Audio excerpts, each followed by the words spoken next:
Li Guo found himself transmigrated into the role of a servant, fleeing alongside the esteemed matron of the Huang family to his sect. Thereafter, he became a mere disciple tasked with menial chores, embarking on a challenging journey of alchemical cultivation without any system to aid him. Years later, the matron successfully transcended her tribulation and was on the brink of ascension. Li Guo, once I ascend, you shall be free, she proclaimed. This vial of longevity elixir will grant you an additional 1,000 years in this realm, thus fulfilling our past karma. Take care of yourself. With that, the matron showed no further attachment, her figure vanishing entirely into the radiant light of ascension. Li Guo casually tossed the jade vial to a fellow disciple, declaring, at last, I am no longer bound to these menial tasks. It is my turn to ascend. In the next instant, he stepped forth and soared into the heavens, leaving behind a group of astonished peers, their jaws agape. Chapter 1. A Nightmarish Beginning. Upon awakening, Li Guo found himself clutching a bloodied butcher's knife, utterly bewildered. What are you hesitating for? Hurry and kill this woman. A woman's shrill voice snapped him back to reality. He glanced up to see a strikingly beautiful woman, alongside a maidservant, forcefully restraining a dignified elder clad in a brocade robe. The elder gasped for breath, his throat rattling, while the beautiful woman plunged a dagger into his abdomen repeatedly, the sickening sound sending chills down Li Guo's spine. A torrent of foreign memories surged into his mind, akin to a dam bursting. The pain nearly brought him to his knees, yet he comprehended everything about this body and the surroundings in an instant. He was now known as Li Guo, a servant responsible for managing horses in the Huang household. With his tall and robust physique, he was typically tasked with escorting the matron, Lu Shi, on her outings. The woman in question was indeed Lu Shi, while the elderly gentleman on the brink of death was her husband, Lord Huang. Lu Shi was the primary wife, yet fate had not favored her with offspring, while the secondary wife, Zhang Shi, had borne a hefty son several years prior, thereby winning the Lord's favor. Lu Shi and Zhang Shi had long been embroiled in a fierce rivalry, outwardly cordial but secretly wishing for each other's demise.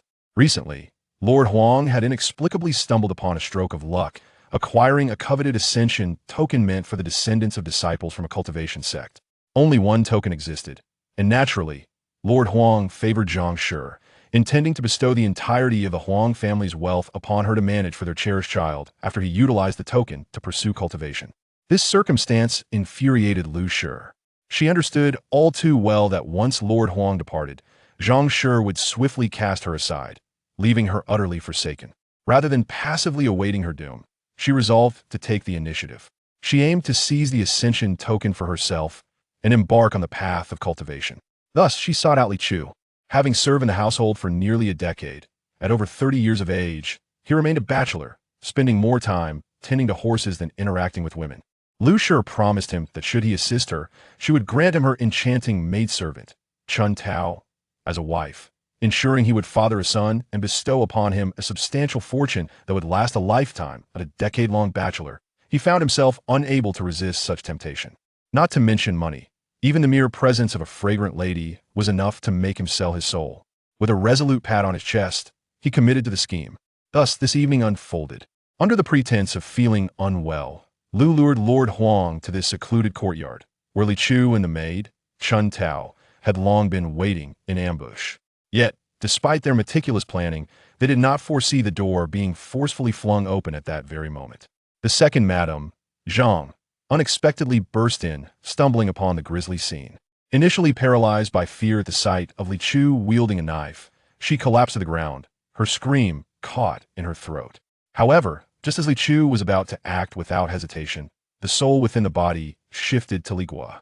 Li Guo, still processing the memories, stood frozen in shock. Upon witnessing his immobility, Zhang's spirit fled in terror as she scrambled away, quickly disappearing from sight. Such damnable misfortune, Li Guo cursed inwardly. Why did he have to inhabit the body of a reckless brute, one who disregarded the law? He could feel the boundless strength within this physique, muscles taut as stone. Yet he, Li Guo, a model citizen of the 21st century, had never even harmed a chicken. To take a life was a fate worse than death for him. His mind raced with thoughts of the consequences. The outcome was crystal clear. Zhang had fled and would undoubtedly report to the authorities. When the officials arrived, with witnesses and evidence aplenty, the culprits would be himself, Li Guo, and Lu. There would be no trial. They would be dragged to the execution grounds, and, come autumn, it would be the end of him. The chilling image of a blade against his neck sent a shiver down his spine. His gaze inadvertently fell upon a jade token that had slipped from Lu's grasp during the struggle. The token, warm to the touch, glimmered faintly under the dim oil lamp, its reverse side engraved with an archaic character for a mortal. The Ascension Order. Li Guo's eyes sparkled with newfound hope. There appeared to be a path forward. No matter how powerful the government, it paled in comparison to the legendary sects of immortals. If he could infiltrate such a sect, he would escape the mortal realm beyond the reach of the authorities. Waste, what are you staring at? Quickly, stop that wretched woman. If she escapes, we are doomed. Lu shouted frantically, her eyes fixed on the door. Yet Li Guo, with a resounding clang, dropped the butcher's knife onto the ground. Addressing Lu, he said, Madam, Zhang has already fled far. It is too late to pursue her now. She will certainly report to the officials. Remaining here is tantamount to awaiting death. I implore you to leave with me at once, or we shall be trapped. His voice was steady and composed, a stark contrast to the brutish figure that had previously obeyed without question. Waste, Lu cursed again, yet she was no fool. After a moment's contemplation, she recognized that Li Guo had articulated their solitary chance of survival.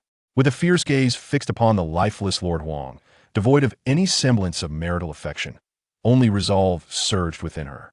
Prepare the horses, quickly, she commanded decisively. Li Guo nodded, glancing at her and Chun Tao's bloodied garments. Madam, your attire is far too conspicuous. You will be targets if you venture out like this. Change into something clean at once. Lu was momentarily taken aback, yet she promptly ushered Chun Tao into the inner chamber. Li Guo, meanwhile, strode purposefully towards the stables. The estate was in disarray. Servants whispered among themselves, casting furtive glances from a distance. However, when they beheld Li Chu, radiating a fierce aura akin to a descending tiger, they fell silent, instinctively parting to clear a path. None dared to obstruct him or utter a word of inquiry. Before long, Lu and Chun Tao emerged, clad in plain garments. Li Guo had already procured the finest black stallion in the estate. He mounted swiftly, then pulled Lu up to sit before him. Chun Tao was similarly hoisted onto the horse, snugly positioned between him and the stallion's neck. Let us depart, Li Guo commanded, squeezing his legs against the horse's flank. The magnificent steed neighed and bolted through the gates of the Huang estate, vanishing into the night. Chapter 2. A disgraceful burden? The black horse galloped furiously along the desolate bluestone streets, bearing the three of them. The sound of its hooves echoed through the stillness like thunder, sending tremors of anxiety through Li Guo with each passing moment. He had been riding for a while now, when suddenly, Li Chu's memories revealed a crucial detail. To prevent marauders and chaotic soldiers from entering, the city gates would be barred at the hour of Su, with heavy bolts descending unless urgent news warranted otherwise. It was now well past the Z hour. Were they to circle the city and await their demise? At that moment, lanterns flickered at a nearby street corner, accompanied by faint shouts. It was the night patrol soldiers. Li Guo reined in the stallion. The horse reared, letting out a defiant neigh. Li Guo turned to Lu. Madam, the city gates are closed, and there are soldiers ahead. Where do you wish to go? He was certain that if Lu dared to act in the dead of night, she had a means of exiting the city. Clearly startled by the patrolling soldiers, Lu stiffened for a moment before replying, to the west gate. The officer there, Zhang Matzi, is a gambler who owes the estate 500 taels. He wouldn't dare refuse to open the gate after a few words. Hold on tight, madam. Li Guo wasted no more time, squeezing his legs to turn the stallion around, racing towards the west gate via a dark alley. They scurried along like mice, skillfully evading several waves of patrolling soldiers, thanks to Li Guo's familiarity with the terrain and his adept horsemanship. He understood all too well that while the night patrols were slow, should their situation be revealed, the swift horsemen dispatched by the authorities would be far more challenging to evade. At last, the towering west gate loomed ahead. The watchtower was eerily silent, with only a solitary lantern swaying in the wind. Zhang Matzi, come out here. It is Lu from the Huang estate. Lu shouted, her voice piercing the stillness. After a brief moment of silence, a rustling sound emerged from the tower. A bleary-eyed head poked out. It was indeed Zhang Matzi. Who is it at this late hour? He asked, rubbing his eyes. Upon recognizing Lu on horseback, he was taken aback. Lady Lu, what brings you here? Enough of the trivialities. I have an urgent matter that requires my immediate departure from the city. Open the gate at once. Otherwise, the 500 taels you owe the Huang family will be collected by the authorities by dawn. Zhang Matsi on the city tower inhaled sharply. 500 taels? How could he possibly procure that sum? Yet, opening the city gates at night was a grave offense, one that could cost him his life should the authorities investigate. His 10 heads would not suffice for the punishment. That is against the rules, my lady. I dare not, Zhang Matsi replied, his face a mask of conflict. Upon witnessing Zhang Matsi's indecision, Lu's eyes flashed with impatience, and she gestured to Li Guo. Li Chu, give him the money. Li Guo understood and produced a small pouch of coins he had prepared earlier, weighing it in his palm before tossing it towards the city tower. The pouch soared through the air, and Zhang Matsi, in a flurry of clumsiness, caught it. As he opened it, the glimmer of silver nearly blinded him in the lantern light. Open the gate for me, and this 50 taels will be yours. Furthermore, consider your debt to the Huang family of 500 taels settled. Weigh your options wisely. The combination of threat and incentive rendered Zhang Matsi's principles fragile, crumbling before the allure of the shimmering silver and the burden of his debt. Swallowing hard, he steeled himself and retreated into his shell.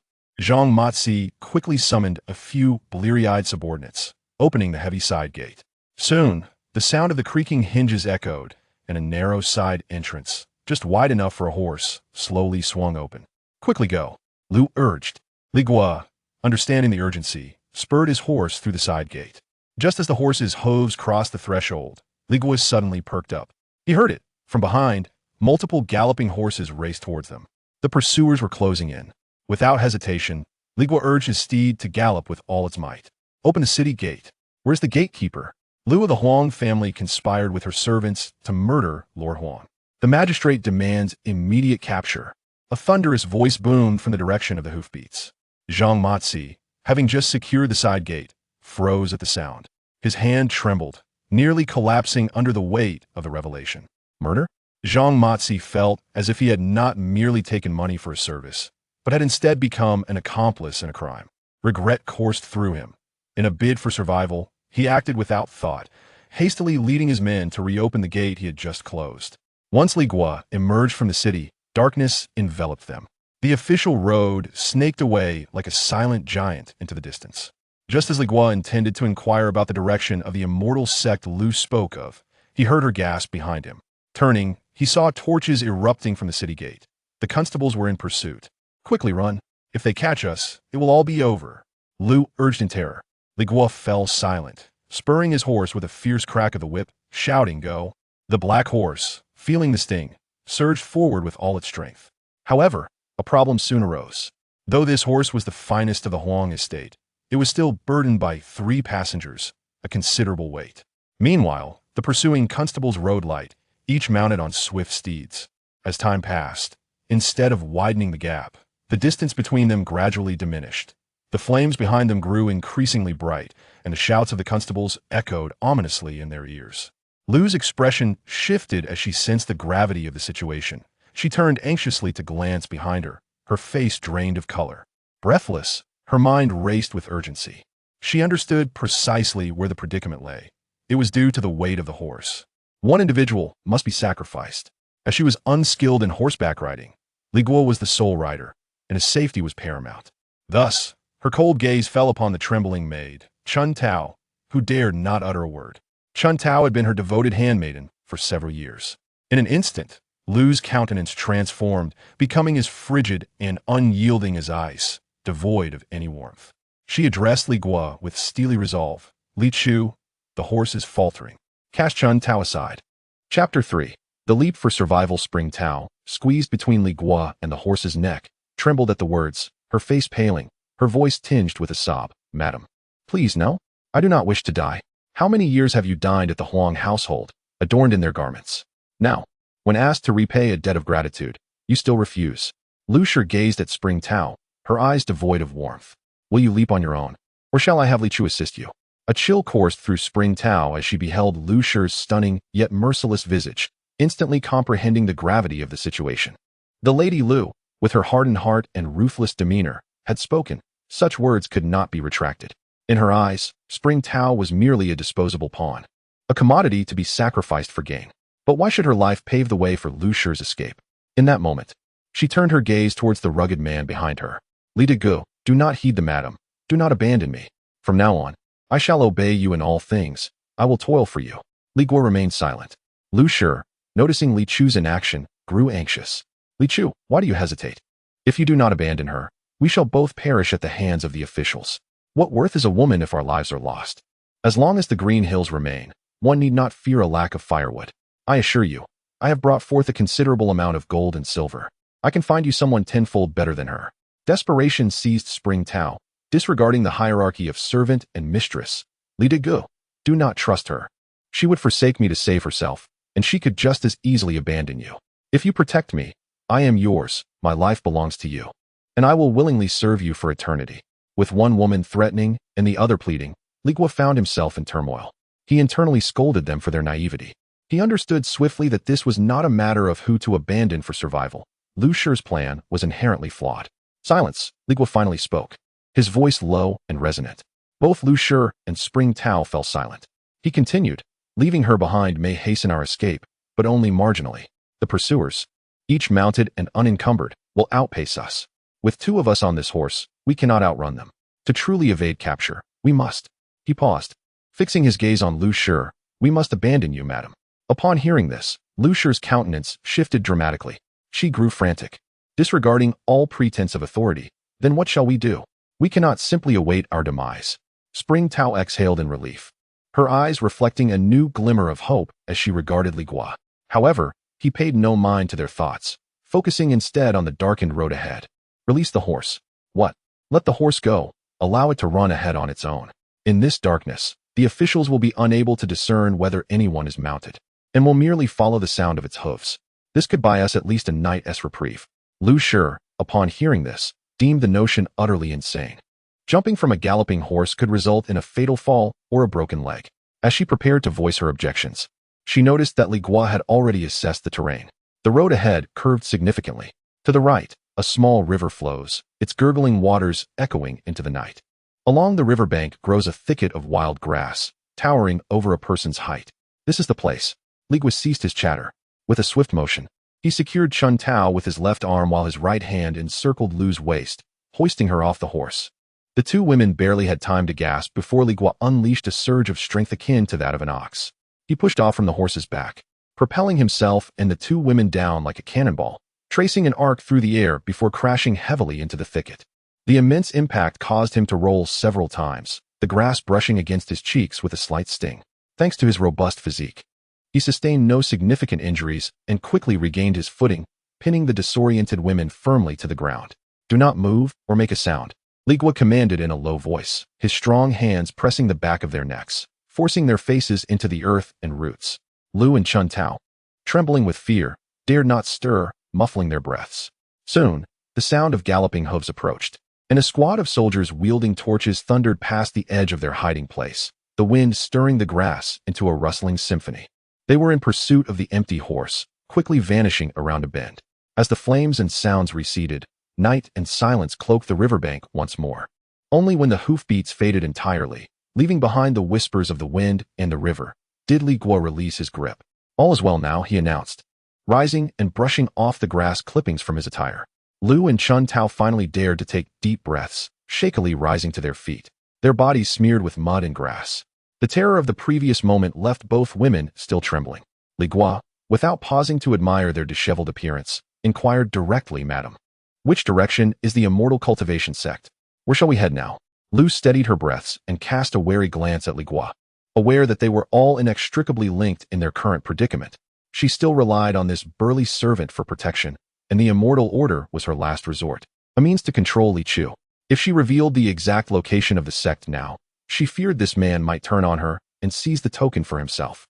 After a moment of contemplation, she pointed in a direction and said, "Let us first head to Songyan City. We will discuss further upon our arrival." Songyan City? Li Guo's mind immediately recalled Li Chu's memories.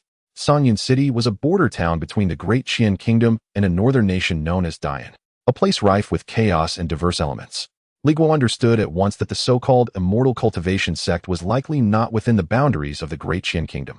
This woman was indeed wary of him. Lu added, "We have lost our horse, and relying solely on our legs will be too slow. The authorities will undoubtedly issue a warrant for our capture, complete with sketches. The longer we delay, the the more perilous our situation becomes. Li Chu, you must devise a way to procure a swift horse. We must reach Songyun City post-haste. Procure a horse? Li Guo shook his head. Where shall we find one? Should we steal or seize it? Such a course of action would only hasten the exposure of our whereabouts. He gazed towards the dark silhouette of the distant mountains and remarked, the government's wanted posters are merely affixed at the city gates and the official way stations. We shall avoid the main roads and traverse the mountains directly. The heights are steep and the forests thick. Their wanted notices will be rendered as mere scraps of paper. Though it may take a bit longer, it is undoubtedly the safest route. Upon hearing this, Lu felt the wisdom in his reasoning. In the depths of the mountains and forests, who would recognize them? As long as they could survive, what was a little hardship? She gritted her teeth and nodded, saying, very well, I shall follow your lead. Li Guo took a moment to ascertain their direction, then glanced at the two pampered women beside him, and calmly stated, let us proceed. We must cross the mountain ahead before dawn. With that, he took the lead, plunging into the rugged and shadowy mountain path with the two women in tow. Chapter 4. The Long Road to Immortality as Dawn Broke. Casting a pale light across the horizon, the sun soon ascended, its glaring rays filtering through the mountains and forests. Li Guo, accompanied by two women, had tirelessly traversed the rugged terrain throughout the night, crossing one mountain after another, having scaled 3 formidable peaks in succession. His physique seemed inexhaustible, perspiring profusely yet scarcely panting for breath. In stark contrast, the two women behind him were faltering. When the sun reached its zenith, scorching the skin, Lu Shi and Chun Tao could no longer endure. Their hairpins had long since come undone, their silken garments torn and muddied, resembling forlorn beggars fleeing calamity. I cannot go on. I am utterly exhausted, Lu Shi proclaimed, collapsing onto a relatively flat stone by the roadside, gasping for air, her legs trembling uncontrollably. Li Guo, I am both weary and famished. I simply cannot continue. Beside her, Chun Tao lay prostrate on the ground, speechless, merely gasping for breath. Li Guo halted, glancing back at them with an air of disdain, silently chastising them as pampered burdens. He could easily traverse several more mountains without pause. Yet, he could not abandon the two women here, for the immortality decree rested with Lu Shi. His aspirations for eternal life hinged entirely on her. With this thought, Li Guo found a place to sit and declared, let us rest. He was acutely aware that the formidable black horse could serve as bait for the night. No matter how powerful the authorities, they could not possibly ascertain the mountain from which the three of them had leapt. The most likely scenario was that the officials had issued a capture order, waiting at the city gates, poised to ensnare them. As long as they avoided the main roads and concealed themselves in these remote woods, they would remain safe for the time being. Once Lu Shi had regained her breath, her stomach audibly protested, reminding her that they had not consumed a morsel since the previous evening. In this desolate wilderness, even if she possessed a fortune, she could not procure a single bon. Thus, she naturally addressed Li Guo. Li Guo, I am hungry. Please procure some food. Without a word, Li Guo rose, brushed the dirt from his trousers, and plunged into the adjacent thicket. Shortly thereafter, he returned, clutching a bountiful handful of vibrant wild fruits. He tossed the fruits onto the ground, causing Lu Shi and Chun Tao's eyes to gleam with delight as they eagerly seized them, devouring them ravenously. Having satisfied their hunger and rested for a while, their strength gradually returned. The trio resumed their journey, albeit at a considerably slower pace. The path was monotonous, and perhaps seeking to alleviate her boredom and fear, Lu Shi began to recount her past to Li Guo and Chun Tao. I hail from Xinghua village, just beyond the city. Though not affluent, my family led a stable life. I had a childhood sweetheart with whom I had made vows. We intended to wed once he had saved enough for the bride price. Lu Shi's voice grew wistful. However, during a trip to the city with my father to purchase fabric, I caught the eye of that scoundrel named Huang. Naturally, I refused him. Just a few days later, when my childhood companion entered the city, he was tragically struck down by a runaway carriage. Subsequently, I entered the Huang residence and became his esteemed wife. As for how she transformed from a humble farmer's daughter into the lady of the Huang house, she merely glossed over that transition. The ensuing tale mirrored the memories held by Li Guo. She bore no sons, helplessly witnessing Master Huang marry the second wife, Zhang, who soon bore a robust son. She watched her status within the household diminish day by day, ultimately facing expulsion. Listening to these bygone events, Li Guo felt no stirrings within. He had little interest in such trivial matters. Had it not been for this woman's ruthless heart, which led her to slay her own husband, he would still be at the Huang estate managing the horses, perhaps even accompanying Master Huang to the sect to pursue immortality, rather than wandering through these desolate mountains. His gaze fell upon Lu's disheveled attire, and then onto her stunning face speckled with mud, stirring a flicker of curiosity within him. If Master Huang were to show mercy, granting you half of his fortune after embarking on a journey to immortality, would you still conspire to kill him? Lu paused, turning to glare fiercely at Li Guo, her beautiful eyes filled with venomous hatred. Indeed, because the carriage that killed my childhood companion was no mere accident, it was orchestrated by the master himself. I cannot quell the hatred in my heart until I have avenged this wrong. Li Guo was taken aback, realizing there was more to the story than he had anticipated. However, the hatred in Lu's eyes swiftly morphed into a fervor of another kind. With a cold laugh, she continued, "Of course, I have long heard the legends of the immortals, of eternal life, of moving mountains and filling seas. What are the riches of this world compared to such grandeur? Even without this incident, I would still seek to kill him, for I aspire to become an immortal." As she spoke, Lu seemed eager to prove her point. Retrieving a celestial ascension token from her bosom, she polished it with her sleeve, her face alight with a near-manic obsession and excitement. As if it were not merely a jade tablet, but the key to the realm of immortality. Li Guo leaned closer for a better look. The token bore the inscription, "By Ling's sect." His heart skipped a beat. This illustrious name was undoubtedly a well-known sect. In that instant, he comprehended Lu's fervor. She was right. In comparison to becoming an immortal, endowed with longevity and extraordinary powers, the trappings of this mortal world were indeed laughable. Such temptation was irresistible, and he, Li Guo, was no exception. Rather than live in constant fear of the authorities, who could sever his head at any moment, he would rather gamble on the elusive path to eternal life. In that moment, he resolved with unwavering determination. He must seize this once-in-a-lifetime opportunity to ascertain whether he possessed the aptitude for immortality. His gaze grew fervent as he decided to steadfastly follow Lu, united by a common goal, as they continued along the arduous mountain path ahead. Chapter 5. The Easter Egg. Descent. 5 months had passed. During this period, the trio had traversed numerous formidable mountains, and on this day, Li Guo, accompanied by Lu Shi and Chun Tao, finally ascended the summit of the last great peak. From this vantage point, the towering mountains were no longer visible. Instead, vast expanses of plains unfolded before them, marking the territory of another state. The mountains had become a thing of the past, and to reach Zhongyan City, they must traverse the plains. Lu Shi and Chun Tao were no longer the delicate women they once were. The relentless climbing had fortified their bodies tremendously. Now, following Li Guo, they could scale 7 or 8 mountains in one breath without so much as a gasp. Lu Shi glanced at the tattered garments worn by Chun Tao and Li Guo, a frown creasing her brow. Their attire was now in tatters, hardly deserving the name of clothing, reduced to mere rags. Her own attire was not much better. When she and Chun Tao set out, they had at least brought some clothing. Lu Shi sought out a secluded mountain spring and beckoned to Chun Tao, relishing the opportunity to wash herself thoroughly from head to toe, donning a fresh dress thereafter.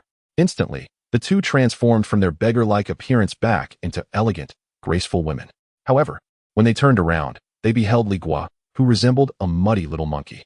Since leaving the Huang residence, he had not changed or washed his clothes.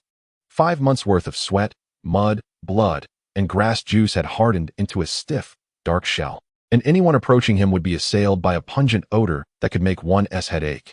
Li Guo remained oblivious, reasoning that without a change of clothes, washing would be futile, as he would merely have to don the same stinky garments again. However, the two women were not having it. "Li Guo, look at yourself. Go. Wash up immediately. I can smell you from 10 paces away," Lu Shi declared, pinching her nose in disgust. Chun Tao chimed in softly, "Yes, brotherly, please wash. It's truly unbearable. As for your clothes, once we descend and reach the town, the lady will surely buy you new ones."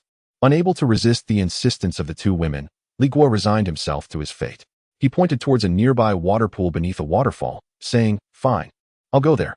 Stripping down completely, he plunged into the icy waters with a splash, the sensation invigorating enough to nearly elicit a cry of delight. As he scrubbed the thick layer of grime from his body, the water turned murky. While washing, his foot suddenly encountered something hard and round beneath him. Intrigued, he dove down, rummaging about until he finally pried the object from the crevice of the stones at the bottom.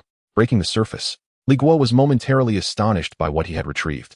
It was an egg, roughly the size of a fist. Its shell adorned with a spectrum of colors reminiscent of a rainbow, shifting beautifully in a manner that seemed otherworldly. What kind of egg is this? Li Guo pondered, realizing that not only had he never seen such a thing, but he had not even heard of it before. This was a treasure, he thought immediately. This object must remain a secret from the two women. Li Guo discreetly moved the egg to the shore, tightly wrapping it in his tattered garment, concealing it behind a pile of stones. Only then did he leisurely return to his bathing. While he was washing, footsteps suddenly echoed behind him. When Li Guo turned around, he saw Lu Shi and Chun Tao approaching. "Are you done?" Lu Shi's voice carried a hint of impatience. Ignoring her, Li Guo continued to pour water over his head. Beneath the surface of the pool lay a waterfall, and the rushing water soon restored its clarity. Lu Shi observed the tall, robust man, his muscles resembling rugged rocks, and he appeared particularly striking against the backdrop of the flowing water. After 5 months of fleeing, the three had long since lost the initial distinctions of master and servant. Lu Shi suddenly felt a parched throat. She licked her lips and exchanged a glance with Chun Tao. Li Guo stiffened, for he was no fool and understood the implications of this silent communication. His mind raced. With the immortal ascension token in her possession, his aspirations to cultivate immortality were inextricably linked to her. Strengthening their bond could only serve him well. The sound of the waterfall was deafening, perfectly masking all other sounds within the pool. Time passed unmeasured until Li Guo emerged from the water, feeling revitalized, not merely physically, but mentally invigorated as well. However, upon glancing down at the tattered trousers he would have to wear again, he felt a wave of disdain. He simply tied the garment that concealed the egg around his waist, awkwardly covering his lower half, and returned shirtless. Lu Shi and Chun Tao had already dressed and were resting on the stones. Seeing Li Guo's appearance, Lu Shi nodded in satisfaction. "Now, that resembles a man." Chun Tao, however, dared not meet his gaze, stealing glances at his muscular upper body, her face flushed and heart racing. Li Guo carefully hid the colorful egg and led them down the mountain. Before them stretched vast plains, desolate and empty, with the occasional dirt path visible. "Shall we take the official road?" Lu Shi inquired. Li Guo shook his head. Nearly half a year had passed. It was improbable that officials still manned every intersection. However, at the city gates and post stations, their wanted notices would certainly be displayed. If they were recognized by someone with a keen memory and a penchant for money, they could find themselves in serious trouble. "No, we shall avoid the official roads and the large city. Instead, we'll stick to these smaller paths, specifically weaving through remote villages and towns. That is the safest course." Li Guo articulated his thoughts. Lu Shi pondered for a moment before agreeing. For the next half-month, they traversed the wilderness. Occasionally, they encountered villagers toiling in the fields, individuals who had never left their village and thus had never seen a wanted notice. They merely regarded Lu Shi and Chun Tao's attire with curiosity, assuming they were wealthy women amusing themselves in the countryside. Eventually, Lu Shi sought out a relatively prosperous farming household, exchanging a small piece of silver not only for enough provisions to last them several days, but also for 3 sets of coarse homespun garments worn by the villagers. At long last, Li Guo donned a coarse linen shirt, appearing as a quintessential peasant. Lu Shi and Chun Tao changed into the attire of village maidens. Their beauty still evident, yet now walking down the road, they would no longer attract the curious gazes of others. The trio remained vigilant, acutely aware that as long as they remained within the borders of the great Qian kingdom, their safety was not guaranteed. Half a year passed. When a grand and ancient border city emerged on the horizon, the three exhaled in relief. Sangyan City had arrived. This place marked the boundary between the Great Qian and Great Yin kingdoms, bustling with merchants and a myriad of trades, seemingly calm and prosperous, yet unbeknownst to many, dark currents surged beneath the surface. Lu Shi gazed at the city gate and declared, "We must enter the city." "There are risks," Li Guo replied. "I understand. But the journey to the sect is still a long one. How long will it take us to walk there on foot? We need to purchase a carriage and a few fine horses. Otherwise, we may be walking for a lifetime," Lu Shi asserted with determination. Li Guo ceased his objections. He, too, was reluctant to continue on foot. By the time they reached the sect, he would be aged, and what good would it do to cultivate as an immortal then? Although he lacked the ascension token, the novels he had read prior to his crossing were not in vain. Major sects typically permitted disciples who possessed tokens to bring along a few servants and menials. If he could closely follow Lu Shi and enter the mountain gate as a menial disciple, he would surely find opportunities to access the paths of cultivation. "We can enter the city, but we must assume new identities. In this chaotic place, revealing our true names could lead to trouble if someone connects us to the bounty notices," Li Guo concurred. Lu Shi found his reasoning sound. "You are right. From today onward, I shall be called Lu Yin, the Yin of fireworks." She then turned to Chun Tao, who pondered for a moment before softly stating, "Then I shall be called Xiao Tao." Lu Shi nodded, and then turned to Li Guo. "And you?" Li Guo flashed a wide smile, revealing a row of white teeth. This body was originally named Li Chu, and now it was time for the name to return to its rightful owner. I shall be called Li Guo. Chapter 6. The long journey. Li Guo, Lu Yin, and Xiao Tao adopted new names, thereby bidding a definitive farewell to their past. At the entrance of Tsungyan City, a bustling throng surged to and fro, mules and horses clustered in groups, while vendors filled the air with their calls. A few gate guards, either yawning or leering at passing maidens, paid no heed to the commotion around them. Thus, the trio boldly entered Tsungyan City. Inside the city, the atmosphere was exceptionally lively. A cacophony of shouts, hoofbeats, and the rumble of wheels blending together. Li Guo inhaled the mingling scents of spices, sweat, and livestock, which offered him a sense of reassurance. The more chaotic the surroundings, the less conspicuous they appeared. Li Guo exchanged a few words with Lu Yin before wandering to a designated area for postings, where he quickly spotted a wanted notice featuring their likenesses. The illustrations were grotesque. Li Guo was depicted as a monstrous figure with an abundance of flesh. Lu Yin as a sinister-looking specter with drooping eyes, while Xiao Tao's portrayal bore a faint resemblance to her true self. Beneath the sketches, in stark black ink on white paper, it proclaimed that Li Chu, a servant of the Huang family, had conspired with his mistress Lu and made Chun Tao to murder the head of the Huang household. A heinous crime warranting a reward of 300 taels of silver for information leading to their capture, and 1,000 taels for their apprehension. 1,000 taels of silver would sustain an ordinary family for several decades. Li Guo mused silently, relieved that the artist had never seen them in person. Had their likenesses been more flattering, they would have found themselves in dire straits wherever they went. He turned to find Lu Yin and Xiao Tao, sharing the news with them. My lady, we have indeed been posted on the wanted list, and the bounty is quite substantial. We must remain discreet henceforth. Lu Yin nodded in understanding. I am aware. She then retrieved a weighty purse from her garments, offering a portion to Li Guo. Please procure a sturdy carriage and 2 reliable horses capable of long distances from the transport depot, and ensure ample fodder. Xiao Tao and I will gather supplies for the journey and acquire the necessary documentation. We shall reconvene here after midday. Li Guo accepted the purse, fully aware that Lu Yin intended to delve into the black market. Should she approach the authorities as a wanted criminal, it would amount to walking into a trap. He refrained from further inquiry and nodded before departing. After inquiring with a vendor of pancakes, he quickly located the transport market to the west of the city. There, he selected a modest yet robust second-hand carriage with solid axles and wheels, in addition to 2 resilient black horses. After some haggling, he successfully secured the carriage, horses, and fodder, harnessing them together and making his way back. With a crack of the whip and a shout, the carriage sped forth, stable and swift. Having performed this task for a decade, he was quite adept at it. On his return journey, he passed through a crossroads bustling with a throng of onlookers, their voices a jubilant chorus. Intrigued, he halted the carriage at the periphery of the crowd, standing atop the yoke to gain a clearer view over the sea of heads. In the center of the gathering stood a makeshift platform, a middle-aged man clad in a Taoist robe adorned with trigrams, his goat-like beard lending him an air of mystique. He wielded a peachwood sword and chanted incantations directed at a woman bound to a wooden stake in the midst of the platform. The woman, with disheveled hair and eyes wide with terror, had something stuffed in her mouth, allowing only muffled cries to escape. The Taoist priest circled her 3 times, suddenly affixing a yellow talisman to her forehead, commanding with a thunderous voice, "Wretched creature, reveal your true form at once." Indeed, the woman emitted distressed sounds as her body began to convulse, twisting into an eerie posture. The audience gasped in astonishment, their eyes wide with disbelief. The Taoist brandished a peachwood sword, striking at her with feigned blows. Each strike elicited a tremor from her body.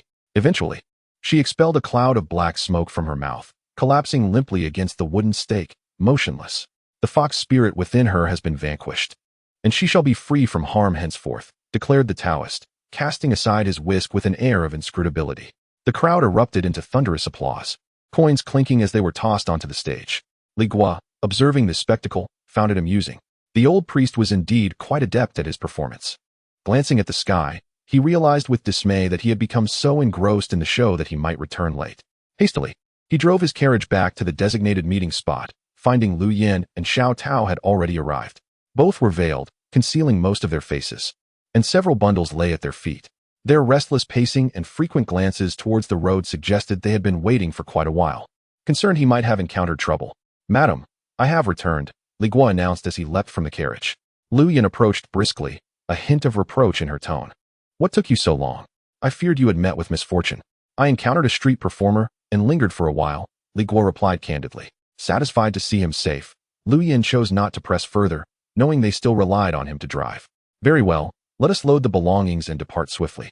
With swift efficiency, Li Guo stowed all the bundles into the carriage, and both Lu Yin and Xiao Tao climbed aboard.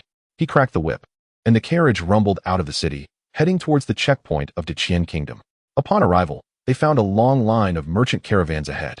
When their turn came, a lethargic soldier approached, collected their documentation, and peered inside the carriage without even discerning their faces. He returned the papers to Li Guo and impatiently urged, "Move along."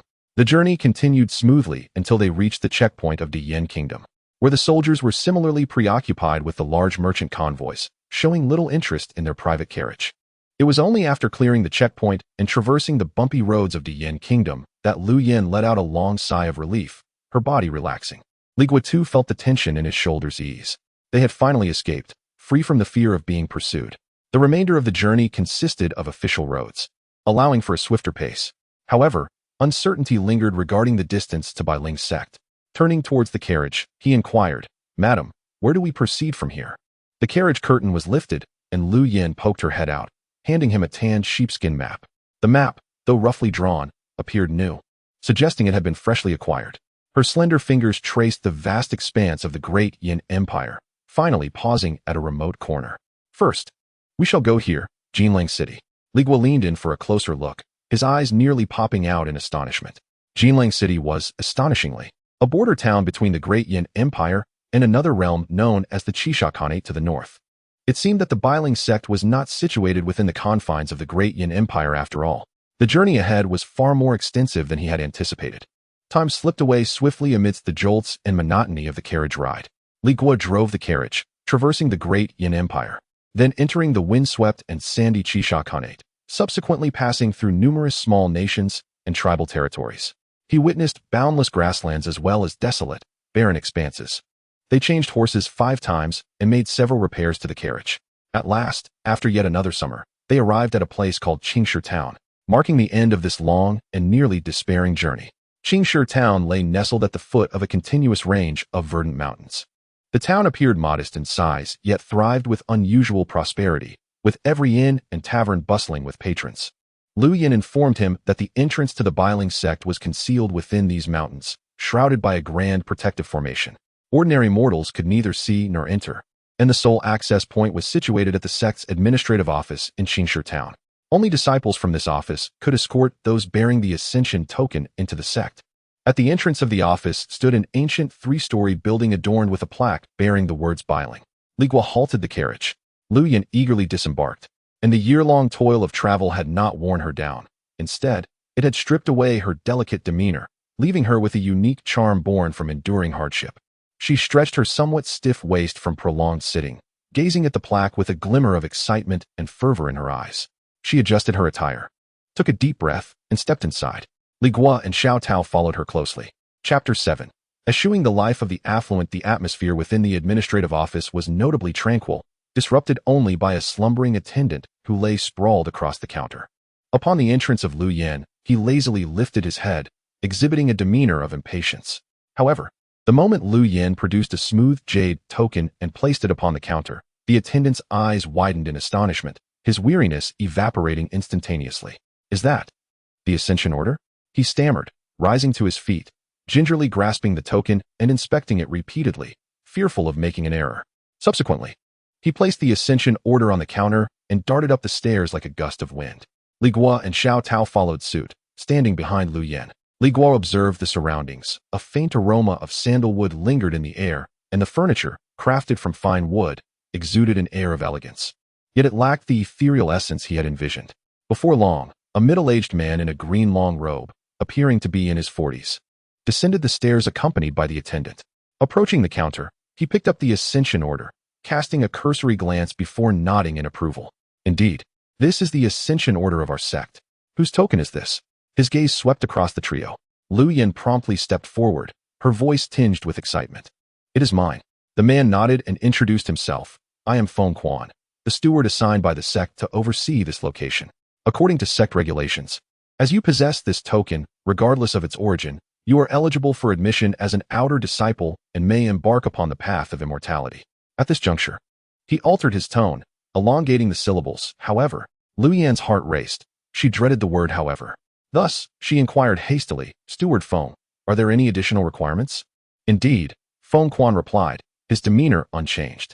To cultivate as a mortal, one must possess spiritual roots. Without them, akin to a tree devoid of roots, one cannot absorb the spiritual essence of heaven and earth, rendering cultivation impossible. He observed the tension in Lu Yan's face and continued, according to our sect's customs. Should you lack spiritual roots, even with the ascension order, you would not qualify as an outer disciple of our sect. Lu Yan's complexion paled. Her fists clenched tightly as she exclaimed, how can one ascertain whether they possess spiritual roots? If I do not, does that mean all hope is lost? I shall assist you in testing for that, Feng Quan replied, seemingly accustomed to such scenarios, his expression remaining placid. If it turns out you truly lack spiritual roots, and you insist on utilizing this token, it is indeed possible. However, you would only be eligible as a menial disciple, forever estranged from the path of cultivation, relegated to managing the sect's mundane affairs across various offices. He paused before adding, therefore, I would not recommend such a course of action. It would be a squandered token. Better to reserve it for future generations, for who knows which descendant might possess the fortune of an ascendant path. Li Guo, listening from the sidelines, felt no surprise at all. To aspire for immortality without spiritual roots? That was preposterous. His prior readings before this transmigration had not been in vain. He gazed at Lu Yan, his heart devoid of any expectations. This woman was ruthless and cunning, yet the essence of one's spiritual roots was a divine gift, beyond any earthly considerations. He had even envisioned an alternative. Should she lack spiritual roots, the wealth she possessed would suffice for the three of them to purchase a grand estate in Qingstone Town, allowing them to live comfortably for the remainder of their days. Lu Yan bit her lip, nearly drawing blood. After a prolonged silence, as if steeling herself for a monumental decision, she raised her head and said, please have Elder Feng test my spiritual roots. Very well, Elder Feng replied, not wasting words. With a flick of his hand, a perfectly round, egg-sized orb materialized in his palm. He placed the orb on the table, stating, this is the spirit testing orb. Merely place your hand upon it. Lu Yan took a deep breath, her hand trembling as she slowly extended it towards the orb. The moment her palm made contact, the seemingly ordinary orb erupted into 3 distinct beams of light, each a different hue. Though the glow was not blinding, it illuminated the dim room with remarkable clarity. For the first time, a hint of a smile graced Elder Feng's previously indifferent face. Congratulations, Lu Shimi. You possess earth, fire, and water spiritual roots. While they are somewhat mixed, your aptitude is considered moderate. Initially taken aback, Lu Yan was soon overwhelmed by euphoric joy, her entire being trembling. Does this mean I have spiritual roots? Am I destined to pursue the path of cultivation? Indeed, Elder Feng affirmed, stowing away the spirit-testing orb. Please prepare yourself, Lu Shimi, to accompany me back to the sect for your disciple registration. Yes, senior brother. Thank you, she replied, her excitement causing her cheeks to flush. Mimicking a gesture of respect, she added, allow me a moment to attend to my affairs. With that, she hastened towards Li Guo and Xiao Tao. As she beheld the man who had journeyed alongside her and the maid who had accompanied her, Lu Yan's fervor gradually transformed into a complex mix of emotions. She spoke, Li Guo, Xiao Tao, I am grateful for your companionship thus far. I am about to embark on my cultivation journey, and it is time to let go of all worldly ties. The remaining silver and this carriage are yours. You two should find a place in Qingstone Town to settle down and build a life together. After a moment's pause, her gaze lingered on Li Guo's face, a flicker of reluctance crossing her eyes. After all, this man had provided her with more than mere security during their travels. Upon hearing her words, Xiao Tao's cheeks flushed crimson. She lowered her head, stealing a glance at Li Guo, her heart racing like a rabbit's. After years of struggle, the prospect of having a home was finally within reach. Yet Li Guo's heart sank. What had he followed her for? To flee danger, traverse mountains, and endure hardships, only to become a wealthy landowner in a small town, withering away in obscurity? No, he could not accept such a fate. Ever since he had glimpsed the ascension order and learned of a world where immortals existed, where one could move mountains and fill seas, the fire within him had ignited, refusing to be extinguished. The colorful egg he had retrieved from the waterfall's pool remained securely tucked away in his satchel. He instinctively felt it was no ordinary object. Its presence in this mundane realm seemed futile. He was compelled to venture forth, to glimpse that otherworldly domain. My lady, I have no desire to become a wealthy scion. I wish to join you in the Bailing sect and continue as your servant, Li Guo stated, his tone calm, yet resolute as he gazed at Lu Yin. Lu Yin was momentarily taken aback. Li Guo, what are you saying? Why would I need a servant for my cultivation? Why not? Li Guo replied, his mind racing. I have heard that disciples within the sect often find themselves entangled in various chores. If your aim is to acquire resources for your cultivation, you will undoubtedly need to undertake sect missions. These menial tasks could squander your precious time. It would be far more beneficial for you to bring me along. I can handle those duties while you focus solely on your cultivation. Lu Yin regarded Li Guo with a look of astonishment, surprised that this seemingly rough and unrefined man had such knowledge of sect matters. With a hint of skepticism, she turned to Deacon Feng and politely inquired, Brother Feng, is what he says true? Upon hearing her question, Deacon Feng scrutinized Li Guo more closely and nodded. It is indeed quite accurate. Outer disciples often find themselves burdened with numerous trivial tasks. The sect does not oppose disciples bringing along servants, provided they are registered and recognized as auxiliary disciples, subject to the same regulations as the others. Chapter 8. Introduction. Li Guo felt a surge of joy and promptly posed the most pivotal question. Deacon Feng, if the miscellaneous disciples possess spiritual roots, may they also cultivate the techniques? Upon hearing this, even Lu Yin cast a surprised glance in his direction. Deacon Feng appeared somewhat amused but patiently elucidated, certainly, as long as they fulfill the tasks assigned by the sect in a timely manner. The sect does not prohibit miscellaneous disciples from cultivating on their own.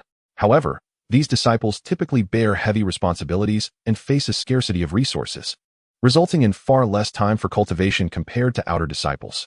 Those who achieve any success are exceedingly rare. Stepping forward, Li Guo clasped his hands together in respect towards Deacon Feng. Then I must trouble you, Deacon Feng, to assess my spiritual roots as well. Deacon Feng, indifferent to the request, nodded and placed the spirit-testing orb on the table, gesturing for Li Guo to place his hand upon it. Without hesitation, Li Guo pressed his rough hand onto the orb. After a brief moment of stillness, the orb illuminated with 4 faintly glowing colors, signifying 4 spiritual roots. Deacon Feng cast a quick glance before withdrawing his gaze. A feeling of disappointment settled in Li Guo's chest. It seemed he had no connection to genius whatsoever. Yet, upon reflection, he reasoned that possessing roots, however modest, was better than having none at all. As long as he could cultivate, opportunities would arise. Retrieving his hand, he turned to Lu Yin, his resolve firm. Madam, you have seen that I too possess spiritual roots. The deacon has confirmed it. Please, allow me to join the sect. Lu Yin furrowed her brow as she scrutinized Li Guo, as if assessing the folly of his aspirations. Are you truly serious? What of the silver in this carriage? Will you abandon it all? And what of Xiao Tao? At the mention of her name, Xiao Tao trembled, lowering her head further, her hands twisting nervously at the hem of her garment, feeling both shy and disheartened. Li Guo remained unwavering in his resolve as he met Lu Yin's gaze. Madam, my decision is final. Lu Yin studied him for a long moment, unable to discern any hint of jest upon his countenance. With a sigh, she relinquished her efforts to dissuade him. Very well. Since you insist on following, I shall not impede you. However, let me be clear. You have chosen not to pursue a life of luxury, and upon entering the sect, you will remain my servant. You must heed my every command. If I instruct you to go east, you shall not venture west. Of course, Li Guo affirmed without hesitation. Good. Lu Yin acknowledged his agreement, then turned her attention to the still downcast Xiao Tao. And you, Xiao Tao? Do you wish to accompany us into the sect as a miscellaneous disciple? Or would you prefer to remain here with the remaining funds?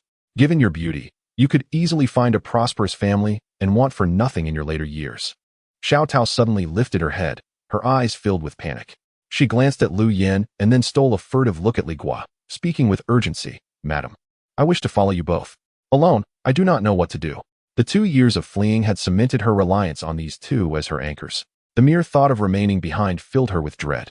With a resigned expression, Lu Yin turned back to Deacon Feng, saying politely, Deacon Feng, might I trouble you to assess this young lady's spiritual roots as well?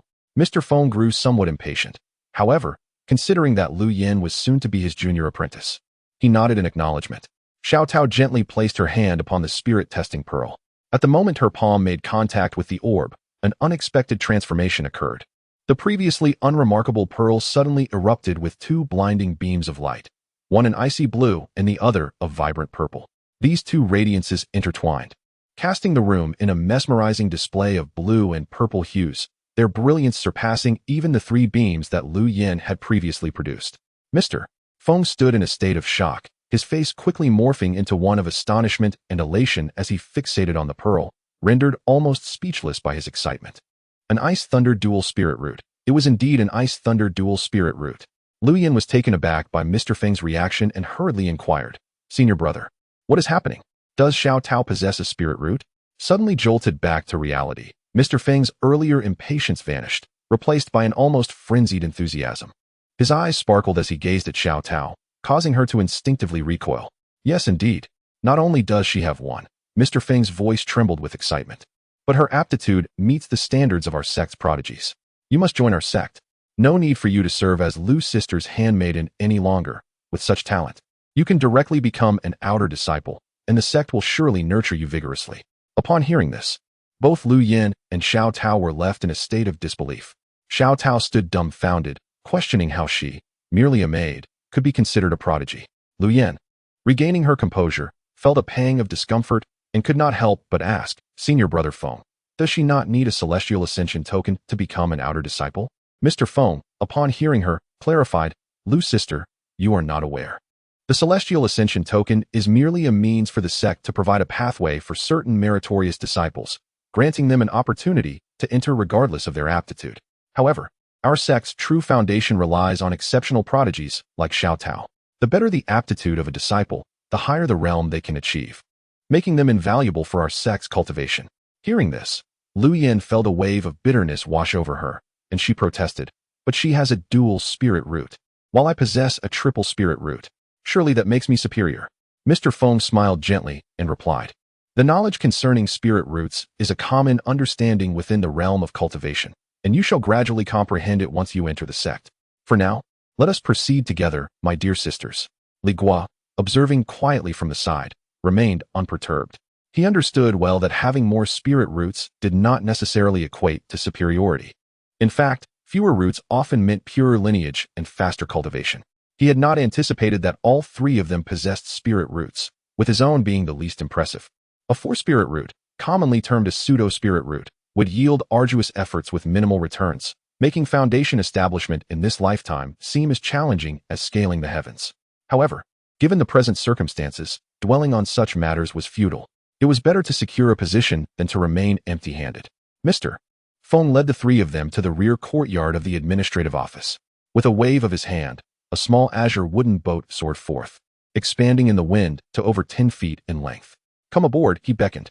Deacon Feng was the first to leap aboard, prompting Lu Yin and Xiao Tao, both astonished and intrigued, to cautiously follow suit. Li Guo also ascended. The wooden vessel swayed slightly before soaring into the sky at an astonishing speed, swiftly traversing several towering peaks and plunging into an impenetrable expanse of dense white mist. As the mist dissipated, the landscape before Li Guo left him utterly awestruck. Countless magnificent peaks soared into the heavens, their summits obscured from view.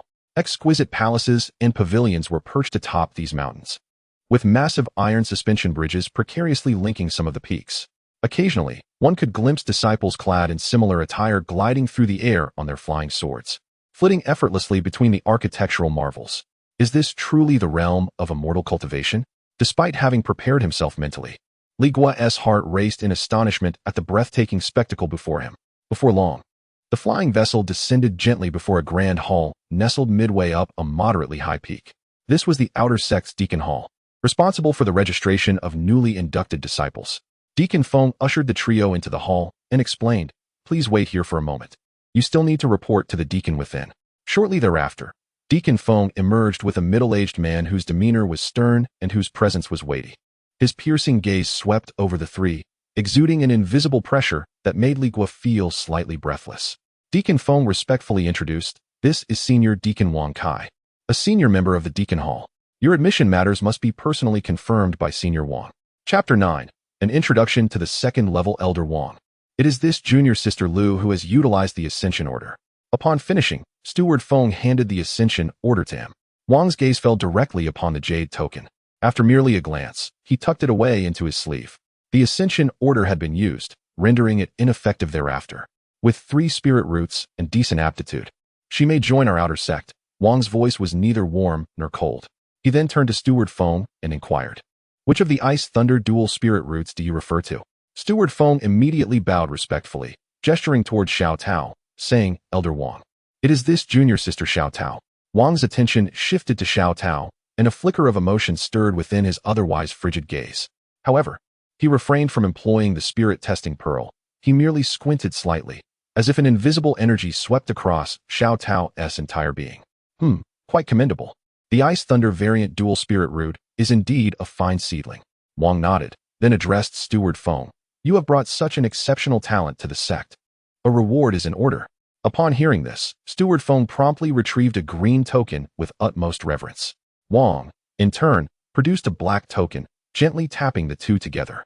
Thank you, Elder Wang, for your generosity. Steward Feng beamed with delight.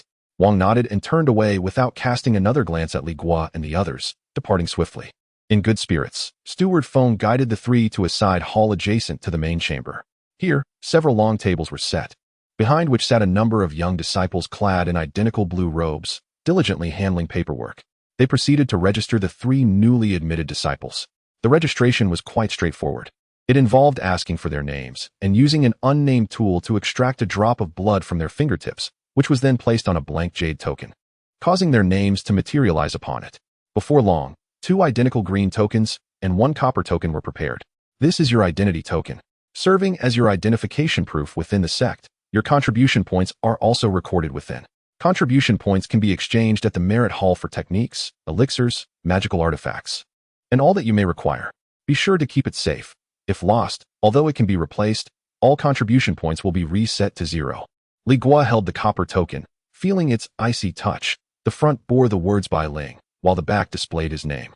He examined it from every angle, then curiously asked, Steward, how can we view the contribution points within? Lu Yin and Xiao Tao evidently shared the same query. You have yet to channel energy into your bodies. Your insides are void of any spiritual power, making it impossible for you to check. However, I can inform you. Junior Sister Lu and Junior Sister Xiao Tao. As outer sect disciples, you each receive 300 contribution points upon entry. As for you, he turned to Li Guo. You are merely a servant brought by Junior Sister Lu, classified as a miscellaneous disciple, and your token contains only 20 points. Li Guo felt a chill run through him. 20 points. The disparity was staggering. 20 points sounded scant, and he feared he could scarcely afford even the most inexpensive items within the sect. As expected, the items produced by the registering disciple further illuminated the reality of preferential treatment. The disciple produced 2 sets of azure robes, 2 palm-sized jade slips, and 2 seemingly inconspicuous gray pouches, distributing them to Lu Yin and Xiao Tao. However, before Li Guo, there was nothing at all. Apart from the token in his hand, which signified the lowest rank, he possessed nothing. These 2 sets were the outer sect disciple garments, which must be worn within the sect.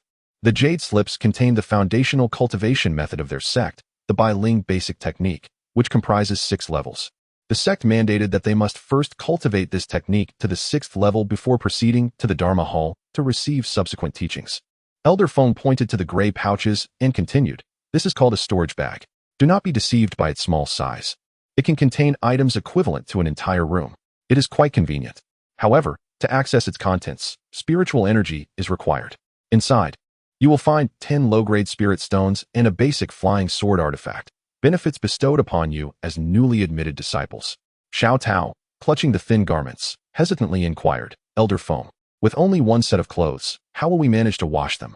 Elder Feng smiled in response. Rest assured, the sect's robes come equipped with a purification technique, allowing them to clean themselves without the need for laundering. Lu Yin, more concerned with practical matters, furrowed her brow and asked, Elder Feng, as newcomers, we are utterly unfamiliar with cultivation. If we cannot comprehend the contents of the jade slips and lack a master to guide us, what are we to do? A master? Elder Feng shook his head. In the Bai Ling sect, the cultivation of outer sect disciples relies solely on self-exploration. With 3,000 of you, the sect cannot oversee each individual. However, the Qingmu technique is the most fundamental. Its explanations are exceedingly detailed. Anyone with a modicum of comprehension can cultivate it accordingly. As for a master, that will only be discussed once you have become true disciples. The path to becoming a true disciple seems distant for you now. You all possess an introductory manual. Simply consult it if you wish to know something. Understanding this, Lu Yin refrained from further questioning and clasped her hands in gratitude, saying, Thank you, Elder, for clarifying my doubts. Elder Feng nodded and turned to the registering disciple, asking, Have the accommodations for these 2 junior sisters been arranged? Yes, Elder. The arrangements are in place, the disciple respectfully replied. They are housed in the new Feng Peak, in building number B. Junior Sister Lu is in room 36. And Junior Sister Xiao Tao is in room 37. Chapter 10. Introduction 3. As the disciple responsible for registration spoke, the expression on Steward Feng's face grew increasingly displeased. The dormitory for the C-rank disciples? How could someone with Junior Sister Xiao Tao's exceptional aptitude possibly be assigned to such accommodations? According to the sect's regulations, disciples possessing dual spiritual roots or higher are supposed to be allocated a private courtyard. The reprimanded disciple quickly explained, Steward Feng, I am well aware of that. However, the sect currently has no available courtyards. Disciples can only exchange for one once they accumulate 100 contribution points. These courtyards are highly sought after. He added, at present, only medium and large courtyards remain, which either require more contribution points or are reserved for senior disciples of the inner sect. Hence, Junior Sister Xiao Tao must temporarily reside in the dormitory until new courtyards are constructed and allocated to her. Upon hearing this, Steward Feng's expression softened. He turned to Xiao Tao and said, I apologize for the inconvenience, Junior Sister Xiao Tao. You may not be aware, but according to sect regulations, any disciple with dual spiritual roots or above is entitled to a complimentary single courtyard, providing a tranquil environment free from disturbances during cultivation. Other disciples must expend 100 contribution points to purchase a single courtyard. Xiao Tao had never resided in an independent courtyard before. Back in the Huang residence, she had shared a small, cramped room with several maidservants. The thought of having her own room had been beyond imagination. Thus, she hastily waved her hand and said, Steward Feng, it's quite all right. I am perfectly content to stay in the dormitory. It does not inconvenience me at all. Beside them, Lu Yin watched with a tinge of discomfort as Steward Feng fawned over Xiao Tao. Li Guo observed everything silently, yet his heart remained unperturbed. Xiao Tao's exceptional aptitude with the dual ice and thunder spiritual roots was her greatest asset. Those with discernment would surely seek to curry favor with her, and in the future, they would even have to consider her feelings. Steward Feng was clearly an astute individual. Recognizing that matters had been settled for the time being, Steward Feng addressed Lu Yin and Xiao Tao, saying, Now that this is resolved, I shall escort you both to your accommodations. With that, he prepared to lead Lu Yin and Xiao Tao away. Noticing that he had not mentioned him at all, Li Guo stepped forward and inquired, Steward Feng, what about me? Where will I stay?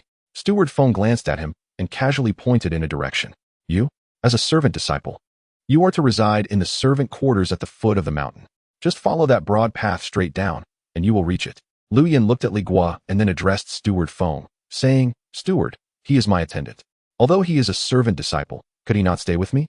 Steward Feng appeared astonished, and to confirm he had not misheard, he asked, Junior Sister Lu, I did not catch that. Could you repeat what you just said? Furrowing her brows, Lu Yin reiterated, I said, Li Guo is my attendant. Despite being a servant disciple, is it not possible for him to stay with me? Steward Feng regarded Lu Yin with curiosity and cautioned her, Junior Sister Lu, if it were a regular courtyard, having an attendant would not pose an issue. However, the dormitory assigns each disciple a room. Are you certain you wish for him to reside with you? The implications of his words were understood by all present. Lu Yan's expression stiffened momentarily, but she soon regained her icy demeanor. After a moment's contemplation, she ultimately decided to relinquish her stance. She turned her gaze towards Li Guo. Adopting the tone of a master addressing a servant, you shall reside in the servants' quarters for now. Should any matters arise, I will seek you out. Very well. Li Guo nodded in agreement. The confusion in Steward Feng's eyes dissipated instantly. Lu Yin and Xiao Tao followed Steward Feng once more, boarding the azure wooden boat, which transformed into a streak of light, soaring towards a distant, towering peak. Li Guo remained rooted in place, watching them depart, gently shaking his head before turning to descend the stone steps, nearly obscured by overgrown weeds. The mountain path was lengthy, paved with bluestone slabs, making the descent relatively effortless. After nearly an hour, he finally reached the foot of the mountain. In the distance, he spotted several large courtyards enclosed by mud walls, with a crooked wooden sign hanging at the entrance, inscribed with the words Servants' Quarters. As he approached, a pungent odor, a noxious blend of sweat, mildew, and excrement, assaulted his senses. Instinctively, Li Guo pinched his nose and peered into the courtyard, his heart sinking. The courtyard was a vast expanse, dominated by a gigantic shelter supported by wooden pillars. Beneath the shelter lay an array of wooden beds and straw mats, clearly the resting place of the servant disciples. Surrounding the perimeter were half-height wooden barrels, the source of the foul stench. The contents were on the verge of overflowing, with flies buzzing around incessantly. Puzzled, Li Guo wondered how the Bailing sect, a celestial lineage, could permit its disciples to inhabit such a wretched place. Just as he marveled at the absence of any figures within the courtyard and contemplated venturing to a neighboring yard, a figure rushed in from outside, colliding forcefully with his sturdy chest. Ouch! The person fell to the ground, exclaiming, "Who is that? Can't you see? Why are you blocking the entrance?" Li Guo thought to himself that it was clearly the other person's haste that had caused the collision. However, as a newcomer, he was eager to inquire about his surroundings and chose not to dwell on the matter. He quickly helped the individual to their feet. The person was a robust young man. Upon being assisted, his anger subsided. After dusting off his clothes, he scrutinized Li Guo, noting his tall, rugged appearance and unfamiliarity, and asked, "Who are you? New here?" "I am Li Guo, having just joined today," he introduced himself. "I'm Huang Manor, just call me Manor," the young man replied, scratching his head. "It's the end of the year. The sect usually stops accepting new members by now. How did you manage to get in?" He appeared to be in a hurry and, not waiting for Li Guo's response, pointed towards the courtyard. "You should find a spot to stay for now and refrain from wandering about. When I return this evening after finishing my tasks, I will share more about our servants' quarters." With that, Huang Manor dashed into the courtyard, grabbing a filthy dung scoop from a corner and rushed back out without looking back, disappearing from sight in the blink of an eye.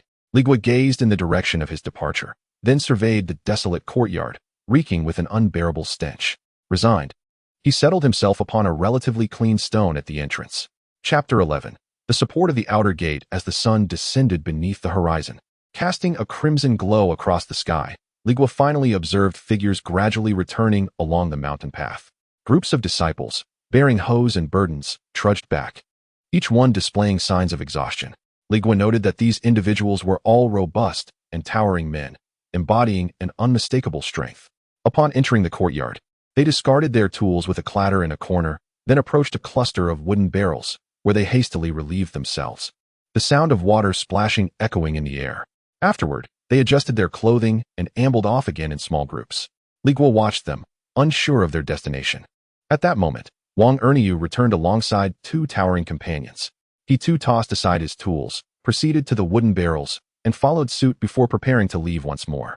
Observing his demeanor, Li Guo realized that he had indeed forgotten about him. Therefore, he quickly rose and approached Huang Manor. "Brother Manor."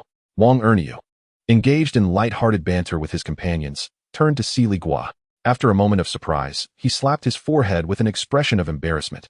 "Oh, Li Guo, look at my forgetful mind. After a day's toil, I completely overlooked you. Why haven't you gone to eat?" Slightly exasperated, yet maintaining composure, Li Guo replied, "Didn't you say to wait here and not wander off?" Huang Manor chuckled sheepishly, scratching his head, and hurriedly introduced Li Guo to his companions. "Let me introduce you. This is Li Guo, my brother, who just joined today." He then turned to Li Guo.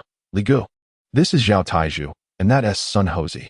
Zhao Taizhu, true to his name, stood like an iron tower, nodding at Li Guo with a deep voice. Sun Hozhi, tall and sturdy, had eyes that darted with cleverness. Curiously, Sun Hozhi inquired, "New here? That's strange. Our auxiliary disciples are only recruited once every 3 years. And this doesn't seem to be the right time. Show us your token." Zhao Taizhu muttered from the side. Li Guo, unperturbed, produced the bronze token as instructed. The group inspected it closely, and upon seeing the engraved characters by Ling alongside Li Guo's name, they finally believed him. "All right, enough standing around. Let's go eat. Today, I'll treat you all to a feast to welcome Li Guo.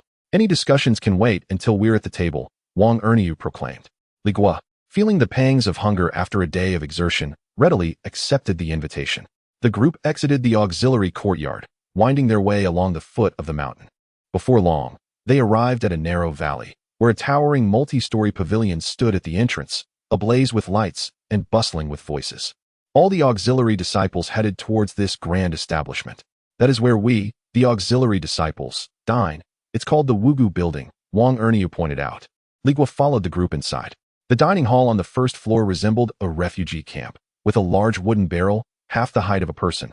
At its center, steaming with freshly cooked rice, accompanied by several indistinct containers of vegetables nearby.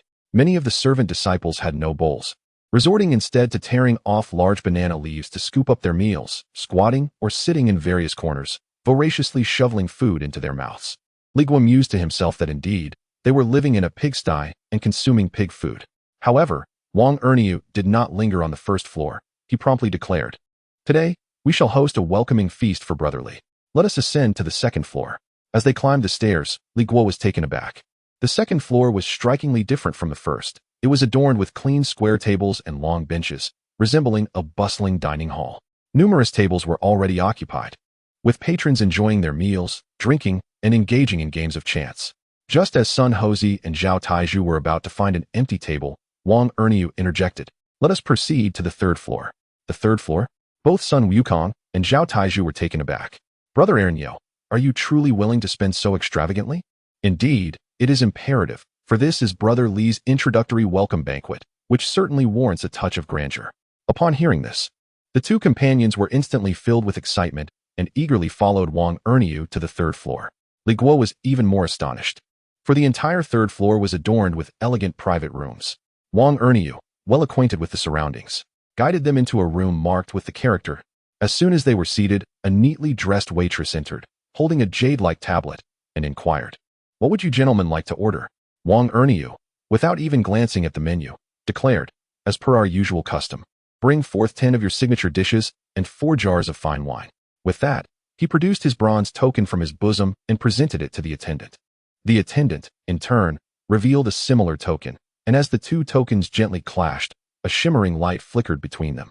Seizing the moment before the dishes arrived, Li Guo inquired with curiosity, "Brother Ernyo, why is the dining ambience so markedly different between the upper and lower floors?"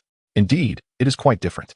Huang Manor took a sip of tea and explained, "The meals on the first floor are provided free of charge by the sect. They are filling but not particularly exquisite. The banquet on the second floor requires 5 contribution points for a single meal. As for our private room on the third floor, the dishes are prepared by the finest chefs of the entire sect, and a meal here costs no less than 20 contribution points." Li Guo felt a stir in his heart. He only possessed 20 contribution points in his token, which meant that Huang Manor would exhaust his entire balance for just one meal. It seemed that the weight of this welcoming banquet was considerable. Soon, the wine was served. Huang Manor filled each person's bowl to the brim. A few of them eagerly drank several hearty gulps, their faces soon glowing with a rosy hue. "All right, Brother Li," he said, "could you now share with us how you managed to gain entry? We, the menial workers, are only permitted to recruit a new batch from the mortal realm every 3 years. It is indeed a rare occurrence to see someone like you join us midway." Li Guo had nothing to conceal, so he spoke candidly. "I was originally a servant. My lady entered the sect and became an outer disciple, and I followed her in, thus becoming a menial disciple. I knew it. I had a hunch that you, Brother Li, must have some connections. Otherwise, it would be impossible for you to enter at such a crucial moment." He raised his wine cup and said, Come, Brother Li. I truly did not misjudge your character. This toast is dedicated to you." Beside them, Zhao Taizhu and Sun Hozhi were equally enthralled, instantly donning obsequious smiles as they raised their bowls. "Li Guo, we hope you will take care of us in the future," one of them exclaimed. "Indeed, Li Guo. Should there be any errands, feel free to command us, your brothers," the other chimed in. Li Guo found himself somewhat bewildered by their enthusiasm, holding his bowl in confusion as he inquired, "As far as I know, the outer disciples hold a rather lowly status within this sect, with inner disciples and true disciples above them. How can this be considered a pillar of support?" "Ah, Li Guo, you have misunderstood," one replied. "You must first comprehend your own position. What are we? We are mere laborers, here to toil, not to cultivate immortality." Sun Hozhi, quick-witted as ever, took the lead in the conversation, lowering his voice as he added, "Li Guo, you are unaware. For us laborers, the highest we can aspire to curry favor with is an outer disciple. Those lofty inner disciples are beyond our reach. We seldom even have the chance to lay eyes on them, let alone attract their notice. Thus, having an outer disciple as our patron in this laborer's courtyard is indeed a remarkable fortune." Chapter 12. The servant beside him. Zhao Taizhu raised a wine bowl and gulped down a generous mouthful, his eyes betraying an unhidden envy. "With an outer sect disciple as your backing, Li Guo, you can practically walk with impunity in this servant courtyard. Unlike us, who must constantly worry about the possibility of being expelled from the sect one day." Li Guo's heart stirred, and he set down the wine bowl, inquiring, "Expelled? What does that mean? You're new here and may not understand. Look at our servant courtyard. There are several hundred of us, which seems like a lot, but in reality, there is constant turnover every year. The sect evaluates our contribution points annually. By the end of the year, if you haven't accumulated at least 50 contribution points, it signifies you are of no worth to the sect, and they will expel you." Li Guo felt a chill at these words. He had anticipated that the life of a servant disciple would be arduous, but he hadn't expected such a systematic purge. This was no cultivation sect, It was clearly a sweatshop. Wang Erniu noticed the change in Li Guo's expression and chuckled, patting his shoulder. Don't let Taiju frighten you, Li Guo. These rules are meant for us true servants who have been drawn from the common folk. You're different. You are a servant brought in by an outer sect disciple. Your title is under their name. As long as your master doesn't dismiss you, the sect won't expel you. In simple terms, we must prove our usefulness to stay, while you only need to ensure your master finds you valuable. Understanding dawned on Li Guo, yet he felt no sense of relief. He had entered to pursue cultivation, not to merely cling to a menial position. He asked, so? Your contribution points come from completing tasks? Wang Erniu replied, not exactly. Servant tasks are assigned only once a month. 3 managers are responsible for delegating work to us. Each time, there are only a limited number of tasks available. If you arrive late, they will be gone. The contribution points vary. Some tasks are grueling and offer pitiful points, while others are simpler yet more rewarding. But do we ever get those? Suddenly lowering his voice, Wang Erniu leaned closer to Li Guo, the scent of alcohol wafting toward him. So, to secure a good task, you either need to maintain a good relationship with those 3 managers or show them some filial respect. Do we have to give gifts to the managers? Li Guo raised an eyebrow. He was all too familiar with such tactics. If gifts were given, would others not resent the inequity of not receiving better tasks? Was there no oversight on such matters? Who would oversee that? Wang Erniu laughed as if he had heard the most absurd joke. Li Guo, you'll understand once you stay here longer. People like us rarely catch a glimpse of an inner sect disciple throughout the year, let alone those elders and the sect leader. They float above us, oblivious to our struggles in this quagmire. In this servant courtyard, those 3 managers are our deities. Li Guo pondered deeply. If that were the case, these individuals would have to toil endlessly to gather 50 contribution points for their stay in the sect, possibly even needing to offer some points to curry favor, leaving them no time for cultivation. He voiced his concern, with all this busyness, do you still find time to cultivate? Upon the utterance of those words, Wang Erniu, Zhao Taiju, and Sun Houzi were momentarily taken aback, before erupting into unrestrained laughter, their mirth so contagious that tears streamed down their faces. This left Li Guo in a state of perplexity. Do you not engage in cultivation? Cultivation? Oh, brotherly. How could you ask such a question? Wang Erniu chuckled, slapping his thigh in amusement. Li Guo felt somewhat bewildered by their laughter. Is it truly that funny? Are we not all disciples? What purpose is there in not cultivating? Disciples? Wang Erniu managed to stifle his laughter, waving his hand dismissively. Brotherly, do not overthink it. We are mere servant disciples, with the emphasis on the servant part. The term disciple is merely a title. In reality, we are but a group of laborers toiling for the sect. He gestured towards himself, then to Zhao Taiju and Sun Houzi. When we were recruited, the very first test was to measure our spiritual roots. Anyone with spiritual roots was outright rejected. Just think about it. If the sect were to employ individuals with spiritual roots for such menial tasks, it would be a gross misallocation of resources. We are simply ordinary folk, incapable of cultivation, who have come here to work. Li Guo was taken aback. He had always assumed that even the servant disciples had some chance, however slim, of becoming cultivators. He had not anticipated that these individuals were fundamentally incapable of cultivating at all. If you cannot cultivate, what is the purpose of arduously earning contribution points? He inquired further. I heard the steward mention that contribution points can be exchanged for techniques, elixirs, and magical artifacts. Sun Houzi interjected eagerly. For us, contribution points serve but one purpose, to be exchanged for money. He held up a finger. 100 contribution points can be traded for a low-grade spirit stone at the Merit Hall. With that spirit stone, one can easily exchange it for 100 taels of silver in the black market. If we toil on this mountain for 3 to 5 years, working diligently and saving wisely, we could descend with 10 or so spirit stones in hand, amounting to thousands of taels of silver.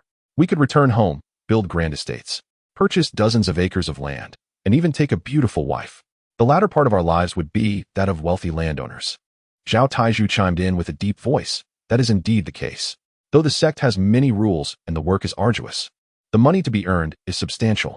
If I continue for another 2 years, I shall have enough saved to marry. Sun Houzi nudged him playfully. Taiju, how many have you saved this year? Zhao Taiju grinned, holding up 2 robust fingers. 2. If I exert myself before year-end, I might manage to save another. Sun Houzi chuckled. I'm in a similar situation. At this moment, Li Guo comprehended the absurdity of the situation. Observing these 3 robust men, eagerly anticipating the accumulation of wealth for their return home, he felt a strange sense of incongruity.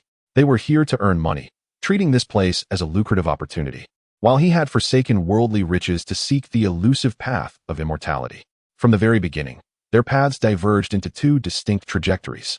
Nonetheless, Li Guo sought confirmation, but contribution points can indeed be exchanged for cultivation-related items, correct?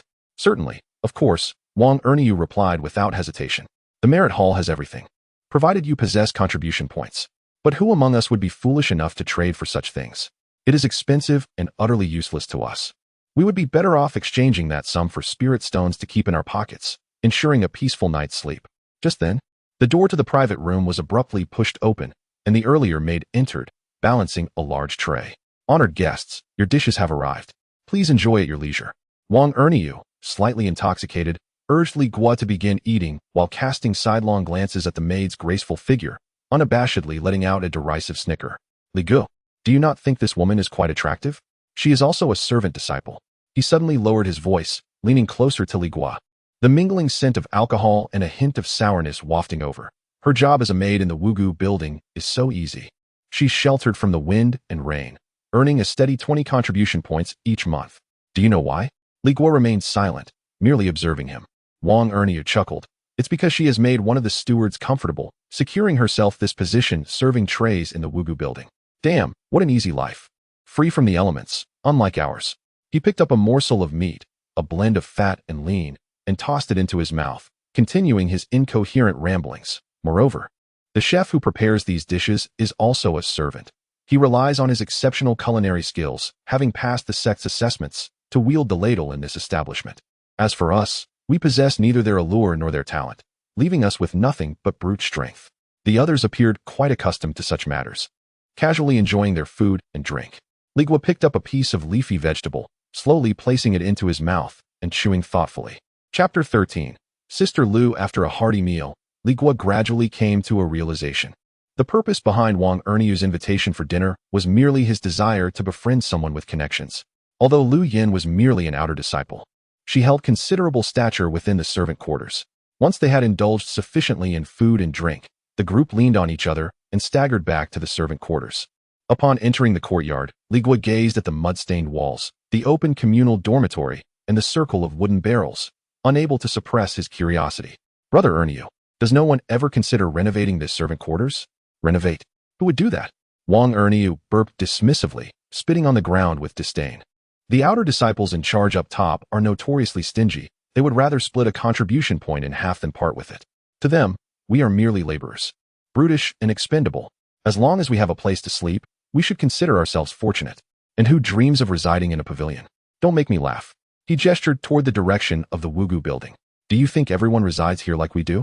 The servants in the Wugu building, the cooks and maids, have their own designated quarters, and those are what one would call clean. Huang Manor plopped down on the grass mat and patted the space beside him. Well, it's not like we'll be living here for long. I've grown accustomed to it. As long as I can earn spirit stones and ascend the mountain as a lord, I can endure this place. One day, I shall have others attend to me. Li Guo nodded, realizing that expecting the sect to improve their living conditions was futile. Looking at the current dwelling, which resembled a pigsty, he felt a pang of distaste, but resigned himself to settling in for the time being. Huang Manor dragged out a relatively clean wooden plank from the corner and, with a thud, tossed it onto the ground. Li Guo, you can sleep here tonight. Li Guo did not mind and sat down. He inquired, Brother Manor, how does one accept tasks from the sect? Are you eager to work? Huang Manor waved his hand dismissively. The tasks for the servant quarters are allocated by 3 outer disciples in charge, one surnamed Lu, another Ma, and the last Zhou. They only come to the courtyard on the first of each month to distribute tasks. Given the calendar, there are still 15 days until the next distribution. 15 days? Li Guo felt a sinking sensation. He did not wish to languish in idleness for that long. He needed to earn contribution points swiftly to exchange for cultivation methods. Huang Manor noticed Li Guo's disappointment and added, Li Guo, if you cannot wait, why not join us? Taiju Monkey and I have taken on a task to build a small courtyard, and we're just half a month away from completion. Next month, we can all go together to accept new tasks. If you help, I'll allocate 10 contribution points to you for this half month. 10 contribution points. Li Guo calculated in his mind. It was indeed not a substantial amount, yet it was better than doing nothing. All right. The next morning, before dawn had fully broken, Huang Manor shook Li Guo awake from the wooden plank bed. Li Guo, let us go, it's time to work. Huang Manor tossed Li Guo a gleaming axe and led him, along with the drowsy Zhao Taiju and Sun Hozi, up the mountain. The path was far more arduous than the one they had traversed from the Elder's Hall the previous day, rugged and steep. Entirely a muddy trail trodden by many feet. After a little over half an hour of laborious climbing, panting for breath, they finally arrived at a flat area halfway up a peak. Li Guo beheld a small courtyard before him. The robust timber framework of the small courtyard was nearly complete, with the surrounding walls half-built. Piles of stones and wood lay scattered across the ground, indicating that the project was approaching its conclusion. Huang Manor wiped the sweat from his brow and gestured towards the courtyard, stating, "We have been working on this for a month and a half. The sect allocated us 2 months, so we are set to finish just in time at the beginning of next month. In total, we will receive 90 contribution points, 30 points each for the 3 of us." Li Guo mentally calculated the division. 30 points each meant Huang Manor would share 10 points with him, effectively relinquishing a third of his own share. Huang Manor pointed towards the dense grove surrounding the courtyard.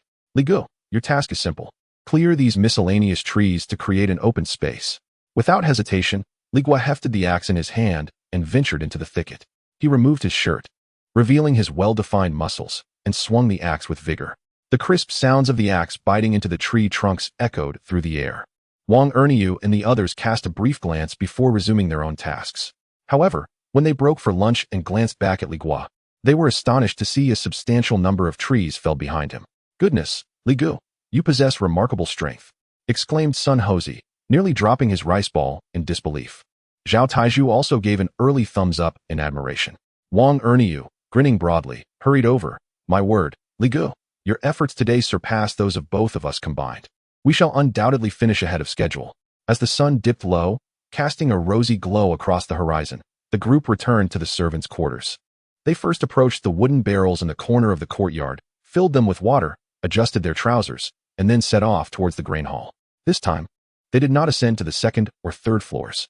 Huang Manor led Li Guo directly to the 1st floor hall, where, like a throng of other servant disciples, they grabbed large leaves, served themselves generous portions of free rice and indistinguishable dishes, and found a corner to squat down and eat heartily. Li Guo understood that this was their quotidian existence. Yesterday's meal was a matter of connections, while today's was simply survival. Days passed in a rhythmic cycle of labor. Li Guo's daily tasks involved felling trees, clearing weeds, and occasionally assisting in transporting timber and stones uphill. After 2 weeks of their collective efforts, the exquisite little courtyard was finally completed. That evening, Li Guo opted not to join Huang Manor and the others at the grain hall, but instead made his way alone to Newbie Peak. The peak was resplendent, and the spiritual energy was far more potent than at the foot of the mountain. The disciples' lodgings were arranged in an aesthetically pleasing manner, and he located Building C, pausing before room 36. Taking a deep breath, he raised his hand and knocked on the door. Knock, knock, knock. He hoped that Lu Yan was inside. Moments later, a cautious female voice emerged from within. "Who is it?" "Madam, it is I." The door swung open swiftly, revealing Lu Yan clad in a simple blue disciple's robe, her hair tied back with ease. Her stunning visage bore an unmistakable expression of surprise. Having not seen him for half a month, she appeared slightly more aloof, yet her eyes sparkled more brilliantly than before. "What brings you here?" Lu Yan assessed him from head to toe, seemingly confirming that he had not stirred up any trouble. After a brief pause, she continued, "And please refrain from calling me madam in the future. In the sect, you shall address me as Senior Sister Lu." "Indeed, Senior Sister Lu." Li Guo is amenable and accommodating. Chapter 14. Arrangements. Li Guo sought out Lu Yan for a specific purpose. Huang Manor and his companions had spoken highly of her the previous day, encouraging him to approach his benefactor, Lu Yan, to facilitate introductions with the overseer of the servant quarters, thereby securing a more lenient assignment with greater contribution rewards in the coming month. "Senior Sister Lu, my brothers wish to implore you to speak a few kind words on our behalf to Steward Lu." Li Guo conveyed their intentions to Lu Yan. Upon hearing this, Lu Yan's striking eyes revealed little emotion. She merely cast a fleeting glance at Li Guo, the corners of her lips curving slightly upward. "They desire favorable tasks. But what of you? Do you aspire to spend your life at the foot of the mountain, chopping wood and moving stones for mere contribution points?" Lu Yan's perceptive inquiry cut to the heart of Li Guo's motivations. "Your eagerness for contribution points is not solely for those raucous companions. It is to exchange for cultivation methods, is it not?" Li Guo, having been seen through, felt no embarrassment. Instead, he nodded earnestly. "Indeed. I hope Senior Sister can assist me with this small favor. Once I accumulate enough contribution points to exchange for the cultivation method, I will certainly repay you." Lu Yan let out a soft laugh before turning to the bedside. retrieving a jade slip from her storage pouch, which she tossed to Li Guo. Take this. It is the foundational technique of our sect, the Biling basic formula. Return and practice diligently. With her arms crossed, she regarded Li Guo. You need not toil away with menial labor. Cradling the pristine jade slip, Li Guo was momentarily stunned. He had envisioned countless possibilities, but never anticipated acquiring the coveted cultivation method so effortlessly. The sheer surprise left him momentarily speechless, and he exclaimed, "Thank you, senior sister. Is a mere verbal thank you sufficient?" Lu Yan's sidelong glance conveyed an unmistakable implication. Li Guo's heart raced as realization dawned upon him. He quietly stepped inside and closed the door. After donning his trousers and shirt, Lu Yan's languid voice drifted from behind him. "Do you harbor resentment for my insistence on your residence in the servant quarters?" "Not at all," Li Guo replied succinctly. Lu Yan spoke softly. "In the future, should you require anything, do not hesitate to seek me out. If you encounter difficulties in your cultivation, you may also inquire of me. However, you must heed my directives regarding your tasks." Her tone, though gentle, bore an authoritative undertone. "Also, maintain a clear distinction from those mundane servants at the foot of the mountain. Once next month arrives and I have sufficient contribution points, I shall purchase a small courtyard, and you will move out of the servant quarters to reside with me." Li Guo understood that from this moment forth, he had become Lu Yan's exclusive possession.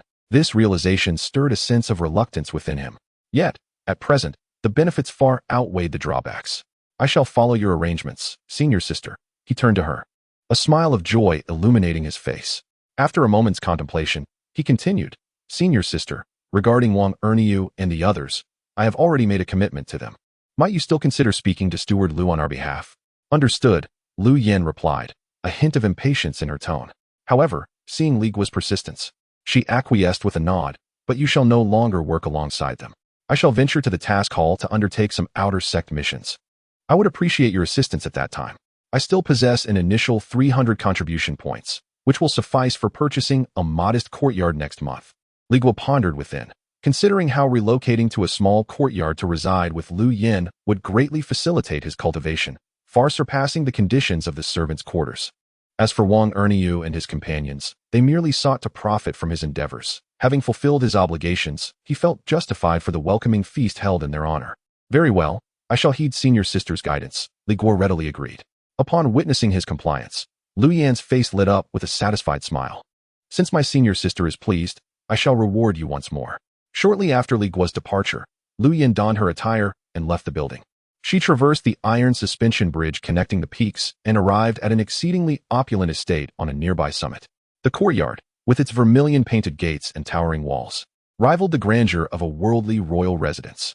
Such a large estate would command a price of no less than 1,000 contribution points within the sect. Noticing the gate ajar, Lu Yan strode confidently inside, well aware that this was the residence of one of the servant overseers, Manager Lu. Upon entering the courtyard, she encountered a disciple clad in servant attire hastily exiting. Startled by Lu Yan's outer sect garb, the disciple quickly bowed in greeting. Lu Yan coldly inquired about Manager Lu's whereabouts, disregarding the disciple entirely as she proceeded deeper into the premises. In a meticulously adorned room, a middle-aged man with a bloated visage reclined in an armchair, sipping tea. He was Manager Lu. Upon noticing Lu Yan, particularly her attire indicative of an outer sect disciple, he forced a smile and inquired, "What brings you here, junior sister?" After briefly outlining her intentions and promising certain benefits, Lu Yan elicited a cheerful agreement from Manager Lu. The following day, just as dawn broke, the servant quarters erupted into a frenzy. It was the day designated for the monthly task distribution. The courtyard was densely packed with individuals, hundreds of burly men, yet none ventured forth to work. Instead, they eagerly awaited at the entrance. Shortly thereafter, 3 men donned in outer sect robes, their demeanor distinctly more haughty than the average disciple, sauntered in. They were none other than the 3 servant overseers. Li Guo, standing amidst the throng, noticed an intriguing phenomenon. Everyone merely gazed expectantly, rather than rushing forth to seize tasks as he had envisioned. Instead, they obediently lined up on either side, awaiting the overseer's commands. "Look, there are managers Lu, Ma, and Zhou," Huang Manor murmured beside him. Perplexed, Li Guo asked, "Why does no one approach?" Huang Manor replied matter-of-factly, "Managers Lu and the others will first assign the best tasks to those who have made prior arrangements. Only after they have chosen will the remainder be available for us. This is the custom in the servant quarters." Chapter 15. The task 3 stewards stood resolutely at the entrance, and the crowd of robust men fell into an immediate silence. Each steward produced a jade slip and began to call names. With each name mentioned, a servant disciple stepped forth from the throng, respectfully accepting a task jade slip before retreating with a look of elation. Huang Manor watched enviously from the sidelines and couldn't help but whisper to Li Guo, "Look, these are all the ones who have ingratiated themselves beforehand. Damn it, it's always like this." Li Guo gazed on him passively, unfazed. He had witnessed such occurrences numerous times in the mundane world. Suddenly, Huang Manor's eyes brightened with excitement as he seized Li Guo's arm. "Li Guo, they've called your name. Steward Lu has summoned you." Huang Manor thought to himself, finally having latched onto a significant benefactor. After 5 years of servitude in this menial courtyard, he was finally poised to undertake a lucrative assignment. Li Guo calmly stepped forward amidst a mixture of envious and resentful gazes. Steward Lu cast a glance his way and, without further ado, tossed a jade plaque toward him. "Construct a medium-sized courtyard located on the west side of Termite Peak. The timeline is 2 months, with a contribution point reward of 400. Li Guo accepted the jade plaque, nodded, and turned to return to the crowd. Huang Manor, Zhao Taizhu, and Sun Hozhi quickly gathered around him, bubbling with excitement. "Li Guo, what is the task? How many points?" Li Guo handed the jade slip to Huang Manor. Upon reading it, Huang Manor's breath quickened. He held the slip up for Zhao Taizhu and Sun Hozhi to see, their heads huddled together, their eyes sparkling with anticipation. "For 400 points. Sun Hozhi stammered, nearly drooling. "By my mother, 400 points. We can each get 100. Zhao Taizhu's face, as solid as a black tower, broke into a foolish grin. 100 contribution points equated to a low-grade spirit stone or 100 taels of silver. Working for 2 months would yield as much as they had earned in the previous 6. This was indeed a monumental opportunity. However, Huang Manor quickly regained his composure, furrowing his brow. "A medium-sized courtyard is over twice the size of the one we constructed before. 2 months to complete the task might be a bit tight." Sun Hozhi nodded in agreement. "Yes, if we don't finish, the sect will deduct contribution points. Not to worry. Isn't Li Guo here? With your strength, you can match the effort of 2 of us. If the 4 of us push ourselves, we can definitely finish," Huang Manor proclaimed confidently.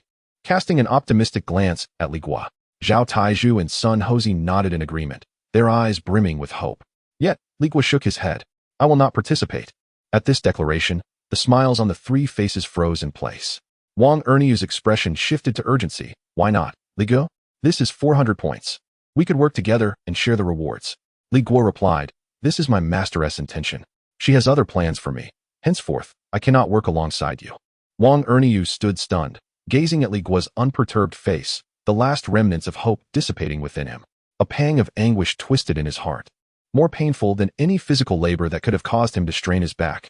After much effort to secure a supportive ally, I had anticipated indulging in a life of comfort for several years, only to find that this opportunity was squandered after a single use. Such a pity.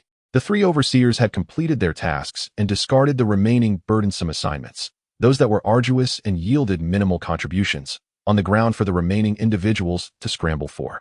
With a shake of their heads, the overseers sauntered away.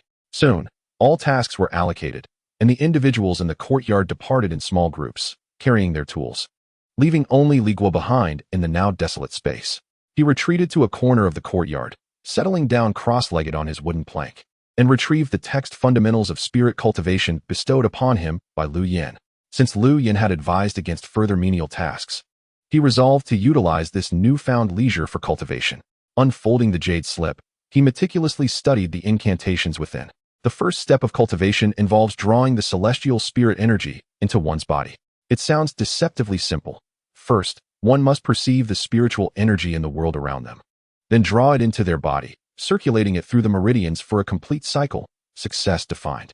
Yet, despite countless attempts over the course of the morning, Li Guo found himself mired in failure. His 4 spirit roots were woefully inadequate, compounded by the pitifully sparse spiritual energy in the servant quarters. The energy he could detect was akin to mere specks of dust in the air. Not only was he unable to draw it in, he struggled to even grasp it. A sense of frustration welled within him, though he refrained from despair. He understood that haste would yield no reward. Progress must be made step by step, bite by bite. At midday, Lu Yan appeared at the entrance of the servant quarters, her visage marred by distaste as she surveyed the squalid surroundings, hastening toward Li Guo. Upon her arrival, he initially assumed she had come to inform him that the new quarters were ready for relocation. "Senior Sister Lu," he greeted. Lu Yan replied. her gaze betraying a hint of regret, though her tone remained authoritative. The matter of the quarters will have to wait another month. She awkwardly explained, today, there is a disciple exchange meeting at the sect, and a senior brother mentioned he has discounted gathering spirit pills for sale, cheaper than in the merit hall. I couldn't resist and spent 250 contribution points on 2 bottles. Now, I have only 50 points left, which is insufficient for the quarters. What could Li Guo say in response? The contribution points belonged to her, and she was free to spend them as she wished. As a mere servant, he had no right to complain. Yet, the hope of escaping this stench-ridden place within the month had now evaporated, leaving him somewhat despondent. Suppressing his discontent, he feigned indifference and remarked, "It's no matter. I can remain here just the same. I appreciate you taking the time to inform me. I came to find you not solely for this matter," she continued. "I also picked up a sect task from the External Affairs Hall, hoping to earn back some contribution points sooner." At this point, she hesitated, as if the next words were difficult to utter. "This task requires your assistance." Li Guo felt a flicker of confusion. As an outer sect disciple, what task could she have undertaken that required the help of a mere servant like him? Lu Yan handed him a task jade slip. Upon receiving it and examining the contents, he instantly comprehended the situation. The task at hand involves ascending the steep cliffs of Su Ngn Peak to harvest a rare herbal essence known as Qingyou grass. Lu Yan elucidated. "I am merely at the first layer of qi refinement, lacking both the wind manipulation technique and any flying artifacts. The terrain is far too steep for me to navigate. I did not consider this issue when accepting the task, so I must rely on your climbing prowess to procure it." Li Guo glanced at the task's reward, 300 contribution points. This prompted him to recall the task undertaken by Huang Manor and his companions, which involved the construction of a medium-sized courtyard, yielding 400 contribution points. The 3 of them toiled ceaselessly for 2 months, exhausted beyond measure. In contrast, the task of gathering the spiritual herb could likely be completed in no more than half a day for the same reward. The disparity in task rewards between outer disciples and servant disciples left him astounded. Li Guo internally rejoiced, grateful that he had heeded Lu Yan's advice and refrained from joining Huang Manor and his crew in their laborious endeavors of hauling bricks and chopping wood.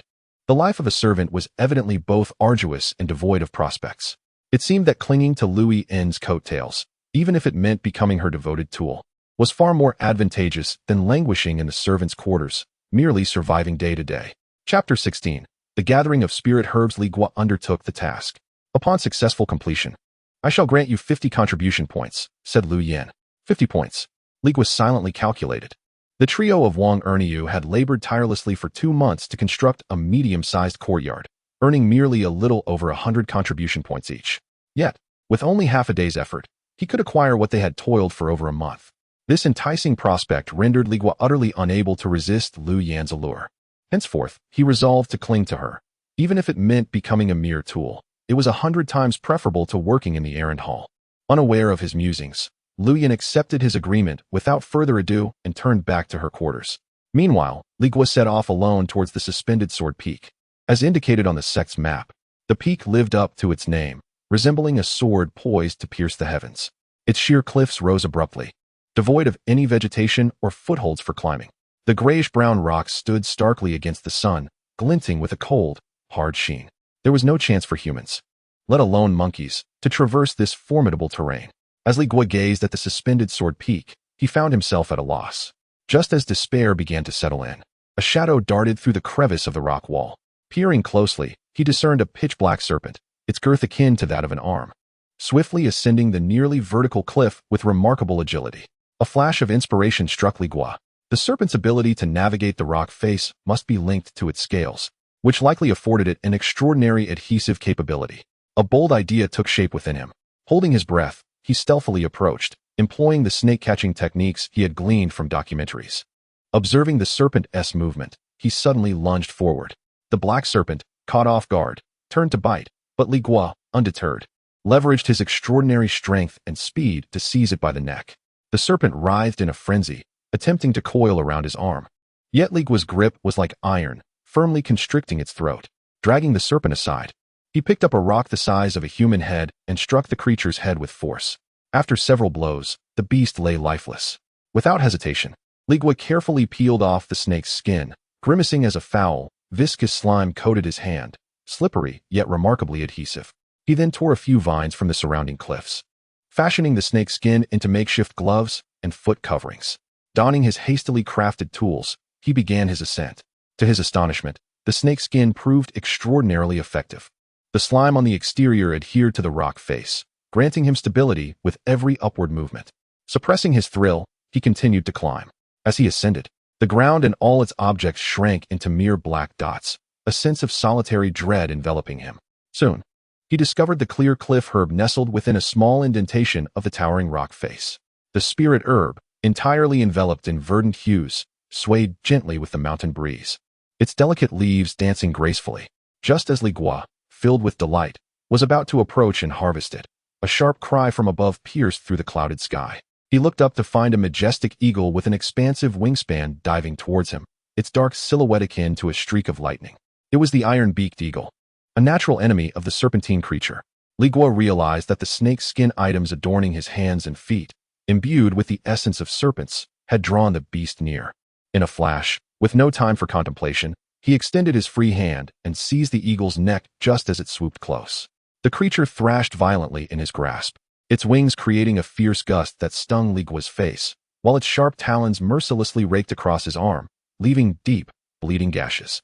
More critically, the force of its struggle caused him to teeter precariously against the rocky wall. With only one hand clinging to the cliff, he found it impossible to stabilize himself while simultaneously exerting the strength needed to snap the creature's neck. One miscalculation could result in both man and eagle plummeting to their demise. Cursing under his breath, Li Guo was compelled to release the beast. The iron-beaked eagle, freed, circled before launching another assault. After several encounters, Li Guo's arms bore a tapestry of wounds. He abandoned his struggle with the creature, allowing its claws and beak to pummel his exposed back. Agonizing pain surged through him, yet he gritted his teeth, ignoring the injuries as he frantically climbed the rocky face adorned with the spirit herb. As he began to harvest, droplets of blood fell from his wounded arm, staining the vibrant green leaves of the spirit herb, creating crimson blossoms amidst the verdure. The excruciating pain left him dizzy, but he dared not cease his efforts. He could sense the mangled flesh on his back, each breath tugging at the wounds, intensifying his suffering. He pressed on towards another section of the cliff where the spirit herb thrived. At that moment, another eagle-esque cry echoed, heralding the arrival of a second iron-beaked predator. This time, they forsook his limbs, instead relentlessly pecking at his exposed back. Flesh was torn, and blood flew in chaotic arcs. Li Guo convulsed in agony, his movements becoming distorted. If this continued, he would be pecked to death by these feathered fiends before he could finish gathering the herbs. A fierce resolve ignited within his eyes as he hastily tore off the gloves from his left hand and the boot from his left foot, hurling them far into the distance. The two iron-beaked eagles, indeed, pursued the pungent skins, spiraling away. With the immediate threat averted, Li Guo found himself in a perilous predicament. The loss of his protective gear diminished his grip, leaving him unable to maintain his balance. Disaster struck as he plummeted down the cliffside like a kite severed from its string. He landed with a resounding thud amidst the rubble at the mountain's base, every bone in his body feeling as though it were on the verge of disintegration. His back, now numb, no longer registered pain. Struggling to lift his head, he gazed at the handful of spirit herbs tightly clutched in his grasp and felt the others nestled in his bosom. 50 contribution points. The agony seemed a tad more bearable in light of his prize. Chapter 17. Task exchange for courtyard from the base of Zhenggujian Peak to the residence of Lu Yin at the new disciples' quarters of Feng Peak. It is merely a few miles of mountainous terrain. For Li Guo in the past, this distance could be traversed in the span of a tea time. However, times have changed. This short journey, once trivial, now felt like traversing through a hellish nightmare for Li Guo. With every step, the gruesome wound on his back inflicted unbearable pain. 50 contribution points. These were the only things sustaining him from collapsing. When Lu Yin opened the door and beheld the bloodied figure of Li Guo, astonishment graced her exquisite features for the first time. "What has happened to you?" she inquired. Puzzled. "Wasn't it merely a quest for spirit herbs? Why do you look so wretched?" "I encountered 2 iron-beak eagles," Li Guo recounted, omitting the fact that he had crafted tools from snake skin.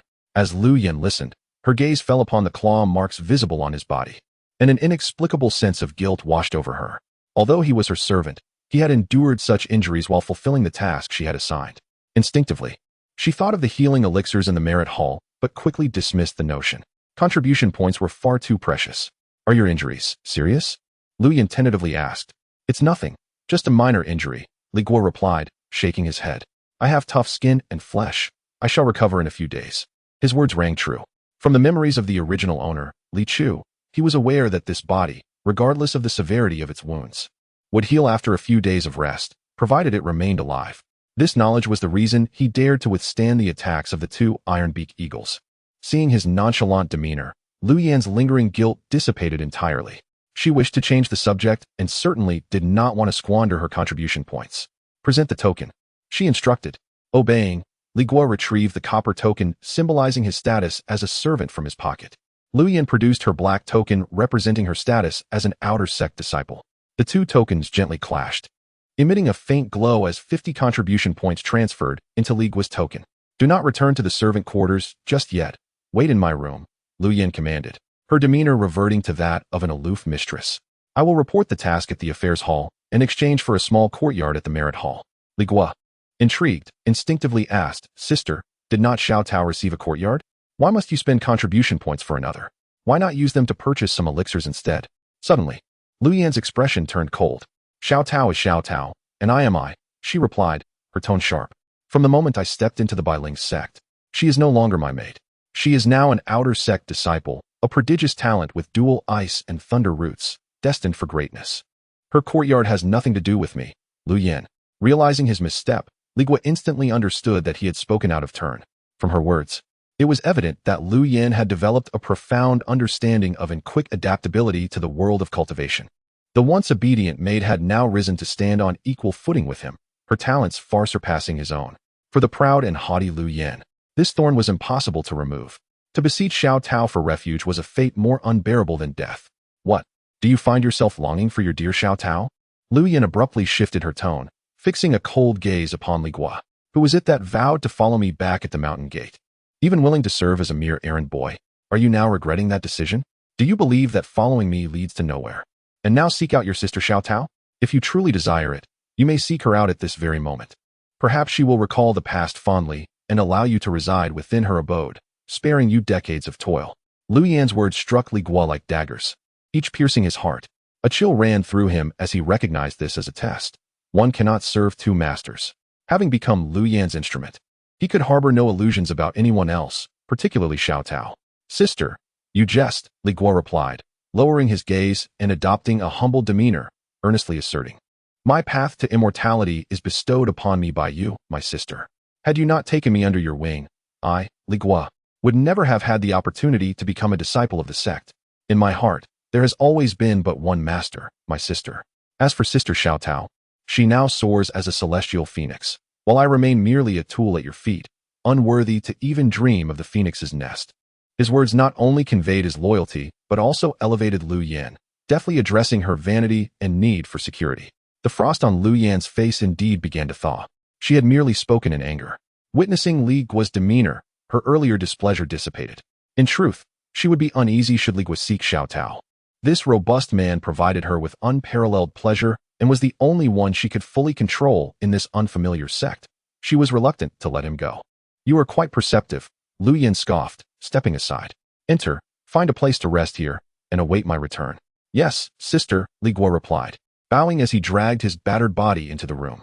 The door closed behind him, severing ties with the outside world. A subtle fragrance lingered in the air, reminiscent of Lu Yan. Though the room's furnishings were modest, they surpassed the pigsty-like conditions of the errand boy's quarters. Li Guo did not glance at the bed, instead choosing to sit cross-legged on the mat in the corner, quietly regulating his breath. He understood well that from the moment he expressed his loyalty to Lu Yan, his path to immortality had become temporarily intertwined with this woman. While he felt a twinge of resistance, it was overshadowed by a sense of stability. Being a tool was not terrifying. What was truly frightening was being a disposable tool devoid of value. Time passed slowly, though his back still throbbed. It was a marked improvement from the initial agony. After an indeterminate period, the door creaked open once more. Lu Yan returned, a trace of joy illuminating her features, clearly indicating that her endeavors had been fruitful. Li Guo opened his eyes to regard her. Sister, how did the matter unfold? Lu Yan approached him, brandishing a jade token before him. Fortune smiled upon me as I successfully exchanged for the last small courtyard of the merit hall.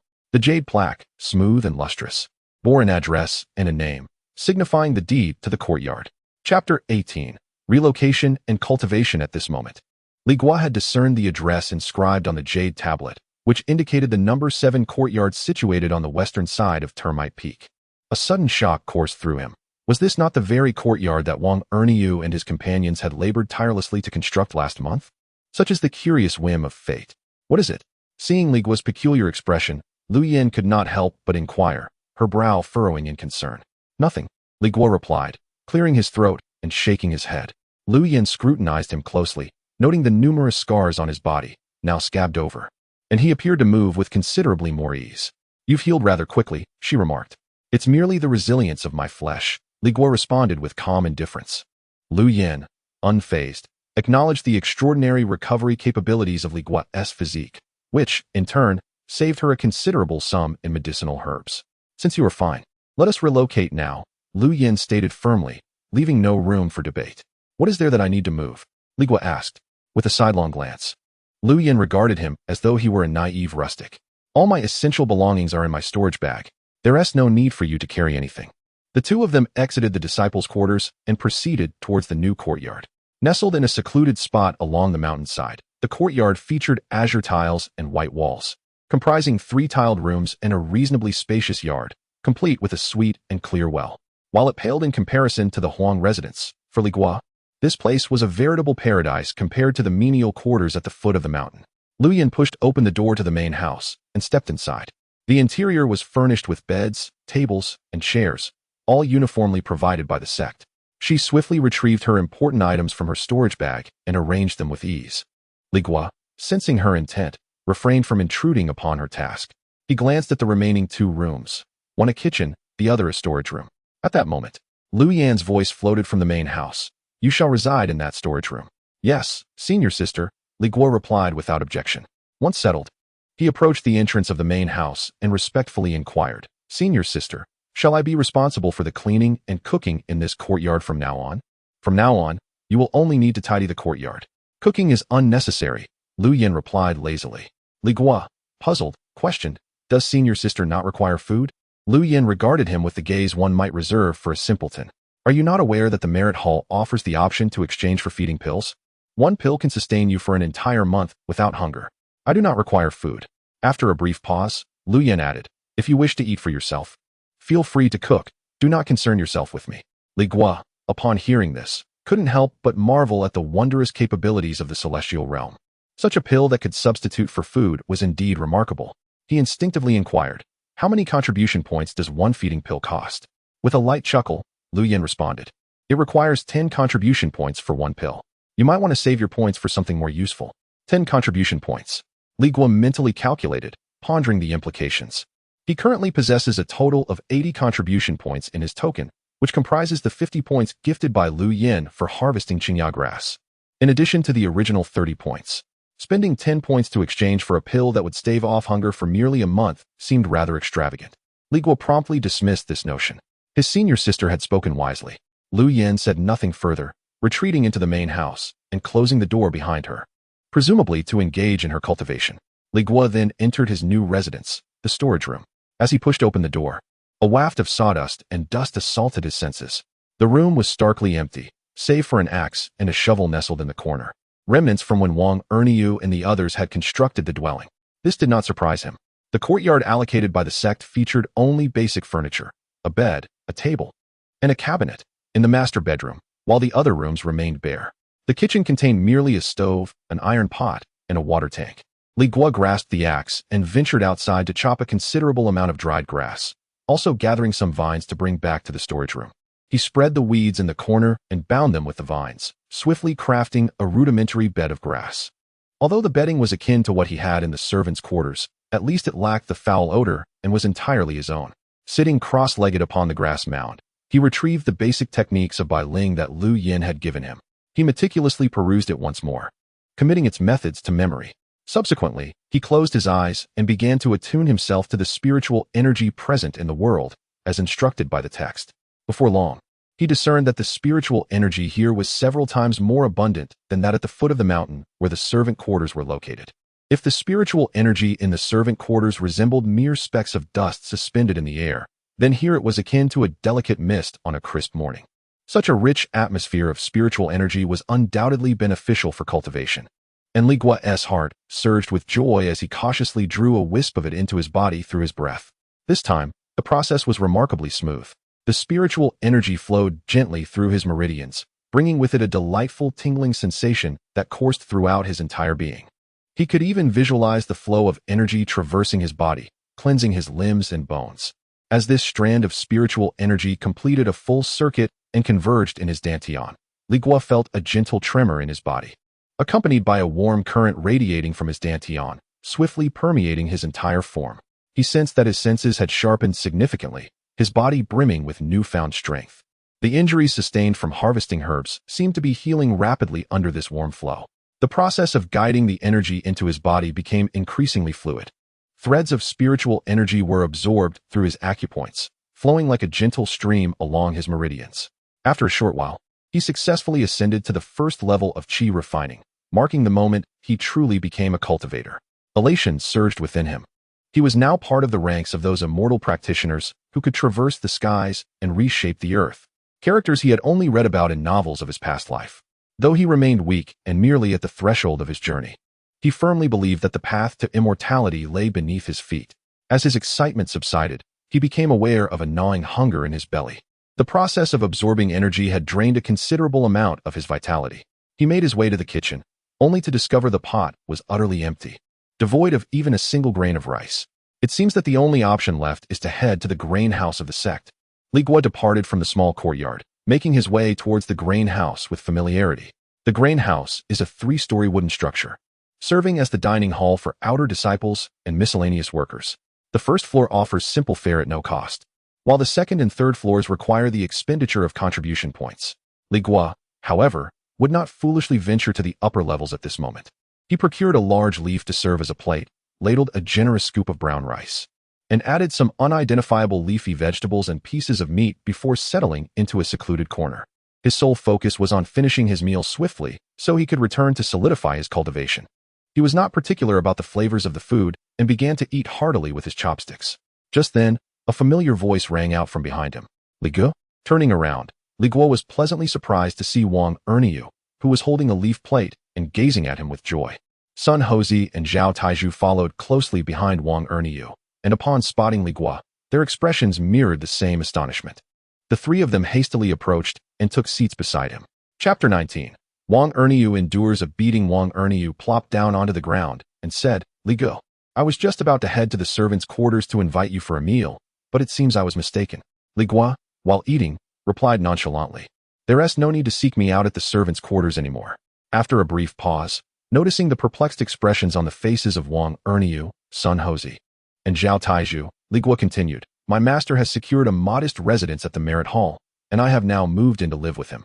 Upon hearing this, the flicker of joy that had briefly illuminated Huang Manor's face vanished without a trace. However, he quickly managed to muster a semblance of a smile and said, That is simply wonderful. Congratulations, Li Guo. What a delight. You no longer need to squeeze in with us at the servants' quarters. Sun Hozhi and Zhao Taizhu immediately echoed his sentiments. Li Guo was acutely aware that Huang Manor and the others were not genuinely pleased for him. Rather, they were apprehensive about the potential severance of their connection, which would make it difficult to seek his assistance in the future. Nevertheless, Li Guo felt compelled to heed Lu Yan's advice. Distancing himself from these servants was her directive, and it seemed that future encounters would be scarce. With this declaration, Li Guo effectively extinguished any lingering hopes Huang Manor might have harbored. By the way, how has the task assigned to you by Manager Lu been progressing? Li Guo shifted the topic. Upon hearing this, a profound expression of grievance immediately marred Huang Manor's countenance. Don't even mention it, Li Guo, he exclaimed. This is no task fit for a human. They say it's for constructing a medium-sized residence, offering 400 contribution points. On the surface, that sounds quite generous. Yet the workload is 5 times that of the previous small residence. Those 400 contribution points are not easily earned. Sun Hozhi chimed in, indeed. The task appears to promise substantial contribution points, yet the difficulty is daunting. We've never undertaken such work before. Now we realize that such a favorable task is beyond our reach. Li Guo listened to their lamentations and quickly deduced the situation. Manager Lu had indeed played a clever game. He had superficially granted Lu Yan a favor, while simultaneously plunging Huang Manor and his companions into a quagmire. The task, though seemingly lucrative in terms of contribution points, was arduous and exhausting, yielding a dismal cost-to-benefit ratio. I can only beseech my master to grant you an audience. Li Guo remarked to Huang Manor. As for the task Manager Lu assigned you, I have no influence over it. It seems he merely offered my master a token of goodwill. Huang Manor was no fool. Upon hearing Li Guo's words, he swiftly grasped the underlying truth. He had initially believed that having an outer sect disciple as an ally would secure him easy and rewarding tasks in the future. Now, he realized he had been outmaneuvered by someone as cunning as Manager Lu. Damn it, that Lu is truly despicable, Huang Manor muttered under his breath, his frustration growing. However, scarcely had he uttered these words when a sarcastic voice echoed from not far behind them. Oh, I am quite curious to hear how it is that Manager Lu is deemed despicable. Li Guo turned his head and noticed a young disciple dressed in a similar, yet noticeably superior attire of a servant disciple, swaggering towards him with a group of 7 or 8 companions. The young disciple bore a mocking expression, his eyes brimming with arrogance, and the entourage surrounding him exuded an air of significance. Upon catching sight of this individual, Huang Manor's complexion drained of color. The flicker of indignation that had briefly ignited within him vanished, replaced by sheer terror and obsequiousness. He abruptly rose from his seat, bowing and paying respects to the young man. Zhang Ge, what brings you here? I was merely speaking foolishly. Please do not take it to heart. The young disciple, known as Zhang Ge, disregarded Huang Manor entirely. Instead, he lifted his foot and forcefully kicked Huang Manor's leaf platter, sending it flying across the room. This unexpected turn of events silenced the bustling first floor, drawing everyone's attention to the unfolding drama. To speak disrespectfully of Elder Lu is to speak disrespectfully of me. Zhang Detzi, he declared, his voice elevated to ensure that every ear could hear. What are you, Huang Manor? Huang Manor trembled in fear, hastily apologizing. Yes, Zhang Ge. You are right. I am nothing. I spoke without thinking. As he uttered these words, he shockingly raised his hand to slap his own face. However, Zhang Detzi seized Huang Manor's hand. A sardonic smile plastered on his face as he patted Huang Manor's shoulder. At least you know your place. Huang Manor assumed the matter would end there and quickly forced a sycophantic smile. Thank you, Zhang Ge. Yet, before he could complete his sentence, Zhang Detzi's expression turned icy. However, one must accept the consequences of their mistakes. At that moment, a fist came crashing into Huang Manor's abdomen. The impact caused him to curl up on the ground, clutching his stomach in agony as he howled in pain. Sun Houzi and Zhao Taiju stood in stunned disbelief. They had not anticipated Zhang Detzi's unreasonable behavior. Even after Huang Manor had apologized, he still resorted to violence. Fearful of the young man's influence, neither dared to intervene, instead crouching down to assist Huang Manor, exclaiming, "Manor, are you all right?" At that instant, an elderly servant disciple from a nearby table could no longer tolerate the scene and stood up to interject. Zhang Detzi, enough is enough. We are all fellow disciples. There is no need to escalate this. Zhang Detzi scoffed, his arrogance unabated. Escalate? What of it? In the end, it will still be resolved by my uncle, Elder Lu. Seemingly unsatisfied, he raised his foot and delivered a vicious kick to the crumpled Huang Manor. The blow struck him squarely in the chest, and with a sickening sound, Huang Manor coughed up a mouthful of blood. Are you trying to kill him? Sun Houzi and Zhao Taiju finally could no longer restrain themselves, shouting in alarm. All the servant disciples on the first floor had their eyes glued to the scene, yet not a single one dared to speak up. The elderly disciple who had initially attempted to mediate turned pale at the sight of blood, fearing the repercussions, and quietly slipped away with his rice bowl. Zhang Detzi, of course, realized he had crossed a line. While he could engage in violence, should a life be lost within the sect, even Elder Lu would be unable to protect him. A fleeting look of panic crossed his face, only to be quickly replaced by a fierce demeanor. He spat contemptuously at Huang Manor, who lay on the ground. I'll spare your life for today. With that, he swaggered away with his entourage towards the second floor. It was only when their figures had completely vanished from the staircase that the oppressive atmosphere on the first floor began to ease.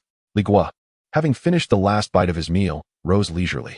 Throughout the entire incident, his brows remained unruffled.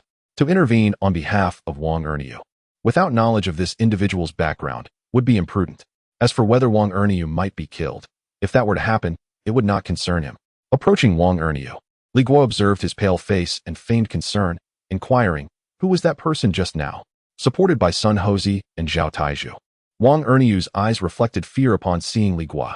Brotherly, that person is Zhang Daji, the nephew of Manager Lu. In our service dormitory, no one dares to provoke him. If you encounter him in the future, make sure to keep your distance. Li Guo sneered inwardly. He hardly needed Huang Manor's warning. He merely nodded and, feigning ignorance, asked, "Is your injury serious?" Wang Erniu grimaced bitterly. "I fear my ribs are broken. That kick struck my heart, and it feels as though my insides have been displaced. It hurts even to breathe, let alone work. What will you do? Perhaps you should rest for a few days?" Li Guo continued his line of questioning. A smile more sorrowful than tears appeared on Wang Erniu's face. The medium-sized courtyard is still under construction. There's no time to rest. He coughed up a mouthful of blood, weakly adding, "It seems I'll have to go to the Merit Hall for a healing elixir." Healing elixir? Li Guo found the term somewhat unfamiliar.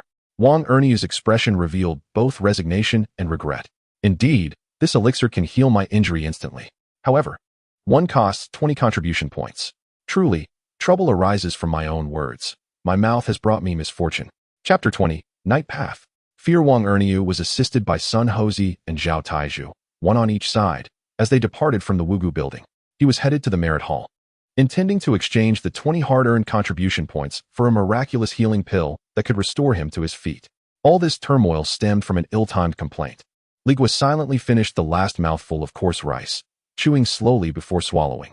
Throughout this process, his expression remained devoid of any emotion. The plight of Wang Erniu fell upon him like a stone cast into water, failing to stir a single ripple in the lake of his heart.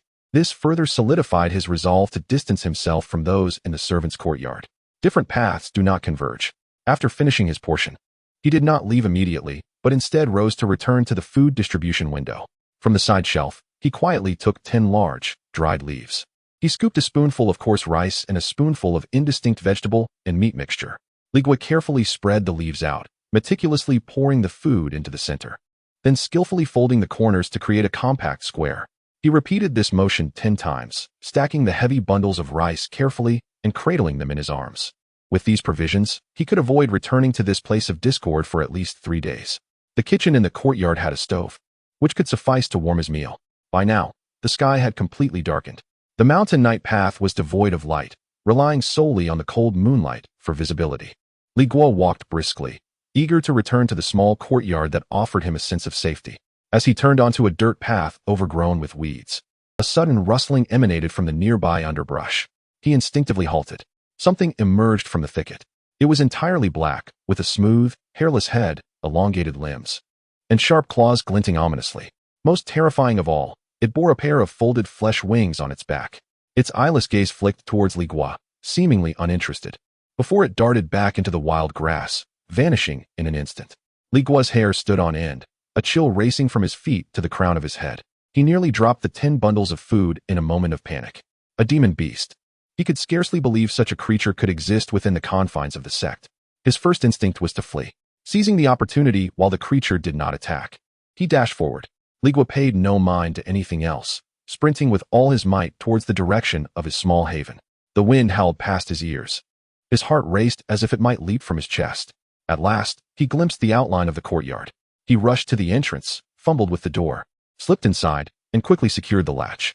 Leaning against the cold door, he gasped for breath. Looking up, he saw the bright glow of lights emanating from the main house. Lu Yan was inside. That bit of illumination dispelled much of the fear that had gripped his heart.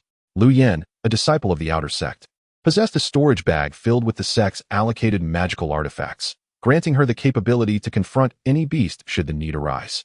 Unlike him, who had only recently embarked upon the first level of qi refinement and lacked even a semblance of a proper spell, with nothing but brute strength to rely upon, he found himself devoid of any means of self-preservation.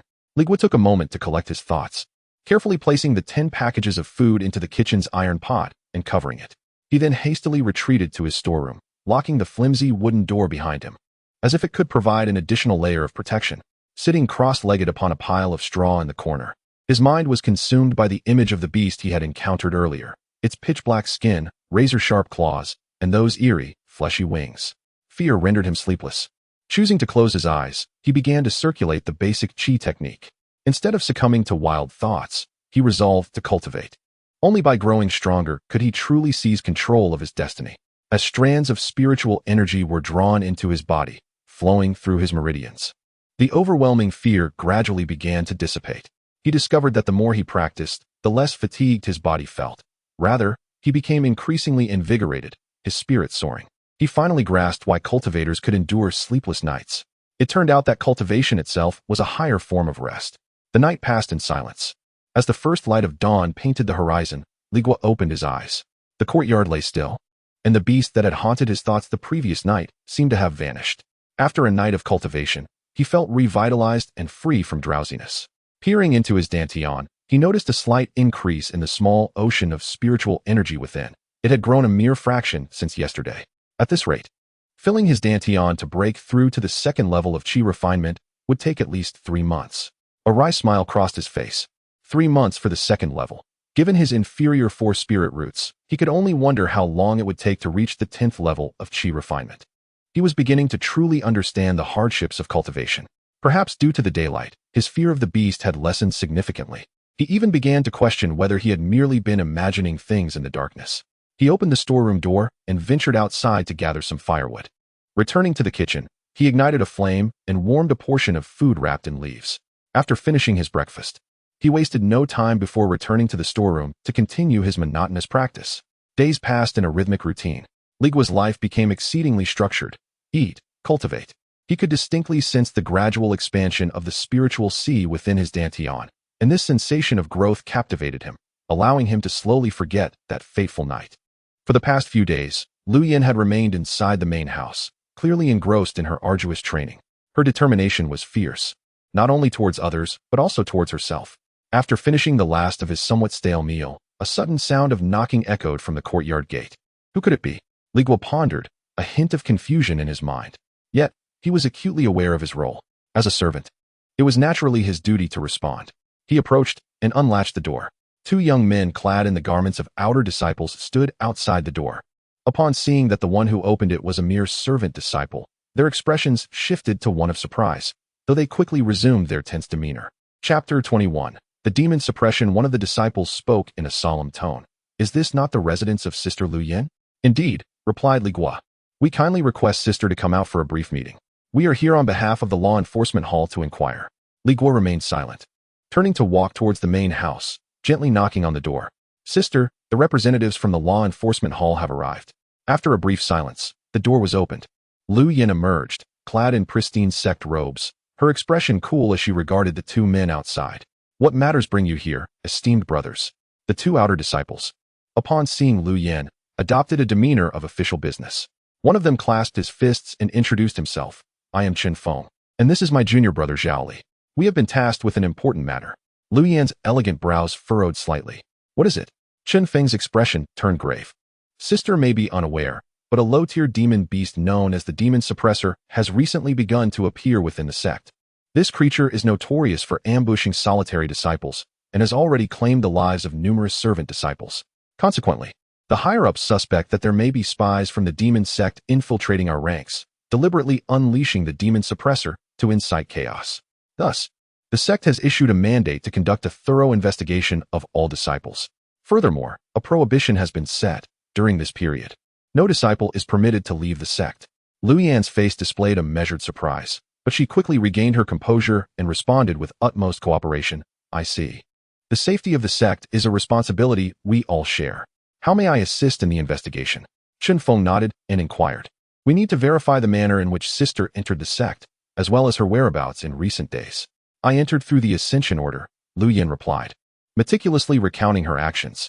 I moved into this residence 4 days ago and have been in seclusion within the main house, not stepping outside even once. My servant, Li Guo, can attest to this. She cast a glance in Li Guo's direction. Li Guo immediately bowed and affirmed, yes, my master has indeed been cultivating within the house for the past few days. The disciple named Zhao Li, after hearing this, looked at Lu Yin and continued. Since Sister Lu entered through the ascension order recently, and the incidents regarding the demon suppressor have only just transpired, your suspicion is relatively heightened according to regulations. Lu Yan's complexion paled, and she quickly asserted, I could never be a spy for the demon sect. Before entering the sect, I was merely an ordinary woman without any cultivation, completely unaware of these matters. Chen Feng waved his hand, softening his tone. Sister need not panic. We are merely following protocol. We will report truthfully, and the sect will subsequently notify the elders to conduct an examination of you. As long as the elders ascertain that there are no issues, all will be well. Upon hearing the mention of the elders, Lu Yan's heart sank uncontrollably. Li Guo, who had been quietly standing by, suddenly spoke up. Esteemed brothers, May I inquire when the attacks by the demon suppressor on the servant disciples began? Chen Feng glanced at him, but did not conceal the truth. The initial victims were discovered 3 nights ago, all servant disciples who were walking alone at night.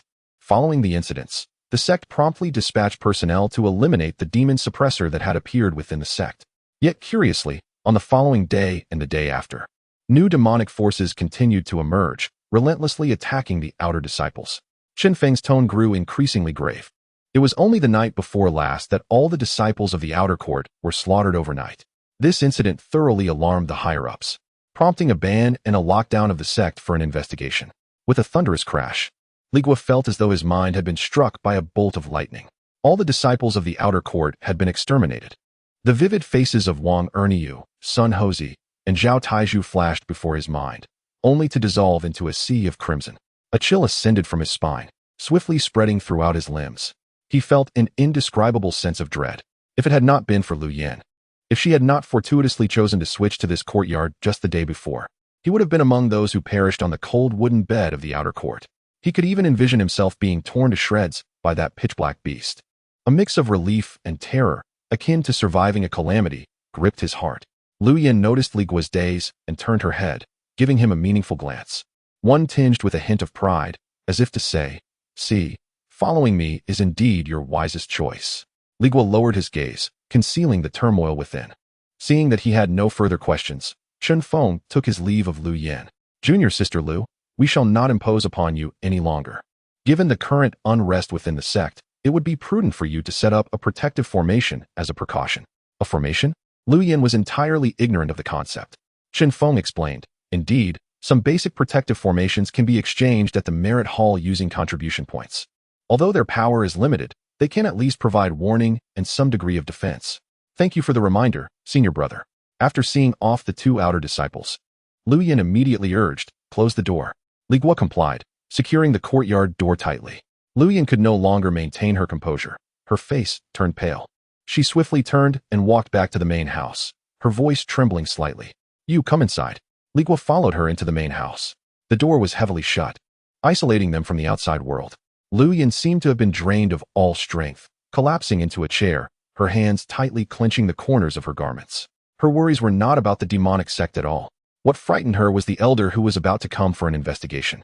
"What should I do?" "The elder. The elder is coming to interrogate me." Her voice was filled with terror. What if he discovers the origin of the ascension order? Uncovers the matters concerning the Huang family? Would I be stripped of my cultivation and expelled from the sect? This was the root of her fear. For the sake of her path to immortality, she had not hesitated to commit murder, to leave her homeland, enduring nearly 2 years of hardship. Just as she had finally stepped into the gates of the immortal realm, she might be cast back to her former self due to past grievances. This fear was more unbearable than death itself. Li Guo observed her frantic demeanor, yet within him, there was a profound calm. He approached Lu Yan, speaking with a steady voice. "Senior sister, you must first compose yourself. How can you expect me to calm down?" Lu Yan abruptly raised her head, her gaze fierce. Li Guo remained unaffected by her emotions, instead calmly analyzing the situation. "Senior sister, what do you believe is of greater significance to an elder of the sect?" Lu Yan was momentarily taken aback. Is it more crucial to unearth a potential spy from the demonic sect that could destabilize the sect, or to meddle in the trivial past matters of a newly initiated disciple in the mortal realm? Li Guo's words struck Lu Yan like a bucket of cold water, dousing her agitation. He continued, "The ascension order has circulated among the mundane for countless years, passing through innumerable hands, entangled in various grievances and entanglements. The sect is indifferent to such matters.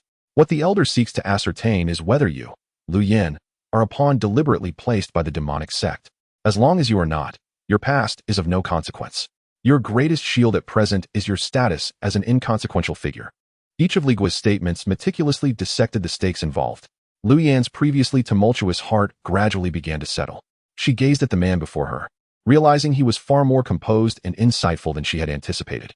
Indeed, how could a lofty elder of the sect concern themselves with the fate of a wealthy individual in the mortal world?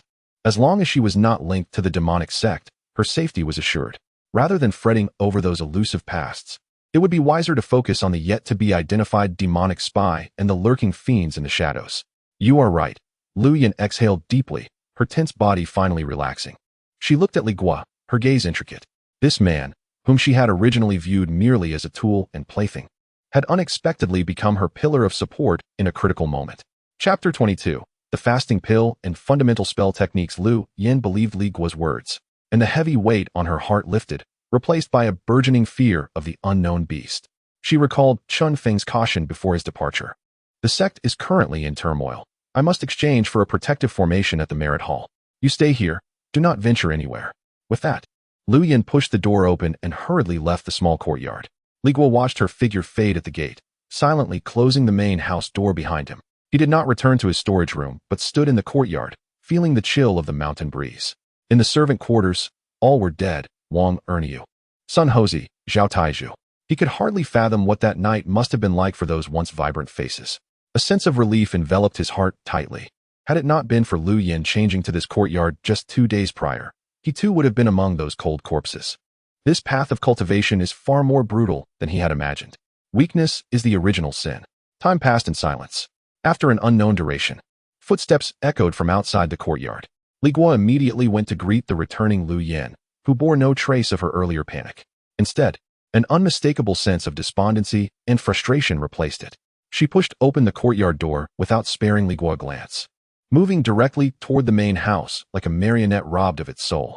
Senior sister, Li Guo followed closely behind and gently inquired, what issue arose with the formation exchange?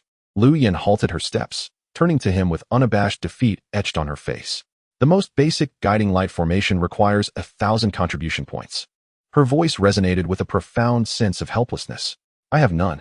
Li Guo, upon hearing this revelation, felt no surprise. The concept of formations was inherently esoteric and complex, necessitating the dedicated efforts of specialized formation masters and considerable resources, making their high value utterly reasonable. 1,000 contribution points, though daunting in sound, was indeed justified. What shall we do next? Lu Yin, feeling adrift without guidance, instinctively sought Li Guo's counsel. Li Guo pondered for a moment.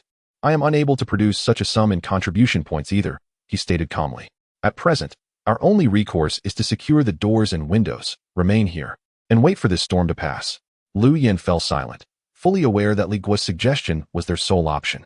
As a low-ranking disciple caught in the sweeping tide of upheaval throughout the sect, she felt like a fragile leaf tossed by the wind, left with no choice but to wait passively. She was about to turn back into the house when Li Guo spoke again. Senior sister, could you spare me a fasting pill? Lu Yan's brow immediately furrowed in discontent. As if oblivious to her displeasure, Li Guo continued in a steady tone. I have already consumed the food I brought. Surely you would not wish for me to perish while seeking sustenance. Lu Yan's expression darkened. A single fasting pill costs 10 contribution points. She hesitated to part with it. However, the words spoken by Li Guo are indeed factual. The disciples of the law enforcement hall have made it abundantly clear that most of those who perished were mere servant disciples. The risk of Li Guo venturing outside is exceedingly high. Should he meet his demise, he would truly be left all alone within this sect. After much contemplation, Lu Yin reluctantly retrieved a small porcelain vial from her storage bag, pouring out a waxy yellow pill and tossing it to Li Guo. Make it last, she admonished, her tone rather unfriendly. Thank you, senior sister, Li Guo replied as he caught the pill and carefully stowed it away. Then, emboldened, he made a second request. Senior sister, with the rampant presence of demonic beasts in the sect, I wish to learn some defensive spells. He inclined his body slightly. Might I borrow the jade slip containing the foundational spells for a brief study? I desire to possess some measure of combat capability against the demons, so as not to burden you. Lu Yin was initially inclined to rebuke him for his insatiable greed, yet upon hearing his final words, she hesitated. Though he was merely a servant, he was robust, and should he master a few spells, he could indeed become a valuable asset in battle. In these perilous times, it would also enhance her own safety. She retrieved a gray jade slip from her storage bag. This is the fundamental spell techniques, which I previously exchanged for at the Merit Hall. Take it and study diligently. Li Guo received the jade slip with both hands, his heart swelling with joy. He had longed to acquire genuine spell techniques from Lu Yin, but had never found the opportune moment. To his astonishment, the crisis within the sect had become his fortuitous windfall. Thank you for your kindness, senior sister. Lu Yin, not wishing to linger, returned to the main house and locked the door behind her. Li Guo too returned to his storage room, securing his door as well. He gazed at the pill and jade slip in his hands, exhaling a sigh of relief. First, he placed the waxy yellow pill in his mouth. It dissolved instantly, flowing down his throat like a warm stream.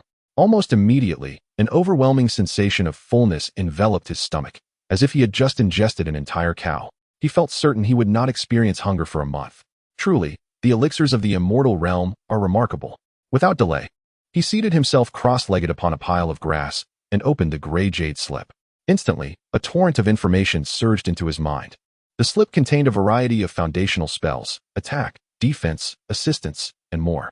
Among them were techniques such as the blade chi technique, which released slashing energy, the fireball technique for explosive damage, the binding technique to ensnare foes, and the concealment technique to obscure one's presence. All these spells were relatively simple and designed for novice cultivators. Li Guo did not opt for the seemingly powerful offensive spells. He understood well that within the sect, the best defense lay in delay. As long as he could withstand the initial wave of demonic attacks, the commotion would undoubtedly attract the attention of the sect's elders. He focused on a defensive spell known as the Earth Wall technique, which could conjure a wall of earth before him to block incoming attacks. Simple yet practical, this was the one. He diligently memorized the incantation and the flow of spiritual energy for the Earth Wall technique and began to practice. This foundational spell was not difficult to cast. The challenge lies in how to mobilize the spiritual energy within the Dantian, guiding it along specific meridian pathways and ultimately releasing it through hand seals and incantations. After dedicating half a day and facing numerous failures, he finally succeeded in conjuring a faint earthy yellow glow before him. Triumphantly, he exited the storage room and made his way to the central clearing of the courtyard. Closing his eyes, he swiftly formed hand seals while reciting incantations. As the final syllable escaped his lips, he opened his eyes and pressed his palms against the ground. Rise. The earth beneath him trembled ever so slightly. Before him, a wall of earthy hue, standing as tall as a man and half as wide, emerged. Li Guo gazed at the earthen wall, his heart swelling with a sense of accomplishment. Approaching the wall, he rapped on it, producing a dull thud. He then returned to the storage room to retrieve a spade left behind during construction and struck the wall with considerable force. The spade rebounded, leaving a shallow dent in the wall. This structure proved to be sturdier than he had anticipated. Just as Li Guo reveled in his achievement, the door of the main house swung open, and Lu Yin stepped out. Her gaze immediately fell upon the unsightly wall in the center of the courtyard, her brows knitting together in discontent. "What are you doing?" she asked, her tone laced with irritation. "Get rid of this thing at once. This is my courtyard." Chapter 23. Elder Zhang. Li Guo hurriedly bowed and stood to the side. "Senior sister, please do not be angry. I merely wish to test the spell I have just learned." As he spoke, he raised the iron shovel in his hand and struck the earthen wall with vigorous blows. The shovel clanged against the wall, sparking a few embers and leaving behind several pale marks. He continued to hammer away for over a dozen strikes. Yet the wall remained steadfast and unmoving. Lu Yin grew somewhat impatient. "Step aside." Li Guo, understanding her intent, quickly retreated. Then, to his astonishment, Lu Yan's palm stirred, and a green jade hairpin appeared in her grasp. The hairpin, measuring 3 inches in length, appeared quite ordinary. However, upon its emergence, a distinct aura of spiritual energy enveloped it. This was the lowest tier magical artifact bestowed upon each outer sect disciple by the sect. Hers was a jade pin. It was her first time utilizing it. Lu Yin followed the instructions from the jade slip, hesitantly channeling a thread of spiritual power into the hairpin. Instantly, the hairpin radiated a brilliant light. "Go," she commanded, directing it towards the earthen wall. A beam of green light shot forth from the tip of the pin. Yet due to Lu Yin's unsteady control, it veered past the wall, hurtling directly towards Li Guo, who stood a short distance away. Startled, Li Guo swiftly pushed off the ground and clumsily leaped aside, narrowly evading the green beam. The light struck the courtyard wall behind him, leaving a small hole the size of a finger. Heart racing, he stood up and dusted himself off. "Senior sister, be more precise." Lu Yan's cheeks flushed slightly. It would be a tremendous embarrassment if word got out that an outer sect disciple nearly harmed a mere servant. "Why are you standing so close? Move further away," Lu Yin exclaimed in irritation. Without hesitation, Li Guo sprinted to the farthest corner of the courtyard, his posture reflecting an acute fear of being struck by Lu Yin's next attack. This action undoubtedly conveyed the utmost distrust in Lu Yin's abilities. Lu Yin felt a surge of frustration in her chest. This man clearly did not believe in her capabilities. Today, she was determined to prove herself. Taking a deep breath, she once again infused spiritual energy into the jade pin, this time with unwavering focus. Fortunately, this low-tier artifact was not difficult to control. As she pointed again at the earthen wall, a beam of green light, even more substantial than the last, surged forth. The light struck the wall squarely. and with a resounding crash, the entire earthen structure shattered, collapsing into a heap of irregularly sized clumps of earth. Li Guo's eyes lit up. "Impressive," he exclaimed in genuine admiration. Upon hearing these words, all of Lu Yan's previous displeasure and embarrassment evaporated. She cast a triumphant glance at Li Guo. However, unbeknownst to her, Li Guo's admiration was not directed towards her skill. In his eyes, her second successful strike was merely a stroke of luck. What he found truly remarkable was the low-tier artifact itself. A wall that could withstand the blows of an iron shovel had been effortlessly destroyed, igniting within him a profound interest in acquiring his own magical artifact. Clean this area thoroughly. Lu Yan, now in a better mood, resumed her accustomed authoritative demeanor. "And from now on, no practicing spells in the courtyard. You must do so elsewhere." Although the artifact had swiftly obliterated the wall, it had left chaos in its wake. "Yes, senior sister." Li Guo humbly complied, picking up the iron shovel and the nearby dustpan, commencing the meticulous task of clearing the clumps of earth from the ground. Satisfied, Lu Yan turned and gracefully made her way back to the main house, gently closing the door behind her. Li Guo silently tidied up all the soil, disposing of it among the wild grass outside the courtyard. Once he completed this task, he returned to the storage room that belonged to him. For the next 2 days, he refrained from attempting the earth wall technique. Instead, he diligently practiced the other spells from the fundamental spell manual, such as the gold blade technique, binding technique, and breath restraint technique, repeatedly rehearsing them in his mind until he had memorized the incantations and the flow of spiritual energy with utmost clarity. He understood that possessing more means of survival would grant him additional chances at life. On the morning of the 3rd day, while Li Guo was practicing the breath restraint technique, a sudden, authoritative voice resonated within his mind without warning. "Where's Lu Yan? I am Zhongli, Elder of the Sword Peak. Come to me at once." This voice seemed to descend from the heavens. Li Guo's hand faltered in its movement as a tumult of shock surged within him. It was a transmission, a feat achievable only by advanced cultivators. He recognized that even though the voice did not call his name, the opportunity to meet a sect elder was indeed a fortuitous one. He opened the door, preparing to convey the message to the main house. As he stepped outside, the door to the main house creaked open. Lu Yan emerged, her complexion somewhat pale, evidently having also heard the voice. Spotting Li Guo in the courtyard, she acknowledged him with a slight nod. "Senior sister," Li Guo called out to her. He hurried to the entrance, unfastening the door latch. Standing outside was a middle-aged man clad in a flowing azure robe, his countenance rugged and his aura profound, exuding an invisible pressure simply by his presence. "Disciple Lu Yan pays respects to Elder Zhang," Lu Yan said, hastening forward to perform a deep bow to the middle-aged man. Elder Zhang nodded slightly, his gaze sweeping past Lu Yan to rest upon Li Guo. "Who is this?" he inquired, reporting to the elder. "He is a menial disciple brought into the sect by me," Lu Yan replied respectfully. Elder Zhang did not pursue the matter further but addressed them directly. "You are aware of the current situation within the sect. I have come here on orders to investigate the new disciples to prevent any infiltration by the demonic sect." "Disciple understands. Please proceed with the examination, Elder," Lu Yan said. Though nervous, she recalled Li Guo's earlier words, which provided her with a measure of reassurance as she adopted a cooperative stance, embodying the principle that the innocent would clear themselves of suspicion. Elder Zhang extended a hand toward Lu Yan, making a subtle gesture. An immense force enveloped her in an instant.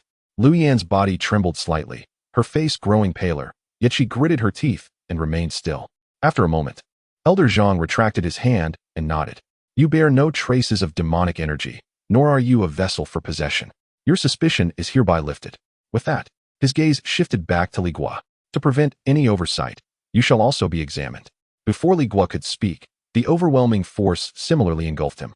He felt as if he had been stripped bare and cast into a frigid wilderness, with no aspect of his being able to conceal itself. Yet, within, he remained composed. He was not an infiltrator of the demonic sect, and thus had no fear of scrutiny.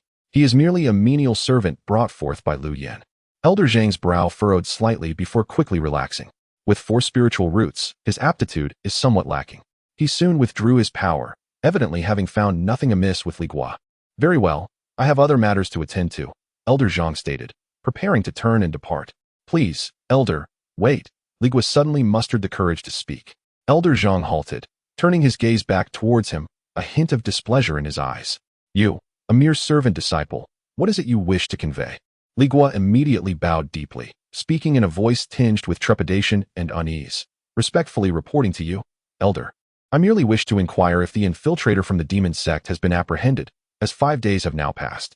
He paused, casting a quick glance at Lu Yin beside him, and continued, both my senior sister and I are new to the sect, lacking in strength, and unable to afford even the most basic defensive formation.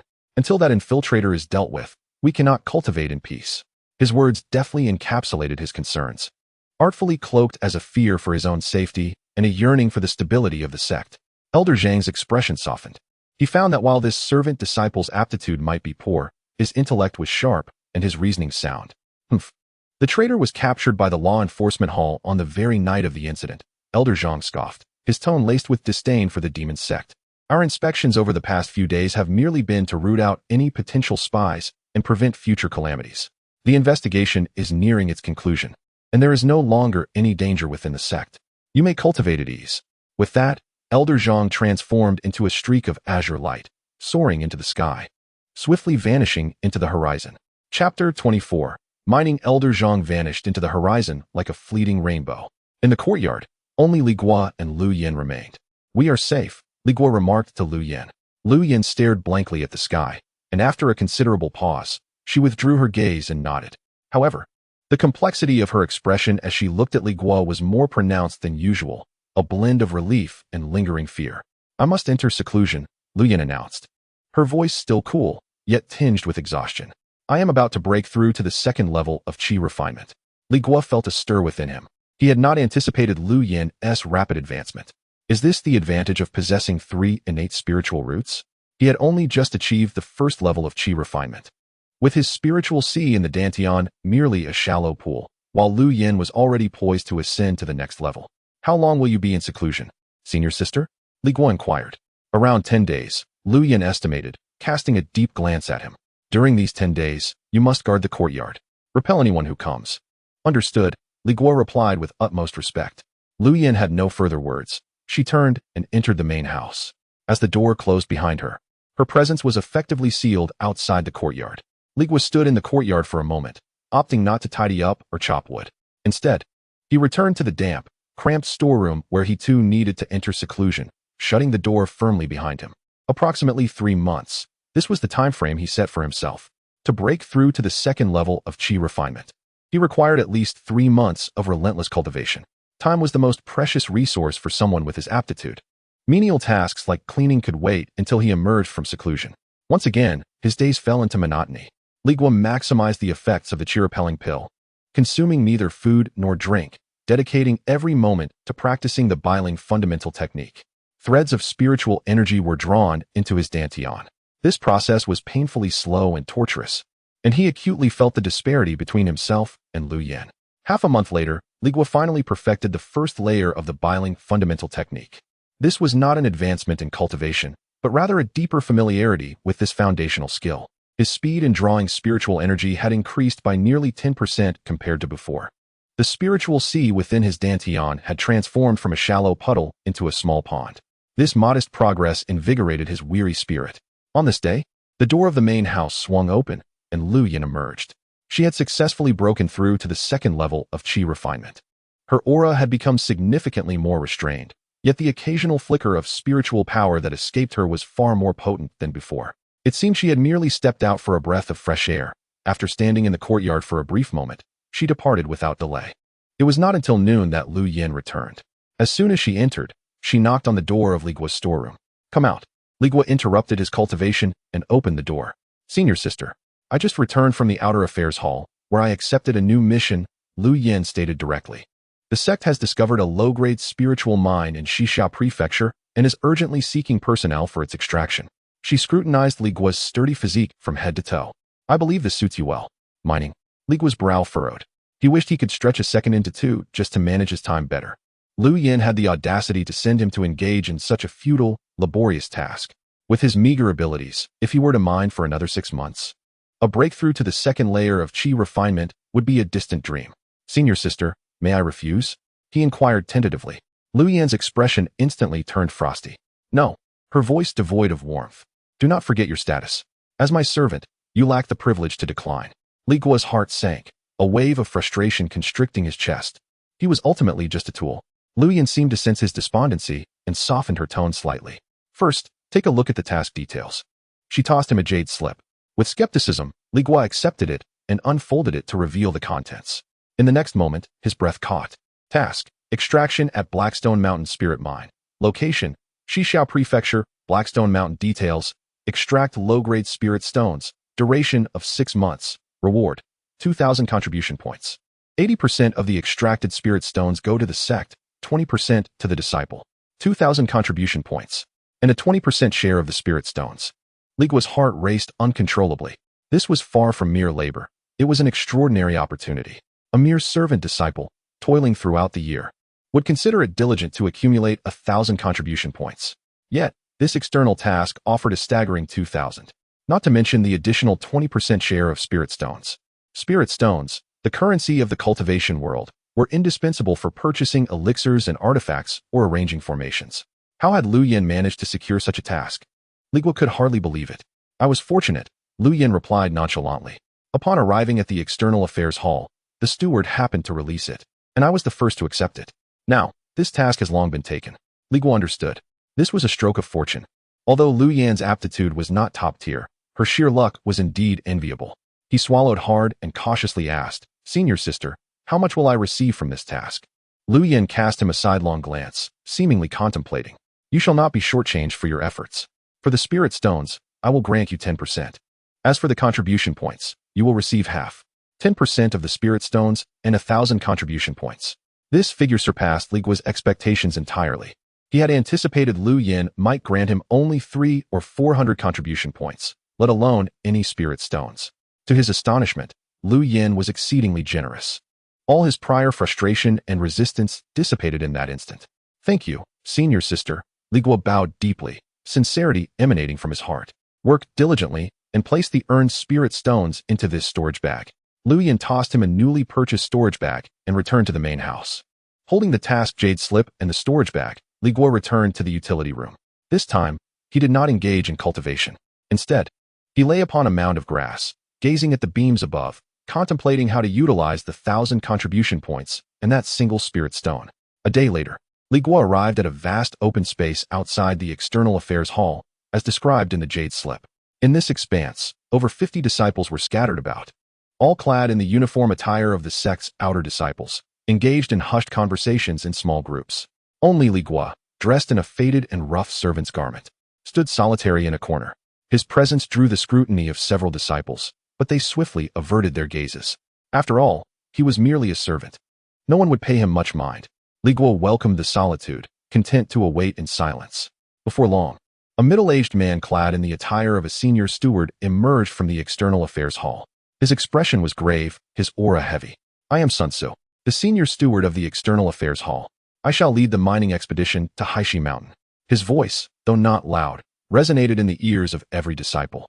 "All disciples undertaking the task, please present your task jade slips and line up to board the ship." Upon finishing his announcement, Sun Tzu gestured, and an object appeared in his palm. The object expanded in the wind, swiftly transforming into a Tinzhonglong black flying vessel, hovering in midair. The crowd gasped in awe. Li Guo felt a surge of excitement. This was indeed a celestial artifact. The disciples promptly organized themselves into a queue, approaching the vessel in turn. Sun Tzu stood at the entrance, inspecting each disciple's task jade slip as they boarded. Soon, it was Li Guo's turn. Dressed as he was in servant's attire, he stood out among the outer disciples. Sun Tzu's gaze fell upon him, and he furrowed his brow. "Who are you? What brings you here?" Li Guo immediately bowed, respectfully presenting the task jade slip given to him by Lu Yan. Reporting to the steward, "I am Lu Yan's servant, sent by her to fulfill this task." Sun Tzu accepted the jade slip, scanning its contents with his spirit sense to confirm the task. However, his frown deepened. "Lu Yan? That name sounds somewhat familiar." He scrutinized Li Guo from head to toe. Mining is no simple task. It requires the channeling of spiritual energy to break the stones. "Do you, as a servant, possess a spiritual root?" "Esteemed steward, I do possess a spiritual root and have entered the first layer of qi refinement," Li Guo replied earnestly. Sun Tzu regarded Li Guo with a hint of surprise. A servant at the first layer of qi refinement was indeed a rarity. He reached out and gently pressed on Li Guo's arm, probing with his spiritual energy. After a moment, he withdrew his hand. "You may enter." Li Guo, granted permission, felt a wave of relief wash over him, and quickly ascended the flying vessel. Chapter 25. The mining sect's outpost inside the flying vessel. The furnishings were rather austere, with dozens of cushions scattered across the deck. Groups of men and women clad in the garb of outer disciples sat cross-legged, forming small circles of companionship. Li Guo's attire, which marked him as a mere servant, stood out starkly in this assembly.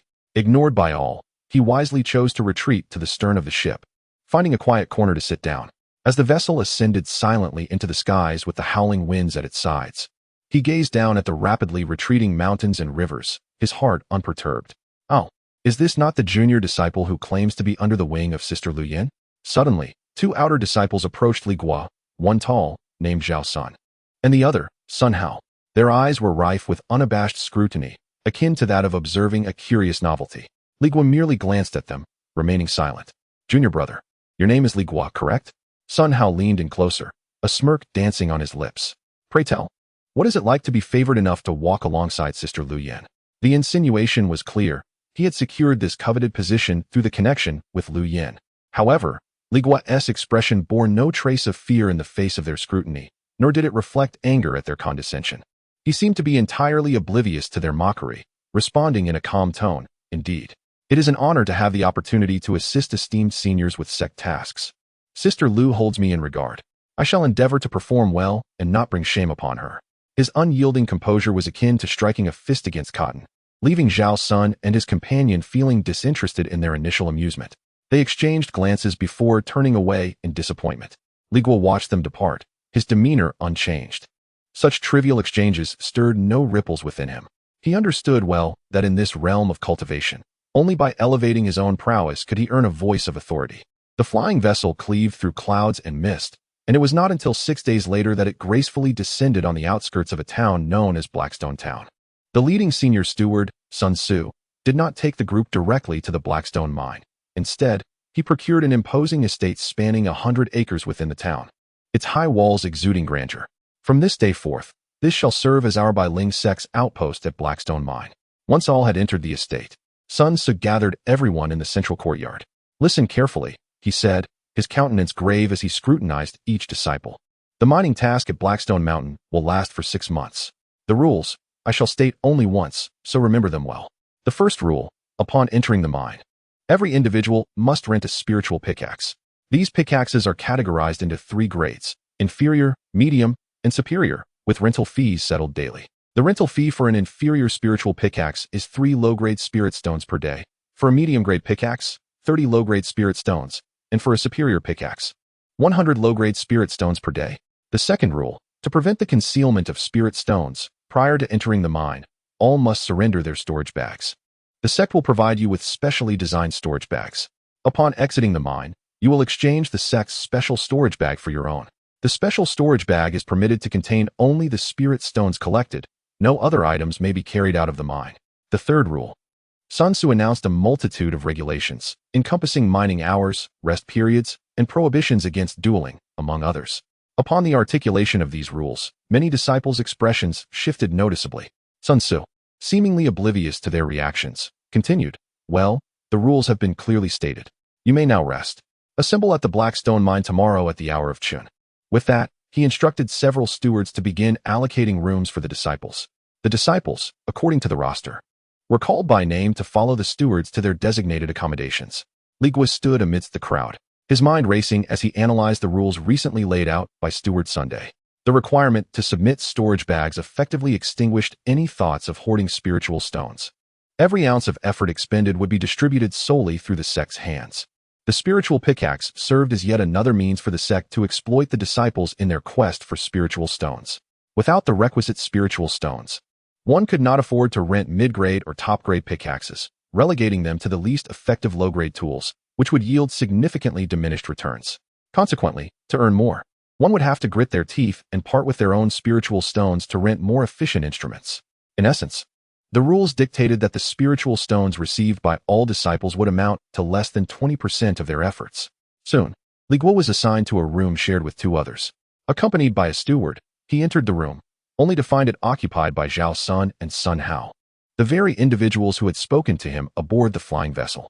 Upon hearing the door creak open, both turned their heads in unison, and their expressions morphed into one of bemusement upon recognizing Li Guo. "Ah, it's our junior brother Li. What a coincidence," Zhao Sun remarked with a smile. The room contained 3 beds. Zhao Sun and Sun Hao had already claimed the 2 more favorable positions, leaving Li Guo with a bed by the window, which was still acceptable. As Li Guo approached his designated bed, Sun Hao interjected, "Li Jr. brother, there's quite a bit of dust in this room. Why don't you fetch some water and clean the floor?" Sun Hao gestured toward a bucket in the corner, speaking as though commanding his servant. Li Guo, upon hearing this, glanced at the water bucket along with the broom and cloth in the corner. He neither retorted nor displayed any signs of resentment. Instead, he silently set down his belongings, retrieved the bucket, and stepped outside. Before long, he returned with water and diligently cleaned the floor and tables as instructed by the 2. Seeing Li Guo so earnestly engaged in his task, Zhao Sun and Sun Hao lost interest in mocking him and began discussing the mining activities for the following day. They deliberated on the most cost-effective spiritual pickaxes to rent and strategized on how to collaborate in order to extract a greater quantity of spiritual stones and secure a substantial profit. To them, Li Guo had become akin to an invisible servant. Li Guo completed his assigned tasks without a word, returning the tools to their rightful places. He then settled against the wall, sitting cross-legged. From his robes, he produced the jade slip containing the fundamental spell techniques he always carried with him. He has mastered the techniques of earthen wall and breath restraint, and now he repeatedly contemplates the incantations and the flow of spiritual energy associated with the golden blade technique in his mind. To him, the scheming and disdain of others pale in comparison to the tangible advantage of mastering another spell. Chapter 26. The excavation of spirit stones at the break of dawn the following day, as the first light of day began to pierce the morning gloom. The disciples were roused from their slumber by the steward's summons to gather in the courtyard, setting their course towards the obsidian mines beyond the town.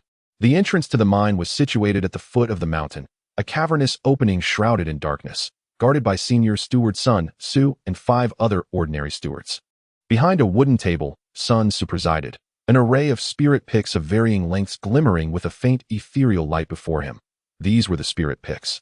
The disciples formed an orderly line, each taking their turn to enter the mine. One steward announced, "First, surrender your storage bags, then receive the sect's designated storage bags," followed by the rental of spirit picks. Once you have your picks, you may proceed inside. Complying with the steward's regulations, the disciples queued diligently, adhering to the prescribed process.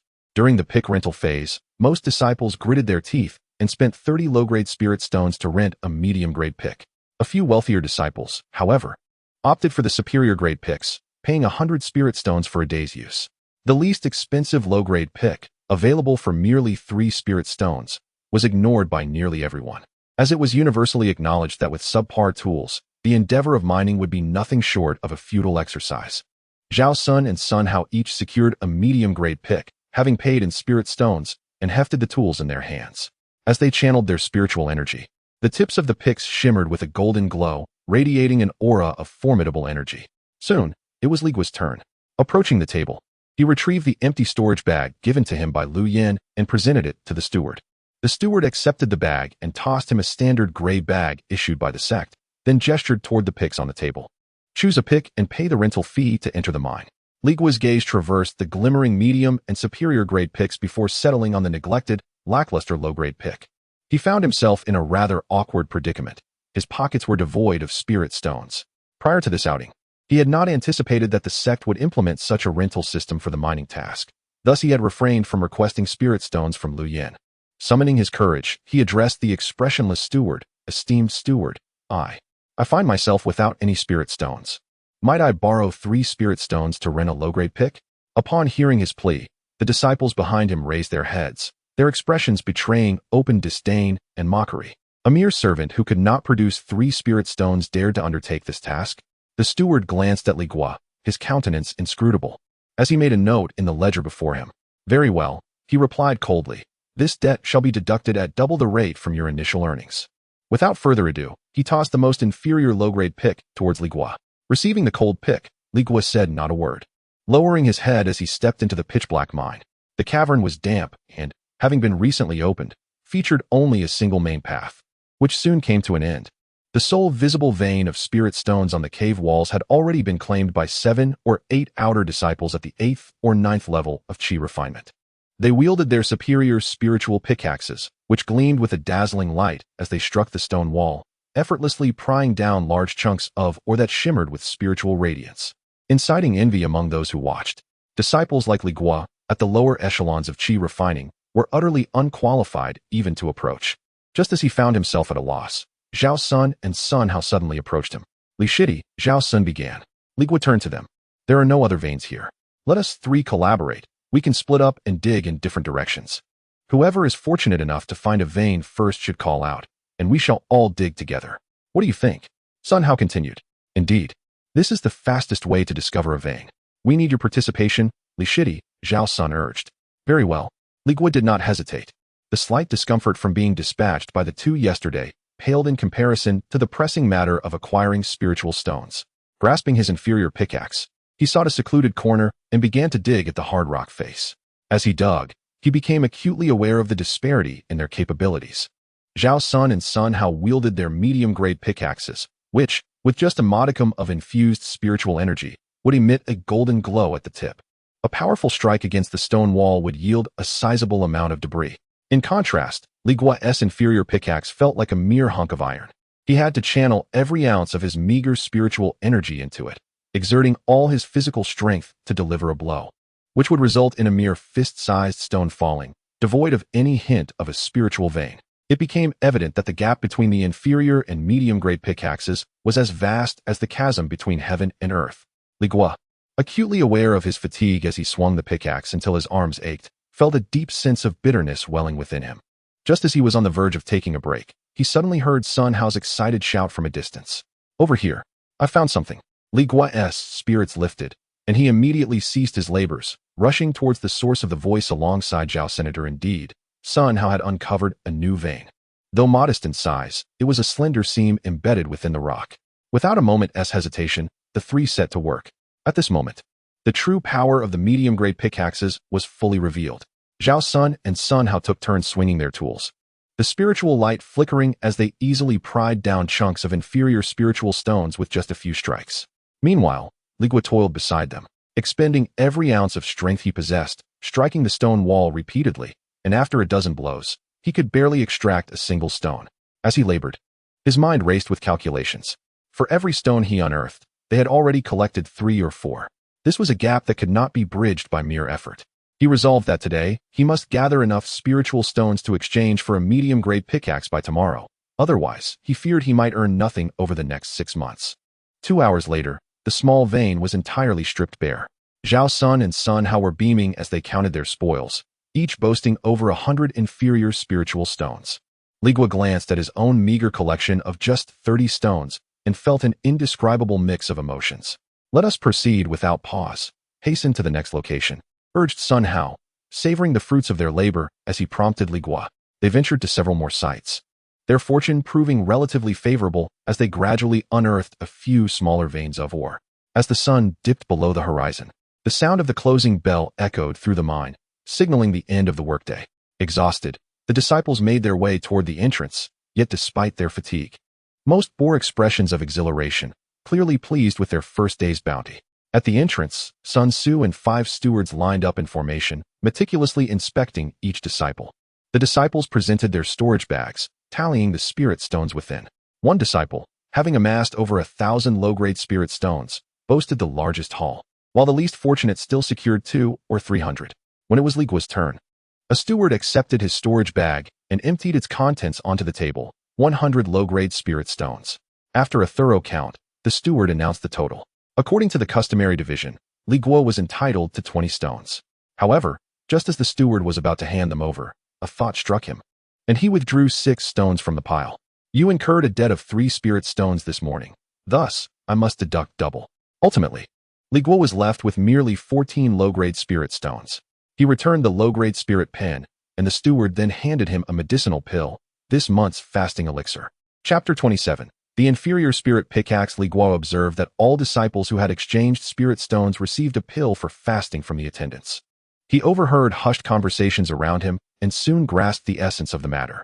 This fasting pill was the sustenance provided by the sect, 1 per month, ensuring that one had sufficient strength to labor daily. Upon returning to his grand residence, he pushed open the door to his room, only to find it barren. However, it was evident that Zhao Sun and Sun Hao had returned. As the floor was littered with mud and dust, he surmised that the two had ventured into town for some merriment. not one to voice complaints. Li Guo silently picked up a wooden bucket from the corner and proceeded to the courtyard well to fetch water. With the bucket in hand, he meticulously scrubbed the entire floor and polished the table until the room sparkled, becoming pristine and spotless in no time. Having completed his tasks, he settled onto his bed in a meditative posture to commence his cultivation.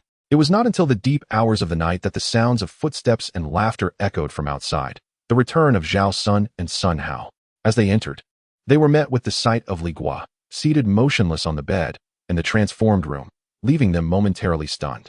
Their shoes were caked with dirt from the mine, which had sullied the floor, and they understood that Li Guo had once again tidied their shared space. Sun Hao, having earned over 50 spirit stones today and in high spirits, initiated the conversation. Junior brotherly, are you still awake? Li Guo opened his eyes and nodded. How was your haul today? Sun Hao inquired with a smile. I mined 100 stones, netting 14, Li Guo replied candidly. Zhao Sun, who had been listening nearby, quickly approached. He had heard from other disciples earlier that Li Guo had rented an inferior spirit pickaxe on credit, and his mind began to churn with schemes. Observing the immaculate floor, he proposed, Junior brotherly, how about we alter our mining strategy tomorrow? Sun brother and I have discussed it, and we plan to rent a superior spirit pickaxe. Although its rental fee is 100 spirit stones per day, its efficiency surpasses that of the inferior pickaxe by more than double. With more hands, we can locate veins swiftly. Will you join us tomorrow? Li Guo felt a stirring in his heart. He had witnessed the disciples wielding superior pickaxes, each returning with no less than 400 or 500 stones, which stirred a longing within him. Yet, a troubled expression crossed his face. Brother Zhao, I do not have 100 spirit stones. How short are you? Zhao Sun asked. 86 stones, Li Guo replied. Zhao Sun's eyes brightened at this revelation. Junior brother, your deficit is rather considerable, he said, feigning concern. How about this? I shall lend you 16 spirit stones. You can use an inferior pickaxe tomorrow, and together with us, you will surely reap a bountiful reward. Will you not worry about spirit stones then? Very well, Li Guo accepted the 16 spirit stones, bringing his total to 30 with his own 14. Thank you for your support, brother Zhao. He rose and cupped his hands in gratitude. Without Zhao Sun's loan, he would have been compelled to continue using the inferior pickaxe the following day. There's no need for formality. Tomorrow we shall all prosper together. Zhao Sun and Sun Hao exchanged boasts before each retreating to their beds, soon succumbing to the embrace of slumber. However, Li Guo found himself wide awake. He sat up, retrieving a low-grade spirit stone from his pocket, examining it thoughtfully in the palm of his hand. Within the stone, a faint trace of spiritual energy danced, elusive yet present. In the realm of cultivation, spirit stones served as currency. One could not directly absorb the energy within them, for once depleted, they became worthless stones. Contemplating the prospect of renting a mid-grade spirit pick the following day, he mused that if fortune smiled upon him and he unearthed 200 or 300 spirit stones, his share would amount to over 60 stones, igniting a fervor within him. After securing the spirit stone, he sank his consciousness into his mind, repeatedly recalling the incantation and energy flow of the golden blade technique from the foundational spell essentials. At dawn the next day, the trio rose early and hastened to the entrance of the mine. Yet upon arrival, they were dismayed to find a queue of over a dozen disciples ahead of them. When it was their turn to rent the mid-grade spirit pick, the steward, without even lifting his gaze, announced, all mid-grade picks have been rented out. They were all taken early this morning. At these words, the excitement on Zhao Sun and Sun Hao's faces froze. Li Guo, however, remained unfazed. He presented the 16 spirit stones he had borrowed from Zhao Sun, along with his own 14 stones, to the steward. I would like to rent a mid-grade spirit pick, he stated. With no other options, Zhao Sun and Sun Hao each rented a mid-grade pick as well. Upon entering the mine, the three resumed their previous strategy, each selecting a different tunnel to search for or veins. Li Guo, now wielding the mid-grade spirit pick, felt a surge of comfort. He directed his spiritual energy toward the rocky wall, exerting only 30% of his strength, and with a resounding clang, a sizable chunk of rock fell away. The sensation was worlds apart from the inferior pick he had used the day before. Gaining confidence, he swung the pick with renewed vigor, delving deeper into the rock face. Perhaps fortune favored him, for within less than half an hour, Li Guo felt the pick head grow heavy. With a forceful tug, he pried loose a stone that shimmered with a soft spiritual glow. I found it. Elated, he promptly ceased his work, turning to seek out Zhao Sun and Sun Hao. Before long, Zhao Sun and Sun Hao joined him at the newly discovered vein. Upon seeing the glimmering spirit stones embedded in the rock, their joy was palpable. Well done, Junior brotherly. Your luck is truly remarkable, Sun Hao exclaimed, clapping Li Guo on the shoulder in praise. It is thanks to the guidance of my esteemed brothers. This vein requires your expertise for extraction, Li Guo replied modestly. Without further ado, the trio positioned themselves side by side, brandishing their mid-grade picks, and began to chip away at the ore vein. One by one, the low-grade spirit stones, aglow with a faint light, were pried from the rock face and deposited into their respective storage bags. Remarkably, Li Guo's extraction speed matched that of Zhao Sun and Sun Hao, a stark contrast to the previous day when he had been left anxiously watching from the sidelines. Today, everyone wielded similar tools, competing primarily in strength and speed. Having engaged in menial labor for years, he possessed a fair degree of strength. The mineral vein was neither too large nor too small. After about an hour of excavation, it was entirely depleted by the trio. They paused to tally their gains. I have 72 pieces, Zhao Sun announced. I have 68, Sun Hao reported in turn. I have 70, Li Guo chimed in, revealing his own findings. Surprisingly, their yields were quite similar. Gradually, the smiles on Zhao Sun's and Sun Hao's faces faded. Both understood a crucial reality. The yield of spirit stones was not as anticipated. Yesterday, Li Guo's inferior spirit pick had become a burden, allowing Zhao Sun and Sun Hao to claim the majority of the vein he discovered. Today, however, with a medium-grade spirit pick in hand, Li Guo had become their equal competitor. Consequently, the two could only claim a third of whatever vein he unearthed. Exchanging glances, Zhao Sun and Sun Hao felt a sense of unease. Let us continue to search separately. We shall inform each other if we make any discoveries, Zhao Sun suggested, clearing his throat for an excuse. Indeed, let us proceed independently. Li Shidi, we shall take our leave, Sun Hao quickly concurred. Li Guo nodded, not giving it further thought. Zhao Sun and Sun Hao turned and returned to their respective paths. Once they were a distance away, ensuring Li Guo could not hear, Sun Hao lowered his voice to complain to Zhao Sun. Zhao Sun, we have made a miscalculation today. I did not anticipate that the superior spirit pick would be so sought after. Teaming up with Li Shidi using a medium-grade pick has cost us dearly. Zhao Sun wore a look of frustration. Indeed, think about it. His tools are now on par with ours. If he discovers a vein like the one earlier, we would toil for half a day only to yield him slightly more than half. However, if either of us finds a vein first and then brings him over, would that not allow him to unjustly claim a significant portion of the spirit stones? Exactly, why should we allow that? Sun Hao gritted his teeth. If we find a vein again, let us not call him. We should mine it ourselves. Agreed, Zhao Sun nodded. Chapter 28. Each one eats alone. Li Guo had been digging in his own branch for quite some time. Yet he no longer heard the shouts of Zhao Sun and Sun Hao. Anomalies often herald mischief, and suspicion stirred within him. Could it be that something unfortunate had befallen those two? He paused his labor, leaning the spirit pick against the rocky wall, and quietly employed the concealment technique. This spell, learned from the fundamentals of spells, allowed him to suppress his aura to the utmost, as long as he refrained from actively releasing spiritual energy. Even those of higher cultivation would struggle to detect him. Silently, he formed a hand seal, channeling the scant spiritual energy within him to envelop his body. Feeling his breath elongate and his heartbeat slow by a beat, he melded into the shadows, standing as still as a stone. Crouching low, he treaded lightly along the mine tunnel towards the branch that Zhao Sun was responsible for. Before he could approach, a faint clinking sound reached his ears. This sound was familiar to Li Guo, not the sharp clang of a pick striking a hard rock, but the muffled thud of a pickaxe carving into a vein of spiritual stones. Confusion clouded his mind as he stealthily crept to the corner of the branch, peering inside. There, in the depths of the tunnel, Zhao Sun and Sun Hao were oblivious to his presence, engrossed in their toil. Before them lay a wall rich with a vein of spiritual stones, shimmering with a radiant glow that dazzled the eyes. The two wielded their mid-grade spirit picks with fervor, prying loose the stones and greedily stowing them away in their respective storage bags. Li Guo slowly withdrew his head, a weight settling in his chest. The realization dawned upon him. Yesterday, he had been a burden, yet a useful one for locating the mine. Thus, they needed him. Today, however, he had transformed from a liability into a rival, vying for the same resources. The ore he had discovered would be divided into thirds, while any finds of theirs would no longer be shared with an outsider such as himself. Leaning against the cold rock wall, he felt no anger, only a chilling clarity.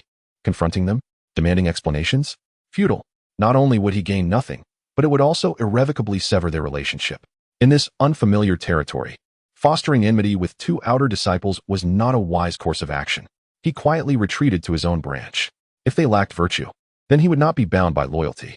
Returning to the spiritual mine he had unearthed, a plan began to form in his mind. This mine would be his alone to excavate. Yet, he needed to act swiftly. Should he dig too slowly, and if those two finished their work and came to investigate, it would lead to complications. But how to hasten the process? Suddenly, a thought flashed through his mind, the golden blade technique he had pondered the previous night. The jade slip had indicated that, when mastered, it could condense energy into a blade, slicing through iron as if it were mud. He mused that if he could imbue the essence of the golden blade into the tip of his spirit pick, perhaps it would become sharper. This notion took root in his mind, and he found himself unable to suppress it any longer. He immediately grasped the spiritual pickaxe, and, following the incantations of the golden blade technique, began to attempt to channel the meager spiritual energy within him, concentrating it at the tip of the pick. Once he failed. The energy dissipated at the tip. Twice, he failed again. More than half of his spiritual energy was consumed, and the tip remained unresponsive. Undeterred by his misfortune, Li Guo tried several more times, watching as his spiritual energy quickly dwindled, beads of sweat forming on his forehead. He felt as though nearly half of the energy in his dantian had been drained. Just as he was about to concede defeat, he gritted his teeth and surged the last vestige of his spiritual energy toward the tip of the pick. This time it succeeded. He felt a slight tremor in the pickaxe, and a faint, nearly imperceptible golden glow shimmered at the dark tip. Li Guo's heart leaped with joy. He wasted no time. Swinging his arm with all his strength and striking the rock face before him, a dull thud resounded, entirely different from the sharp clang of before. This strike penetrated the hard spiritual, or as effortlessly as a hot knife slicing through butter, and he easily unearthed a chunk the size of a basin. The efficiency had more than doubled. It was as if he could challenge even the finest spiritual pickaxes.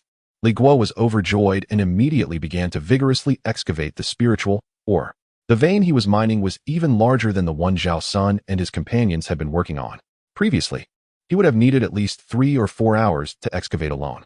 But now, with the enhancement of the golden blade technique on his mid-grade spiritual pickaxe, its power was astonishing, and large chunks of spiritual ore were swiftly pried loose and stuffed into his storage bag.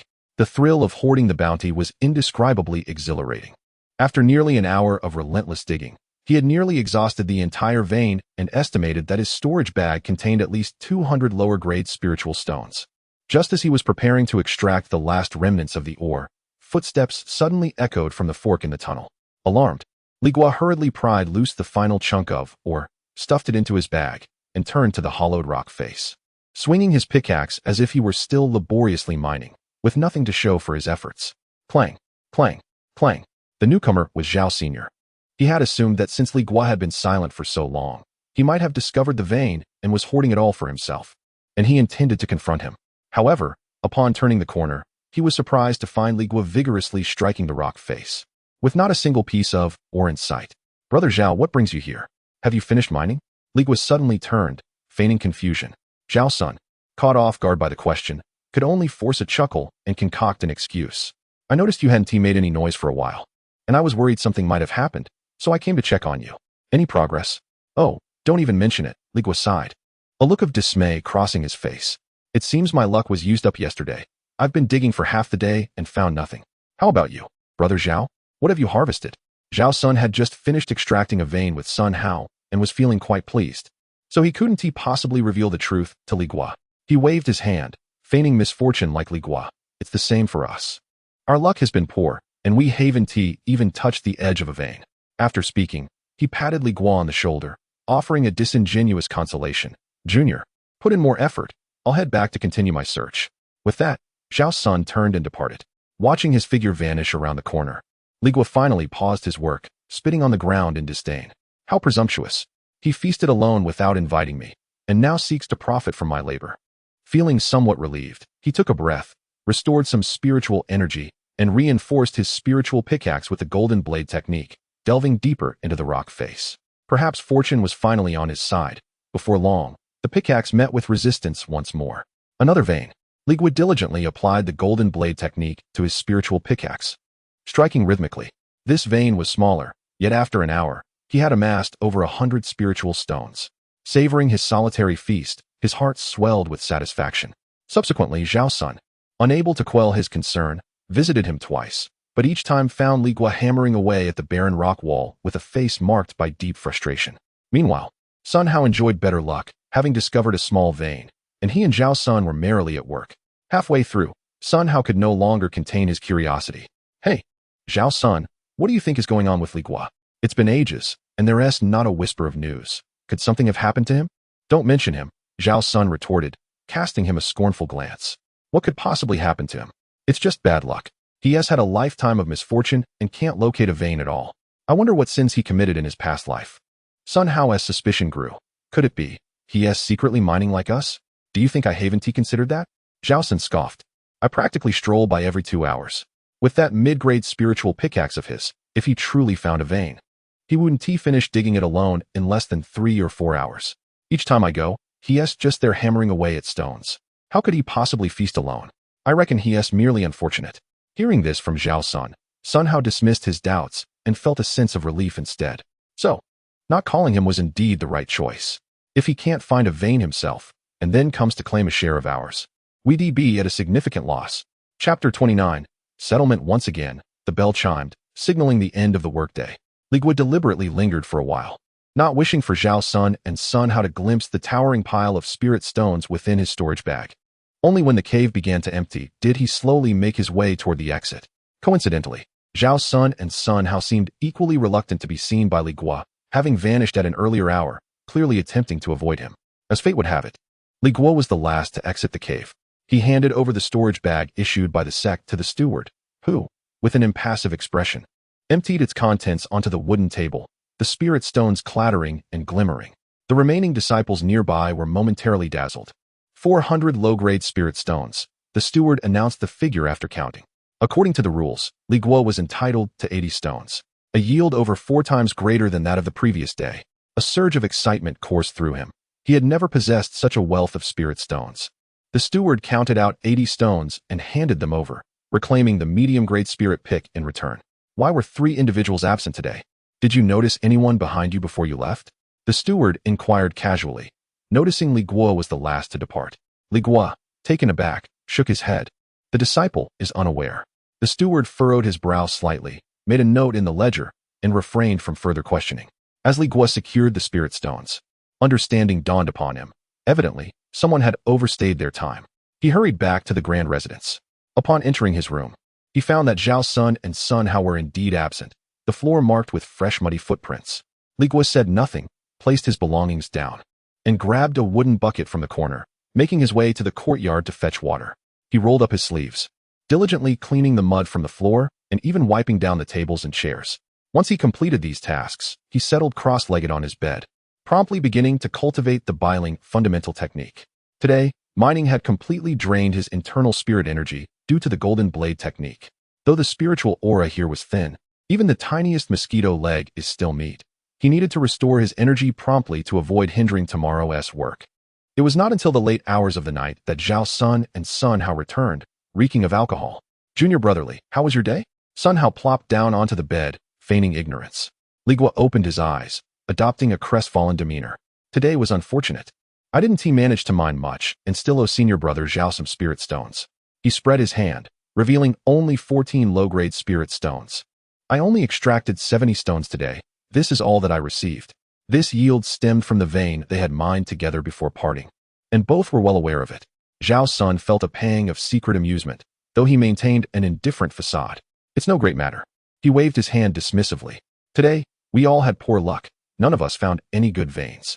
How could I possibly press you for repayment? As he spoke, he produced 16 spirit stones, forcefully thrusting them into Li Guo's hands. Take this. It's for renting the medium-grade spirit pick tomorrow. I'll lend you once more. Li Guo stared at the spirit stones in his hands, his heart growing cold. The calculations were indeed astute. While he clandestinely appropriated the mine's resources, he lent spirit stones to the other, ensuring that the latter would forever be ensnared in debt, destined to toil endlessly until completely drained. A look of trepidation crossed his face as he repeatedly declined. No, senior brother Zhao, my luck is far too poor. If I borrow any further, I shall only accumulate more debt. I think I shall rent a superior spirit pickaxe tomorrow instead. That simply won't do. Sun Hao interjected, approaching with an expression of concern. Junior brotherly, allow me to explain. Today we have suffered the loss of not renting the superior spirit pickaxe.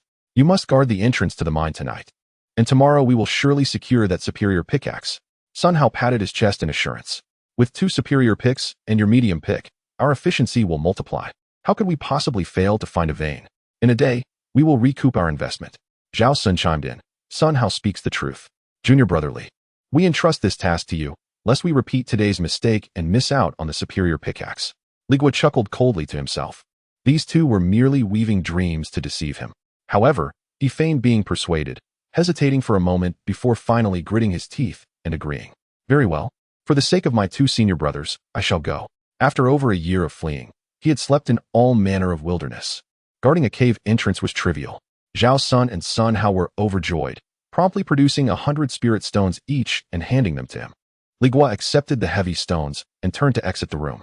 The night was dark as ink, and the mountain wind was chilly. He arrived alone at the entrance of the Blackstone Mountain mine, only to find it was not as deserted as he had anticipated. 2 large torches illuminated the area, and a disciple clad in a steward's robe sat cross-legged on a large stone, seemingly tasked with guarding the mine to prevent midnight theft. Upon sensing someone's approach, the steward suddenly opened his eyes, his gaze sharp as lightning. However, once he discerned that the newcomer was merely a menial disciple, his wariness dissipated. Li Guo bowed respectfully and found a clean stone not far from the entrance to sit cross-legged himself.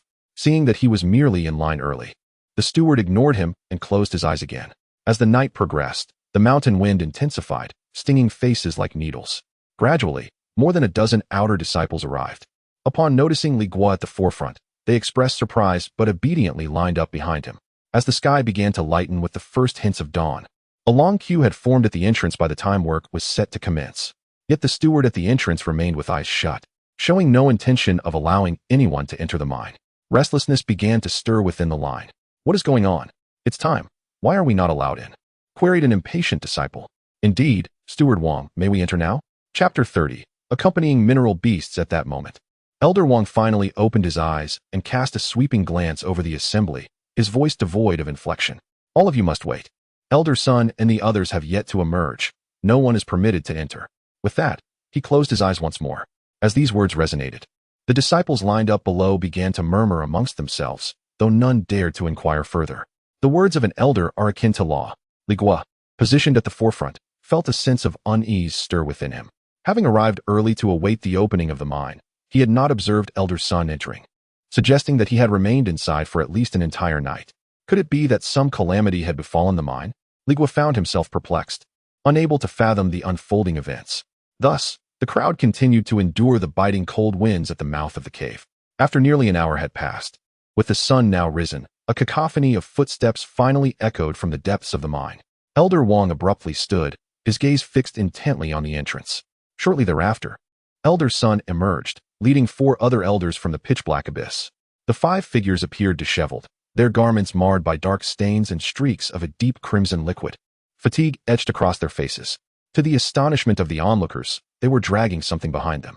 Elder Sun and another elder worked in tandem to pull forth the massive carcass of a beast, which they unceremoniously dropped onto the ground before the gathering with a resounding thud that reverberated through the earth. In quick succession, the remaining 3 elders heaved another similarly sized corpse from the depths, casting it aside. It was a pair of crimson centipedes, each measuring 7 to 8 meters in length and as thick as a barrel. Their exoskeletons glistened like molten iron, their numerous legs splayed grotesquely, inducing a shiver merely at the sight. The bodies bore numerous signs of a fierce struggle. Their shells were shattered, oozing a dark green fluid that exuded a foul stench. This is the crimson mine centipede, exclaimed a knowledgeable disciple amidst the crowd, his voice rising in disbelief. This creature was formidable enough to rival a cultivator at the 10th level of chi refinement. Li Guo's heart sank as he observed the exhausted expressions of the elders, and then the centipede's carcasses, and the realization dawned upon him. A beast of such caliber was far beyond the capabilities of low-ranking disciples like themselves.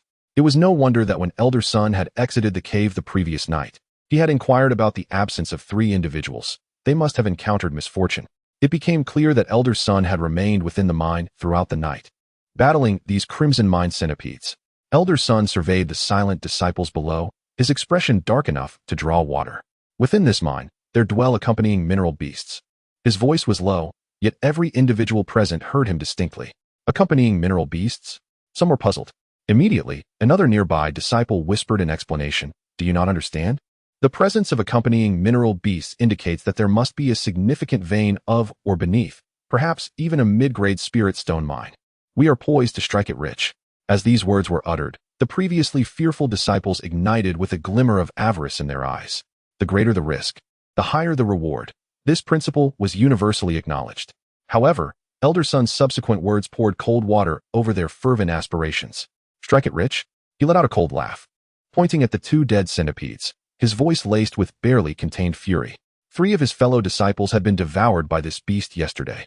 A sudden buzz erupted among the crowd, their expressions shifting abruptly from excitement and greed to shock and terror. 3 lives lost, Li Guo thought to himself, confirming his suspicions. Sun Tzu paid no heed to the crowd's horror. A short dagger, imbued with spiritual energy, had mysteriously appeared in his hand. With a swift motion, he sliced open the hard shell of one centipede's abdomen. A sharp sound pierced the air, and an indescribable stench instantly engulfed the area, causing the disciples at the forefront to recoil, nearly retching. Inside the centipede's belly lay undigested remnants of flesh, mingled with scraps of fabric and a severed belt. It was Brother Zhang's belt. A disciple in the group turned pale, trembling as he pointed at the grotesque mass. The hearts of the crowd sank to the depths of despair. Moments ago, they had been contemplating wealth. Now all they felt was a chilling dread rising from their feet. The dark, cavernous mine, which had once seemed a treasure trove of spirit stones, transformed into a ravenous beast's maw in their eyes. Sun Tzu, expressionless, moved to the second centipede's corpse and similarly carved open its belly. Inside, the scene was no different. A gruesome mess of blood and flesh, alongside familiar fragments of outer sect disciple robes. Li Guo silently observed, his mind racing. 2 centipedes, 2 corpses. Yet, the steward had just stated that 3 disciples had perished. Sun Tzu's chilling voice confirmed his fears. There is still 1 crimson mineral centipede. We searched all night without finding its trace. His gaze, sharp as a blade, swept over everyone present. This indicates that it is currently lurking somewhere within the mine. As long as this creature remains, it is perilous for you to venture in for mining. Sun Tzu sheathed his dagger and pronounced with deliberate gravity. Therefore, from this moment forth, the Blackstone Mountain mine is to be temporarily sealed, and all mining operations are suspended. I will immediately report this matter to the sect and await the higher-ups' decision. Upon hearing this, the disciples, who had just been engulfed in fear, erupted into a frenzy. What? A work stoppage? Steward Sun, this cannot be. We rely on this task for spirit stones. Indeed, we cannot halt. We all wish to enter and mine. A bold disciple stepped forward, suggesting, Steward Sun, though this beast is formidable, we are many. We can form teams to enter, for individuals per group, for mutual support. Surely we can manage to protect ourselves. Yes, we can team up. We are unafraid. The disciples below immediately chimed in, their voices overlapping in eager agreement. Li Guo remained silent, but empathized with their plight. For them, each day without mining meant a day lost in income, moving them further from their goal of acquiring cultivation resources. The path of immortality is fraught with challenges. Even in the face of danger, no one desires to halt their progress. Silence. Sun Tzu bellowed, his voice resonating with the oppressive aura of a foundation-building cultivator, instantly commanding the attention of the entire assembly. All the cacophonous sounds abruptly ceased, leaving the disciples with a constricting sensation in their chests, as if a colossal stone had been placed upon them, rendering even the act of breathing laborious. Sun Tzu's gaze was as frigid as ice. When I command a halt, it must be obeyed without question. This is an edict, non-negotiable. Should anyone dare to trespass, the consequences will extend far beyond being devoured by a beast. I shall personally escort them back to the sect and ensure they face the stringent penalties dictated by our rules. Silence enveloped the assembly, for Sun Tzu's authority was indisputable. His actions, while aimed at preventing further tragedies among the disciples, were equally motivated by self-preservation, with 3 disciples having perished in such a grave incident. As the senior steward responsible for this region, he could not evade the repercussions of his negligence. By sealing the mine immediately and reporting the events, he aimed to mitigate his liability to the greatest extent possible. Chapter 31. Drinking Sun Tzu waved his hand and spoke. Everyone, disperse. The crowd ebbed away like a receding tide, leaving the once bustling mouth of the mine eerily quiet. Li Guo returned the 200 spirit stones, which he had intended to use to rent a superior spirit pickaxe, to Zhao Sun and Sun Hao. Zhao Sun accepted the stones, carelessly stowing them in his storage pouch, and kicked a stone at his feet away in frustration. What terrible luck! I was hoping to strike it rich, and now this calamity has befallen us. 3 useless souls perished, and it has severed our means of income. Sun Hao's expression mirrored his discontent. Had they managed to rent the superior spirit pickaxe today, They could have unearthed at least 1,000 stones, netting them 200 spirit stones, enough to purchase dozens of energy-boosting pills. Now all was lost, and they had no idea how long they would be barred from returning. Li Guo observed the two with a placid heart. He was acutely aware that with his meager cultivation, he was fortunate not to have encountered that crimson mind centipede. Otherwise, he would have been devoured like a mere snack. Preserving one's life was paramount above all else. He retracted his neck and said, "Brothers, it is fortunate the mine is sealed. That beast was truly terrifying. Even without the seal, I wouldn't dare venture back until the overseers have cleared it." At Li Guo's words, Zhao Sun cast him a sidelong glance. Seeing Li Guo's timid demeanor, his irritation diminished somewhat. However, Sun Hao scoffed. "Look at your cowardice, akin to a mouse. They were merely 2 large centipedes. What is there to fear? Come on, Zhao Sun, with no work to be done, let's head to the town for a drink, shake off this misfortune, and bolster this lad's courage." At the mention of drinking, Zhao Sun perked up, with nothing else to occupy their time. He unceremoniously draped an arm over Li Guo's shoulder. "Let us go, Li Shidi. I will introduce you to the world. A few drinks will surely embolden you." Li Guo was half pushed, half led away by him. The trio made their way toward the town. Blackstone Town was small yet vibrant. They casually selected a relatively clean tavern and settled down at a window-side table on the second floor. With a wave of his hand, Zhao Sun ordered an array of dishes and 2 jars of the finest spirits. As the food and drinks arrived, the sounds of a chime began to waft from a nearby stage. Li Guo looked up to see a graceful young woman in a coarse dress. Her hair tied back in a ponytail, cradling a pipa, singing and playing some earthly melodies. Beside her, a gaunt old man, blindfolded, drew mournful notes from creating a harmonious accompaniment. Many patrons, enchanted by the performance, tossed a few copper coins onto the stage. Li Guo, captivated, followed suit and tossed a few coins of his own. Once the song concluded, the young woman rose to collect the coins. "Brothers, this melody brings such comfort to my heart," Li Guo praised. "It is but a trivial tune. Do not become entranced, Shidi, lest you lose yourself in the mundane world," Zhao Sun remarked, taking a hearty swig of his drink and belching. Li Guo, perplexed by his words, merely assumed Zhao Sun was not fond of such melodies. At that moment, at a nearby table, a plump young master clad in luxurious attire clutched a piece of silver, casting a lecherous grin at the young woman. With a clang, the silver piece struck the lute. "My dear lady, cease your singing and come over to share a drink with me." The chubby young master slapped the table, his greasy face betraying unabashed desire. "Serve me well, and you shall reap the rewards." The young woman, visibly frightened, clutched her lute and shook her head repeatedly. "Heh, I am fond of your bashful demeanor, sweet lady. Yield to me." To everyone's astonishment, the young master rose from his seat and strode toward the stage, intent on enveloping the maiden in his arms. Observing this, an elderly man playing the eru swiftly stepped forward to shield his daughter, bowing repeatedly. "Esteemed sir, please refrain. My daughter merely performs. She does not serve drinks."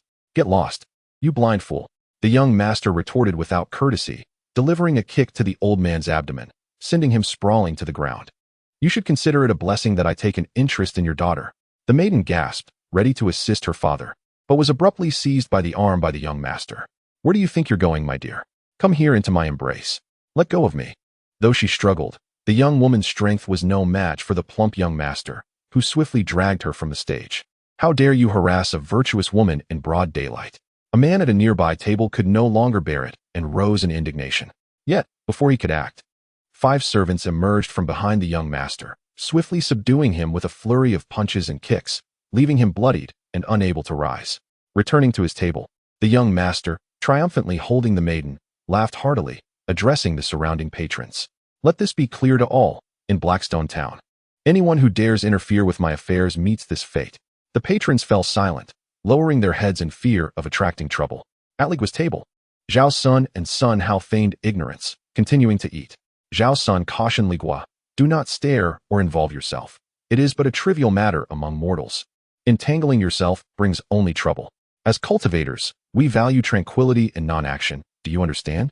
Li Guo raised his cup, taking a drink, feeling a wave of frustration wash over him. He was no saint, yet such bullying was deeply unsettling. However, he recognized the wisdom in Zhao's words. As a mere first-layer chi practitioner, he ought not to meddle in worldly affairs. Swaying slightly, he stood up, feigning inebriation. "Brothers, I can no longer endure. My head is spinning. I wish to retire for a while. Out of sight, out of mind." Since he could not intervene, he would simply choose not to witness it. Neither Sun Hao nor Zhao Sun impeded his departure as Li Guo left the tavern and returned to the grand courtyard. In the ensuing days, the mines of Blackstone Mountain remained closed. 3 days prior, Elder Sun had returned to the sect aboard a flying vessel, presumably to report on the matter of the demonic beasts.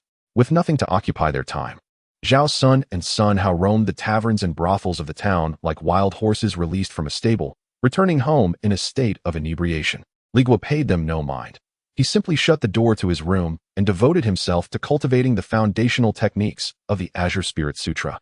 Aside from daily tidying, that night, while Li Guo was meditating, the spiritual energy within him flowed steadily through his meridians like a gentle stream. Suddenly, a cacophony of explosive spells erupted from outside the courtyard, accompanied by the sound of something scraping rapidly against the ground. The noise grew increasingly louder, as if something were approaching the residence. Li Guo's eyes snapped open, and he leapt from his bed. He dashed to Zhao Sun and Sun Hao's side, shaking them vigorously. "Senior brother Zhao, senior brother Sun, awaken. Something is amiss." The two were deep in slumber, roused by his shaking, their faces etched with annoyance. "What are you shouting about?" Sun Hao mumbled, rolling over in an attempt to return to sleep. "There are people fighting outside," Li Guo exclaimed urgently. The moment those words escaped his lips, Zhao Sun and Sun Hao were, as if doused with a bucket of cold water, instantly alert. Their spiritual energy stirred slightly, dispelling their drunken stupor as they swiftly rolled out of bed, retrieving their magical artifacts from their storage bags. "What is happening?" Zhao Sun inquired with a grave expression. Sun Hao, hearing the escalating commotion outside, gestured toward the door. "Li Shidi, perhaps you should go take a look." No sooner had he spoken than a tremendous crash resounded. The door was violently thrust open as if struck by a powerful force. A bloodied outer sect disciple tumbled in, crawling with desperation. One of his arms was severed, the wound a gruesome sight. "Quick, close the door." The dismembered disciple cried in terror, his voice hoarse. "A swarm of crimson-mind centipedes has invaded the town." At this revelation, the faces of Zhao Sun and Sun Hao paled dramatically. Chapter 32. Where did the steward go? Li Guo felt a sudden haze in his mind, instinctively considering the suggestion of the one-armed disciple to shut the door. However, Zhao Sun and Sun Hao were much quicker. Upon hearing that it was the crimson-mind centipede, their first thought was to flee. "Zhao Sun, let us go," Sun Hao urged sharply. Without a moment's hesitation, Zhao Sun complied. He shouted to Li Guo, who was still dazed at the doorway, "Li Shidi, step aside." At his call, Li Guo turned to see Zhao Sun and Sun Hao enveloped in spiritual light, each mounted on a flying sword and a flying knife, racing toward him. Caught off guard, he felt a tight grip at the back of his collar, lifting him off the ground as Zhao Sun seized him, propelling them both into the air. Once airborne, Li Guo realized that they were not alone. Nearly all the outer disciples of the estate were frantically soaring through the sky on various magical implements. Looking down at the town below, a chill surged from his feet straight to the crown of his head.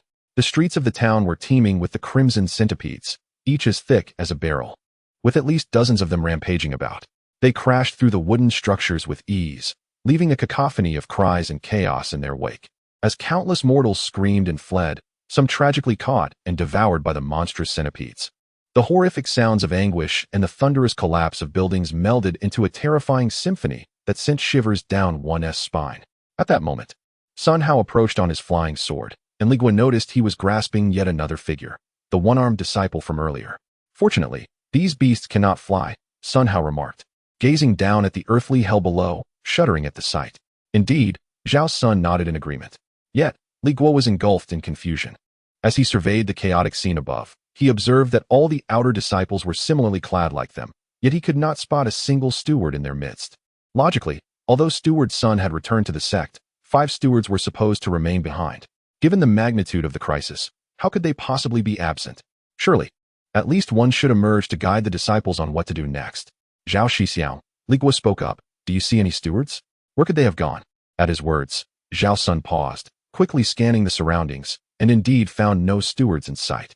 Sun Hao furrowed his brow. "Li Shidi is correct. This is peculiar. Let us inquire with others." They approached a nearby group of disciples who appeared to be huddled together. Zhao Sun cupped his hands respectfully. "Esteemed fellow disciples, I am Zhao Senator. May I ask if you have seen Steward Wang and the others?" The group looked equally bewildered. One of them replied, "We haven't seen them. We just escaped ourselves, and not a single steward has appeared." In that moment, the outer disciples floating in the sky exchanged glances, resembling a swarm of headless flies, uncertain of their next course of action. Should they remain aloft, or seek a safe place to land? Should they descend to eliminate the monstrous beasts? None dared to voice their thoughts. At last, one disciple could no longer contain himself. He soared into the midst of the assembly and proclaimed loudly, "Esteemed fellow disciples, I am Lu Chun. This place is not suitable for prolonged stay. I suggest we depart from this Blackstone town and seek refuge elsewhere to devise our next course of action." No sooner had he uttered these words than someone stood up to voice dissent. "No, we cannot abandon our mission. If we leave our post without authorization, not only will we forfeit our eligibility for this task, but we may also incur the wrath of our sect," spoke a stout-faced disciple. Another tall disciple named Zhang Yuan pointed accusingly at Lu Chun and exclaimed, "Lu Chun, what are you scheming? Your suggestion seems aimed at jeopardizing our chance for the Spirit Stone rewards from this mission. What are your true intentions?" Lu Chun, undeterred, retorted, "Zhang Yuan, are you so foolish as to not consider the implications? At such a critical juncture, why has not a single steward shown their face?" Zhang Yuan was momentarily taken aback by the question. "What do you mean? Speak plainly," he demanded, lowering his voice. Lu Chun revealed a chilling speculation that sent shivers down the spines of the gathered disciples. "I suspect that Steward Wang and the others may have encountered misfortune within the mine." His words fell upon the crowd like a boulder, sparking an uproar among the disciples.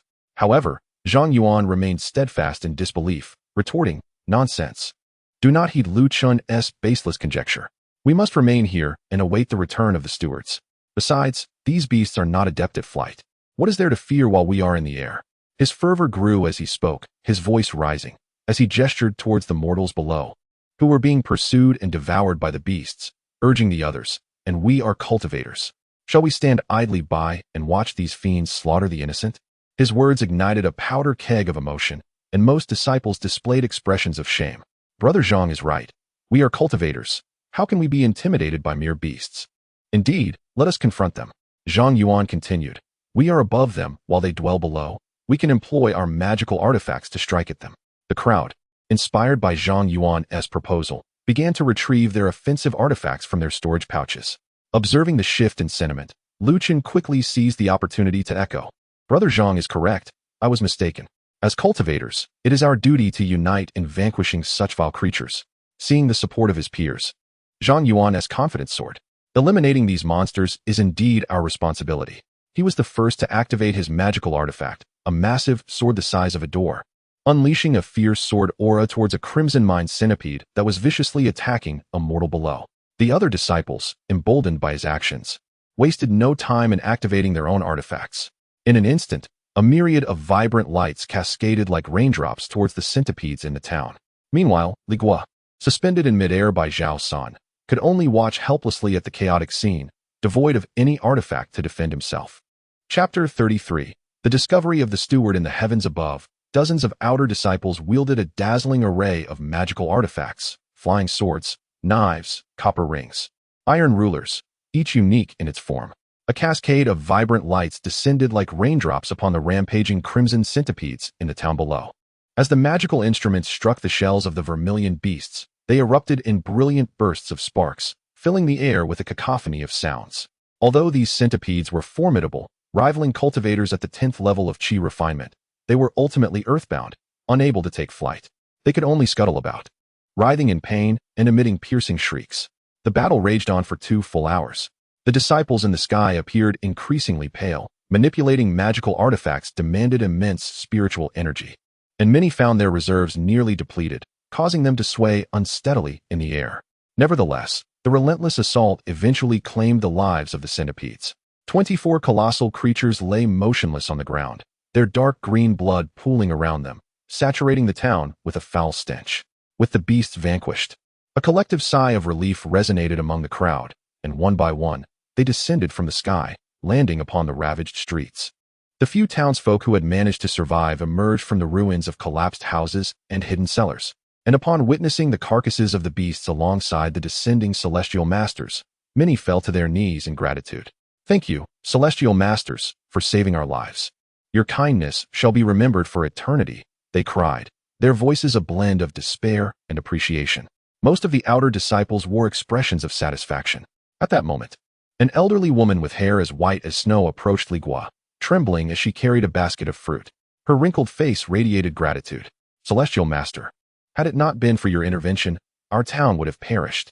Please accept this humble offering." Li Guo felt a wave of awkwardness throughout the ordeal. He had remained in the skies, devoid of both magical artifacts and cultivation, contributing nothing to the battle. Yet, seeing the hopeful gaze of the old woman, he felt compelled to accept the gesture, recognizing it as a symbol of Bai Ling's sect. He nodded and graciously accepted the fruit basket. "There is no need for such formality, dear elder," he replied, mindful that she was unaware of his status as merely a disciple of menial tasks. As he observed the massive centipede carcass at his feet, he pondered why these beasts had chosen to appear only after Steward's son had returned to the sect. Curiosity piqued. He inquired of the elderly woman, "Do you know whence these great centipedes emerged?" The old woman pointed toward the direction of Blackstone Mountain, saying, "I happened to witness it. They all surged forth from that mountain in a single tumultuous rush. Indeed, they had come from the mines." Just as Li Guo contemplated this, a sudden exclamation broke through the air. "Come quickly, Steward Huang is here." A disciple had sliced open a centipede's corpse, seemingly having uncovered something extraordinary. The crowd immediately converged around the discovery. Li Guo, hearing of the steward's presence, hastily set down the fruit basket and pushed his way into the throng. There, within the disemboweled abdomen of the centipede, lay a skeletal remnant suspended in dark green viscous fluid, the flesh nearly digested, revealing patches of stark white bone. Yet the vestments of the deceased steward remained largely intact, albeit heavily soiled.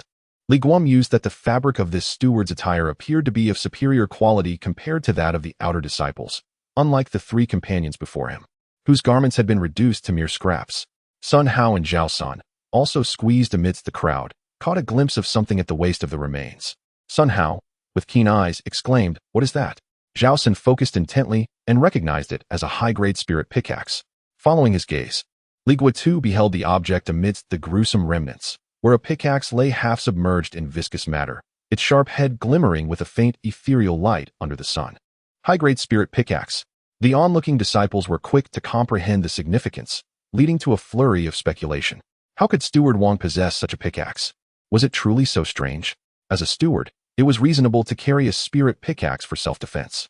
It seemed plausible that Steward Huang had intended to wield this pickaxe against a beast, only to meet his untimely demise.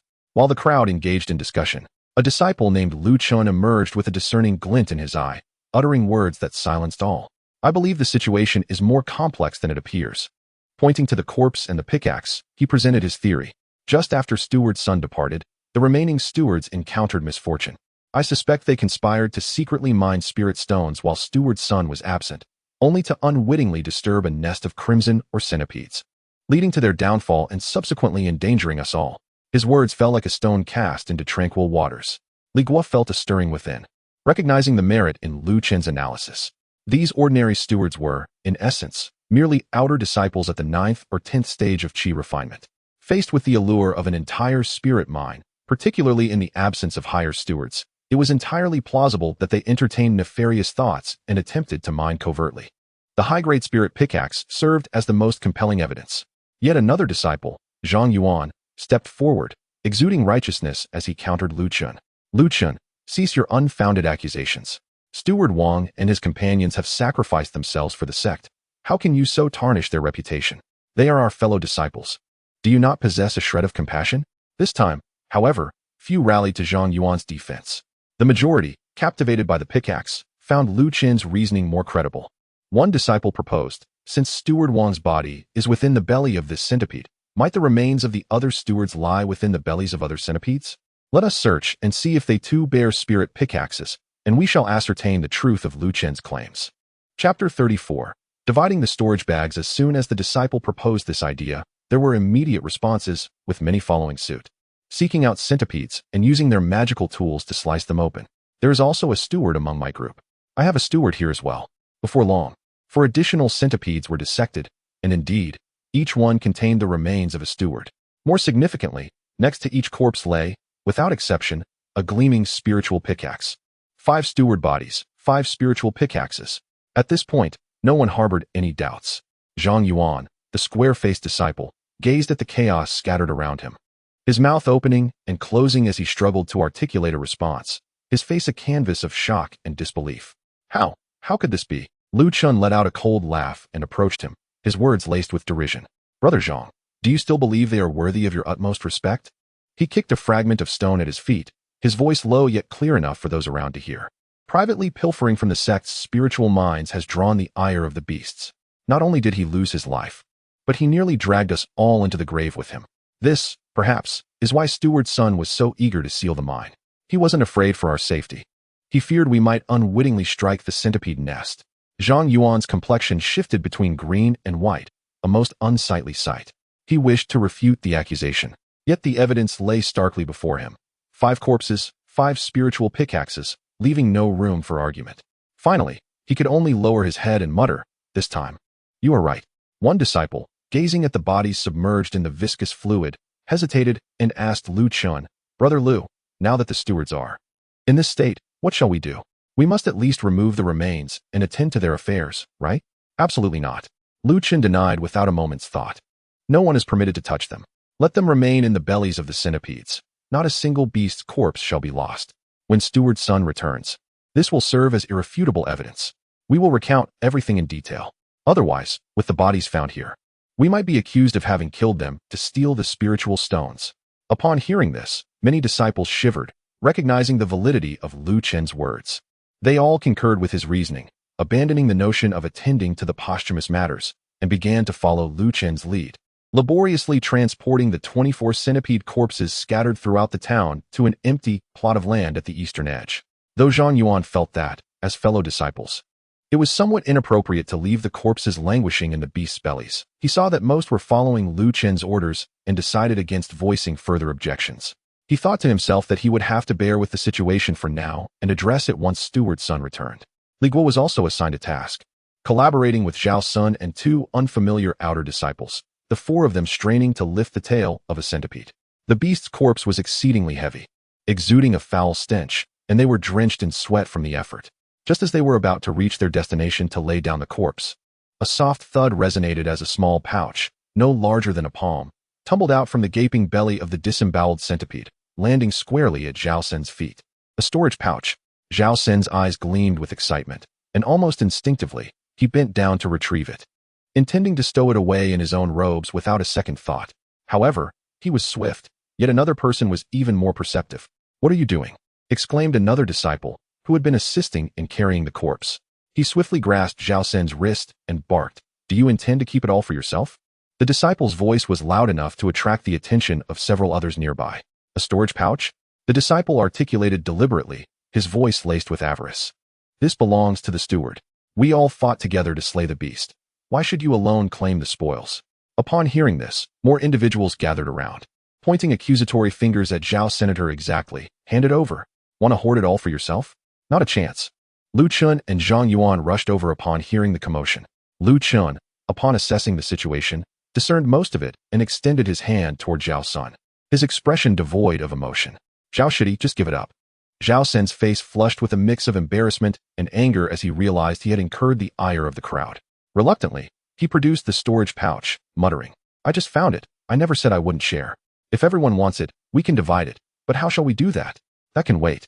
Lu Chun replied as he took the pouch from Zhao Sen's hands, weighing it thoughtfully. "There are certainly storage pouches on the other 4 steward corpses as well. Let us first transport all the bodies to a designated area, and then I will gather everything before convening everyone to discuss the division."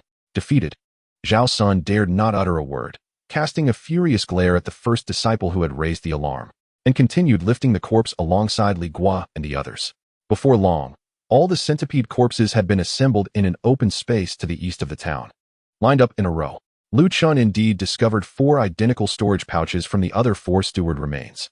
Standing at the center of the clearing, he raised the 5 pouches high, summoning all to gather around. Everyone's hearts raced in anticipation, fully aware that he was about to address the distribution of the spoils, their eyes gleaming with eagerness fixed on the bags in his hands. Clearing his throat, Lu Chun began, "I propose a method for the division. The spirit stones shall be evenly distributed per capita. As for the other elixirs, magical implements, and talismans, whoever desires them may purchase them at market value with spirit stones, and the total collected will be subsequently divided among us all. How does that sound?" This proposal resonated as fair, ensuring no one was at a disadvantage, and immediately, the crowd erupted in agreement. "Senior Lu is right. Let us proceed with this plan. No objections." Seeing no dissent, Lu Chun wasted no time.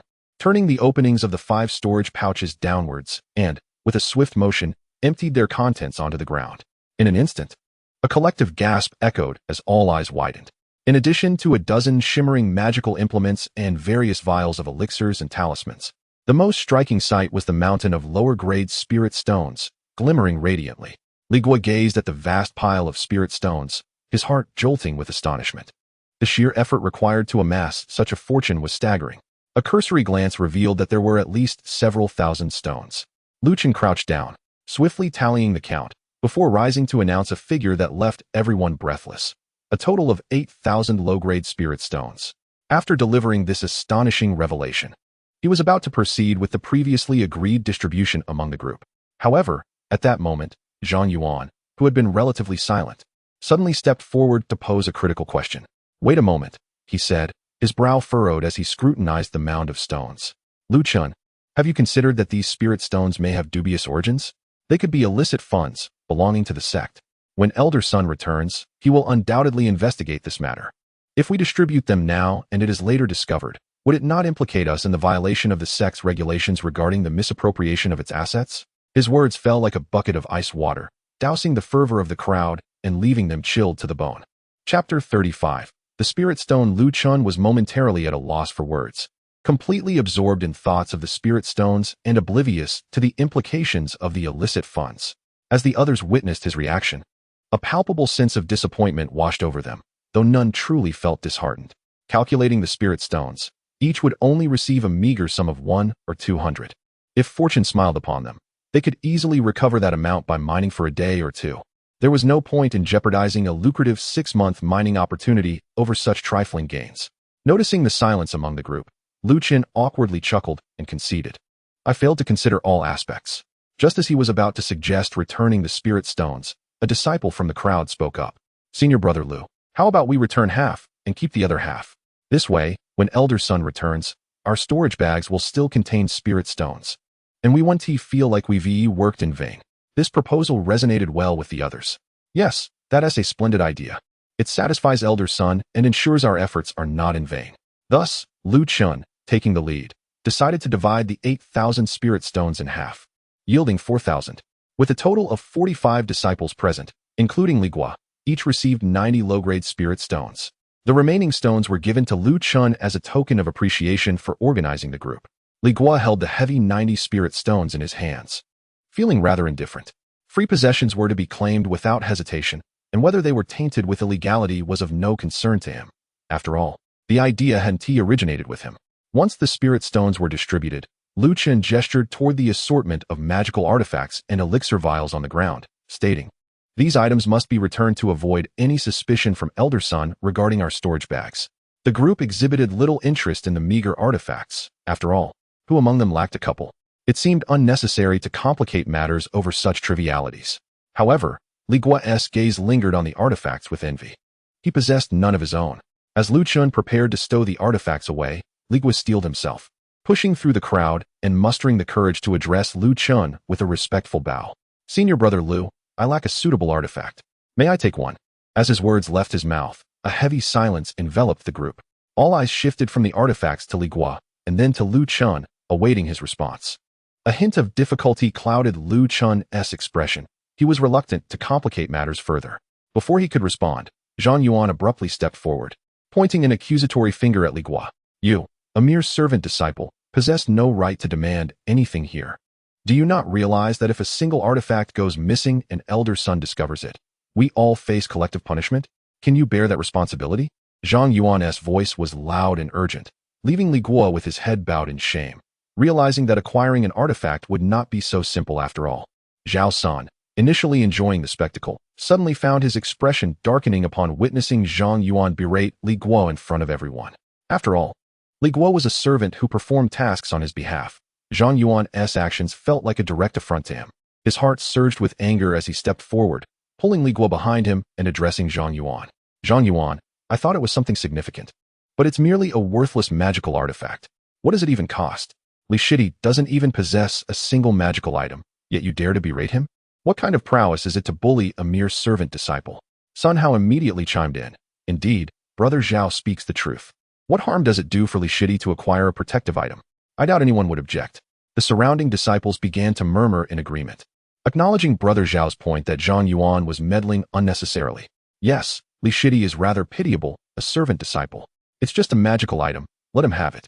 Seeing Zhang Yuan isolated, Lu Chen couldn't help but feel elated, considering their previous confrontations. He thought it would be an opportune moment to extend Li Guo a favor while simultaneously vexing Zhang Yuan. Alright, everyone, let us refrain from excessive chatter. It's merely a magical artifact, it's not a grave matter. Li Shidi is merely looking to enhance his capabilities, so let him choose for himself. Lu Chen interjected diplomatically. Zhang Yuan, taken aback by Lu Chen's unilateral decision, trembled with rage, realizing that no one was coming to his defense. And knowing he could not prevent Li Guo, he ultimately resorted to threats. Very well, indulge him as you wish. If this leads to our discovery, none of us will escape unscathed. We shall all face the consequences. Li Guo ignored him and quickly crouched down to sift through the pile of magical artifacts. He did not opt for the gleaming flying swords, but instead selected a palm-sized, dark blue-black flying dagger, tucking the dagger into his robe. Its cold touch assured him that he, too, was now in possession of a magical item.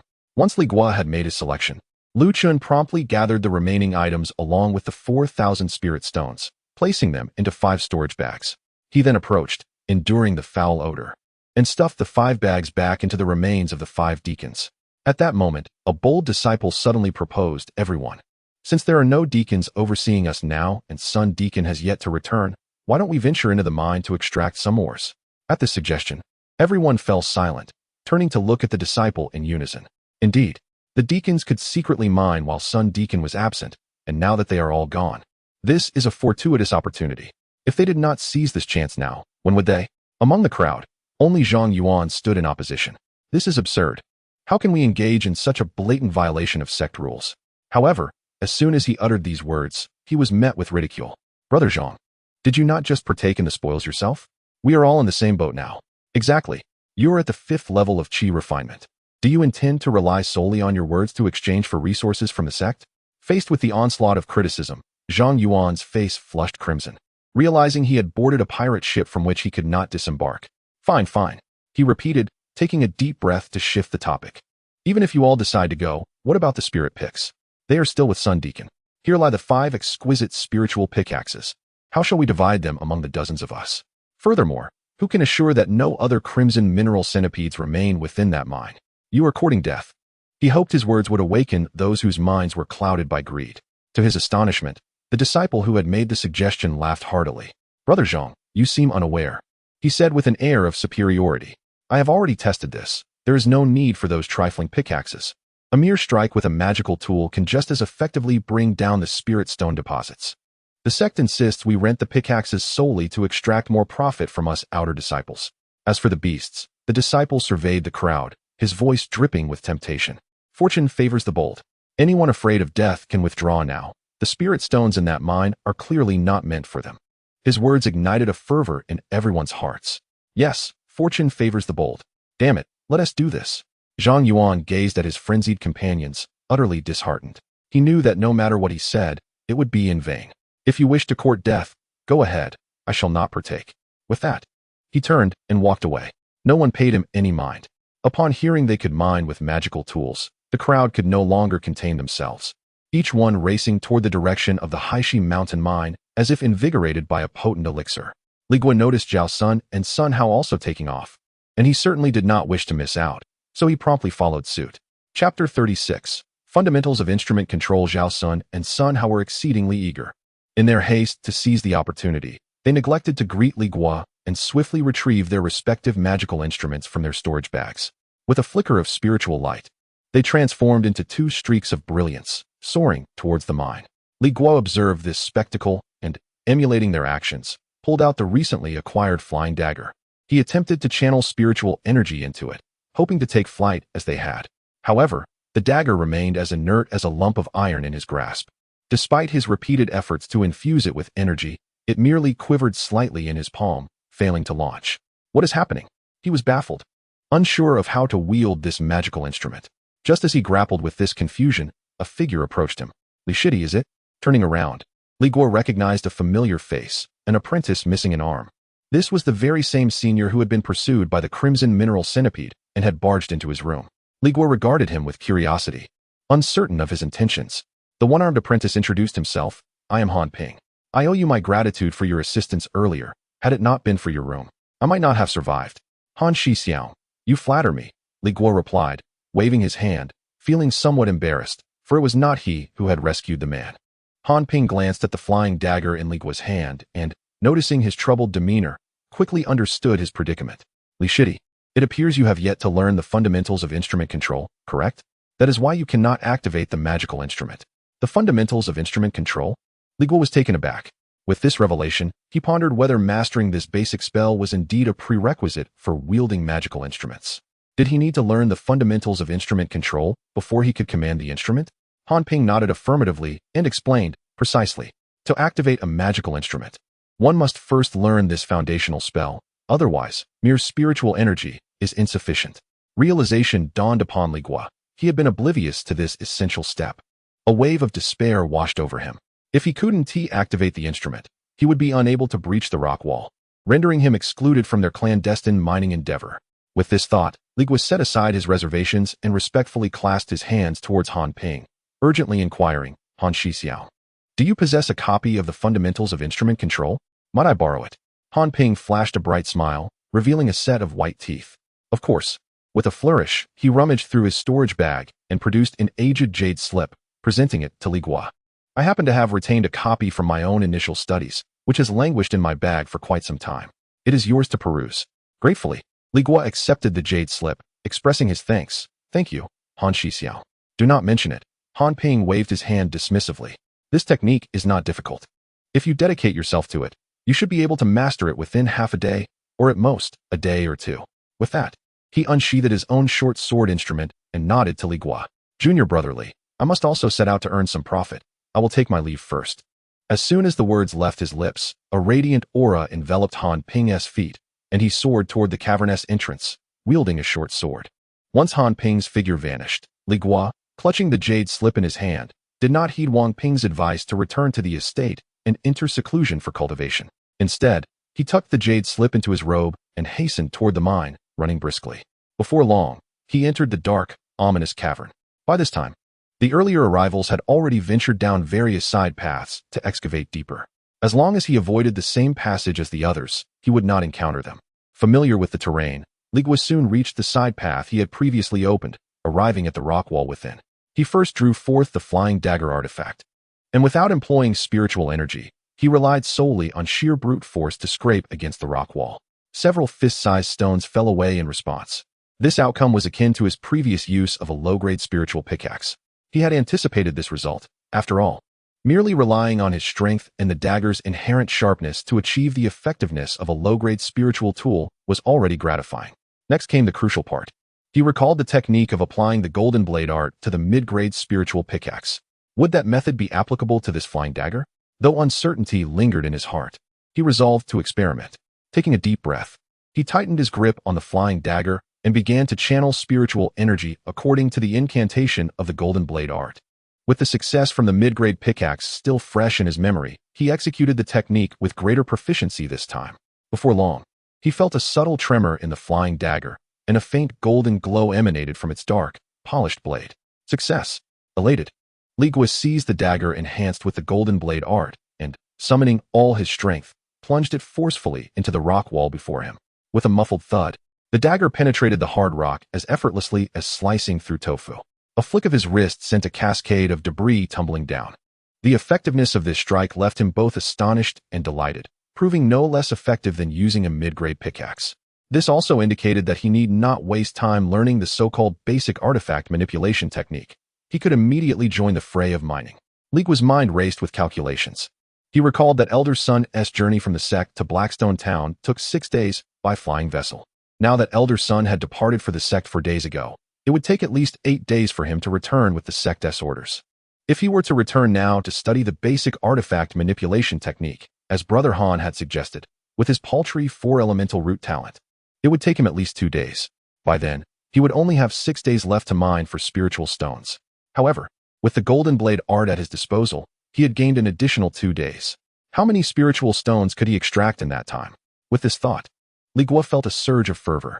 No longer hesitating, he firmly grasped the mining tool and relentlessly drove it into the rock wall, eager to uncover new veins of ore.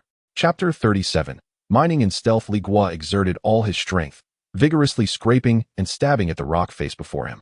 With each strike, the flying dagger effortlessly pierced the rocky surface, and fragments of stone accumulated at his feet. Immersed in his labor, Li Guo lost track of time until he suddenly sensed the dagger's tip had encountered something solid, clearing away the rubble. He leaned in closer and beheld several stones embedded in the dark rock, softly glowing with an ethereal light. They were spirit stones. He had discovered a new vein.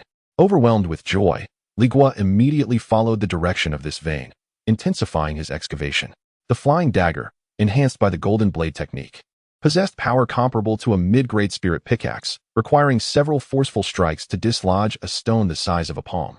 He toiled diligently for a full 3 hours, meticulously extracting every last fragment of this slender vein. Leaning against the rock wall, he wiped the sweat and dust from his face and began to tally his harvest. 1, 2, 3.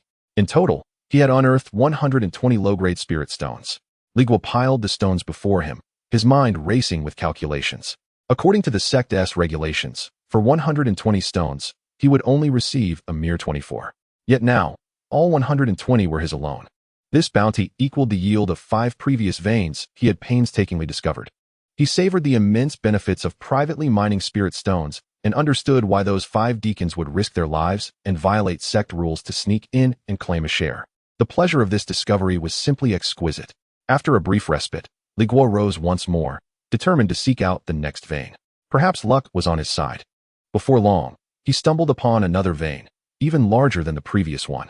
Without hesitation, he plunged into his work again.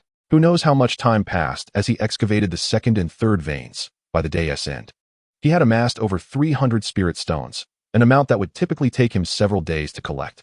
As he prepared to drive the flying dagger into the rock face once again, the faint golden light that had enveloped the dagger suddenly dissipated. When he attempted to channel his spiritual energy, the dagger remained unresponsive. A wave of concern washed over Li Guo as he turned inward, only to discover that his spiritual energy had been completely depleted. As a mere first-level chi cultivator, his energy was already scant. Employing the golden blade technique at such intensity had drained him. The thought of returning to cultivate and replenish his energy flickered in his mind, but was swiftly extinguished. The back and forth would consume too much time. Each day not spent mining brought him closer to the return of Deacon Sun from the sect. Gritting his teeth, Li Guo rummaged through his storage bag and retrieved several spirit stones. These stones contained the most refined spiritual energy, directly absorbing spirit stones for cultivation. Though extravagant and wasteful, turning them into mere rubble was the fastest means available. Under normal circumstances, he would never consider such a course of action. However, in his current quest to continue mining for even more spirit stones, this expenditure was well worth it. Li Guo, resolute, sat cross-legged, closed his eyes, and began to absorb the spirit stones clutched in his hands. He could distinctly sense pure spiritual energy surging from the spirit stone in his palm, flowing through his meridians and rapidly replenishing his depleted spiritual power in the dantian. Meanwhile, the spirit stone in his hand dimmed at a visibly accelerated pace, ultimately transforming into an ordinary rock. After an hour had passed, as the 10th spirit stone turned to ashes in his grasp, Li Guo abruptly opened his eyes. His internal spiritual power had been completely restored. Li Guo rose, poised to resume his vigorous mining, when he noticed an unsettling silence enveloping the surroundings. Previously, while he was mining, faint sounds of other disciples striking the rock walls with their magical tools echoed from deep within the cave, creating a lively atmosphere. However, now, those sounds had vanished entirely. In the cavern, apart from the distant, sporadic drip of water, there remained only the rhythmic beating of his own heart. A wave of unease surged from the depths of his soul. Could something have gone awry again? He recalled the crimson or centipedes. Perhaps they had not been entirely eradicated, and they might still lurk within the mine. Such a sudden silence could hardly be explained otherwise.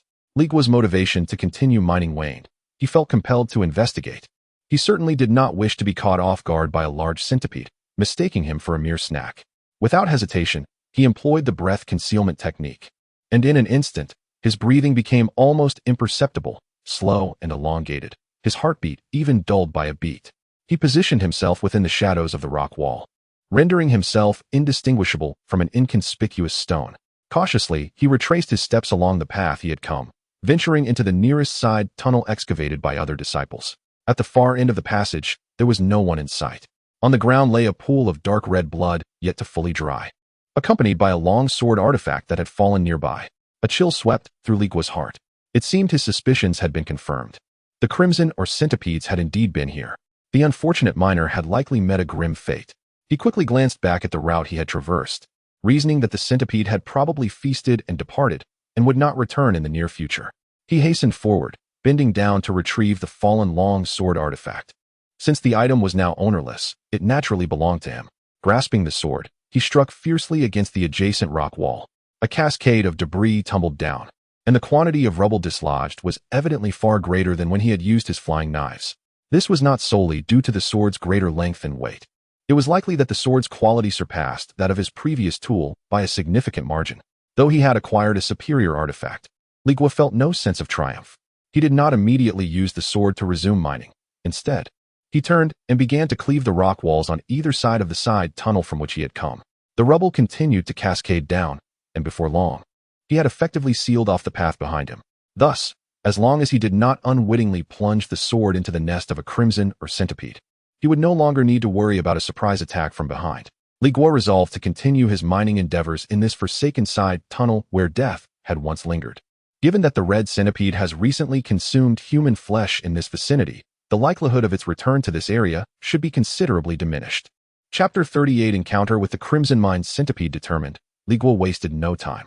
Gripping the long sword he had just discovered, he commenced excavating once more in this forsaken path. This sword proved to be far superior to his previous flying daggers, with its elongated blade and substantial weight. Each strike sent a cascade of debris tumbling down, a marked improvement in efficiency compared to his prior efforts. First, he swung the sword to widen the passage, ensuring he had ample space to maneuver. Then, he began to strike fiercely at the depths of the rock wall, the dull thud of his blows resonating through the mine. Time slipped away unnoticed, but as he drove the sword into the rocky surface once more, a peculiar sound reached his ears. From the other side of the wall, a hollow echo faintly emerged. It was not the sound of stone being hewn. Rather, it resembled the resounding thump of a giant empty drum. A chill coursed through Li Guo's veins, and he ceased his actions abruptly. Pressing his ear against the cold stone, he listened intently. Indeed, there was an emptiness beyond, a vast, cavernous space. Most would have deemed themselves fortunate, believing they had unearthed a hidden treasure trove. Yet, Li Guo's mind remained lucid, and the first thought that surfaced was of the 5 attendants who had perished within the centipede's belly, and of the 24 crimson mine centipedes, each as thick as a water barrel. It was likely that behind this wall lay yet another den of monstrous beasts. His body bristled with trepidation, dispelling any lingering thoughts of greed. If he were to breach this wall, it would not mean fortune, but rather a grim fate of delivering sustenance to the creatures. He needed to flee. Returning to his original path was imperative. Without hesitation, he withdrew the sword from the wall and turned to escape down the corridor. However, as he spun around, something nearly tripped him, leaving him momentarily stunned. The path he had traversed was now entirely blocked by the very debris he had piled up for safety. In that fleeting moment of shock, a tremendous crash erupted from the rock wall behind him, as if some colossal being had collided with it. The entire passage trembled, dust cascading from above. Li Guo's complexion drained of color. Another impact followed, even more forceful than the first. The rock face was now marred by spiderweb-like fissures. Whatever lay beyond the wall had been roused. Run! The single command echoed in his mind. He scrambled to clear the obstructing rubble, disregarding any semblance of dignity, frantically digging at the stones that blocked his escape. Yet, the debris was piled high and densely, offering little hope of swift clearance. The sounds of collision grew increasingly rapid and thunderous behind him. He could even hear the sharp cracks of the stone fracturing. Time was running out. A wave of despair crashed over him. With a deafening roar, the rock wall behind him was violently breached, creating a gaping hole. In that critical moment, Li Guo could no longer afford to flee. He abruptly turned around, pressing his entire being against the rocky wall beside the cave entrance, scarcely daring to draw a breath. In an instant, he had perfected his breath-concealing technique to its utmost limit. His breathing became almost imperceptible, his heartbeat nearly halted, rendering him akin to a lifeless stone. On the other side of the entrance, a cloud of dust swirled. Just as Li Guo believed his demise was imminent, 2 voices emerged from the gaping hole. "Brother, look. It seems someone has burrowed through here." "Indeed. Be cautious. Let us take a closer look." Li Guo was momentarily taken aback. The tension within him slackened considerably. He was on the verge of dispelling his breath-concealing technique to greet the newcomers when an inexplicable discomfort surged within him upon hearing their dialogue. The voices were off, devoid of any semblance of liveliness. Moreover, he could hear their words, but not a hint of footsteps. A chilling thought crossed his mind, causing the blood within him to run cold. Instead of revealing himself, he intensified his breath-concealing technique, wishing to meld his very being into the rock wall. As the dust gradually settled, a colossal, grotesque crimson head slowly emerged from the breach. Following closely was its stout body, encased in a red shell. A massive vermilion centipede crawled forth from the cave. Strangely, the eerie dialogue did not emanate from its mouth, but rather from within its body, resonating through the gaps of its segmented exoskeleton. "Brother, look, it seems someone has burrowed through here." "Indeed, be cautious, let us take a closer look." As the creature crawled, it repeated these two phrases monotonously. It advanced at a sluggish pace, its enormous form passing within mere inches of Li Guo. The overpowering stench nearly made him retch. Fortunately, his breath-concealing technique proved to be a life-saving skill. The vermilion centipede glided past him as if he were invisible, heading straight for a pile of rubble blocking Li Guo's escape. With a cacophony of crashing sounds, the creature gently pushed aside the stones that had obstructed Li Guo's path, creating a wide passage. After clearing the debris, the centipede continued crawling along the mine shaft towards the outside, its bizarre mimicry of human speech gradually fading into the darkness. Once the voices had entirely dissipated, Li Guo dared to inch away from the rocky wall, leaning against it as he gasped for air, his back drenched in cold sweat. He had survived. It dawned on him that this creature had the uncanny ability to mimic human voices as a lure. The two voices he had heard were likely those of the unfortunate souls it had previously consumed. Had he ventured out heedlessly? Believing the ruse, Li Guo shuddered at the thought. He felt an immense relief for having remained vigilant. Realizing for the first time that this seemingly unremarkable breath-concealing technique was indeed the true art that had enabled him to survive in this treacherous place. He cast a glance at the pile of rubble that had been effortlessly displaced by the centipede, a wave of trepidation washing over him. Attempting to obstruct the path with such a creature was nothing short of absurd. Confirming that the centipede had ventured far away, Li Guo dared not linger any longer. He hastened to the fork in the road, opting not to repeat his earlier action of dislodging stones to block the entrance. Instead, he crouched down and pressed his hands against the ground. As the energy within him surged, the earth and rubble before him began to churn violently, and a formidable earthen wall rose majestically, sealing the passage from this fork to the outside world with unwavering solidity. Chapter 39. The Nesting Mine Vein. This was the first spell he had mastered, the earth wall technique. Li Guo rose to his feet and reached out to touch the rocky wall. Its texture was utterly distinct from the earthen walls he had conjured while practicing in the small courtyard of the sect. It felt significantly more formidable. To test its resilience, he retrieved a flying knife from his storage bag and lightly scraped the wall's surface. A sharp hiss echoed as sparks flew, yet the wall bore no marks whatsoever. This rocky barrier proved far more resilient than the previous rock surfaces he had encountered, which had yielded easily like butter. With this wall shielding him, he felt a sense of security wash over him, alleviating his worries about the crimson or centipede that had just crawled out, potentially launching a surprise attack. Even if the wall ultimately failed to hold, he reasoned that as long as he could buy himself some time to create a commotion, he would have ample opportunity to employ his breath-holding technique and conceal himself. Having completed these preparations, Li Guo turned and approached the gaping hole that had been forced open by the crimson or centipede. Inside, the darkness was punctuated by shimmering spiritual light. It was a vein of ore. The realization struck him instantaneously. The glow undoubtedly emanated from spirit stones. He deduced without hesitation that the crimson or centipede had constructed its lair atop a vein of spirit stones. Without a moment's delay, he activated the breath-holding technique to its utmost, cautiously stepping inside. The radiance within was blinding, far surpassing all the small veins he had previously unearthed combined. Faced with such an enticing sight, he felt compelled to venture deeper, hoping fervently that no other crimson or centipedes lurked within. Upon entering the cavern, Li Guo was momentarily taken aback. The space was expansive, akin to several rooms combined. The walls were densely adorned with glimmering spirit stones. As he gazed upon the countless stones, he could not suppress a gulp. The reserves here must surely rival the sum of all the slender veins he had discovered before. How many spirit stones could he harvest if he could extract them all? In the face of such temptation, rather than succumbing to excitement, he found himself surprisingly calm. Extracting the ore from this vein would undoubtedly require considerable time, and, given that it served as the centipede's lair, it would inevitably return.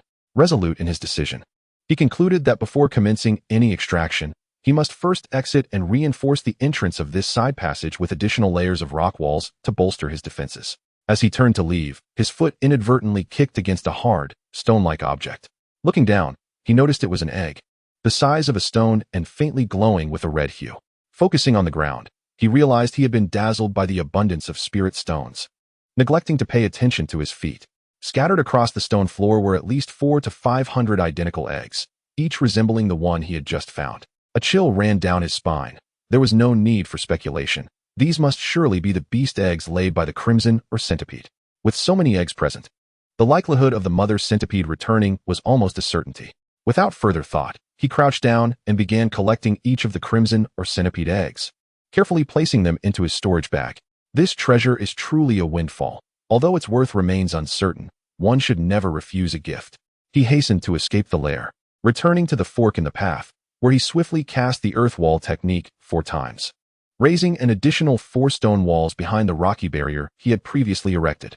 Yet, still feeling uneasy, he retraced his steps to the entrance of the path leading back to the lair and conjured 2 more earth walls. With these measures completed, Li Guo finally felt a semblance of security.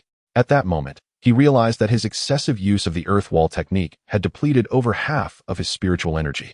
In a hurry, he retrieved 10 low-grade spirit stones from his storage pouch, seated himself cross-legged, and began to absorb spiritual energy for replenishment. This process took a bit of time, during which the fork in the path remained eerily silent. It appeared that the crimson mineral centipede had yet to return. Li Guo speculated that it might still be foraging for food, perhaps not yet sated. Alternatively, it could have encountered other outer disciples along different paths and met its demise at their hands. After all, among those outer disciples, there were 1 or 2 with considerable prowess, making this possibility far from negligible. Ideally, it would perish, allowing him to mine the spiritual or hear without concern. Once his spiritual energy was restored, Li Guo wasted no time. He rose, infused his longsword artifact with the golden blade technique, and struck fiercely at the abundant spiritual ore lining the walls. The quality of this sword was undeniably impressive, far surpassing the efficiency of his flying dagger. With a flash of golden light, a muffled thud echoed as he cleaved a chunk of spirit stone the size of a fist with just a few blows. Li Guo continued to hack at the spirit stones, losing track of time, until he encountered one stubborn stone that resisted his efforts after several strikes. He sensed that this particular spirit stone might be extraordinary, perhaps of superior quality compared to the others. Intrigued, he summoned his strength and struck it 12 more times. With a crisp crack, the obstinate spirit stone finally dislodged from the vein, tumbling to the ground. Chapter 40. The Return of Steward's Son. Li Guo picked up the spirit stone that had fallen to the ground. In his hand, the stone was similar in size to a low-grade spirit stone, yet it felt significantly heavier, imbued with spiritual energy so dense it seemed almost liquid. Though he had never encountered such a spirit stone before, an immediate thought sprang to his mind. Could this possibly be a mid-grade spirit stone? He carefully stored the mid-grade spirit stone in his storage pouch, his heart ablaze with excitement. He had no idea how many low-grade spirit stones one mid-grade stone could exchange for, nor dared to speculate. He continued his excavation. Days passed in the mine without distinction between day and night. Each time Li Guo's spiritual energy was depleted, he would sit cross-legged, clutching several low-grade spirit stones in his hands, forcefully drawing out their spiritual essence. Once replenished, he would resume mining. Countless spirit stones were chipped away from the veins and collected in his pouch, which was now piled high like a small mountain. Fortunately, the crimson mine centipede that once inhabited this lair had not returned. Li Guo surmised that it had likely been dealt with by his fellow disciples outside. Thus, 8 days passed. When he calculated the time, he felt that Steward's son was due to return soon.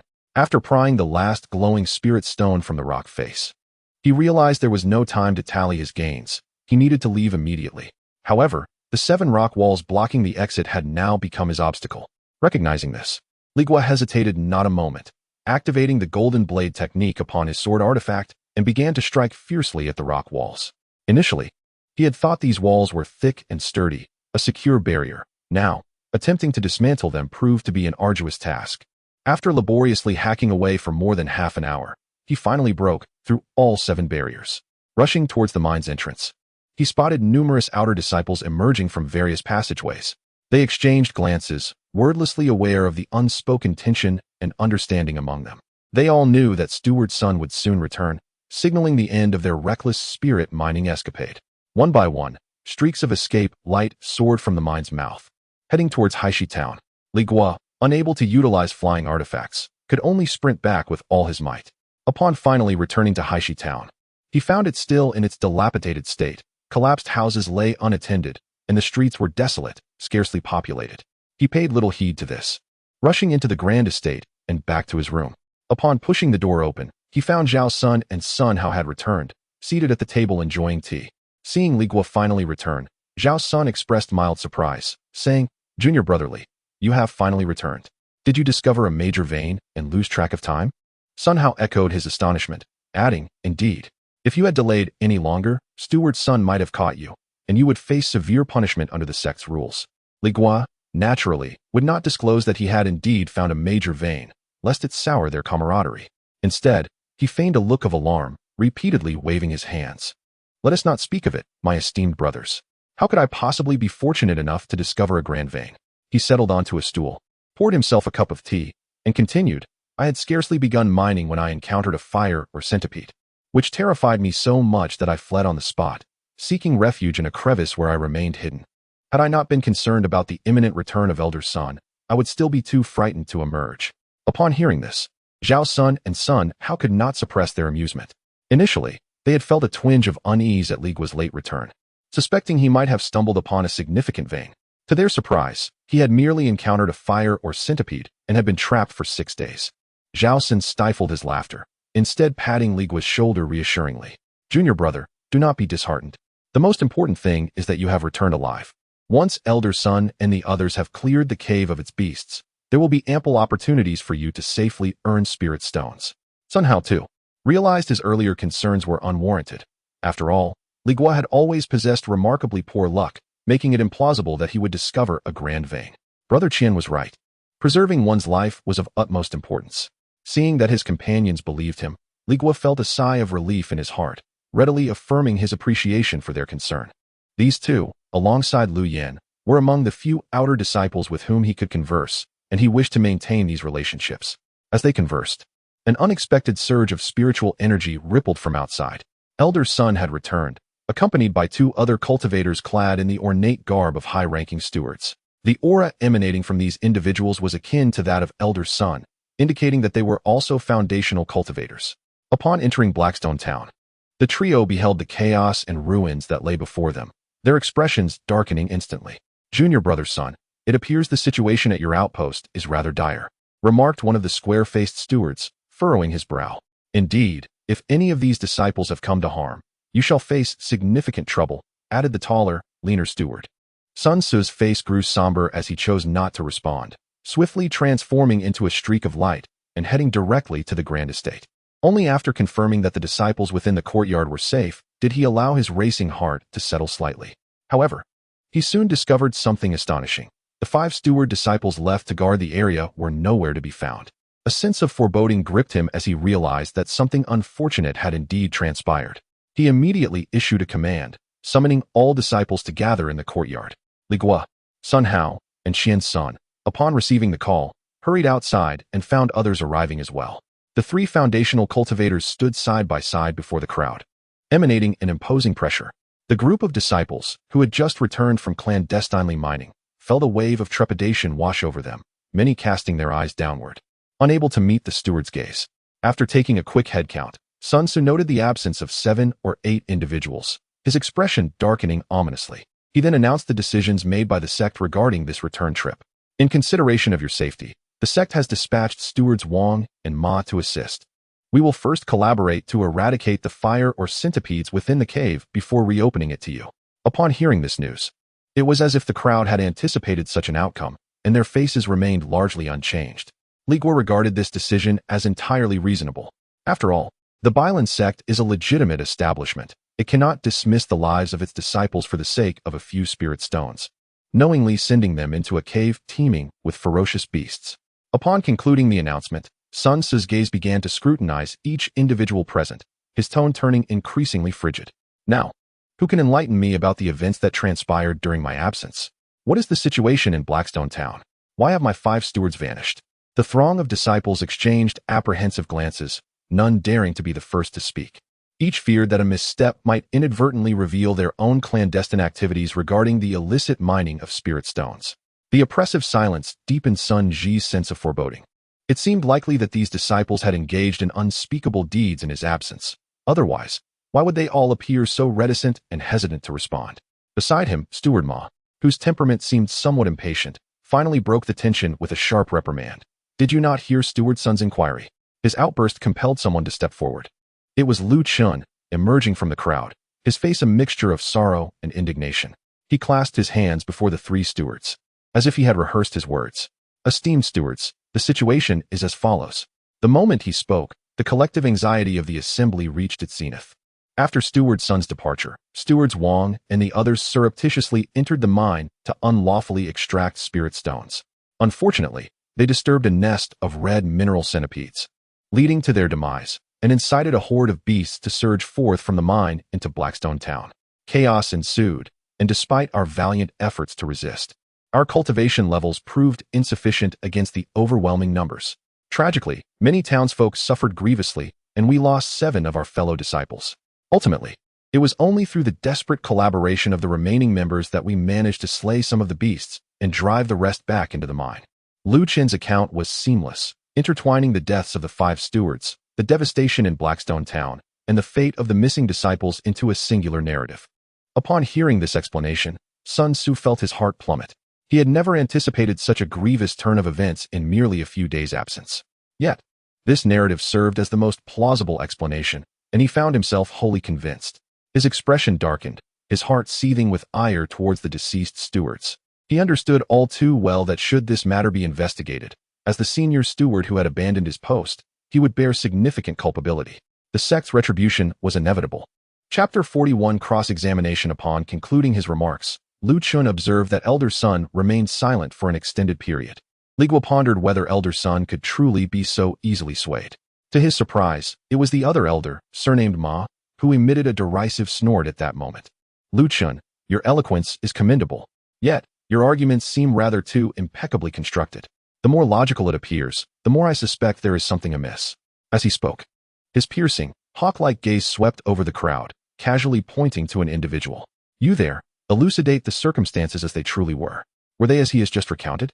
Following the direction of his finger, Li Guo's heart leaped into his throat. The person he had singled out was none other than Zhang Yuan.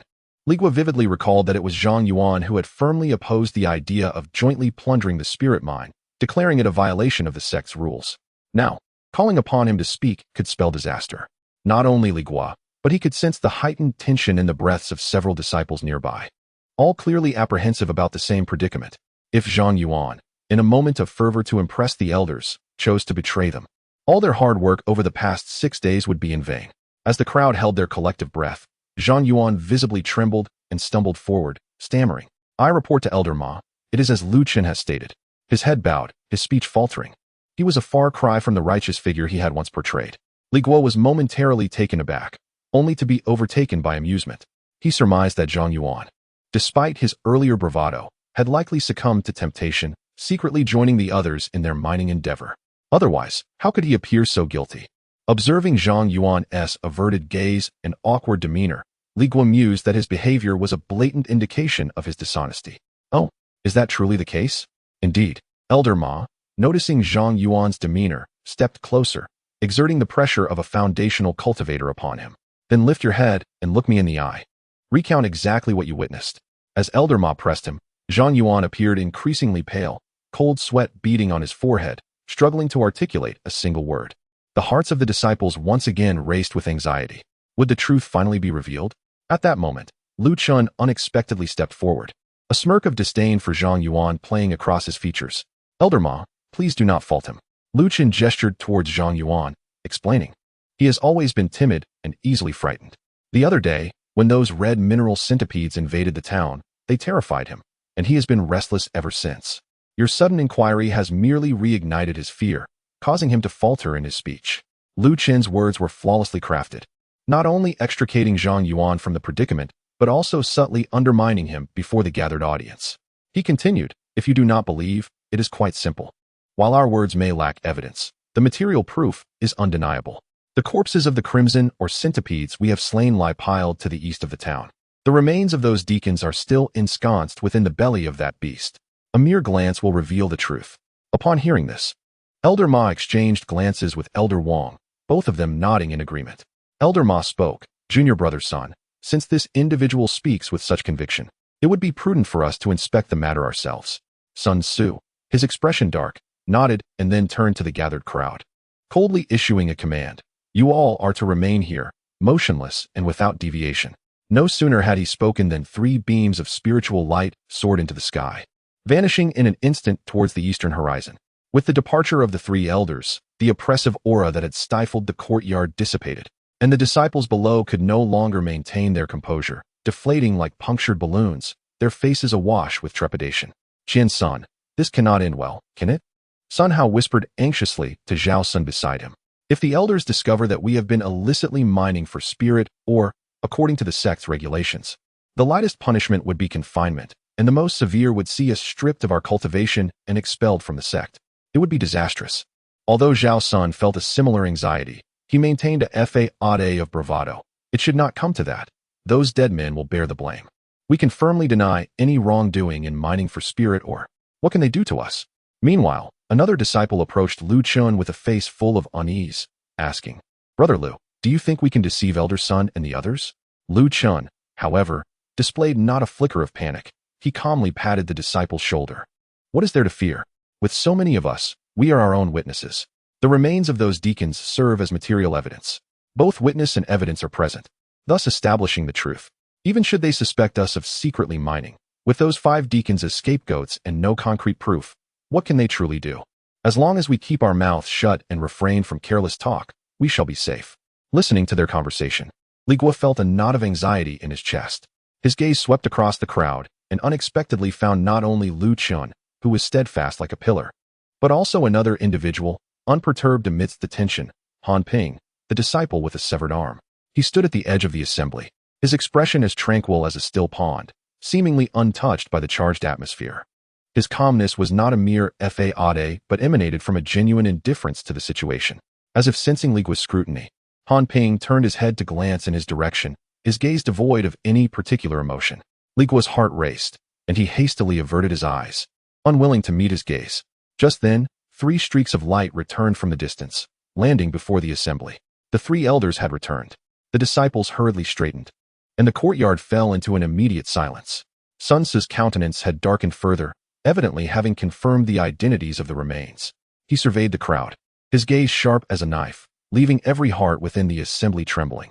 At last, he spoke, his voice devoid of any emotion. "The disciples whose names I call shall remain. The rest, disperse immediately and return to your quarters to await further notice. The reopening of the mine will be announced separately."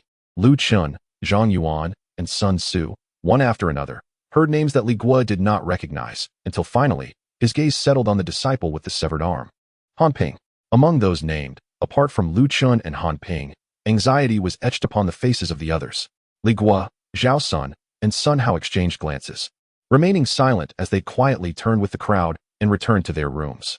Chapter 42. Mastering artifacts. Upon returning to his room, Li Guo climbed onto his bed and, after settling into a meditative posture, retrieved the jade slip titled Fundamental Artifact Mastery, given to him by Han Ping. Zhao Sun and Sun Hao followed him back, but their minds were still in disarray from earlier events, leaving them restless as they paced back and forth in the room. Observing Li Guo's calm demeanor as he prepared to meditate, Zhao Sun could not help but chide him. "Li Shidi, when did you become so audacious? How can you focus on training at a time like this?" Sun Hao chimed in, his face etched with worry. "Indeed, if we are exposed, we will all be taken back to the sect for confinement." Li Guo glanced at the two and replied, "I have faith that senior brother Lu Chun and the others will manage to handle the situation, so worrying aimlessly is futile. Even if we were confined, it would merely be a change of training environment." Zhao Sun, taken aback, exclaimed, "Well said, Li Shidi. I did not realize you could be so open-minded. You are indeed a promising candidate for rigorous cultivation." Seizing the opportunity, Sun Hao pressed further, "Pray tell, Shidi, from where does this composure stem? What is your aptitude? How many spirit roots do you possess?"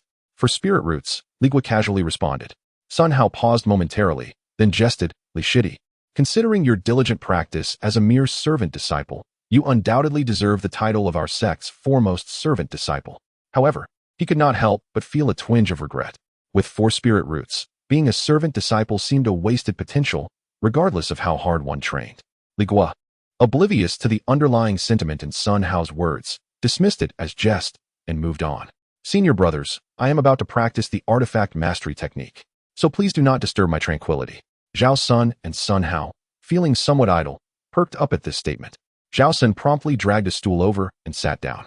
All right, I will observe how you maneuver this introductory spell without interrupting you.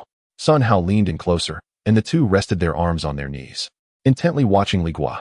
Li Guo paid them no heed and immersed himself in the jade slip.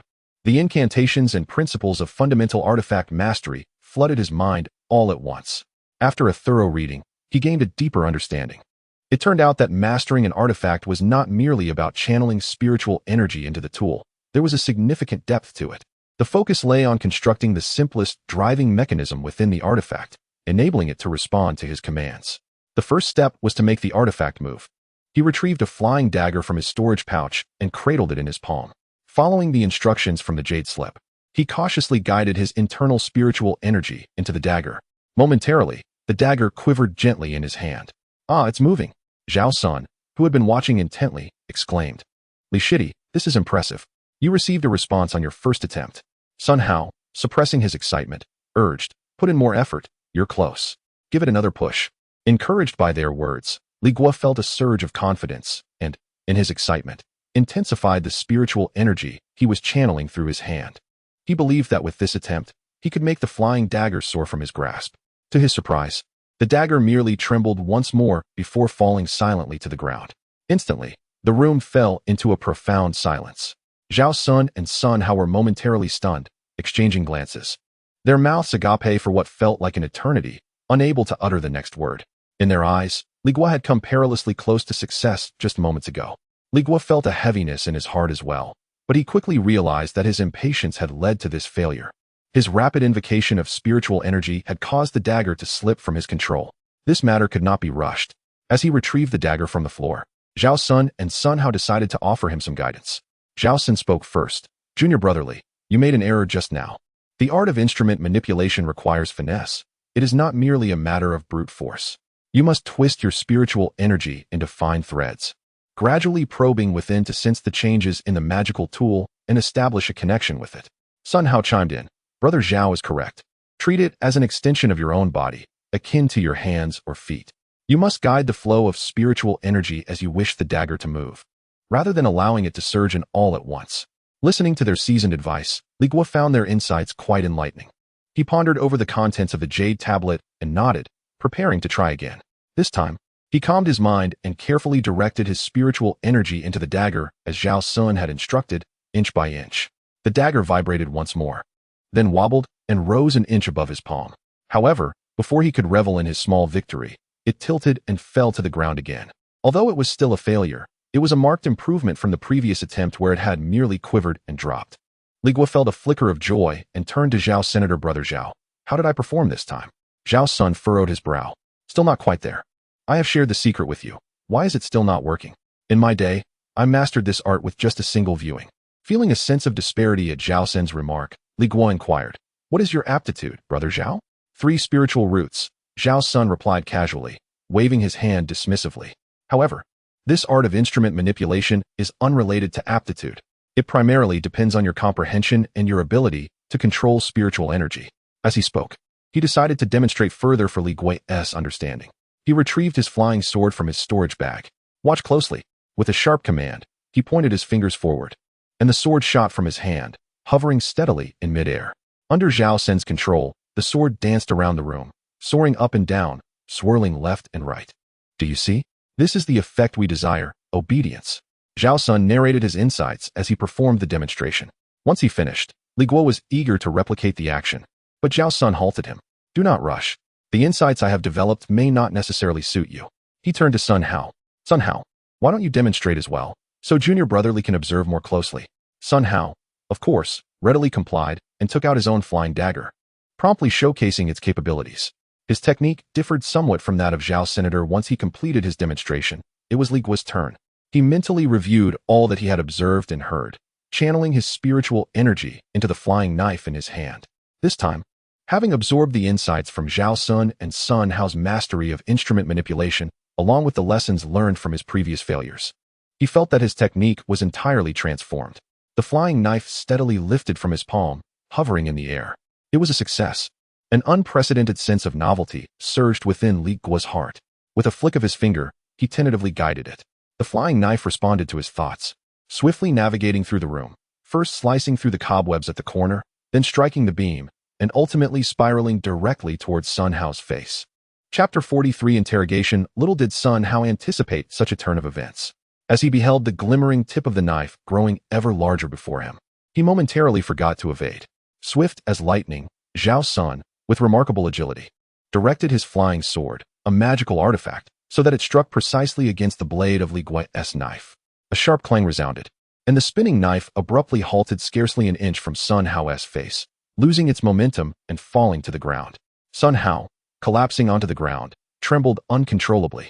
Drenched in cold sweat, he pointed an accusatory finger at Li Guo, finally catching his breath after a long moment, and stammered in a quivering voice, "Junior brother Li, your skills are lacking, you nearly took my life." Zhao Sun, however, retracted his flying sword and erupted into hearty laughter. "You are mistaken, Sun Hao. This strike from junior brother Li is commendable. He has grasped the essence of the art of controlling instruments, an unexpected maneuver." Sun Hao, believing Zhao Sun to be jesting at his expense, was rendered speechless in his indignation. Meanwhile, Li Guo quietly committed the phrase unexpected maneuver to memory. He swiftly retrieved the unruly flying knife and repeatedly bowed in apology to Sun Hao.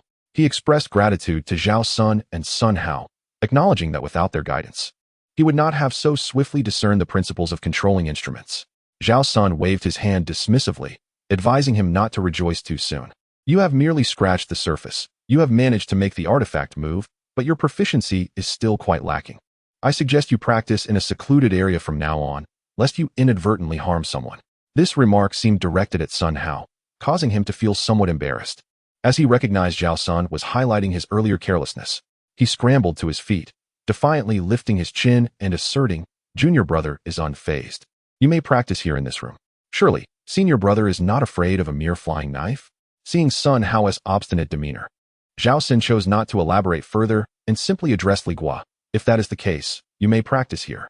Li Guo eagerly accepted the opportunity to practice indoors, relieved to avoid public scrutiny, and promptly replied, "Then I shall not refuse." As they conversed, a commotion erupted from the courtyard outside. Before long, Lu Chun and Han Ping, along with several disciples who had been retained for questioning, returned. Their expressions varied, and many anxious disciples hurriedly gathered around, whispering inquiries about the situation and whether they had managed to deceive the attendants. Lu Chun, recalling that Zhang Yuan had been left alone with the attendants, felt a twinge of worry. However, he masked his concern, merely nodding reassuringly to the gathered crowd, indicating that all was well, before retreating to his room. Zhao Sun and Sun Hao, peering through a crack in the window, felt a weight lift from their hearts.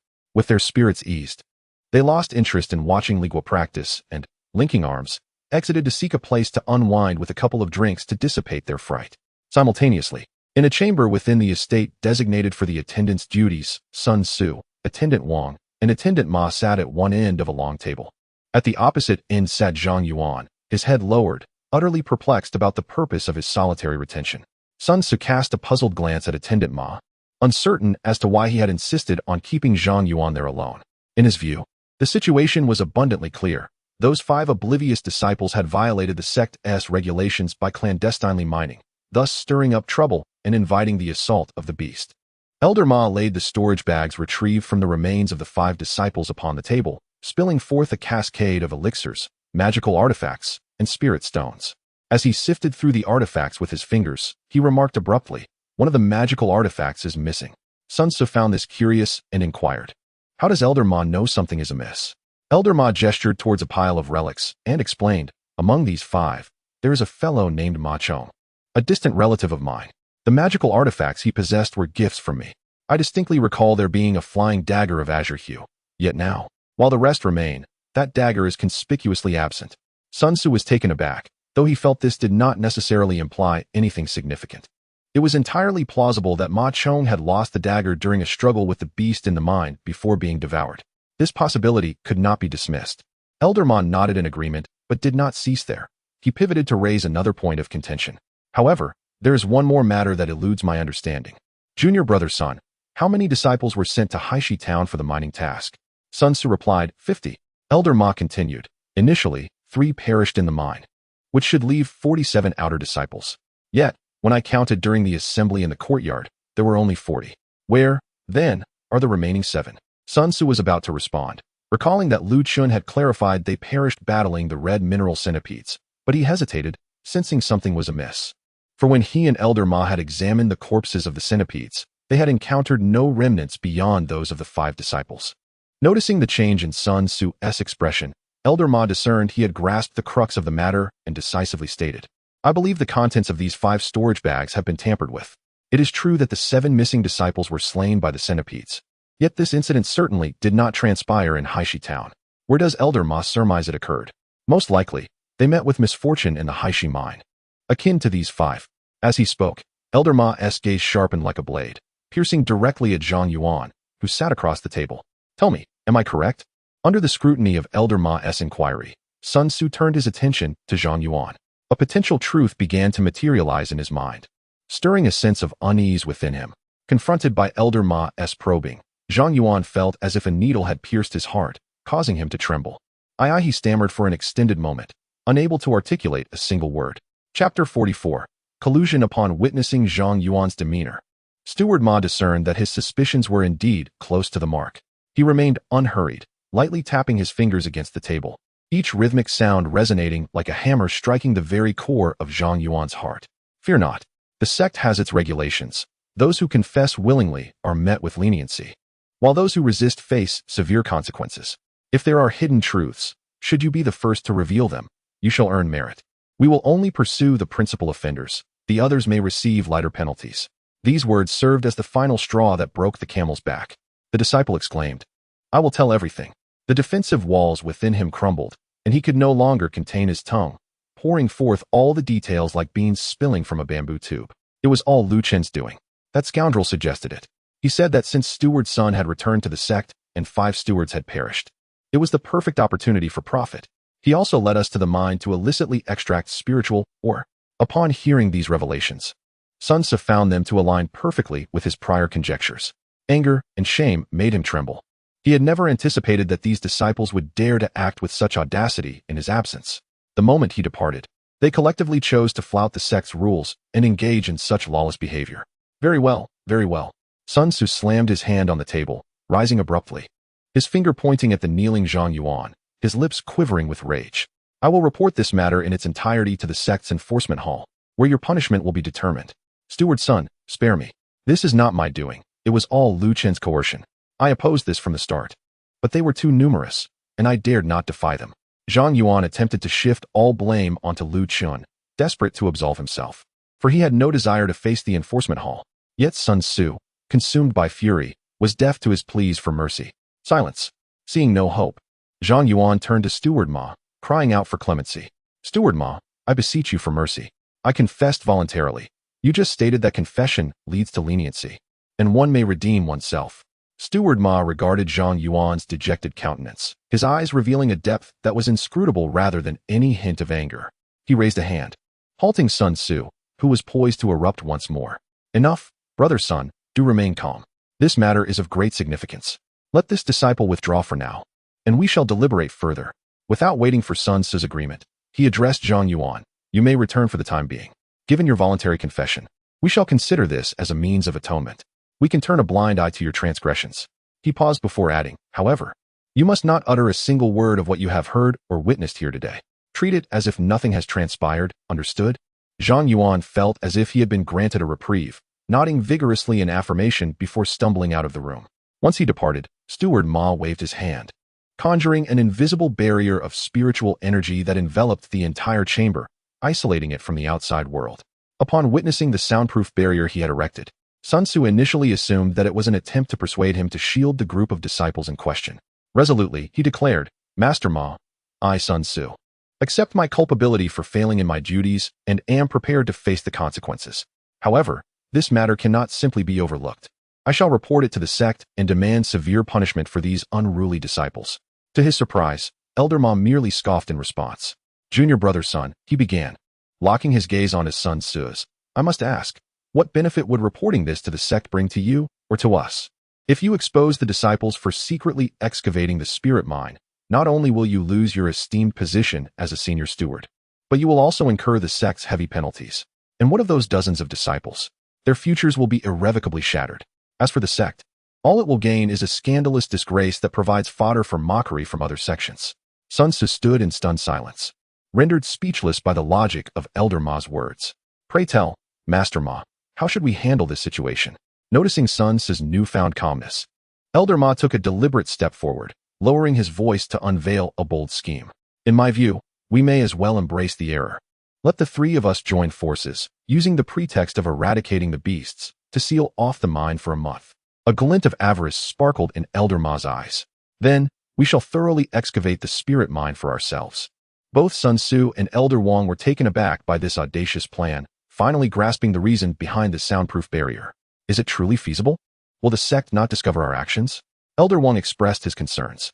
Elder Ma dismissed his worries. Why should we, as inner disciples, be unable to undertake what these external disciples can? Or do you doubt your courage compared to them, Junior Brother Wang? It is not that, Wang replied. But sealing the mine for a month seems excessive. I fear the external disciples might catch on, and if they report to the law enforcement hall, we would all face dire consequences. Yet, Elder Ma remained unconcerned. Rest assured, even if those external disciples sense something amiss, they too harbor their own secrets and will never dare to leak a word. Should any whispers emerge, I have means to appease the law enforcement hall with spirit stones. Sun Tzu and Elder Wang were utterly astounded by this proposition. This was no mere violation of sect rules. It was an act of thievery that undermined the very foundation of the sect. However, Elder Wang's throat involuntarily bobbed. He found himself swayed by the allure of such tremendous gain. In the pursuit of cultivation, is it not resources and prospects that one vies for? The grand opportunity lay before them. How could he remain unmoved? He urged the still hesitant Sun Tzu, Brother Sun, Elder Ma speaks with merit. Cultivation is inherently a defiance of fate. To hesitate is to forfeit greatness. Fortune favors the bold, and the spirit stones within that dark mine represent our chance. Do not falter.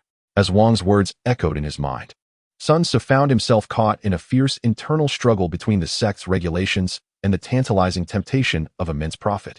He recalled the injustices he had endured over the years within the sect and reflected upon the stagnation of his foundational cultivation, which had made no progress. The scale, aptly named principle, began to tilt slowly within the depths of his heart. The room was enveloped in prolonged silence. After what seemed an eternity, Sun Tzu finally lifted his head, gazing at the two individuals before him, and slowly, with a heavy heart, nodded in agreement.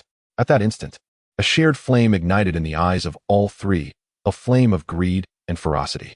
As they exited the room, their expressions had returned to tranquility, as if nothing had transpired. None uttered another word. They merely exchanged a glance before simultaneously transforming into three beams of light, soaring skyward towards the direction of the mine. In the ensuing days, Haishi town remained eerily calm, as if the tempest had truly subsided. Zhao Sun and Sun Hao, noting that the deacons showed no inclination to pursue the matter further, felt a weight lift from their hearts, allowing them to revert to their former selves, spending their days in frivolous revelry throughout the town's corners.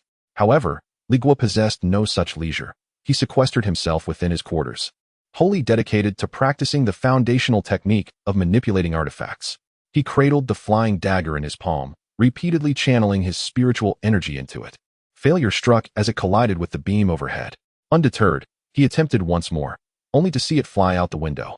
Yet, he remained undaunted, immersing himself in the subtle fluctuations of spiritual energy coursing through the artifact, gradually uncovering its secrets. The flying dagger, once precarious, grew increasingly stable, evolving from clumsy attempts to deftly shaving off a splinter from the corner of a table. He could distinctly sense his control over the flying dagger becoming more refined with each passing moment. In yet another attempt, the dagger hovered steadily before him. With a mere thought, it obeyed his will, darting gracefully around the room before silently returning to his palm. Chapter 45. The harvest of mining and new spells. A few days prior, Elder Sun conveyed a message indicating that in order to eradicate the Crimson Centipede, the Blackstone mine would remain closed for an additional month. This news left Zhao Sun and Sun Hao lamenting their fate. A month? With three senior elders collaborating. Must it truly take this long to eliminate a few demonic beasts? Alas, it appears we shall endure another month of idleness. Deprived of spirit stones, their days grew increasingly monotonous, leading them to frequent the town, indulging in revelry from dawn till dusk to pass the time.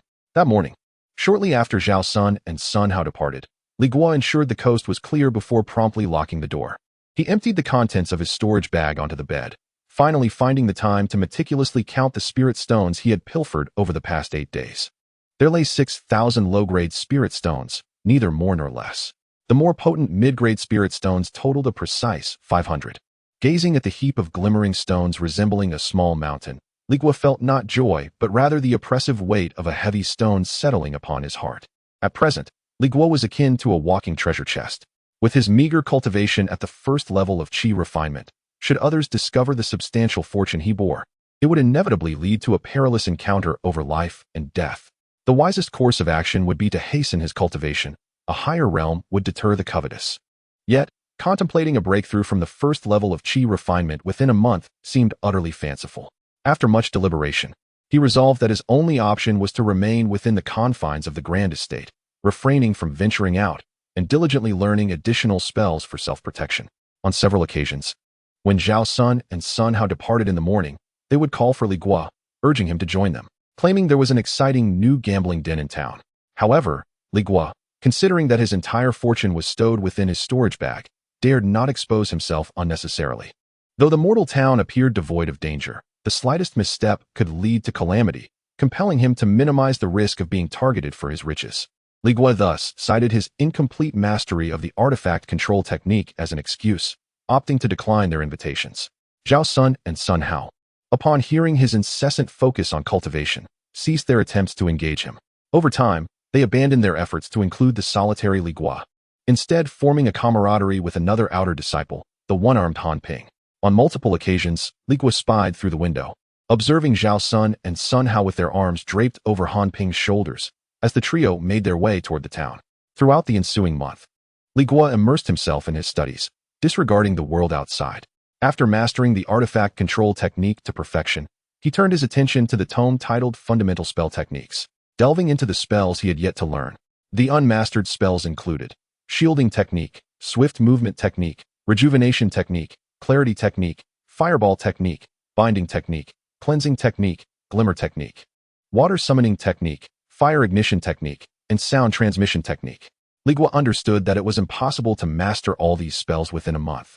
Thus, he selected the 3 most practical ones: Shielding Technique, Swift Movement Technique, and Sound Transmission Technique.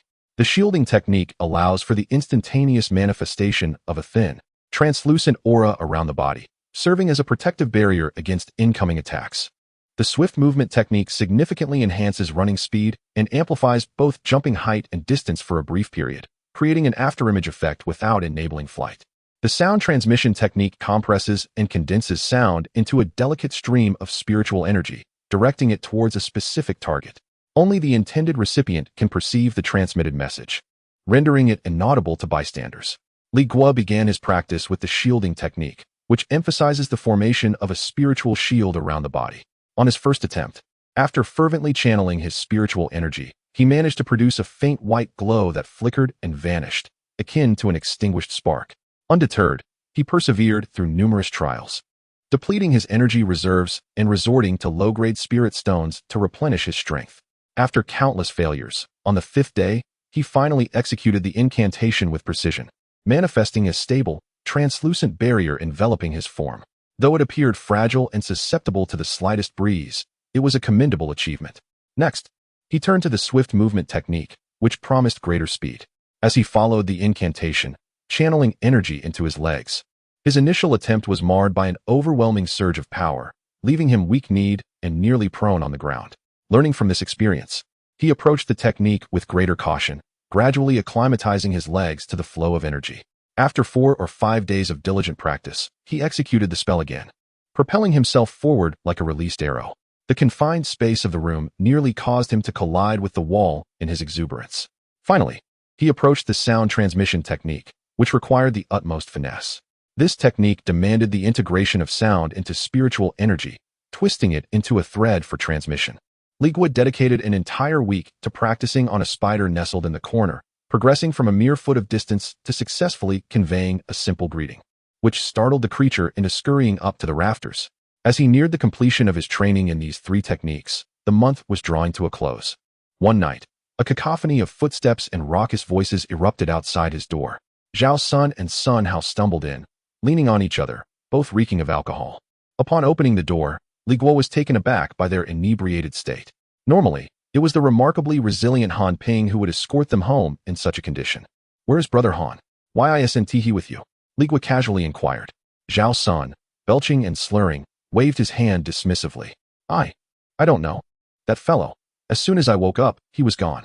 Sun Hao, equally intoxicated, leaned against the doorframe, chuckling foolishly while mumbling about winning and drinking. Li Guo recalled their previous discussions, noting how they often returned victorious from the gambling house, celebrating their wins with boisterous revelry. Yet, he understood that for cultivators, employing a few clever tricks in a mundane casino made winning akin to childish play. The recently acquired art of communication allowed him to relay information to others, enabling him to eliminate those ordinary mortals without leaving a trace. As days turned into weeks, the month-long period of confinement was drawing to a close. Li Guo reflected upon the gains of this month, feeling a sense of reassurance. He had become adept at the foundational technique of artifact manipulation, and wielding magical instruments was no longer a challenge. The newly mastered shield technique, movement technique, and communication technique had further augmented his ability to safeguard his life.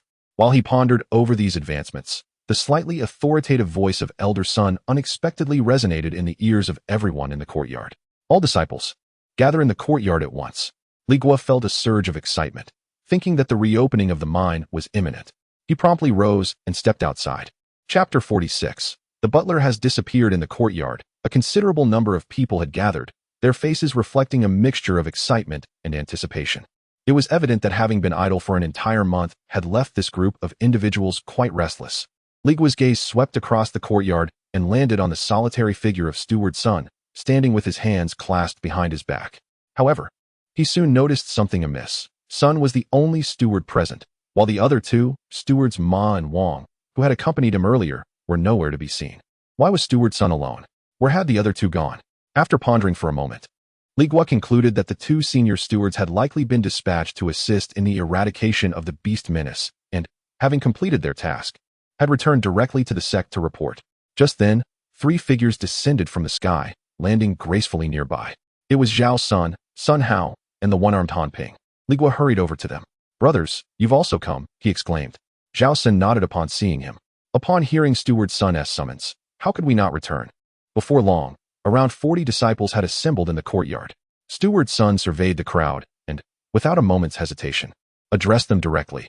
"I have called you all here to announce an important matter." The words that followed left everyone astounded. "Stewards Ma and Wang have gone missing within the mine. This is a grave situation. I must return to the sect immediately to report this unforeseen incident to the steward hall. Therefore, during my absence, no one is permitted to approach the Blackstone mine." A profound silence enveloped the gathering. Many thought they must have misheard. Li Guo was similarly bewildered. He had anticipated news regarding the reopening of the mine, only to be confronted with such alarming tidings. How could 2 foundational cultivators simply vanish while engaged in the eradication of a few red mine centipedes? The other disciples, equally incredulous, whispered among themselves, their expressions rife with disbelief. It was Lu Chun who stepped forward first, voicing the collective concern of the group. "Steward Sun, were you not 3 working together to eliminate the beasts? How could the other 2 stewards have gone missing?" Naturally, Steward Sun could not divulge the truth of their separated endeavors in the mine, nor the circumstances surrounding Ma and Wang's absence. He merely furrowed his brow and offered a vague explanation. "We were working in different areas. My assigned section showed no signs of beasts. However, the situation in the regions overseen by Stewards Wang and Ma remains unclear. They may have encountered unforeseen circumstances." His words were hurried, imbued with an urgency that suggested he wished to avoid further discussion on the matter. The disappearance of senior stewards was no trivial issue. "I shall not elaborate. Just remember, do not approach the mine until my return. Exercise patience. I will be back within 12 days at most." Steward Sun added a final admonition. "Remember, remain vigilant." Lu Chun, understanding the gravity of the situation, promptly bowed in acknowledgement. Sun Tzu ceased to speak further. A flash of brilliance illuminated his feet, and he transformed into a streak of light, soaring into the heavens, vanishing in the blink of an eye. His departure sent the courtyard into a veritable uproar. Groups of disciples huddled together, engaging in animated discussions. My goodness, how could two foundation-level stewards simply disappear within the depths of the mine? Indeed, it is exceedingly peculiar. What sinister entity lurks within this black stone mine? Zhao Sun furrowed his brow, expressing his bewilderment. Do you suppose there might be even more formidable beasts lurking deeper within the mine than those verminous red-shelled centipedes? Could Steward Ma and Steward Wang have fallen victim to such a creature? Upon hearing this, Sun Hao turned pale, realizing that Zhao's conjecture struck a chord. Good heavens! If such a formidable beast capable of overwhelming even the stewards truly exists, what folly it would be for us to remain in Blackstone Town. If that creature were to emerge, would we not all meet our doom? His words instilled fear in many of those around him. However, at that moment, Han Ping, standing nearby, unexpectedly interjected. This matter is laden with uncertainties. His demeanor remained calm as he analyzed. If there were indeed a more powerful beast, Steward Sun's foundation-level spiritual sense would not have failed to detect it. Had he sensed it, he would not merely have stated that they were missing, but would have declared them as victims. Li Guo listened as the crowd debated, feeling utterly perplexed. Some even suggested that Stewards Ma and Wang had ventured into the deepest recesses of the spiritual mind to exterminate the beasts, inadvertently awakening a slumbering foundation-level beast. This notion swiftly became the most plausible explanation among the disciples. Yet Li Guo felt, much like Han Ping had asserted, that a foundation-level beast would not have escaped Steward Sun's perception. With so little information at hand, he was unable to discern the true nature of the situation within the mine. Just as the discussions swirled and anxiety permeated the air, someone proposed a bold idea. With Steward Sun gone, does this mean we can enter the mine once more? The moment this suggestion was voiced, the courtyard split into two factions. Some daring disciples immediately lit up with excitement. This was yet another opportunity for fortune, one that could not be overlooked. However, a greater number of disciples recoiled in fear, their faces etched with apprehension as they shook their heads repeatedly. It was absurd to risk their lives for a few spirit stones, especially when something capable of making two senior stewards vanish without a trace lurked within. Lu Chen evidently belonged to the audacious group. Without hesitation, he called forth several disciples who usually followed him and made his way toward the mine. Meanwhile, Zhang Yuan cowered within the crowd, shaking his head vigorously, resolutely unwilling to return. Zhao Sun and Sun Hao, initially indecisive, found their resolve rekindled by Han Ping's analysis. Han Ping was correct. Fortune favors the bold. Zhao Sun smacked his thigh and declared, "Let us go. Han Ping, Sun Hao, we shall seize this opportunity." Han Ping had no objections, and Sun Hao nodded in agreement. Both then turning their gazes toward Li Guo. "Li Shidi, shall we go together?" "All right, I will go," Li Guo agreed. The three of them set off without hesitation, each retrieving their magical tools from their storage bags and soaring into the sky. Li Guo, mimicking his previous practice, channeled his spiritual energy, causing the flying knife to hover steadily. This was Li Guo's first genuine experience of flying with a tool. The knife was quite diminutive, only slightly larger than a palm, making it impossible for him to stand on it with both feet. He could only precariously balance on one foot atop the blade, gripping the handle tightly with both hands to prevent himself from falling. He wobbled his way into the air, trailing behind Zhao Sun and Han Ping. Upon reaching the entrance of the mine, as he descended, Li Guo contorted his body into an odd position mid-air, ultimately landing with a resounding thud. Zhao Sun and Sun Hao, witnessing his clumsy state, suppressed their laughter, their faces flushing with mirth. Li Guo, however, felt no embarrassment. He steadied himself and brushed off the dirt from his clothes. Zhao Sun cleared his throat and, feigning seriousness, remarked, "Ahem, Li Shidi, you actually did quite well. You just need to practice more. Mastery comes with repetition." Li Guo clasped his hands in acknowledgement, replying, "What my senior brother says is indeed true. I am grateful for your guidance." Chapter 47. Testing the Magical Instruments. A worthy apprentice, Zhao Sun patted Li Guo on the shoulder, but soon his expression turned grave. He glanced at Sun Hao and Han Ping and remarked, "The disappearance of the two senior stewards in the mine is rather suspicious.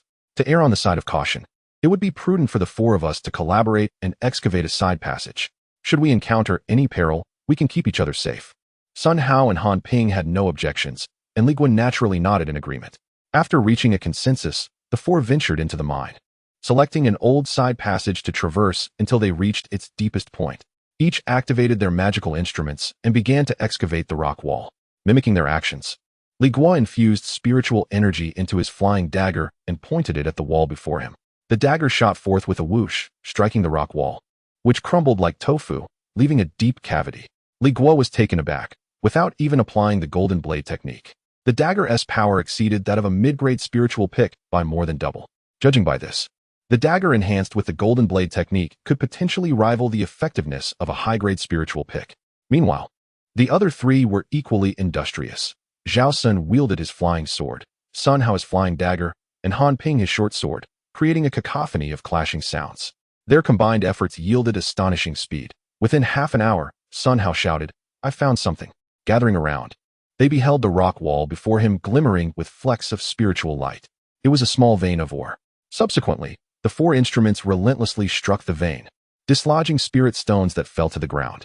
Li Guo, without the golden blade technique, was able to reliably extract a low-grade spirit stone with each strike, solely relying on the inherent power of his instrument. Before long, the small vein was entirely depleted, and each of them counted out 50 low-grade spirit stones. This meager haul did not impress Li Guo. It paled in comparison to what he could unearth on his own.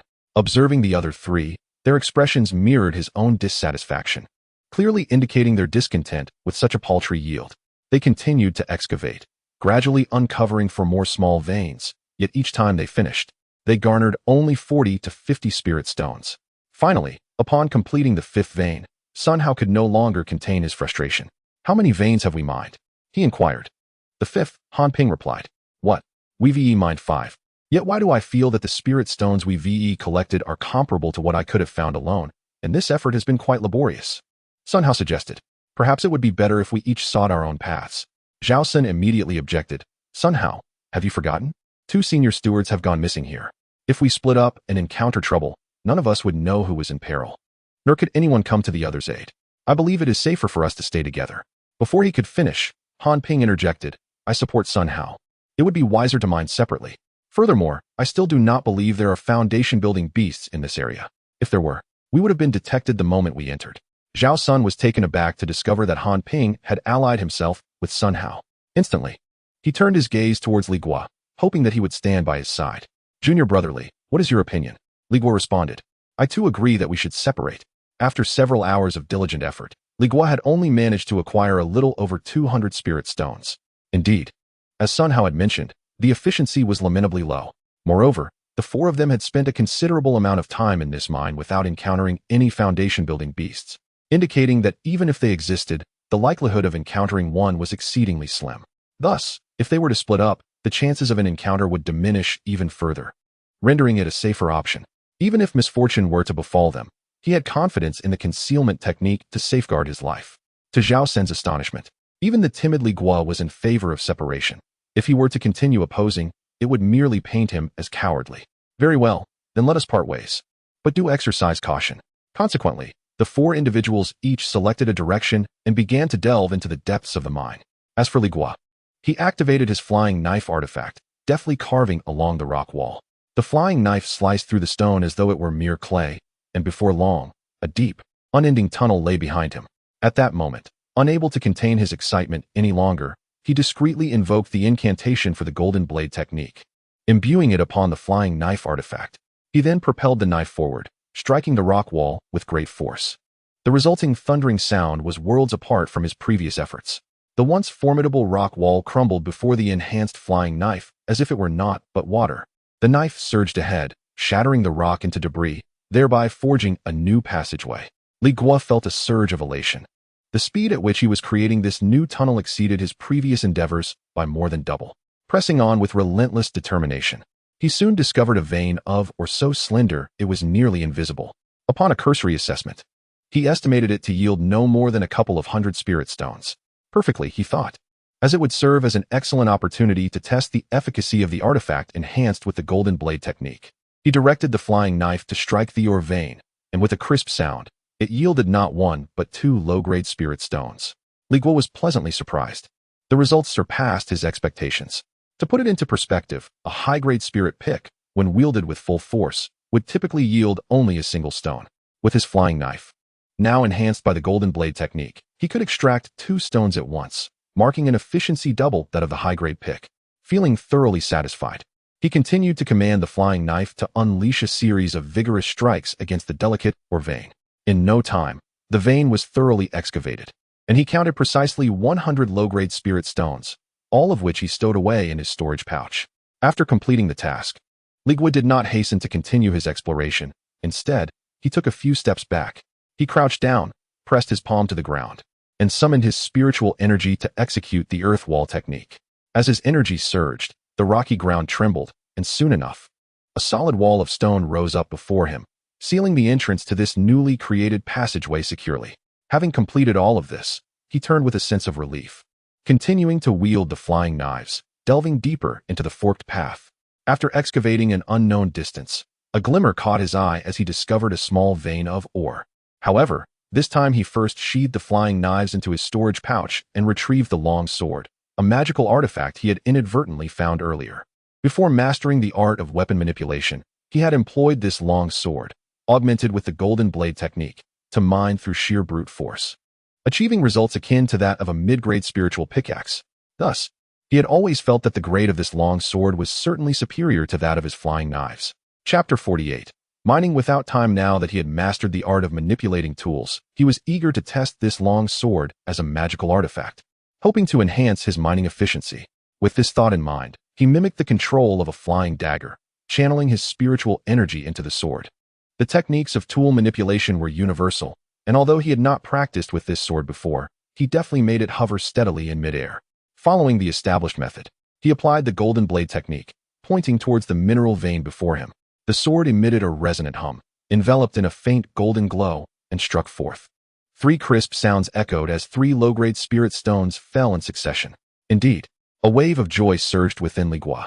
Using this sword for mining proved to be 50% more efficient than with a flying dagger. He immediately focused intently on wielding the sword, striking the newly discovered mineral vein. Meanwhile, in different tunnels, Zhao Sun and Sun Hao were also sweating profusely as they carved into the rock walls, searching for mineral veins. However, their pace paled in comparison to Li Guo's. In another corner, Han Ping, who had lost an arm, quietly exited his tunnel after finishing a small vein, inexplicably turning away towards another direction within the mine, his destination unknown. Unbeknownst to Li Guo, he was unaware of the circumstances of the other 3. Suddenly feeling a pang of hunger, he recalled that the effect of the fasting pill within him had worn off. He reached into his storage bag and retrieved the fasting pill he had received earlier, swallowing it without a second thought. As the pill took effect, a warm sensation spread through him, and the feeling of hunger vanished completely. After satisfying his hunger, he prepared to mine vigorously once more. He understood well that such an opportunity was rare. Spirit stones were the most vital resource in the realm of cultivation. Without a substantial accumulation of spirit stones, his 4-element root talent would forever limit his cultivation to the Qi refinement stage. With Elder Sun absent for these 12 days, it was his best chance. Every spirit stone mined here would belong entirely to him. Time seemed to stand still in the depths of the mine, oblivious to the passage of day and night. After what felt like an eternity, Li Guo finished extracting the last mineral vein and contemplated the direction in which to carve a new path. Suddenly, a realization struck him. He counted the days. Today marked the 12th day, and Elder Sun would soon return to Haishi Town. Instantly, the thought of mining dissipated. Li Guo dared not delay any longer, hastily stowing the final handful of spirit stones into his storage bag, neglecting to count them, and turned to head back. Yet, upon turning, he was met with the sight of his tunnel, dark and seemingly endless. He had no idea how deep and far he had dug over these 12 days. Relying solely on his 2 legs, it would take until nightfall to return. A thought crossed his mind. He formed a hand seal, channeling spiritual energy into his legs. The movement technique. In an instant, he transformed into a fleeting shadow, darting through the tunnel he had excavated. His speed was scarcely slower than that of flying with a manipulated tool. Not long after, a formidable rock wall emerged ahead, which he had originally sealed off with earth wall technique for safety. In the past, he would have exerted considerable effort to clear it, but now, such a laborious task was unnecessary. With a mere thought, his long sword artifact soared forth, and he pointed towards the rock wall from a distance. The sword, slicing through the air with a sharp whistle, struck the wall with a resounding blow. Boom! A dull thud echoed as the wall shattered, creating a large opening. Without a second glance, Li Guo swiftly darted through the gap. Despite employing the technique of swift movement, it took him a considerable amount of time to finally escape from the seemingly bottomless side passage and return to the entrance of the mine. However, upon steadying himself, he was struck by a sudden unease. Outside the cave entrance, it was desolate, not a single soul in sight. This was peculiar. Li Guo's alertness heightened immediately. Logically, by this time, the other disciples should have been returning. Even if the entrance was not crowded, it should not be this eerily quiet. Could it be that they were unaware of the approaching return of Elder Sun? The moment this thought crossed his mind, he extinguished it himself. They, as cultivators, had a keen sense of time. Even without observing the sun, they would be well aware. If he knew that 12 days had passed, how could others remain oblivious? This led to another possibility. Many of them might have vanished within this mine, just like the two senior elders. As this notion arose, a cold sweat broke out on the back of Li Guo's neck. For the past 10 days, he had been deeply engrossed in mining, oblivious to any other occurrences, and had temporarily forgotten this concern. Reflecting on it now, this mine was indeed a perilous place where two foundation-building cultivators had mysteriously disappeared. He dared not linger any longer. Stowing away his artifact, he could not even afford to fly, and instead, he dashed forward, employing the swift movement technique, making his way towards Blackstone Town. His speed was so swift that he swept through the town's pathways, leaving behind only a blurry afterimage, startling the passing mortals who fell to the ground, exclaiming they had seen a ghost. Upon finally reaching the grand estate and pushing open his door, he discovered that Zhao Sun and Sun Hao had already returned. The two were seated at the table, beaming as they counted two sizable piles of spirit stones, indicating their haul had been substantial. Zhao Sun looked up, surprised to see Li Guo returning at this hour. Junior brother Li, why are you the last to arrive again?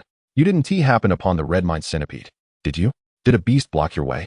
Sun Hao also paused his task, casting a sidelong glance at him, suspicion lacing his words. It seems odd. Most of the others who ventured and have returned, and I haven't heard of anyone encountering a beast. This suggests that the three elders have indeed cleared out the red mine centipede.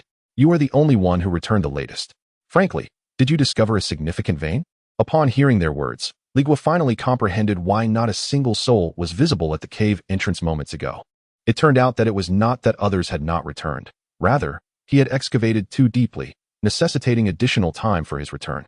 Even if everyone had exited simultaneously, he would still be the last to arrive. He waved his hand, took a deep breath, and concocted an excuse. My dear senior brother, you jest. The myriad branches within this mine resemble a labyrinth. When I emerged, I took a wrong turn and had to traverse a considerable distance before locating the exit, which is why I am somewhat late. Upon hearing this explanation, Sun Hao found it somewhat plausible, nodding in acknowledgement, yet a hint of skepticism lingered. Do not attempt to deceive your senior brother with mere words. If you truly discovered a significant vein, just speak the truth. Your senior brother would not seize it from you. Li Guo felt a pang of anxiety within, yet maintained a facade of calm. That is not the case. I merely lost my way. I possessed no such fortune to stumble upon a grand vein. In truth, he was not entirely dishonest. He had indeed encountered no substantial veins at all. Chapter 49. Moonlit Night Excursion. Thus, a night passed, and Elder Sun did not return as promised after 12 days. In this case, many disciples began to harbor doubts, worrying whether Elder Sun had encountered unforeseen misfortunes on his journey back to the sect. Yet, despite their concerns, no one dared to act recklessly and sneak into the mine to excavate. No one could be entirely certain. What if Elder Sun was merely delayed by some matters within the sect and returned a day or two late? If they were caught in the act of mining again, the consequences would be dire. Zhao Sun and Sun Hao, deprived of their mining activities, felt restless and uneasy. Early the following morning, they sought out Han Ping, and the three of them, arms slung over each other's shoulders, set off to the gambling house in town for some amusement. Before leaving, they attempted to coax their meditative companion, Li Guo, to join them. Junior brother Li, care to play with us? Without a moment's hesitation, Li Guo declined, saying no. You brothers go ahead. Once the sound of their footsteps faded, Li Guo rose, approached the door, and secured it tightly. Turning back, he inverted his storage bag, pouring its contents onto the floor. With a clattering sound, a mound of spirit stones, resembling a small hill, filled the already confined space of his room. Without minding the mess, he squatted down and began to count them piece by piece. Although he had not stumbled upon a significant vein this time, the speed at which he mined had improved dramatically compared to before. With the combination of his spirit manipulation technique and the golden blade technique, his efficiency was nothing short of remarkable. In the end, he counted precisely 16,000 low-grade spirit stones, after subtracting the 6,000 he had previously acquired. This time he had unearthed a total of 10,000 low-grade spirit stones. Observing the result, Li Guo displayed little excitement. Instead, he diligently returned all the spirit stones to his storage bag, then dusted off his hands and sat cross-legged back on his bed. He proceeded to retrieve the book titled Fundamental Spell Techniques and began to flip through its pages. This time, he focused on a spell known as the Purifying Wind Technique. This was one of the earliest spells mastered by outer disciples, capable of summoning a gentle breeze to sweep away residual traces from surfaces and maintain cleanliness. Facing the floor, littered with footprints and debris, he followed the incantation and attempted to channel his spiritual energy. On his first attempt, after a considerable duration of gesturing, he produced only a faint breeze, which failed to disturb the dust on the ground. Li Guo remained patient, practicing repeatedly. By nightfall, when he gestured again, a visible gentle current emanated from his palm, and wherever it flowed, the dust and stains on the floor vanished as if wiped away by an invisible cloth. Joy surged in his heart as he decided to test the spell on his own soiled garment, which he had worn for a month. The results were equally impressive. This spell was indeed effective. As midnight approached, familiar footsteps echoed outside the courtyard. Han Ping returned, supporting the intoxicated Zhao Sun and Sun Hao, who swayed unsteadily. As usual, he tossed the two individuals onto their respective beds, and soon the room was filled with the resounding sounds of their snores. However, this time, Han Ping did not depart as he typically would. Instead, he approached Li Guo's bedside and gently called out, "Junior brother Li." Li Guo, who was meditating in a cross-legged position, opened his eyes and looked at him in confusion, uncertain of what business could possibly require his attention at such a late hour. "May I have a word?" Han Ping gestured towards the outside. "The moonlight is splendid tonight. Perhaps we could take a stroll." Li Guo felt a twinge of doubt, pondering why a conversation could not occur indoors and necessitated an outing. Nevertheless, he refrained from questioning and simply nodded as he rose from his bed. "If my senior brother is so inclined, I shall oblige." Following Han Ping's lead, he stepped into the courtyard.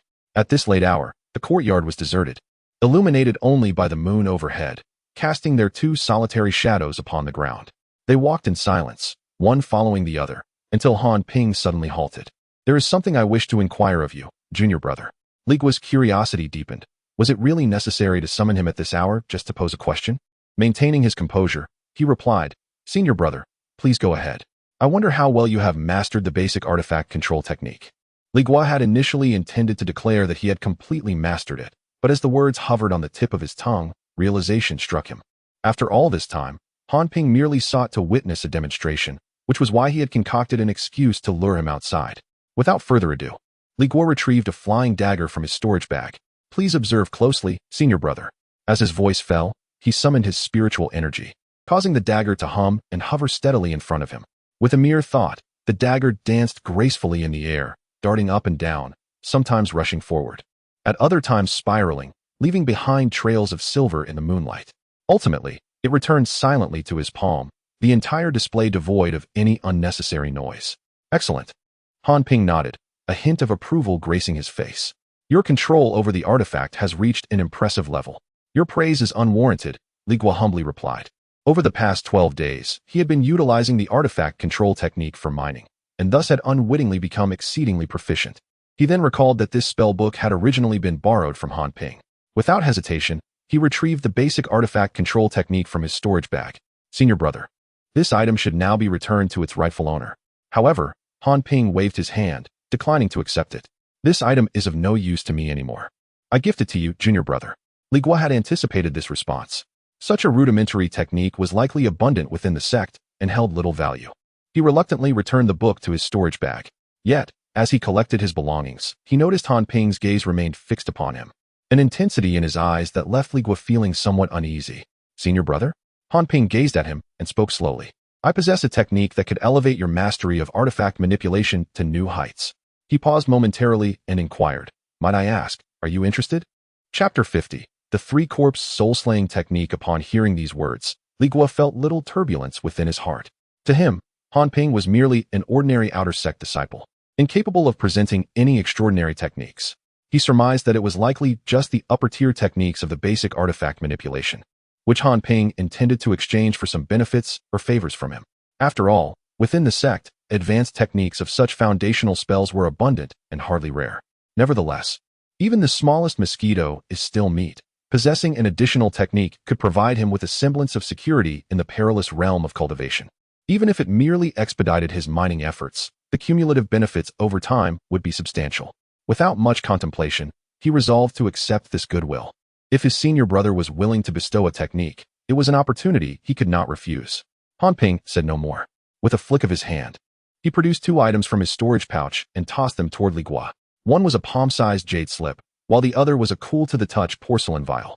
The technique was named the 3-corpse soul-slaying technique, which required the cultivation of the corpse goo poison within the vial.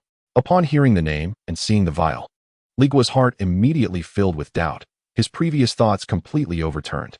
The name exuded an air of malevolence, seemingly worlds apart from the upper-tier techniques of the basic artifact manipulation. Brother Han, this technique seems to bear no relation to artifact manipulation, does it? Li Guo inquired, voicing his uncertainty. Instead of answering directly, Han Ping posed another question.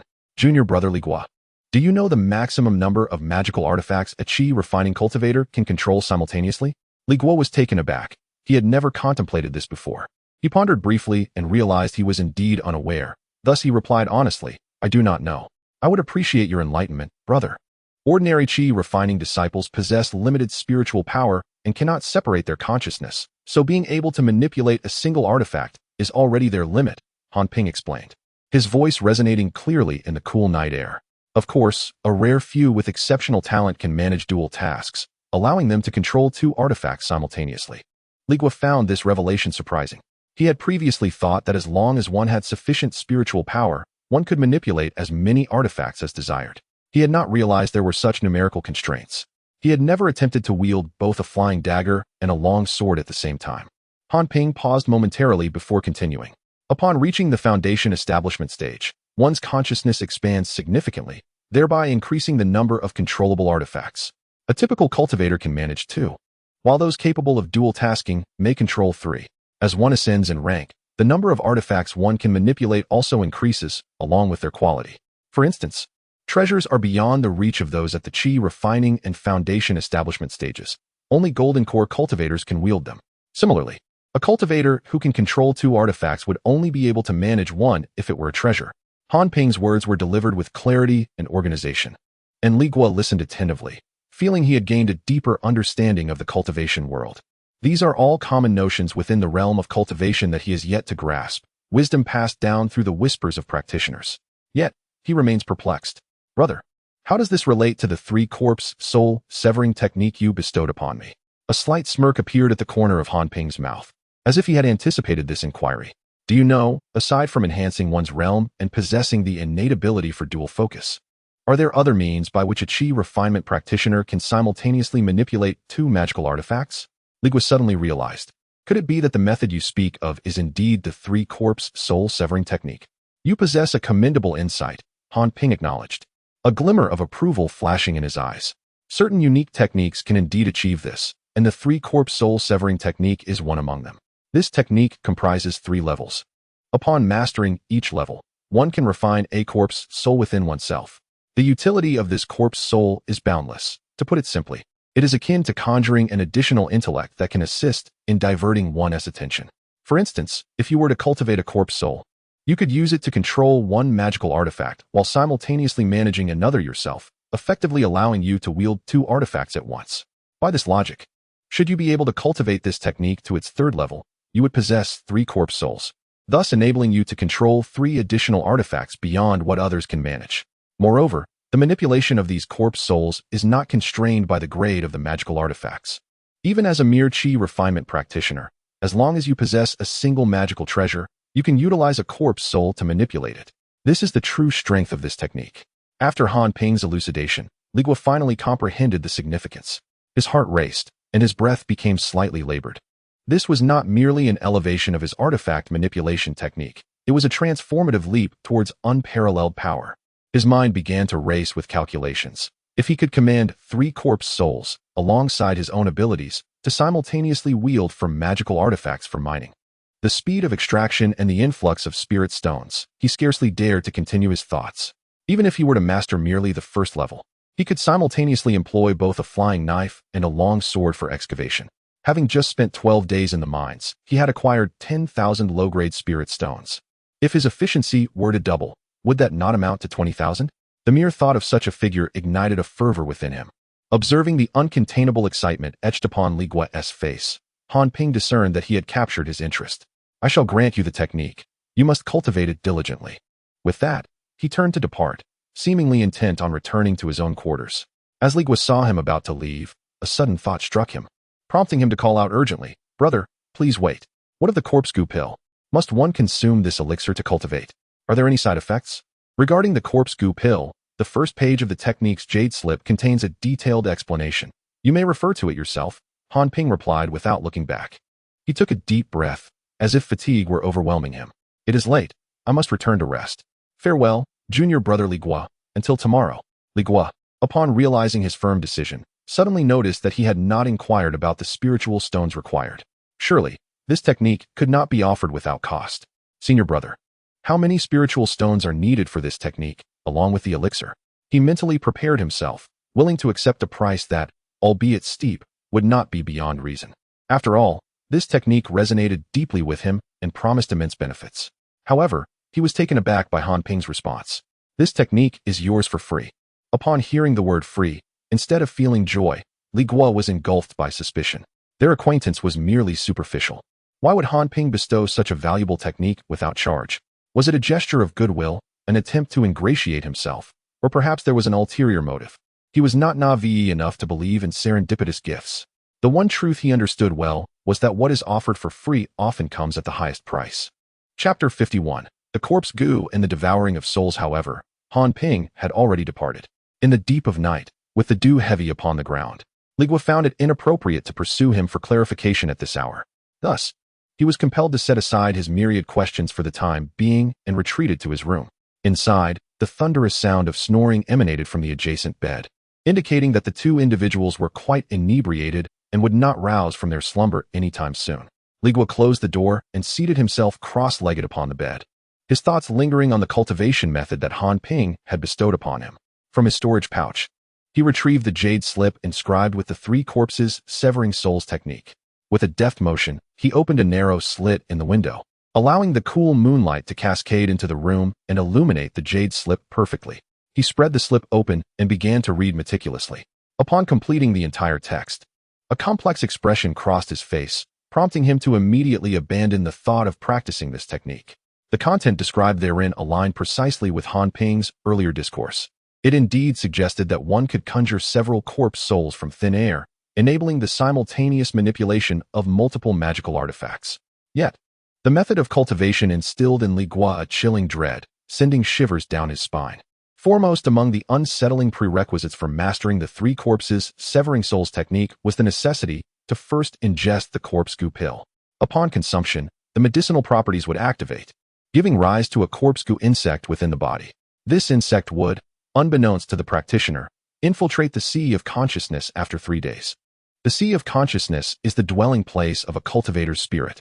Once the corpse goo insect penetrated this realm, the critical moment for refining the corpse souls would commence. One would need to employ the techniques of the three corpses severing souls to command the insect, guiding it to locate the spirit within the sea of consciousness and gnaw at its periphery to obtain what is termed a corpse soul. The entire process, including how to manipulate the corpse goo insect and identify the suitable edges of the spirit, was articulated with utmost clarity and detail in the jade slip. However, merely recalling this cultivation process made Li Guo's scalp tingle and rendered him quite uncomfortable. Severing the spirit. This was evidently not a legitimate technique one would expect from a reputable source. Although he had only recently entered the realm of cultivation, he could discern the distinction between righteousness and malevolence. Who exactly was Han Ping? What could he possibly gain from urging him to practice such a sinister technique? Li Guo found himself perplexed by Han Ping's intentions.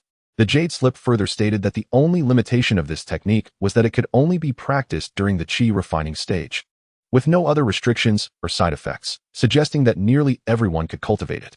However, Li Guo was entirely unconvinced by this assertion. The only conclusion he could draw was that Han Ping's true identity was undoubtedly more complex than it appeared, and he was certainly not merely an ordinary outer sect disciple. After much contemplation, Li Guo resolved to inquire with Zhao Sun the following morning, hoping that he might possess some knowledge regarding the three corpses severing souls technique. At last, dawn broke, and Zhao Sun, who had been soundly asleep next door, began to stir, awakening from his drunken stupor. Noticing that he was awake, Li Guo seized the opportunity to ask, "How did you sleep last night, senior brother?" Zhao Sun responded with a muffled acknowledgement, "Not too bad. Last night, he was intoxicated to the point of resembling a lifeless swine, utterly oblivious to the quality of his slumber. rubbing his throbbing head. He sat cross-legged and began to channel his energy to expel the lingering effects of alcohol from his system. Li Guo spoke up again, "Senior brother, I have a query I wish to discuss." Zhao Sun, eyes closed, responded with a mumbled, "What is it?" Li Guo intended to inquire about the three corpses' soul-slaying technique, but given its sinister nature, he hesitated to broach the subject directly, fearing it might raise Zhao Sun's suspicions. After some contemplation, he altered his approach. "Senior brother, why am I unable to simultaneously wield two magical artifacts?" Upon hearing this, Zhao Sun opened his eyes and regarded him as if he were foolish. "Junior brother, you possess not even a single magical artifact. Naturally, you cannot operate two." He distinctly recalled that Li Guo had previously owned no artifacts whatsoever. The one in his possession was a result of their division of spoils from the 5 slain deacons' storage bags. Li Guo was taken aback by his senior brother's sharp memory. Consequently, he crafted an excuse. "To be honest, I happened upon another one in the mine recently." At this, Zhao Sun displayed a mixture of surprise and skepticism. Nevertheless, observing Li Guo's earnest demeanor, he decided to enlighten him. "There is no other reason. It is simply that the souls of Qi refinement stage cultivators are too feeble, and thus they are limited. To reliably operate even one magical artifact is commendable." He continued, "However, there are indeed individuals capable of wielding two artifacts simultaneously at the Qi refinement stage." Li Guo perked up immediately. "I would be grateful for your guidance, senior brother." "Only those who have sufficiently strengthened their souls can achieve this," Zhao Sun elucidated. "In our Bailing sect, only 2 individuals have accomplished it: senior brother Wang Shirlei, ranked 5th among the outer disciples, and senior sister Yunqi, ranked 2nd. He began counting on his fingers. "I witnessed them during the outer sect competition. Both engaged their opponents with 2 magical artifacts, one for offense and the other for defense, their coordination seamless. Few among their peers could withstand even 10 moves against them." Li Guo's curiosity intensified. How did they enhance the strength of their souls? "Naturally, they practiced specialized soul refining techniques," Zhao Sun replied matter-of-factly. "In the sect's scripture pavilion, there exists a technique called soul forging method, specifically designed to augment a cultivator's soul strength." He paused before adding, However what?" Li Guo pressed. Zhao Sun chuckled knowingly, seemingly relishing the suspense.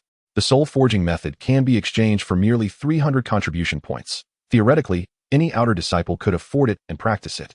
But do you know why only those 2 among the outer disciples have undertaken its practice?" Chapter 52. The 3 Corpses Gate. Li Guo shook his head earnestly, indicating his lack of understanding. "The essence lies in the resources for cultivation." He expressed a desire for further elaboration.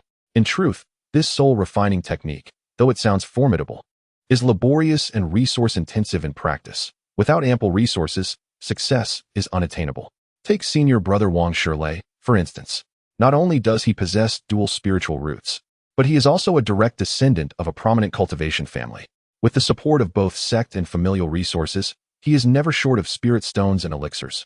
Thus he has abundant means to practice the divine refinement technique. As for senior sister Yunqi, her situation is even more extraordinary. It is said that she possesses a unique constitution that grants her a soul far superior to the average person. For her, the divine refinement technique is akin to a custom-tailored practice. If she does not cultivate it, who would?" Zhao Sun continued, "Thus, unless one is endowed with exceptional attributes or comes from a wealthy background, who would squander effort on such a technique merely to enhance their soul strength? Rather than waste time on that, it is more prudent to meditate and cultivate faster, simpler techniques to elevate one's cultivation level. Once one breaks through to the foundation establishment stage, their soul will naturally be several times stronger than that of an Qi refining cultivator." Listening to Zhao Sun's words, Li Guo felt his judgment further validated. The 3 Corpses soul-severing technique that Han Ping had given him was undoubtedly a sinister art. The divine refinement technique, a legitimate practice, is immensely challenging, requiring a significant investment of cultivation resources to even begin. However, the jade slip containing the 3 Corpses soul-severing technique claimed that it is simple and easily practiced, accessible to all. A comparison of these 2 techniques makes it evident which is righteous and which is heretical. To further confirm that the 3 Corpses soul-severing technique is indeed a dark art, Li Guo feigned curiosity and posed another question. "Is there truly no easily practiced soul-refining technique that anyone can master?" Zhao Sun looked at him with a hint of bewilderment, finding the question somewhat perplexing. "Did I not just tell you? Techniques related to soul refinement are the most resource-consuming and depend heavily on innate talent. There are no easy ones." He paused mid-sentence, as if suddenly recalling something, his gaze toward Li Guo taking on a peculiar intensity. What you seem to be alluding to. Could it be those demonic sect soul refining techniques? Demonic sects? Li Guo feigned ignorance, yet he sensed he was drawing closer to the truth. What are demonic sects? What distinguishes their soul refining techniques? He implored his senior brother for clarification. Seeing Li Guo's bewildered expression, Zhao Sun surmised that he had recently joined the sect and was entirely unfamiliar with the intricacies of the cultivation world. Since he had some time to spare, he cleared his throat and began to explain. The so-called demonic sects are also cultivation sects, but their methods and styles are entirely distinct from our righteous sect, the Li sect. The disciples within demonic sects act in a capricious and ruthless manner, regarding human life as inconsequential, employing any means necessary in their relentless pursuit of power. The practices they cultivate are predominantly selfish and opportunistic, often steeped in the esoteric and dubious arts. In stark contrast to the disciples of our righteous sect, who adhere to a philosophy of gradual progression and profound comprehension of the celestial principles, diligently laying a solid foundation step by step. This was the first time Li Guo had heard a discussion on the distinctions between the righteous path and the demonic sect, and he listened with great attentiveness. Zhao Sun swallowed hard, cleared his throat, and continued. Take, for instance, the method of spirit refinement you inquired about. The righteous sect's teachings emphasize the principles of nurturing and refining. It is akin to the meticulous polishing of a raw jade. One must practice daily and nurture their spirit continuously, gradually and steadily enhancing their soul. Although this approach is time-consuming and labor-intensive, the advantage lies in its solid foundation, devoid of any hidden pitfalls. Li Guo nodded, recognizing the wisdom in this. Zhao Sun went on. As for the demonic sect's spirit refinement techniques, they epitomize the dubious arts. In truth, the methods of the demonic sect are not vastly different. They claim to be accessible to everyone, promising easy success, which sounds enticing. However, in reality, most rely on nefarious means to achieve results comparable to our righteous soul refinement techniques. Although they yield swift outcomes, the drawbacks are alarmingly severe. Upon hearing this crucial point, Li Guo's heart tightened, prompting him to inquire urgently, what drawbacks? Zhao Sun, noticing his intensity, shot him a skeptical glance. Why the sudden curiosity, junior brother? Are you perhaps an undercover agent sent by the sect to extract information from me, to determine whether I am a spy of the demonic sect? Li Guo was taken aback by his remark, unable to comprehend its implication. Senior brother, you jest. I am merely a humble servant disciple alongside Sister Lu Yan, not an undercover operative. Realizing he had overthought the situation, Zhao Sun abandoned the jesting tone and adopted a more serious demeanor. Your inquiry is futile. I have never practiced that technique, so how could I possibly know the details? Li Guo, reflecting on this, recognized he had indeed asked the wrong person. Yet a sense of dissatisfaction lingered due to his unfulfilled quest for answers. Observing Li Guo's relentless pursuit of clarity, Zhao Sun contemplated for a moment before saying, however, I can share a rumor related to the demonic sect's techniques. Noticing Li Guo's immediate interest, he continued. This tale circulated widely in the Li sect last year. At that time, 3 of our fellow disciples in the Qi refinement stage took on a mission to eradicate some demon beasts. Unbeknownst to them, the region they were to venture into was infested with demonic practitioners. This place, known as Qingyo, is not too far from our sect. Unfortunately, the trio encountered a demonic cultivator who claimed to be a disciple of the Three Corpses sect. Facing a 3-to-1 confrontation, with the righteous sect pitted against the demonic sect, our 3 disciples acted without hesitation. Yet, they were unprepared for the fact that this demonic practitioner wielded an uncanny ability, simultaneously manipulating from magical artifacts to engage them. Each attack from those 4 artifacts was imbued with lethal intent, forcing our 3 disciples to retreat step by step.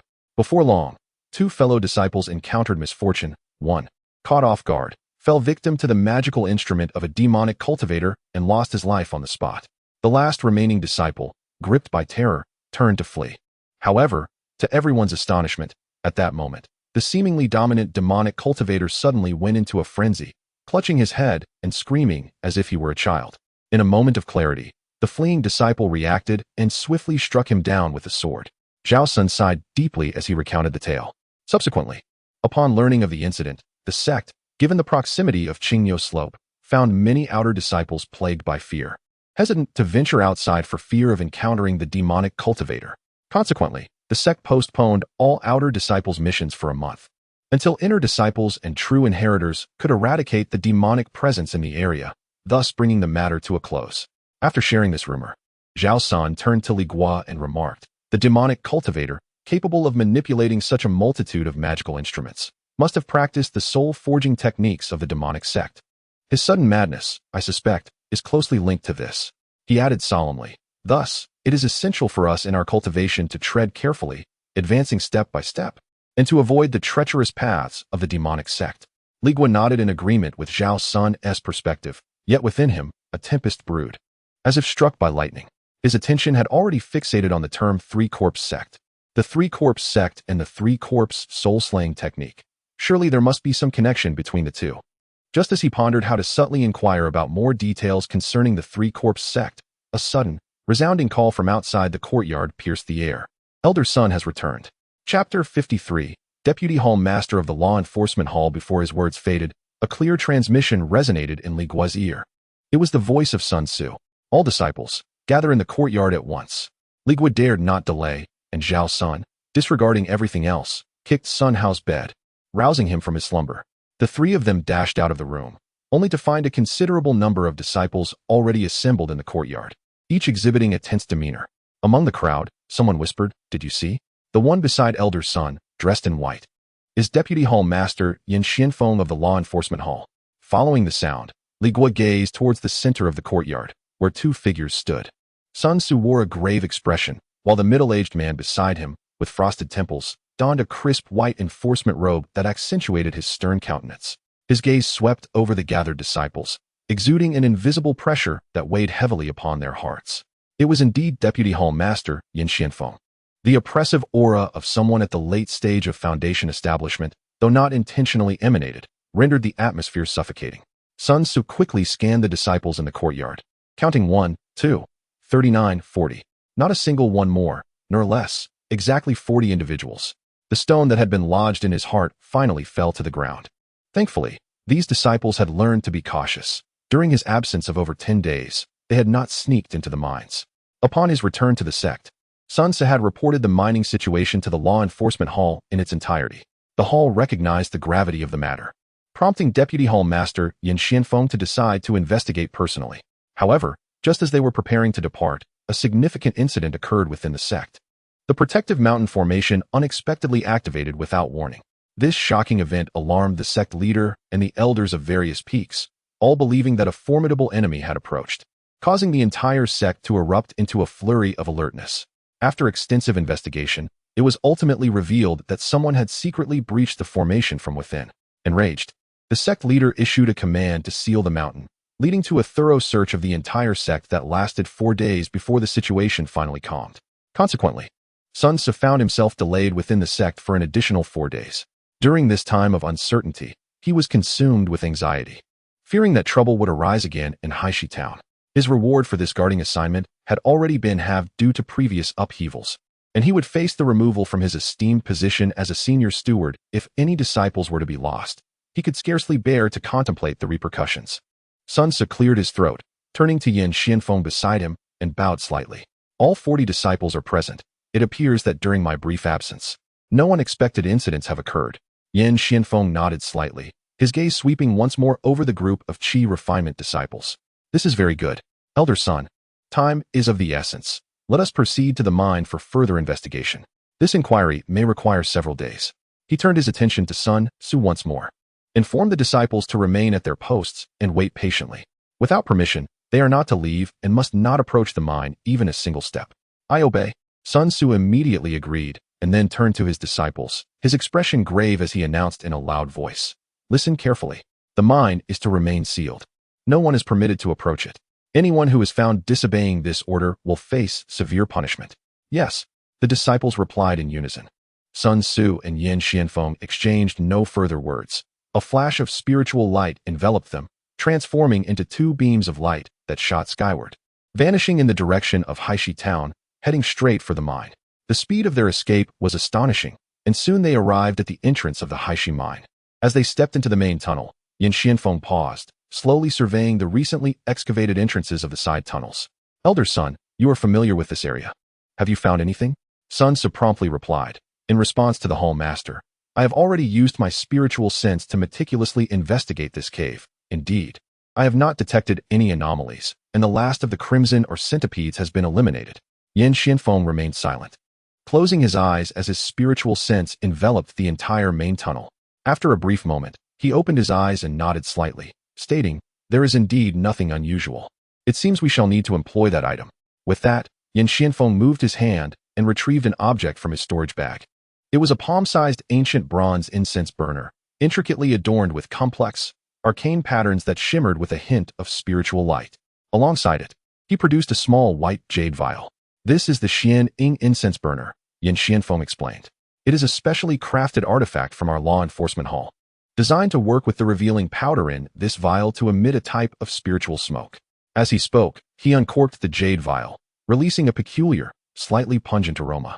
Wherever this smoke passes, any recent traces, be they footprints, touches, or even lingering magical fluctuations, will become visible, revealing all that seeks to remain concealed. As he continued, he opened the lid of the incense burner and poured some of the powder into it. Sun Tzu observed intently and timely remarked, "The Hall Master's methods are indeed remarkable. They will surely lead us to the truth swiftly." Yan Xianfeng said nothing, forming a hand seal, channeling spiritual power into the incense burner. The intricate patterns on the burner illuminated, and with a soft pop, it seemed to ignite an invisible flame. Subsequently, a faintly transparent azure smoke began to waft upwards. This smoke was peculiar, flowing like a living stream, swiftly spreading along the ground and the rock walls. In no time, the pale azure smoke enveloped the entire main tunnel. The smoke was thin, not obstructing visibility, allowing the surroundings to remain clearly discernible. More astonishingly, the smoke did not distribute evenly. Instead, it congregated in certain areas, coalescing into vivid outlines. On the muddy ground near the entrance, the smoke quickly delineated distinct footprints with crystal clarity. On the adjacent rock wall, the smoke gathered, faintly revealing the impression of a handprint, even distinguishing the shape of the 5 fingers. Sun Tzu couldn't help but exclaim in wonder, "This treasure is truly extraordinary. It can even reveal such minute traces." Yan Xianfeng observed the distribution of the smoke and then retrieved another identical incense burner and jade vial from his storage bag, handing it to Sun Tzu.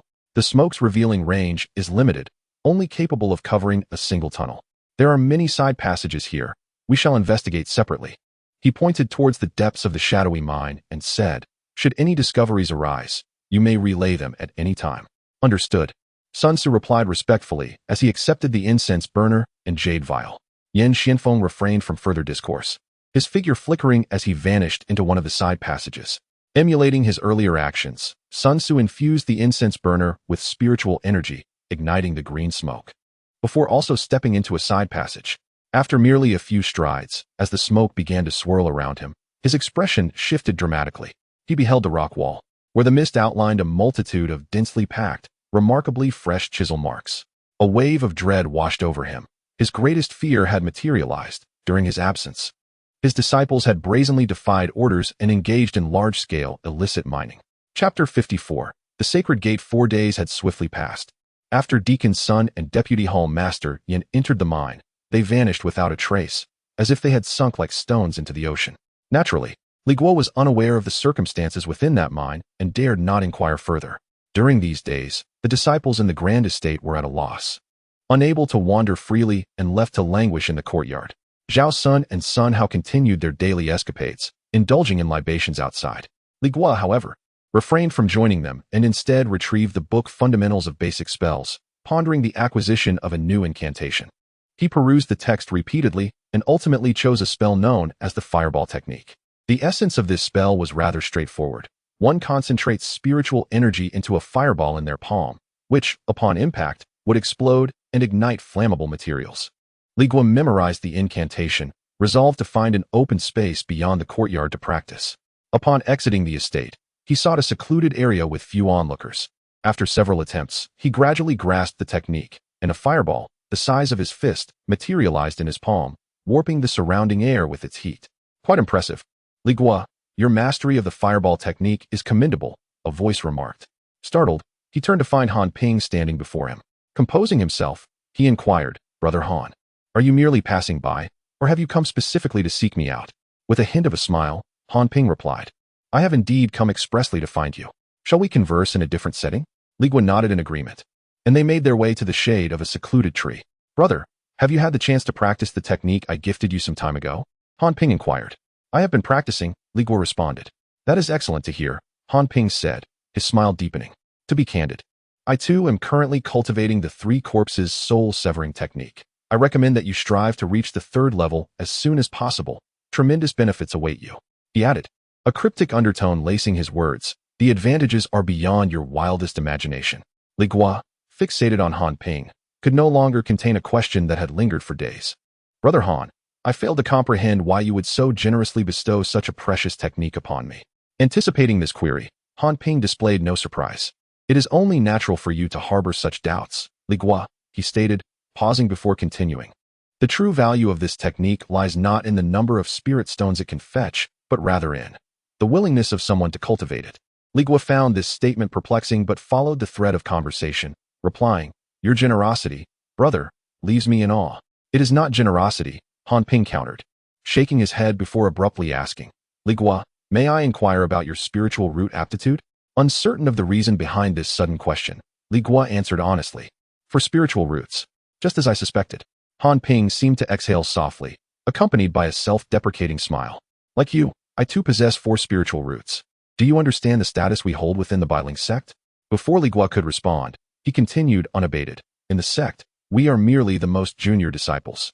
The superior resources, elixirs, magical tools, and techniques are reserved for those with heavenly or dual spiritual roots. When will it be our turn? Regardless of the sect's strength or size. For individuals like us, it is akin to the moon reflected in water or flowers in a mirror, visible yet unattainable. The title of sect disciple is, in essence, merely a name. His words struck a chord deep within Li Guo, who had previously been a menial disciple and was all too familiar with that sentiment. I resonate deeply with your sentiments, senior brother. Indeed, Han Ping's emotions surged, his fists clenched, his voice laced with uncontainable indignation. Those prodigies were born on high. Why should it be so? We toil tirelessly and face constant setbacks. What is the purpose of it all? I refuse to resign to fate. Cultivating immortality is a rebellion against destiny. If they will not provide, we shall seek it ourselves. We must strive for it. He gazed at Li Guo with fervor, enunciating each word with intensity. Eventually, I discovered my own path. Li Guo instinctively inquired, what is your path, senior brother? It is this book, Three Corpses Soul-Severing Technique, Han Ping declared with unwavering conviction. Pointing at Li Guo was utterly bewildered. He could not fathom how a seemingly sinister magical technique, which merely aided in the manipulation of a few magical tools, could be regarded as Han Ping's pathway. Han Ping seemed to perceive his confusion, letting out a cold laugh. Junior brother, do you truly believe that the Three Corpses soul-severing technique is merely about manipulating a few magical tools? He leaned in closer, his voice imbued with an unsettling allure. You are mistaken, gravely mistaken. Manipulating magical tools is but its most trivial application. Its true value extends far beyond that. The souls of the corpses can be harnessed for cultivating techniques. Han Ping unveiled the mystery. Listen carefully. If you refine a soul from a corpse, you can have that soul cultivate different techniques simultaneously alongside your own body. While you practice one, it can practice another, effectively doubling your cultivation speed. Should you master this technique to the 3rd layer and refine 3 souls in addition to your own body, you will be able to cultivate 4 different techniques at once. At that point, your cultivation speed will be quadrupled. Quadrupled. Do you comprehend what this signifies? Han Ping's voice crescendoed, his expression becoming fervent. This means that while others require 100 years to break through a realm, you would only need 25. This declaration struck Li Guo like a series of thunderclaps, shattering his previous understanding. The concept of 3 corpses cultivating together, quadrupling the speed of cultivation, completely transformed his perception of the path ahead. He had never imagined that cultivation could be approached in such a manner. The overwhelming allure gripped his heart like an invisible hand. Han Ping observed the unabashed astonishment and yearning etched on Li Guo's face and nodded in satisfaction. Do you now comprehend the worth of this technique? It transcends mere spiritual stones in value. It illuminates a novel path to ascension for us, the forsaken low-tier cultivators abandoned by our sects. Suddenly, Han Ping declared with a solemn tone, since you have embarked on the practice of this method, it signifies that you have also commenced this journey. From this day forth, Li Guo, you shall be a member of our sacred sect. Chapter 55. The Saint's Envoy. Upon hearing these words, Li Guo immediately comprehended the situation. Han Ping was extolling his potential, discussing pathways, and ultimately declaring him a member of the so-called Saint sect, clearly attempting to recruit him. Yet, what manner of organization was this saint sect? Senior brother, what is the saint sect? Li Guo inquired. Han Ping's face revealed a hint of a mysterious smile. Yet he refrained from providing a direct answer, instead choosing to build suspense. Do not rush, junior brother. Soon you shall discover the truth. Now is the perfect time for you to meet the esteemed saint envoy. Li Guo's heart stirred. It seemed that Han Ping's recruitment efforts extended beyond just himself. Han Ping appeared to read his thoughts and offered no further elaboration, simply stating, Junior brother, follow me. With that, he turned and strode away. Li Guo hesitated for but a brief moment before following suit. Given the circumstances, he had little choice. To refuse would mean confronting Han Ping directly. And since Han Ping was a member of this mysterious saint sect, it was highly likely he would resort to measures to silence any dissent. He trailed Han Ping, the two of them walking down the streets of Blackstone Town. The path felt increasingly familiar. Before long, Han Ping halted at the entrance of an inn. Li Guo glanced up at the sign and felt a jolt of recognition. This was indeed the very establishment where Zhao Sun and Sun Hao frequented for drinks. Was it possible that the Wei Han Ping referenced included those two? A tumult of emotions surged within Li Guo as he followed Han Ping into the inn. Inside, the scene was much like his previous visit, with a blind musician playing and a young woman singing. However, the patrons were considerably fewer, lending an air of desolation. Without stopping on the ground floor, they ascended to the second level. Li Guo's gaze instantly fell upon a table by the window where Zhao Sun and Sun Hao sat, their faces flushed from drink, engaged in lively toasts. Han Ping approached, standing at the edge of the table, and called out, Gentlemen, it is time to meet the saint envoy. Zhao Sun, holding a wine cup, turned at the sound of the voice. Upon seeing Li Guo at the stairwell, his expression momentarily faltered, revealing a flash of surprise. Li Guo's gaze towards Zhao Sun was equally complex, as if he were seeing him anew. It appeared that Zhao Sun and Sun Hao had long been ensnared by Han Ping into the saint sect. Zhao Sun set down his cup, rising to approach. I did not expect you, junior brother, to choose to join the saint sect as well. Li Guo remained shrouded in confusion regarding the nature of this saint sect, only managing a vague nod in response. Let us proceed to meet the saint envoy, Zhao Sun urged, his face now alight with anticipation and excitement. Thus, Li Guo, still in a haze of uncertainty, followed the three of them out of the inn to meet this enigmatic saint envoy. The quartet traversed several streets, turning into a secluded alleyway. At the end of the alley stood an unremarkable house. Han Ping approached and knocked rhythmically on the door 3 times. A small wooden panel on the door slid open, revealing a pair of vigilant eyes that scanned the 4 individuals outside in the dim light. A voice inquired, Gentlemen, what games do you wish to partake in? Pai Gao, dice, or perhaps high-low betting? The tone was unmistakably that of a gambling den. Han Ping replied, We shun such mundane pastimes. Let us engage in the game of 3 souls returning. The exchange between the two seemed like a coded signal. Once concluded, the pair of eyes vanished, followed by the sound of the bolt being drawn back, and the wooden door creaked open. The 4 entered. Li Guo observed that although the exterior of the building appeared modest, the interior was a different realm altogether, dimly lit like an elongated corridor. Han Ping led them deeper inside, traversing several doors, until they finally halted before a sealed wooden chamber. Upon pushing the door open, a mingling scent of candle wax and dust rushed forth. Inside, a few candle sconces adorned the wooden walls, their flickering flames casting shadows that danced across the room. In the center stood a long wooden table, at the far end of which sat a solitary figure, cloaked in a voluminous black robe. The person's face was obscured by the shadow of a hood, rendering them indistinct.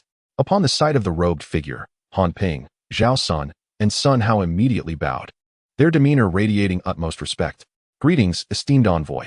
Li Guo felt a shiver run down his spine, realizing that this individual was indeed the envoy Han Ping had spoken of. Their unwillingness to reveal their true visage suggested a rather ominous presence. Han Ping stepped forward, a triumphant air about him. Esteemed envoy, I have successfully completed the task you assigned me. He gestured towards Li Guo. This is the 3rd individual I have brought, a disciple named Li Guo, to whom I have imparted the teachings of our sacred order. Li Guo was taken aback. He had not anticipated that Zhao Sun and Sun Hao had also practiced the 3 corpses severing soul technique and were brought into the sacred order by Han Ping. Clearly, the allure of quadrupled cultivation speed had captivated them as well. The black-robed envoys slowly raised their head, and from beneath the hood, 2 piercing gazes seemed to scrutinize Li Guo. Well done, a raspy voice, ambiguous in gender, resonated. Subsequently, the envoy retrieved a small white jade vial from their storage bag and placed it on the table, gently nudging it forward. Since you have successfully recruited 3 new disciples into the sacred order, per our customs, this vial of 100 ingredients pill is your reward. A surge of uncontrollable excitement washed over Han Ping's face as he eagerly approached, carefully cradling the vial in his hands, repeatedly expressing his gratitude. The envoy, now disinterested in him, turned their gaze towards Zhao Sun and Sun Hao. What progress have you made in your cultivation? Zhao Sun stepped forward respectfully and replied, Esteemed envoy, both Sun Hao and I have reached the 7th level of qi refinement. Li Guo, standing nearby, was left in a state of confusion. 7th level of qi refinement. When had these two found the time to cultivate? They had spent their days immersed in the tavern, and he had not witnessed them practicing at all. Indeed, the Saint Envoy seems to have taken a keen interest. How does it feel to cultivate the supreme techniques of our sacred sect and rapidly ascend to the 7th layer of qi refinement? How does this experience contrast with the practices of the Blue Spirit sect you previously engaged with? Sun Hao eagerly interjected, his expression brimming with excitement and flattery. Honorable Saint Envoy, I have devoted a decade to my cultivation, yet I have never encountered a method as exalted as that of the sacred sect. It is only now that I comprehend the essence of true cultivation. In comparison, the techniques of the Blue Spirit sect are utterly inferior, unworthy of my attention. Zhao Sun nodded fervently in agreement, adding, I share the same sentiment. I now lament not having encountered the sacred techniques sooner. A low, satisfied chuckle emanated from the Saint Envoy. Once the laughter subsided, his gaze, shrouded in shadows, finally settled upon Li Guo. I am Lu Jiuyin, the 4th dice Saint Envoy of the sacred sect. You may address me simply as Saint Envoy. His self-introduction was accompanied by a gravelly tone that conveyed a sense of sharpness. My young friend, how much do you truly know about our sacred sect? Chapter 56. The outer disciple. Upon hearing these words, Li Guo immediately shook his head in rapid succession. Your Excellency, I have only recently entered the immortal sect. I know nothing. The figure clad in black, Lu Jiuyin, seemed to take great delight in Li Guo's trepidation as a new disciple, emitting a low, rumbling laugh from his throat. There is no need to be anxious. Our sacred sect is known by another name in the realm of cultivation, one you may have heard of. After a brief pause, Lu Jiuyin continued, we are also referred to as the Three Corpse sect. The name Three Corpse sect struck Li Guo like a thunderclap, reverberating through his mind. In that fleeting moment, all the pieces fell into place. The rumor Zhao Sun had spoken of days prior, concerning the demonic cultivator who could command 4 magical artifacts simultaneously and ultimately went mad, claiming to be a disciple of the Three Corpse sect. The sinister technique that Han Ping had given him was titled Three Corpse Soul-Severing Art. Everything aligned perfectly. Instinctively, Li Guo cast a sidelong glance, catching sight of Zhao Sun's excited expression. Suddenly, he recalled how, merely days ago, Zhao Sun had half-jokingly and half-inquisitively asked if he was an undercover agent sent by the sect to investigate demonic sect infiltrators. It dawned on him that it was not merely a jest, but a genuine probe from a true demonic spy. A chill gripped Li Guo's heart as he realized the gravity of the situation. Unbeknownst to Lu Jiuyin, who believed Li Guo was simply intimidated by the notorious reputation of the Three Corpse sect, he proclaimed, Li Guo, having practiced the Three Corpse soul-severing art signifies that you have passed the initiation test. From this day forth, you shall be an outer disciple of our sacred sect. No sooner had the words left his lips than Lu Jiuyin swept his hand across the table, sending a dusty storage pouch sliding toward Li Guo. This is the initiation gift from the sacred sect. Li Guo's gaze fixated on the pouch, his mind embroiled in turmoil. Accepting this pouch would mean acknowledging his identity as a demonic spy, sealing his fate on an irreversible path. Yet, to refuse it would likely lead to a far grimmer outcome. He might not leave this room alive, silenced by these individuals. To live or to die? This thought raced through his mind with fervor. Should he perish now, all dreams of longevity and beauty would be rendered futile. As long as he survived, there would still be opportunities to contemplate other courses of action. Han Ping, Zhao Sun, and the others regarded him with fervent anticipation, awaiting his decision. Li Guo suppressed his fear and resistance, forcing a semblance of excitement onto his face. He stepped forward, bent down, and grasped the storage pouch with both hands. Thank you for the initiation gift, sacred sect. I shall certainly serve the sacred sect with utmost dedication. His voice quivered with just the right amount of emotion. Noticing Li Guo accept the storage pouch, Lu Jiuyin's tone grew ever more assertive. Li Guo, now that you are one of us in the sacred sect, there are certain secret matters you ought to be apprised of. He elaborated. The souls produced by the Three Corpse soul-severing art are highly unstable. One must rely on the menacing presence of the corpse goo insects to maintain control over them. Otherwise, They may spiral into chaos and consume one's very soul. Lu Jiuyin unveiled an even more horrifying truth. Furthermore, these corpse goo insects are not immortal. Within your sea of consciousness, they possess a mere month of life. Once that month elapses, if you do not ingest a new dose of corpse goo pills to replenish them, the death of the insects will lead to the immediate and frenzied loss of control over the souls you have refined, devouring your own spirit entirely and rendering you a complete madman. This explanation perfectly elucidated why the demonic cultivator of the three corpse sect, as mentioned by Zhao Sun, succumbed to madness at the peak of his power. Moreover, only my sacred sect possesses the ability to concoct these corpse goo pills. Lu Jiuyin then gestured towards the storage pouch in Li Guo's hand. Within that pouch lies a vial of corpse goo pills, containing a total of 9. For every soul you refine, you must consume 1 pill each month. Should you refine 3 souls, then 3 pills per month are required. Once this vial is depleted, you must seek me out for a new supply. Upon hearing this, Li Guo comprehended fully why Han Ping had claimed that mastering this technique equated to joining the three corpse sect. This was not merely a technique, it was, in fact, a trap ensnared by pills, a perfect snare.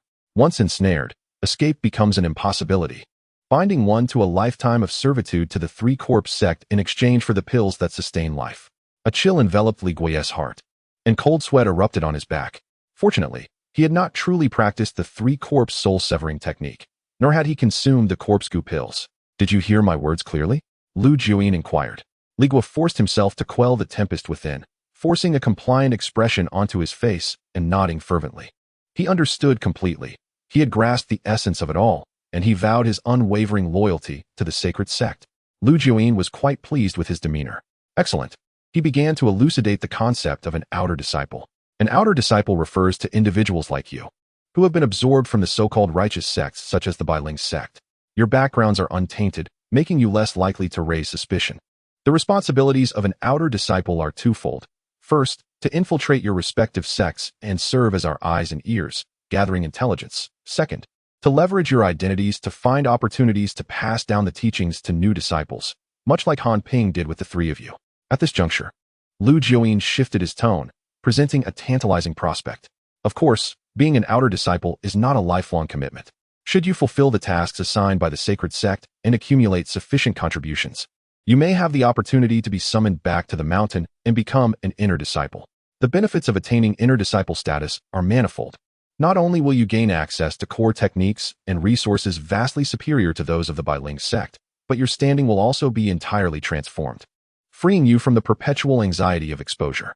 Just then, Lu Jiuyin's tone grew serious as he surveyed the 4 individuals in the room, stating solemnly, at this moment, an extraordinary opportunity lies before you, a pathway that allows you to ascend effortlessly, freeing you from the burdens of worldly ties, enabling you to return with me to the sacred abode and become a cherished member of the esteemed sect.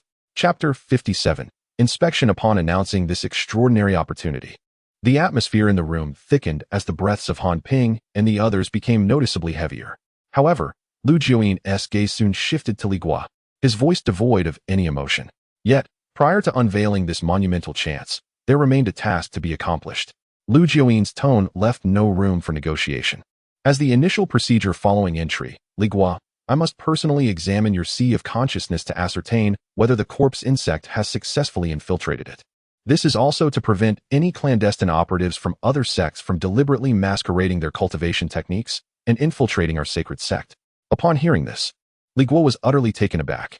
An examination of the sea of consciousness? He had never anticipated that the very ordeal he feared most would inevitably arrive.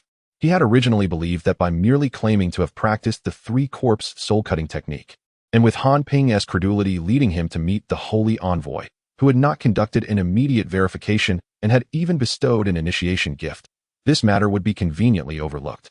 Yet, who could have foreseen that this demonic sect operated so unpredictably, waiting until after the initiation gifts had been distributed to demand verification? It was over. This truly marked the end for him. He had not yet practiced the three corpse soul-cutting technique.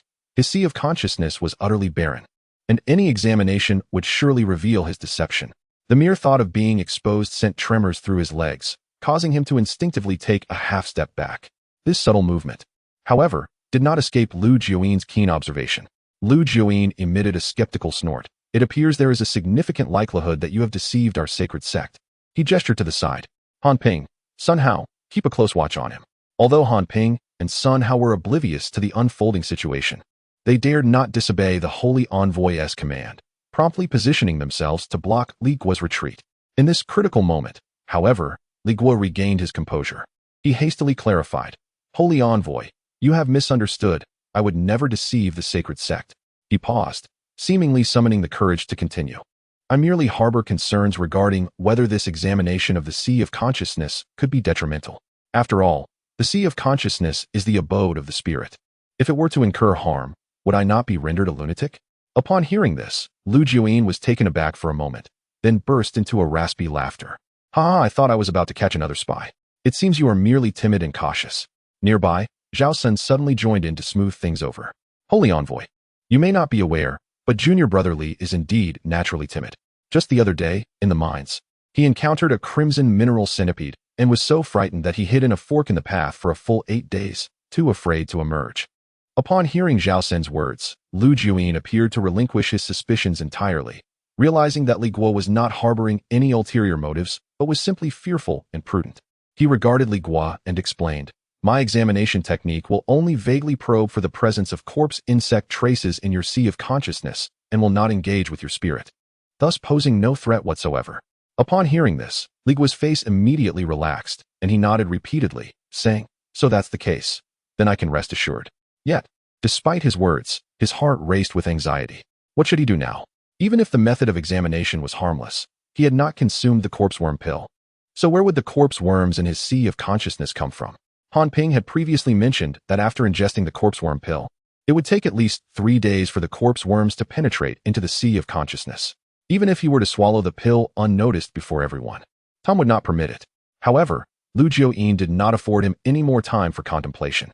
He rose from behind the long table, his voluminous black robe trailing on the ground, and approached Li Guo step by step.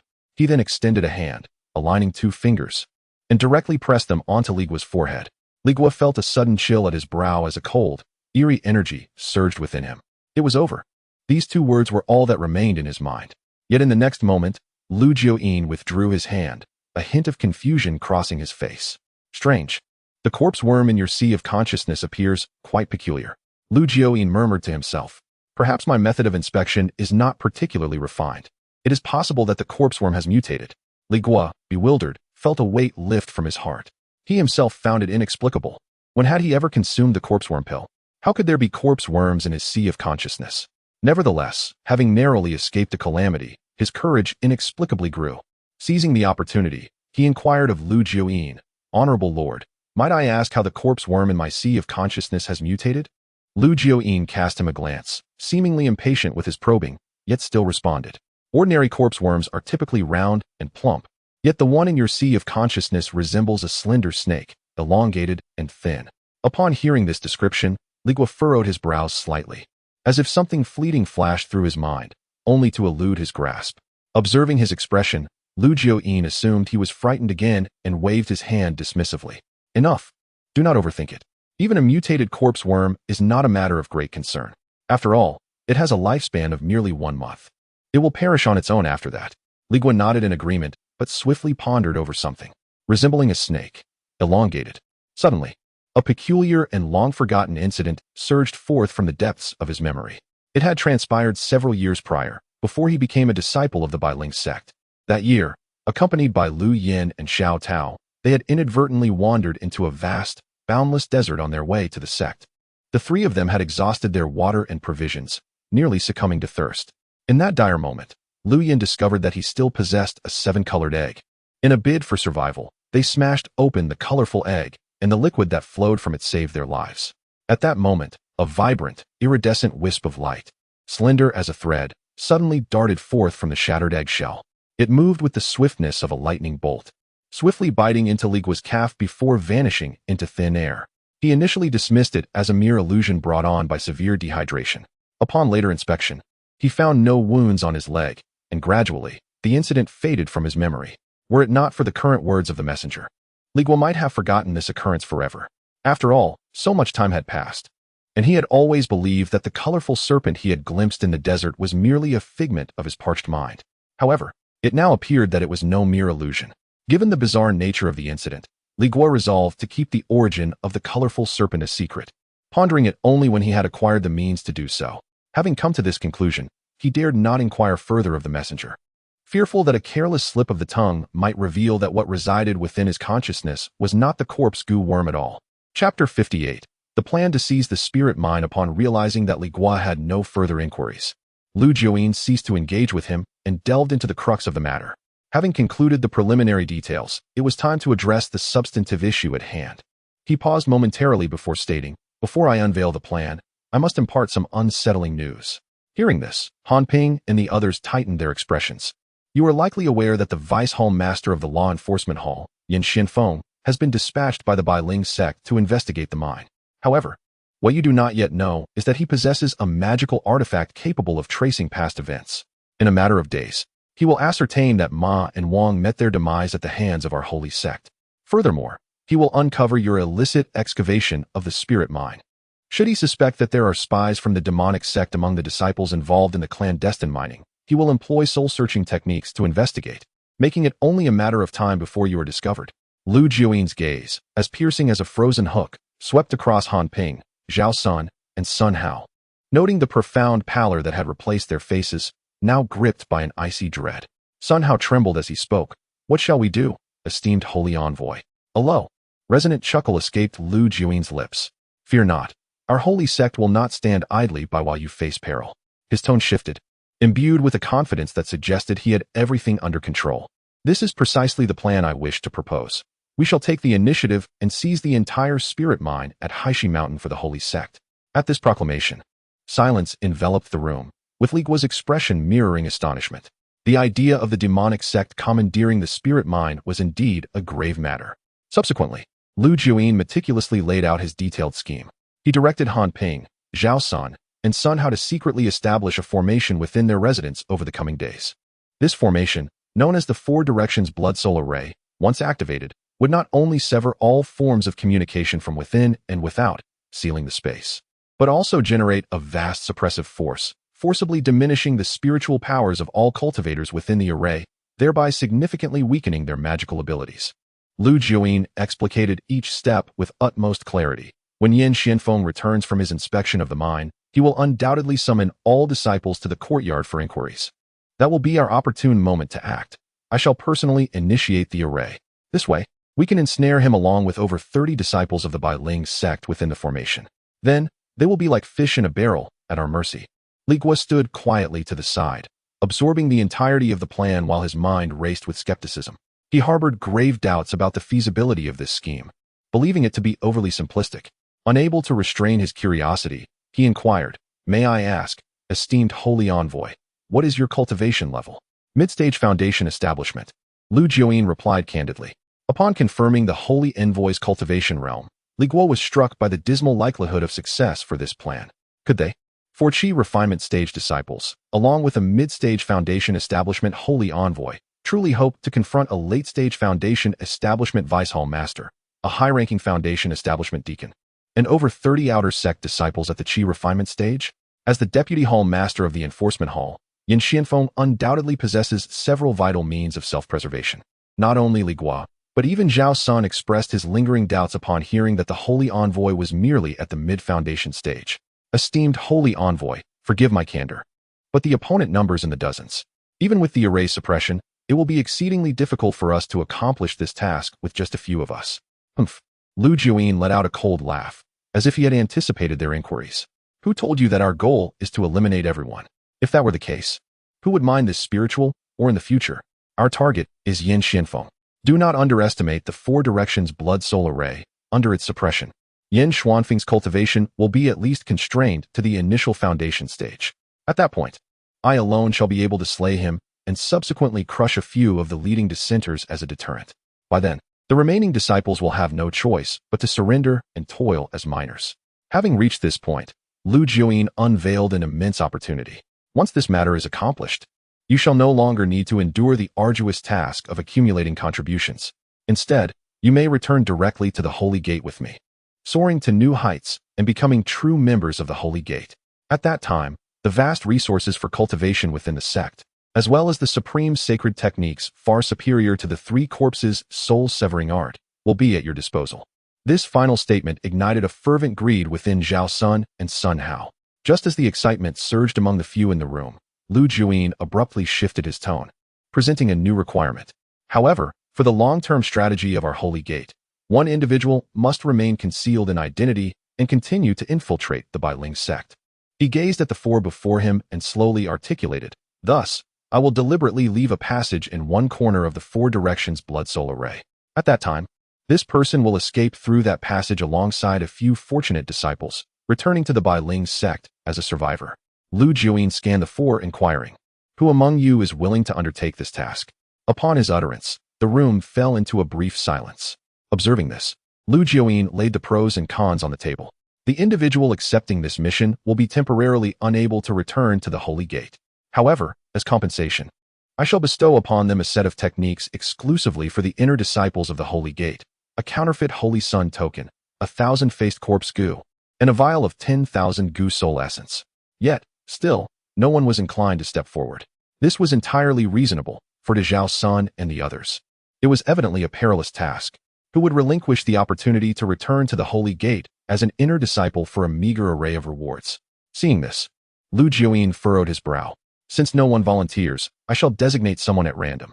A chill coursed through the hearts of the crowd, each fearing they might be the chosen one. "Then you shall remain. Han, wait. I am willing to accept this task." At that moment, Li Guo suddenly stepped forward. Han Ping exhaled in relief, as the heart that had nearly leapt from his chest was calmed. Zhao Sun and Sun Hao exchanged incredulous glances, for they had just heard the holy envoy about to call Han Ping's name, only to be interrupted by Li Guo. After the initial shock, both individuals found themselves enveloped in a shared sense of bewilderment. This covert mission was undoubtedly a double-edged sword. Could it be that Li Guo was oblivious to its peril? Did he not comprehend that the advantages of becoming a member of the Holy Sect's inner circle far outweighed the benefits of this clandestine task? Lu Juyin was somewhat taken aback by Li Guo's initiative, yet he refrained from probing further, simply remarking, "Very well, you shall undertake this grave responsibility." He then retrieved several items from his storage pouch and placed them on the table, gently nudging them towards Li Guo. Li Guo's gaze fell upon the table, where he beheld a pitch-black jade tablet, an ancient token embedded with a hazy mirror, a gray jade pill sealed in black wax, and a small bottle crafted from dark jade. Lu Juyin pointed to each object in turn, providing an introduction. This jade tablet contains the exclusive technique of the Holy Sect's inner circle, the three corpses refining spirit method. This token serves as a false Holy Sun's decree. With it, you may contact the Holy Envoy and receive assignments. This wax pill encapsulates the 1,000-faced corpse goo. Once ingested, it will conceal all traces of the corpse insects and spirit energies within your consciousness, rendering any external investigation futile. Lastly, this bottle contains the essence of 10,000 goo souls, containing 3 drops of soul power essence, which will serve as a remarkable aid in your cultivation of the three corpses refining spirit method. Upon concluding his explanation, Li Guo respectfully and cautiously stored each of the 4 items with utmost care. Chapter 59. Boarding the ship. Do you have any further inquiries? If not, remember this. Upon returning to the Bailing sect, everything will remain unchanged, and you must focus on fulfilling the tasks outlined in the false Holy Sun's decree. Upon hearing this, Li Guo posed a question. "Respected Holy Envoy, when I return to the sect, if my supply of corpse goo dan is depleted, how shall I procure new elixirs?" Lu Juyin reassured him, "Do not fret. Simply send a message through the false Holy Sun's decree, and you will be contacted by a holy envoy lurking near the Bailing sect, who will inform you of the time and method for the exchange of elixirs." With matters concluded, Lu Juyin began to arrange the subsequent tasks. He retrieved a set of formation plates and several formation flags, handing them to Zhao Sr. "You 3 shall be responsible for the formation." He pointed at Zhao Sun, Sun Hao, and Han Ping, noting that Li Guo, as an infiltrator, must not be involved in the formation to ensure his cover remains intact. Once the assignments were settled, Lu Juyin waved his hand, signaling them to withdraw. The group bowed and exited the secret chamber. As soon as they stepped outside, Zhao Sun, filled with curiosity, turned to Li Guo and asked, "Junior brother Li, why did you voluntarily accept the task of infiltrating the Bailing sect? This mission is fraught with peril. It is not characteristic of you." "Indeed," Sun Hao chimed in, a hint of confusion and relief in his voice. "Had you not spoken up, the Holy Envoy would have designated Han Ping for the task." Han Ping, overhearing this, cleared his throat, evidently wishing to avoid the topic. Li Guo, displaying a trace of helplessness, explained, "Brothers, have you forgotten? I am the servant of Senior Sister Lu Yan. Without her, how could I have the opportunity to enter this immortal gate? If I were to accompany you to the holy sect, would I not leave Senior Sister alone in the Bailing sect? I have yet to repay her kindness, so I must undertake this task to return to the Bailing sect and persuade her to join us in the path of the holy sect. Ah, I see, Zhao Sun said, understanding dawning upon him as he patted Li Guo on the shoulder. Junior brother, you remain loyal to your former master. You are truly a person of sentiment. Sun Hao added, Senior Sister Lu Yan is indeed fortunate to have such a devoted disciple. Having satisfied their curiosity, Zhao Sun and Sun Hao suddenly halted. Junior brotherly, you may return now. Sun Hao and I need to stay here to cultivate. Han Ping and I will handle the formation. You need not worry. As Zhao Sun spoke, his gaze darted away, clearly indicating that the cultivation method they were practicing was not something they wished Li Guo to witness. With that, he and Sun Hao turned and walked down another dark corridor. Just as Li Guo was about to leave, Han Ping suddenly called out to him, a mysterious smile playing on his lips. Junior brotherly, why the haste to depart? He leaned closer, lowering his voice, laced with a hint of enticing secrecy. The cultivation method Zhao Sun and the others are practicing is vastly different from ours. It is called the blood feast technique, and I must assist them during the process. The scene is quite spectacular. If you are interested, why not accompany me and broaden your horizons? The mere mention of the blood feast technique made Li Guo feel a wave of nausea. Coupled with Zhao Sun and Sun Hao's furtive expressions earlier, he could almost envision the gruesome and twisted nature of their cultivation scene. He immediately shook his head resolutely. No need, Brother Han. I have no interest in observing others' cultivation. After saying this, he cupped his hands in a gesture of farewell to Han Ping and left hastily without looking back. As he walked alone along the desolate streets of Blackstone Town, Li Guo's mind raced. He had been forcibly dragged onto a treacherous path as a spy for the demonic sect by Han Ping. The reason he had decisively accepted the infiltration task was that it represented his only opportunity to extricate himself from the grip of the Three Corpses sect. After all, he had not practiced the Three Corpses soul slaughter technique. Upon returning to the Bailing sect, the Three Corpses sect would find it impossible to truly control him with the corpse goo pill. However, if he accompanied Lu Jiuyin and others back to the Three Corpses sect, he would become a mere pawn of the demonic path, forever shackled by the corpse goo pill with no hope of freedom. Upon returning to the Grand Estate, Li Guo did not pause but headed straight to his room. He secured the door and then moved to the window, closing it tightly.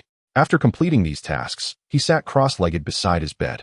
He took out 2 storage bags, one from Lu Jiuyin and the other from Lu Yan. The bags, nearly identical in appearance, lay side by side. Li Guo picked up the dusty storage bag and emptied its contents onto the bed, spreading them out. His attention was first drawn to a pitch-black short knife. This blade, including its sheath and hilt, measured barely a foot in length and had a foreboding design. An introductory jade slip red, bone-corroding blade, a mid-grade magical artifact. Grasping it in his hand, he infused a hint of spiritual energy, and with a soft hum, a faint black glow enveloped the blade, emanating a chilling aura that penetrated to the bone. He understood that this knife's power was comparable to that of his long sword artifact. Both were mid-grade artifacts, while the flying dagger he possessed appeared to be of lower grade. However, having one more magical artifact would not be of great use to him, as the spirit of a Qi refinement stage practitioner could hardly sustain the simultaneous control of multiple artifacts, unless he truly practiced the Three Corpses soul slaughter technique. Thus, the bone-corroding blade would serve merely as a backup. He casually set the short knife aside and picked up a neatly folded piece of gray-black soft armor. The jade slip inscribed, Corpse Skin Soft Armor, a mid-grade defensive artifact, crafted from the hide of a special demon beast. Designed to be worn closely and capable of automatically activating protective energy when under attack. Li Guo's eyes lit up instantly. This was precisely the life-saving item he currently lacked. Without hesitation, he swiftly removed his outer robe and donned the corpse skin soft armor beneath. The snug fit immediately enveloped him in a profound sense of security. Having donned the armor, he then turned his gaze toward the several jade slips containing demonic cultivation techniques, Three Corpses soul slaughter technique, blood refinement Qi induction technique, and blood feast technique. He swiftly perused the jade slips. All these demonic techniques exaggerated the speed of cultivation without a word about the peril and cost hidden behind them. His gaze lingered on the introduction of the blood feast technique. Chapter 60. The return of the Deputy Hall Master. The training method of the blood feast rotation technique left Li Guo's stomach in turmoil. It was clearly stated that to cultivate this technique, one must first prepare a copious amount of fresh beast blood, with human blood yielding even better results. The blood is to be poured into a specially designed pool, into which a substance known as blood fiend pill is added, dissolving into a pool of sanguine liquid. The practitioner must then disrobe and immerse themselves in the blood pool, inflicting 10 cuts upon their own body to expel their essence blood, which then mingles with the essence of the blood potion before being reabsorbed. The jade slip further indicated that if bystanders were present to assist by igniting flames beneath the blood pool, causing the liquid to boil, the speed of cultivation could be doubled. An unsettling image flashed in Li Guo's mind. Zhao Sun and Sun Hao, both bare and submerged in the seething blood pool, their bodies marred with cuts, wailing in agony while they trained, a scene most grotesque. Overwhelmed with disgust, he hastily discarded the jade slip back into his storage pouch. As he rummaged through the contents of the storage bags, he unearthed 3 sheets of black talisman paper inscribed with peculiar runes. According to the entry-level jade slip, these were called soul talismans, which, when infused with spiritual energy, could unleash a vengeful spirit to assault an opponent's psyche, causing great disarray. Subsequently, he discovered a small vial containing several blood-red pills known as blood marrow pills. The jade slip noted that these pills could unlock one's potential, doubling the speed of cultivation for a brief period, yet it failed to mention any adverse effects. Without a second thought, Li Guo deemed these pills forbidden, resolutely deciding to avoid them. After taking stock of these miscellaneous items, his gaze fell upon the most conspicuous treasure within the pile, a collection of glistening spirit stones. He meticulously counted them, finding precisely 200 lower-grade spirit stones. A wave of astonishment washed over him. He recalled that when Lu Yin entered the Bailing sect as an outer disciple, the initial gift from the sect was merely 10 lower-grade spirit stones. In stark contrast, the Sanxi sect bestowed a welcome gift 20 times that amount upon its new disciples. Li Guo returned all items to his storage pouch, a sense of reflection stirring within him. It was no wonder that this demonic sect attracted so many individuals. The abundance of resources and the alluring promises of rapid success were enough to tempt those of mediocre talent who could find no foothold in the righteous sections. He then retrieved the 4 items bestowed upon him by the envoy Lu Jiuyin.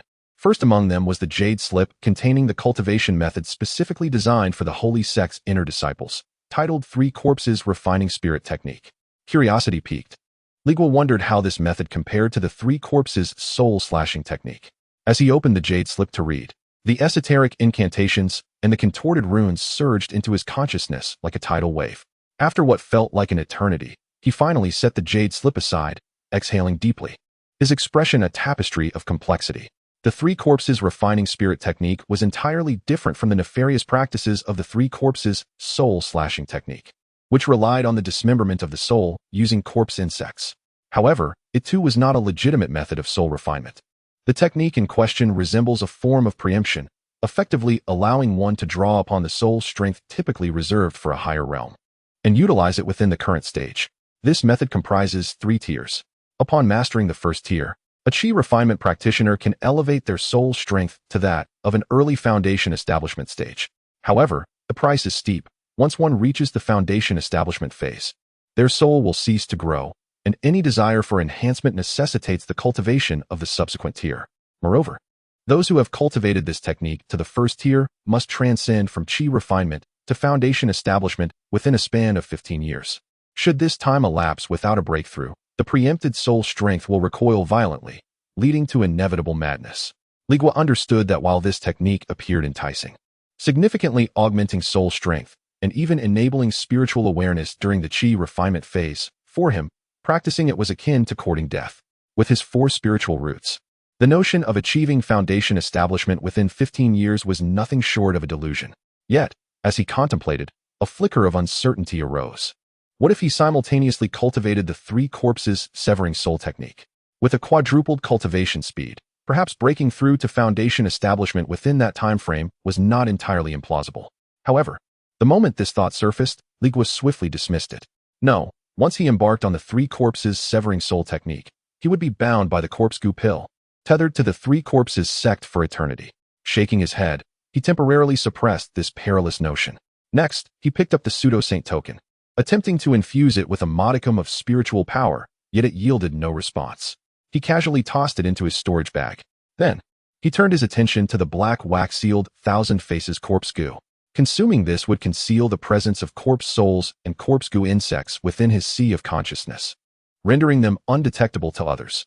However, Since there were none of those entities residing in his sea of consciousness, this item held no utility for him.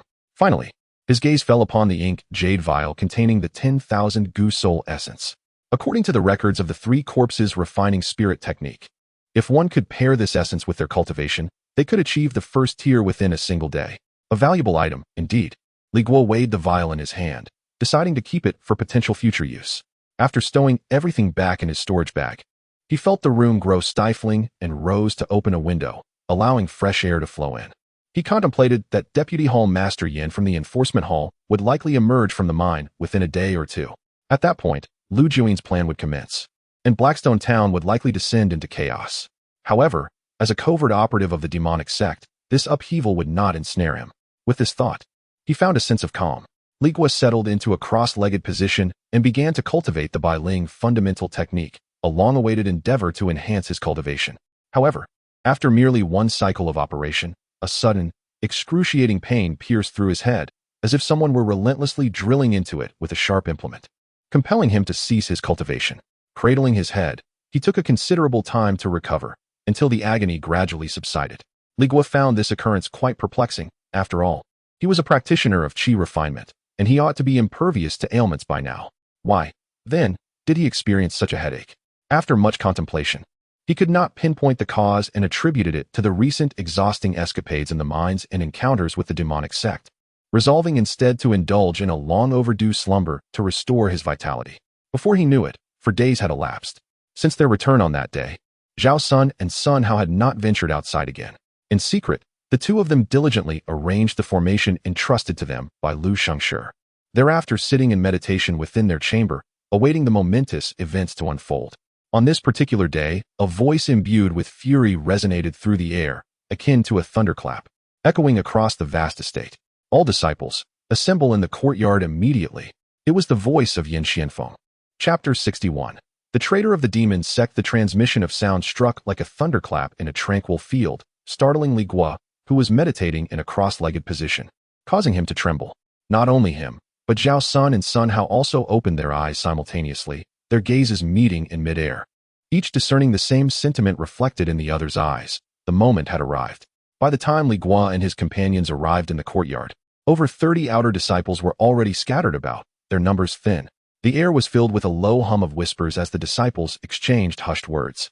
It had been 8 days. Would the mine reopen? If it didn't, another month would pass, leaving little time to complete their tasks. Hush, keep it down, someone cautioned. The Vice Hall Master's tone carries a hint of fury.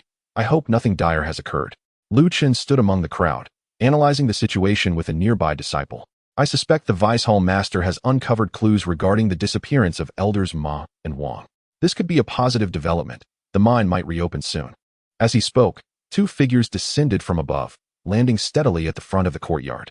It was none other than Yin Xianfeng, the Vice Hall Master of the Law Enforcement Hall, accompanied by the steward Sun Su. Yin Xianfeng's face was taut as iron, his eyes ablaze with barely contained fury, while Sun Su appeared ashen, resembling someone who had just lost their dear parents. Upon witnessing their expressions, Li Guo understood implicitly. Yin Xianfeng must have thoroughly investigated the matters concerning the mine. Sun Su took a step forward, his voice low and grave. Silence. Vice Hall Master, Yin has something to convey. Instantaneously, the courtyard fell silent, so much so that one could hear a pin drop. Yin Xianfeng's gaze sliced through the faces of every individual present before he finally spoke, his tone laced with frost. I will ask only once. Has anyone, during the absence of the stewards, illegally mined the spiritual, or? Step forward now if you have. At his words, the faces of all present turned ashen. They had harbored hopes of the mine reopening, yet now they were confronted with the revelation of illegal mining. Their fleeting hopes dissipated, leaving only fear in their hearts. Li Guo stood among the crowd, feigning panic on his face while maintaining a serene composure within. Out of the corner of his eye, he spotted Han Ping, Zhao Sun, and Sun Hao huddled together, and discreetly shifted his stance, distancing himself from the trio. Seeing that no one was willing to confess, Yin Xianfeng pointed randomly at an individual. You, speak up. Have you illegally mined the spiritual, or? The person named, Zhang Yuan, trembled violently, nearly losing his wits. His mind blank, he shouted without thought. Vice Hall Master, spare me. It was Lu Chun. He incited us to do it. I only mined once. After Steward's son reported back, they went to mine again, but I realized my mistake, and didn't go. I beseech the Vice Hall Master to show leniency this time, considering my acknowledgement of wrongdoing. As he spoke, Lu Chun's eyes instantly reddened, glaring fiercely at Zhang Yuan. Yet he dared not utter a single word of reproach in the presence of the Vice Hall Master. Lu Chun had initially contemplated how to concoct a clever excuse and staunchly deny any wrongdoing. However, to his astonishment, Zhang Yuan, this spineless individual, revealed everything. Now, it was all over. Not only would the pilfered spirit stones be confiscated, but he would also face confinement, likely for a decade or more. Lu Chun was not alone. Many other disciples cast daggers of resentment at Zhang Yuan, wishing fervently that they could devour him whole. Yan Xianfeng snorted coldly, declaring, "Mistakes may be forgiven once, but you shall not escape unscathed. All of your mining tasks are rendered void. Return to the sect at once to face your punishment." Upon hearing this, the disciples turned ashen. Zhang Yuan, in particular, felt his legs give way, collapsing to the ground, muttering, "It's over. It's over." Yan Xianfeng paused momentarily before continuing. However, prior to that, there is another matter that urgently requires clarification. At this point, the disciples had no mind for any other issues. Their thoughts were consumed by the impending confiscation of the spirit stones and their own confinement. Yet, Yan Xianfeng disregarded their turmoil, his gaze sharpening ominously. The two elders, Ma and Wang, have not merely gone missing. They have fallen victim to the machinations of the demonic sect, and I possess evidence to substantiate this claim. Furthermore, I suspect that amongst you, there lurks a spy from the demonic sect. As soon as these words were uttered, the courtyard erupted in chaos. A spy from the demonic sect? The disciples exchanged bewildered glances, suspicion etched in their eyes as they sought to identify the traitor hidden among them. Yan Xianfeng continued, "To uncover the spy, all of you must sequentially open your storage bags for my personal inspection to ascertain whether they contained any items affiliated with the demonic sect." Upon hearing this, the disciples wore expressions of distress. Their storage bags contained not only their possessions, but also their secrets. How could they so readily expose them? Yan Xianfeng discerned their hesitation and coldly remarked, "If you refuse to comply, then you shall submit to a soul-searching examination. The choice is yours." To set an example, he turned his gaze toward the prostrate Zhang Yuan. Would you prefer to undergo a soul search, or will you open your storage bag?" Zhang Yuan was no fool. He understood the potential harm of a soul search and, in a panic, scrambled to declare, "The disciple is willing. I am willing to open my storage bag." At that moment, a laughter erupted. "Ha ha ha, Deputy Hall Master Yin, why bother searching for a spy from the demonic sect?" Han Ping stepped forth from the crowd. A mocking smile plastered on his face. The other disciples regarded him with expressions akin to those witnessing a death sentence, aghast at his audacity to provoke the Deputy Hall Master in such a precarious situation. Yan Xianfeng, taken aback by this defiance, felt a wave of pressure emanating from his foundation-building prowess, bearing down upon Han Ping like a mountain. Yet, Han Ping withstood the oppressive force, a grin unwavering on his face, boldly proclaiming, "No need to search any further. I am the spy you seek from the demonic sect." Yan Xianfeng was momentarily stunned. He had not anticipated such a swift admission. Doubt crept in as he questioned, "Who are you? Do you comprehend the gravity of your words? Such statements are not to be made lightly, or it could lead to your demise." Han Ping merely smiled, dismissing the gravity of the warning. With a flick of his hand, 3 magical artifacts simultaneously soared forth, hovering before him. In that instant, everyone comprehended the significance. The ability to manipulate multiple artifacts at once was a distinctive trait of the demonic sect's techniques. He was, without doubt, a spy of the demonic faction. Han Ping cast a haughty glare over the crowd, proclaiming loudly, "The Bai Ling sect is nothing but a worthless organization. It is only by joining the holy sect that I have attained such formidable strength. You would do well to follow my example, abandon this wretched place, and join the holy sect to share in the path of greatness." "Traitor!" Yan Xianfeng roared in fury, his killing intent surging forth. Without further ado, he raised his hand. Channeling his spiritual power, and a formidable palm strike surged toward Han Ping's head. It seemed Han Ping had anticipated this, hastily conjuring a pitch-black shield to defend himself. Bang! A muffled thud echoed as Yan Xuanfeng's palm force was met by the dark shield. Yet, the tremendous impact still forced Han Ping to stagger backward, a metallic taste filling his throat as he spat out a mouthful of blood. Just then, a hoarse voice unexpectedly resonated in the courtyard. "Deputy Hall Master Yin, is it truly necessary to unleash such wrath upon a junior?" Before the words had fully settled, a colossal blood-red light curtain descended from the heavens, enveloping the entire estate like an enormous inverted bowl, sealing it completely within its grasp. Chapter 62. the prototype of the magical artifact as the luminous curtain descended. All disciples in the courtyard felt an overwhelming weight upon them. Their internal spiritual powers flow ensnared as if mired in a quagmire, rendering it sluggish and cumbersome. What is happening? My cultivation. I have regressed to the first layer of qi refinement. So have I? This is a formation. We are trapped.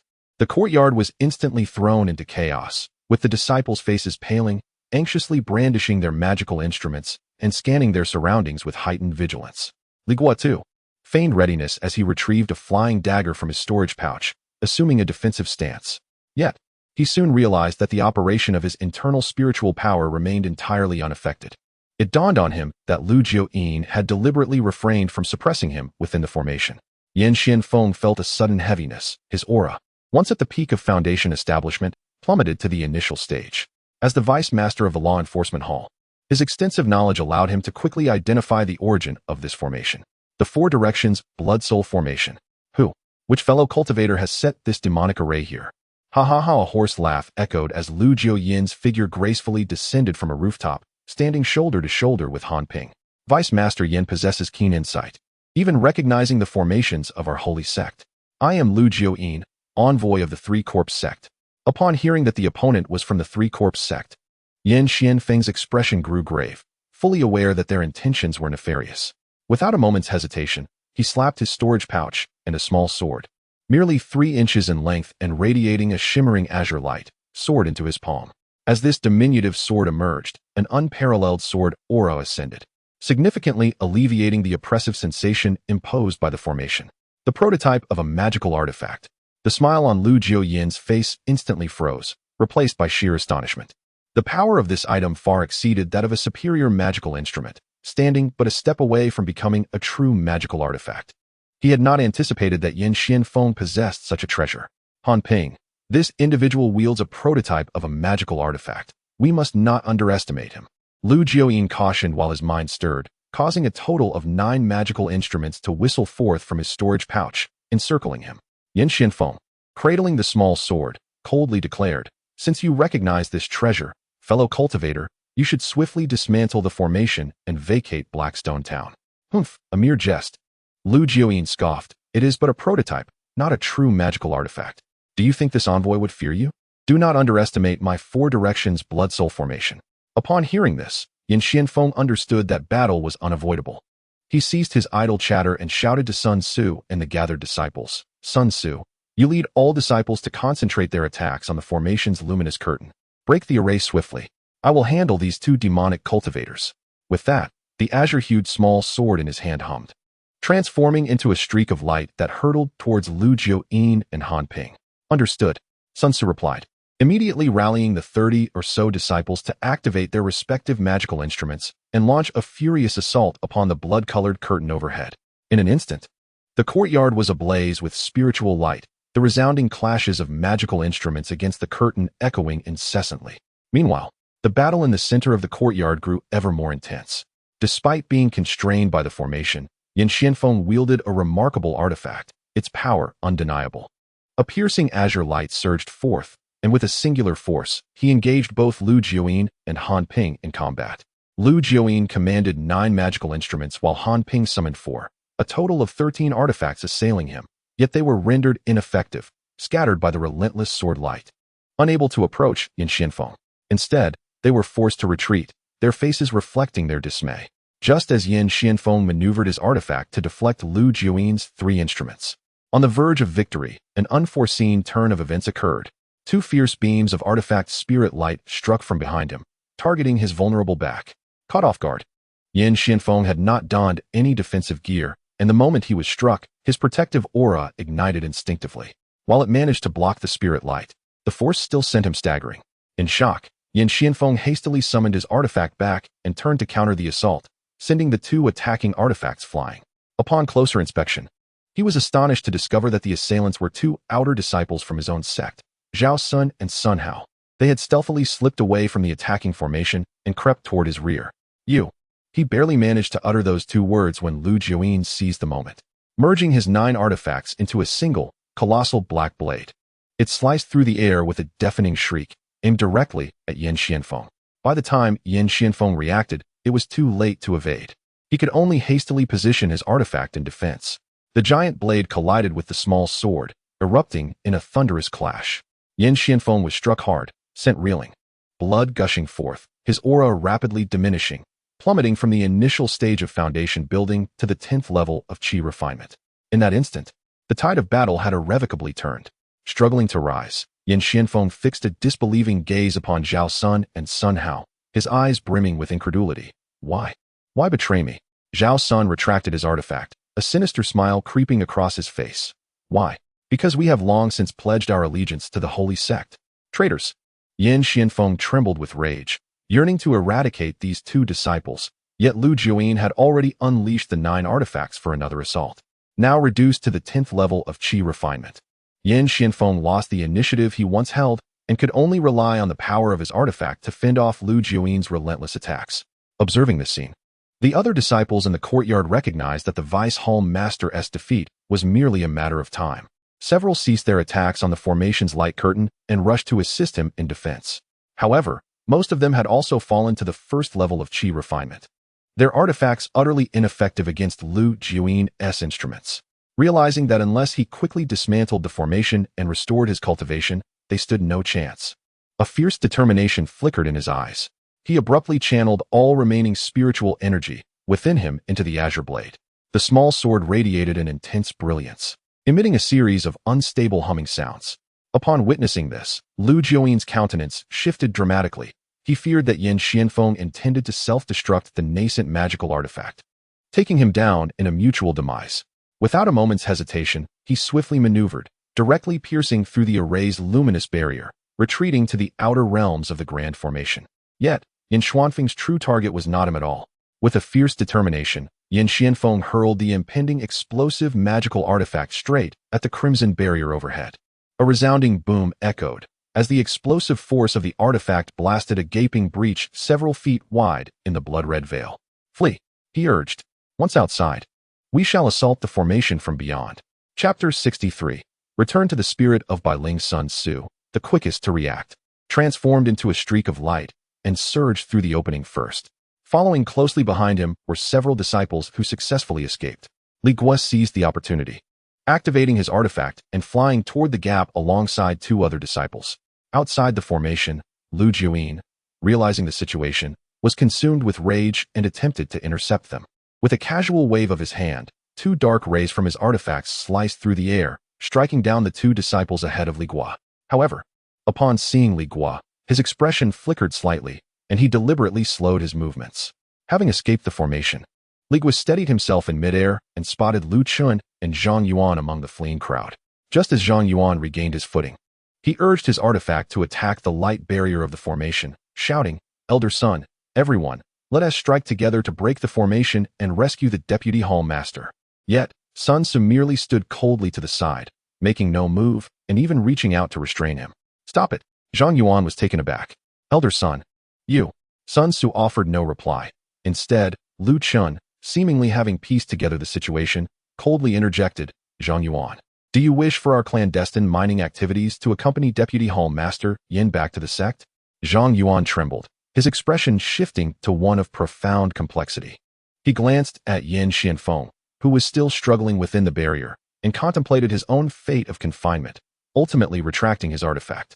The other disciples who had also been involved in the illicit mining now understood Sun Tzu's intent and ceased their actions, reaching a silent consensus. Li Guo, observing from the sidelines, suspected that Elder Sun must possess some leverage over Yin Xianfeng. Otherwise, why would he seek to eliminate him with the aid of the demonic sect? Within the formation, Yin Xianfeng, witnessing the escape of several individuals who neither broke the formation nor advanced, quickly grasped the unfolding betrayal. You bunch of beasts." He erupted in furious curses, but it was all too late. In that moment of distraction, Lu Jiuyin seized the opportunity, and 9 artifacts shot forth like a black lightning bolt, piercing through his chest. Confirming Yin Xuanfeng's demise, Sun Tzu cleared his throat and addressed the remaining survivors. What transpired today was a trap set by the demons of the dark sect, leading to the unfortunate demise of Deputy Hall Master Yin. Our strength is insufficient. We must return to the sect to seek assistance. Is that understood? No one dared to voice dissent, all nodding in agreement. Seeing this, Sun Tzu wasted no time. With a flick of his hand, he conjured an object. Tossing it into the air, it expanded dramatically with the wind, quickly transforming into a black flying vessel over 10 zhang long, hovering steadily above. Everyone aboard. This place has been overrun by the dark sect. We must depart swiftly. Li Guo followed the others onto the vessel, which then turned into a black shadow, racing toward the distance. Days later, the black vessel sped onward, drawing ever closer to the Bailing sect. Aboard, there were 9 individuals, including Sun Tzu, each wearing a grave expression, refraining from mentioning the events of the previous days. After a prolonged silence, Sun Tzu finally cleared his throat and broke the stillness. Listen carefully, he instructed, when we return to the sect and the law enforcement hall inquires. Remember precisely what to say and what not to say. He cleared his throat again and articulated a well-prepared statement. If anyone asks about you, say that our station's spiritual mine was ambushed by the vile practitioners of the Three Corpses sect. They outnumbered us and were formidable in strength. In an act of valor, Deputy Hall Master Yin sacrificed himself to cover our retreat. As for matters concerning spies and formations, not a single word must be uttered. Do you all understand? The group nodded in unison. At this moment, Lu Chun could no longer restrain himself and asked, Elder Son, will the sect still grant us rewards for our mining tasks, which have been interrupted before completion? Sun Tzu frowned, casting an impatient glare in his direction. At such a critical time, are you still preoccupied with rewards? The foremost priority is to manage the situation with the law enforcement hall. As the stationed elder, my mission has also been abruptly halted. After this matter is resolved, I will take you to the Foreign Affairs Hall to seek clarification. Lu Chun, upon hearing this, shrank back, refraining from further questions. Before long, a dense white mist appeared ahead, obscuring all visibility. The flying vessel plunged into the fog, and suddenly everything around was shrouded in a pallid haze. Once they emerged from the clouds, a breathtaking vista unfolded before them. Majestic peaks rose steeply, some graceful and others perilous, with celestial cranes soaring amidst the clouds and waterfalls cascading from the summits, creating an ethereal scene. After several months, they had returned to the Bailing sect. Li Guo gazed upon the familiar yet strangely distant scenery, reminiscent of his days laboring in the mines. Though arduous, he found himself nostalgic, as if that place truly belonged to him. The black flying vessel continued its course, heading directly towards a particularly towering and imposing peak, home to the law enforcement hall. The vessel descended slowly onto a vast platform before the law enforcement hall. One by one, they disembarked, and Sun Tzu waved his hand, retracting the vessel into his storage bag. Follow me inside. I will ask once more, do you all know what to say? Sun Tzu reiterated. Understood, Elder Son. Lu Chun quickly responded. Li Guo trailed behind the others, lifting his gaze to observe the law enforcement hall before him. The grand hall, constructed entirely of imposing black stone, featured sweeping eaves and corners, exuding an indescribable aura of solemnity and authority. At the entrance, 2 fierce stone sculptures of mythical beasts loomed, instilling a sense of trepidation. Upon entering, they were greeted by a steward clad in the garb of the law enforcement hall. Sun Tzu succinctly recounted the events, and upon hearing of the Deputy Hall Master's demise, the steward's expression shifted dramatically, realizing the gravity of the situation. Without hesitation, he led them further inside to report to the Hall Master. As the matter was escalated through the ranks, they were eventually ushered into a spacious chamber. An elderly man with graying hair and a gaunt visage sat in the main seat, eyes closed in contemplation. He wore the same attire as Yin Xianfeng, but emanated a far deeper aura. Hall Master, Elder Son has returned with the surviving disciples, the guiding steward announced respectfully. The elder slowly opened his eyes, his gaze sharp as lightning, sweeping across Sun Tzu and the assembled disciples. Sun Tzu, recount the events in their entirety, he commanded. Yes, Master Zhang, Sun Tzu replied, bowing respectfully before launching into his carefully crafted narrative. He embellished the tale, claiming that the spirit mine of Haishi Mountain had fallen victim to a large-scale assault by the demonic cultivators of the Sanxi sect.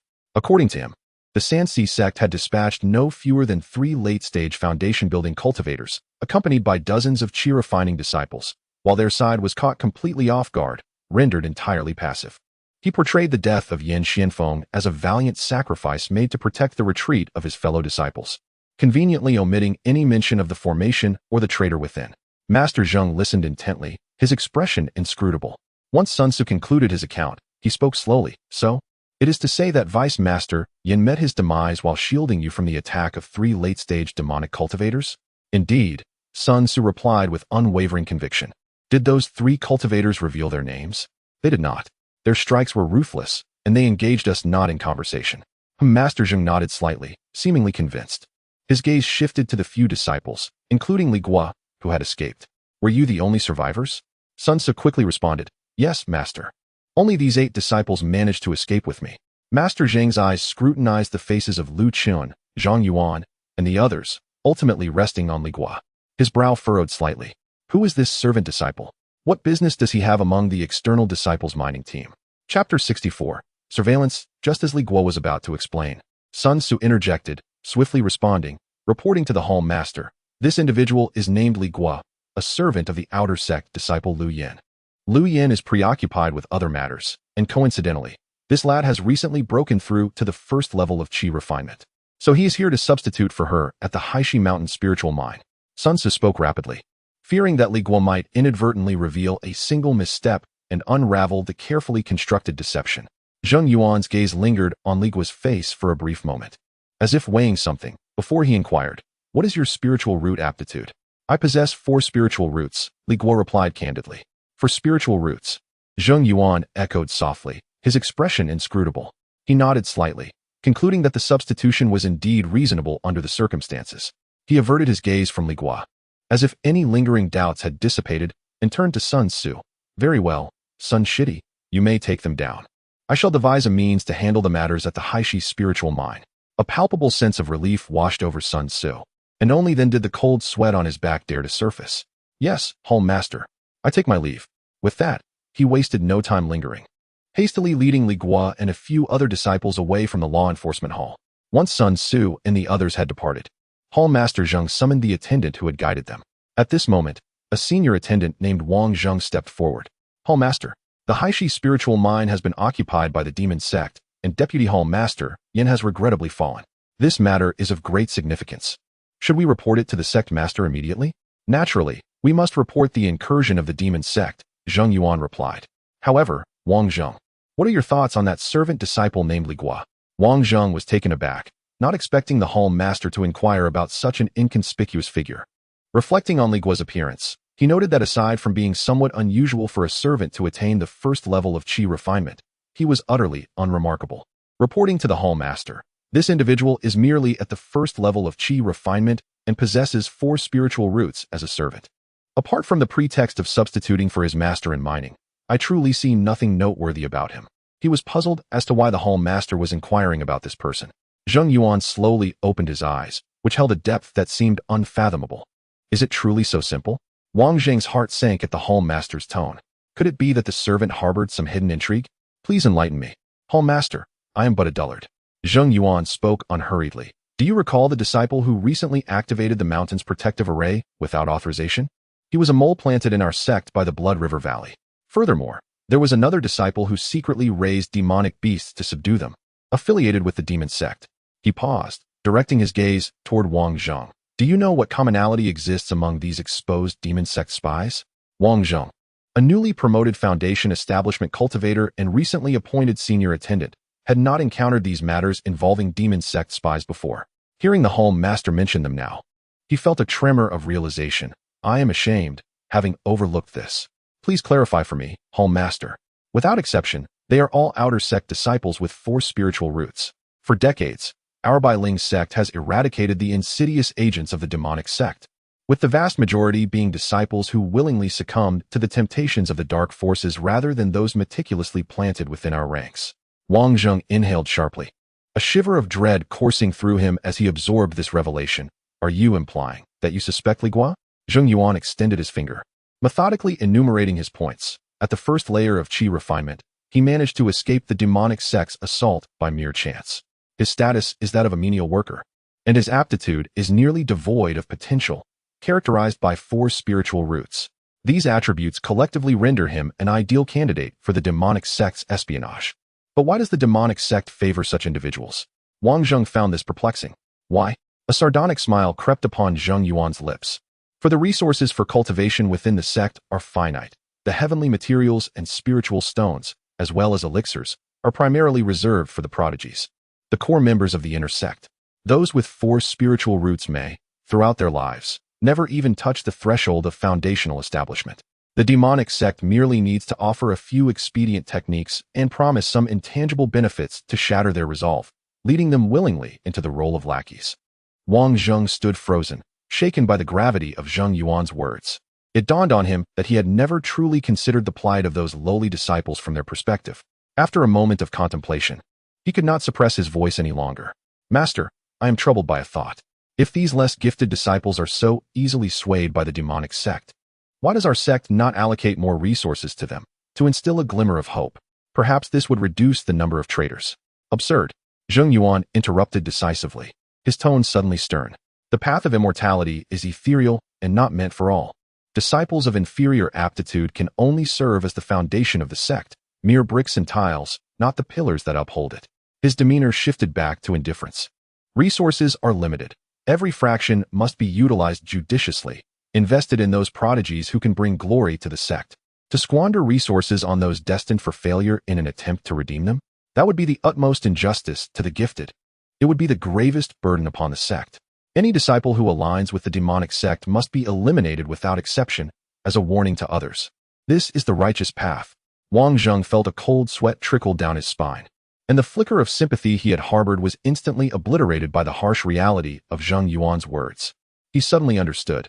If the sect were to divert resources to those inept individuals, would his own cultivation not also suffer? His momentary hesitation evaporated. The master was indeed correct. He had been foolish. Then he inquired, Master, since you suspect Li Guo to be an agent of the demonic sect, why not employ the soul-searching technique directly upon him? Would that not clarify everything? Soul-searching? Zheng Yuan's gaze turned icy, sending a chill down Wang Zheng's spine. Wang Zheng, remember this. Our Bailing sect is a righteous sect, and our actions must adhere to principles. Without concrete evidence, we shall never misuse the soul-searching technique on any disciple, regardless of their status as a menial worker. Rules are rules and must not be broken. Wang Zheng felt a chill from that gaze and quickly lowered his head, acknowledging, yes, I have spoken out of turn. However, with doubts arising, we cannot simply disregard them. Zheng Yuan shifted his tone, commanding, I require you to discreetly monitor him for a period, until you observe any interaction with individuals from the suspicious Sensi sect. Monitoring? Upon hearing this, Wang Zheng was incredulous that a high-ranking steward at the foundation establishment stage would be tasked with surveilling a mere servant at the qi refining stage. It seemed an excessive use of resources. His reluctance was evident on his face as he protested, Master, if Li Guo remains compliant and does not engage with the demonic sect, should I then continue to monitor him indefinitely? That is not necessary, Zheng Yuan replied, seemingly unfazed by Wang Zheng's expression. We shall set a duration of 9 months. 9 months? Wang Zheng was even more perplexed. Why 9 months? Zheng Yuan's eyes glimmered with insight. I possess a modest understanding of the methods employed by the Sensi sect. They frequently utilize a type of pill known as the corpse goo pill to control their disciples, especially the newly developed infiltrators. It must be taken regularly to suppress the backlash of their martial arts. Otherwise, their souls may suffer severe damage or even madness and death. This pill can only be concocted by the core alchemists of the Sensi sect. Consequently, their disciples, at intervals of no less than 3 months and no more than 9, will inevitably seek to contact their superiors to procure this pill for survival. If Li Guo is indeed a spy for the demonic sect, he will surely take action within 9 months. Wang Zheng suddenly understood. I see now. I will attend to this matter immediately. Wait, Zheng Yuan called him back. Also, keep an eye on that Lu Yan. Those from the demonic sect often tend to draw their close associates into the abyss of corruption. It is possible that she may also be implicated. Yes, I comprehend. Wang Zheng bowed in acknowledgement, having no further objections. He turned swiftly and departed, his figure vanishing beyond the temple doors. Only Zheng Yuan remained in the chamber. To seize spiritual minds and plant spies, the tactics of the Sensi sect remained rather crude, he murmured to himself, a hint of disdain curling at the corners of his mouth. 50 years ago, you operated in this manner. After all these years, you have made no progress whatsoever. Chapter 65. No reward. After departing from the law enforcement hall, Sun Tzu once again summoned the ebony flying vessel. The group boarded the craft, transforming into a streak of black light as they soared past the majestic peaks of the immortal mountains, heading towards the Foreign Affairs Hall. In contrast to the austere solitary peak of the Law Enforcement Hall, the mountain housing the Foreign Affairs Hall was bustling with activity. As the flying vessel descended, the grand edifice before them, though not as magnificent as the Law Enforcement Hall, was teeming with movement. Disciples were entering and exiting, exchanging tasks amidst a cacophony of busyness.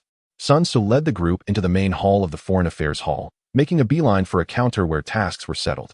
Upon hearing Sun Tzu's account of the spiritual mine in Haishi Town being seized by the demonic cultivators of the Three-Corpse sect, the attendant's face immediately registered astonishment and concern. Son, I must admit, this is the first time I have encountered such a situation. The attendant scratched his head, looking quite troubled. With the task target absent, I cannot finalize the settlement. I must consult the elder on duty for a resolution. Please wait over there. He gestured towards a corner of the hall where a few wooden benches were set. With no other choice, the group moved to the waiting area. Bored and anxious about the rewards, the atmosphere grew somewhat heavy. Lu Chun, unable to contain himself, began to speak animatedly. Once this commotion subsides, I intend to exchange spirit stones for a hefty sum of contribution points to procure some superior elixirs from the alchemy hall. In 3 years, there will be the grand outer sect competition, and if I perform exceptionally, I might just secure a place in the inner sect. Zhang Yuan shot him a sidelong glance, dousing his enthusiasm with a dose of reality. Lu Chun, ambition is commendable, but the outer sect is quite competitive.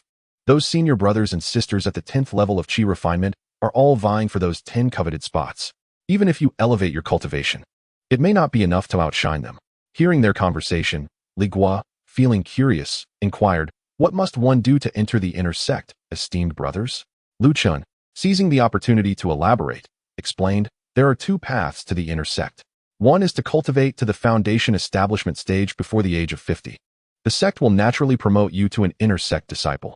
The other is to participate in the outer sect competition, where securing a spot in the top 10 grants early admission to the inner sect."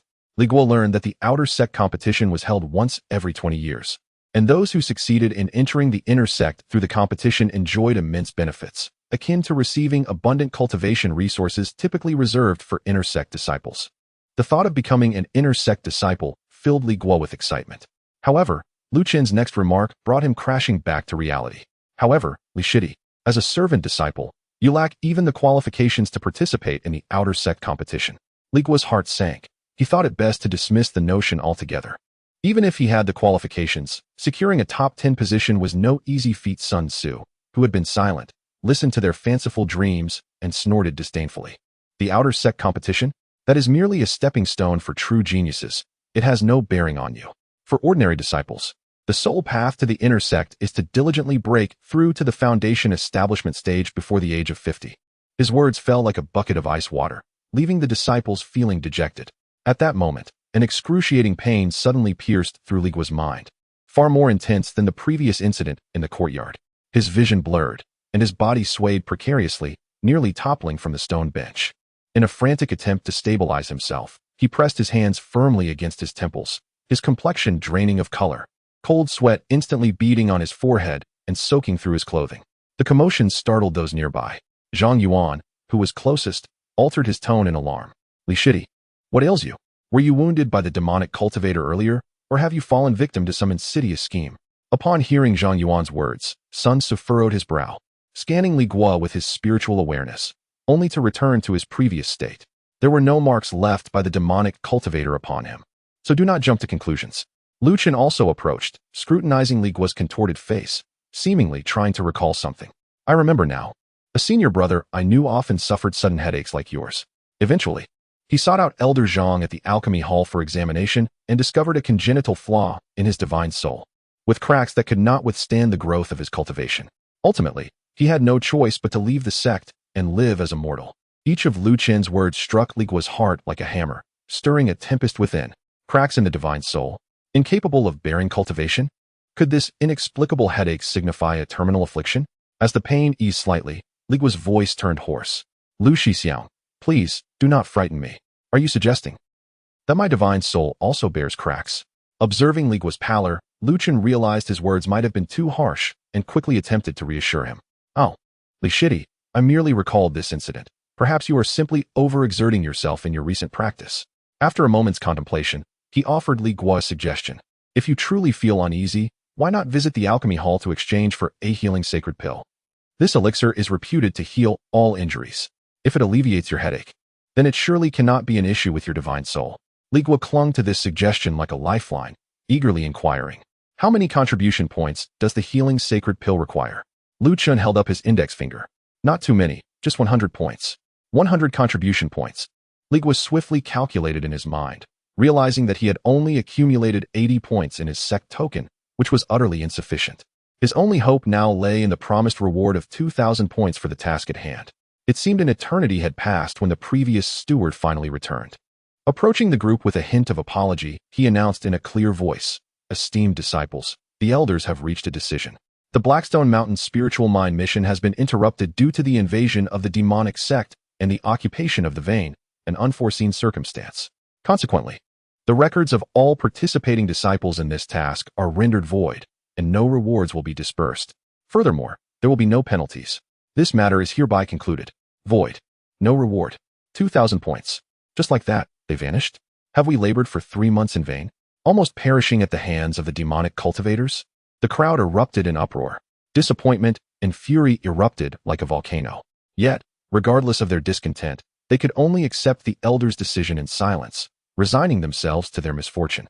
"Let it be," Sun Tzu spoke to soothe the crowd, feeling a pang of frustration himself. However, the thought of the spiritual mines he had secretly excavated rendered the meager task rewards insignificant. Lu Chen's face flushed with anger, and in the end, he could only stamp his foot in exasperation, cursing their ill fate. 2,000 contribution points, considered as fodder for dogs, merely 20 low-grade spiritual stones. I could easily find a few servant disciples to exchange for them later. 20 spiritual stones? For contribution points? Li Guo suddenly recalled that Wang Erniu had mentioned in passing that within the sect, 100 contribution points could be exchanged for a single low-grade spiritual stone. So that was it.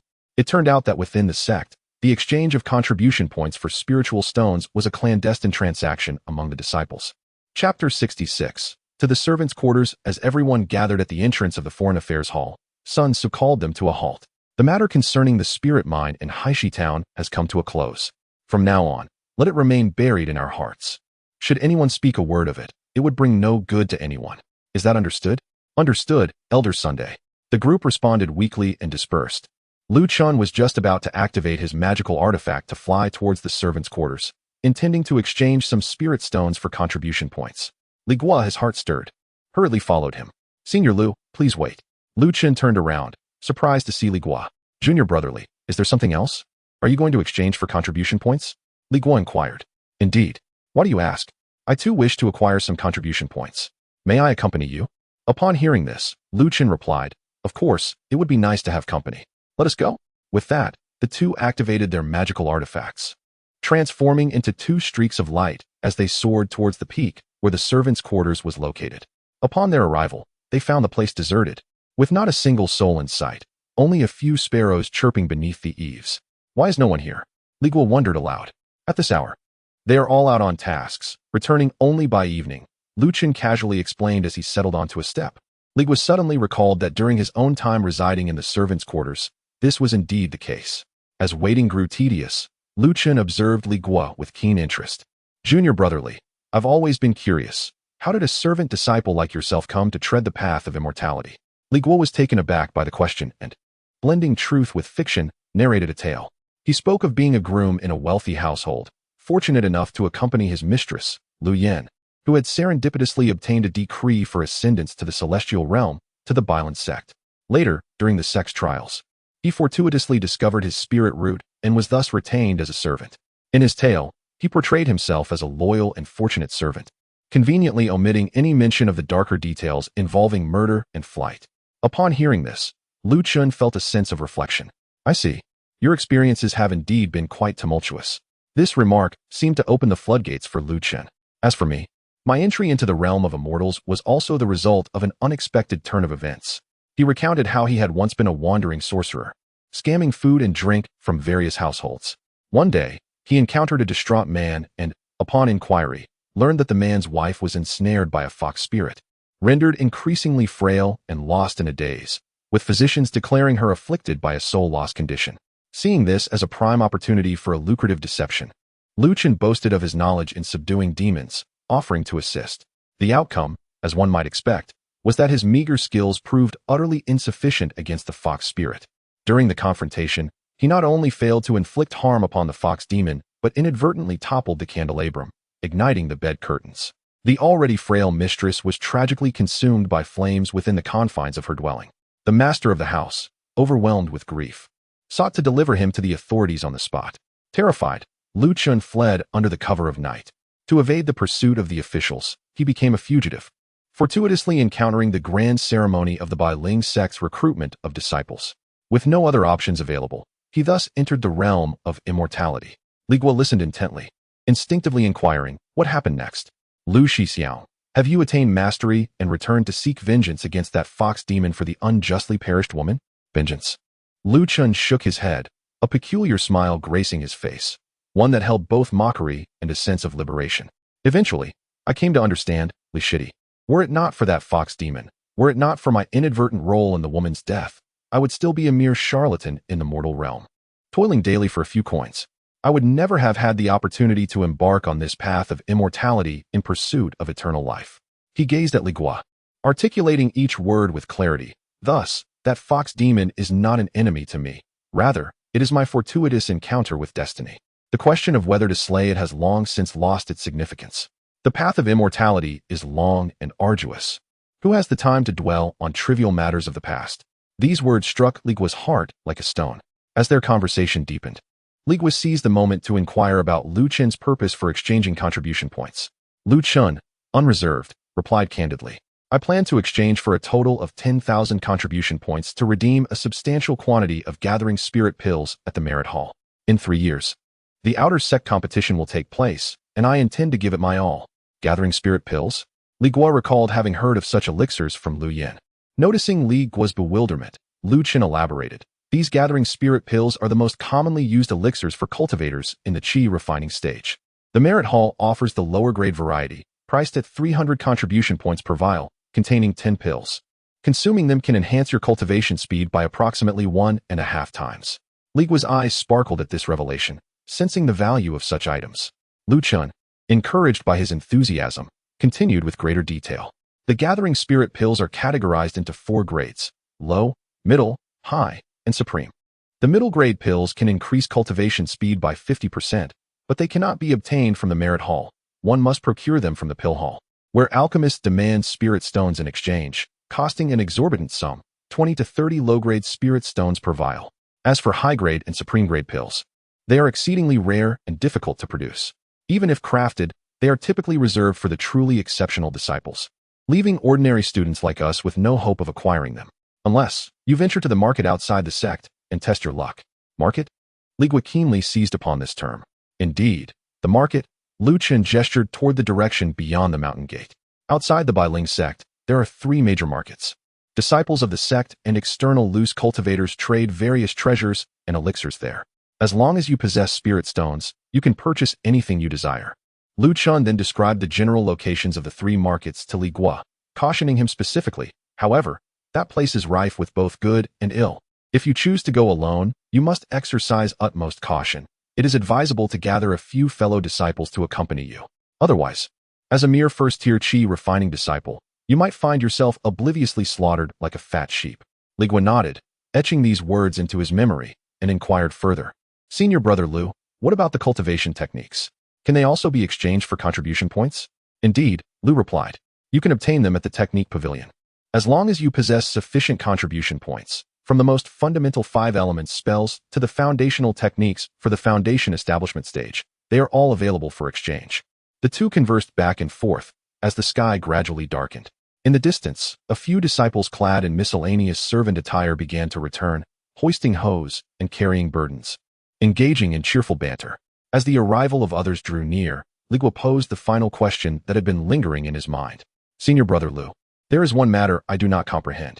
Why is it that the healing saint pill from the alchemy hall can be exchanged for contribution points, while the medium-grade qi gathering pill you mentioned can also be purchased with spirit stones?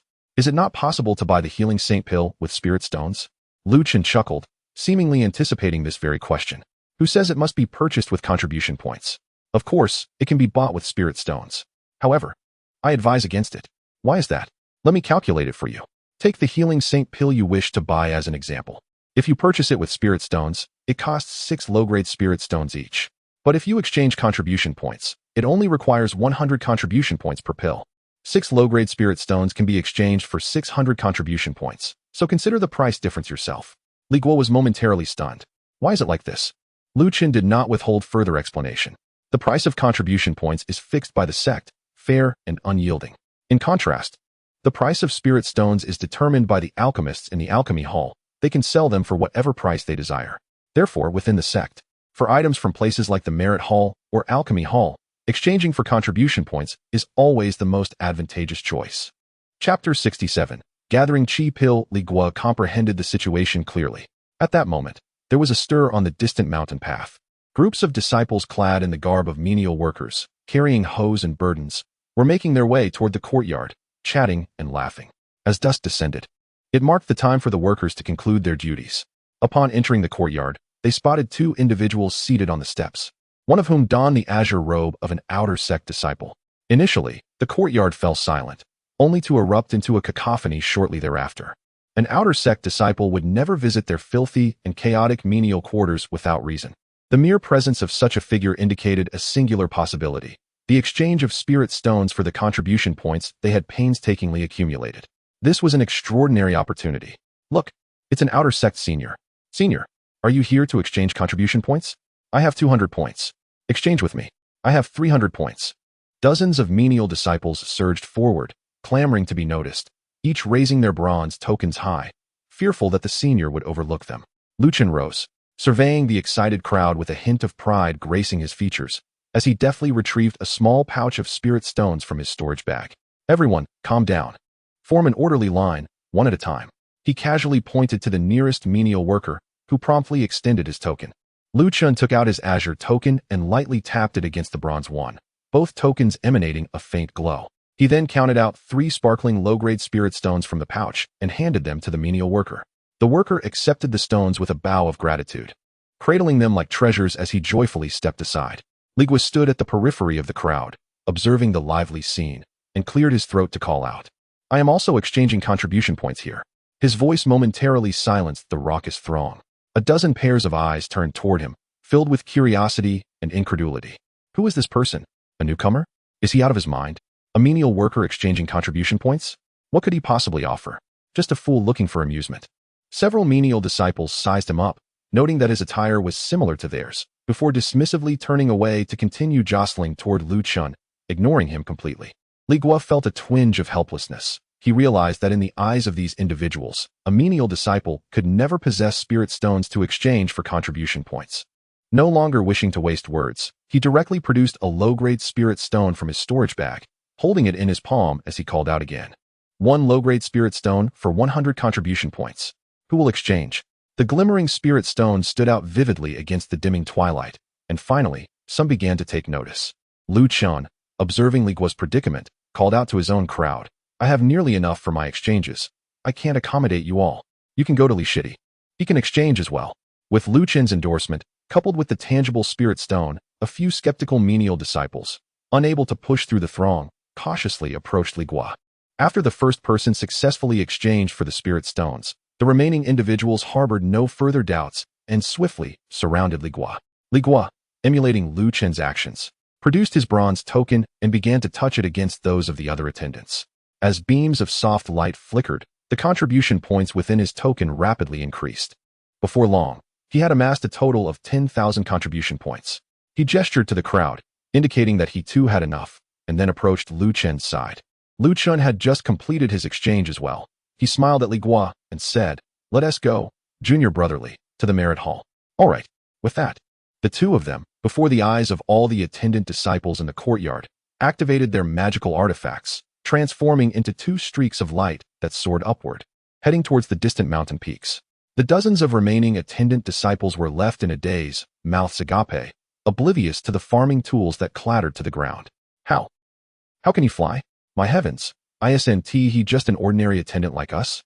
As Li Guo and Lu Qin sped through the air, they soon arrived before a towering mountain peak, the very location of the merit hall.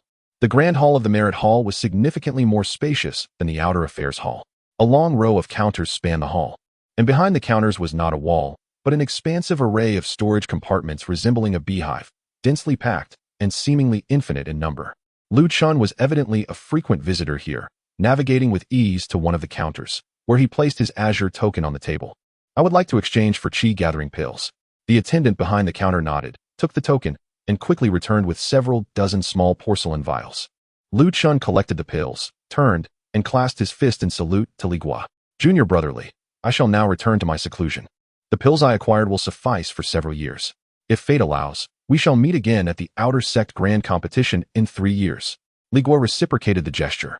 I wish for senior brother Lu to make great strides in his cultivation. Lu Chen smiled, said no more, and strode away with great purpose. Approaching the counter, the attendant lifted his gaze at Li Guo, momentarily raising an eyebrow upon seeing him clad in attendant garb. What would you like to exchange? Senior brother. I would like to exchange for qi gathering pills. Oh, how many? The attendant inquired casually. 30 vials. The attendant paused, surprised, and looked up at Li Guo again. 30 vials? That amounts to 9,000 contribution points. Are you certain? Without further ado, Li Guo handed over his bronze token. The attendant accepted it, albeit with skepticism, and scanned it with his consciousness. The expression on his face transformed dramatically as the token clearly displayed over 10,000 contribution points. His gaze toward Li Guo shifted instantly. What is your name, junior brother? He asked curiously. Is it necessary to provide my name to purchase qi gathering pills? Li Guo retorted. The attendant chuckled in response. Ordinarily, it isn't.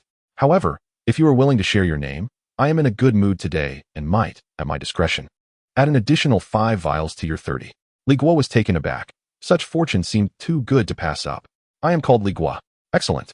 The steward chuckled, and indeed retrieved 5 more bottles of qi gathering pills from the back shelves, neatly placing them alongside the previous 30, totaling 35 bottles before Li Guo. As Li Guo carefully stored the elixirs, a sense of curiosity stirred within him.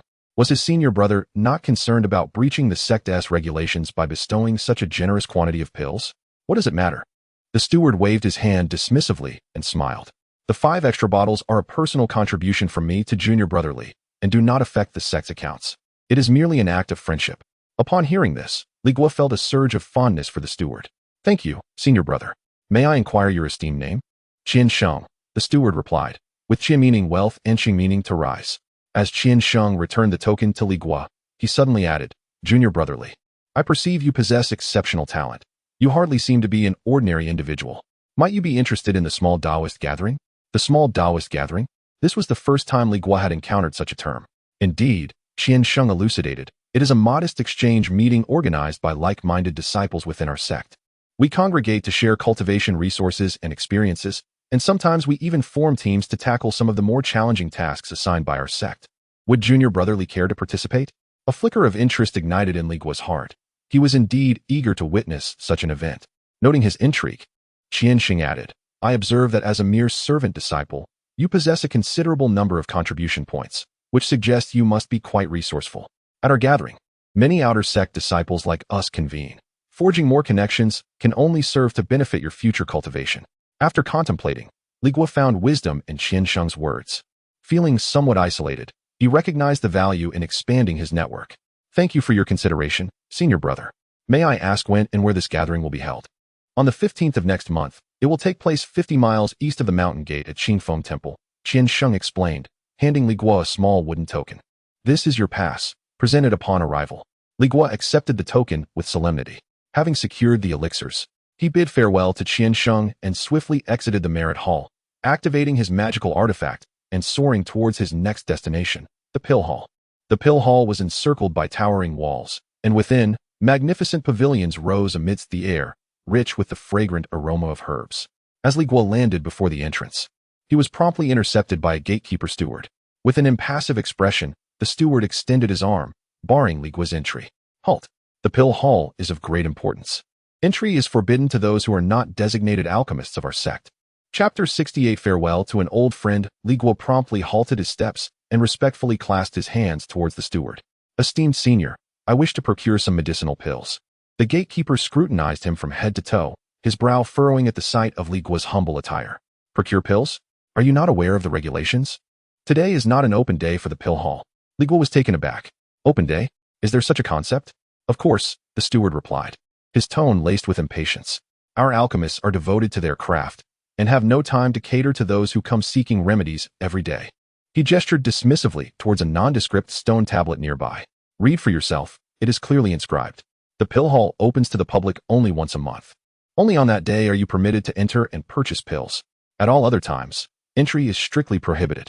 A sinking feeling enveloped Li Guo as he followed the stewards, and indeed, he spotted a stone tablet nearly as tall as himself. Upon closer inspection, he realized there were still 10 full days until he could access the pill hall for remedies. 10 days. The relentless agony of his ailment could strike at any moment, and he had no desire to endure that excruciating sensation again. Senior, I am afflicted by a chronic ailment that renders me nearly lifeless during its episodes. I urgently require a healing sacred pill. I implore you to make an exception. As he spoke, he rummaged through his storage pouch, hoping to produce some spirit stones to offer as a bribe. However, the steward denied him this opportunity, his demeanor hardening as he took a step back. I care not for your affliction. Rules are rules. If everyone were to claim an emergency and expect exceptions, what would become of the pill hall's sanctity? How would the alchemists continue their work? If your condition is truly dire, endure it. If you cannot, that is your own fate. Do not waste my time. Leave at once. The steward's words were cold and unyielding, devoid of any compassion. A chill coursed through Li Guo's heart. Just as he stood there in despair, a faint sound of something slicing through the air reached his ears. A figure clad in azure descended gracefully from the heavens, landing steadily at the entrance of the pill hall. It was a female cultivator, her silhouette slender and elegant, adorned in the garb of an outer disciple. Li Guo felt a flicker of recognition, and upon seeing her face, he was momentarily frozen in place. It was none other than Xiao Tao. Since his enrollment, this was the first time Li Guo had laid eyes on her. Her features were as familiar as ever, yet her demeanor had transformed significantly, shedding the timidity and restraint of her former life as a maid. He intended to greet her, but to his astonishment, the steward, who had just moments before regarded him with disdain, now rushed forward with a beaming smile, warmth radiating from his previously frosty countenance. He bowed slightly as he approached her. Ah, it is junior sister Xiao Tao? Have you come today to assist Senior Dan Yin in alchemy? Xiao Tao merely nodded in response, her voice calm and composed. Indeed, I have come to assist Senior Dan Yin, who is opening the furnace today. Come in quickly, junior sister, lest we squander the time. The steward remarked enviously as he observed her. He added, you are truly fortunate, junior sister. Having only recently entered the sect, you have already become one of Master Dan Yin's alchemical disciples. The knowledge you will acquire from his mastery of alchemy is bound to lead you to an illustrious future. As he uttered the name Dan Yin, the expression of envy on the steward's face deepened, and his voice involuntarily lowered, tinged with a hint of reverence. Alchemical disciple. Li Guo stood nearby, clearly hearing those two words. Coupled with the steward's demeanor and words, he instantly comprehended the significance of her status. Assisting a master alchemist in their craft and learning from them, wasn't that the path to becoming an alchemist oneself? It was no wonder the steward was so eager to curry favor. Xiao Tao, being a dual spiritual root, was already considered a prodigy within the sect. Now, as an alchemical disciple of a master, her status had risen even higher. With this thought in mind, he resolved to approach her. Xiao Tao. Upon hearing his voice, Xiao Tao turned her head, and when she recognized Li Guo, a flicker of surprise crossed her face. Li Guo? How? What brings you here? The steward's eyes widened in disbelief as he glanced between Xiao Tao and Li Guo. Junior sister Xiao Tao, do you know this servant? Xiao Tao's expression was somewhat complex. She parted her lips to speak, but ultimately nodded. Yes, he is someone I knew back in the mundane world. She merely stated that they were acquainted, offering no further elaboration. Though a twinge of discomfort stirred within him, Li Guo knew that he had to prioritize his request. Xiao Tao, I've come seeking a healing pill. He quickly recounted his predicament. My headache is unbearable, and I cannot wait for the alchemy hall to open. Could you assist me with this? Xiao Tao listened quietly, her brow furrowing slightly as she seemed to hesitate. Memories of their past moments together involuntarily surfaced in her mind, but they were fleeting. Please wait here for a moment. She finally spoke, her voice cool and distant. With that, she turned and entered the alchemy hall. Before long, merely the time it takes to burn a stick of incense, Xiao Tao reappeared at the entrance. Approaching Li Guo, she opened her palm to reveal a pill the size of a longan, its surface a creamy white, exuding a delightful fragrance. This is the healing pill you requested. Li Guo's heart leaped with joy as he hastily retrieved his bronze token from his storage pouch. Xiao Tao, here are 100 contribution points. Please accept this. However, Xiao Tao did not produce her token. Instead, she pressed the pill into Li Guo's hand and stepped back, creating distance between them. You need not bother with the contribution points. Consider this pill as repayment for the kindness you once showed me in the mundane world. From this day forth, we owe each other nothing. Li Guo was momentarily taken aback, yet a sense of relief washed over him as he withdrew his bronze token. And Xiao Tao paused for a moment and said, now that we are both within the sect, I am an outer disciple, and you are a servant. When we meet again, you should address me as senior sister." Li Guo nodded helplessly, his throat feeling somewhat parched. "Yes, senior sister Xiao Tao." As he gazed at the face before him, both familiar and unfamiliar, he suddenly recalled something. "Senior sister Xiao Tao, after joining the sect, have you met Madam or Sister Lu Yan?" "No," she replied. "I have entered the sect, and those identities from the mortal realm are no longer relevant to me. I am a disciple of the Bailing sect, and so is she. There is nothing to discuss regarding meetings or partings." She cast a fleeting glance at Li Guo. "You too. I advise you to distance yourself from her, should the opportunity arise." With that, she offered no further chance for Li Guo to speak. Turning away and striding into the alchemy hall without a backward glance, Li Guo watched her retreating figure vanish behind the door and shook his head. He no longer lingered, swiftly tossing the healing elixir into his mouth and swallowing it whole. As the pill entered his abdomen, it transformed into a warm current that rapidly spread throughout his limbs and bones. An indescribable sense of comfort enveloped him, as if all his fatigue and hidden injuries were being soothed by this gentle flow. A weight lifted from Li Guo's heart. Surely, the headache would not return. He looked up at the sky, realizing it was time to report back to Lu Yan. After all, he had ostensibly undertaken this mining mission on her behalf. Chapter 69. Meeting Lu Yan on the path to Lu Yan's courtyard, Li Guo chose not to fly directly. Instead, he employed his swift movement technique, leaving behind a trail of afterimages as he swiftly made his way to the foot of the White Ant Peak, dispelling the spiritual energy from his legs. He leisurely ascended the mountain along a small path to the west. Before long, the familiar courtyard appeared before him. The gate was tightly shut and locked. He instinctively checked the two storage bags on him, one concealed within his inner garment, the other, a gift from Lu Yan, hung at his waist. Steeling himself, he retrieved the key from his bosom and unlocked the door. Pushing open the courtyard gate, he stepped inside. Perhaps the sound of the opening door was too loud, for as soon as his foot crossed the threshold, the wooden door of the main house was thrust open from within. A female cultivator dressed in azure garments emerged, and it was none other than Lu Yan. She evidently mistook Li Guo for an unwelcome intruder, gripping a jade hairpin in her hand. Its tip emanating a faint spiritual glow, her beautiful eyes were filled with wariness and icy resolve. "Who are you?" "Senior sister, it's me. I've returned," Li Guo hurriedly called out, fearing that the hairpin might be hurled at him. Upon hearing that familiar voice, Lu Yan froze for a moment. The glow from the jade hairpin dissipated, and her expression transformed from vigilance to profound surprise and confusion. "Li Guo, why are you back so soon? Wasn't the mining task supposed to last 6 months? It's only been 3 months. Li Guo had anticipated her question. He sighed, allowing a hint of trepidation to surface on his face. "Senior sister, don't even mention it. Something terrible happened. I nearly didn't make it back."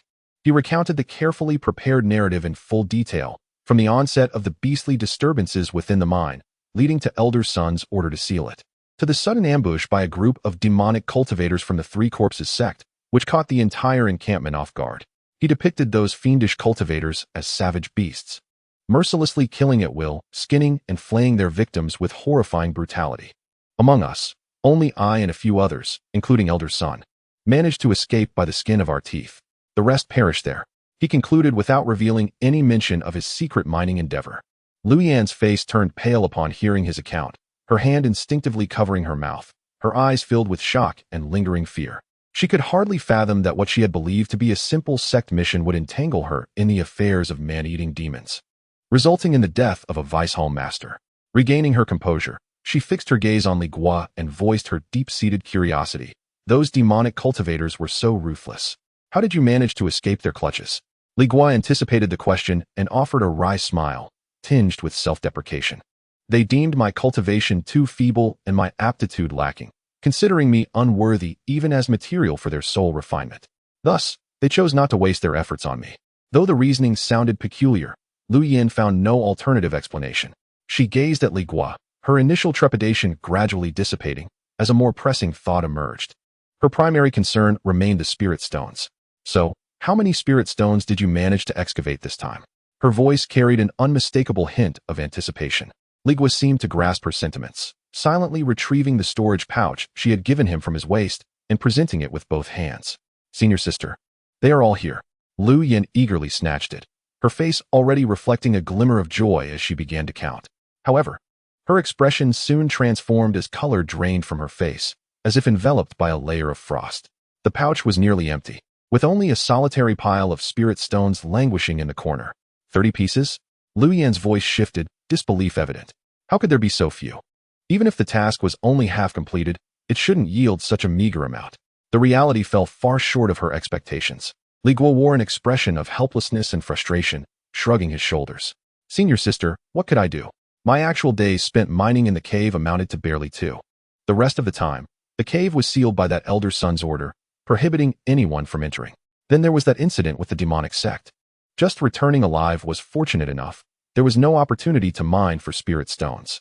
Upon hearing this, Lu Yan could only accept it, though her countenance remained exceedingly grim.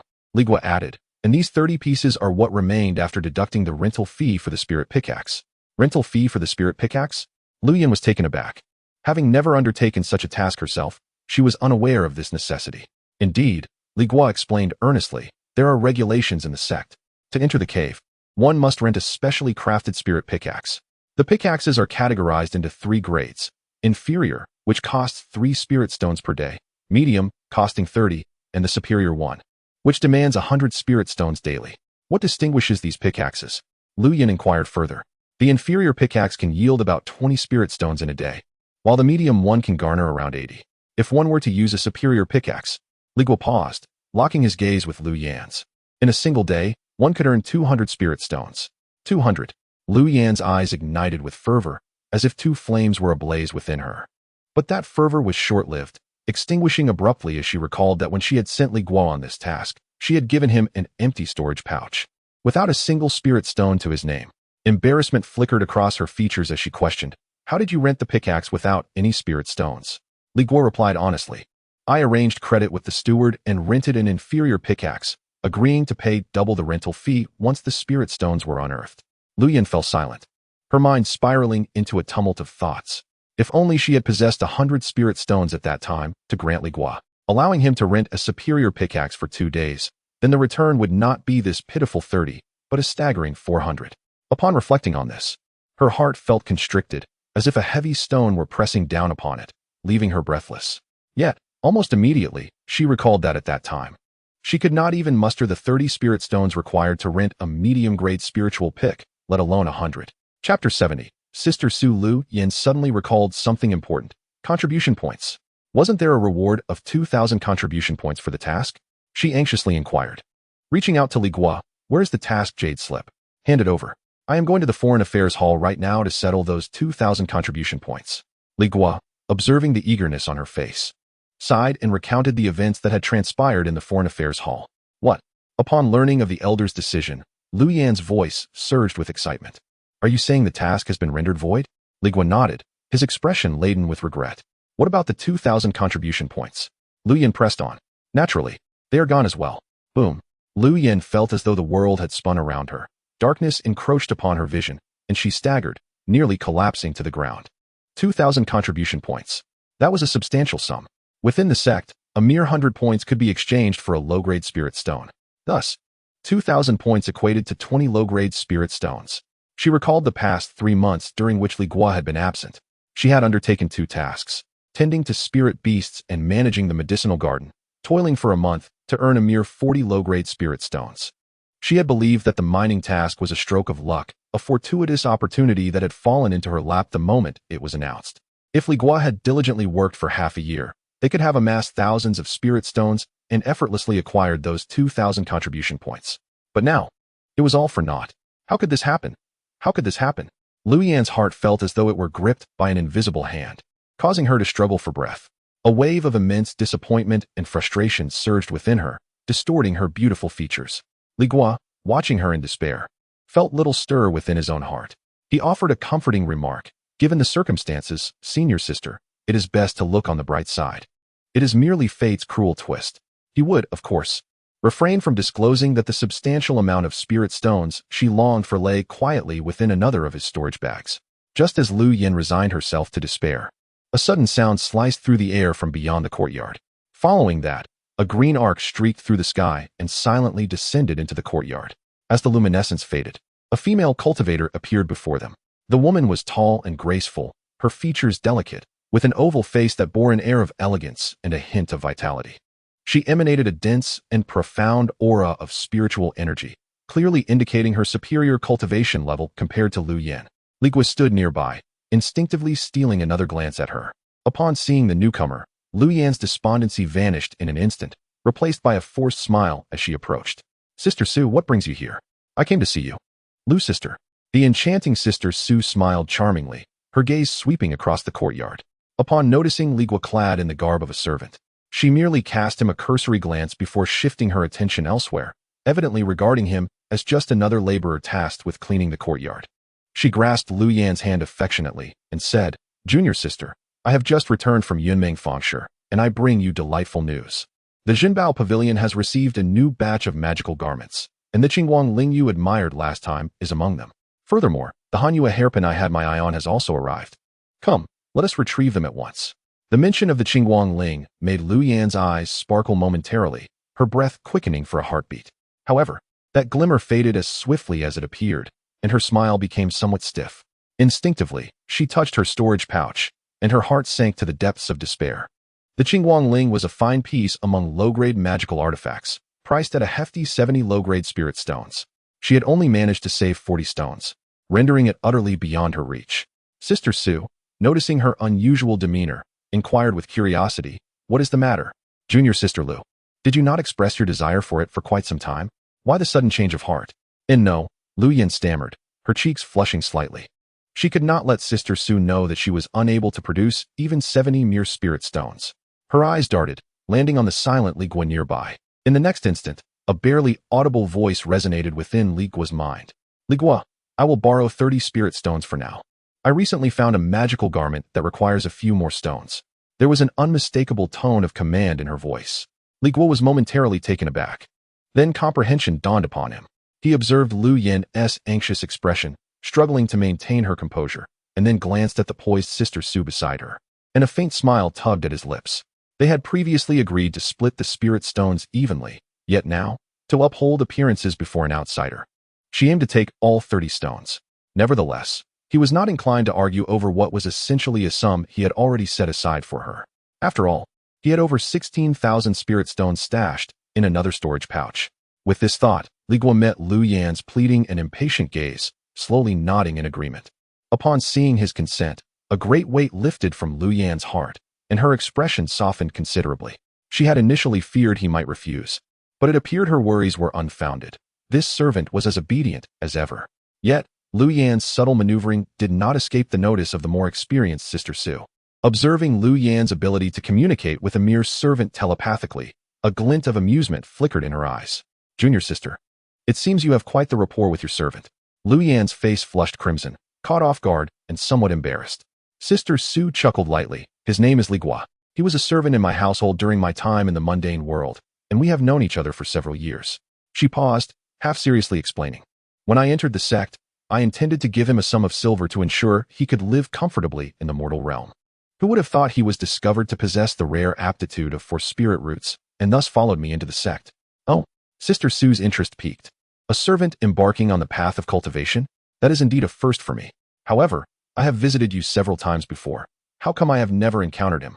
Previously, I entrusted him with a task outside, and he has only just returned today.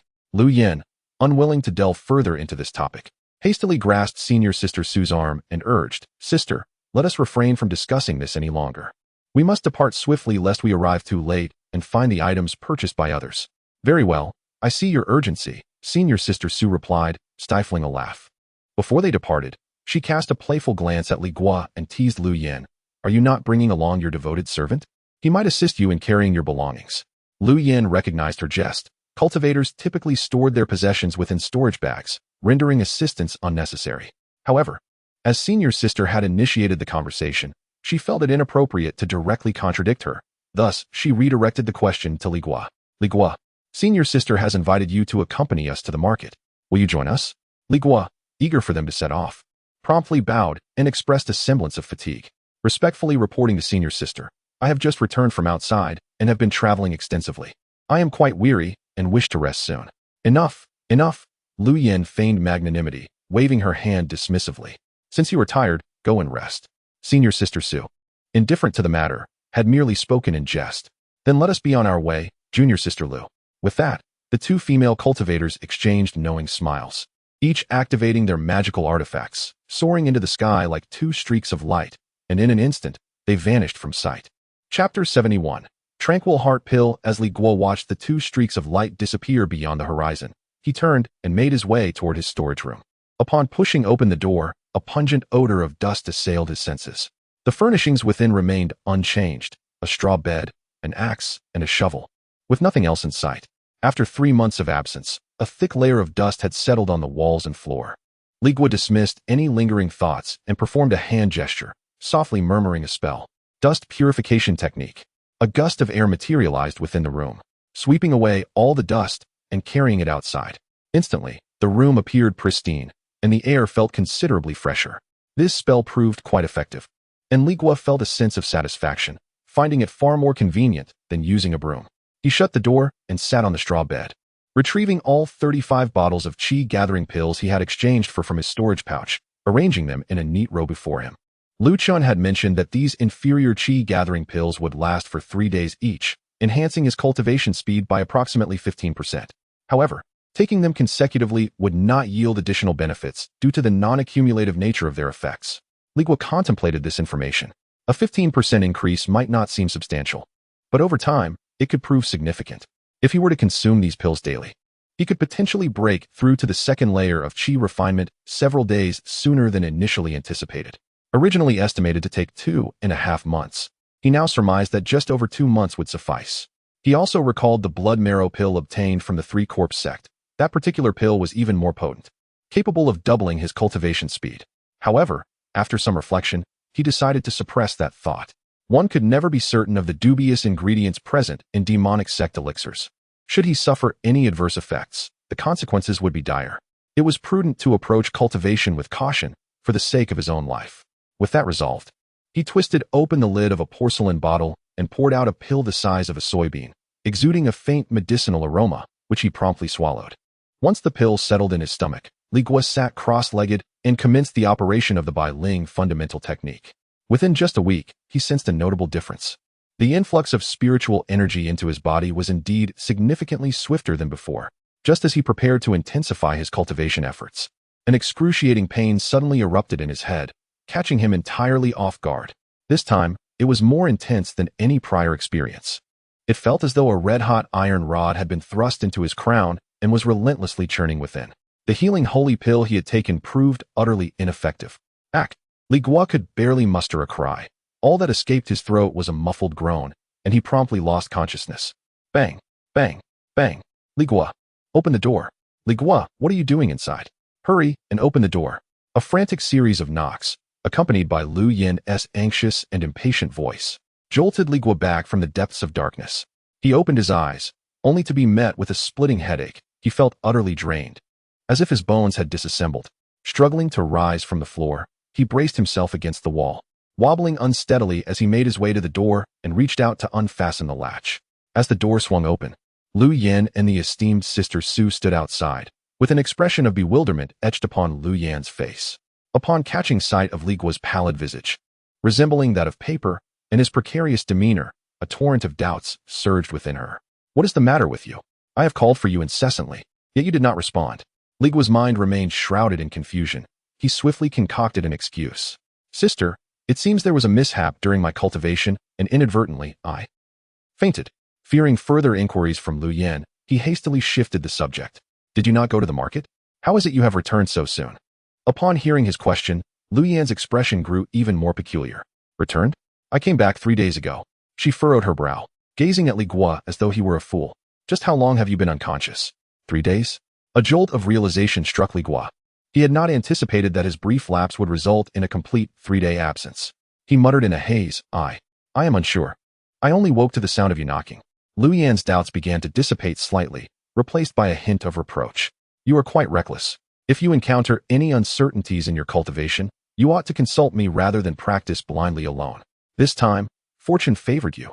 Had I not been here, you might have simply succumbed to unconsciousness without anyone knowing. Indeed, sister, your admonition is just. I acted hastily, Li Guo replied earnestly, nodding in feigned humility. Meanwhile, Sister Su, who had remained silent, observed Li Guo with keen interest. Finally, she spoke in a leisurely manner. Junior brotherly, which cultivation technique are you practicing? I am practicing the Bailing fundamental technique, Li Guo replied. Ah. Sister Su elongated her response, her face adopting a contemplative expression. Without further ado, she retrieved a small porcelain vial from her storage bag, extracting a verdant pill and extending it towards him. Consume this Qingxin pill. It will stabilize your spirit. Your hasty cultivation has likely jeopardized your soul, leaving lingering repercussions. Witnessing this exchange, Lu Yan's face oscillated between crimson and pallor. Her servant had encountered trouble, and she could not even provide a remedy, instead relying on the generosity of an outsider. Such a humiliation was unbearable. Suppressing her frustration, she commanded Li Guo, "This is a gift from Sister Su. Do not hesitate to accept it and express your gratitude." Li Guo feigned surprise and took the pill with both hands, hastily expressing his thanks. "I am immensely grateful to Sister Su for this remedy." He placed the pill in his mouth, and it dissolved instantaneously, a refreshing sensation coursing through him. The piercing pain that had plagued him subsided considerably. "Sister Su, your pill is truly miraculous. I feel much better," Li Guo exclaimed in genuine admiration, seizing the opportunity to inquire, "May I ask for your esteemed name, Sister Su?" "My name is Su Muyu," she replied with a gentle smile, seemingly pleased with Li Guo's reaction. "Ah, so it is Sister Su Muyu." Li Guo committed the name to memory. He could discern that this senior Sister Su, in both attire and the effortless manner in which she produced elixirs, was incomparable to Lu Yin, suggesting a noble lineage. Indeed, Lu Yin interjected, "Senior Sister Su hails from the Su family of Qingzhou, where several elders are esteemed predecessors in our sect." Although Li Guo had never heard of the Qingzhou Su family, it was evident that it belonged to the realm of cultivation. Su Muyu appeared to hold a favorable impression of Li Guo, as she retrieved a slender tome from her storage bag. "Your Bailing foundation technique is rather rudimentary. Its practice not only progresses slowly, but also invites errors. This Ning Qi Ju is a foundational text provided by my family for newly inducted disciples. While it may not be a profound technique, it certainly surpasses yours by a considerable margin. Take it and practice." Li Guo clumsily accepted the technique, utterly bewildered. With the bestowal of both elixirs and techniques, what manner of person was this senior Sister Su? Beside him, Lu Yin wore an expression akin to one who had just swallowed a fly. The very technique that Su Muyu deemed simplistic was the same one she had originally given to Li Guo. Now, with Su Muyu's actions, it felt as though she was openly slapping her face. Yet, unable to present a superior technique herself, she could only watch helplessly as her subordinate accepted the benefits from another. A sense of alarm surged within her. If this continued, Li Guo might well become a follower of Su Muyu. Unable to endure any longer, Lu Yin grasped Su Muyu's arm and urged, "Senior Sister Su, we must take our leave. We have a sect mission to embark upon today." Turning to Li Guo, she instructed, "I shall be away with Senior Sister Su to fulfill a sect task and shall return in approximately 10 days. Remain here in the courtyard and refrain from reckless cultivation." With that, as if fleeing from a source of embarrassment, she pulled Su Muyu along, and the two transformed into streaks of light, soaring away and vanishing into the horizon. Chapter 72. Seeking Xiao Tao again, Li Guo closed the door behind him, and the once subservient and weary expression on his face collapsed, twisting into an unsightly grimace. The miraculous healing elixir had proven ineffective. His persistent headache not only remained, but surged with greater ferocity than ever before, rendering him unconscious for a full 3 days. Had it not been for Lu Yin and the others returning at the opportune moment to rouse him from his slumber with their knocking, he might have remained in that state indefinitely. However, a sigh of relief escaped him. He touched his forehead, and the lingering ache had vanished entirely after consuming the tranquilizing pill provided by Su Muyu. Leaning against the wall, he slowly sank to the ground, murmuring to himself, "This pill from Senior Sister Su is indeed effective." Yet, as he finished his thoughts, a sense of dread enveloped him. The miraculous elixir failed to address the root of his ailment, while the tranquilizing pill merely subdued the subsequent symptoms. Su Muyu had mentioned that the pill could stabilize one's spirit. He recalled the tale Lu Chun had shared previously about a senior brother who suffered from a fissured soul, unable to withstand the growth of his cultivation, ultimately leading to the abandonment of his powers and a return to the mundane life of an ordinary person. The phrase fissured soul struck Li Guo like a shard of ice, embedding itself in his heart and sending a chill throughout his being. If his soul truly faced such a predicament, what hope would he have of cultivating immortality? No, this could not be. Li Guo clenched his teeth resolutely. He decided he must consult someone to ascertain whether his soul indeed bore cracks. A day later, at the entrance of the alchemy hall, Li Guo stood leaning against the wall, chewing on a root he had scavenged from who knows where. The new steward on duty cast several glances his way. noting that he neither intruded nor uttered a word, simply lingering there, and chose to ignore him. After an indeterminate period, a figure clad in azure descended gracefully from the heavens, landing on a nearby patch of ground. Li Guo's eyes brightened, and he quickly spat out the root, hastening to approach. Senior Sister Xiao Tao, it has been some time. I hope you have been well. The newcomer was indeed Xiao Tao. Upon noticing Li Guo waiting at the entrance, a flicker of surprise crossed her face. What brings you here? Naturally, I am here to wait for you, Senior Sister. Li Guo replied earnestly. The moment those words escaped his lips, Xiao Tao's heart inexplicably quickened. A faint blush swept across her cheeks as recollections of inappropriate thoughts surged in her mind, leaving her flustered. Yet, she quickly regained her composure, adopting a cool demeanor once more. Do you need something from me? Indeed, I have a matter I wish to request your assistance with, Li Guo stated plainly.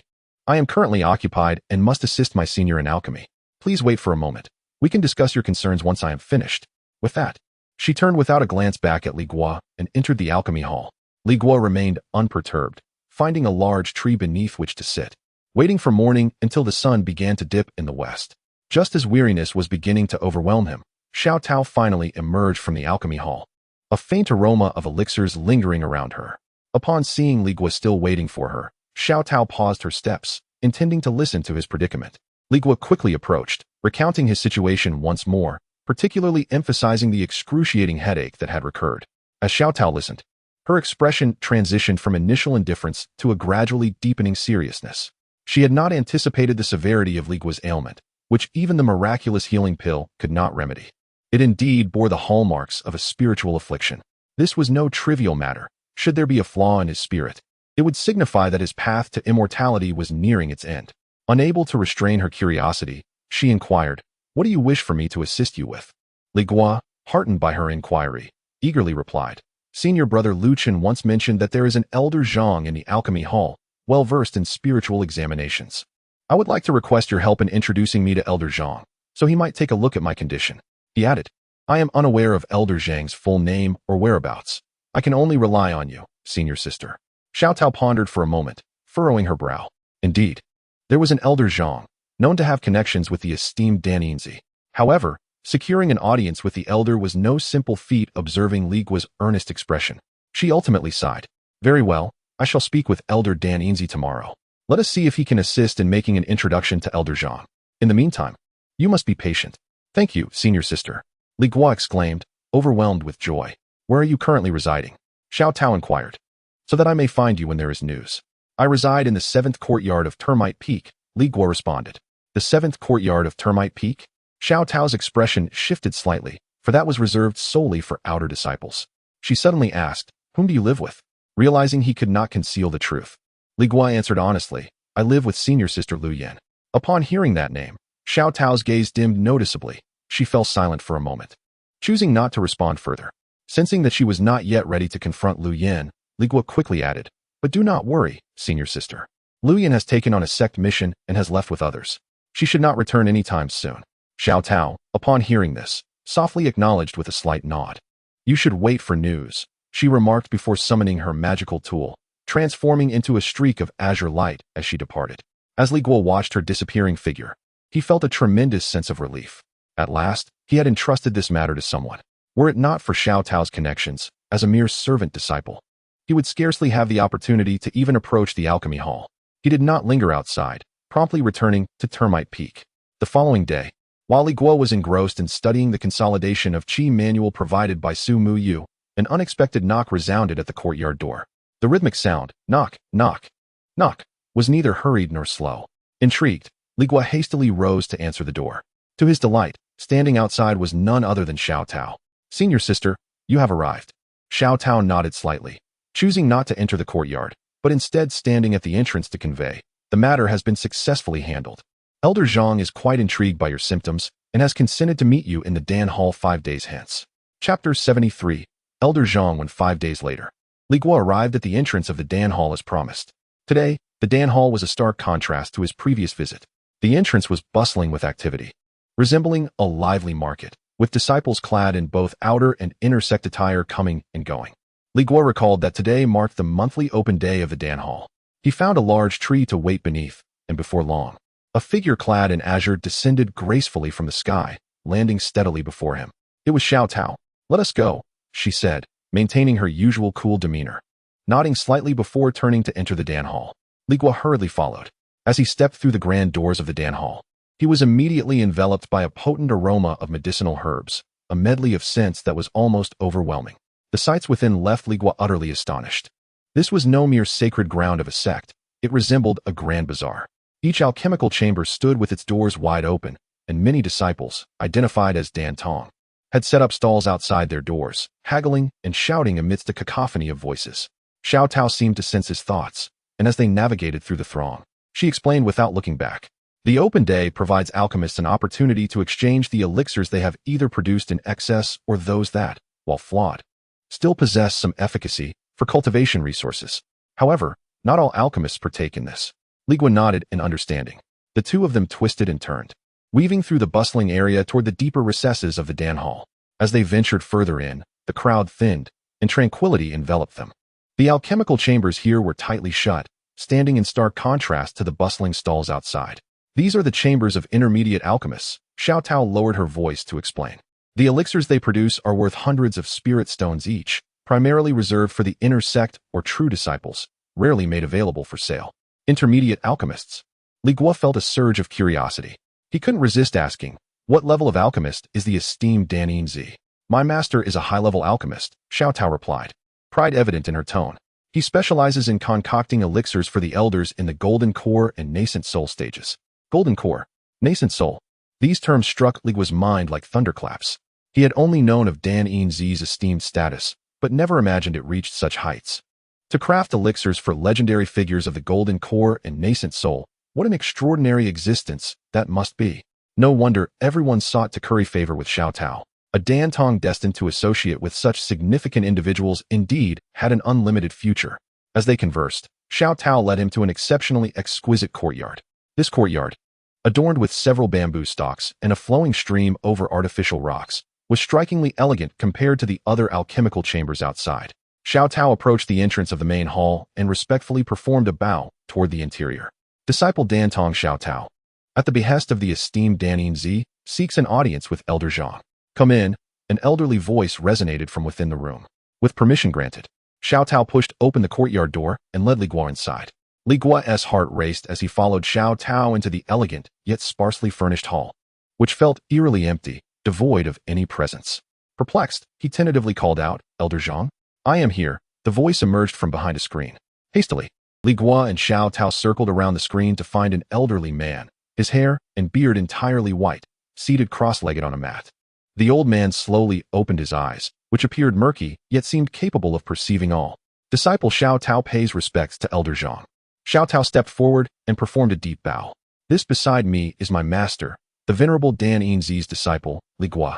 Not daring to be remiss, Li Guo quickly mimicked Xiao Tao's gesture, bowing deeply. Disciple Li Guo pays respects to Elder Zhang. Elder Zhang rose to introduce himself. "I am Zhang Wen, an elder of the Dan Hall of our sect." Having introduced himself, Elder Zhang's gaze lingered on Xiao Tao for a moment, revealing a hint of amusement. "You must be the dual spiritual root disciple that the old fellow Dan Yin-zi recently took under his wing. Indeed, how enviable. Your kind words are too generous, Elder. I am merely fortunate to have received the favor of my seniors," Xiao Tao replied, maintaining a balanced demeanor. Elder Zhang nodded slightly before turning his attention to Li Guo. "And you, young one, how did you come to know that I am proficient in soul examination?" Li Guo, unwilling to fabricate a tale, answered candidly. "I heard it from a senior brother named Lu Chun." "Lu Chun?" Elder Zhang furrowed his brow, pondering for a moment before shaking his head. "I do not recall. Perhaps he is one of the younger generation." Not lingering on that topic, he continued, "My method of examination merely investigates. It will not inflict any harm upon your soul, unlike that domineering soul-searching technique. Now, please recount your symptoms of headache in detail."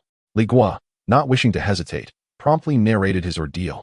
From the initial onset of his headaches to the subsequent ineffectiveness of the healing elixir, which had left him unconscious for 3 days. As he concluded, Elder Zhang stroked his beard, contemplating for a moment before delivering a startling pronouncement. "From what you describe, it is highly likely that there is an issue with your soul." Upon hearing this, Li Guo's face turned ashen, his heart sinking to the depths of despair. Yet, a flicker of disbelief arose within him. How could the elder arrive at such a conclusion without even a glance? Elder Zhang seemed to perceive his thoughts, remarking coolly, "What, Do you doubt me? I have spent a lifetime studying the soul. Your affliction is undeniably linked to it. He offered no further explanation and directly instructed Li Guo, close your eyes, clear your mind, think of nothing, and do not resist. I shall probe, and all will become apparent. Li Guo had little choice but to comply, shutting his eyes as directed. No sooner had he done so than he felt a force, both cool and overpowering, piercing into his mind. This force afforded him no opportunity to react, surging straight into his sea of consciousness. Li Guo sensed that before this force, his very soul was laid bare. As if stripped of all coverings, meticulously examined inch by inch, leaving no secrets concealed. Time became indiscernible as that force retreated like a receding tide. Li Guo abruptly opened his eyes, looking up at Elder Zhang to inquire about the outcome. However, upon doing so, his heart plummeted to the depths of despair. He beheld an expression on Elder Zhang's face that was unfamiliar, marked by an unprecedented gravitas. Within that gravity resided a hint of astonishment and perplexity. It was over. A resonating hum enveloped Li Guo's mind, leaving it blank. His spirit, perhaps, had truly suffered a fracture. Chapter 74. The Purple Mansion spirit bug. Li Guo fixated intently on Zhang Wan, awaiting the final verdict. Beside him, Xiao Tao sensed the shift in atmosphere. Her previously tranquil countenance now bore a hint of anxiety. At last, Zhang Wan exhaled a long sigh. Your ailment is not, as I had anticipated, a fracture of the soul. Upon hearing this, Li Guo felt as though he were a drowning man gasping for air. A fleeting glimmer of hope igniting within his desolate heart. Not a fracture of the soul. Splendid. Yet, before he could fully relax, Zhang Wan slowly articulated the latter half of his statement, each word deliberate and measured. There resides a bug within your sea of consciousness. Zhang Wan's gaze deepened, as if he were recalling ancient texts. A Purple Mansion spirit bug. Purple Mansion spirit bug? Li Guo instinctively echoed this unfamiliar term. Confusion etched across his face.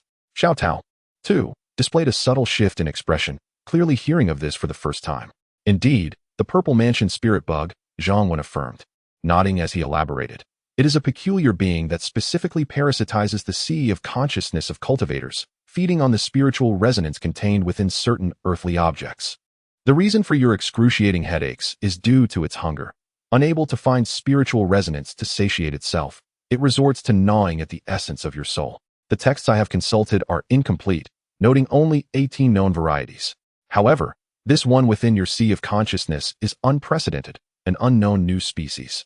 Feeding on the essence of the soul, Li Guo felt a chill run down his spine and hastily inquired, Elder, how did this bug come to inhabit my sea of consciousness? Zhang Wan stroked his beard, reflecting on the scene he had just examined.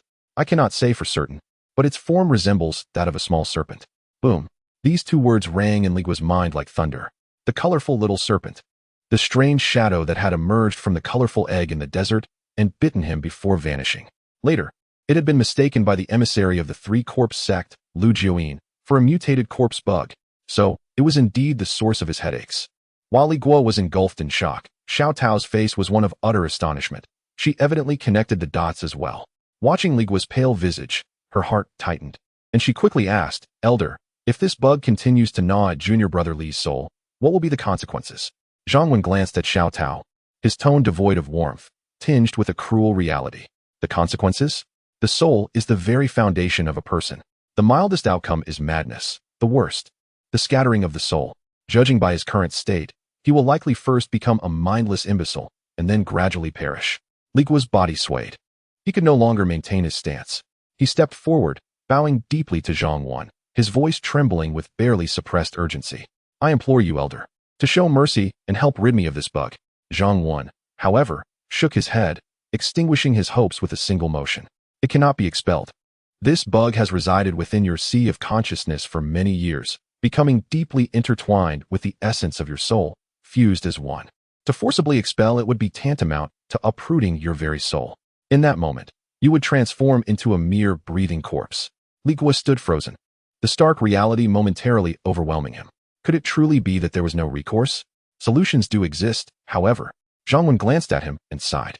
Indeed, ancient texts recount various extraordinary methods capable of commanding and even harnessing the spirit insect for one's own use.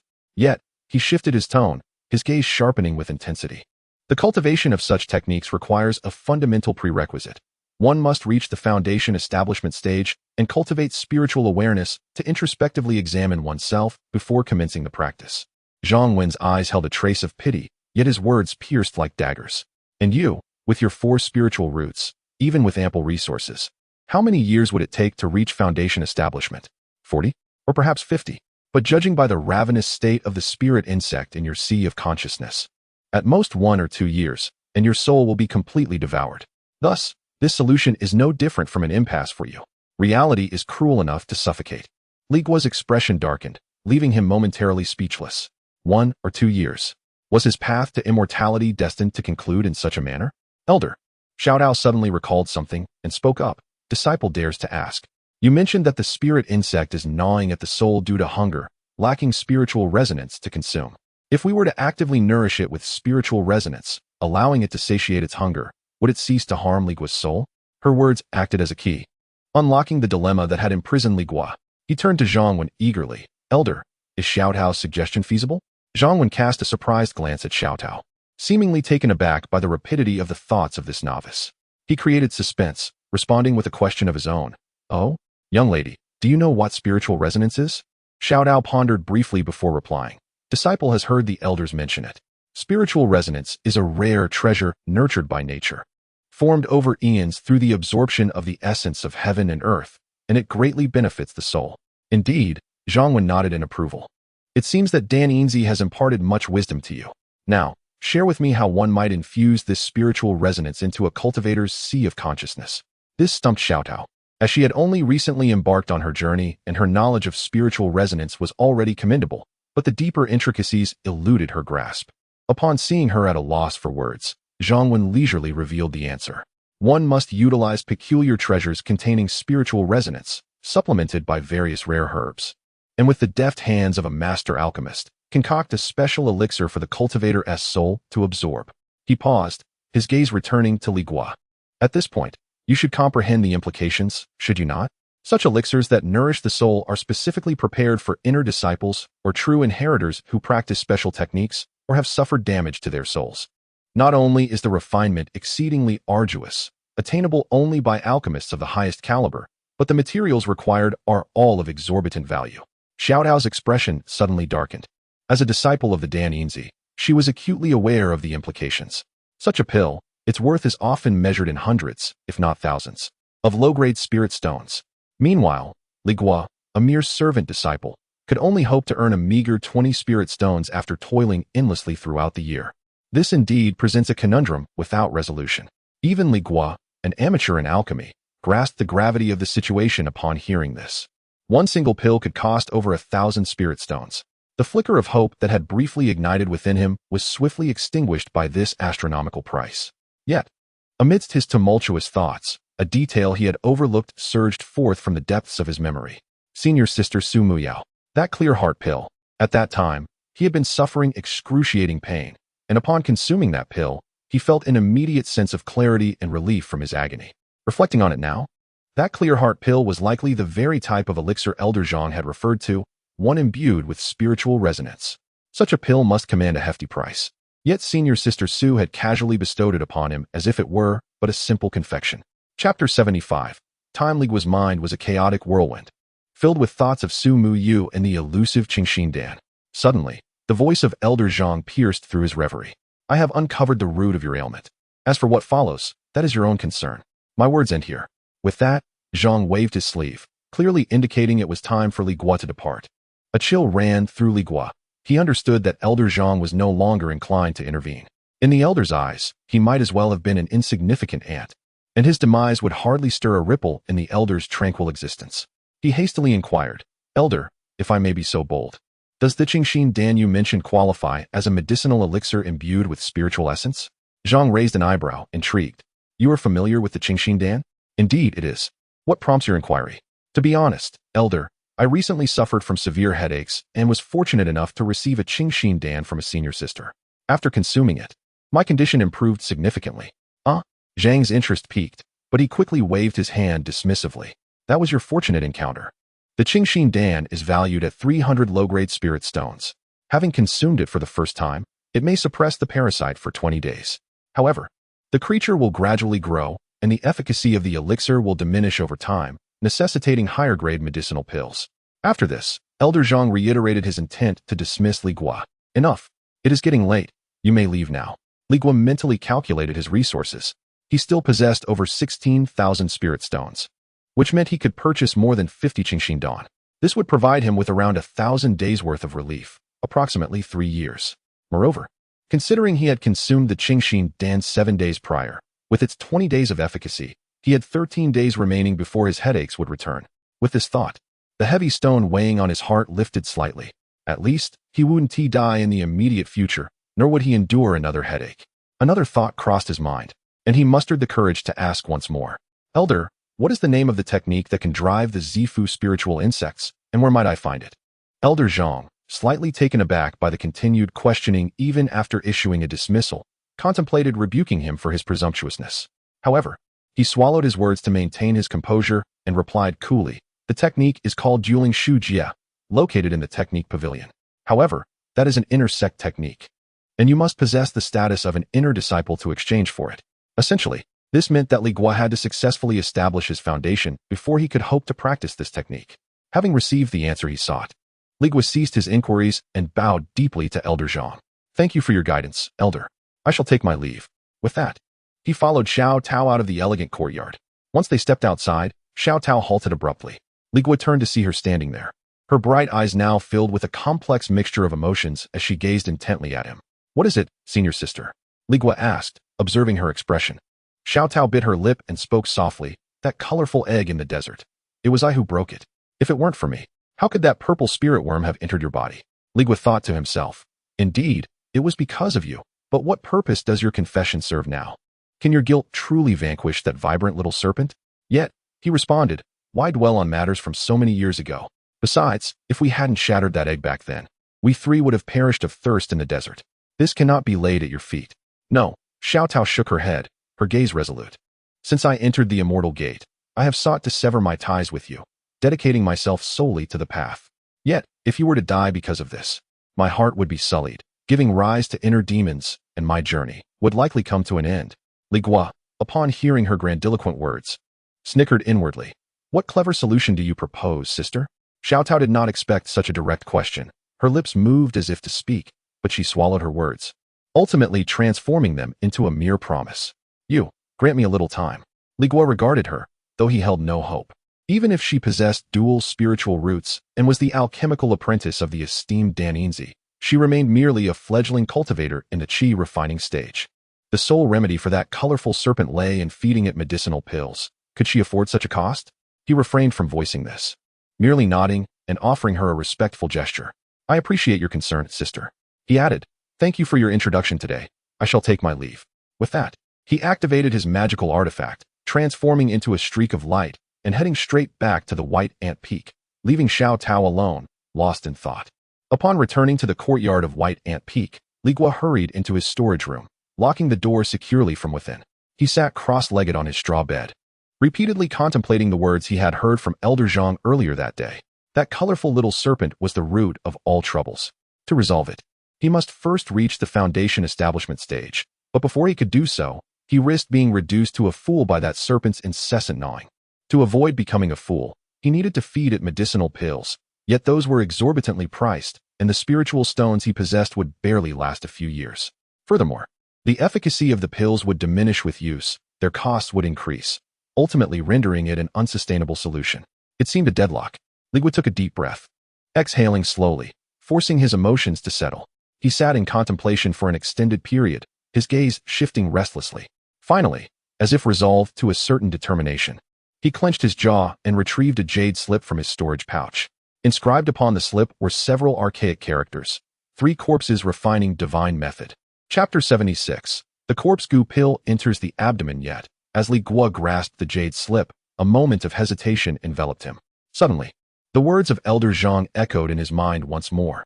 In no more than a year or 2, your spirit will be utterly devoured. This solution, to you, is indistinguishable from having no solution at all. No solution. These 2 words loomed over him like mountains, suffocating him with their weight. He recalled Xiao Tao, whose eyes had indeed reflected guilt as she departed, her promises fervent and unwavering.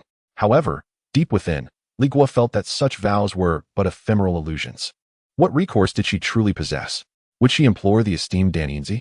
Such a figure would hardly toil to concoct a pill worth thousands of spirit stones for a mere servant disciple like him. Relying on others was ultimately a precarious venture. In the end, the only one who could save him was himself. Li Guo's gaze fixated on the jade slip before him. It represented his sole path to survival. At last, he reopened the slip and perused its contents once more. It clearly stated that by mastering the first layer, his spirit would surge to the level of a foundational practitioner, thereby granting him the ability to manifest spiritual awareness. With such awareness, he could practice the techniques to drive away the parasitic worms, transforming that accursed seven-colored serpent from a lethal bane into an asset of his own. As for the death curse dictating a 15-year deadline to break through to the foundational stage, a grim smile twisted his lips, more mournful than mirthful. In comparison to the imminent death he faced within a year or two, 15 years felt like a bounteous gift from the heavens. Did he possess any other options? None. Although as a four-element root disciple, the notion of achieving foundational status in 15 years was ludicrous enough to provoke laughter. Furthermore, the spirit control technique was an intersect skill. What could a mere servant disciple offer in exchange? Yet, he was not devoid of solutions. By redirecting the exorbitant funds he would have spent on pills into procuring a multitude of cultivation elixirs, he could exponentially accelerate his training. 15 years, after all, might not be devoid of hope. As for the techniques, as long as he remained alive, he would inevitably devise a means to acquire them. The instinct for survival surged within him, overpowering all reason and fear. He resolved firmly, a glint of determination flickering in his eyes. As he reached into his storage pouch to retrieve the small jade vial given by Lu Guo, containing the essence capable of swiftly cultivating the three corpses refining spirit technique. However, just as he was about to twist open the vial's cap, a thought struck him like lightning, freezing his hand mid-motion. He recalled Han Ping's warning. The three corpses soul-severing technique could only be cultivated during the chi refinement stage, for after reaching foundational status, the spirit would solidify, rendering the corpse goo ineffective. Yet, the three corpses refining spirit technique was precisely a method to strengthen the spirit in advance. If he were to practice it now, achieving a spirit strength comparable to that of a foundational practitioner, would he not be forever severed from the fourfold increase in cultivation speed promised by the three corpses soul-severing technique? On one side lay the three corpses refining spirit technique, which could alleviate the threat of the spiritual parasites. On the other was the three corpses soul-severing technique, which could quadruple his cultivation speed, significantly enhancing his chances of reaching foundational status within the 15-year time frame. Although mastering the latter requires enduring the malevolent arts that sever the soul and being bound tightly by the three corpses sect with medicinal pills, the allure of quadrupled cultivation speed is simply irresistible. With this, the notion of achieving foundational establishment in 15 years transforms from a mere fantasy into a tangible possibility. Li Guo's gaze fluctuated, wrestling internally for an extended period. Ultimately, the fierce determination resurfaced triumphantly. He resolved to practice the three corpses soul-severing technique first, laying the groundwork for the enhanced cultivation speed. Following that, he would cultivate the three corpses spirit refinement technique to strengthen his soul and confront that little serpent. Only through this path could he maximize his chances of successfully breaking through to foundational establishment. With his plan firmly set, Li Guo felt no further hesitation. He decisively stowed the three corpses spirit refinement technique and the essence of 10,000 goo into his storage pouch, then retrieved another jade slip along with a small porcelain vial containing the corpse goo pill. The jade slip detailed the method for the three corpses soul-severing technique. He invested some effort in activating the portions of the technique pertaining to controlling the corpse goo worms several times until he had mastered them thoroughly. Subsequently, he uncorked the vial and poured out a pitch-black pill. The pill was chilling to the touch, emanating an indescribable aura of coldness. Without a moment's pause, Li Guo swallowed the pill whole. As the pill dissolved upon entry, the cold aura slid down his throat and dispersed throughout his internal organs. Li Guo dared not delay further. He settled into a cross-legged position, awaiting the effects. He remained in this state for 3 full days. On the 3rd day, while in meditation, a sudden sensation stirred within him. He distinctly felt that the chilling aura, which had been lurking within, had coalesced into an imperceptibly tiny worm, now swaying as it traversed a mysterious path toward his sea of consciousness. It has arrived. Li Guo immediately began to operate the three corpses soul-severing technique, cautiously extending a thread of his consciousness to establish a connection with the tiny worm. Success. In that instant, a wondrous sensation surged within him. It was as if he had acquired a pair of eyes that resided within his own body. Through the perception of the corpse-goo worm, he beheld his sea of consciousness, a vast, misty expanse stretching into infinity, thick with fog. At the center of this haze sat a figure emitting a faint white glow, seated in a lotus position. This was his soul. The surface of his soul bore two inconspicuous, minute gaps, as if nibbled away by some entity, with the edges of the light appearing somewhat dimmed. Li Guo did not perceive the multicolored serpent at that moment. All his focus was directed toward controlling the corpse-goo worm. Under his guidance, the diminutive worm navigated through the gray sea of consciousness. Drawing closer to the central figure of his soul, he meticulously searched the edges of his soul's form, as instructed by the technique. Before long, he pinpointed a corner of his soul. The method indicated that initiating the nibbling process here would yield the highest chances of success. Li Guo prepared himself. With a flicker of thought, he issued the command to the corpse-goo worm to commence its task. Yet, in that very moment, the tenuous connection between him and the corpse-goo worm abruptly severed. Within the depths of his consciousness, the additional pair of eyes was abruptly blinded. The corpse-goo worm seemingly vanished without a trace from his mind's eye. Li Guo was momentarily taken aback, struggling to comprehend the situation. What on earth was happening?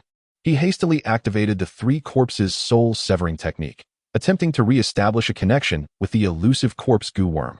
Yet, no matter how hard he tried to sense it, his consciousness was met with a profound silence, devoid of any trace of the worm. Confounded by the unexpected turn of events, Li Guo felt a tumult of emotions within, wavering on whether to consume another corpse-goo pill. Suddenly, a series of knocks echoed from outside the door. Li Guo, open the door. It was the voice of Lu Yan. Startled, Li Guo calculated the passage of time. She had been gone for 10 days and was indeed due to return. Suppressing his curiosity, he rose and opened the door. Standing outside was Lu Yan, her complexion slightly pale, her clothing marred by several tears, and she appeared rather disheveled.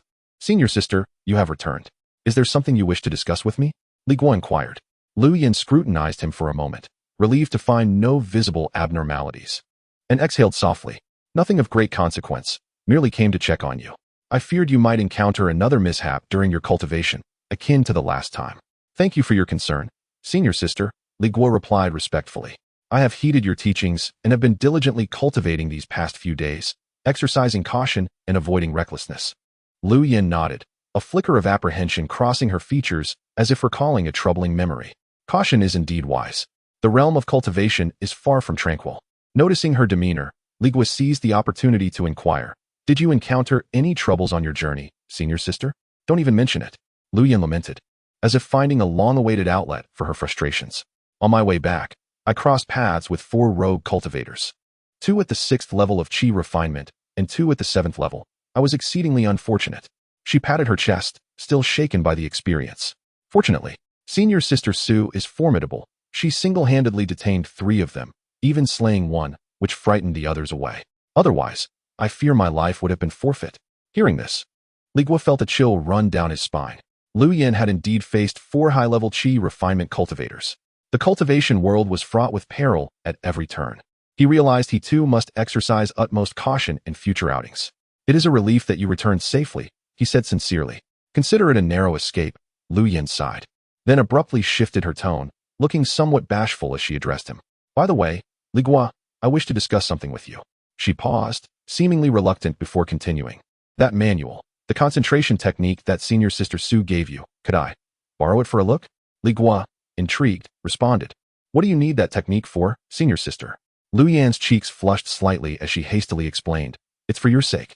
You encountered difficulties the last time you practiced, and now with a new and unfamiliar technique, I worry you might falter again. I need to review it first so that I can understand the principles, and when you encounter any confusion, I can guide you. Upon hearing this, Li Guo quickly grasped her intentions. What guidance could there be? Perhaps she has grown weary of practicing that tome, the fundamental techniques of Bailing, and longs for a superior method of cultivation, yet lacks the contribution points to exchange at the techniques pavilion. Without a moment's hesitation, he retrieved the book from his storage pouch and handed it over. If you wish to see it, take it, he said. Lu Yan was taken aback by his readiness and accepted the text, assuring him, Fear not, I shall master this technique swiftly. When the time comes, should you have any uncertainties, do not hesitate to inquire. Then I must express my gratitude for your kindness, senior sister, Li Guo replied, nodding. Let us agree to reconvene in 3 days to share our insights. Very well, Lu Yan responded eagerly, after bidding her farewell and watching her enter the main house. Where silence enveloped her, Li Guo returned to his makeshift bed of grass, his demeanor shifting from one of reverence to a chilling resolve. No longer hesitating, he poured another corpse goo dan from the vial. Gritting his teeth, he swallowed it down. Chapter 77. The colorful serpent. After consuming the corpse goo pill, Li Guo, as before, sat cross-legged in silence, patiently awaiting the unfolding of events. 3 days passed. While in meditation, a sudden shift stirred within him. He sensed the cold, lurking energy within his body coalescing once more into an invisible, minuscule creature, swaying unsteadily as it traversed the arcane path previously traveled, making its way toward his sea of consciousness. Here it comes again. Instantly, Li Guo activated the three-corpse soul-severing technique, skillfully extending a fragment of his consciousness to connect with the newly formed corpse goo insect. Success! That wondrous sensation surged anew, and once again, he beheld his sea of consciousness. Li Guo resolved to first ascertain the fate of the initial corpse goo insect. With utmost caution, he maneuvered the second corpse goo insect through the murky expanse of his sea of consciousness, heading straight for the location where the first insect had vanished. Upon reaching the edge of that spiritual realm, he surveyed the surroundings with the corpse goo insect, yet found nothing. Where had it gone? A sense of unease began to creep into Li Guo's mind. The absence of the creature left him restless. He guided the new corpse goo insect in a wide circle around his luminous spiritual form, but still, no trace was found. Could it have retreated deeper into the sea of consciousness? Contemplating this possibility, he urged the corpse goo insect further into the denser mists of his consciousness. Until he uncovered the whereabouts of the first corpse goo insect, a lingering sense of anxiety would persist within him. The gray mist thickened, obscuring distant sights. At that moment, through the eyes of the corpse goo insect, Li Guo discerned 2 luminous orbs deep within the fog. What could they be? Curiosity piqued. He cautiously directed the corpse goo insect closer to the glowing orbs. As he approached, the forms became increasingly distinct. When the corpse goo insect finally drew near, Li Guo beheld the true nature of the light. It was not merely illumination. Rather, it was a pair of vividly colored eyes belonging to a small serpent, its entire body shimmering with translucent scales adorned in a spectrum of colors. A delicate horn graced its forehead, and its colorful pupils radiated a soft glow. The colorful serpent. A thunderous realization erupted in Li Guo's mind as he instantly recognized the source of his torment. Simultaneously, the serpent seemed to detect the intrusion of the corpse goo insect into its domain. Viewing the tiny creature as a provocateur, it flicked its forked tongue, its colorful eyes flashing with menace. In the next instant, it opened its mouth wide and, with a swift motion, swallowed the corpse goo insect whole. Li Guo felt darkness envelop him. The connection between himself and the second corpse goo insect was severed in an instant. Yet this time, he did not remain stunned. A jolt coursed through him as he regained his senses, and his mind erupted with panic. It was over. Devoured. The upper realm must be the same. Consumed by it as well. A chill surged from his tailbone to the crown of his head, and Li Guo's heart plummeted. This three-corpse severing soul technique could no longer be cultivated. This serpent guarded my sea of consciousness, devouring one after another, blocking my path entirely. However, just as despair threatened to engulf him, a sudden spark ignited in his mind. Wait, it consumes corpse goo insects? Li Guo's breath caught in his throat. His eyes widened as a thought erupted wildly. If it regards the corpse goo insects as sustenance, does that mean, to it, the corpse goo insects are mere food? If they are indeed food, then there is no need to squander 300 low-grade spirit stones on that cursed tranquil heart pill. As long as I continuously feed it corpse goo insects, I could satiate its hunger. Once it is full, it shall cease gnawing at my soul. With this realization, Li Guo's heart raced wildly, as if it were about to leap from his throat. One tranquil heart pill costs 300 low-grade spirit stones. Yet, what of the corpse goo pill? Although it belongs to the nefarious three-corpse sect, in comparison to the tranquil heart pill, it is akin to mere mud in the ground, utterly worthless. Given his current status, as long as he could locate a holy emissary of the sect, acquiring some corpse goo pills would be a trivial matter. Li Guo never anticipated that, through a twist of fate, he had stumbled upon a solution to the formidable threat posed by the colorful little serpent. Ha ha! Truly, when one reaches the end of the road, a glimmer of hope appears. Li Guo nearly laughed out loud, but just as quickly, his thoughts turned sober, another dilemma presenting itself. Why had he initially shunned the practice of the three-corpse severing soul technique? It was precisely to avoid entanglement with that group of demonic cultivators from the three-corpse sect, to evade being tethered like a dog by their pills, compelled to engage in clandestine activities within their ranks.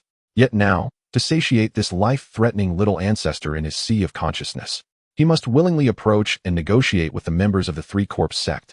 This truly contradicts his principles. The mere thought of those demonic cultivators, akin to Zhao Sun and Sun Hao, practicing such vile arts left him feeling repulsed. Nevertheless, upon reflection, Li Guo clenched his teeth. A true man can bend and stretch. Right now, preserving his life is paramount. He reassured himself that this was merely temporary. Once his cultivation reached a higher level, attaining the foundation stage, he would visit the technique pavilion to exchange for the spirit control technique. And then he could subdue this little serpent through legitimate means, transforming it into his spirit companion, thus freeing himself from subjugation. With this thought, the discomfort in his heart dissipated. Li Guo retrieved the jade slip containing the three-corpse severing soul technique, glanced at it briefly, and then returned it to his storage pouch. This technique was now utterly useless. With that little serpent around, he could not cultivate this dark art at all. He then took out the small porcelain vial containing the corpse goo pills, poured them out, and counted. There were still 10 remaining. Han Ping had given him 3, Lu Jiuyin had provided 9, and having just consumed 2, he had exactly 10 left. Li Guo clutched the porcelain bottle, a new quandary surfacing in his mind. How long would this vial of elixir last? According to the words of St. Lu, a single corpse goo worm could survive for a month. With his bottle containing 9 pills, it was implicitly understood that this was a 3-month supply for a cultivator. In other words, it would take at least 3 months to procure another vial. However, the one consuming the elixir was not him, but that little serpent. What if its appetite was insatiable, devouring all 10 pills in just a few days? Would he then be left to suffer its relentless hunger for the remainder of his days? It seemed he would be forced, pinching his nose, to dig deep into his pockets to purchase the exorbitantly priced cleansing heart pill in a moment of desperation. Yet, upon reflection, Li Guo found this notion somewhat palatable. Relying solely on the cleansing heart pill for every meal would lead to his financial ruin. However, if there were no alternatives, occasionally purchasing a single pill for survival was still feasible, albeit a bitter pill to swallow. If only there were a way to ascertain just how long a single pill would last. Alas, he was merely a nascent cultivator in the qi refinement stage, unable to perceive whether the little serpent in his mind was satiated or famished. Sitting amidst the grass, Li Guo pondered deeply for a considerable time before finally letting out a long sigh. The only answer lay in one approach: waiting for the next bout of pain to strike. Chapter 78. Exchange of techniques. The night deepened, with the moon casting a faint glow in the sky, while the stars appeared sparse and scattered. At White Ant Peak, in the number 7 courtyard, a warm yellow candlelight flickered through the paper windows of the main house. A slender silhouette emerged from the doorway, stepping into the moonlight and making her way toward the storage room where Li Guo resided. Knock, knock, knock. The sound of knocking was soft, yet resonated distinctly in the stillness of the night. Li Guo, are you inside? It was Lu Yan's voice. Li Guo, sitting cross-legged on his bed of straw, opened his eyes and replied, Senior sister, it's quite late. Is there something you need? Have you forgotten? 3 days ago, we agreed to share insights on our techniques. Li Guo paused, recollecting the conversation. He had merely spoken out of politeness, not expecting her to take it to heart. The night air carried a slight chill, causing the window paper outside to rustle. Li Guo rose and unlatched the door. Lu Yan stood at the entrance, clad in her outer disciple robes, her grace unmistakable. Her complexion appeared much rosier than 3 days prior, indicating she had recovered from the fright of their recent encounter. You seem to be recovering well, Li Guo remarked politely. Lu Yan nodded toward the main house. Let us discuss in my room. Li Guo remained silent and followed her into the main house. The room was illuminated by candlelight, with a low wooden table placed between the bed and the walls, upon which lay an ancient jade slip. Lu Yan removed her shoes and sat cross-legged on the bed, gesturing for him to take a seat opposite her. As they sat facing each other across the small table, Li Guo noticed that the jade slip was the very one Su Mu you had given him, the concentration technique. It appeared Lu Yan had not been idle over the past 3 days and had begun her practice. What level of qi refinement are you at now? Lu Yan initiated the conversation. I'm still at the first level of qi refinement, Li Guo replied candidly.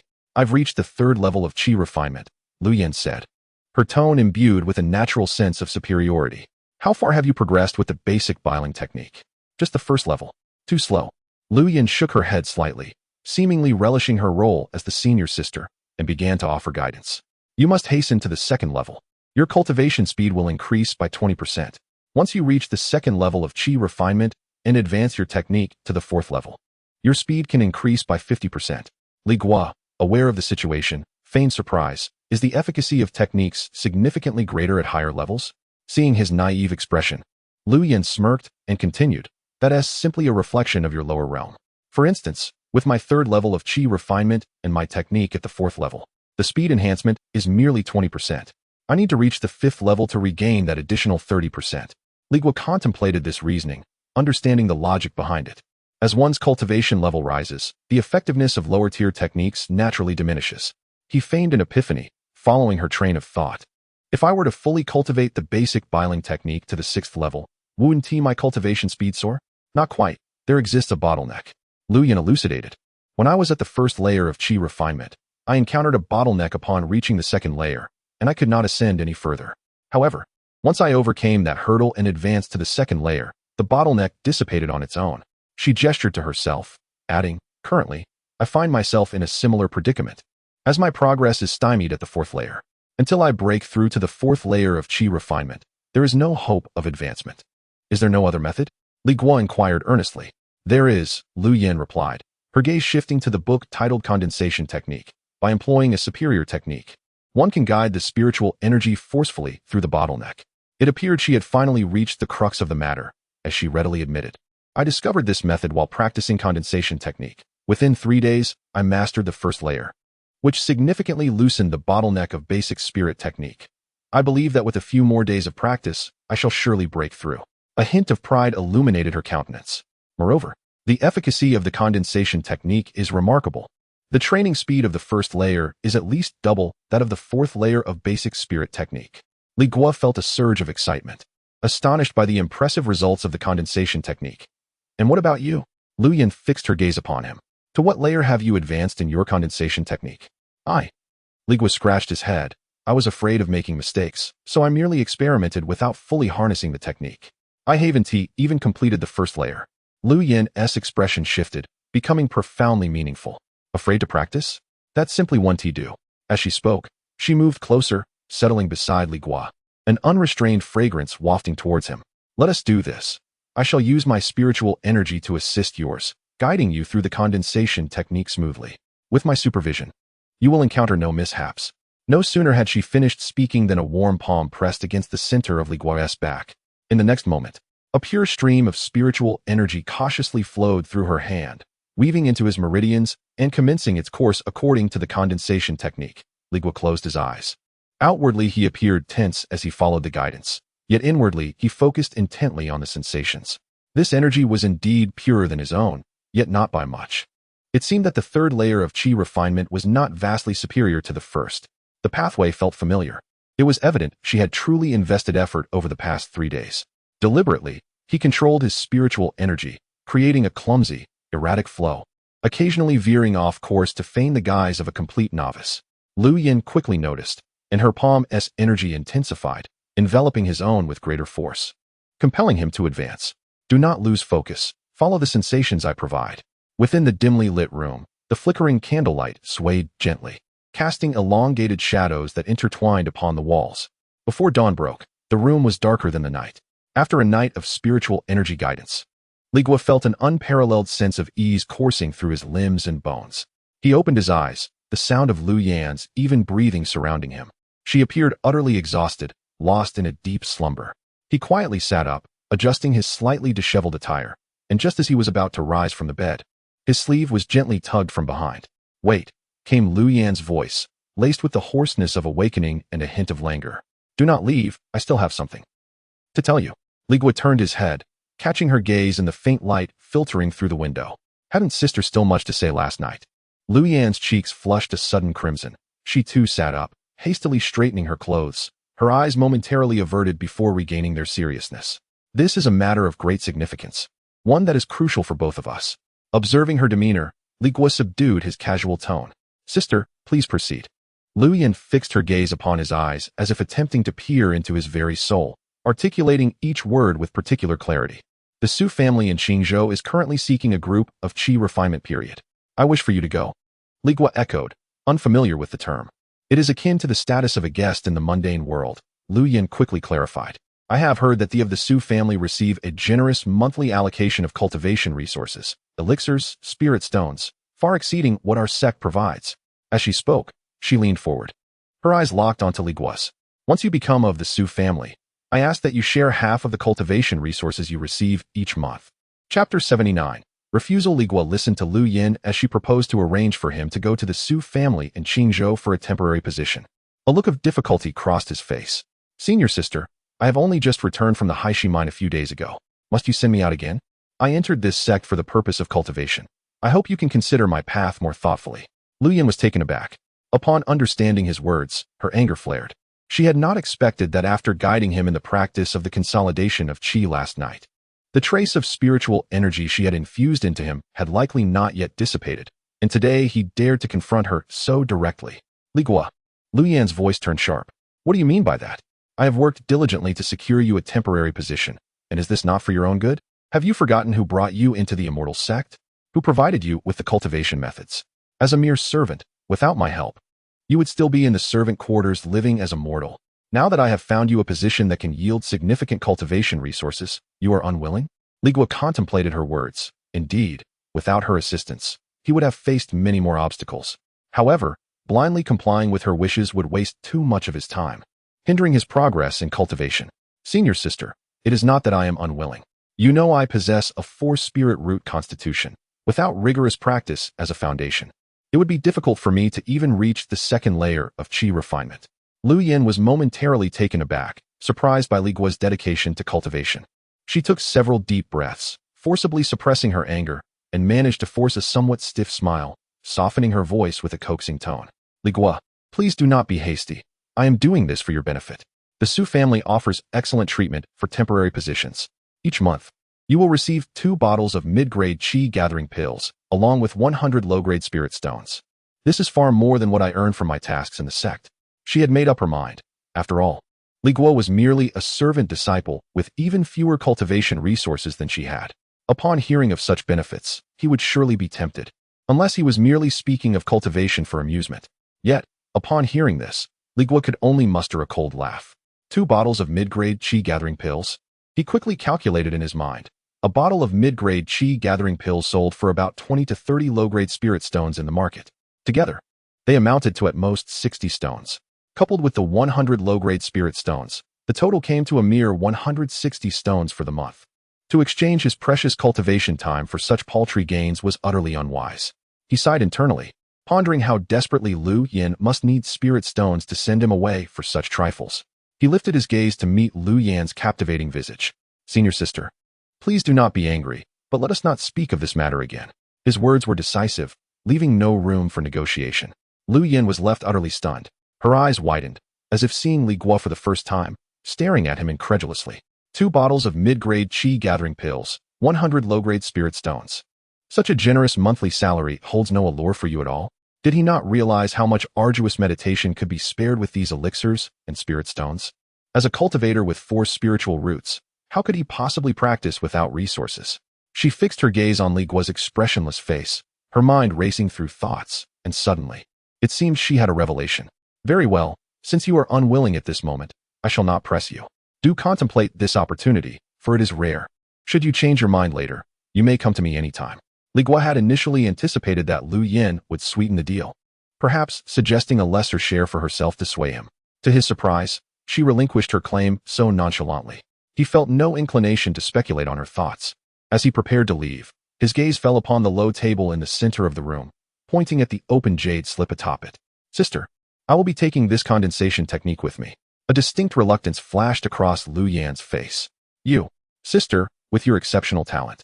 I assume you have already mastered the essentials of this technique over the past 3 days of tireless study and thus no longer require it? Li Guo's tone was calm, devoid of mockery, yet his words struck Lu Yin harder than outright insult. In those 3 days, she had barely managed to grasp the first layer of the technique. Having had no time to explore further, this technique rightfully belonged to Li Guo, as Sumu Yu had specifically gifted it to him. If she were to refuse now, her pride would be utterly shattered. Take it, Lu Yin managed to squeeze out through clenched teeth. Without further ado, Li Guo approached, retrieved the condensation technique, tucked it into his storage pouch, and left without casting her another glance, exiting the main house without a backward glance. The main door closed softly behind him. Inside, Lu Yin stared at the empty room, the sound of the door closing echoing in her ears, filling her with an indescribable heaviness. Surging like a tide in her heart. Unbidden, The image of Su Muyu's gentle smile and her lavish display of elixirs and techniques surfaced in Lu Yan's mind. Her expression shifted, and finally, she hastened outside, rummaging through her storage pouch for a jade hairpin.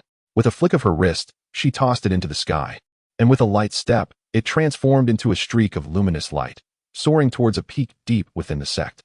That mountain peak was densely populated with caves carved out by cultivators, clearly not a dwelling for outer disciples. The light moved swiftly, soon halting at the entrance of one of the caves. Lu Yan leaped down from the hairpin, gazing at the faint shimmering barrier at the cave's entrance. She parted her lips, and a whisper slipped through the barrier into the cave. Shortly after, the barrier quivered, and a graceful figure emerged, clad in green. The woman possessed an elegant demeanor, a gentle smile gracing her lips. If Li Guo were present, he would recognize her instantly. This was none other than Su Muyu, the sister who had recently displayed such generosity, gifting him the clear heart pill and the condensation technique. Chapter 80. Erysipelas. After receiving the concentration technique from Lu Yan, Li Guo secluded himself in the storage room for several days, immersing his mind entirely in this new cultivation method. That night, although Lu Yan harbored impure intentions, she nonetheless guided Li Guo's spiritual energy through the meridian pathways of the technique, saving him considerable effort in exploration. Even so, it took him 4 arduous days to awkwardly reach the first layer of the concentration technique. He pondered 2 matters.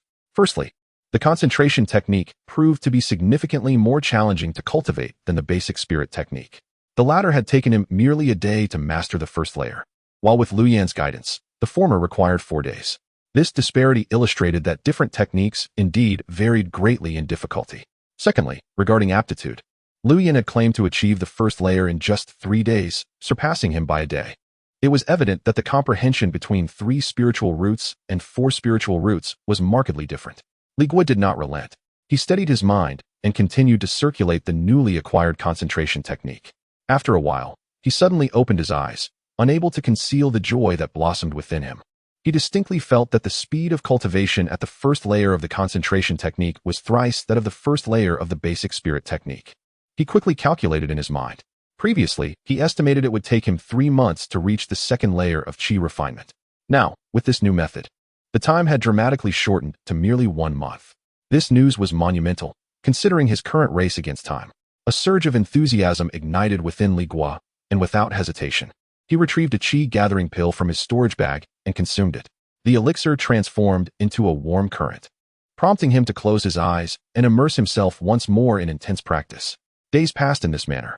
One day, while Li Guo was meditating in the storage room, a voice suddenly resonated in his ears. "Junior brother, it's me. Come out for a moment." The voice was cool and detached. It belonged to Xiao Tao.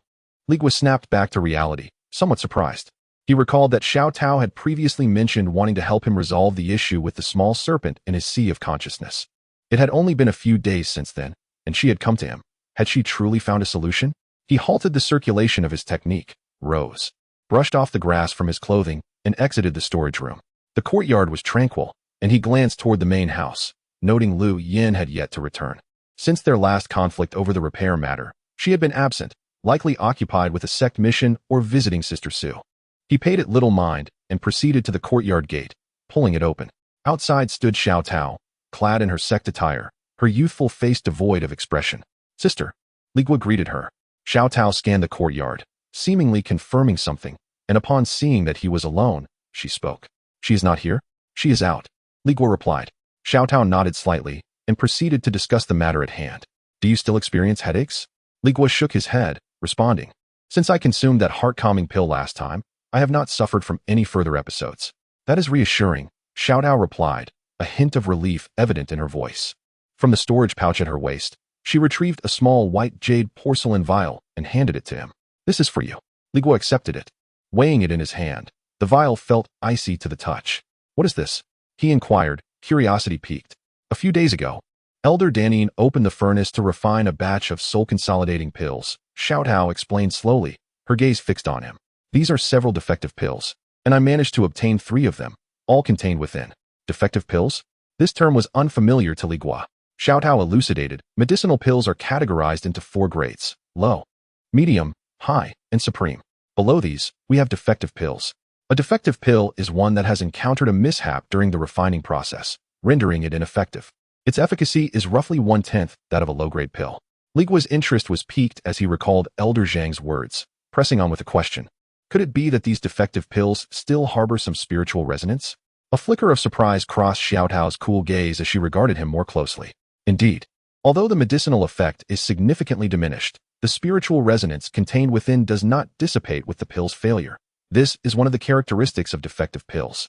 Your insight into this matter suggests you possess a certain talent in the alchemical arts. Li Guo paid little heed to her praise. Yet a ripple of emotion stirred within him. He had not anticipated that Xiaotao would genuinely conceive of such a method, using defective pills to nourish that small serpent. However, as he pondered further, a sense of unease crept in. This soul-consolidating pill, by its very name, was no ordinary item, crafted by Elder Danine himself. Even in its defective state, it could not possibly be cheap. How did you come by it? He asked. Xiaotao shook her head, correcting him. You are mistaken.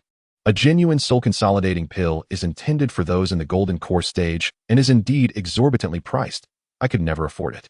The reason it is deemed defective is that not only does its efficacy dwindle to 1/10, but the accumulation of pill toxins within increases tenfold. Pill toxins? Li Guo encountered yet another new term. Xiaotao continued. Pill toxins accumulate within the consumer's body, eroding their meridians and damaging their foundational essence. Therefore, this substance is virtually unsellable, akin to waste. Li Guo grasped the situation. After all that, it turned out that this substance was a poison. Its efficacy was minimal, yet its toxicity was magnified tenfold. She intended to consume something that even golden core elders would shun? He gazed at Xiaotao's serene face and could not help but ask, Are you suggesting I should drink poison to quench my thirst? Xiaotao paused, letting out a gentle sigh. I recognize that this method is flawed. Yet if you refuse to consume it, the Purple Mansion spirit worm will, at most, consume your soul within 2 years. Should you take this defective pill, even with the accumulating toxins, it would grant you an additional 8 years of life. 2 years or 8 years, the choice is yours. She looked at Li Guo, her eyes revealing a complexity of emotions that she herself had not fully acknowledged. This is the only method I can currently provide for you. For now, consume this, and I shall seek alternative solutions later. Li Guo grasped the icy jade vial, inwardly cursing her. This girl, indeed sincere, wished for him to be poisoned at the earliest opportunity, so that her heart could find tranquility. Alas, he no longer required this item. He possessed the corpse goo pill, rendering that vibrant little snake a temporary non-threat.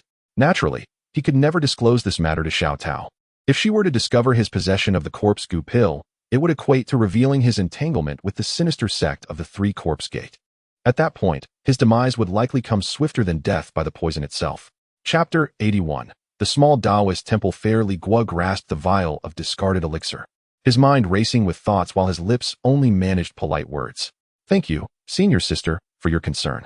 Xiaotao, pleased that he accepted her goodwill, felt a sense of relief wash over her. She added, rest assured, junior brother, should Elder Danine produce any more spiritually resonant discarded elixirs, I shall keep them for you. Li Guo, upon hearing this, felt a chill of gratitude sweep through him. Then I shall trouble you, senior sister. Well, if there's nothing else, I must return to the alchemy hall to refine some elixirs. As he watched her silhouette vanish into a streak of light, he glanced down at the vial of discarded elixir in his hand. Without a second thought, he tossed it into the corner of his storage pouch. Turning back to the cluttered room, he closed the door behind him. In the following days, Li Guo secluded himself, not stepping outside even once, dedicating his entire focus to cultivation. Time passed in an unhurried manner. On this particular day, Li Guo sat cross-legged upon his makeshift bed of grass, gradually withdrawing his spiritual energy. He opened his eyes, exhaling a long breath of stale air. Feeling the surge within his dantian, the spiritual sea had significantly expanded compared to the previous days, granting him a sense of tranquility. The concentration technique was indeed remarkable. If he continued at this pace, he would soon approach the second level of qi refinement. Just then, a thought sparked in his mind. He rummaged through his storage pouch and retrieved a wooden token, which bore 4 characters, Small Taoist Temple Fair. This was the entry token given to him by a steward named Qian Sheng from the Merit Hall, indicating an exchange meeting for disciples of their sect. Calculating the days, he recalled that Qian Sheng had mentioned the 15th of the next month. With only a day or 2 remaining, he decided it was time to prepare. He recalled that the venue was at Qingfeng Temple, located 50 miles east of the Bailan sect. The name sounded like a Taoist temple, and it was relatively close to the sect. Li Guo felt a surge of excitement. He had never participated in such an exchange among cultivators before, and this opportunity would allow him to broaden his horizons. If fortune favored him, he might acquire something beneficial for his own cultivation. However, since he was only vaguely aware of the temple's location, he resolved to set out a day early to avoid any difficulties in finding it. With his mind made up, he wasted no time. Rising from his grassy bed, he dusted off his clothes and stepped outside. The sunlight was just right. Instinctively, he glanced toward the main house, only to find the door closed and silence enveloping the area. Has senior sister not returned yet? He pondered, a hint of concern creeping in. Where had she disappeared to? It had been days since that last incident, and there was no sign of her. However, this thought dissipated as quickly as it came.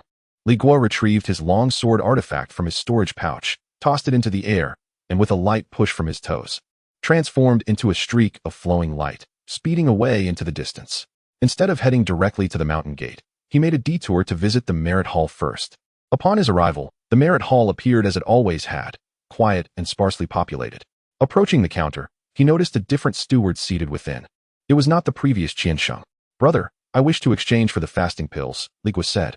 The attendant lifted his eyelids slightly, asked no further questions, and matter-of-factly stated, "One pill requires 10 contribution points. How many would you like to exchange?" "One bottle, 10 pills." "Very well."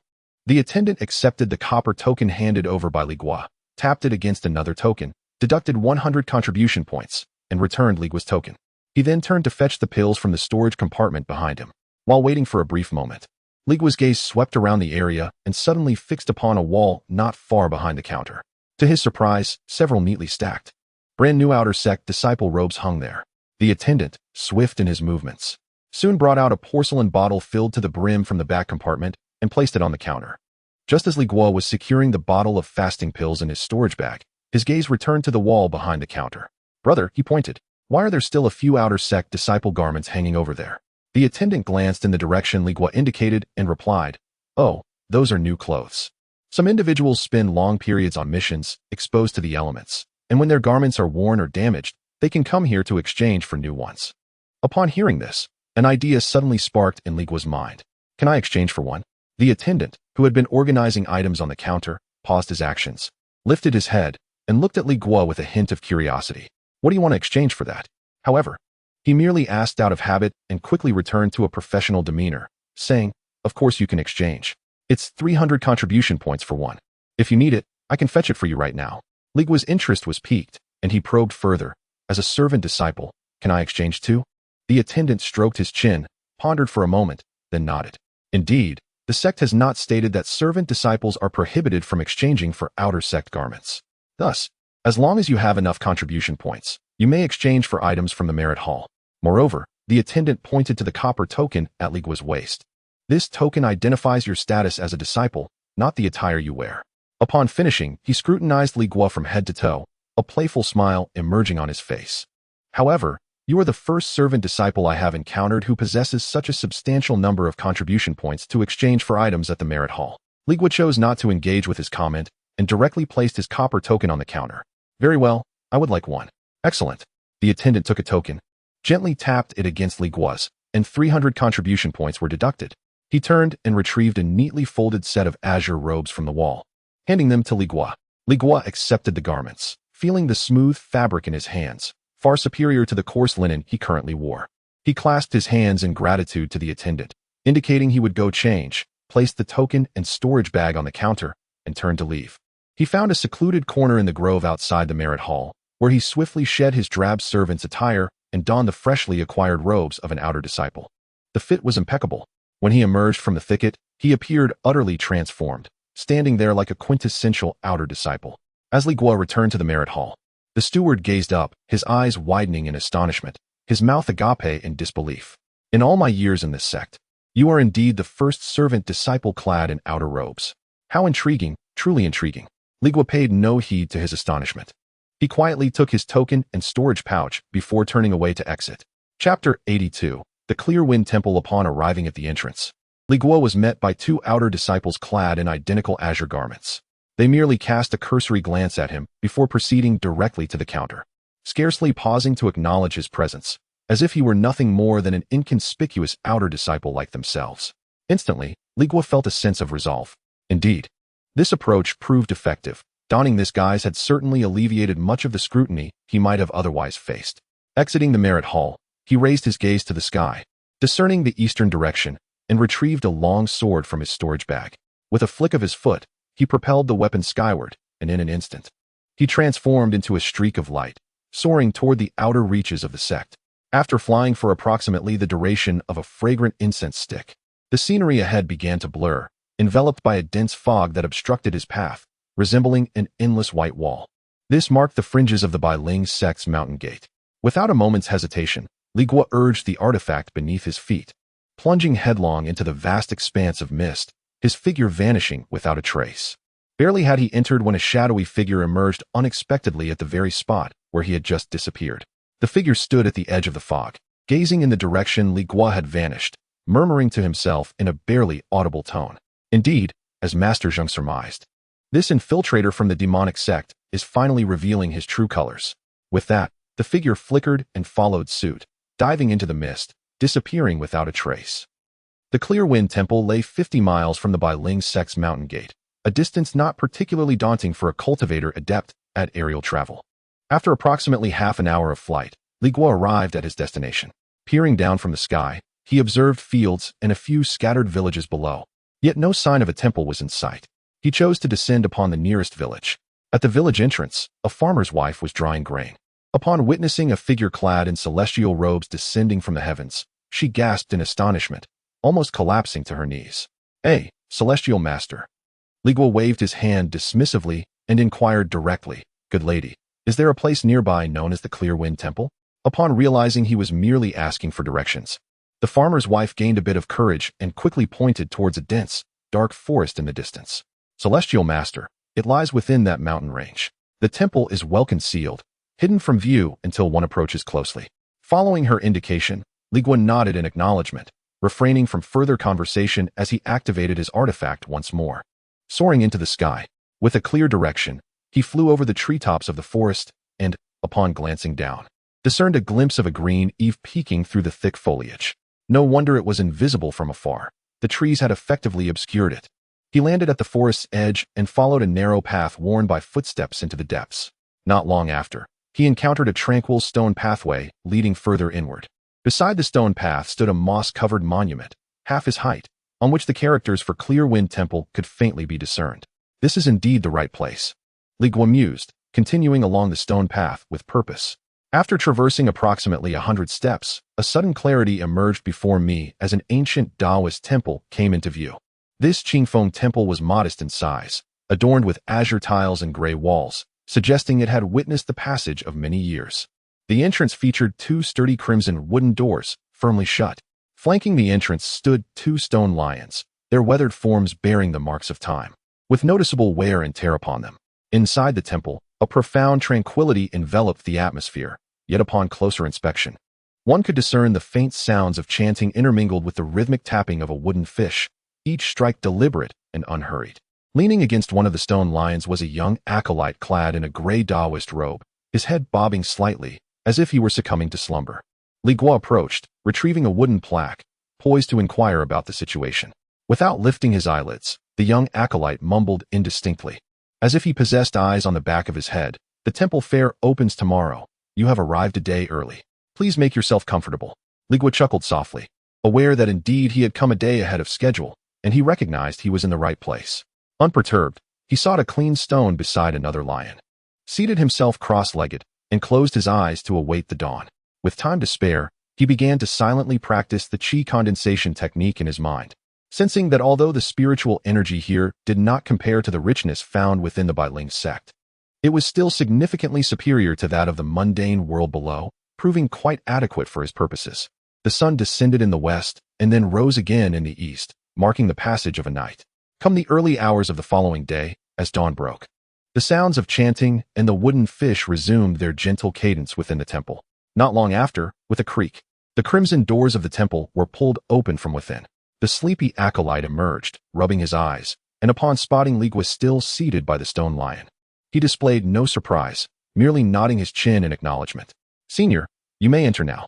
At this, Li Guo opened his eyes, nodded in return, rose from the stone, brushed the dust from his robe, and stepped forward into the temple. Upon entering, he found himself in a modest courtyard of blue stone, directly facing the main hall that housed 3 revered deities. Though somewhat aged, the hall emanated an air of solemnity. On either side of the courtyard were side chambers, from which the sounds of chanting and wooden fish emanated, originating from the left side. Peering inside, Li Guo discerned the faint silhouettes of several individuals clad in Taoist robes, seated cross-legged before a wall, reciting their verses. He refrained from intruding and proceeded to the entrance of the main hall. This temple indeed bore the marks of age, as evidenced by the polished threshold worn smooth by countless footsteps. Inside, 3 clay statues of elderly figures, their hair and beards flowing, stood in reverence, their painted surfaces having faded significantly, revealing the underlying grayish-yellow clay. Before these statues lay a long altar table, upon which stood a bronze incense burner, half the height of a person, filled with the remnants of burnt incense, exuding a scent of aged incense ash that lingered in the air. Li Guo harbored no interest in the esoteric matters at hand. Instead, he stood beneath the eaves outside the hall, listening to the recitation of scriptures from the adjoining space. Finding a certain tranquility in his heart, he remained unaware of the location of this small temple gathering, and as the first to arrive, he could only bide his time. Before long, footsteps and voices emerged from the entrance of the temple.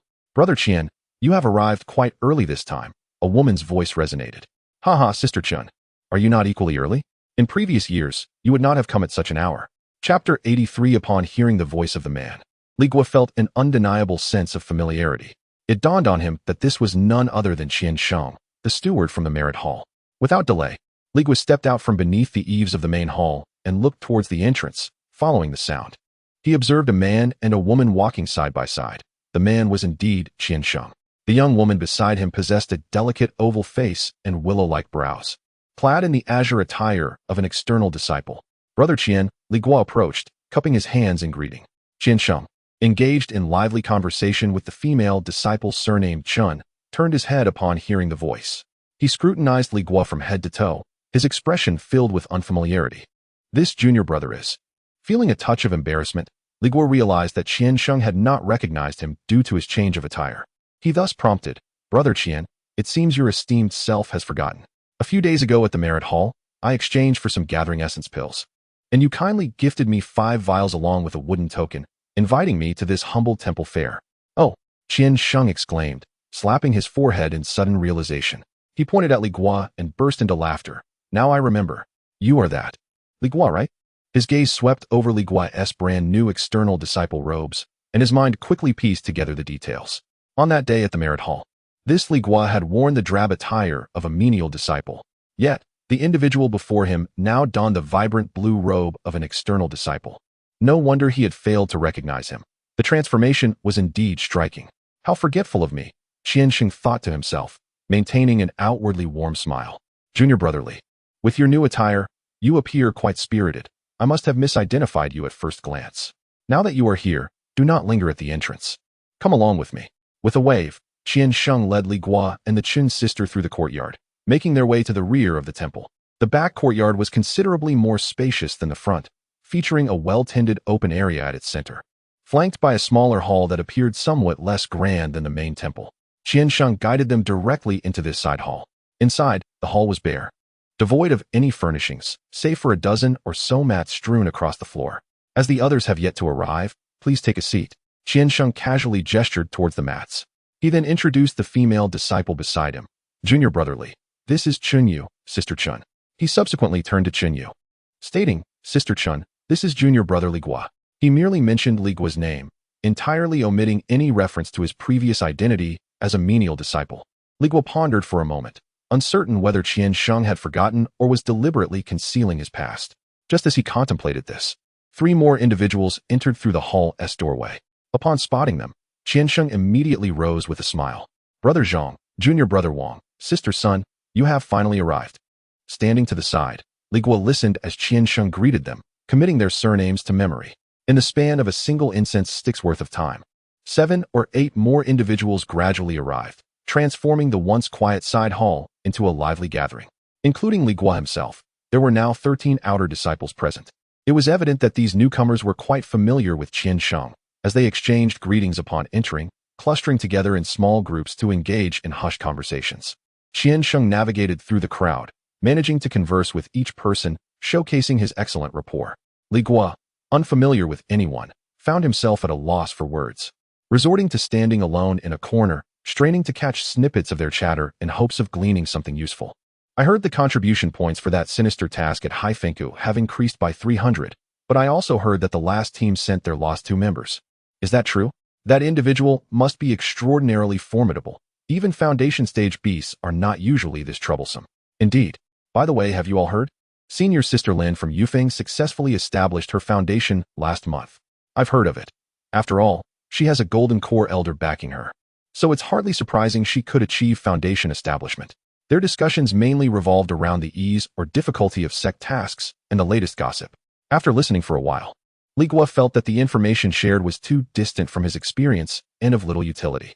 At that moment, the female cultivator named Qin Yu, who had entered alongside Qian Sheng, approached him, holding 2 cups of steaming tea she had seemingly procured from somewhere, and offered one to him.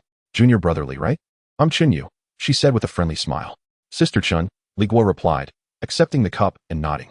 Judging by your appearance, it seems this is your first time here? Qin Yu observed him closely. Indeed, it is my first time attending the fair organized by senior brother Qian. Li Guo replied honestly. Ah, that explains it. No wonder you seem unfamiliar, she chuckled. May I ask which peak you cultivate on? I'm on the White Ant Peak. Li Guo casually responded. And what about you, sister? The White Ant Peak. How fortuitous. I'm just next door at Iron Cloud Peak. Our peaks are adjacent to one another. Qin Yu exclaimed, a hint of surprise crossing her face. Li Guo also found it rather coincidental. That is indeed a stroke of luck, he agreed. Qin Yu, intrigued, continued. Given our proximity, how is it that I've never seen you around before? I've only been a disciple for less than a year. So it's quite normal for you not to have encountered me, he explained. Oh, it seems I recall that the sect has not held any ascension ceremonies recently. How did you manage to enter? I entered using an ascension token, Li Guo answered, maintaining his composure while cleverly concealing the fact that he had entered as a servant alongside Lu Yan. I see. That makes sense. Qin Yu nodded, refraining from further inquiries. She then shifted the topic back to the fair, cheerfully stating, You've come to the right place this time, junior brother. I've attended several times, and each visit has yielded significant rewards. Senior brother Qian has extensive connections and often invites guests who possess rare items not typically found in the market. Li Guo felt a surge of anticipation in response to her words. That is fortuitous. My purpose in coming here is precisely to broaden my horizons and gain further insights. Chapter 84. Alternating speeches. The last monk entered the hall, appearing quite youthful. Upon crossing the threshold, he clasped his hands in a gesture of respect towards Qian Sheng. Zhou Shidi, you have finally arrived. We were waiting for you. Qian Sheng greeted him with a smile. The Zhou clan disciple wore a hint of apology upon his countenance. I was delayed by some matters on the way, causing you all to wait, he replied. Li Guo mentally counted the attendees. With the recent arrival, there were precisely 14 individuals present. The once spacious side hall now felt a tad cramped. However, from Qian Sheng's words, he discerned that the minor Taoist gathering was about to commence. Sure enough, once everyone was assembled, Qian Sheng clapped his hands, signaling for the cushions on the ground to be rearranged into a circle. Everyone, no need to stand. Please find a spot to sit, he instructed. The group complied swiftly, and soon the cushions formed an irregular circle. Li Guo, feeling a stir of thought, chose a seat adjacent to Qian Sheng. Just as he settled in, he sensed someone else taking a seat beside him. It was none other than the female cultivator, Qin Yu, who had conversed with him earlier. She nodded at him kindly. As a form of greeting, Qian Sheng cleared his throat and was about to speak when he was interrupted. Qian Shidi, let us wait a moment longer, came the voice of a monk named Zhang Jin, seated beside him. Oh, does Zhang Shixiang have something to convey? Qian Sheng inquired.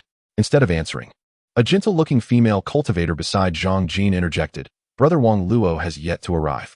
Qian Sheng's smile faltered slightly as he glanced at her, and then at Zhang Jin. Shaking his head, Sister Sun Jing, we need not wait for him. His voice, though quiet, resonated clearly in everyone's ears. Brother Wang Luo recently perished during his external training. Upon hearing this, Sun Jing's face drained of color, and she exclaimed, What did you say? How could this be? Brother Wang was perfectly fine just last month. A look of sorrow crossed Qian Sheng's features as he responded. This is a truth I too find difficult to accept, yet the path of cultivation is fraught with peril. Life and death are fated. Brother Wang's demise, though unexpected, is not entirely surprising. Zhang Jin's lips moved as if to speak, but ultimately, he swallowed his words. The expressions of the others in the hall varied upon hearing this news. Some bowed their heads in lament, revealing their sorrow, while others, unfamiliar with the individual, appeared indifferent. Brother Wang Luo was the most accomplished among us in previous minor Taoist gatherings. nearly stepping into the foundation establishment stage. Who could have anticipated his sudden departure? Chen Yu explained to Li Guo, causing a chill to run through him. This was the realm of cultivation. The disappearance of a life could barely stir the waters of consequence. Seemingly wishing to steer clear of this somber topic, Qiansheng clapped his hands again, drawing everyone's attention. All right, enough of the idle chatter. The minor Taoist gathering shall commence now, with the same rules as in previous years. Let us each take turns to speak, sharing recent news or personal insights from our cultivation journeys. Anything of value is welcome. However, during each person's turn, others must refrain from interjecting. Only after everyone has spoken will we engage in open dialogue. After a brief pause, he smiled and said, as per our usual custom, I shall go first, serving as a catalyst for our discussion. Qiansheng's gaze swept over the crowd, and lowering his voice, he continued, I recently heard an unverified rumor from a senior brother within the inner sect. It seems that a small vein of companion spirit ore has been discovered in the Heiyun mountain range, located in the southwestern region of the Great Jing Kingdom, which yields fire-patterned copper stones. However, I cannot disclose the source of this information, and its veracity is for you all to discern. As soon as he finished speaking, although no one uttered a word, the atmosphere within the hall shifted dramatically. Several individuals instinctively straightened their postures, their eyes gleaming with fervor. At that moment, a faint voice resonated within Li Guo's mind. It was a transmission from Chen Yu. Li Shidi, if Qian Shixiang's news is indeed true, it presents an extraordinary opportunity. The sect is bound to issue a plethora of mining tasks soon. Such tasks typically offer high contribution points and pose little danger, making them highly sought after.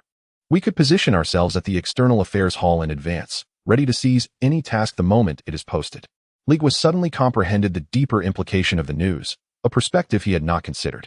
As a mere errand boy, he generally had no access to such sect tasks, only undertaking those assigned to Lu Yan.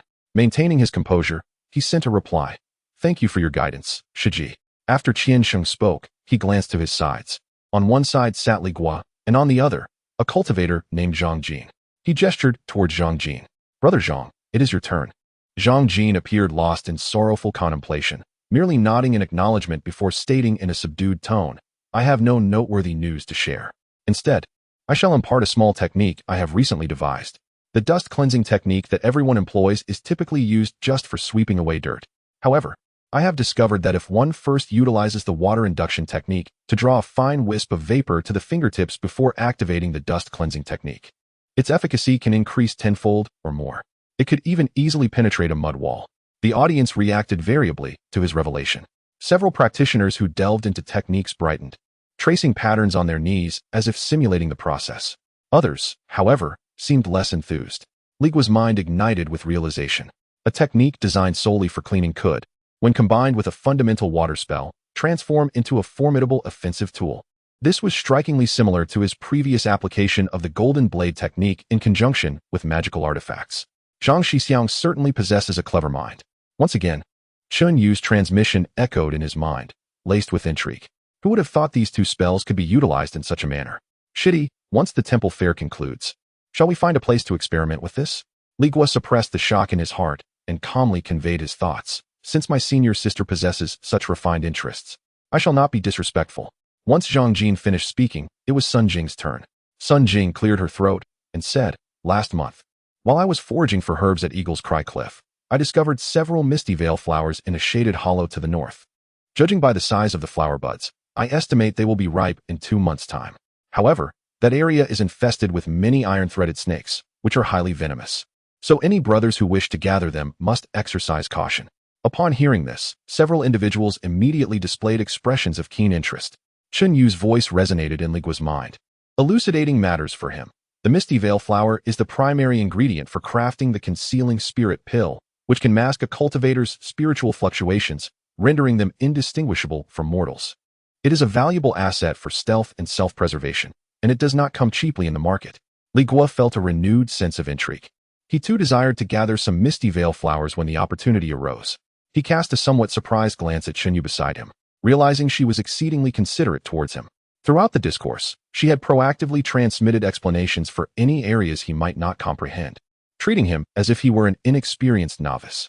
Li Guo graciously expressed his gratitude to her through thought transmission. After Sun Jing finished speaking about the misty veil flowers, the floor was taken by a rather striking female cultivator named Lin Feifei. She cleared her throat, her voice carrying a sweet timbre, and said, I happen to have a method to earn spirit stones. Recently, for reasons unknown, a large number of snow spirit foxes have appeared around the outskirts of the Crow's Grove. The tails of these small beasts are excellent materials for crafting low-grade talismans. To my knowledge, the Chiwu Pavilion in the herb market, located 100 miles away, is purchasing them at a high price. A complete tail can fetch 30 lower-grade spirit stones. Chapter 85. The amethyst Ganoderma. Lin Feifei's words stirred something within Li Guo. He began to calculate. With 30 spirit stones for each one, if he could hunt 100 or so, that would amount to 3,000 spirit stones, a considerable fortune for him, if he were truly in need of spirit stones. Pursuing the snow spirit fox might indeed present a viable path. He silently committed the names of Hanya Forest, Baichao Square, and Chiwu Pavilion to memory. Just as his excitement peaked, a delicate voice echoed in his mind. It was Chun Yu's transmission. Junior brotherly, do not be swayed. Lin Feifei brings this up every year. While it sounds like a lucrative opportunity, the snow spirit fox, though lacking in offensive power, is inherently cunning. As swift as the wind, and adept at concealing itself in the snow. Countless individuals from our sect have attempted to hunt it, only to return empty-handed and exhausted, an endeavor that yields no reward. Li Guo's fervor was swiftly extinguished by this splash of cold water. He suddenly realized why Lin Feifei had brought forth such a scheme. It was, in essence, a trap, one she did not wish to fall into herself, but rather presented to elicit more valuable information from others. Contemplating this, he maintained a facade of composure, merely nodding slightly in the direction of Chun Yu's transmission as a gesture of gratitude for her warning. This senior sister Chun proved to be even more considerate than he had initially surmised. Following Lin Feifei, several others shared their tidings. One individual mentioned that a certain market's artifact refining pavilion had received a new batch of blue steel rock, which, when mixed into artifacts, could enhance their hardness by 30%, urging those interested to make their purchase promptly. Another spoke of a clandestine route for the sect's mission to eradicate the dark cultivators at Blackwind Pass, accessible through a hidden passage from the back mountains pond that could circumvent most sentry posts. Yet another warned of recent sightings of demonic cultivators in the southern foothills of the falling Sunset Mountain Range, advising everyone to steer clear of that area for the time being. The array of information was overwhelming. A tapestry woven with threads of truth and deception that left listeners in a whirl. Sitting silently on his mat, Li Guo absorbed each piece of intelligence, understanding that this gathering was, at its core, a venue for the exchange of information. Each participant offered a minor tidbit of intel, only to receive a wealth of insights from others, sifting through them to extract what would be beneficial for themselves. This trade was indeed advantageous. At that moment, it was the turn of a composed cultivator named Zhao Mo. Upon opening his mouth, he dropped a bombshell of news. A month ago, I chanced upon a place called the 10,000 Miasma Valley, and at the depths of the valley, I beheld at least 3 mature amethyst Ganoderma. However, he quickly shifted his tone. That location is guarded by a venomous green bamboo python. Amethyst Ganoderma, more than 3 specimens. The crowd erupted in excitement, several individuals nearly leaping to their feet. Had it not been for Qiansheng's timely cough, order would have surely been disrupted. All gazes turned fervently towards Zhao Mo, their breaths quickening, resembling a pack of ravenous wolves spotting a sumptuous feast. Qiansheng glanced at Zhao Mo, seeing no further contributions to be made. Quickly signaled for the next speaker, momentarily diverting the topic. Li Guo, filled with curiosity, pondered the value of the purple jade Ganoderma that had stirred such excitement among the crowd. However, before long, Chun Yu's astonished voice echoed in his mind, tinged with urgency. The purple jade Ganoderma. Good heavens. Junior brotherly, this is one of the 3 principal ingredients for concocting the Foundation Establishment Pill. A treasure that is invaluable and rare. This single specimen, if brought to the grand market, could easily exchange for an entire set of top-tier magical artifacts. Li Guo's heart jolted sharply. The Foundation Establishment Pill, a prospect he scarcely dared to envision, was now within reach through the mention of one of its key ingredients. The next speaker was the young cultivator, Zhou Wenbo, who had arrived last. Perhaps overwhelmed by the news of the purple jade Ganoderma, he languidly shared a minor cultivation technique. Ahem, esteemed friends, should anyone find themselves stymied at the juncture of progressing from the 3rd to the 4th layer of qi refinement, I recommend lying flat in a quiet chamber during the peak of the moonlight at midnight, while channeling the Bai Ling Foundation technique. I personally advanced to the 4th layer a month earlier than my peers using this method. Upon hearing this, most in the hall displayed looks of disdain. with the lowest cultivation level among them being at the 4th or 5th layer of qi refinement. They regarded his advice as little more than idle chatter. Several individuals didn't even spare him a glance, dismissing his remarks as trivial. Yet, for Li Guo, it felt as though he had heard celestial music, etching the technique into his mind with unwavering clarity. To him, this was far more substantial than any news of the purple jade Ganoderma. Next was Chunyu. I have a distant relative who serves as an official in the mortal realm of Qin Kingdom.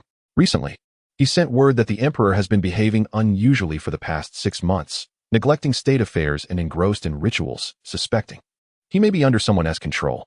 Furthermore, there have been numerous unexplained disappearances among the populace, both within and outside the capital. Some discerning individuals in the Yin court privately hope that a celestial master might intervene, simply to uncover the truth. Upon her conclusion, the majority of cultivators in the hall regarded her with expressions akin to disbelief, and a few even rolled their eyes. What concern did the affairs of a mundane kingdom hold for these exalted cultivators? Moreover, Chunyu had not mentioned any form of reward. With no spirit stones or elixirs offered, who would be idle enough to meddle in such trivial matters? Even Zhou Wenbo beside her subtly shook his head, silently expressing his disapproval. In the eyes of the assembly, Chunyu's information seemed even less valuable than Zhou Wenbo's, merely a filler in the discourse. Finally, it was Li Guo's turn to speak. All eyes turned towards the unfamiliar face of this newcomer. After a brief silence, as if contemplating what information might satisfy the assembly, he gradually began to speak, his voice soft yet clear. The Su family in Qingzhou is currently seeking cultivators for temporary residence. The monthly remuneration includes 2 bottles of mid-grade gathering qi pills and 100 low-grade spirit stones. After Li Guo finished speaking, he felt a twinge of anxiety, uncertain of the worth of the information he had just shared. However, as soon as his words resonated in the hall, he noticed an immediate shift in the expressions of everyone present. A multitude of gazes fixated upon him, eyes wide and mouths slightly agape, their faces betraying unrestrained astonishment and disbelief. This reaction was even more exaggerated than when they had first heard about the purple jade spirit herb. Li Guo was taken aback. Could it be that the value of his news was so immense, so astonishing that it left everyone in shock? As he pondered this, a hurried and somewhat reproachful voice echoed in his mind, shattering his thoughts. Junior brotherly, how could you say that? Are you not aware of our Ling sect's rules? Outer disciples are forbidden from independently aligning themselves with external cultivation families as guest elders, unless that individual is originally from that family. This is a grave taboo. If the sect discovers this, the lightest punishment is confinement, while the severest could result in the forfeiture of one's cultivation and expulsion from the mountain. A flicker of appropriate astonishment and embarrassment crossed Li Guo's face. So that was it. He finally comprehended why such an enticing opportunity was not pursued by Lu Yin herself, who instead had gone to great lengths to enlist him in her stead. It was because she simply could not go. If she dared to do so, it would be tantamount to betraying the sect. Chapter 86. The exchange of opportunities. As the attention of the crowd was fixated on Li Guo, Qiansheng stood up at the opportune moment. He clapped his hands emphatically. Enough! Enough! His voice drew everyone's focus back from Li Guo. The sharing of news at this minor temple fair has now concluded. Next, we shall proceed to the second segment, the exchange of opportunities. He paused for a moment before continuing. Most of those present are familiar faces, so you should all be well acquainted with the rules of the exchange. However, we have newcomers among us. He gestured towards Li Guo, his meaning unmistakable. Let me reiterate the rules for clarity. We will follow the same order as before. Each person will have one opportunity to present an item they wish to exchange, clearly stating what they seek in return. This could be spirit stones, elixirs, or other items. If anyone finds something they possess to be of interest for trade, feel free to speak up. If both parties agree, the exchange is considered complete. He emphasized a crucial point. Above all, refrain from unnecessary chatter unrelated to the exchange. Anyone who disrupts the order will not receive my favor in future temple fairs. The crowd nodded in understanding, and Li Guo grasped the rules, beginning to ponder what he could offer for exchange. What could he present from his storage bag? The gathering spirit elixir from the merit hall? No, that would be too insignificant and embarrassing. The bottle of blood essence from the Three Corpse sect? Absolutely not. That would reveal his true identity. After much contemplation, he finally formulated a plan. Qiansheng declared, "Let us begin. I shall go first." With a smile, he reached into his storage bag and produced a set of items, gently placing them on the ground before him. It was a palm-sized bronze disc, intricately engraved with fine, hair-like patterns, exuding an air of mystery. Beside the disc, there were 4 small flags, each half a foot long, entirely black. A minor gathering spirit array set. Accompanied by 4 low-grade array flags, Qian Sheng announced, his fingers delicately tracing the disc as a look of satisfaction spread across his face. Though this array is simple, when set up in a tranquil chamber, it can enhance the concentration of spiritual energy within a radius of 10 yards by 20%. I need not elaborate on the benefits this holds for our cultivation. He paused before stating his asking price. What I seek in exchange is 300 low-grade spirit stones. Alternatively, I would accept equivalent elixirs, such as a bottle of mid-grade essence nurturing pill or 3 bottles of high-grade gathering spirit pill. As soon as his words fell, several individuals straightened in their seats, their eyes gleaming with interest, fixated on the array set. At that moment, Chen Yu's astonished voice echoed in Li Guo's mind. The array for assisting cultivation during the qi refinement stage is quite rare in the market. Brother Qian has extensive connections and often acquires such precious items. However, do not be deceived by its modest price of 300 spirit stones. Its operation incurs significant daily costs for spirit stones. Even if an ordinary person can afford it, they might find it challenging to maintain. Li Guo responded to the transmission with gratitude, thanking his senior sister for her guidance. Yet, he found himself captivated by the formation. He could easily afford the several hundred spirit stones it required. However, the thought of Lu Yin caused the fervor in his heart to gradually cool. Living in the same courtyard as her, he realized that once this formation was set up, the fluctuations of spiritual energy would be impossible to conceal. If she were to inquire about the origin of the formation plate and spirit stones, how could he explain? Should his secret stash of wealth be uncovered? Who could foresee what that woman might do? Thus, with a heavy sigh of regret, Li Guo forcefully suppressed the notion of exchanging spirit stones for the minor gathering formation. While he was embroiled in this internal conflict, others had begun to stir. A cultivator surnamed He, seated opposite Qian Sheng, rubbed his hands together and spoke with palpable eagerness. Brother Qian, this formation plate is truly a remarkable item. I offer 200 spirit stones along with a vial of low-grade recovery pills. What do you think? Qian Sheng, unperturbed, merely smiled and shook his head. No exchange. Brother He, I have stated it clearly. The spirit stones must amount to 300, not a single less. As for the pills, they must either be mid-grade essence nourishing pills or high-grade qi gathering pills. The face of the cultivator surnamed He flushed crimson. He himself was in need of high-grade qi gathering pills, and the thought of mid-grade essence nourishing pills was beyond his wildest dreams. He opened his mouth, intending to negotiate further, but at that moment, a clear female voice chimed in. 300 spirit stones, I shall take it. All eyes turned towards the speaker, who was none other than Sun Jing. A broad smile instantly spread across Qian Sheng's face as he nodded at Sun Jing. Excellent, Sister Sun. Without further ado, she summoned a plump cloth bag from her storage pouch and tossed it onto the ground, producing a series of crisp, clinking sounds. Qian Sheng opened the bag to count the contents, nodding in satisfaction before pushing the formation plate and flags towards her. The cultivator surnamed He watched in dismay as his coveted item was purchased by another, his face turning a shade reminiscent of pig liver. Fists clenched so tightly within his sleeves that they crackled. Yet, due to the rules of the gathering, he could utter not a single word in protest. With the transaction complete, Qian Sheng, in high spirits, pointed to Zhang Jin beside him. Brother Zhang, it is your turn. Zhang Jin nodded and retrieved a dull gray jade slip from his pocket, placing it before him. This item is not a technique. Rather, it is a secret art I stumbled upon, known as the cleansing pill technique. It holds little significant value, merely allowing one to expel a small portion of pill toxicity after ingestion, thus alleviating its accumulation within the body. He raised his gaze, scanning the assembly.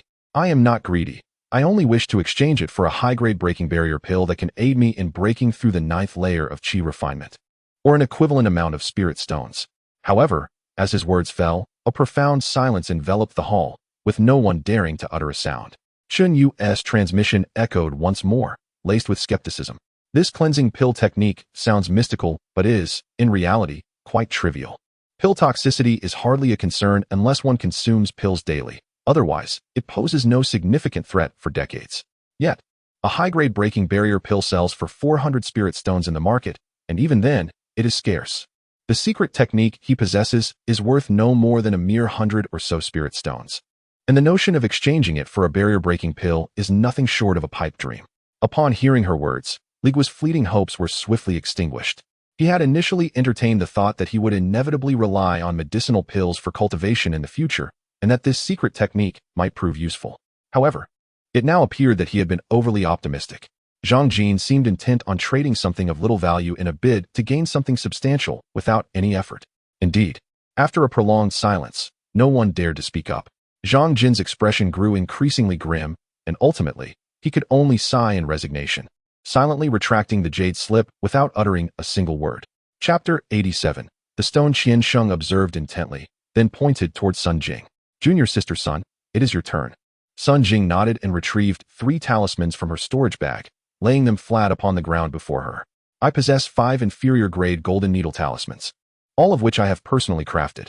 Upon activation, this talisman can unleash a sharp golden energy that solidifies into a needle, displaying exceptional penetrating power capable of breaching ordinary shields.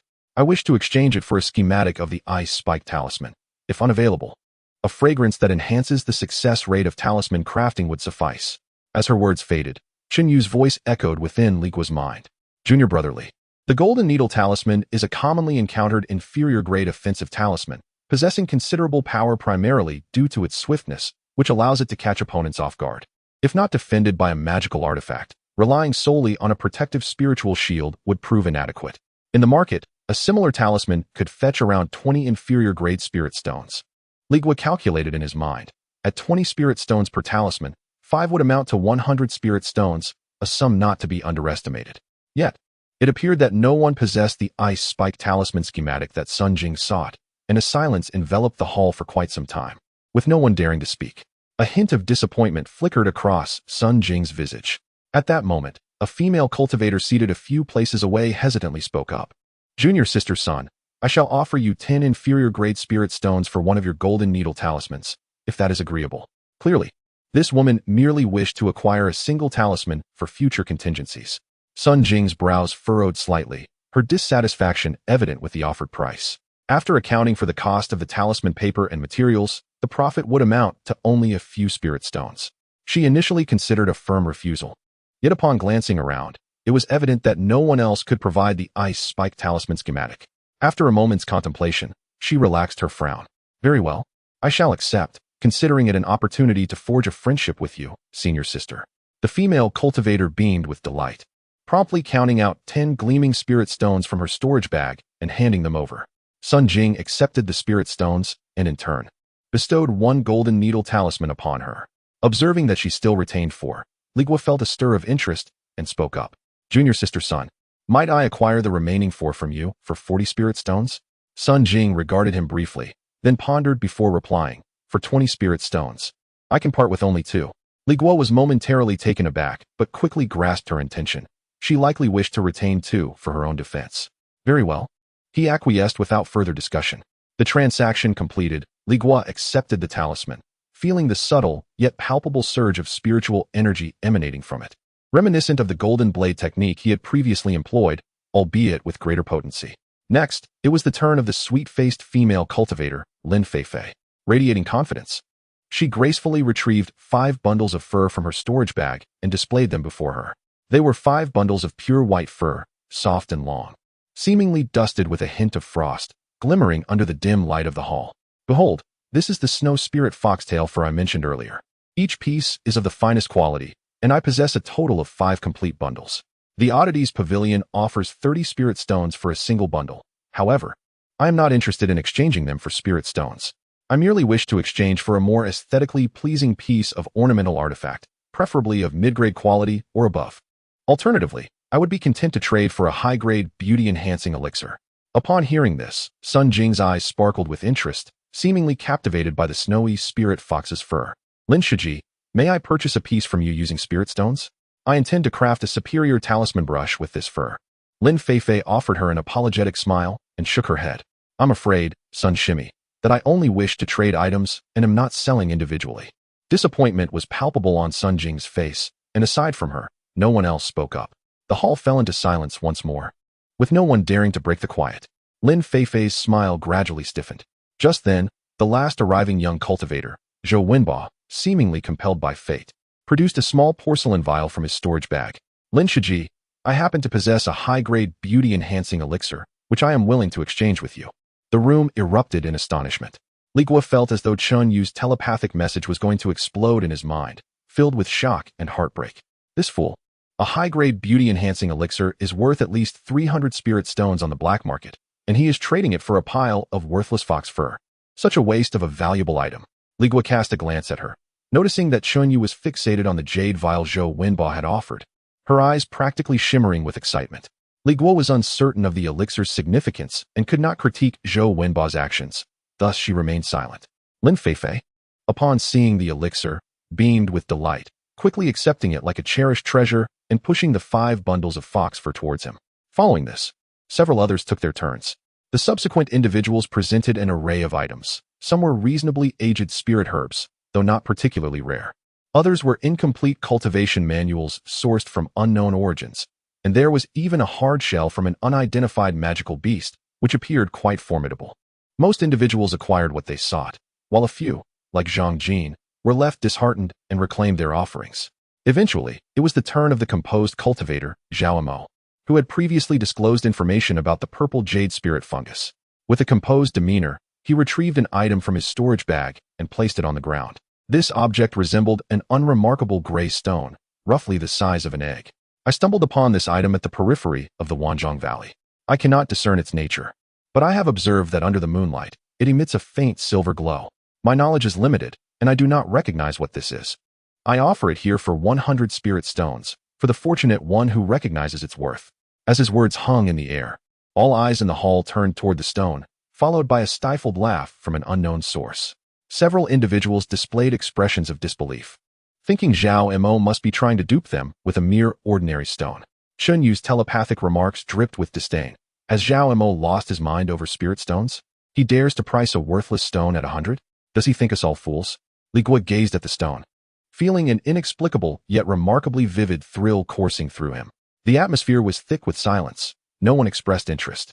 A fleeting look of disappointment crossed Zhao Mo's face. He had hoped that, despite his inability to discern the stone's origin, perhaps one of his knowledgeable peers would recognize its value. If someone did trade for it, it would imply that it was indeed a treasure. Yet, the current response suggested he had overestimated its worth. At that moment, Zhou Wenba spoke up, his tone laced with mockery. Zhao Shixiang, I offer 3 spirit stones for your stone. Will you accept? Upon hearing this, Zhao Mo's face flushed crimson. 3 spirit stones were akin to a mere insult, a blatant derision. However, deep down, he understood that the stone might genuinely lack value. 3 spirit stones were still better than none. Just as he clenched his teeth, ready to acquiesce, Li Guo interjected, 10 spirit stones. I shall take the stone. With these words, all eyes swiftly turned towards him. Zhou Wenba was taken aback. Zhao Mo was equally stunned. Chen Yu's eyes widened in shock. So much so that she nearly cried out, forgetting to communicate telepathically. To the onlookers, Li Guo's decision seemed far more foolish than Zhou Wenba's extravagant expenditure for a fox fur. Yet, Li Guo paid no heed to the gazes of those around him. He simply regarded Zhao Mo with calm intensity. As realization dawned upon Zhao Mo, his countenance transformed into one of unrestrained joy. As if fearing that Li Guo might retract his offer, he eagerly nodded in agreement. Excellent. Yes, it's a deal. Without further ado, Li Guo retrieved 10 low-grade spirit stones from his storage pouch and pushed them forward. Zhao Mo promptly stashed the stones into his pouch and then presented the stone to Li Guo. Li Guo reached out to grasp the stone. It felt slightly heavy in his hand, its texture coarse. Apart from being a tad cooler than an ordinary stone, it possessed no remarkable features. With a stoic expression, he placed the stone into his storage pouch. Chapter 88. Cleansing pill. Next in line was Zhou Wenba. With an air of nonchalance, he retrieved a handful of seeds from his storage pouch, placing them gently on the ground. These seeds, no larger than a fingernail and cloaked in a verdant hue, appeared unremarkable at first glance. They were the seeds of the thorny vine, totaling 15 in number. With a mere spark of spiritual energy to activate them and a toss into the soil, they would swiftly burgeon into a tangle of prickly vines, serving well for the defense against beasts or the setting of traps. Such seeds were a rare find, unearthed from a remote ruin, not available elsewhere.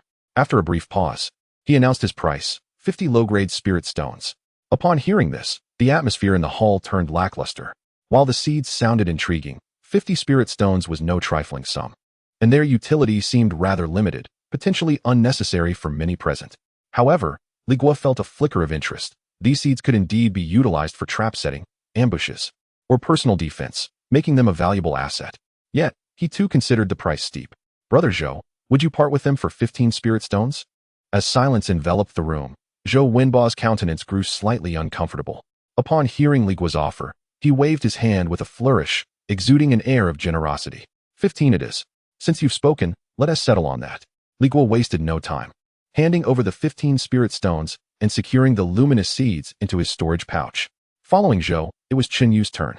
With a serene demeanor, she produced 2 small white jade vials from her pouch and placed them delicately on the ground before her. Inside were 2 bottles of medium-grade essence-infusing pills, totaling 12. The mere mention of the pills sent several cultivators' eyes widening, their gazes aflame with desire as they fixated on the white vials.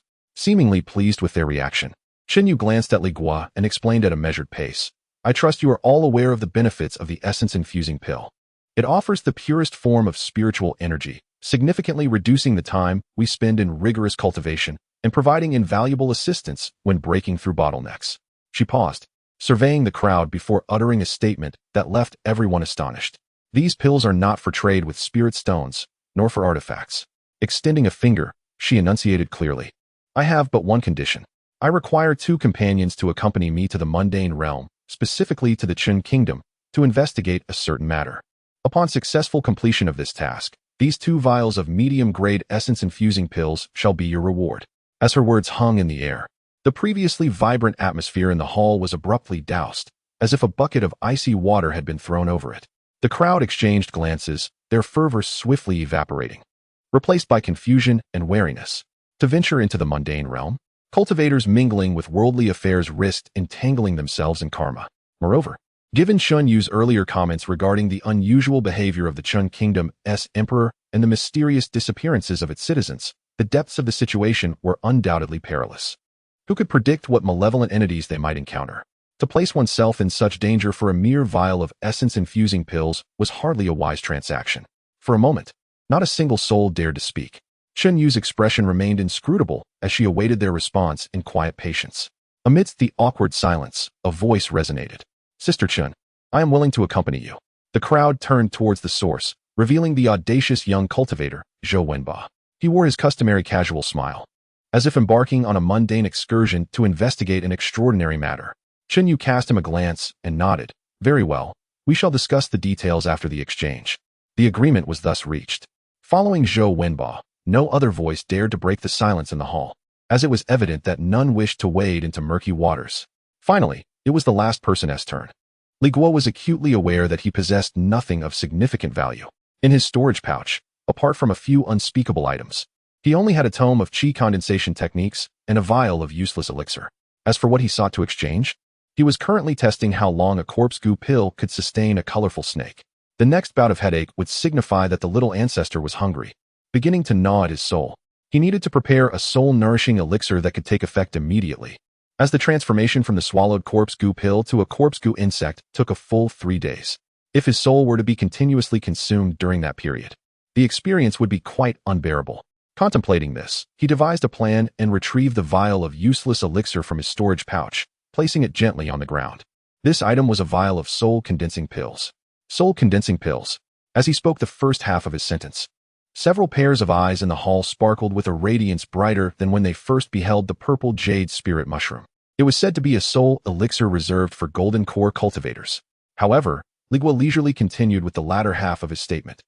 Of useless elixir. The moment those words left his lips, the flickering enthusiasm in the hall was doused, as abruptly as if doused with cold water.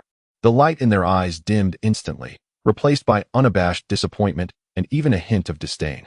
A useless elixir, in essence, was merely a pile of worthless dregs, of no benefit save for its toxicity. Li Guo seemed oblivious to their disdainful gazes and continued, I wish to exchange it for a soul-nourishing elixir. Should any senior brothers or sisters deem its worth inadequate, I am willing to supplement it with an equivalent amount of spirit stones. His assertion carried a surprising confidence. Yet, the hall remained enveloped in silence, so quiet that one could hear a pin drop. No one responded to him. At that moment, the atmosphere became rather awkward.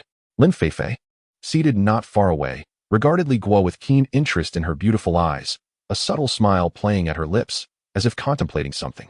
Just then, Qin Yu sighed, seemingly unable to bear the tension, and took the initiative to alleviate the situation. She retrieved a small vial from her storage pouch and placed it before her. Junior brother Li, I happen to have a vial of low-grade dust-purifying pills. Sister, What effects does this dust-purifying pill possess? Chen Yu explained. This pill can cleanse the mind and stabilize the soul. It provides considerable relief from mental fatigue incurred during cultivation or minor soul disturbances. While it may not compare to the likes of the Tranquil Heart pill, its efficacy is roughly 1/10 of that, which is sufficient for us cultivators in the Qi refinement stage. 1/10 of the Clear Heart pill? A spark ignited within Li Guo. This effect would suffice to address his pressing needs. Just as he was about to inquire about the requisite amount of spirit stones, Chen Yu seemed to read his thoughts and shook her head. I do not desire your worthless pills, nor your spirit stones. Li Guo was taken aback. Chen Yu gazed at him, articulating each word, Junior Brother Li. If you are willing to join my team and accompany me and Junior Brother Zhou to investigate in the Qin Kingdom, upon the successful completion of our task, aside from that vial of essence-nourishing pills, I shall grant you this vial of dust-purging pills as an additional token of my gratitude.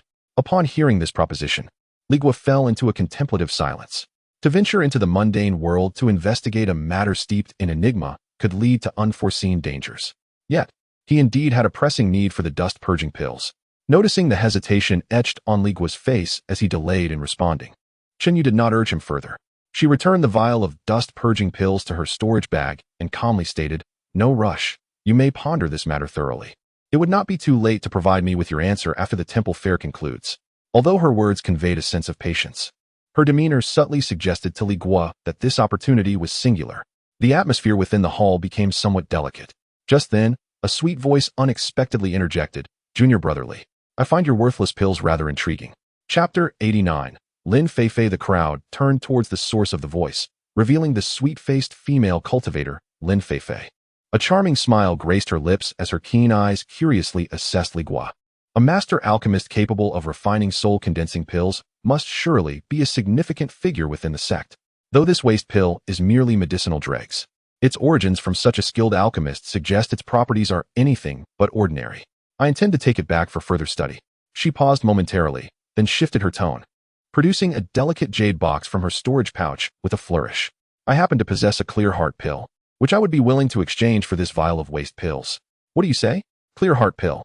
The mere mention of those words sent shockwaves through the assembly, sparking hushed discussions among the attendees. Insanity.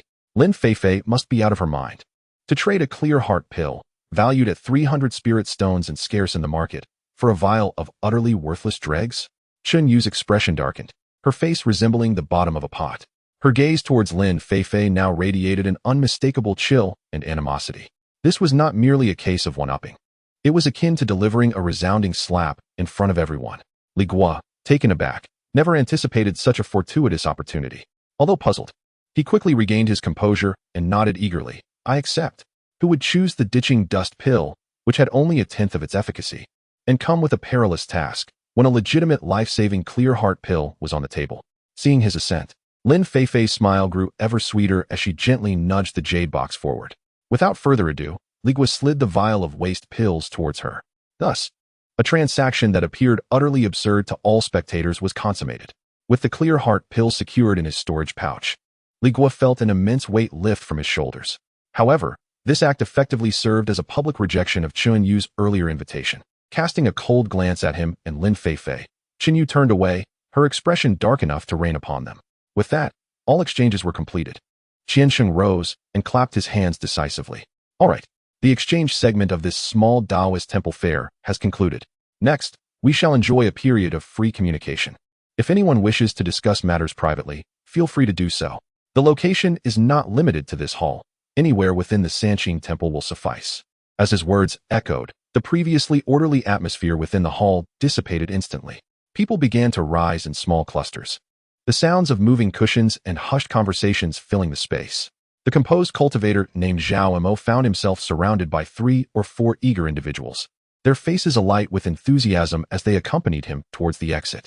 Li Guo understood that these individuals were drawn by the news of the purple jade spirit mushroom he had mentioned. Meanwhile, Chen Yu stood up without casting a glance at Li Guo, merely exchanging a knowing look with the young cultivator Zhou Wenba. With mutual understanding, Zhou Wenba rose, and together they departed the hall swiftly, evidently to discuss matters concerning their journey to Qin country. Before long, the hall was nearly empty, leaving only Li Guo sitting alone on the meditation mat, appearing somewhat solitary. He pondered whether he should also take his leave when a waft of fragrant air enveloped him, and a figure settled beside him. Upon glancing up, he found it was Lin Feifei. "Are you Li Shidi?" Lin Feifei inquired with a cheerful smile. Her voice sweet and melodious, akin to the gentle caress of spring breezes. "Indeed, I am," Li Guo nodded, yet his mind raced with calculations regarding her intentions. "I am Lin Feifei," she continued, "and I hope to count on your guidance within the sect." As she spoke, she feigned curiosity, asking, "I heard from Brother Qian that you have only recently entered through the Ascension Order?" "Yes," he affirmed. "How fortunate you are. Unlike us, who have toiled since childhood for the Grand Ascension ceremony." Lin Feifei appeared to engage in casual conversation, then added, "By the way, I noticed that you possess a discarded alchemical residue from the soul condensing pill. Might you have an acquaintance among the esteemed alchemists of the pill hall?" Li Guo smirked inwardly, finally grasping the reason behind this woman's willingness to exchange a clear heart pill for such a meager offering. Her interest lay not in the remnants of the potion, but in the connections it represented. Alchemists capable of crafting the soul-condensing pill were rare gems within the Bailing sect, and those who received discarded pills from such masters were most likely their apprentices. The value of being associated with a future alchemist far surpassed that of a mere clear heart pill. Lin Feifei was essentially investing in a promising future with her single pill. Having realized this, Li Guo, despite having gained an advantage, had no intention of linking her to Xiao Tao. Maintaining an impassive demeanor, he replied ambiguously, "I only happen to know a junior sister responsible for overseeing the alchemy furnace. She is not a prominent figure." "Oh dear, you are far too modest," Lin Feifei retorted with a glimmer of intrigue in her eyes, her smile deepening. "To have access to the soul-condensing pill certainly indicates you are not an ordinary apprentice. Might I ask if you could introduce me to her? I would be immensely grateful." Li Guo displayed a troubled expression. "Well, that junior sister has a rather aloof disposition and does not favor social interactions. I cannot guarantee her willingness to meet anyone. I can only promise to inquire on your behalf." His words were carefully crafted, neither agreeing nor offending. Lin Feifei, with her keen perception, discerned the disingenuousness in his tone. Yet, she was not perturbed. Rather, she seemed to have anticipated this outcome, flashing a radiant smile as she presented an irresistible proposition to Li Guo. "Since that is the case, I shall not press you. However," she shifted the conversation. "A few days ago, I accepted a sect task to assist an elder in managing a retreat known as the Spirit Nurturing Spring. The spring water contains a trace of moonlight essence and the spiritual resonance of the earth, which, when immersed in, has remarkable effects on nourishing the spirit and alleviating the mental fatigue of cultivation. This is particularly beneficial for us Qi refinement stage cultivators in stabilizing our minds and enhancing our comprehension." As she spoke, she meticulously observed Li Guo's reaction, noticing a flicker of interest in his eyes, which further solidified her conviction. The elder, having acknowledged the successful completion of my task, graciously bestowed upon me 3 additional quotas to immerse ourselves in the spirit nurturing spring. Such an opportunity is indeed rare. I initially intended to reserve it for personal use or exchange it for resources. Pausing deliberately, she adopted an exceedingly sincere tone and said, "However, upon meeting you today, dear junior brother Li, I feel an extraordinary affinity. I thought it best to extend an invitation to you and your alchemical companion, so that the 3 of us may partake in the rejuvenating waters together, thereby solidifying and enhancing our souls, which would greatly benefit our future cultivation. Moreover, you must understand how crucial the strength of one's soul is for an alchemist." Her words were impeccably crafted, offering immense benefits while also including Xiao Tao, leaving Li Guo with little room to refuse. Li Guo fell into silence. Lin Feifei truly possessed remarkable cunning. The spirit nurturing spring would undoubtedly benefit his own soul. And for Xiao Tao, a future alchemist, it was an almost irresistible temptation. To refuse would not only seem unkind, but would also sever a significant opportunity for Xiao Tao. Noticing the unmistakable interest flickering across Li Guo's face, Lin Feifei's smile deepened. After a moment of contemplation, Li Guo realized that such an unmerited advantage should not be dismissed. He nodded and replied, "In that case, I sincerely thank you, senior sister Lin, for your kind offer. I will consult with my senior sister, and if she agrees, we shall proceed together." "Then it is settled," Lin Feifei exclaimed, her goal achieved. Smiling like a cat that has caught the cream, she retrieved a pale yellow talisman from her storage pouch and handed it to him. "This is my communication talisman. Once you and your alchemical friend come to an agreement, use this talisman to reach out to me. At that time, I will arrange a suitable time for the 3 of us to embark on our journey." Chapter 90. The quartet. Li Guo accepted the talisman and cast it into his storage bag. After engaging in casual conversation for a while, the 2 rose and exited the side hall. As they traversed a corridor, they suddenly encountered two individuals approaching from the opposite direction, Chen Yu and Zhou Wenba. Oh, it is Sister Chun and Brother Zhou. What a delightful coincidence. Lin Feifei exclaimed, her face instantly adorned with a sweet smile as she took the initiative to greet them. Li Guo followed suit, clasping his fists in respect. Sister Chun, Brother Zhou. Senior Sister Lin, Junior Brother Li, Zhou Wenba replied courteously, maintaining his relaxed demeanor. However, Chen Yu appeared oblivious to their presence, casting a frosty glance at Lin Feifei without lifting her eyelids, evidently still harboring resentment over the earlier incident. In that moment, a chilling voice resonated within Li Guo's mind. Junior Brother Li, I advise you to steer clear of that woman. Beneath her smiling facade lies treachery. It was Chen Yu's voice. Li Guo's expression wavered, yet he remained composed. Astute as ever, Lin Feifei discerned the tension from Chen Yu's countenance and Li Guo's gaze. Instantly grasping the situation, her smile not only persisted but became even more radiant. She turned to Zhou Wenba, deliberately ignoring Chen Yu, and warmly inquired, Brother Zhou, are you discussing matters regarding the Qin kingdom? Indeed, Zhou Wenba replied.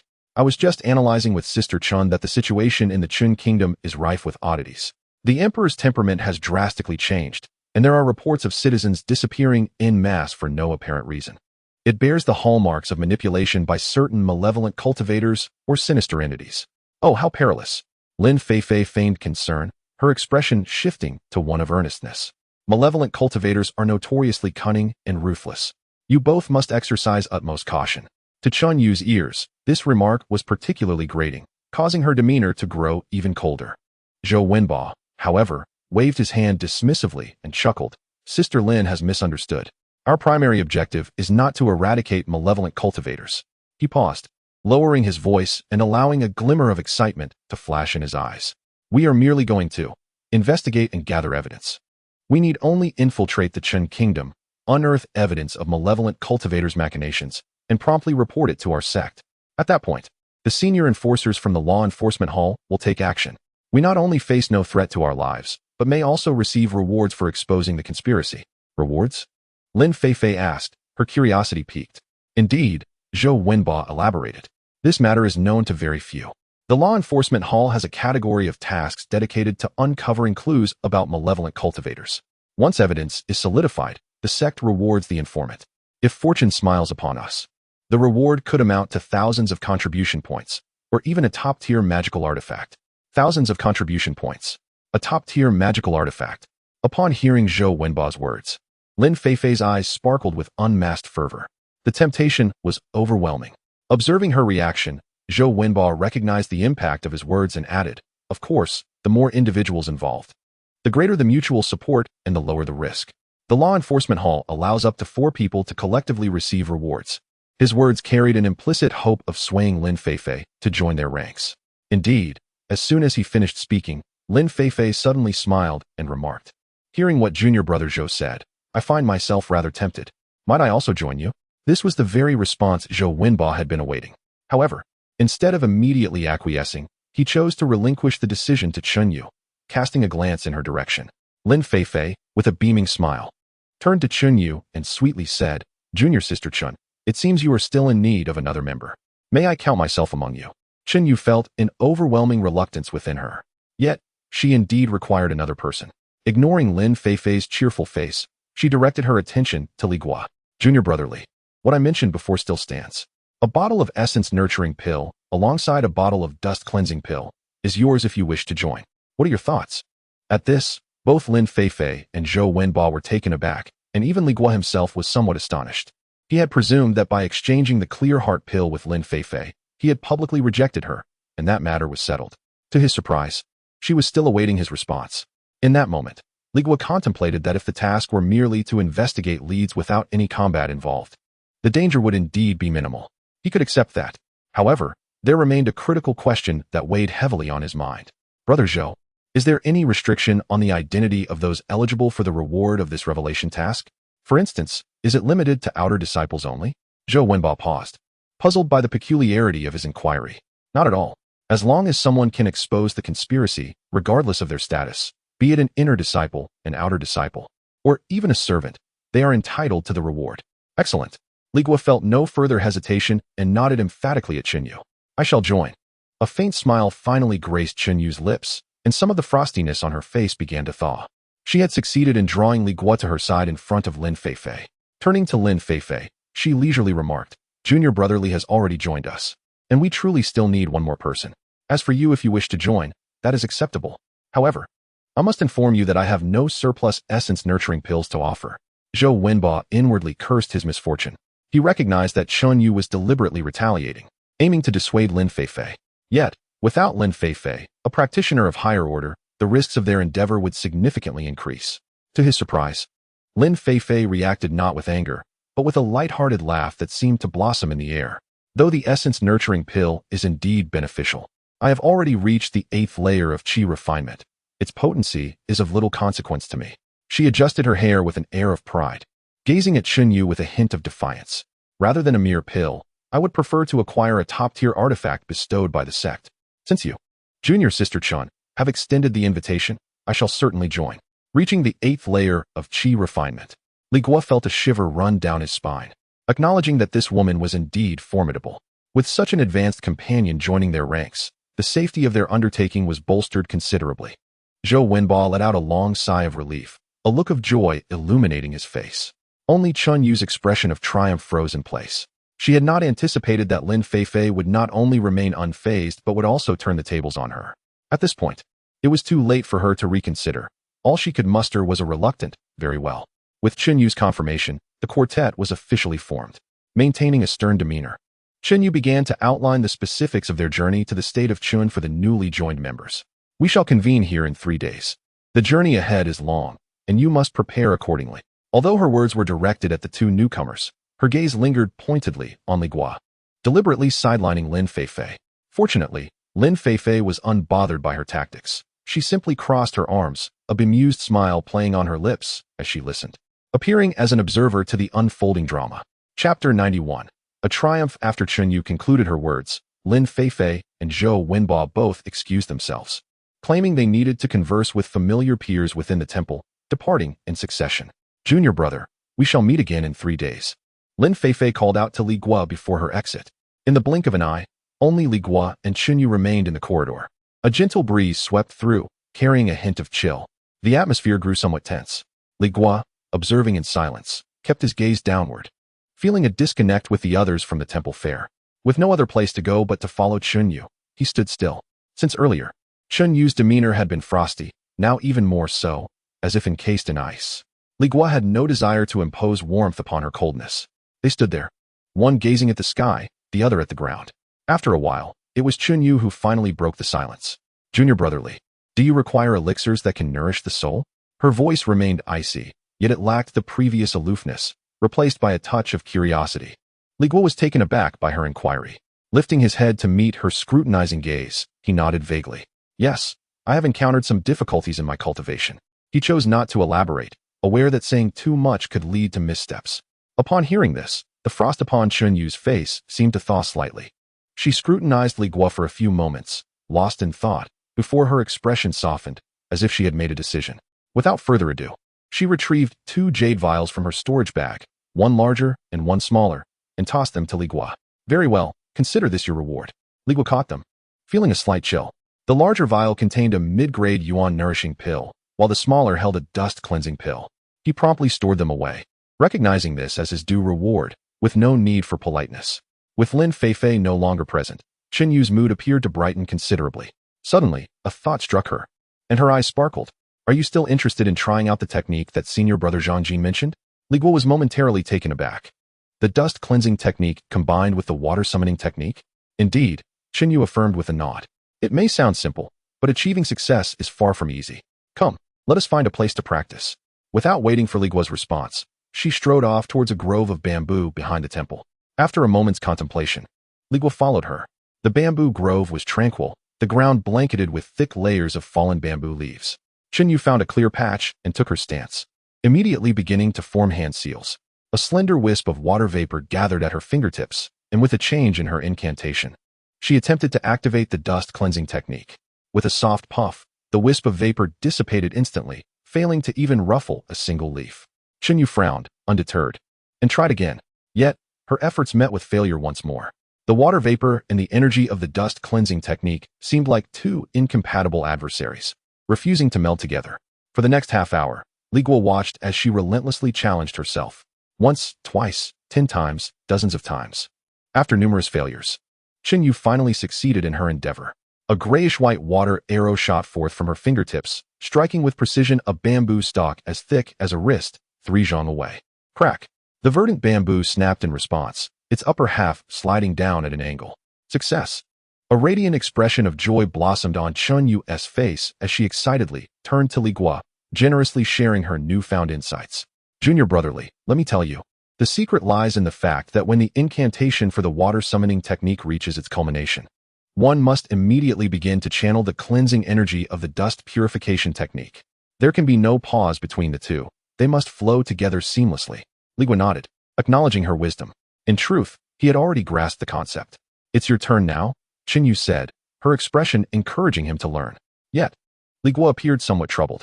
Senior sister Chun, I have yet to practice the water summoning technique. Qin Yu was taken aback, and then it dawned on her that this was a new disciple who had only recently begun his journey.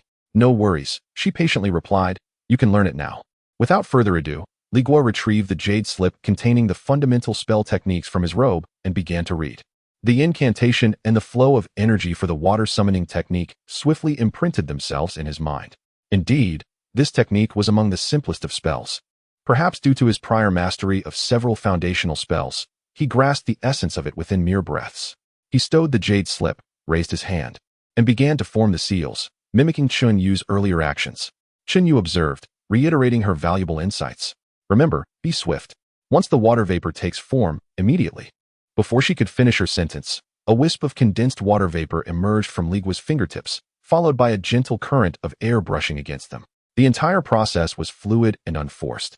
Whoosh! A white water arrow shot forth with a sharp sound, piercing through the bamboo stalk with unwavering force, and then striking another bamboo behind it before exploding into a mist of water.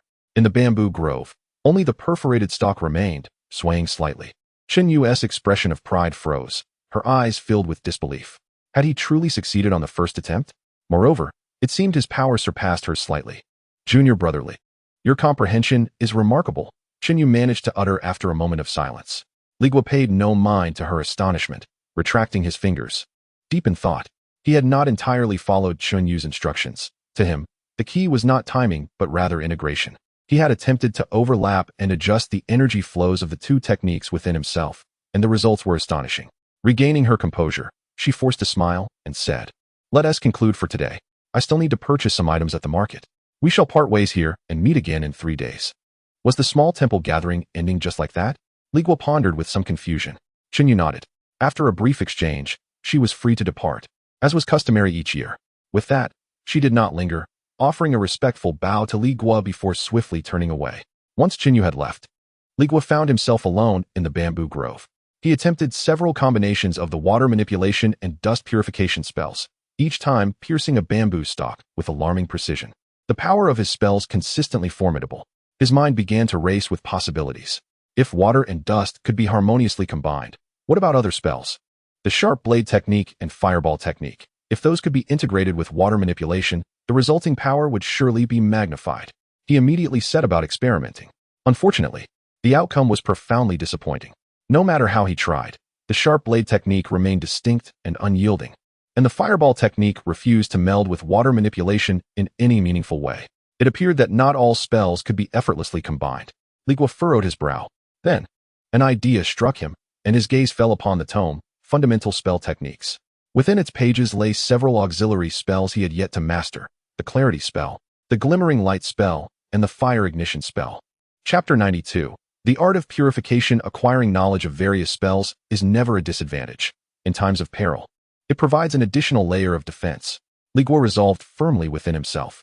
With 3 days remaining before his departure, he found the perfect opportunity for cultivation. Without hesitation, he perused the jade slips and discovered the method for practicing the eye-opening technique. This spell was rather peculiar.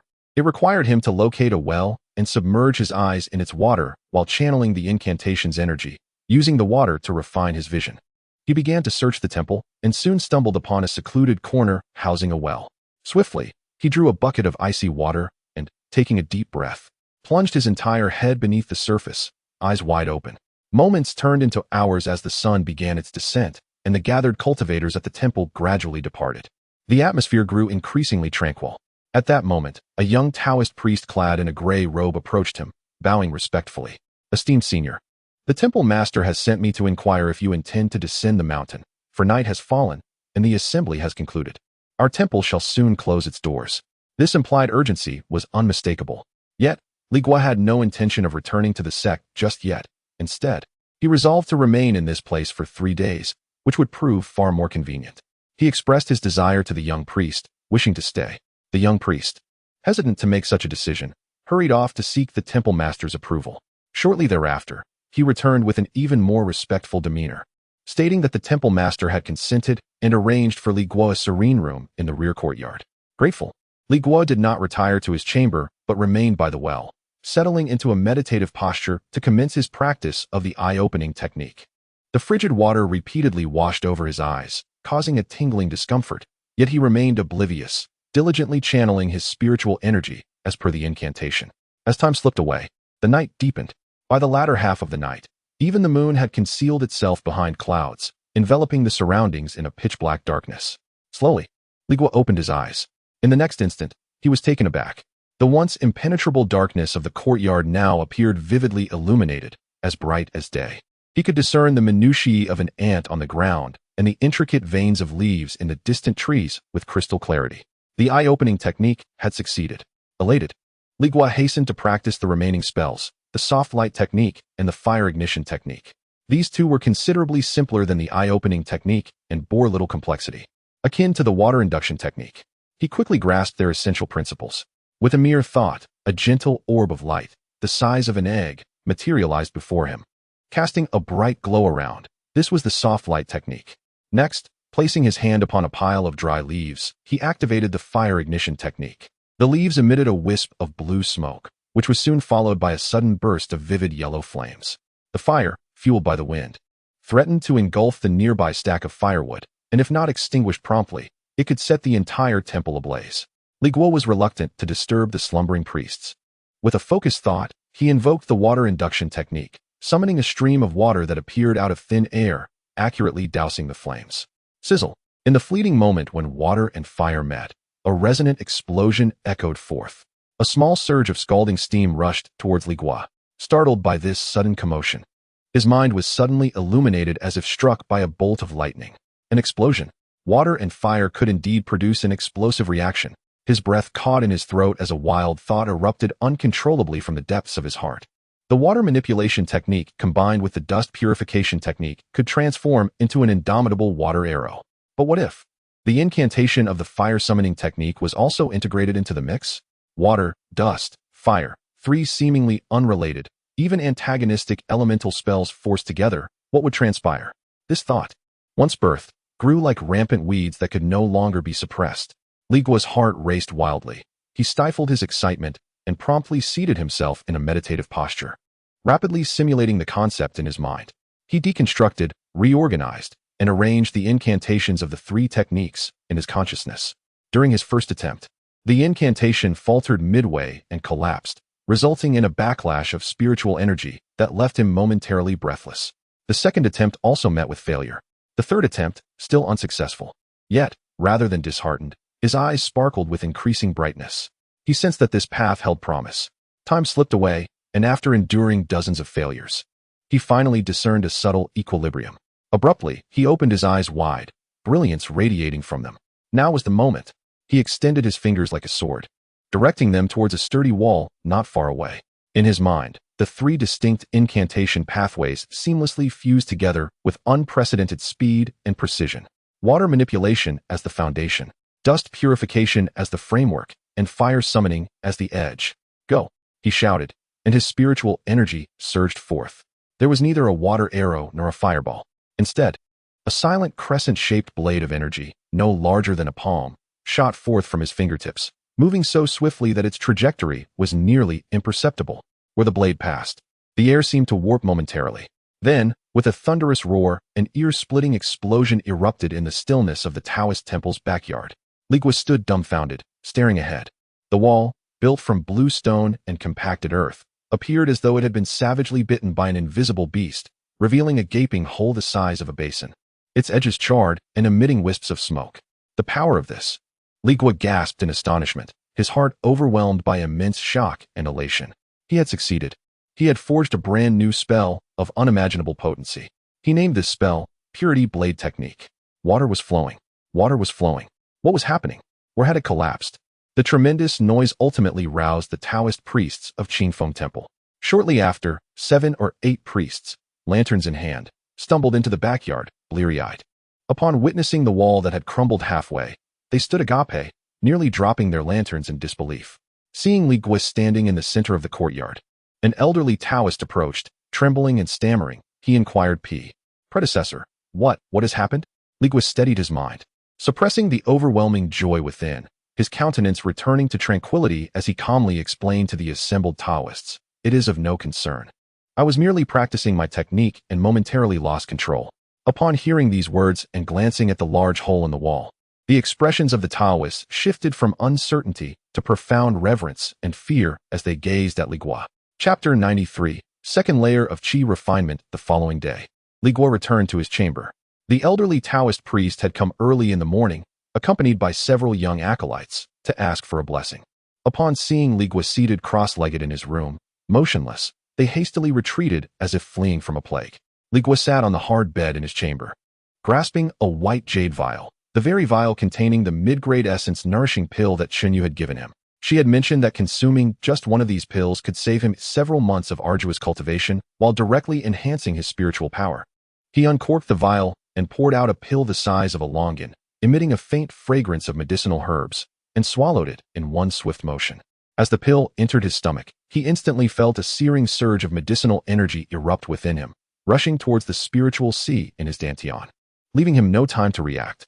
A wave of urgency washed over Li Guo as he swiftly focused his mind and began to circulate the essence-gathering technique, carefully guiding the potent energy as it spiraled through his meridians, slowly refining it.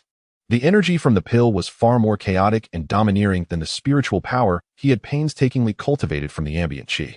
Half an hour passed. Once the last vestiges of the medicinal energy had been smoothed out and obediently merged into the spiritual sea, Li Guo exhaled a breath of turbid air. He could distinctly sense that the spirals of the spiritual sea in his dantian had expanded significantly, and his overall aura had grown considerably denser. He had reached the second layer of qi refinement. Upon opening his eyes and taking a moment to reflect, he furrowed his brow. Although the pill had indeed saved him considerable effort, the claim that it could substitute for several months of diligent practice seemed exaggerated. After some internal deliberation, he concluded that the potency of this single pill could at most replace half a month of meditation. Nevertheless, this was still a substantial advantage. His spirits lifted as he contemplated whether he could consume the remaining pills in one go and leap directly into the third layer of qi refinement. However, upon attempting to practice the essence-gathering technique again, he quickly dismissed the thought. He sensed that the threshold between the second and third layers was far more formidable than that between the first and second layers. He estimated that, at his current pace, he would need to diligently meditate for at least another 5 months. There were still 5 essence-nourishing pills left in the vial, and even if he consumed them all, he would only save about 2 months of effort, leaving him far from a breakthrough. Moreover, he had stumbled upon another issue. The speed of his cultivation in the first layer of the essence-gathering technique seemed to have slowed somewhat since he first learned it. He also tested the basic spirit technique that Lu Yan had given him, only to find that the decline in speed was even more pronounced. It felt as if he were crawling at a snail's pace. He recalled Lu Yan's earlier warning about this matter. The pressing task at hand was to hastily advance the essence-gathering technique to its second layer. For the next 2 days, Li Guo remained in his chamber, fully devoted to his cultivation. However, the method for the second layer of the essence-gathering technique proved to be significantly more intricate, and despite the passage of 2 days, he had not succeeded in mastering it. On the third day, the appointed day for their departure to the Qin kingdom had arrived. Qinyu, Zhou Wenba, and Lin Feifei gradually arrived once again at Qingfeng Temple. "Let us depart," Qinyu stated succinctly, her body shimmering with a blue light before transforming into a streak of radiance, soaring into the sky. The 4 of them flew through the heavens, the mountains, rivers, and fields below appearing as picturesque landscapes that swiftly passed by. It must be noted that the territory of Qin Kingdom was indeed quite distant from Bailan's sect. They flew for a full 7 days and nights, pausing only briefly to meditate and restore their spiritual energy. It was not until the afternoon of the 7th day that they finally entered the borders of Qin Kingdom. The sight of human habitation below became markedly more pronounced, with villages and towns resembling anthills scattered across the land. Without delay, the quartet fixed their direction and proceeded straight towards the capital, Qin City. After flying for half a day, the magnificent outline of an immense city emerged on the horizon. The city walls were towering and robust, akin to a colossal beast lying on the ground, with houses within the city stretching endlessly out of sight. Just as they were about to reach the city gates, Yu, who was leading the group, suddenly halted midair. Wait a moment. Her voice resonated clearly in the minds of the other three. Zhou Wenba, somewhat puzzled, flew forward and inquired, Senior Sister Chun, what is the matter? Aren't we going directly into the city? Yu glanced back at them and replied, we need to meet someone first. He has more detailed information not far from the city. As she spoke, Lin Feifei unexpectedly cast her gaze at the bustling city below and uttered an unexpected suggestion. Senior Sister Chun, this Qin City seems quite lively. Why don't you all go ahead? I will take a stroll inside the city first. Zhou Wenba was taken aback and instinctively responded, Senior Sister Lin, that may not be appropriate. We are here on serious business. Chun Yu's brow furrowed even further, her expression growing colder. She was uncertain of Lin Feifei's intentions. Li Guo stood silently beside them, saying nothing, unfazed by Chun Yu's frosty demeanor. Lin Feifei cheerfully produced a yellow sound transmission talisman from her storage bag and presented it to Chun Yu. Do not take offense, Senior Sister Chun. I simply wish to explore a bit.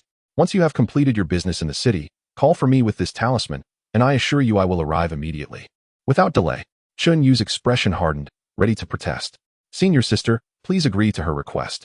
Chun Yu was momentarily taken aback, her eyes reflecting surprise as she glanced at Li Guo. It was Li Guo's transmission. Senior Sister Lin's cultivation has reached the 8th level of qi refinement, far surpassing us. Allowing her to enter the city first to scout the situation poses no issue.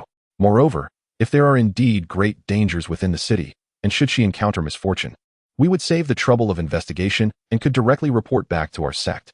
Upon hearing these words, Chun Yu felt a shift in her heart.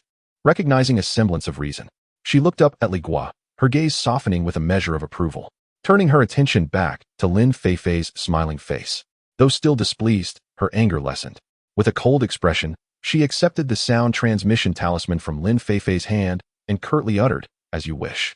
Zhou Wenba observed in astonishment, unable to believe that Chun Yu had so readily acquiesced.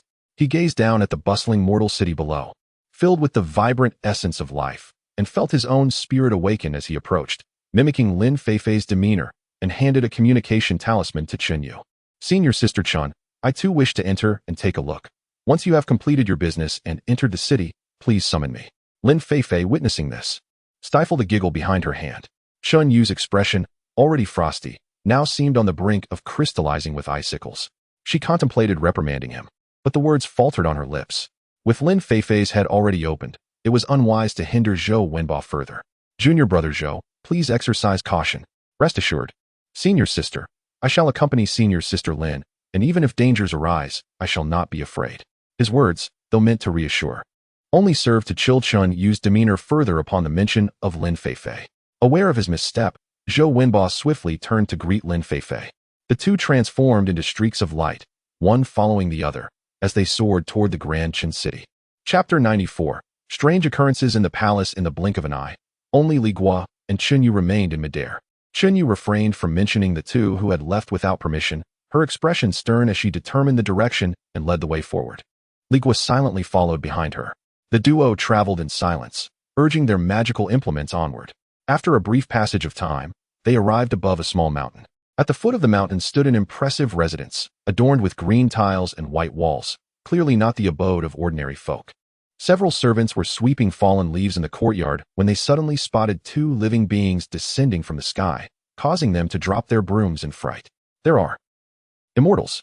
The pair approached the door of a study, and Chun Yu boldly pushed it open. Upon entering, a wave of sandalwood fragrance enveloped them. Behind a large purple wood desk sat a middle-aged man clad in a brocade robe, engrossed in reviewing official documents. Beside him stood a delicate maid, her head bowed as she carefully ground ink for him. How audacious! Who dares intrude upon my study in such a manner? The middle-aged man abruptly raised his head, his face displaying annoyance at the disturbance. However, upon recognizing the visitors, his expression transformed into one of incredulous joy. He hurriedly rose from his chair and, after a few steps, sank to his knees before Chun Yu. Your Highness, you have finally returned. Chen Yu extended a hand in a vague gesture of support, yet her tone remained icy, tinged with detachment. Governor Gao, you are mistaken. I am Chen Yu, a disciple of the outer sect of the Bailing sect, not a princess. Governor Gao was momentarily taken aback, quickly grasping her meaning. He stood up, regaining an expression of utmost respect, bowing repeatedly. I apologize for my rudeness, esteemed fairy. Please, enter. He hastily turned to the maid, who stood astonished. Xiao Huan, what are you dawdling for? Quickly fetch the finest Chunhu Longjing tea for our esteemed guests. Though perplexed, the maid complied, bowing deeply as she exited. Rest assured, Chen Fairy, Xiao Huan is my most trusted maid. Her lips are sealed, and she would never utter a word that should remain confidential. Chen Yu nodded. Settling herself into a chair, Li Guo followed suit, and at this moment, he began to comprehend certain matters. Chen Guo, Chen Yu. He had not anticipated that she was a princess of a mortal nation. This also clarified her involvement in worldly affairs. This was her homeland, and with turmoil afoot, she, as a princess, had no choice but to return and address it. Governor Gao, Chen Yu wasted no words, getting straight to the point. What is the truth behind the matters you mentioned in your letter? My father, and what of the citizens who have mysteriously vanished from the capital? As the subject turned serious, Governor Gao began to recount. In response to the fairy's inquiry, it all began last year. He recounted that last year, a concubine in the palace suddenly fell ill, unable to retain any food she consumed. The palace physicians exhausted every remedy, yet none proved effective. Amidst this turmoil, an enigmatic wandering sorcerer appeared, muttering incantations and concocting talismanic water, and with astonishing swiftness, he cured the concubine. Elated, the emperor appointed the sorcerer as the national master, retaining him within the palace. From that moment on, the emperor underwent a profound transformation. Initially, he merely neglected court attendance intermittently, but eventually, he abolished mourning assemblies altogether. All matters of state were relegated to discussions among the ministers at the chancellor's residence, who would draft memorials for submission. Last month, I had an urgent memorial concerning the northern military defenses that required the emperor's direct attention. After much effort leveraging palace connections, I was granted entry. However, upon crossing the palace threshold, I was assaulted by an unpleasant odor.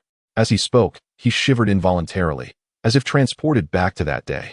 The stench was not the typical scent of slaughter, but rather a foul, rotten aroma of aged blood that was both unsettling and nauseating.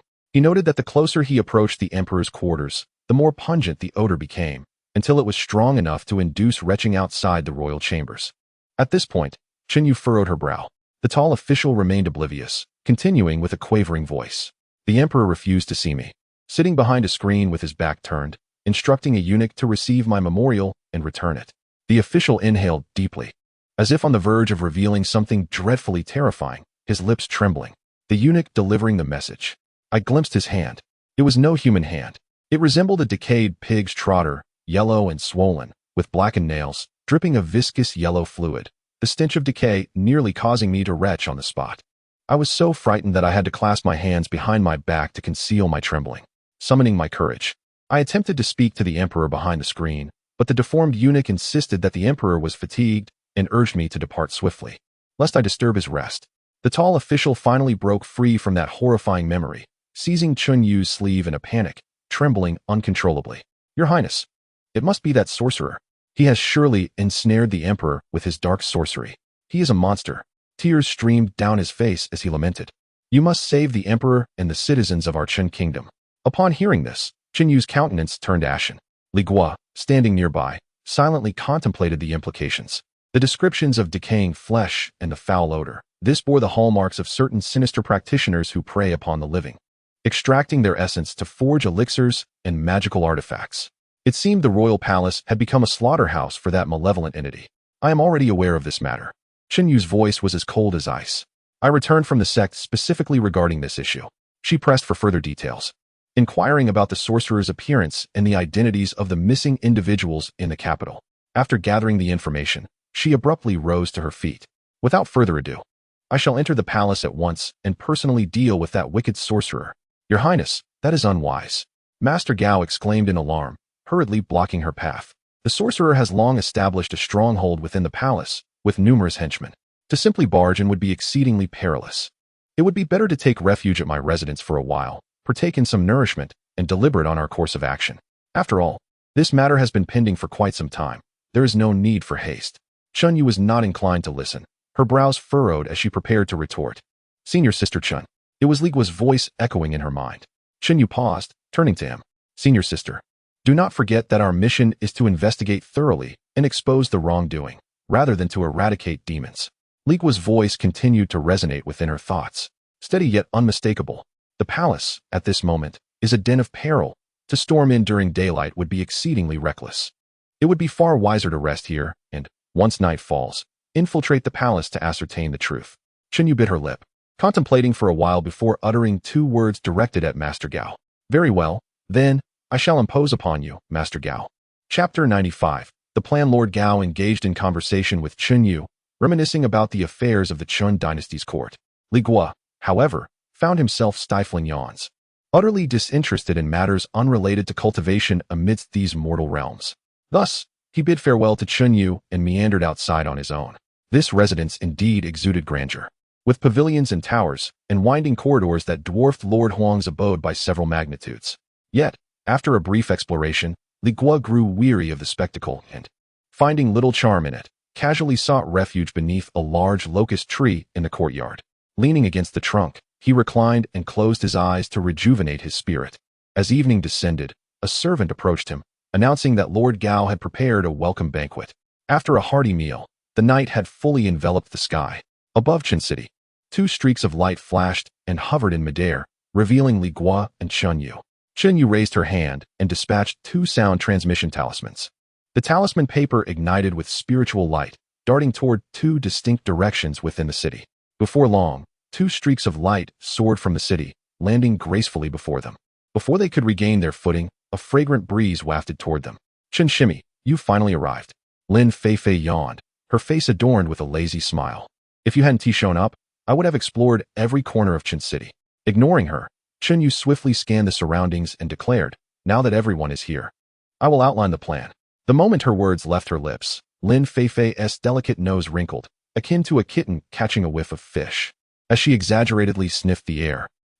What is that delightful aroma? Li Guo too caught a whiff of it, a scent that was neither overpowering nor faint, reminiscent of sweet perfume, overly saccharine and somewhat suffocating. Without lifting his eyelids, he discerned the source of the fragrance. Zhou Wenba cleared his throat awkwardly, fidgeting with his hands. This afternoon, I happened to visit Xiaoman Lu in the city, a place renowned for its intelligence, and inadvertently gathered some information. The scent must have originated from there. Oh, Xiaoman Lu? Lin Feifei giggled, covering her mouth, her eyes sparkling with mischief. Zhou Shidi, you truly worked hard, venturing into that den of indulgence. I wonder if you gathered any news or simply succumbed to its allure. Enough. Chen Yu interjected coldly, her tone brooking no further frivolity. Let us focus on the matter at hand. As she spoke, the atmosphere around them seemed to chill. My plan is to divide into 2 groups. One will infiltrate the palace while the other provides support from outside. Should any situation arise, those outside will promptly assist. Zhou Wenba, seemingly anxious to divert attention from his earlier escapades, quickly raised his hands in agreement. What Chen Shiji proposes is indeed prudent and reliable. Lin Feifei, shedding her teasing demeanor, inquired, how shall we divide the teams? Who will enter, and who will remain outside? I shall certainly go inside, Chen Yu stated decisively, her gaze shifting between Li Guo and Zhou Wenba. We still need one more. Who among you will accompany me? Not once did she glance at Lin Feifei, clearly excluding her from consideration for this reconnaissance mission. Zhou Wenba eagerly interjected, in my opinion, it would be best for Li Shidi to accompany you. My cultivation is somewhat superior to his, and I should therefore stand guard on the periphery. Should you find yourselves besieged within the palace, both Lin Shiji and I, stationed outside, would be better positioned to penetrate in and provide assistance. This assertion does possess a modicum of reason, as Chen Yu glanced toward Li Guo. What is your intention? Li Guo had little to say, merely nodding in acknowledgement. Very well. Chen Yu retrieved a folded piece of parchment from her storage pouch and handed it to Li Guo. This is an old map of the royal palace. The circumstances within may have long since changed, so be vigilant. The red circle denotes the emperor's sleeping quarters, while the black circle marks the star-picking tower where the national master resides. Her gaze sharpened as she fixed her eyes on Li Guo. I shall proceed to the sleeping quarters. You are to head to the star-picking tower and seek evidence that the sorcerer is indeed a malevolent practitioner. Li Guo accepted the map and quickly scanned it, gaining a clearer understanding of the layout. The palace was heavily guarded, with numerous eunuchs and palace maids patrolling. Chen Yu added, You must conceal your presence before landing. Do you think you can manage that? Li Guo, disinterested in conversation, immediately activated his breath-concealing technique. In that fleeting moment, he seemed to vanish entirely, his heartbeat and breath stilled, blending seamlessly into the night like a stone. Were it not for the visibility of his eyes, one would hardly discern the presence of a person standing there. A flicker of approval crossed Chen Yu's eyes as she produced a communication talisman. Take this. Contact us at any time. Nearby, Lin Feifei, beaming with a smile, extended another talisman. Junior brotherly, accept this as well. Should you encounter danger and Chen Shimi is otherwise occupied, you may reach out to me just the same. Chen Yu cast a cold glance at her, remaining silent. Li Guo discreetly accepted both talismans and nodded in acknowledgement. With everything in place, the two no longer lingered, their forms shifting into two almost imperceptible shadows as they silently advanced toward the royal city. Upon reaching the palace's summit, Chen Yu communicated, split up, and exercise utmost caution. Li Guo nodded, watching as Chen Yu descended toward the brightly lit palace below. He unfurled the map and swiftly located the star-picking tower's position. It was a solitary 3-story pavilion situated in the palace's corner, shrouded in darkness, resembling a ghostly edifice.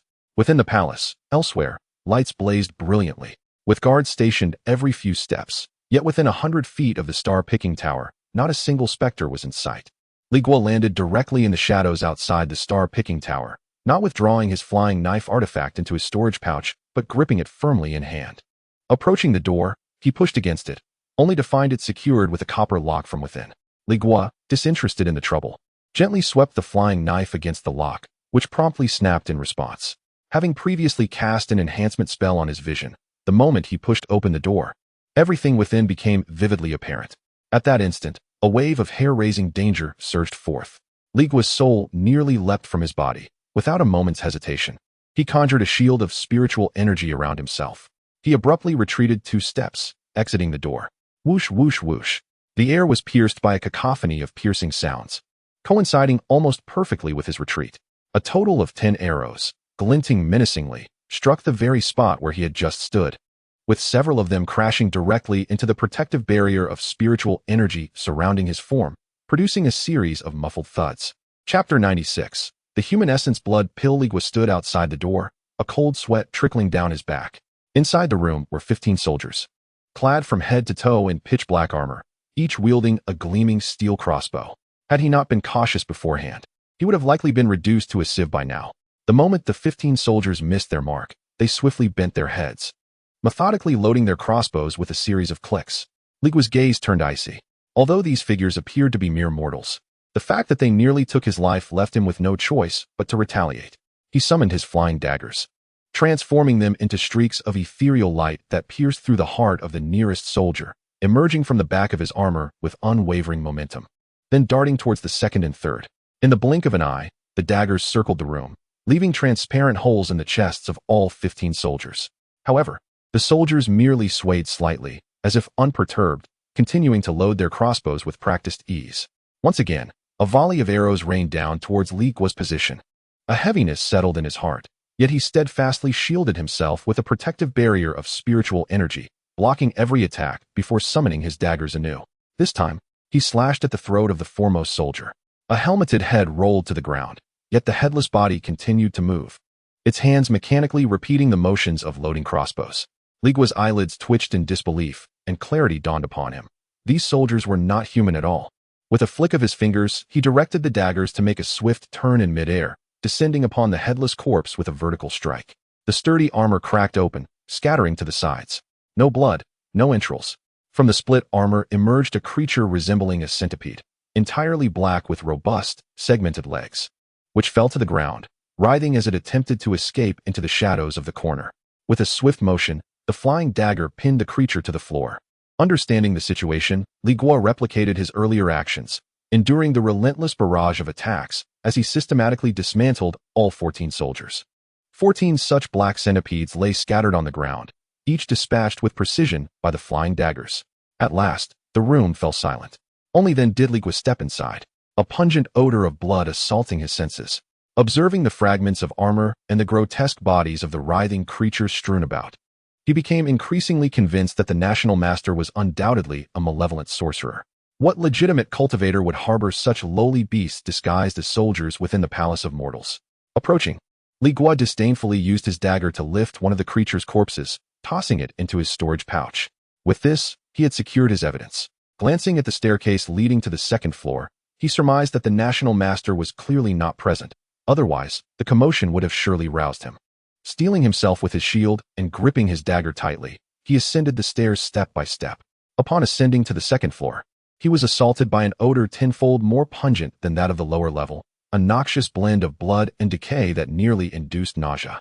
Unlike the first floor's spaciousness, the second was cluttered with an array of debris, cabinets, earthenware, tables, and scattered skeletal remains. Thick, grayish-white cobwebs hung in layers across the ground, walls, and beams. As Li Guo's foot touched the ground, it became ensnared by a mass that turned out to be an excessively thick cobweb, sticky and resilient. Frowning, he brandished his flying knife and severed the web. Instantly, his senses heightened. Something formidable was likely concealed within this floor. His gaze swept the room, ultimately resting upon a half-human-sized bronze alchemical furnace at the center. The lack of ash or fire marks suggested it had not been used recently. Cautiously, he approached and lifted the heavy lid. A wave of an even more intense, cloying yet foul odor surged forth. Inside the furnace lay 36 blood-red pills, each the size of longan fruit, meticulously arranged. Li Guo extracted one, bringing it to his nose. The unpleasant scent emanated distinctly from the pill. Lacking knowledge of alchemy, he could not discern its nature.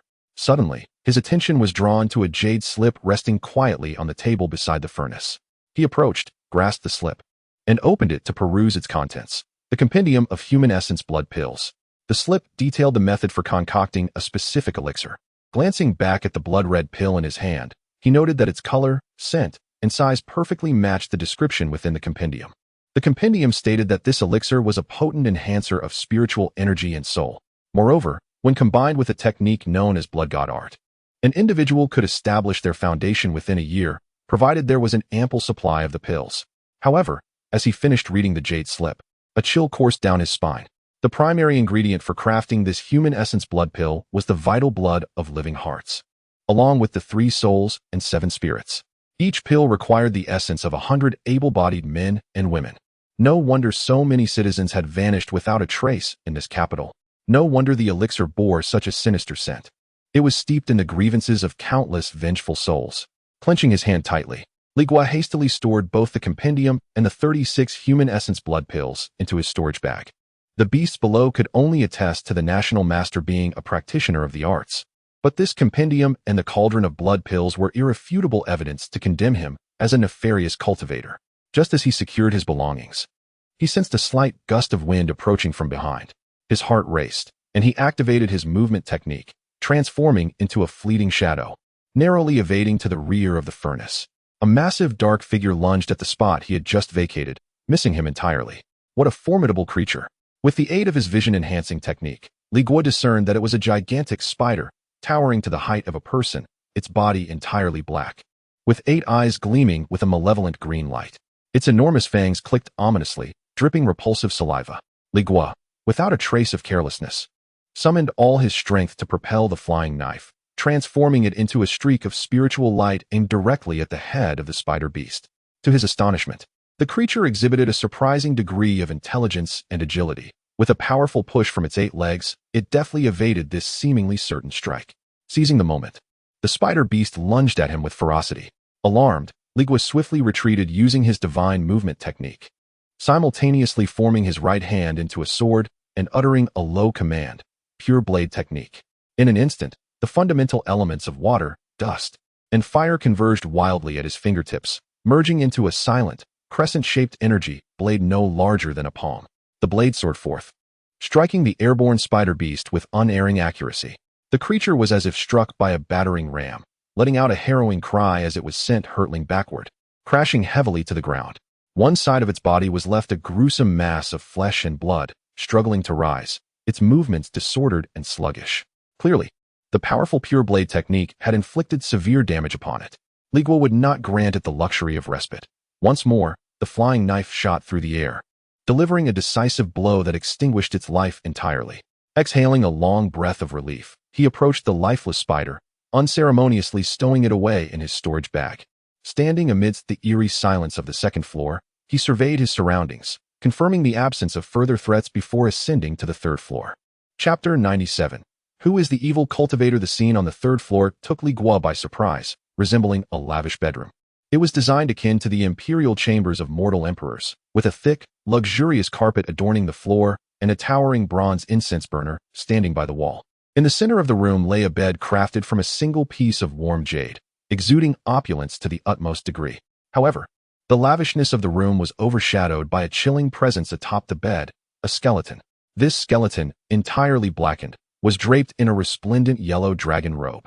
It lay rigidly on the jade bed, contorted in a manner that suggested it had endured immense suffering before death. A dark claw clutched the edge of the bed, its bony fingers deeply embedded, a testament to its desperate struggle in its final moments. Li Guo's gaze settled on the hollow eye sockets of the skeleton. Yet his heart remained undisturbed. He had no interest in determining whether this skeleton belonged to the Emperor of Chun, controlled by the national sorcerer. His sole intention was to seek further evidence or perhaps pilfer some valuable item. After meticulously searching the room, he was left disappointed, aside from some mundane spices and silverware. There was not even a trace of a spirit stone. It seemed the national sorcerer was merely a miser, with no riches to be found. Li Guo felt disinclined to linger. His task was accomplished, the evidence irrefutable, and it was time to depart. Approaching a wooden wall, he was too indifferent to descend the stairs. With his right hand poised like a sword, he unleashed a silent and deadly cleansing spell. Boom! A dull sound echoed as the sturdy wooden wall erupted, creating a large hole. Wood splintered and flew about. Li Guo barely glanced back, employing his flying dagger artifact. Transforming into an inconspicuous streak of light, he slipped through the opening and soared into the night sky. The night sky above the imperial city was exceptionally tranquil, with only a few scattered stars hanging coldly. However, upon reaching his destination, he discovered the air was devoid of any presence. Where were Lin Feifei and Zhou Wenba? A pang of anxiety gripped Li Guo's heart as he swiftly concealed his aura, hovering in the air while gazing down at Qin City. Upon looking, his pupils constricted sharply. Below him, on a main street, two figures were fiercely engaged in battle. Spiritual light surged and waves of energy rolled, startling the common folk into frantic cries and hasty escapes. One of the combatants was Lin Feifei. Her complexion was pale, her hand forming a spell as she controlled a delicate pink shield that spun frantically before her, its glow flickering, clearly indicating a significant depletion of spiritual energy. Her opponent was none other than Zhou Wenba. At this moment, his face bore no trace of righteousness. Instead, it was twisted in a maniacal frenzy. He wielded 3 artifacts simultaneously with just his own strength. A chilling white bone claw, a swirling black magical staff, and a short dagger flashing with bloodlight converged in a seamless assault against Lin Feifei's shield, causing ripples to surge across its surface, teetering on the brink of collapse. In an instant, a tempest of turmoil surged within Li Guo. What caused the altercation between these two individuals? Instead of recklessly jumping down, he swiftly maneuvered and silently landed on the eaves of a nearby loft. As soon as he steadied himself, Lin Feifei, who was struggling below, seemed to sense something and abruptly cast a glance his way, her face brightening with joy. Immediately, a voice as delicate as a wisp of silk penetrated Li Guo's ears. Junior brotherly, be cautious, this person is not Zhou Wenba. He is an evil cultivator in disguise. I discerned his true nature just now and was ambushed, sustaining severe injuries. Upon hearing this, Li Guo's heart sank, and he quickly focused his gaze. Indeed, under the moonlight, Lin Feifei's complexion was as pale as paper, one hand clutching her abdomen, her garments soaked with dark crimson blood, clearly indicating her grave injury. Just as he began to grasp the situation, another voice rang out, this time from Zhou Wenba. Junior brotherly, come to my aid. This demoness is a falsehood. She is the true evil cultivator. The real senior sister Lin has already fallen victim to her treachery. The starkly contrasting messages created an air of surreal tension in the atmosphere. Standing atop the eaves, Li Guo found himself at a loss. Who truly was the evil cultivator? His gaze darted between the two, quickly noticing the 3 magical artifacts wielded by Zhou Wenba, a bone claw, a demonic staff, and a blood dagger. For a disciple of a righteous sect, even with ample resources, managing to wield 2 artifacts simultaneously was already remarkable. Yet Zhou Wenba was manipulating 3, each exuding an aura of malevolence. The answer became abundantly clear. At present, Lin Feifei was evidently at a disadvantage. Should she fall, he would be next. He understood the principle of mutual destruction better than anyone. However, To ensure prudence, he decided to probe once more. Brother Zhou, do you recall the price of the vine thorn seeds I purchased at the temple fair? How many spirit stones for a bag? Li Guo inquired. Zhou Wenbo paused, momentarily taken aback, then grew impatient. What a time to ask such a question. It was merely a dozen or 20 spirit stones, I can't recall. Hurry. Strike her down first. We shall split the treasures on her. The vine thorn seeds were something Li Guo had personally acquired from Zhou Wenbo for 15 spirit stones. With that, Li Guo confirmed his suspicions. Very well, I shall lend you my strength. A glimmer of delight crossed Zhou Wenbo's face, while Lin Feifei's complexion turned ashen. It's over. He has fallen for the ruse. In the next moment, Li Guo sprang into action. He retrieved a mid-grade long sword from his storage bag, channeling his spiritual energy into it. The sword transformed into a beam of spiritual light, not aimed at Lin Feifei, but directed straight at Zhou Wenbo's forehead. How dare you? Zhou Wenbo exclaimed, startled and enraged. He had anticipated Li Guo's attack on Lin Feifei and was utterly unprepared for the assault aimed at himself. He hastily withdrew the staff entangled with the pink shield to counter Li Guo's long sword. Chapter 98. The Golden Needle Talisman with a thunderous clash. Two magical artifacts collided mid-air, unleashing a visible wave of energy. Li Guo felt an immense force emanating from the artifacts, causing a constriction in his chest, as the long sword artifact was forcefully pushed back 3 feet by the opponent's demonic staff. Such formidable spiritual energy. The cultivation of this malevolent practitioner was undoubtedly far superior to his own. Junior brotherly, increase your spiritual energy. Do not let him push back. Lin Feifei's voice rang out, filled with a mix of excitement and urgency. I am wielding 3 artifacts alone, leaving me no room for distractions. If you can suppress one of his artifacts with your full strength, I will be able to free my hands. Indeed, this was Li Guo's first genuine confrontation in a battle of magic, and his inexperience was evident.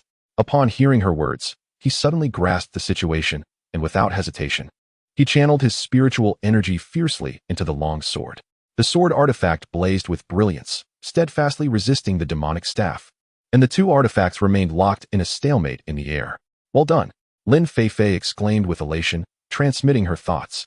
Hold him off, I will handle the rest. She summoned a pink shield to protect herself, allowing the skeletal claws and blood dagger to assault her. Swiftly, she retrieved a purple talisman adorned with silver runes from her storage pouch. Without a moment's hesitation, she bit her tongue, spraying her essence blood onto the talisman while muttering incantations. Purple sky thunder, heed my call. In an instant, the talisman radiated a brilliant purple light, with tiny arcs of electricity dancing across its surface, crackling ominously and emanating a terrifying aura of destruction. Upon seeing the talisman, Zhou Wenbo's expression changed drastically, clearly recognizing its significance. He blurted out, the purple sky thunder talisman. This is one of the most powerful second-tier talismans. A flicker of terror crossed his eyes as he abruptly withdrew his 3 artifacts, turning to step onto the skeletal claw, transforming into a beam of light and fleeing down the street. Trying to escape? It's too late, Lin Feifei shouted, activating the now empowered talisman and pointing fiercely in Zhou Wenbo's direction. Purple sky thunder go. A bolt of purple lightning, as thick as a barrel, screamed through the air, pursuing the fleeing light with astonishing speed. Zhou Wenbo sensed the lethal threat behind him, his soul nearly leaving his body in fright. He hastily summoned the blood dagger and demonic staff, positioning them defensively behind him. With a flash of lightning, the purple bolt struck the 2 artifacts, causing their spiritual light to dim and revealing web-like cracks across their surfaces. Although the power of the purple lightning was somewhat diminished, it relentlessly continued its pursuit. Seeing no way to evade it, Zhou Wenbo gritted his teeth, leaping down from the skeletal claw and summoning it as well to defend against the impending strike. Another explosive sound echoed as the skeletal claw artifact's spiritual light extinguished, its surface marred with cracks as it fell to the ground. Nevertheless, the purple lightning still bore down upon him with immense force, crashing heavily against the hastily erected spiritual shield on his back. The shield shattered like paper, and the residual arcs of lightning struck mercilessly against his back. Zhou Wenbo let out a blood-curdling scream, spewing a mouthful of crimson, his body soaring like a kite with severed strings before crashing heavily onto the ground several dozen feet away, his breath instantly faltering significantly. Yet he did not perish. He struggled to rise from the earth and clambered onto the already damaged bone claw artifact, swaying unsteadily as he continued his escape, his speed diminished by more than half. Damn it, Lin Feifei exclaimed, stamping her foot in frustration. This purple sky thunder talisman had cost her 300 spirit stones. a trump card she had hoarded for 5 years, and it had failed to vanquish her foe in a single blow. She yearned to chase and deliver a finishing strike. But as she moved, a sharp pain shot from her lower abdomen, causing her to grunt softly, nearly toppling from her flying sword. She could only turn her head to transmit a message to Li Guo. Junior brother Li, do not let him escape. He has been struck by my purple sky thunder. Even if he survives, he is undoubtedly gravely wounded. Now is the time to eliminate him with ease. Li Guo gazed at the staggering figure of Zhou Wenba, his eyes flickering with uncertainty. Hurry, pursue. Lin Feifei's voice grew more urgent. His cultivation may have plummeted to the 3rd layer of qi refinement. This is the perfect moment to claim his life. If you kill him, his storage bag will be yours. Upon hearing her words, Li Guo ceased his hesitation, pressing his toes against the eaves, and leaped onto his long sword artifact, transforming into a streak of light as he raced after Zhou Wenba. Zhou Wenba, flying close to the ground along the street, was both alarmed and enraged upon noticing Li Guo's pursuit. He hastily summoned the least damaged blood dagger artifact, hurling it towards Li Guo. In response, Li Guo had no choice but to halt, dismounting from his long sword to counter the attack. With a resounding clang, this time the long sword effortlessly deflected the blood dagger, which spun several times in the air before being retrieved by the malevolent cultivator. Indeed, as she had stated, this individual was severely weakened.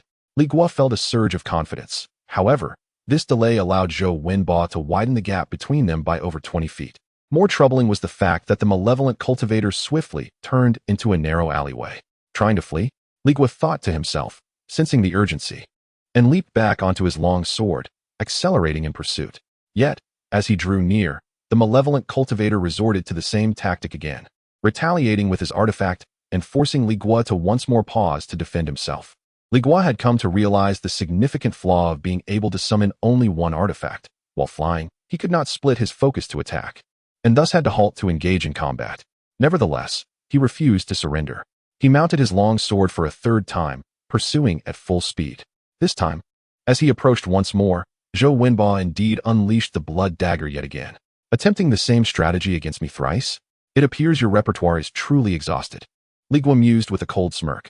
He dismounted his long sword once again, but this time, he did not stop. While commanding the long sword artifact to intercept the blood dagger, he activated his movement technique, transforming into a fleeting shadow as he rapidly closed the distance along the wall towards Zhou Wenba. Seeing this, Zhou Wenba was taken aback. He had not anticipated Li Guo's boldness and immediately summoned the damaged magic staff artifact to strike down upon Li Guo. In that instant, the blood dagger was ensnared by the long sword midair, while the magic staff descended ominously towards Li Guo himself. He had calculated perfectly, believing that Li Guo's long sword, entangled with the blood dagger, would be unable to counter 2 artifacts simultaneously. He was certain of his impending victory. Yet Li Guo showed no signs of retreat. He stood resolute as the enchanted staff descended upon him, neither dodging nor flinching. With his right hand poised like a sword, he pointed towards the staff in midair. Pure blade technique. A crescent-shaped blade of energy silently surged forth, striking the staff with precision. The enchanted weapon was deflected, crashing heavily against the adjacent wall. Now was the moment.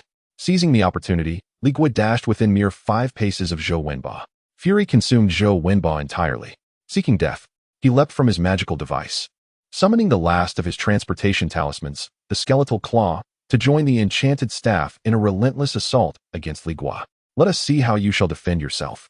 A cruel smile spread across the face of the dark practitioner. He envisioned Li Guo being crushed into a mere pulp by the dual onslaught of the 2 artifacts. Once again, Li Guo unleashed the pure blade technique, halting the approaching talisman. You may block the front, but how will you defend against the rear? Zhou Wenba reveled in his triumph, already picturing Li Guo being obliterated by the staff's strike from behind. Yet, in that fleeting moment, a minuscule golden light, nearly imperceptible, darted forth from Li Guo's fingertips, swifter than sound and more rapid than a flash of lightning. The smile on Zhou Wenba's face froze instantaneously. In disbelief, he lowered his gaze to Li Guo and slowly raised his hand to his forehead. There, he felt an unanticipated tiny red dot. The gleam in his eyes swiftly faded as he toppled backward, lifeless. Thud! The 3 magical artifacts, too, dimmed in their luster, clattering to the ground. Li Guo halted his movement technique, approached the corpse with an impassive expression, and delivered a kick to confirm his demise. He then opened his palm, casually discarding a used ashen talisman onto the ground. It was the golden needle talisman he had purchased from Sun Jing. Thus, The pure blade technique had merely served as a feint. It was this long-concealed golden needle talisman that constituted Li Guo's true lethal strike. Chapter 99 Inventory. Li Guo turned the body of Zhou Wenba over, positioning it face up. The moonlight illuminated the visage, revealing features that were undeniably identical to those of Zhou Wenba. A flicker of doubt crossed Li Guo's mind. Could it be that he had indeed killed the wrong person? Was Zhou Wenba the true identity while Lin Feifei was a mere illusion? However, this thought was fleeting and swiftly extinguished. No, it was implausible. The techniques of the malevolent cultivator were enigmatic, and concocting a false visage was likely not a formidable challenge. In pursuit of clarity, Li Guo crouched down and reached out to touch the face. His fingertips encountered a slick texture, reminiscent not of flesh, but rather of a resilient and smooth rubbery substance. He then pressed his fingers forcefully against the chin of that face, exerting pressure as he tore upwards. With a soft rip, he peeled away a flawless, gossamer thin layer of skin from the corpse. Beneath this fade lay a completely unfamiliar countenance, exuding an aura of malevolence. At this moment, all remnants of doubt dissipated within Li Guo. He casually stowed the face of Zhou Wenba into his storage bag and unceremoniously confiscated the storage pouch from the corpse's waist. As for the 3 fallen magical artifacts on the ground, the blood dagger, the demonic staff, and the bone claw, he did not overlook them, collecting all and placing them into his storage bag. Though they were marred by numerous fine cracks, clearly damaged, he thought that they were not beyond repair. He could either seek someone to restore them or sell them for a few spirit stones. Having completed his task, he retraced his steps to find Lin Feifei. However, upon returning to the main street, he discovered it was devoid of any trace of her. A sense of urgency gripped Li Guo, prompting him to conceal his presence and scan the surroundings warily. At that moment, a faint transmission brushed against his ear. "Junior brother Li, I am on the 3rd floor of the red-painted pavilion to the west. Come up." It was Lin Feifei's voice, heeding her instructions. Li Guo looked up and quickly located the 3-story pavilion. Yet, he noticed that the structure was enveloped in a subtle, nearly invisible barrier. A formation? Li Guo realized that Lin Feifei had established a minor defensive array. He hesitated, for the formation obstructed his entry. "Junior brother, I have opened the formation. Hurry inside." Lin Feifei's voice resonated just as the barrier silently parted. Li Guo dared not delay, swiftly adjusting his form to silently alight outside the 3rd-floor window before slipping inside. Within the room, Lin Feifei sat cross-legged on the floor, her eyes shut, evidently in the process of healing her injuries. The fabric over her abdomen remained stained with large splotches of blood, a sight that was somewhat alarming. However, her complexion appeared significantly more vibrant than before, and her breathing had steadied considerably. Upon hearing movement, she opened her eyes, her gaze landing on Li Guo, tinged with a hint of inquiry. "How did it go? Did you subdue that malevolent cultivator?" she inquired, her voice still frail. "Mission accomplished," Li Guo replied succinctly, nodding affirmatively. Upon hearing this, Lin Feifei's taut expression visibly relaxed, and she let out a long sigh, as if she had cast off an immense burden. "Senior sister, how is your injury?" Li Guo inquired, scrutinizing her. "It's manageable. I consumed a healing sacred pill, which has stabilized my external injuries. However, my spiritual energy is significantly depleted and requires time to recuperate," Lin Feifei elucidated. The healing sacred pill? Li Guo felt a stir of recognition, recalling the one he had previously exchanged at the alchemy pavilion. Initially intended to address a soul-related issue, he had abandoned it upon finding it ineffective, unaware of its remarkable efficacy in treating external wounds. Confirming that she was temporarily unharmed, Li Guo refrained from further discourse and retrieved the human skin mask from his storage bag, presenting it to her. That senior brother Zhou was indeed a malevolent cultivator in disguise. Yet, I wonder where the real Zhou is at this moment. Lin Feifei gazed at the lifelike mask, her brows knitting tightly. "I once heard from a senior that some malevolent cultivators possess the ability to alter their appearance, completely peeling the face off a living person and refining it into a mask through secret techniques. Once donned, it mirrors both the visage and voice of the original individual. I was skeptical until today, when I realized the truth of those words. Junior brother, Zhou may be in grave danger." Li Guo noted that her tone bore little tension or sorrow, suggesting that she was indifferent to Zhou Wenba's fate. Tentatively, he asked, "Should we not search for senior brother Zhou's whereabouts? What if he is still alive?" "There is no need." Lin Feifei promptly rejected the notion without a second thought. Li Guo felt a sense of relief wash over him. At that moment, Lin Feifei suddenly said, "By the way, you should empty the contents of that malevolent cultivator's storage bag for me to examine." Li Guo felt a sudden tightness in his chest. What did she mean by that? She had previously stated clearly that the storage bag would belong to him once the malevolent cultivator was slain. He remained silent, merely observing Lin Feifei. Realizing his hesitation, Lin Feifei understood his thoughts and couldn't help but offer a wry smile. Junior brotherly, do not misconstrue my intentions. The storage bag is indeed yours.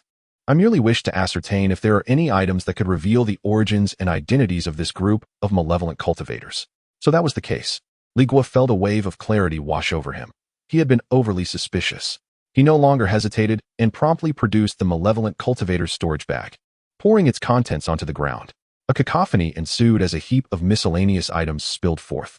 Among them, the most conspicuous was a small pile of glimmering low-grade spirit stones, numbering over 200, alongside several gleaming gold ingots. Li Guo understood that this unexpected windfall was quite substantial for a qi refining cultivator. However, Lin Feifei's gaze bypassed the wealth, settling on a few more striking items: 2 jade slips, a vial of pills, a human skin map, a black wooden box, and a token. Yet, she overlooked the jade slips and pills, too mundane for her interest, and focused intently on the black wooden box. Upon opening the wooden box, a meticulously arranged set of peculiar instruments lay within: a small skinning knife, a transparent vial containing a viscous, dark green potion, and several neatly placed sheets of white human skin, the material of which was indiscernible. After a careful examination, she frowned and remarked, "This set is indeed the tools employed by that nefarious cultivator for skinning. It appears that Brother Zhou is truly beyond return. His skin has been flayed away." However, Li Guo countered, "Yet, his storage pouch and magical artifacts are not among these items." Lin Feifei proposed a possibility, suggesting, "This can only imply that there is more than one of these malevolent cultivators. Brother Zhou's belongings may have been taken by the accomplices of the sinister sect." Li Guo found her reasoning to be sound. "More than one. Does this not indicate that they have already set their sights upon us? Remaining here may indeed be exceedingly perilous." Chapter 100. Blood God Technique. Li Guo suddenly recalled Chun Yu, who was still within the palace, with no sign of returning. "Oh, Chun Shiji, is she in danger all alone in the palace?" Lin Feifei also responded, her delicate brows furrowing. "Indeed, it has been quite some time since she last returned." "Have you informed her of the situation we are facing?" "No. I will contact her right away." Li Guo promptly retrieved the sound transmission talisman given by Chun Yu from his storage pouch. Channeling his spiritual energy into it, he uttered a few words, and the paper transformed into a beam of light, vanishing from the window in an instant. "Let us wait for her reply." Lin Feifei's gaze returned to the pile of items on the ground. She extended her finger and tapped a dark, lacquered token. "Show me that." Following her request, Li Guo picked up the token, which felt cold and heavy in his hand. The front of the token was embossed with a blood-dripping lotus flower, its design peculiar. Flipping it over, he found 4 small characters inscribed, "Gui Hai Chi." Lin Feifei took the token, and upon a mere glance, her expression shifted entirely, becoming exceptionally grave. The Blood Lotus Sect. It is indeed the remnants of the Blood Lotus Sect. Blood Lotus Sect? Li Guo had never heard of this name before. The Blood Lotus Sect was a notorious cult that once wreaked havoc in the realm of Baiwu. Lin Feifei's voice trembled slightly as she explained that the sect's followers adhered to a malevolent doctrine known as the Blood Lotus Embryo, believing that the essence, blood, and souls of living beings were the purest sources of power in the world, the only shortcut to immortality. Their favored practice was to conduct large-scale blood sacrifices in mortal cities or villages, indiscriminately slaughtering thousands of lives. It was only a decade ago that several righteous sects joined forces to suppress them, managing to quell their momentum. Yet, it appears these vermin have not been eradicated and have now infiltrated the Chun kingdom.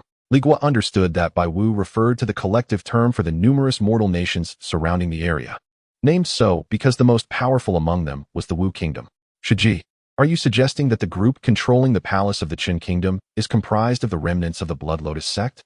"Most likely," Lin Feifei affirmed with a nod. Upon realizing the identity of the evil cult, she lost interest in helping Li Guo tally the spoils. She gestured toward the pile of items on the ground and instructed, "You should collect all of these. Just ensure that this token is brought back to the sect's law enforcement hall, as it will suffice to prove the remnants of the Blood Lotus sect are active in the Qin kingdom." Li Guo immediately grasped her intention, his mind racing with calculations. Submitting evidence was a certainty. However, if he only turned in the token, he could keep the 36 human origin blood pills and the alchemy recipe he had obtained from the star picking tower for his own future studies. "Very well." Li Guo nodded. Just as he intended to sweep all the items into his storage pouch, he noticed the human skin map, which Lin Feifei seemed not to have examined yet. He casually picked it up and opened it, discovering that a valley within the Qin kingdom was marked in red on the map, and in the lower right corner, a line of small characters written in blood red: blood sacrifice of 30,000, the lotus embryo shall be born. Li Guo pointed to the line of small characters and inquired, "Senior sister, what does this line mean?" Lin Feifei gazed at the text for a moment, her expression one of bewilderment as she shook her head. "I am not sure. It is likely a coded language pertaining to some nefarious ritual they conduct. These lunatics from the Blood Lotus sect revel in the arcane." "Very well, junior brother. My injuries have yet to fully heal. I require a bit more time to recuperate. Please guard me," Lin Feifei stated, producing a healing saint pill to consume, then closing her eyes as she entered a meditative state once more. Li Guo acknowledged her request and settled into a corner, adopting a cross-legged position. With Chun Yu absent and the possibility of remnants of the Blood Lotus sect lurking outside, he naturally did not dare to wander off alone. With time on his hands, he felt a surge of curiosity and retrieved the 2 jade slips, intent on examining the cultivation methods of these malevolent practitioners. The 3 characters inscribed on the first slip captivated his entire attention: Blood Divine Technique. After a brief period of reading, his expression grew intricate, his mind tumultuous. Although he had perused several tomes on demonic cultivation methods from the 3 Corpse sect and understood the myriad of practices in existence, the brutality and directness of the Blood Divine Technique left him astounded. At its core, the technique was shockingly simplistic, devouring. It involved consuming the essence and blood of living beings, which would then be directly transformed into one's own spiritual power, devouring the souls of creatures nourished and fortified the practitioner's own spirit. The text also elucidated that the purity of the blood determined the efficiency of this transformation. The essence of ordinary mortals was impure and often yielded little, while the blood of cultivators was worth tenfold more. If one refined the essence into human origin blood pills and consumed them, the results would be optimal. Just 100 of these pills, taken once every 3 days, could elevate a practitioner from the first layer of qi refinement to its consummate state within a year. Moreover, the highest tier of this technique mentioned a horrifying foundation-laying method known as the Lotus Embryo Foundation. By gathering the essence and souls of 30,000 beings and conducting a ritual at a designated blood sacrificial site, one could crystallize a blood lotus embryo within their dantian. Once the lotus embryo was formed, the foundation was established. Li Guo shook his head, stowing away the jade slip. What he encountered was not cultivation, but rather an abominable slaughter. Although this method promised rapid advancement, the excessive killings would ensnare one in karmic retribution, likely precluding any hope of attaining the great Tao for a lifetime. Not to mention, it would render one a mortal enemy of all righteous sects, the risks far outweighing any benefits when compared to the cultivation of the 3 Corpse sect's techniques. After securing the Blood Divine Technique, he retrieved the other jade slip, which bore the inscription Thousand Faces Peeling Technique. Upon reading it, Li Guo's eyes sparkled with excitement. This was indeed a remarkably intricate art of disguise. Contrary to Lin Feifei's assertion that it required the direct peeling of human skin, it involved applying a blank human skin mask to the target's face, subsequently solidified using a secret concoction. Once removed, it would yield a brand new visage that could be eternally preserved and would perfectly fit the user's facial contours. This was a valuable asset. Li Guo's heart raced. Possessing such an item would provide a safeguard in situations where revealing his true identity was inconvenient. Soon, Lin Feifei's injuries had largely healed. She took out several spirit stones, cradling them in her hands as she swiftly absorbed their ethereal energy, replenishing the considerable expenditure incurred during the recent confrontation. The room was momentarily enveloped in silence, the only sound being the flickering glow of the spirit stones.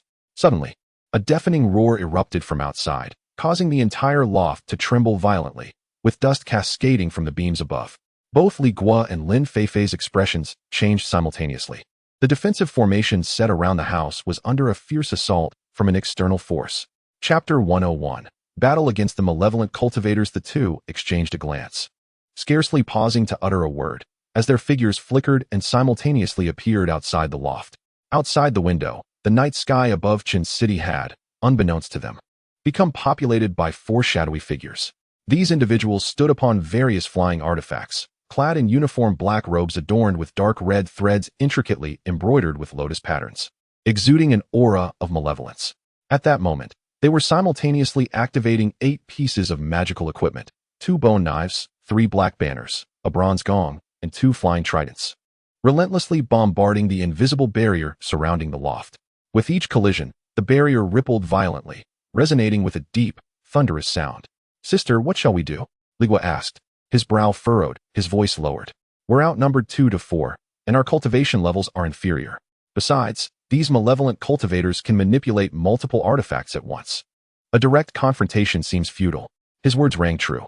The 4 adversaries, upon inspection, appeared significantly stronger, with the weakest of the lot surpassing him by considerable margins, while 2 others seemed unfathomably powerful, perhaps even on par with Lin Feifei. To his surprise, however, Lin Feifei displayed no trace of panic. Instead, a mocking smirk danced upon her lips as she glanced contemptuously at their assailants. What is there to fear? They are merely 2 7th-layer Qi refinement cultivators, accompanied by 2 6th-layer ones, pathetic miscreants, daring to prattle before me. With newfound confidence, she scoffed, with their meager assortment of rusty artifacts. Do they truly believe they can breach my Xian Shui turtle shell formation? Even if they were to strike for 3 days and nights, they would not succeed in disturbing a single hair. Upon hearing her words, Li Guo felt his tension ease considerably. It became clear to him that her decision to remain in the city for healing was bolstered by this formidable formation. The name Xian Shui turtle shell formation indeed carried an air of power. Reassured, he tightened his grip on his sword artifact, though he did not yet relax his stance. The 4 malevolent cultivators in the sky had evidently noticed the emergence of the 2 from the loft. One of them, a middle-aged man with a hawk-like nose, halted his assault, grinning malevolently as he shouted, "You righteous harlot, do not hide in your shell. Whatever that pitiful formation of yours is, once we breach it, you will find yourself in a predicament most dire." Beside him, a gaunt, lanky cultivator cackled in agreement. "What my brother says is true. Once we skin her, we can craft a stunning lampshade for our blood lotus lantern. This little wench, with her delicate skin, will surely provide pure blood for our protector. What a grand offering." A rotund figure with a face resembling a butcher joined in the jeering chorus, while the 4th, the most taciturn of the group, remained silent, merely continuing to hammer the barrier with his artifacts, seemingly growing impatient. Lin Feifei could hardly tolerate such vile words. Her fair visage instantly hardened with frost.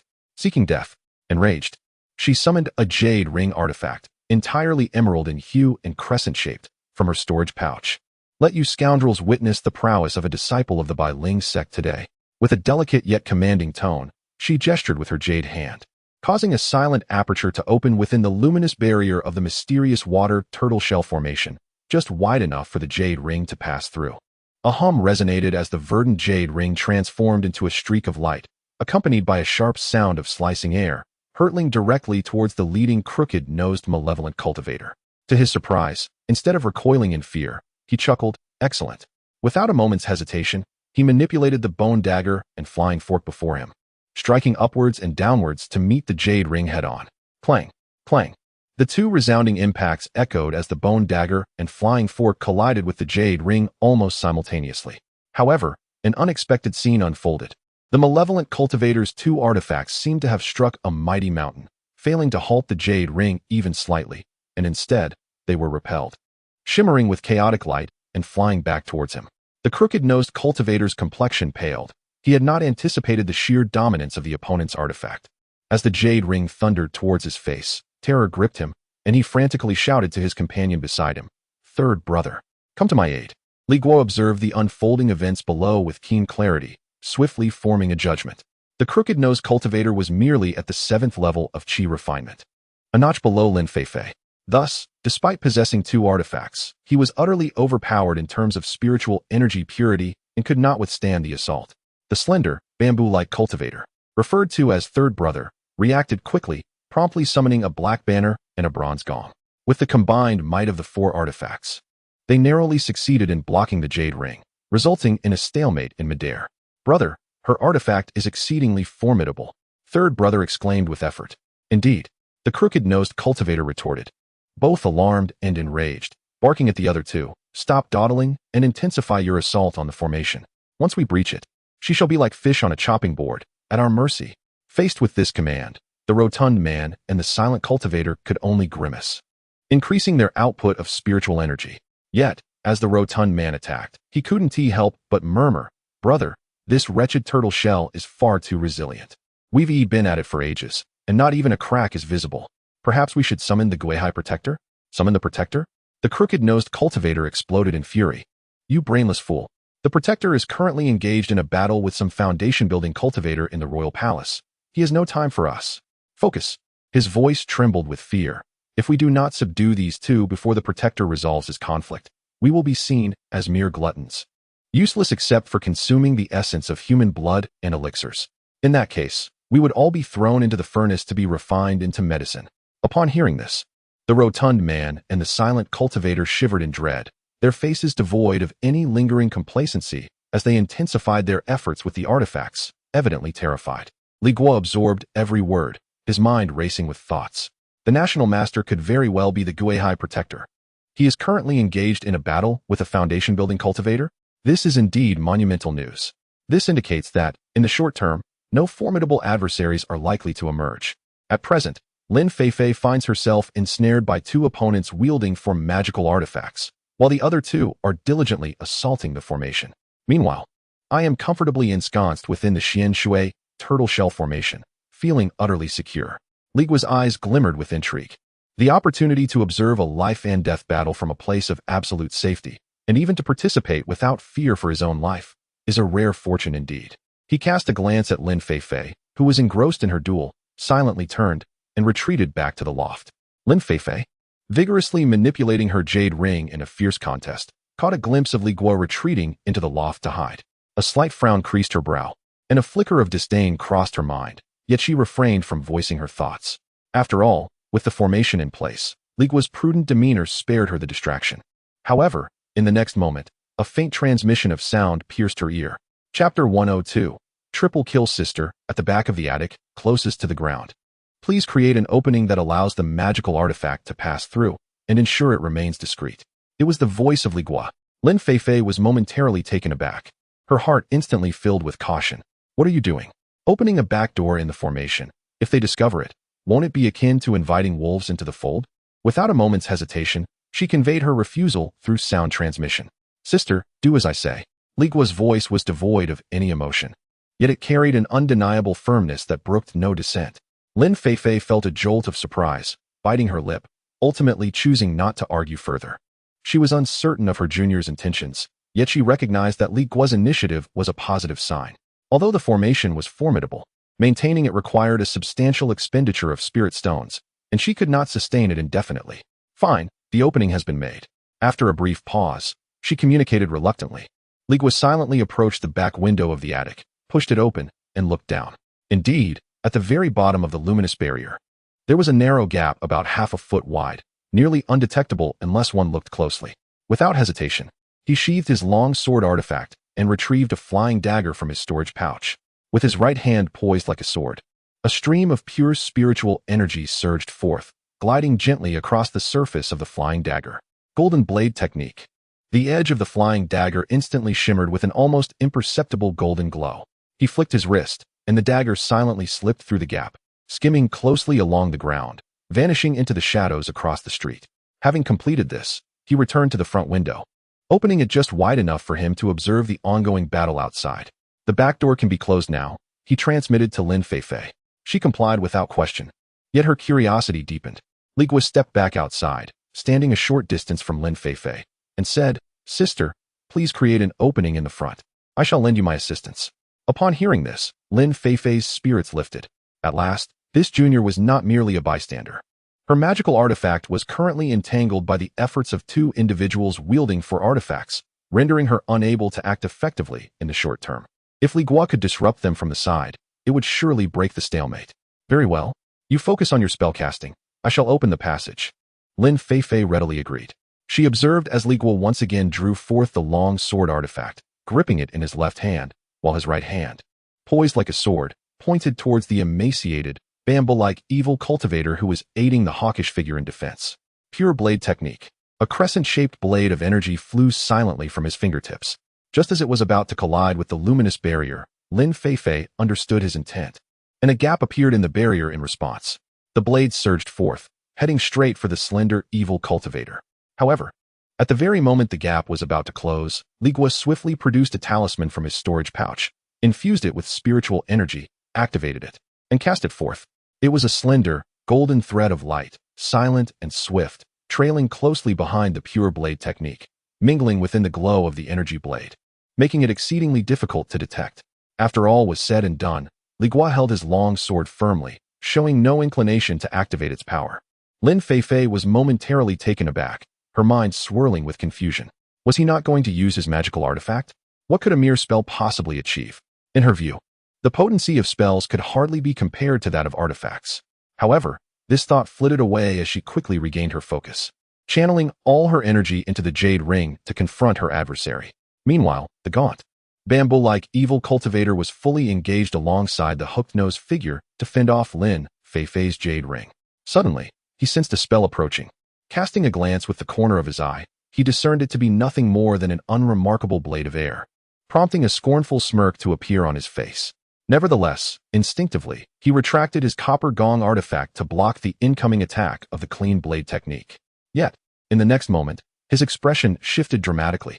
With a thunderous thud, the seemingly inconsequential clean blade technique exhibited an astonishing might, striking his copper gong artifact with such force that it emitted a mournful wail, halting midair and dimming its glow. How could this be? The thin, bamboo-like evil cultivator was struck with terror.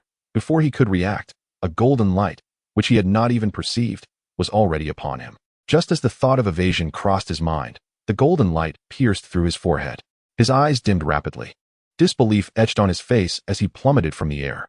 The three artifacts he controlled dimmed in unison, clattering to the ground. Third brother. The hooked-nosed evil cultivator exclaimed in shock, feeling the pressure around him escalate dramatically. Lin Feifei was equally stunned. She could hardly fathom that Li Guo had, with a single move, unexpectedly dispatched an evil cultivator at the 7th layer of Qi refining. Though taken aback, her extensive experience in combat prompted her to seize the opportunity. Channeling all her energy into the emerald jade ring, forcefully directing it towards the hooked-nosed figure's two artifacts. Stripped of his companion's support, the hooked-nosed evil cultivator was overwhelmed, pressured to retreat repeatedly. In desperation, he shouted to the rotund figure still engaged in attacking the formation, "Fifth brother, come help me." The plump, evil cultivator, thoroughly engrossed in his assault on the formation, looked up at the shout, only to discover that his third brother had inexplicably perished, nearly causing him to tumble from his artifact in shock. How? How did third brother die? He couldn't comprehend it. The situation had seemed secure with all four of them in control, yet one had suddenly fallen. But with little time to ponder, he noticed his elder brother was also on the verge of collapse. He hastily ceased his attack on the formation, readying his two flying forks to assist. Yet, at the very instant he retracted his artifacts, a lethal gleam surged forth from the shadows of the street below. It was a diminutive flying dagger, swift as lightning and utterly silent. By the time he sensed it, it was already too late. With a soft thud, the dagger pierced through his back, penetrated his heart, and emerged from his chest, trailing a cascade of scalding droplets of blood. The corpulent, malevolent practitioner coughed forth copious amounts of blood, his disbelief palpable as he glanced down at the gaping wound in his chest, following in the tragic footsteps of his comrade, plummeting from the heavens. Li Guo, standing atop the loft, could not suppress the slight curve of his lips upon witnessing the spectacle. First, he had drawn attention with the enhanced cleansing blade technique. Then, with the nearly imperceptible golden needle talisman, delivered a lethal strike to one. Seizing the moment of chaos among the enemy, he unleashed a meticulously prepared flying dagger from an unexpected angle, dispatching another foe. Having swiftly eliminated two malevolent practitioners who had brought ruin upon innocence, he felt a surge of clarity and immense satisfaction. Yet, he was not inclined to cease his onslaught. With a mere thought, the victorious flying dagger twirled in the air, transforming into a streak of shadow aimed at the remaining, hooked-nosed practitioner who was entangled in a duel with Lin Feifei. The hooked-nosed practitioner had been counting on assistance from his ally, only to be met with a bloodied dagger. As he sensed the approach of a magical artifact, he mistakenly believed it to be the returning spear of his comrade, and just as he relaxed, the dagger pierced through his ribs, striking his heart. Stiffly, he turned his head, only to find himself utterly alone, and when he looked down, he realized that the one he had called Old Five had become a lifeless corpse without his notice. How could this be? Confusion and terror flooded his eyes as vitality rapidly ebbed away, ultimately causing him to descend into oblivion. Lin Feifei, witnessing Li Guo eliminate three malevolent practitioners in mere breaths, was taken aback by the peculiarity of his methods and the precision of his timing, stirring tumultuous waves within her heart. Yet, seizing the fleeting opportunity, she cried out, urging the verdant jade ring to unleash its formidable force upon the final, dazed practitioner. The silent practitioner, now utterly paralyzed by fear, watched in horror as his 3 companions transformed into corpses in less than the time it took to brew a cup of tea. Unable to discern how the man concealed within the shell had executed his strikes, a chilling dread seeped deeply into his bones. Surging from his feet to the crown of his head, a ghost, he let out a piercing scream, abandoning all thought of the commands from the protective lord, and fled with utmost speed. Unfortunately, in the face of Lin Feifei's wrathful blow, he panicked, failing to mount an effective defense. The verdant jade ring flashed and caught up with him, crashing heavily against his back. The practitioner had no time to utter a cry of despair before he was obliterated in midair, reduced to a mass of blood. Chapter 103. Wang Zheng. In the brief span of a tea brew, the 4 malevolent disciples of the Blood Lotus sect had transformed into lifeless corpses, both above and below. The night breeze swept through, carrying with it a faint scent of blood. The surroundings, both inside and outside the pavilion, were enveloped in a deathly silence. Lin Feifei stood in a daze, her gaze fixed upon the figure of her junior brother, Li Guo, who stood a short distance away, still gripping his sword-like artifact.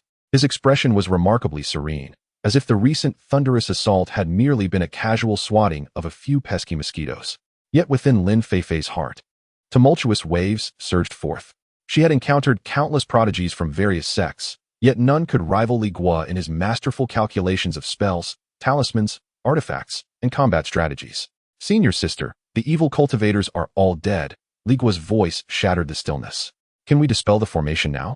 His gaze was fixed on the artifacts in the bulging storage bags at the waists of the 4 corpses. Lin Feifei was jolted back to reality by his words. However, as her thoughts shifted, she not only refrained from dispelling the formation, but also her delicate face turned cold as she sternly commanded, "You've been watching for quite some time. It is time for you to reveal yourself." Her voice was crisp and clear, echoing across the empty street. A sudden unease gripped Li Guo's heart. He tensed up, gripping his sword tightly once more. Was there still someone else present? He utilized his keen eyesight to scan the vicinity, but aside from the fallen bodies and lifeless objects, not even a mouse could be found. Yet Lin Feifei's demeanor, as if bracing for an imminent threat, suggested she was not jesting.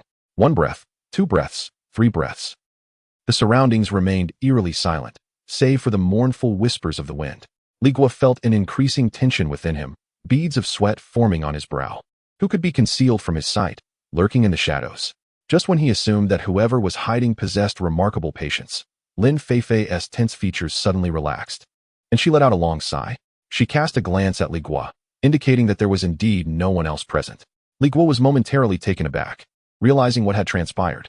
This woman had cleverly employed the empty city strategy to intimidate him.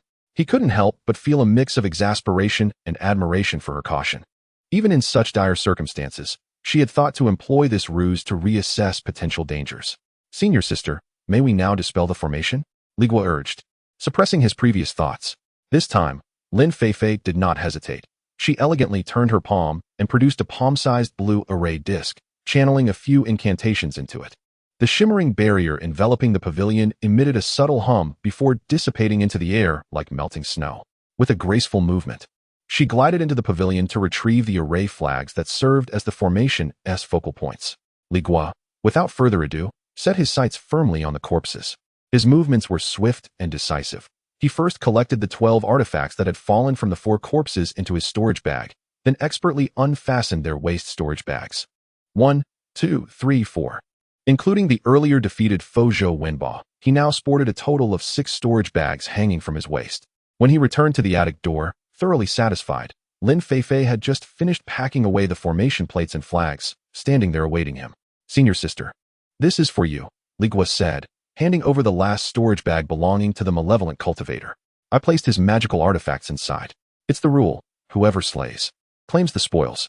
Lin Feifei silently accepted it and stowed it away. She gazed at the numerous storage bags hanging from Li Guo's waist, her expression a blend of complexity. Yet she ultimately refrained from speaking. After all, had it not been for Li Guo, it was uncertain how long she would have had to struggle tonight, even for mere spoils. As tranquility returned to the room, Li Guo contemplated how to find a suitable place to assess his substantial gains. Suddenly, an overwhelmingly powerful and distinct aura surged towards them from the direction of the imperial palace. Lin Feifei's complexion turned pale in an instant, and for the first time, genuine fear flickered across her usually composed features. Foundation establishment. She scarcely had time to utter another word before she slapped her storage bag. An verdant jade ring appeared beneath her feet, transforming into a streak of light as she fled in the opposite direction of the palace without a backward glance. Only after flying several dozen zhang away did her hurried transmission, tinged with panic, reach Li Guo's ears. Junior brother, it's a Foundation establishment cultivator. Quickly flee. Do not follow my path. Li Guo's heart sank. How could he dare hesitate? A Foundation establishment cultivator. Such a being was beyond his imagination. He, too, summoned his sword artifact, propelling his spiritual energy to its zenith as he rushed toward the city wall in a direction opposite to Lin Feifei's. However, before either of them could escape the capital of Chengguo, or even traverse 2 streets, their fleeing lights abruptly halted mid-air as if ensnared by a binding spell. A steady male voice resonated within their minds. I am Wang Zhong, a senior steward of the law enforcement hall. Why are you 2 disciples fleeing in such a panic? Li Guo's heart lurched. A senior steward from the law enforcement hall. What was he doing here? The conversation he had overheard between the 4 Blood Lotus sect cultivators flashed in his mind. Was the protector engaged in a battle with an unknown Foundation establishment cultivator? Could it be that this Foundation establishment cultivator was a senior steward from Bailing's sect? Before he could fully grasp the situation, Lin Feifei had already returned and stood before Wang Zhong. Outer sect disciple Lin Feifei, greetings to Steward Wang. Her face bore an expression of incredulity. Li Guo followed suit, mimicking Lin Feifei's gesture as he bowed. Disciples Li Guo, greetings to Steward Wang.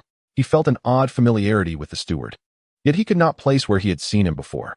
Wang Zhong did not respond immediately. Instead, he cast a glance at the still warm bodies of the malevolent cultivators on the ground, finally resting his gaze upon Li Guo, particularly on the bulging array of storage bags at his waist. Li Guo felt that gaze cut into him like a blade, causing him discomfort. Why are you 2 here? Wang Zhong finally spoke, adjusting his disheveled robe with a casual gesture, his voice hoarse as he inquired. Are you aware that this city has been besieged by malevolent cultivators, posing an immense danger? His gaze lingered on Li Guo, a scrutinizing intensity in his eyes that rendered Li Guo profoundly uncomfortable. Perceiving the expectation for a response, Li Guo hastily replied, reporting to the steward, we have received intelligence regarding the presence of sinister practitioners in the Qin Kingdom, and have come here to investigate and gather irrefutable evidence for our sect. Wang Zhong, after hearing this, remained non-committal and turned to Lin Feifei, seemingly seeking her confirmation. Lin Feifei, a figure of remarkable acuity, promptly interjected, what Junior Brotherly stated is entirely accurate. May I inquire why Steward Wang is here?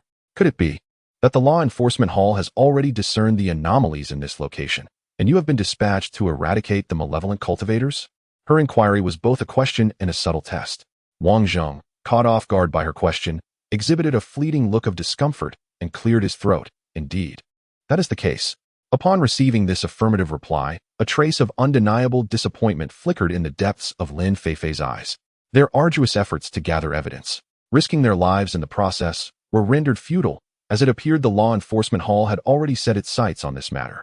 Consequently, their evidence would hold little value, and the rewards for exposing the culprits might vanish. Li Guo observed her subtle change in expression. However, casting a glance at the 6 weighty storage bags at his waist, he felt somewhat reassured. Wang Zhong seemed disinterested in Lin Feifei's thoughts, his focus shifting to another matter. Since you are here to investigate, have you ascertained the origins of the malevolent cultivators entrenched here? Lin Feifei responded with a hint of confusion. The law enforcement hall was unaware of the identity of these malevolent cultivators beforehand. Wang Zhong, seeking to deflect, replied, I hurried here upon receiving news, and the specifics remain unclear. Lin Feifei, with a glint of determination in her eyes, seized the opportunity. Then, if we can inform the steward of the origins of these malevolent cultivators, would that count as a successful report? Would the law enforcement hall provide appropriate rewards? Wang Zhong furrowed his brow. That matter is not within my purview to decide. However, if you can provide valuable information, I can certainly speak to Chief Zheng on your behalf to advocate for you. His words, though not a guarantee, offered a glimmer of hope. Feeling slightly reassured, Lin Feifei no longer hesitated and spoke in a firm tone, reporting to the steward. The malevolent cultivators entrenched here are remnants of the Blood Lotus sect. Chapter 104. The Rescue of the Blood Lotus Cult? Upon hearing this, Wang Zheng's expression shifted dramatically, turning gravely serious. The Blood Lotus cult, which had been eradicated a decade prior. Are you certain? Indeed. Lin Feifei nodded affirmatively and succinctly recounted how she discerned the identity of the individual from the token. The Blood Lotus cult. It appears they have not been entirely extinguished. A glint of cold light flashed in Wang Zheng's eyes, and he continued, I have another pressing matter to inquire about.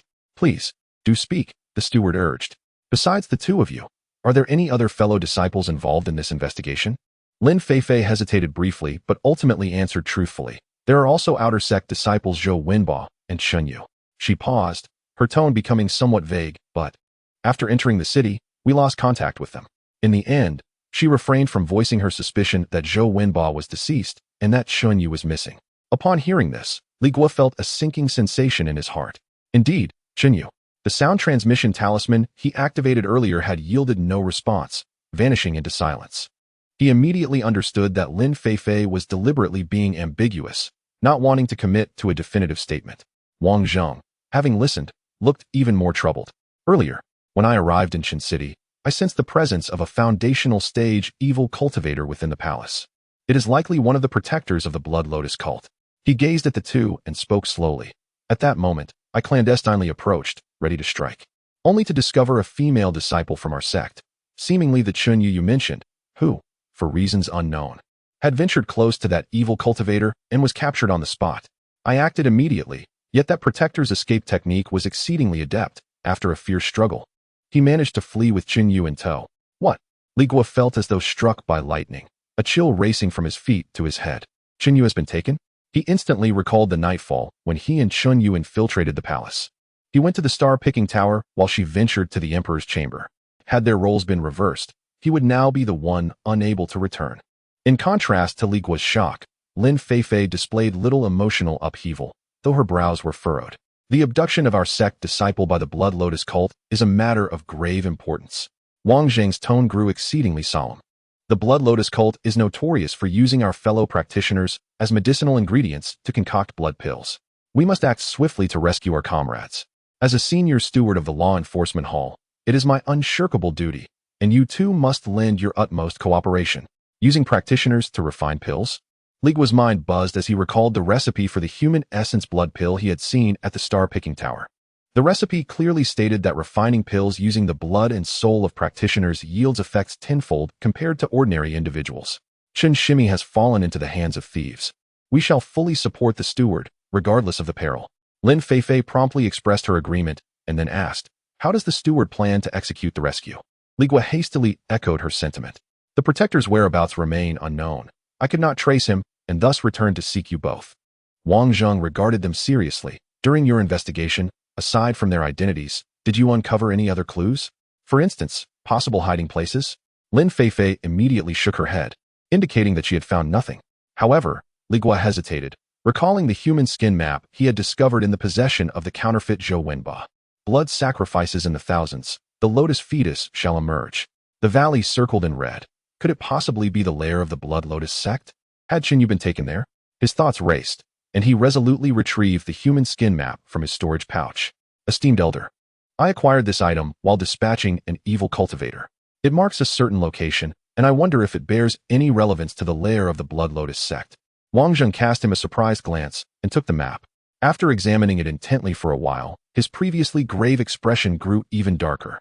Indeed, the site indicated on this map is precisely the altar used by the Blood Lotus sect for their Blood Lotus fetus ritual. He returned the map to Li Guo, stating coldly, Chun Yu has most likely been taken there to be sacrificed. He then inquired, what of the other missing disciple, Zhou Wenbo? What is his situation? Lin Feifei paused momentarily and recounted how the four of them entered the city, how she and Zhou Wenbo had scouted ahead, and shortly after parting ways, the Zhou she encountered was but an impostor in disguise.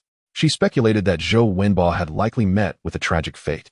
Upon hearing this, Wang Zheng seemed to feel that further inquiries would yield no new clues. He closed his eyes, and his vast consciousness swiftly spread like mercury, enveloping the entire Qin city. Moments later, he suddenly opened his eyes as if he had discovered something. Follow me. Before the words had fully escaped his lips, he transformed into a streak of light, darting towards a certain direction within the city. Li Guo and Lin Feifei exchanged glances, unwilling to delay, and quickly summoned their magical artifacts to pursue him closely. Before long, the three arrived before a brightly lit and bustling pavilion. Above, a sign hung prominently, adorned with the elegant characters Xiang Man Lu. As Li Guo gazed at these characters, he was suddenly reminded of the rich fragrance of rouge he had previously detected on the counterfeit Zhou Wenbo. An absurd feeling washed over him. Could it be that Zhou Wenba had truly met his demise in such a place of revelry? Although it was the dead of night, the establishment was abuzz with activity. Patrons frequently entering and exiting in search of merriment. At the entrance, a burly man responsible for attracting customers seemed oblivious to the arrival of the three, having just escorted a guest inside. Upon turning to see Wang Zheng and his companions, he instantly donned a broad grin and approached them. "Ah, you gentlemen look unfamiliar. On this frigid night, please step inside. I assure you there are charming ladies to warm your spirits." However, as he spoke, he finally noticed the presence of a woman among them, and his smile faltered, his demeanor shifting. "What brings you all here?" Wang Zheng, disdainful, didn't even spare him a glance. An invisible surge of spiritual energy emanated from him, sending the burly man, who was already larger than average, flying like a rag doll against a doorpost, rendering him unconscious without a sound. Wang Zheng strode directly inside, with Li Guo and Lin Feifei following closely behind. As soon as they entered, a throng of individuals, including the brothel keeper, the turtle merchant, and the henchman, swiftly surrounded them. Wang Zheng remained taciturn, unleashing a formidable aura of spiritual pressure characteristic of the Foundation establishment stage. The entire assembly of mortals in the hall was instantly sent sprawling, akin to dumplings tumbling over, none daring to obstruct his path. The trio traversed the hall, making their way towards a secluded chamber deep within the rear courtyard. Before they could approach, the doors suddenly exploded, and a flying spear-like magical artifact hurtled towards Wang Zheng with a fierce wind. With a cold snort, Wang Zheng did not even summon his artifact. Instead, he merely pointed his fingers like swords, directing a singular motion at the incoming spear. With a sharp clang, the spear was deflected, embedding itself at an angle into the wall. He continued his advance, his fingers flicking as visible blades of qi shot into the room in succession. The muffled sounds of suppressed groans echoed from within, indicating that some had indeed been struck. Wang Zheng's figure flickered as he slipped into the room. In the next moment, a bloodied corpse was flung out, landing heavily at Li Guo's feet.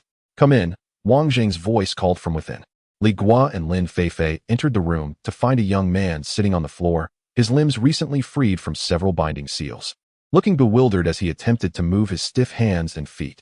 This individual was none other than Zhou Wenba.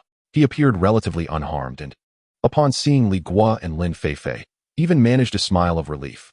"Senior sister Lin, junior brother Li, you have finally come." Li Guo gazed at the living Zhou Wenba, astonished that he was indeed still alive. However, at that moment, a sudden realization struck. "No, wait," Lin Feifei exclaimed, producing a verdant jade ring and pointing it toward Zhou Wenba on the floor, urgently addressing Wang Zheng. "Elder Wang, he is not junior brother Zhou." The atmosphere immediately froze. Wang Zheng furrowed his brow. Unfamiliar with Zhou Wenba's appearance, he noted Lin Feifei's wariness and, without a second thought, pointed his finger. In an instant, several beams of spiritual light bound Zhou Wenba firmly, rendering him immobile. Li Guo glanced back and forth between Lin Feifei and the figure on the ground. The appearance, the stature, the voice, all unmistakably Zhou Wenba. Yet, Lin Feifei's conviction could not be dismissed lightly. His mind raced, and suddenly he recalled the tome Thousand Faces disguise technique. A possibility emerged. Could this person be an evil cultivator donning a human skin mask? Zhou Wenba, realizing he was once again immobilized, could only shout hoarsely, "Hey, senior sister Lin, what's the meaning of this? I am Zhou Wenba. Do you not recognize me?" Seeing Lin Feifei remain unresponsive, her gaze filled with hostility, Zhou Wenba was left bewildered by this turn of events, his expression marred with confusion and grievance. He urgently gestured towards Li Guo. "Junior brother Li, you must tell her. I am who I say I am." Li Guo, directly addressed, hesitated to make a definitive judgment. Meeting Zhou Wenba's expectant gaze, he slowly shook his head, returning the question. "Senior sister Lin asserts you are not him, and she must have her reasons. Senior brother Zhou, how will you prove that you are indeed the genuine Zhou Wenba?" Zhou Wenba was suddenly agitated, his body restrained, and his face flushed with indignation. "Who else could I be but Zhou Wenba? My father is Zhou Defuk, the patriarch of the Zhou family in Yangzhou. My mother is Chunjiume. My family resides in Baikeji, east of Yangzhou, where we keep a peak-tier cloud-swallowing beast as our guardian spirit. We possess 50 acres of medicinal fields dedicated to cultivating purple monkey flowers. When I was 3, I even fell into a cesspit." He rambled on, recounting several embarrassing anecdotes known only to himself. Listening intently, Li Guo discerned the crux of the matter, realizing that this fellow was indeed a scion of a prominent family.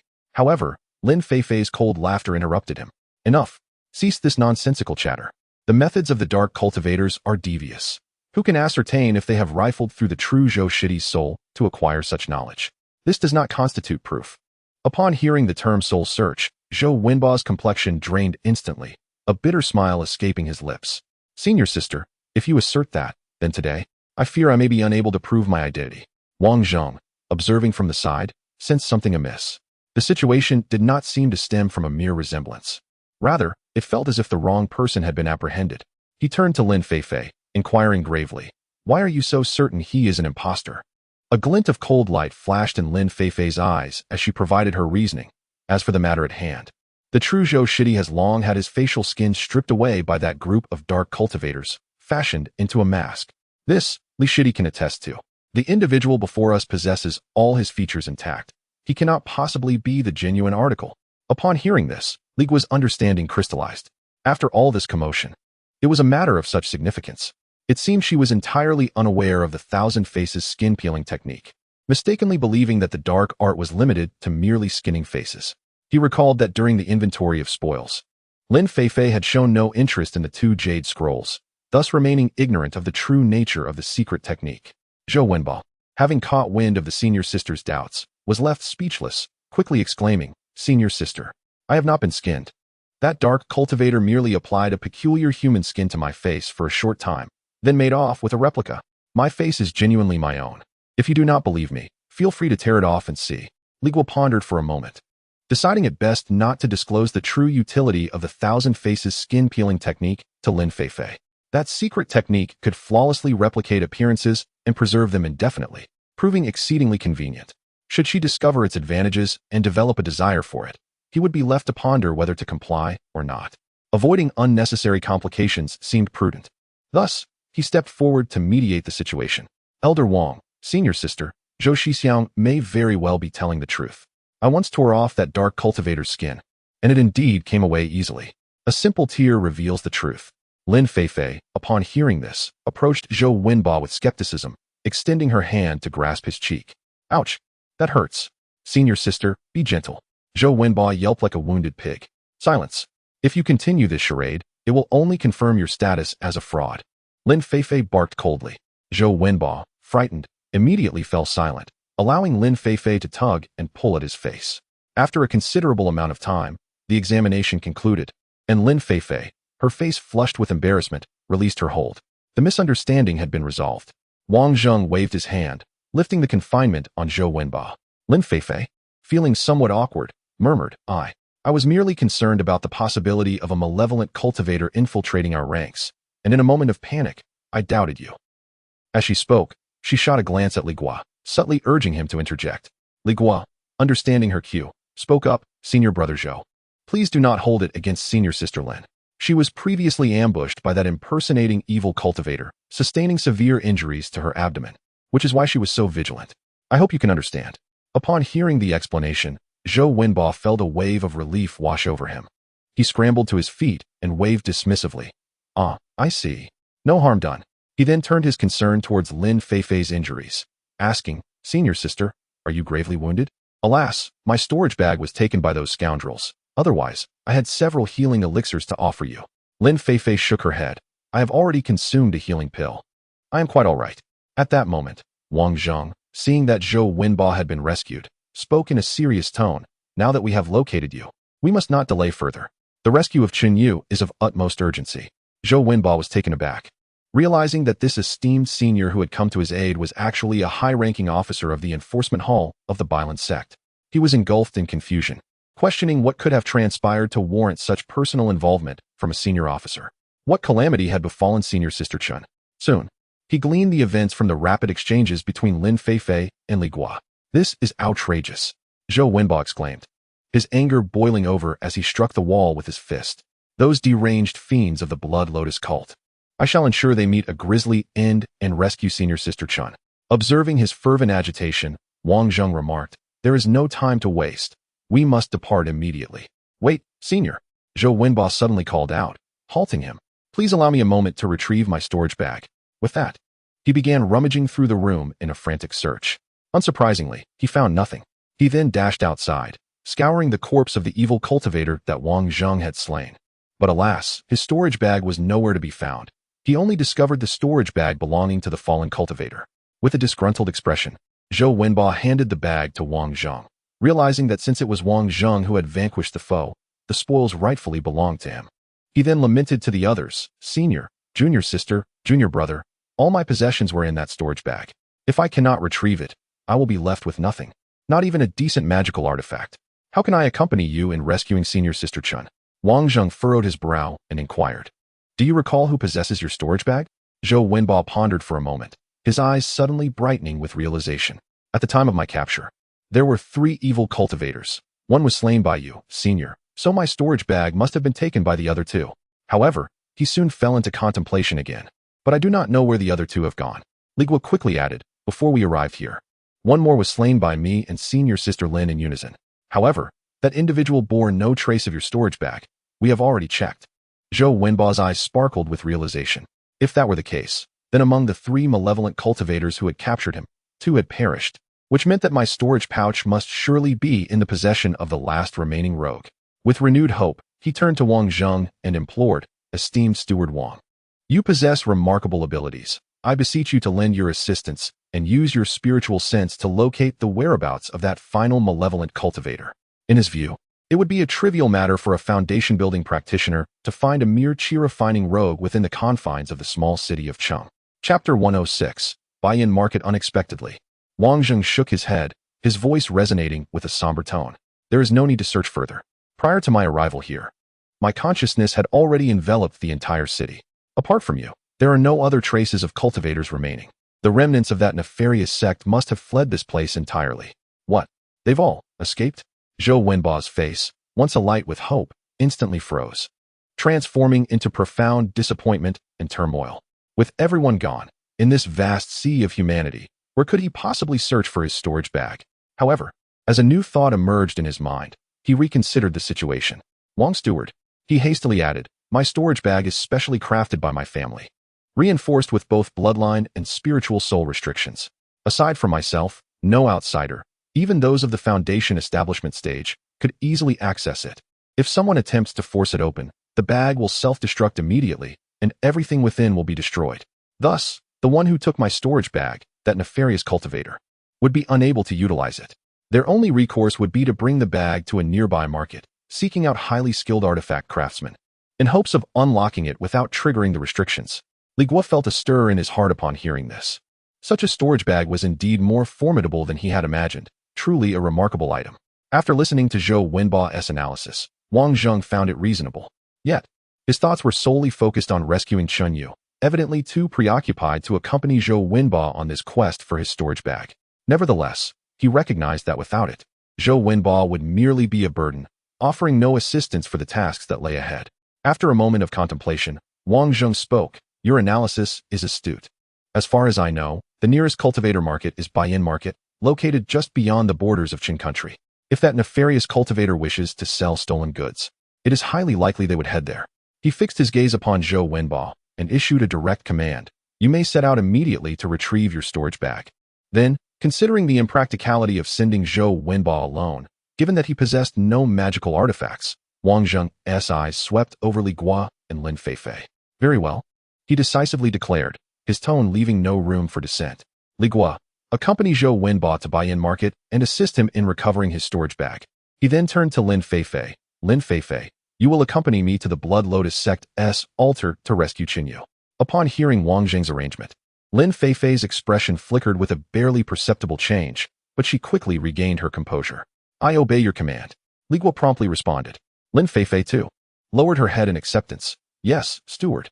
Zhou Wenba, feeling somewhat embarrassed by Wang Zheng's decision, quickly expressed his gratitude. "Thank you, steward. I will endeavor to retrieve my storage bag swiftly, and then hasten to reunite with you both to vanquish that nefarious cultivator." Wang Zheng nodded in acknowledgement. Then, without further delay, he and Lin Feifei transformed into 2 streaks of light, racing towards the direction marked on the human skin map. This left only Li Guo and Zhou Wenba behind. Zhou Wenba, glancing at the long sword artifact that Li Guo had summoned, rubbed his hands together with a hint of awkwardness. "Junior brotherly, as you can see, I am devoid of resources and lack even a flying artifact. Could you possibly carry me for a while?" Li Guo cast a disdainful glance at him. knowing that using a long sword to transport two individuals would drain too much spiritual energy. After a moment's contemplation, he retrieved a flying dagger, an artifact he had once used to vanquish evil cultivators, from his storage bag and tossed it to him. "Brother, make do with this for now." Zhou Wenba's eyes brightened as he expressed his gratitude, taking the flying dagger and, with considerable effort, managed to stand upon it. The two then transformed into streaks of light, soaring in a direction opposite to Wang Zheng. En route, Li Guo inquired about how he had been captured. Zhou Wenba grew agitated at the mention of the incident, attributing it to a moment of carelessness that led him into a trap, his mouth spewing threats as he vowed to exact vengeance upon the Blood Lotus cult when he reclaimed his storage bag. Half a day later, they successfully exited the borders of the Qin Kingdom. After several more hours of flight, they beheld a cluster of pavilions nestled within a valley. It was the Bianfang market. Upon landing, Li Guo asked, "Brother Zhou, we have arrived. How do you intend to proceed with your search?" Zhou Wenba, evidently having a plan, replied, "We should first enter and inquire about which shop in this market boasts the most skilled artifact craftsmen. Breaking the restrictions of my storage bag is no trivial matter. If the evil cultivators have indeed found someone to do it, there is a high likelihood that the storage bag is still in the hands of the craftsman."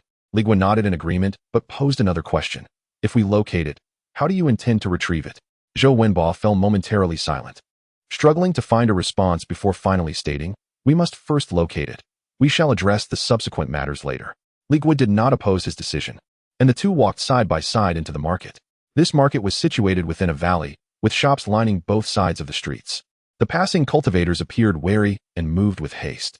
Soon, they learned from a roadside vendor that the largest artifact crafting establishment in the market was the Bai Lian Pavilion. Upon entering, a smiling attendant approached them eagerly.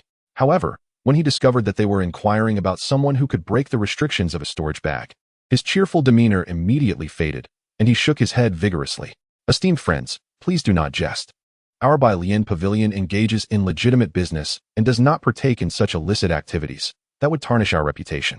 Zhou Wenba, growing anxious, pressed on, "Might I inquire where in this market such services can be found?" The attendant adopted a posture of silence. With no other option, Zhou Wenba discreetly conveyed to Li Guo, "Junior brother Li, offer him something. Most of these attendants are tight on funds. As long as there are spirit stones involved, they will typically reveal information. You confront the cost for me, and I shall repay you double once I recover my storage bag." Understanding the cue, Li Guo retrieved 10 low-grade spirit stones from his storage bag and waved them before the attendant. The attendant glanced at them, seemingly unimpressed by the amount, and remained unmoved. "Junior brother, add a bit more," Zhou Wenba urged him through their mental connection. Li Guo then produced 5 additional spirit stones, totaling 15. The attendant's eyes gleamed momentarily, yet he still stubbornly withheld any information. Zhou Wenba, in a state of urgency, conveyed telepathically, "Li Shidi, simply offer him 100 spirit stones. I refuse to believe he will remain silent." Upon hearing this, Li Guo was somewhat taken aback, gaining a newfound appreciation for the extravagant nature of these scion families. However, he was not inclined to comply. Suddenly, he sent a message to Zhou Wenba, "Brother Zhou, if I manage to extract information from him, will that 100 spirit stones then belong to me?" Zhou Wenba was momentarily taken aback, unsure of Li Guo's intentions, yet driven by the urgency of the situation. He replied, "As you wish, as long as we can ascertain the location." "Very well, please assist me," Li Guo communicated. Although Zhou Wenba was puzzled, he discreetly nodded in agreement. Li Guo then feigned a sigh, retracting the 15 spirit stones into his storage pouch, and addressed Zhou Wenba. "Since this esteemed friend is unwilling to speak, we shall move on. Let us seek answers from others. This marketplace is vast, and I refuse to believe there isn't another who possesses the knowledge we seek." With that, Li Guo turned to leave, and Zhou Wenba, now comprehending his intent, followed suit. Observing the imminent departure of what seemed to be a sure deal, the attendant grew anxious and, with a determined resolve, stepped forward to block their path. "Wait, dear friends. Please let us discuss this. There is no need for haste." He swiftly snatched the 15 spirit stones from Li Guo's grasp, hurriedly stashing them away. Then continued in a conspiratorial tone, "If you exit and walk 300 paces east, you will find a smithing hall called Shirlian Workshop, where a craftsman known as Ghost Hand Zhang specializes in less than reputable dealings." Chapter 107. The Mystic Mirror. Under the guidance of the attendant from the Bai Lian Pavilion, the two individuals traversed a somewhat sparse alley, heading east for approximately 300 paces, until they finally beheld an inconspicuous storefront. The shop was modest in size, its sign dark and uninviting. inscribed with the words Tin Refining Workshop. A blend of metallic burn and pungent medicinal scents wafted from within. Exchanging a glance, they stepped inside. The illumination within the shop was dim, and the space was limited, cluttered with an array of peculiar materials and semi-finished magical artifact prototypes, while the walls displayed completed artifacts. At the back of the room, a furnace stood, almost as tall as a person, its flames roaring brightly, casting flickering shadows against the walls. In front of the furnace sat a frail, elderly man, intently engaged in the crafting of magical instruments. Li Guo surmised that this elderly gentleman was indeed the renowned Ghost Hand Zhang, as mentioned by the attendant. "Pray tell, esteemed master, are you the illustrious Ghost Hand Zhang?" Li Guo inquired. "Indeed, it is I. What might you two friends be seeking? Feel free to browse and inform me of your interests," Ghost Hand Zhang replied without turning, his focus unwavering on his task. Zhou Wenba, eager to inquire, hurriedly approached with measured steps and clasped his hands in respect. "Master, we have not come to purchase anything. We seek your counsel on a matter." "Oh." Ghost Hand Zhang continued his work, his hands never faltering. "Do proceed. Dare I ask, master, in the past day or two, have two cultivators approached you to request assistance in unraveling a storage pouch imbued with bloodline and soul restrictions?" Ghost Hand Zhang offered no reply, immersed in his intricate crafting, seemingly at a crucial juncture. The two were left to await his attention. At long last, Ghost Hand Zhang completed his task, hanging a dark mirror, a newly forged artifact, upon a vacant hook on the wall. Only after this did he turn slightly, casting a sidelong glance at Zhou Wenba. "I conduct business here solely for the crafting and selling of artifacts. If you seek information, you have come to the wrong place. I suggest you try a tea house in the marketplace," he stated, turning away and appearing to rummage through the pile of materials once more. Zhou Wenba was momentarily taken aback, then hastily replied, "Master, if you would be so kind as to share, I assure you, there will be 10 spirit stones in your favor." Yet, Ghost Hand Zhang remained indifferent, coldly reiterating, "I have stated, we discuss only crafting and selling artifacts. For inquiries, turn left upon exiting. There are plenty of spirit tea houses in the market." Zhou Wenba attempted to employ a strategy similar to Li Guo's, gradually increasing his offer from 20 spirit stones to 100, yet he was met with nothing but the same frosty demeanor from Ghost Hand Zhang. "Damn it. This old man is as stubborn as a rock in a latrine, foul and unyielding. He truly refuses to divulge anything." Frustration tinted Zhou Wenba's face green as he communicated with Li Guo. Li Guo, sensing his agitation, reassured him, "Brother, do remain calm. This man prides himself on his craft and is exceedingly proud. Conventional tactics will yield no results. Allow me to handle this matter." Seeing Li Guo's confidence, though still apprehensive, Zhou Wenba suppressed his irritation and nodded. "Then I shall rely on you, junior brother." Li Guo stepped forward, addressing the slight figure of Guo Shou Zhang with a demeanor that was neither obsequious nor confrontational. "The master has misunderstood," he began. Guo Shou Zhang's movements momentarily halted, yet he did not turn to face Li Guo. "We did not come here specifically to seek information." Li Guo gestured toward the newly hung, dark mirror on the wall. "I am also interested in acquiring a protective talisman. This exquisite mirror you have just crafted, with its subdued brilliance and remarkable aura, appears truly impressive. May I inquire about its price?" Upon hearing these words, the hunched silhouette of Guo Shou Zhang noticeably stiffened. He slowly turned around, this time regarding Li Guo with a more serious expression. "Oh, you possess a discerning eye," he remarked with a sly grin, his icy tones softening somewhat, replaced by an unmistakable sense of pride. "You are fortunate to witness the birth of this Xianguang mirror. It took me a month of toil, utilizing 3 taels of mysterious iron crystals, a single tael of silver silk, and half a pound of ink copper, all meticulously fused with 3 pieces of century-old spirit steel, forged through countless trials." He gestured towards the mirror, recounting its merits as if reciting a treasured family history. "This mirror has attained the rank of a mid-grade magical artifact. Naturally, it possesses the defensive capabilities typical of such artifacts. However, its most exquisite feature is that I have imbued it with 3 prohibitions." Guo Shou Zhang extended a bony finger. "The first, the Master S prohibition, is set to activate automatically. Upon sensing an approaching attack, the mirror will spontaneously manifest a spiritual shield for protection." He extended a second finger. "The second, the suspended guardian prohibition, can be activated with a mere thought. Once engaged, the mirror will hover around the target, offering constant protection, allowing you to focus on wielding other artifacts against your foes." Finally, he presented a third finger. "As for the third, the affixation prohibition, once activated, this mirror can simultaneously defend and unleash spells, providing a dual offensive and defensive capability. At this juncture, he proudly stroked his goat beard, gazing at Li Guo as he leisurely announced the price. In my 10 refinements workshop, we have always been fair, merely earning a modest living. This Huang mirror is offered at a fixed price of 1,000 low-grade spirit stones. 1,000 spirit stones. Li Guo's heart raced at the thought. This was no trifling sum. Yet, he swiftly recalled the fierce battle in Qin City, during which Lin Feifei had been ambushed by the false Zhou Wenba, sustaining injuries to her abdomen and forced to rely on a small shield for passive defense. Unable to counterattack.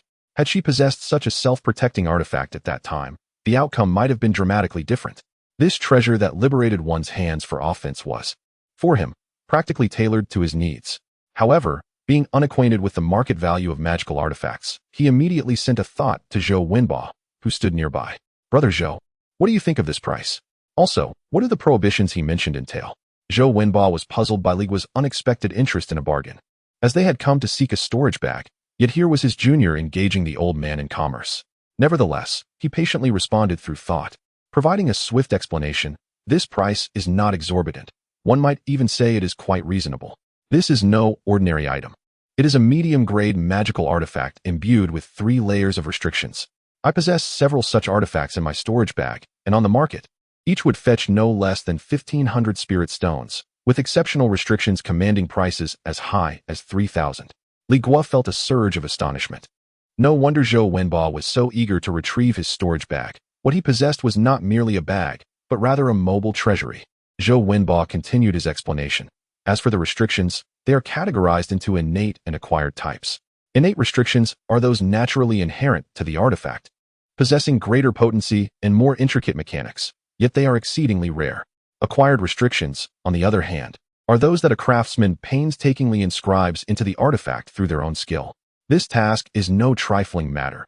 It demands an exceptionally high level of craftsmanship.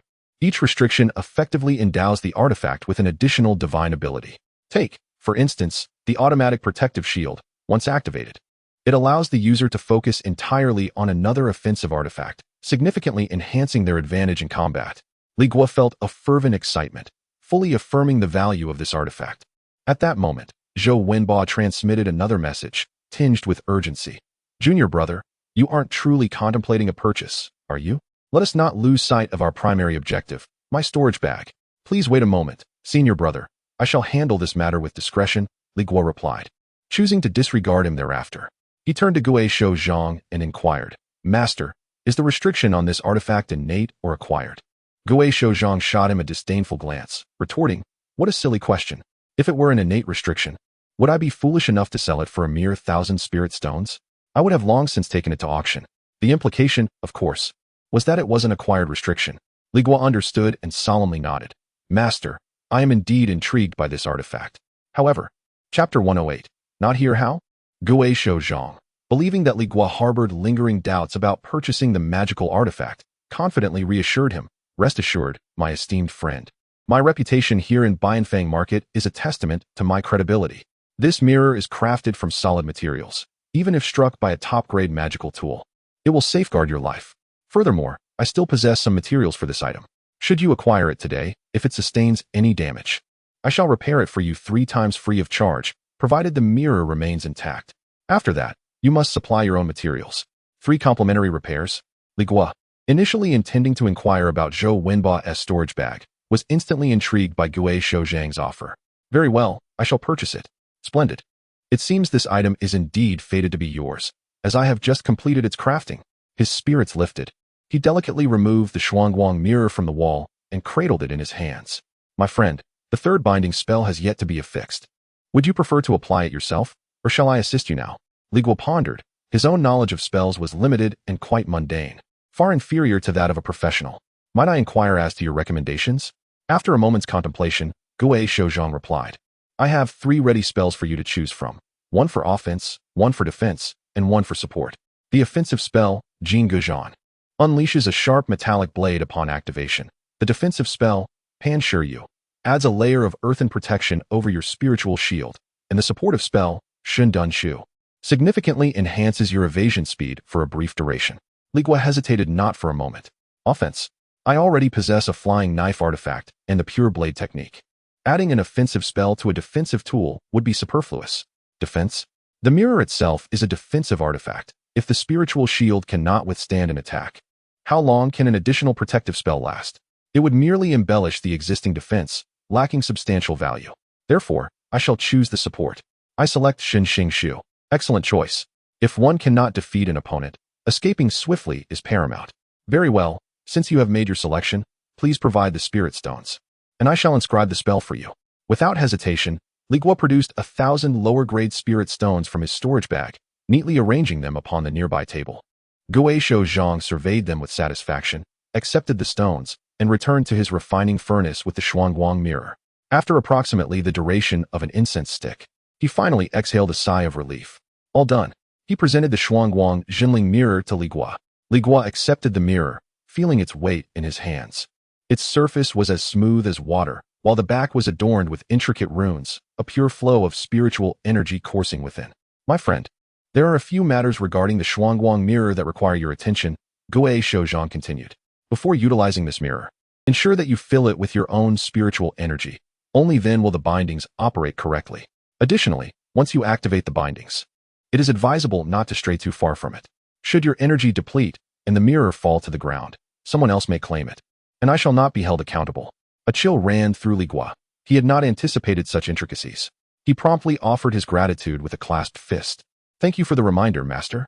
Ghostly Hand Zhang waved his hand. The icy indifference that had kept others at bay had dissipated considerably. No need for thanks. This is my responsibility towards my creation and to my guests. At this juncture, he shifted the conversation, inquiring, before we proceed further, may I ask your esteemed name? Fellow cultivator? Li Guo was momentarily taken aback, then replied, I am called Li Guo. Very well, Li Daoyu. Ghostly Hand Zhang nodded, managing a rare smile. As you have become a patron of this establishment, do you require any additional magical artifacts? For instance, this Xianling sword, which I painstakingly forged over the course of 2 months, though a mid-grade artifact, it possesses 3 formidable restrictions. May I inquire, esteemed master, about this Xianling sword? Zhou Wenbo, observing from the side, felt a surge of impatience. He watched as the two engaged in a back-and-forth exchange, discussing one transaction after another, yet failing to address the matter of his storage bag. Unable to contain himself, he sent a message to Li Guo. Junior brother, my storage bag. Please ask about it. Li Guo secretly nodded in understanding, finally revealing his true intentions. Holding the spirit-settling mirror, he turned to Ghostly Hand Zhang. His tone suddenly grave. Master, as a guest, may I inquire about another matter? Ghostly Hand Zhang paused briefly. What is it? Li Guo confessed. I am a disciple of the Bailing sect, tasked by the sect's steward to pursue a group of malevolent cultivators. They are no ordinary villains, but remnants of the Blood Lotus cult. The Blood Lotus cult? Indeed, this group of rogue cultivators seized the storage bag belonging to my friend Zhou Daoyu. I earnestly hope, given our shared commitment to righteousness, that if you have encountered them, you might provide some leads. Upon hearing Li Guo's words, Ghostly Hand Zhang's expression transformed, becoming profoundly astonished and serious. Recognizing this change, Li Guo understood that this individual indeed possessed knowledge. Ghostly Hand Zhang fell silent for a moment. Seemingly weighing the pros and cons ultimately, he appeared to reach a decision. Very well, considering your purchase of the artifact. Not long ago, 2 cultivators did visit the 10 Refinements workshop, acting furtively, presenting a heavily restricted storage bag, seeking my assistance in unsealing it. Zhou Wenbo's eyes brightened at this revelation, nearly exclaiming in excitement, yes, that is them. Master, do you still have that storage bag? Ghostly Hand Zhang cast a sidelong glance at him and shook his head. It is no longer here. They left shortly after. Left? Zhou Wenbo's flickering hope was abruptly doused. Why? Why didn't they allow you to unseal it? Ghostly Hand Zhang replied with a hint of disdain. I quoted a price of 1,000 spirit stones. Those 2 fellows deemed it too expensive, fearing that the contents would not be worth the price. Thus they took their storage bag and departed. You. Zhou Wenbo was incensed, stamping his foot. Master, could you not have offered a discount? If you had, my storage bag would have remained. Nonsense. Ghostly Hand Zhang shot him a fierce glare. I have principles in my dealings. The fee for unsealing a storage bag, regardless of its contents, is 1,000 spirit stones. No more, no less. Moreover, even if that storage bag truly belongs to you, I would merely return it intact to the client who commissioned me, rather than bestowing it upon you. What a fanciful notion. Zhou Wenbo, taken aback by his words, fell silent, a deep sigh escaping his lips, his face etched with despair. Is it truly impossible to retrieve it? Li Guo continued to inquire.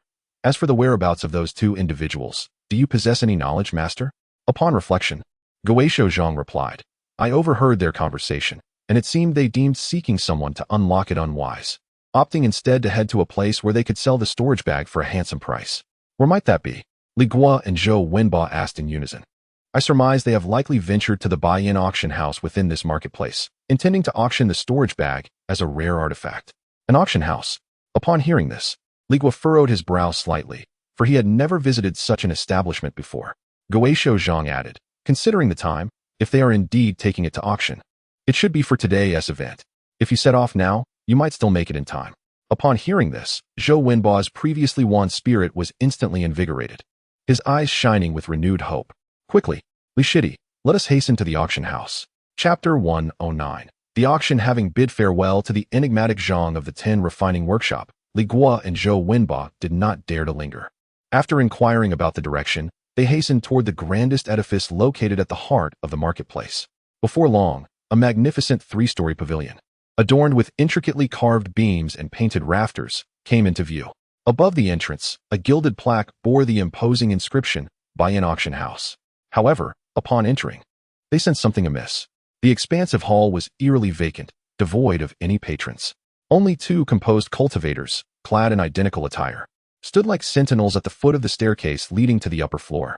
It appeared that the auction was on the verge of commencing. Zhou Wenba lowered his voice. An anxious expression etched on his face. They approached swiftly, only to be halted by one of the guards as they neared the stairs. Esteemed friends, please wait. The auction is about to begin. Kindly present your admission tickets.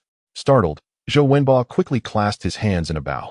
Esteemed friend, we are newcomers and unfamiliar with the protocols. Where might we procure these tickets? The guard, his expression impassive, gestured to the side. At the counter over there. Turning their heads, they indeed spotted a counter in the corner, where a clerk resembling a bookkeeper was seated, methodically calculating on an abacus. They hurried over, with Zhou Wenba exclaiming, Friend, we wish to purchase 2 admission tickets. The clerk, without lifting his gaze, replied languidly, You are too late. Only 1 ticket remains. 1? Zhou Wenba was taken aback. Esteemed friend, surely you can make an exception. We have pressing matters. Rules are rules. The clerk finally raised his head, impatience flickering in his eyes. The last ticket is 20 low-grade spirit stones. Take it or leave it. Li Guo pondered for a moment and inquired, Pray tell, if one person holds the ticket, may they bring another inside? Absolutely not. The clerk replied curtly. 1 ticket per person, without exception. If you miss this auction, you shall have to wait for the next. The next? Zhou Wenba's heart sank. His storage bag could not afford such a delay. He was as restless as an ant on a hot pan, pulling Li Guo aside in desperation. Brotherly, what shall we do? After a moment of contemplation, Li Guo decisively declared, At this juncture, there is but one solution. I shall purchase the ticket and enter. You wait for me outside. Though anxious, Zhou Wenba understood this to be their only option and reluctantly nodded in agreement. So be it. Brotherly, should you find my storage bag, please bid on it at all costs. I shall repay you double once I reclaim it. Very well, Li Guo assured him, formulating a plan in his mind. Approaching the counter, he extracted 20 low-grade spirit stones from his storage bag and acquired the last admission ticket. With ticket in hand, Li Guo ascended the staircase leading to the second-floor venue under the watchful gaze of the guards. In the center of the staircase, Li Guo glanced around and, seeing no one in sight, silently extracted an item from his storage bag, the human skin mask he had acquired from the counterfeit Zhou Wenba. In this crowded place, where eyes were many and varied, it was inevitable that any valuable acquisition at the auction would attract unwanted attention.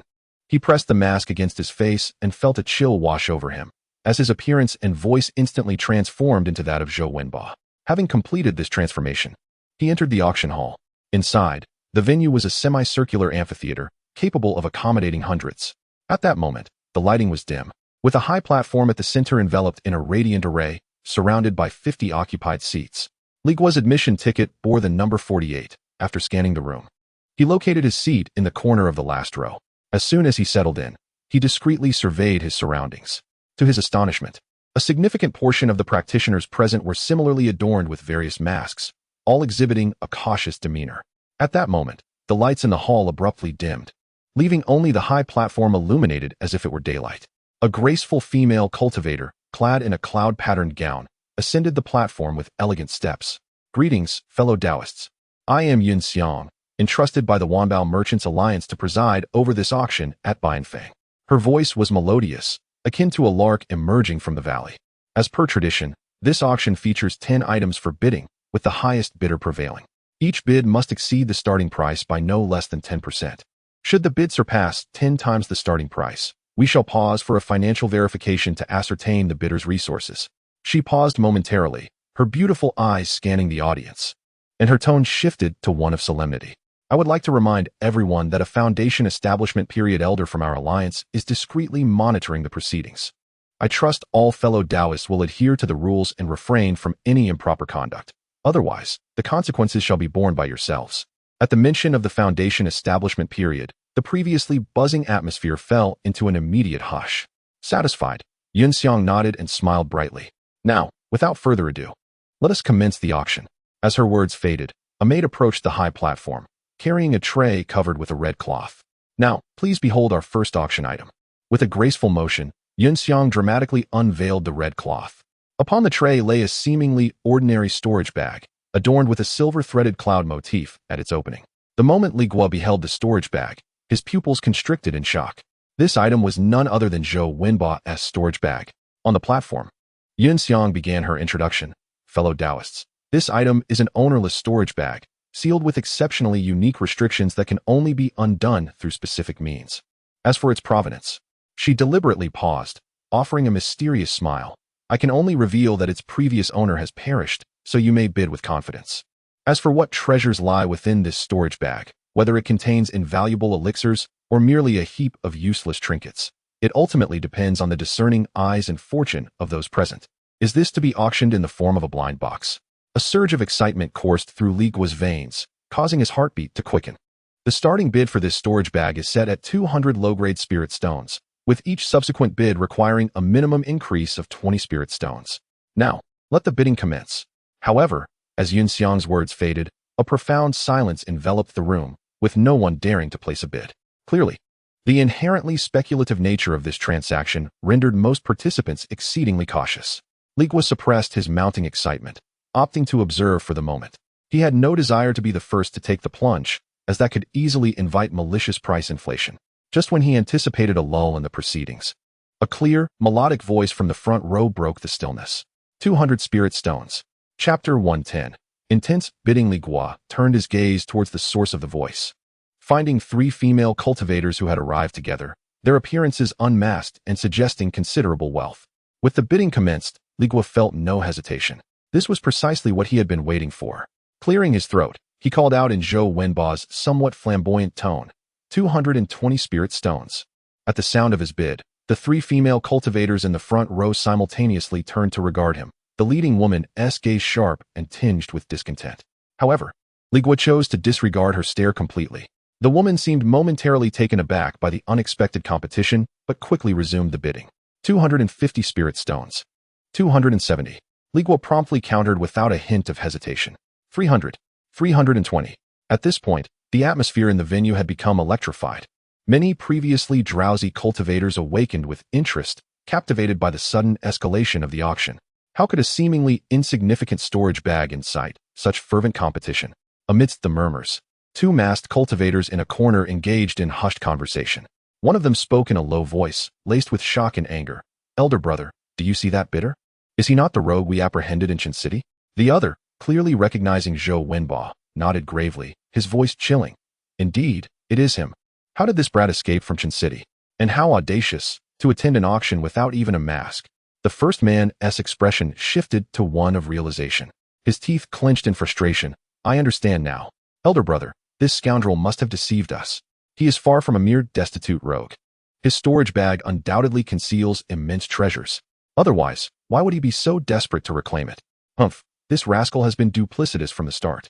Were it not for the Protector's orders to leave him alive for alchemical purposes, I would have dispatched him long ago. Elder brother, what shall we do now? Patience. The man referred to as elder brother replied with a cold smirk. We have already procured all the materials for the Blood Lotus sacrificial ceremony. A few hours' delay in reporting back to the Protector will not matter. Once the auction concludes, we shall follow him and seize both him and the storage bag. Then, all that is within will rightfully belong to us. Upon hearing this, the other's eyes gleamed with avaricious intent. Meanwhile, the bidding had reached a fever pitch, with the price soaring from 300 spirit stones to an astonishing 1,400 spirit stones. Gasps filled the room as all present regarded Li Guo and the female cultivator as though they were mad. Had they lost their senses? The price for a mere storage bag was approaching that of a high-grade magical artifact. I recognized that woman. She appears to be from the Lin family of the Moonlight Valley. But who is that young man? How could he possess such wealth? Li Guo paid no heed to the surrounding discussions. Far from being perturbed by the female cultivator's competitive bidding, he felt a twinge of gratitude. Please, continue to raise the stakes. The higher you bid, the greater my profit. His mind was racing with calculations. Zhou Wenbo had assured him of double reimbursement. The more expensive the storage bag became, the more he would earn. In the front row, Lin Yuan, the female cultivator competing with Li Guo, wore a notably distressed expression. Beside her, a fellow female cultivator was on the verge of tears. Sister, we don't have many spiritual stones left. If he continues bidding, we won't be able to acquire it. Without that soul-attracting pearl, how can we explain this to father? My younger brother's life. Another female cultivator trembled as she spoke. Yes, sister, father will not spare us. Silence. Lin Yuan sharply commanded, halting her sister's panic. Taking a deep breath and biting her silver teeth, she sent a thought transmission to the rear where Li Guo sat. Esteemed Taoist, I implore you to show mercy. This storage bag is a relic of my kin and holds immense significance for me. I hope you can grant me this favor. The kindness shown today by the Lin family of Moonlight Valley will surely be repaid in the future. Li Guo received her transmission with a cold smirk. Repayment? Do you take me for a mere child? After competing fiercely and realizing you cannot win, you wish to persuade me with empty words? You think I raised the price so high because I believe there is something valuable here, and now you hope to trick me into withdrawing? I shall not be swayed. He dismissed her plea entirely, responding with action. 1,500 spiritual stones. This bid plunged the entire venue into a profound silence, instantly draining color from Lin Yuan's face. Very well, she stammered, her body trembling with anger as she forced the words through clenched teeth. 1,600 spiritual stones. Li Guo languidly leaned back in his chair, raising his hand at a leisurely pace. 2,000. Boom. The crowd erupted in astonishment. The host, Yin Xiang, was momentarily stunned, clearly unprepared for such a high price for a mere storage bag. She quickly declared, this esteemed Taoist's bid has reached 10 times the starting price. According to our rules, the auction is paused. Please, the two esteemed guests, step to the back for asset verification. A moment later, in the backstage area, Li Guo, amidst the astonished gazes of onlookers, casually spilled nearly 5,000 low-grade spiritual stones, forming a small mountain, effortlessly proving his capability to continue bidding. In contrast, although Lin Yuan also passed the verification, her complexion grew increasingly grim. Upon returning to the auction hall, the bidding resumed. Lin Yuan's body quivered slightly as she summoned all her strength to declare 2,200 spiritual stones. Li Guo yawned as if waking from slumber, casually responding, 3,000. He then turned to the host, Yin Xiang. Will you provide me with a price certificate for the item if I win the bid? Yin Xiang was taken aback, but quickly smiled. Certainly. That is the regulation of this auction house. That is good. Li Guo nodded in satisfaction. 3,100. Lin Yuan's voice emerged like a whisper through clenched teeth. Li Guo didn't even lift his eyelids. 4,000. This bid left her utterly despondent. Lin Yuan fell silent, feeling as if all her strength had been drained, and she slumped back into her seat. On the high platform, host Yin Xiang blushed with excitement as she grasped the auction hammer, striking it down with all her might. Ding! For 1,000 spiritual stones, once. For 1,000 spiritual stones, twice. For 1,000 spiritual stones, thrice. Sold. Congratulations to esteemed guest number 48, who has successfully acquired this mysterious storage bag at the exorbitant price of 4,000 low-grade spirit stones. Amidst the complex gazes of awe, envy, and jealousy from the assembled cultivators, Li Guo calmly proceeded to the backstage, where he paid the 4,000 spirit stones in exchange for the silver cloud-pattern storage bag and a transaction receipt issued by the 10,000 Treasures Merchant Alliance. His heart brimmed with joy, for the 4,000 investment would yield an 8,000 reimbursement from Zhou Wenbo. This transaction was truly lucrative. Upon returning to his seat, he keenly sensed two malevolent gazes directed at him from the crowd. One emanated from the front row, filled with resentment and unwillingness. It belonged to Lin Yuan. The other came from a corner, imbued with greed and murderous intent, belonging to two sinister cultivators from the Blood Lotus sect. Upon seeing those unfamiliar faces, Li Guo felt a chill run down his spine. He was certain that they were the malevolent cultivators who had recognized him in Zhou Wenba's guise. Resolute in his decision, with the storage bag in hand, he resolved to depart this perilous venue before the auction concluded. Just as he prepared to rise and leave, the host, Yin Xiang, unveiled the second item up for bid. Dear friends, the next item is yet another storage bag. As the maidservant unveiled the red cloth, revealing the second storage bag, Li Guo initially paid it little mind. However, when his gaze swept across it, he felt as though struck by lightning, his body freezing in place. For upon the second storage bag, intricately embroidered in golden and silver threads, was the ancient character. A deafening silence filled his mind, leaving him in a state of utter bewilderment. The 4,000 spirit stones he had spent were for a bag that was not even Zhou Wenba's. He had made a grave mistake. Chapter 111. Retrieving the storage bag upon the high platform, the graceful host, Yin Xiang, repeated her familiar lines, her voice as melodious as ever. Esteemed friends, behold, this item is yet another unclaimed storage bag, similarly bound by restrictions. The starting bid is 200 low-grade spirit stones. Li Guo slowly resettled into his chair, his back already drenched in cold sweat. After toiling tirelessly in the mines, he had managed to amass a meager fortune. And now with this announcement, he had inadvertently lost 4,000 spirit stones. If word of this were to spread, he, Li Guo, would surely become the laughingstock of the entire cultivation realm. No, a jolt surged through him. This matter could not simply end here. The loss must be recouped. If he could successfully bid for this genuine storage bag, the previous 4,000 could rightfully be attributed to Zhou Wenba. With this thought, Li Guo felt not only relief but also a surge of determination. His mind was made up, and without a moment's hesitation, he raised his hand, his voice booming. 200 spirit stones. His declaration drew the attention of many in the crowd once more. What? This young man again? Does he possess some peculiar penchant for collecting other storage bags? Has he gone mad? He just spent 4,000 spirit stones on one, and now seeks another? How many spirit stones does he actually have? Whispers erupted, yet this time, no one dared to follow with a bid. Those present were not fools. First, the risk associated with such a blind bag auction was considerable. Second, they had just witnessed Li Guo's financial capacity. After all, he had secured a storage bag worth 4,000 spirit stones without even knowing its contents. Who would dare to tempt fate further? From the corner of his eye, Li Guo caught a glimpse of the female cultivator Lin Yuan in the front row. Noting her silence and apparent disinterest in the storage bag embroidered with the character for Zhou, he could now be certain that the storage bag he had previously bid on was most likely connected to her. Now that this particular bag bore no relation to her, her lack of interest was evident. Yin Xiang on the platform waited for a moment, surprised by the absence of further bids, yet adhering to the established protocol. 200 spirit stones, once.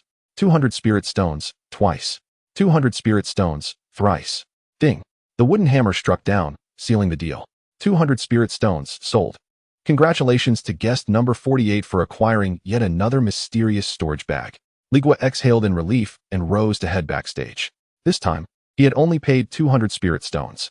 After obtaining the storage bag adorned with the character for Zhou, he hurriedly tucked it into his robe without even requesting a transaction receipt, leaving the auction hall without a backward glance. Shortly after his departure, the three graceful figures in the front row exchanged glances and quietly rose to follow him out. In the auction hall's lobby, Zhou Wenba paced anxiously, akin to an ant trapped in a hot pan. Why has junior brotherly not emerged yet? How long has it been since he went in? He craned his neck, fixating intently on the staircase leading to the second floor, his lips moving incessantly. You must capture it. Li Shidi, do not falter. Within my storage bag lies a decade's worth of my possessions, and the precious magical artifacts gifted to me by my father. If they are lost, my father will surely break my legs upon my return. The more he pondered, the more anxious he became, and he contemplated rushing upstairs several times. Yet the two guards at the staircase, resembling sentinels, bore icy glares that deterred his reckless inclinations. Just as his restlessness peaked, footsteps finally echoed from the staircase. Zhou Wenba abruptly lifted his gaze, and upon recognizing the familiar figure, he hastily approached. Li Shidi, what news? Did you manage to secure my storage bag? The individual emerging was none other than Li Guo, who had removed his mask, revealing his true visage. Li Guo's expression was grave as he grasped Zhou Wenba's arm. Xiao, this is no place to linger. We must leave at once. Sensing his urgency, Zhou Wenba's heart skipped a beat, yet he nodded without further inquiry. The two did not dare to delay and swiftly exited the buy-in auction house, hastening through the marketplace. After traversing 10 miles to a desolate valley, Zhou Wenba finally commanded Li Guo to halt. Surely we are safe here? Tell me, What became of my storage bag? Li Guo cautiously surveyed the surroundings, confirming their solitude before exhaling in relief. He solemnly produced the embroidered storage bag marked with the character Zhou and handed it over. Xixiang, I did not fail you. I managed to retrieve it. Zhou Wenba's eyes widened as he beheld the bag, the large Zhou intricately stitched with golden and silver threads, evoking a sense of warmth and familiarity. My storage bag. He snatched it eagerly, clutching it tightly as if it were a long-lost child. Well done, good shitty. I knew you would succeed. He patted Li Guo's shoulder with exuberant joy, his face radiant with the euphoria of regained fortune. Once his excitement subsided, he began to inspect the storage bag. Relieved to find the bloodline and soul restrictions intact, and the contents untouched, allowing him to finally relax. By the way, shitty, he raised his head to inquire. How many spirit stones did you spend to secure this storage bag? Li Guo, maintaining a calm demeanor, retrieved the transaction receipt issued by the Wanbao Merchants Alliance from the bag and handed it over. The prices are listed. Xixiang, you may examine it yourself. A receipt as well. Quite formal, Zhou Wenbao muttered with a chuckle as he accepted it, unfolding the document. However, in the next moment, the smile on his face froze. 1, 10, 100, 1,000. He rubbed his eyes vigorously, leaned in for another look, his mouth agape in disbelief. 4, for 1,000 low-grade spirit stones. Zhou Wenba's voice altered in pitch as he abruptly lifted his gaze to Li Guo, his expression a mix of shock and confusion. What? What is happening? How could my storage bag fetch such an exorbitant price? Li Guo had long anticipated such an inquiry. With a resigned sigh, he began his prepared explanation. Brother, you are unaware of the circumstances. At that moment, when you produced this storage pouch, a female cultivator immediately entered into a bidding war with me. Whatever amount I offered, she matched, clearly intent on claiming your pouch for herself. I thought to myself, this storage pouch is of utmost importance to you, brother. It cannot fall into the hands of outsiders.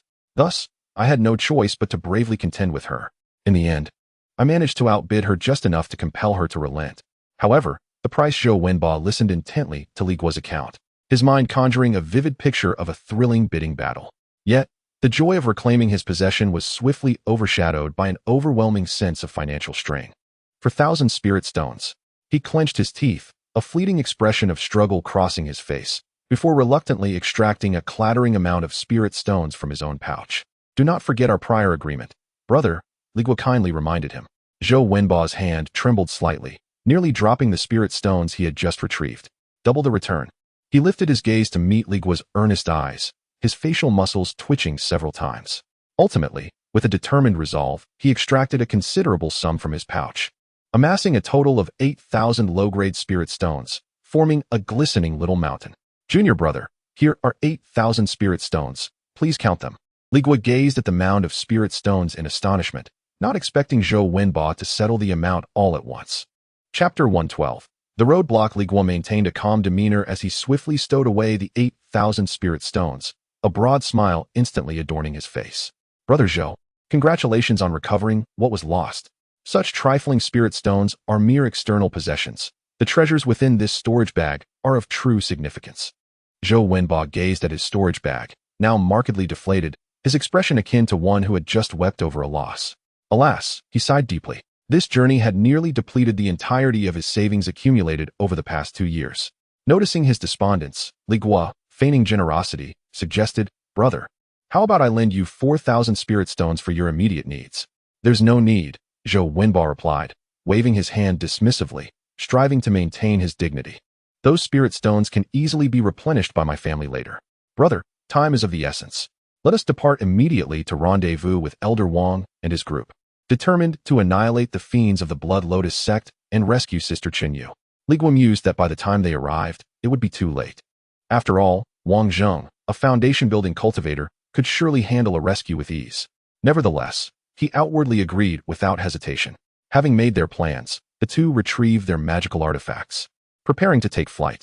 At that moment, 3 streaks of light appeared on the horizon, swiftly approaching their direction. Upon seeing the 3 lights, Li Guo's heart sank.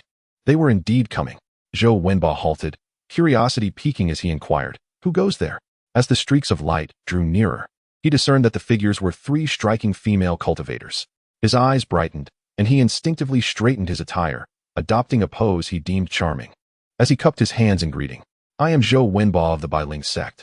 May I inquire as to why you lovely ladies have stopped me? He spoke while deliberately holding the conspicuous transaction receipt in his hand. The foremost female cultivator, Lin Yuan, descended with her two companions. She first scrutinized Zhou Wenba, then cast a glance at the taciturn Li Guo, her brows furrowing slightly. The dim lighting of the auction hall had obscured her memory of his features. While Zhou Wenba's face matched, his stature seemed slightly off. Strangely, the quiet fellow beside him bore a closer resemblance to the person she recalled. However, as her gaze fell upon the receipt in his grasp, all doubt evaporated. It was indeed him. Lin Yuan's expression turned icy, and with a series of swift sounds, the three women simultaneously summoned their magical artifacts, 6 in total, their spiritual light shimmering as they firmly locked onto Zhou Wenba. Don't play coy, Lin Yuan declared coldly. Hand over that storage bag you just acquired, or my sisters, and I will not hesitate to act ruthlessly. Li Guo's heart raced. The three female cultivators could simultaneously wield 2 magical artifacts each. Unless they were practitioners of the dark arts, their artifacts likely bore innate restrictions. The strength of these 3 was not to be underestimated. Zhou Wenba stood there, utterly bewildered. What was happening? These celestial beings, seemingly ethereal, were demanding to kill and rob him? Li Guo discreetly transmitted a warning to him. Brother, be cautious. It is indeed that female cultivator, the one who competed fiercely for your storage bag at the auction. It seems she has resorted to direct theft after failing to win the bid. Upon hearing this, Zhou Wenba was enlightened, only to be consumed by a surge of rage. Is she assuming he, Zhou Wenba, is an easy target? He had already lost this storage bag once. He could not afford to lose it a second time. He spoke coldly, esteemed fairy. Since I have successfully bid for this item, it rightfully belongs to me. Moreover, the storage bag at the auction was originally mine. It is merely returning to its rightful owner. You 3 intend to seize it through force? That would be quite inappropriate. Returning to its rightful owner? Lin Yuan was provoked by his words, her face a mask of disdain and contempt. Spare me your sweet talk. You snatched my family's relic at the auction, and now you dare to quibble? I shall ask you one last time. Will you return it or not? And if I refuse, then we shall take it from your corpse. This statement utterly enraged Zhou Wenba. He laughed in fury. Very well. Do you truly believe that the disciples of the Bailing sect are mere soft persimmons to be squeezed at will? As soon as the words left his mouth, he slapped the storage bag, and 3 beams of spiritual light surged forth. A blue water shield swirled before him, a short water spear hovered at his left side, and a silver bracelet was clasped around his right wrist, his most treasured possession, the 3 talents mystic water set. Should you wish to claim what is mine, then come at me. Zhou Wenba assumed a combative stance, provocatively challenging. Let us see whether your magical artifacts are stronger than mine. The 3 female cultivators, upon witnessing his display of artifacts and hearing his declaration, exchanged worried glances. One of them whispered to Lin Yuan, Sister, he is a disciple of the Bailing sect. Do we truly wish to engage in battle? Lin Yuan hesitated. Offending a formidable entity like the Bailing sect over a mere storage bag would spell disaster for her Lin family of Yuehua Valley. Biting her silver teeth, she seemed to resolve to give Zhou Wenba another chance.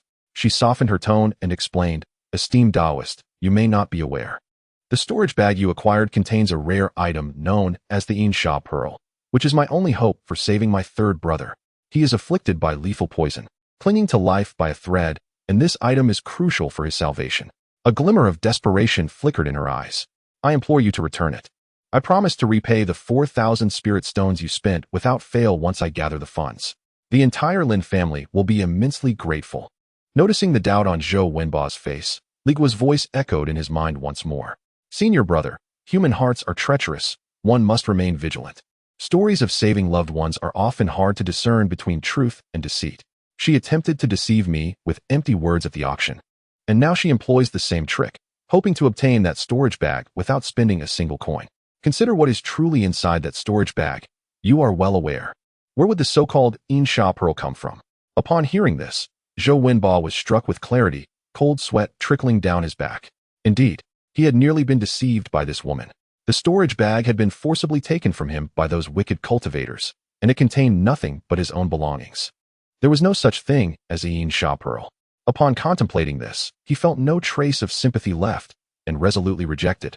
Do not attempt to deceive me with such nonsense. If you desire something, earn it through your own abilities. Witnessing his obstinacy, Lin Yuan's last flicker of hope was extinguished.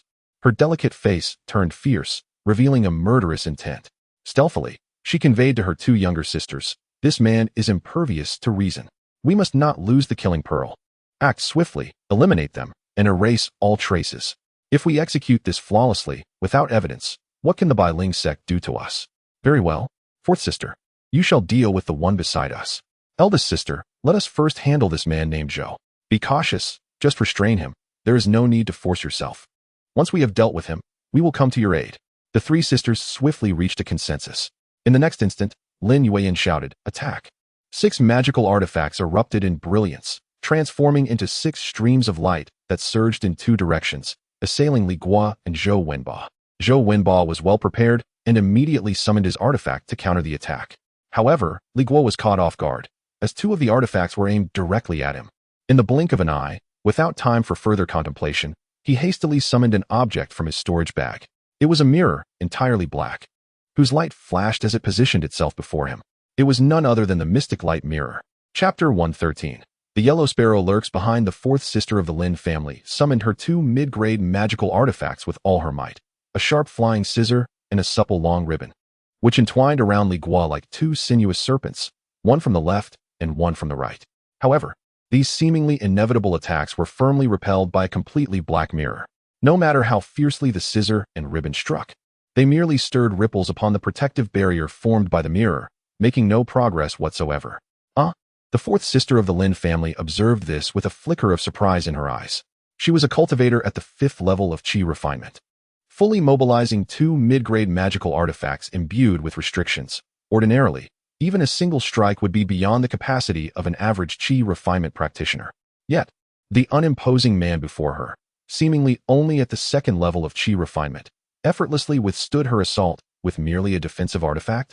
Indeed, disciples of the sect possessed their own unique skills. Li Guo, however, was not taken aback. The Xianguang mirror was a defensive artifact he purchased for 1,000 spirit stones. If it could not withstand such minor attacks, that would be an egregious loss. Nonetheless, he sensed that the spiritual energy contained within the mirror had diminished considerably from the previous block. He dared not be negligent, and immediately began to channel his own spiritual energy into it, causing the dimming light of the mirror to stabilize and shine brightly once more. The 4th sister of the Lin family set aside her initial contempt, her scrutiny of Li Guo intensifying. No longer holding back, she exclaimed sharply, and the spiritual light upon the 2 artifacts surged once more, launching an even fiercer assault. Clang, clang, clang. In that moment, the valley reverberated only with the sound of the artifacts incessantly colliding against the shield. Although Li Guo managed to defend himself with the Xianguang mirror, each block significantly drained the spiritual energy within it. He understood that, given his lower cultivation level, if this continued, he would eventually be exhausted. Merely defending was not a solution. Li Guo turned his gaze to another side. The situation for Zhou Wenba was equally dire. Although he had the Sankai Xianshui armor to protect him, providing both offense and defense, the Lin sisters, both at the 7th level of Qi refinement, unleashed a relentless barrage of attacks with their 4 magical artifacts. Zhou Wenba was thoroughly at a disadvantage, struggling to maintain the water shield with no opportunity for counterattack. Li Guo swiftly sent a message. Zhou Shixiang, the situation is grim. Do you have any means to deal with these 3 female cultivators? Zhou Wenba's reply was soon filled with regret. Li Shidi, I apologize. Both of these women are at the 7th level of Qi refinement. It is already a feat for me to withstand their attacks. There is truly no way out. After a pause, Zhou Wenba's voice sounded again. At this point, our only option is to flee in separate directions. We shall escape in 2 different paths, and then regroup with Elder Wang. Once Elder Wang intervenes, dealing with these women will be a trivial matter. Li Guo furrowed his brow. He had initially thought that Zhou Wenba would possess some hidden techniques to handle these female cultivators with ease, but it now appeared he had overestimated him. Indeed, you speak wisely, Shixiang, Li Guo promptly responded. As soon as the words left his mouth, he immediately activated the art of swift movement. A flash of azure light enveloped his legs, and he transformed into a fleeting shadow, rapidly retreating westward. The mysterious mirror, upon the activation of the protective barrier, hovered faithfully behind him, serving as his guardian. Junior brother, how can you run faster than I? Zhou Wenba was taken aback by Li Guo's sudden departure. Unhesitant and swift, thinking of escaping, the 4th sister of the Lin family, observing the scene, let out a cold snort. With a stamp of her foot, her long silk artifact soared to her feet, morphing into a streak of pink light that pursued closely after him. Zhou Wenba, no longer hesitating, fiercely urged his water-splitting dagger to repel Lin Yuan's artifact, creating a fleeting opportunity. Without a backward glance, he transformed into a blue streak of light, fleeing desperately eastward. Before his departure, he could not resist turning back to taunt. You wish to see something from your Uncle Zhou? Come and chase me. Stop. The Lin sisters, seeing this, bore expressions of heightened fury, and without a second thought, activated their artifacts, transforming into streaks of light in pursuit. In an instant, the valley returned to tranquility, marred only by a few charred marks where the artifacts had struck. From behind a massive rock in the distance, two furtive figures cautiously emerged. Indeed, they were the sinister cultivators from the Blood Lotus sect, who had been trailing since the auction. Among them, a shorter figure gazed in the direction the others had departed, a look of surprise crossing his features. Big brother, how did that Zhou kid get entangled with those two women? We can't let him escape. That storage bag is still in his possession. The one referred to as the elder brother was tall and gaunt, his expression dark and brooding. Humph. Those two female cultivators wield formidable artifacts, their spiritual energy formidable. They are likely not mere rogue cultivators, but rather direct descendants of some esteemed cultivation family. It seems our plan to profit from this situation may not be as simple as we hoped. Upon hearing this, the shorter cultivator grew anxious. What do we do now? Big brother, are we really going to let this opportunity slip away? A glint of cunning flashed in the elder brother's eyes as he licked his lips, his gaze shifting towards Li Guo's fleeing form. It seems we need to revise our plan. That Zhou kid is tough, and with those two hard hitters on his tail, it's not an easy target. But the other direction presents a different opportunity. The shorter cultivator followed his gaze, puzzled. What significance is there in pursuing that fellow? A sinister smile crept across the elder brother's face. The man who fled is merely at the second level of chi refinement, and the woman pursuing him is only at the fifth level. Moreover, he has certainly never seen us before. We can pretend to be the righteous ones, offering him assistance to gain his trust. Once we join forces and easily subdue the woman, we can turn on him and eliminate him. At that point, not only will his storage bag belong to us, but we can also use the woman as leverage to compel the other two female cultivators to eliminate the Zhou kid and deliver the storage bag to us. Such a plan will accomplish 3 objectives in one stroke. Big brother, you are brilliant, the shorter cultivator exclaimed with excitement. Let us proceed. 2 malevolent cultivators were filled with avarice as they transformed into 2 streaks of crimson light, silently pursuing Li Guo. Meanwhile, Li Guo was desperately fleeing. He realized he could not shake off the 4th daughter of the Lin family, so he activated the enchantment of his Huang Manor, utilizing divine teleportation to hasten his speed.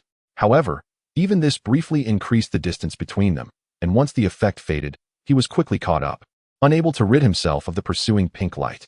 A sense of despair enveloped Li Guo.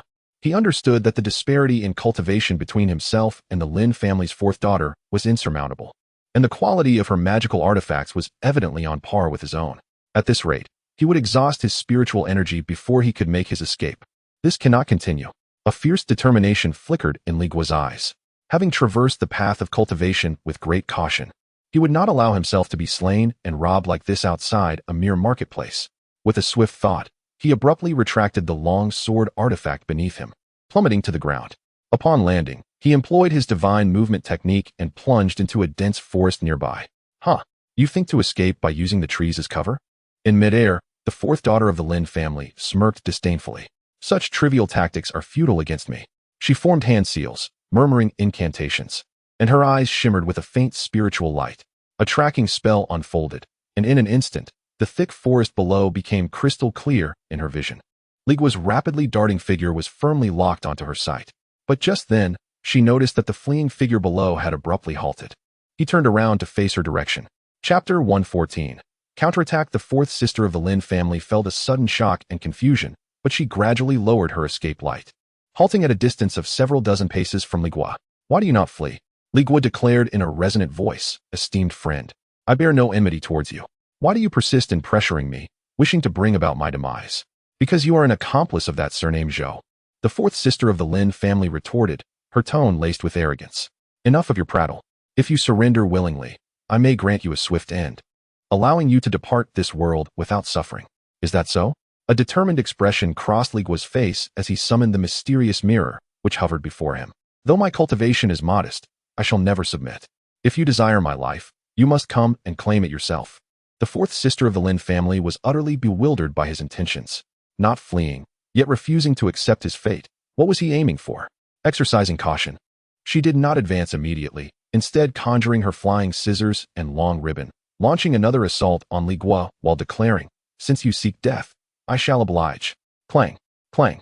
The shield illuminated once more as Li Guo activated the mysterious mirror, desperately defending against the onslaught. His brow furrowed in concentration, seemingly exerting all his energy in defense. Yet his gaze was fixed intently on the ground not far ahead of the fourth sister. There lay the thorny seeds of the blue vine he had stealthily buried earlier. If she took just a few more steps forward, she would stumble into the meticulously prepared trap. At that moment, as the battle reached a stalemate, two crimson escape lights surged from the distance, abruptly descending at the edge of the battlefield. "Halt!" A voice boomed with righteous authority. "In broad daylight, who dares to bully the weak, committing murder and theft? Do you think us cultivators mere decorations?" This unexpected turn of events caused the fourth sister of the Lin family to momentarily falter in her assault. She cast a wary and puzzled glance at the newcomers. Meanwhile, upon recognizing their identities, Li Guo's expression shifted from grave to elated in an instant. The Blood Lotus sect's wicked cultivators. Without hesitation, he bowed to the two malevolent figures, his voice trembling with urgency. "I am Li Guo of the Bai Ling sect. I implore you two esteemed friends for assistance. This woman seeks to kill me and seize my possessions." Seeing Li Guo's panicked plea for help, the two wicked cultivators exchanged a triumphant glance, their hearts filled with delight. The tall, lean one declared with feigned righteousness, "Rest assured, esteemed friend. As righteous cultivators, it is our duty to uphold justice and assist those in peril. We shall aid you forthwith." Before the words had fully escaped his lips, he and the shorter one simultaneously retrieved items from their storage pouches, each summoning two magical artifacts. For streaks of dark light, imbued with bloodlust and resentment, lunged towards the fourth sister of the Lin family like venomous serpents, already struggling to breach Li Guo's protective barrier. The fourth sister was now besieged by two cultivators of even greater prowess, finding herself in an utterly disadvantageous position. She could only hastily summon her artifacts, striving to defend herself with all her might. The tall, lean wicked cultivator, while unleashing a fierce assault, did not forget to instruct Li Guo, "Esteemed friend, attack from the flank and coordinate with us to subdue this woman." "Understood." Li Guo responded loudly, feigning complete obedience, and immediately began to move to the flank. He casually summoned his long sword artifact, theatrically slashing towards the fourth daughter of the Lin family. The two malevolent cultivators, delighted by his apparent compliance and seamless cooperation, intensified their assault. "Demoness, surrender obediently, and we may spare your life." The fourth daughter of the Lin family, besieged by 5 artifacts, found herself in dire straits. She attempted to transform into a beam of light to escape several times, but was relentlessly thwarted by the 3 assailants, leaving her no opportunity to flee.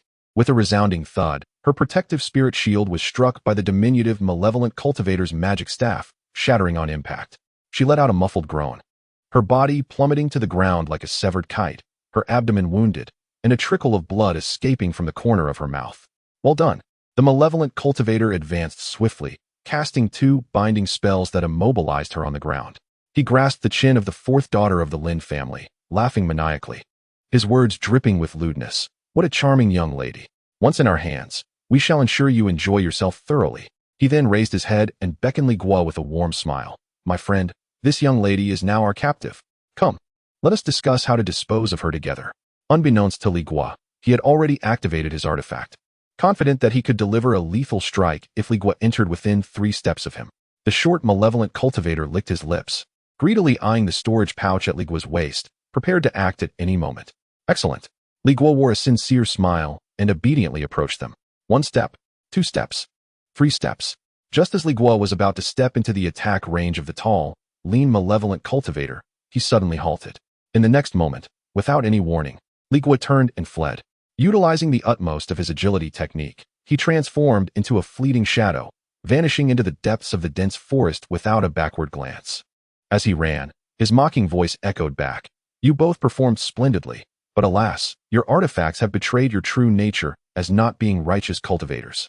This female cultivator is yours to keep. I take my leave."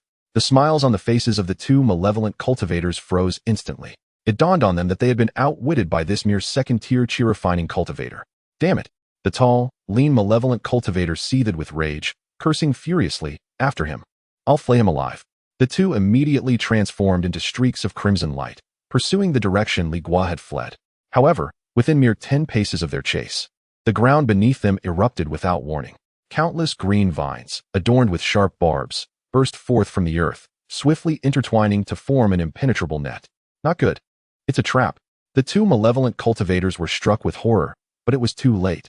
The vines had ensnared their ankles, the sharp barbs piercing deeply into their flesh, a wave of paralysis coursing through them. Both astonished and enraged, they frantically activated their artifacts to cut through the vines. Yet, in that fleeting moment when they struggled to break free from their constraints, a sudden flash of ethereal light erupted unexpectedly from a heap of decaying leaves nearby. It was a flying dagger, a lethal trap meticulously laid by Li Guo. The angle of its emergence was so cunning and its speed so swift that the two malevolent cultivators, who were fervently hacking at the vines, had no time to react. With a soft thud, the dagger penetrated the temple of the tall, gaunt cultivator, piercing through his entire skull. His body stiffened abruptly, the expression on his face frozen in a blend of shock and rage, yet his gaze quickly dimmed, and he toppled backward, lifeless. A figure, akin to a wraith, emerged slowly from behind the trees. It was the returning Li Guo. Witnessing the instant demise of the tall cultivator, the short, malevolent cultivator ensnared by the vines was struck with terror, his trousers dampening with fear. Spare my life. Fellow cultivator, please. He babbled incoherently, desperately bowing his head. I will give you my storage bag. I will reveal the secrets of the Blood Lotus sect. I beg you, do not kill me. Li Guo regarded him with an expressionless countenance, raising his hand with a subtle motion. The dagger that had slain the tall cultivator spun gracefully in the air, transforming into a flicker of cold light. In an instant, the pleas of the short cultivator were abruptly silenced. Chapter 115. The storage bag. With a thud, yet another lifeless body collapsed to the ground. In mere moments, two malevolent cultivators, whose prowess far surpassed that of Li Guo, had been effortlessly dispatched by him.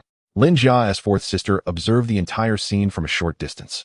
Her breath caught in her throat, her own restraints forgotten, her almond-shaped eyes wide with terror and disbelief. How could this be possible? Were disciples of the sect, disciples of the Biling sect, truly this formidable? This seemingly unremarkable man, whose cultivation appeared meager just moments ago, had transformed into a ruthless harbinger of death in the blink of an eye. The cunning, the ferocity, the decisiveness emanating from him sent chills coursing through her very bones. Li Guo deftly retrieved the storage bags from the two corpses, securing them to his waist.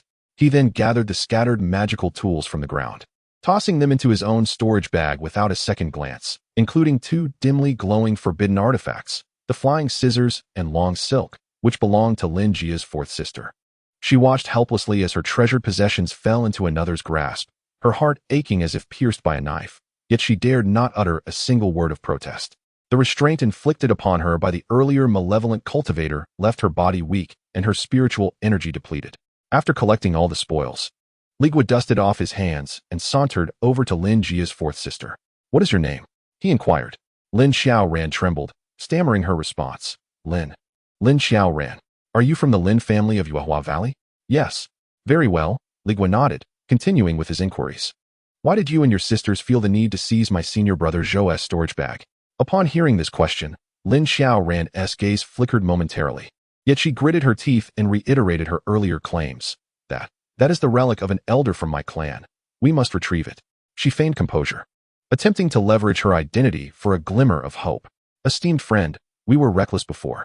If you release me, I swear by my heart's demon that I shall no longer trouble you. I will explain to my elder sister that the matter has been resolved, and our grievances will be erased. As she spoke, she emphasized her words, tinged with a hint of threat. You must consider carefully, should I perish. The sole lantern of my family will extinguish, and my elder sister, my second sister, and the Lin family of Yuehua Valley will never let you off. Upon hearing her words, Li Guo suddenly laughed.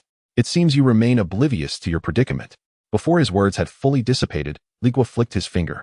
Whoosh! The flying dagger transformed into a streak of cold light, grazing Lin Xiaoran's cheek as it zipped past, embedding itself with a thud into the tree beside her ear. A single strand of her dark hair drifted down gracefully. The shadow of death loomed over her in an instant. Lin Xiaoran could no longer maintain her composure, emitting a piercing scream as her body trembled violently. Li Guo's expression remained unchanged, yet his voice was as frigid as ice. Once more, I inquire, what exactly lies within that storage pouch? Lin Xiaoran's psychological defenses crumbled entirely. In a frantic outburst, she exclaimed, I will tell you. It is the guiding evil pearl. Inside, there is a guiding evil pearl. My third brother has been afflicted by malevolent poison, his life hanging by a thread. Only the guiding evil pearl can save him. That pearl was obtained 3 months ago by a foundational stage elder of the Lin family during his travels, meant to be returned to the family. But he mysteriously vanished en route. We later learned that his storage pouch somehow ended up at the auction in Binfang City. However, we never anticipated that your senior brother would successfully bid for it. We were utterly desperate and sought to reclaim it. I implore you, let your senior brother return the guiding evil pearl to us. We will certainly repay the spirit stones your brother spent. The mention of the guiding evil pearl? A foundational stage cultivator's storage pouch? Li Guo's heart raced, yet he maintained an impassive facade. Little did he know that the pouch he had acquired for 4,000 spirit stones bore such significance. No wonder that woman was willing to call out such a high price. His heart ignited with fervor, though his expression remained frigid. Return it to them? What a fantastical notion. The 4,000 spirit stones spent were genuine currency. Moreover, the Lin sisters believed the pouch was in Zhou Wenba's possession. He had no reason to expose himself and invite such monumental trouble. He scrutinized Lin Xiaoran, feigning skepticism as he coldly scoffed. Do you take me for a mere child? You think such a tale could deceive me? I am not lying. Every word is true. Lin Xiaoran was on the brink of tears. That storage pouch bears the bloodline restrictions of the Lin family. Only those of direct lineage can open it. If forcibly tampered with, everything inside will self-destruct. If you don't believe me, simply retrieve the storage pouch from your brother, and I can demonstrate its opening before you. Li Guo's gaze sharpened as he probed for further details, confirming that only the Lin family's direct bloodline could access its contents without inflicting damage. He fell silent.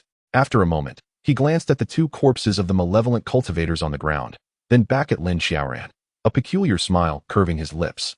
He disregarded Lin Xiaoran, instead extracting from his own storage pouch the book Thousand-Faced Peeling Technique, a blank human skin mask, and a vial of secret medicine.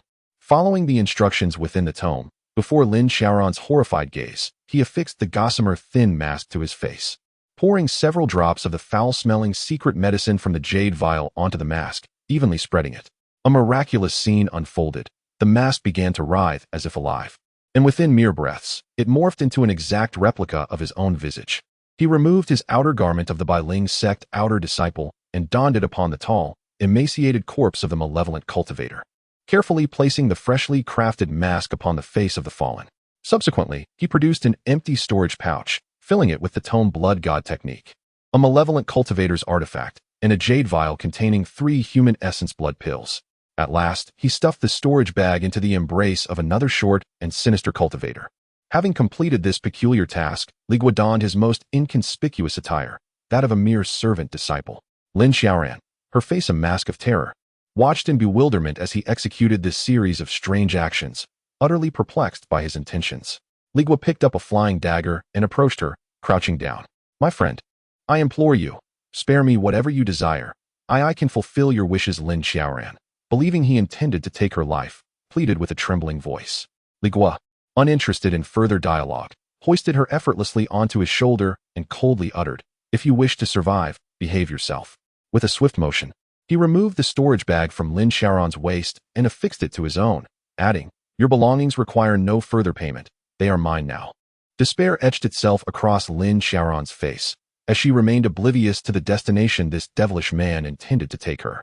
After meticulously erasing any traces of their presence and ensuring no flaws remained, Li Guo summoned his long sword artifact, carrying Lin Xiaoran as he transformed into an inconspicuous streak of light, vanishing into the depths of the dense forest. Chapter 116, Confinement. Half a day later.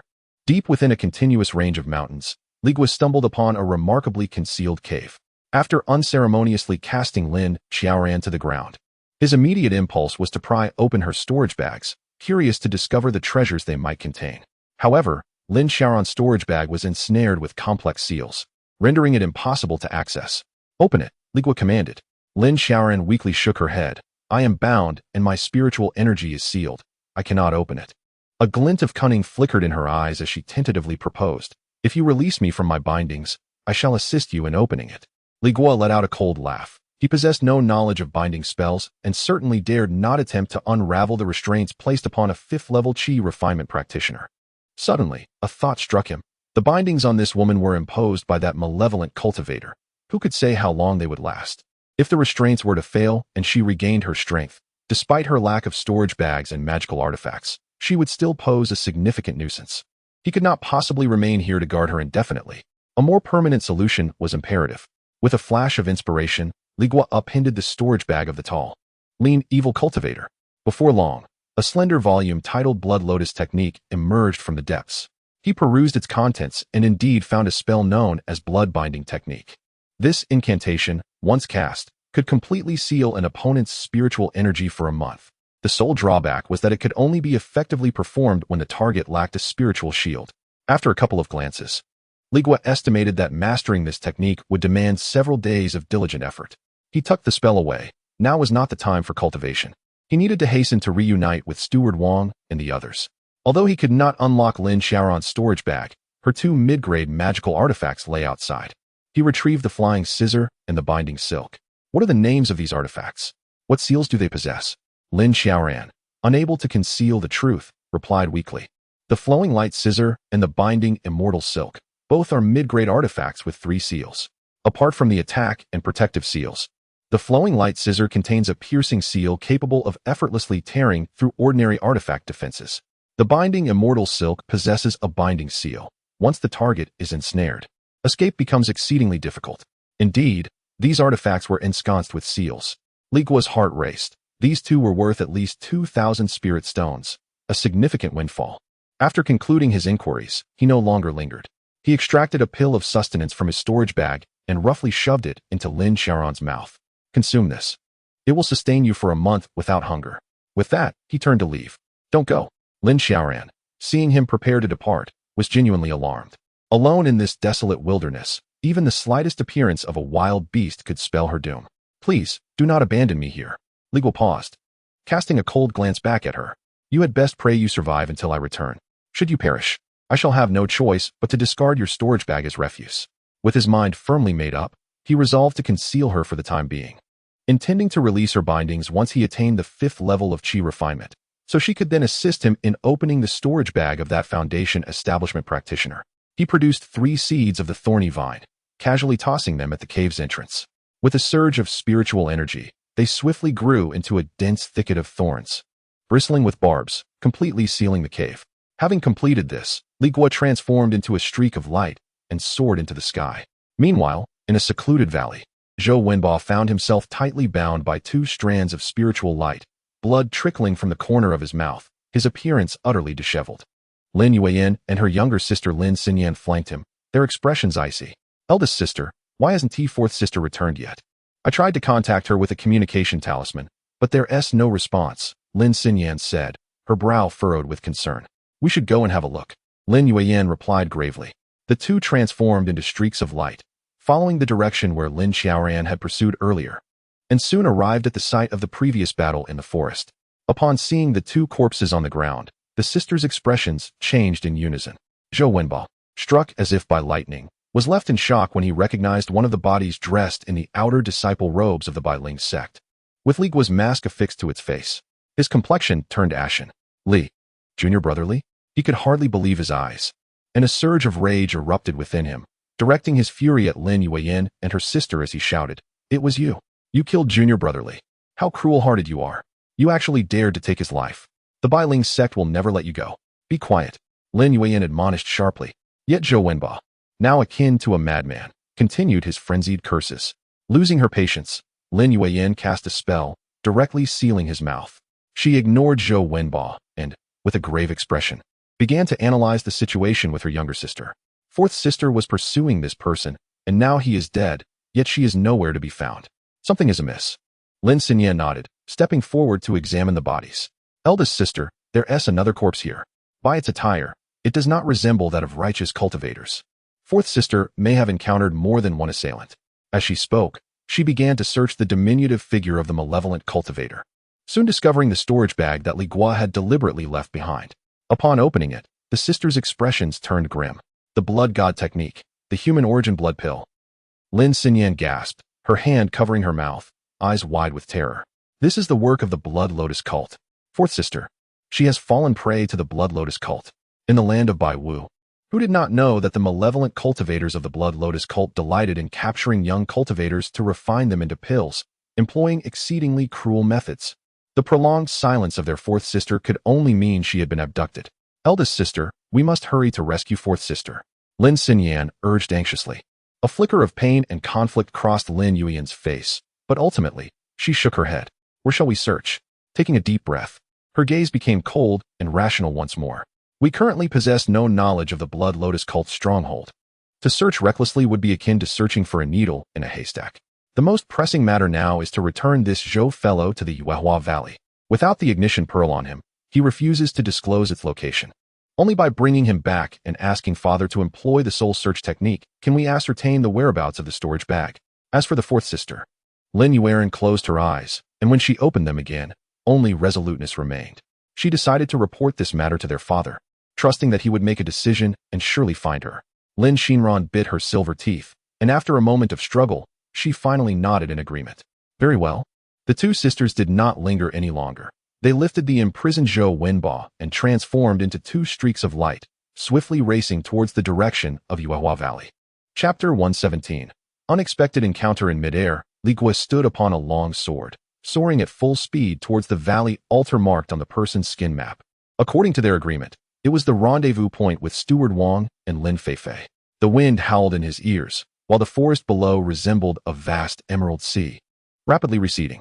After flying for nearly half a day, the outline of a valley nestled among the distant mountains came into view. Yet, at that moment, a jolt of unease struck Li Guo. Something was amiss. His instincts flared, sensing a chaotic and tumultuous surge of spiritual energy ahead, accompanied by the dull thuds of colliding artifacts. Trouble was brewing. Without a moment's hesitation, Li Guo formed a hand seal, retracting his sword beneath him, plummeting silently like a severed kite into the dense forest below.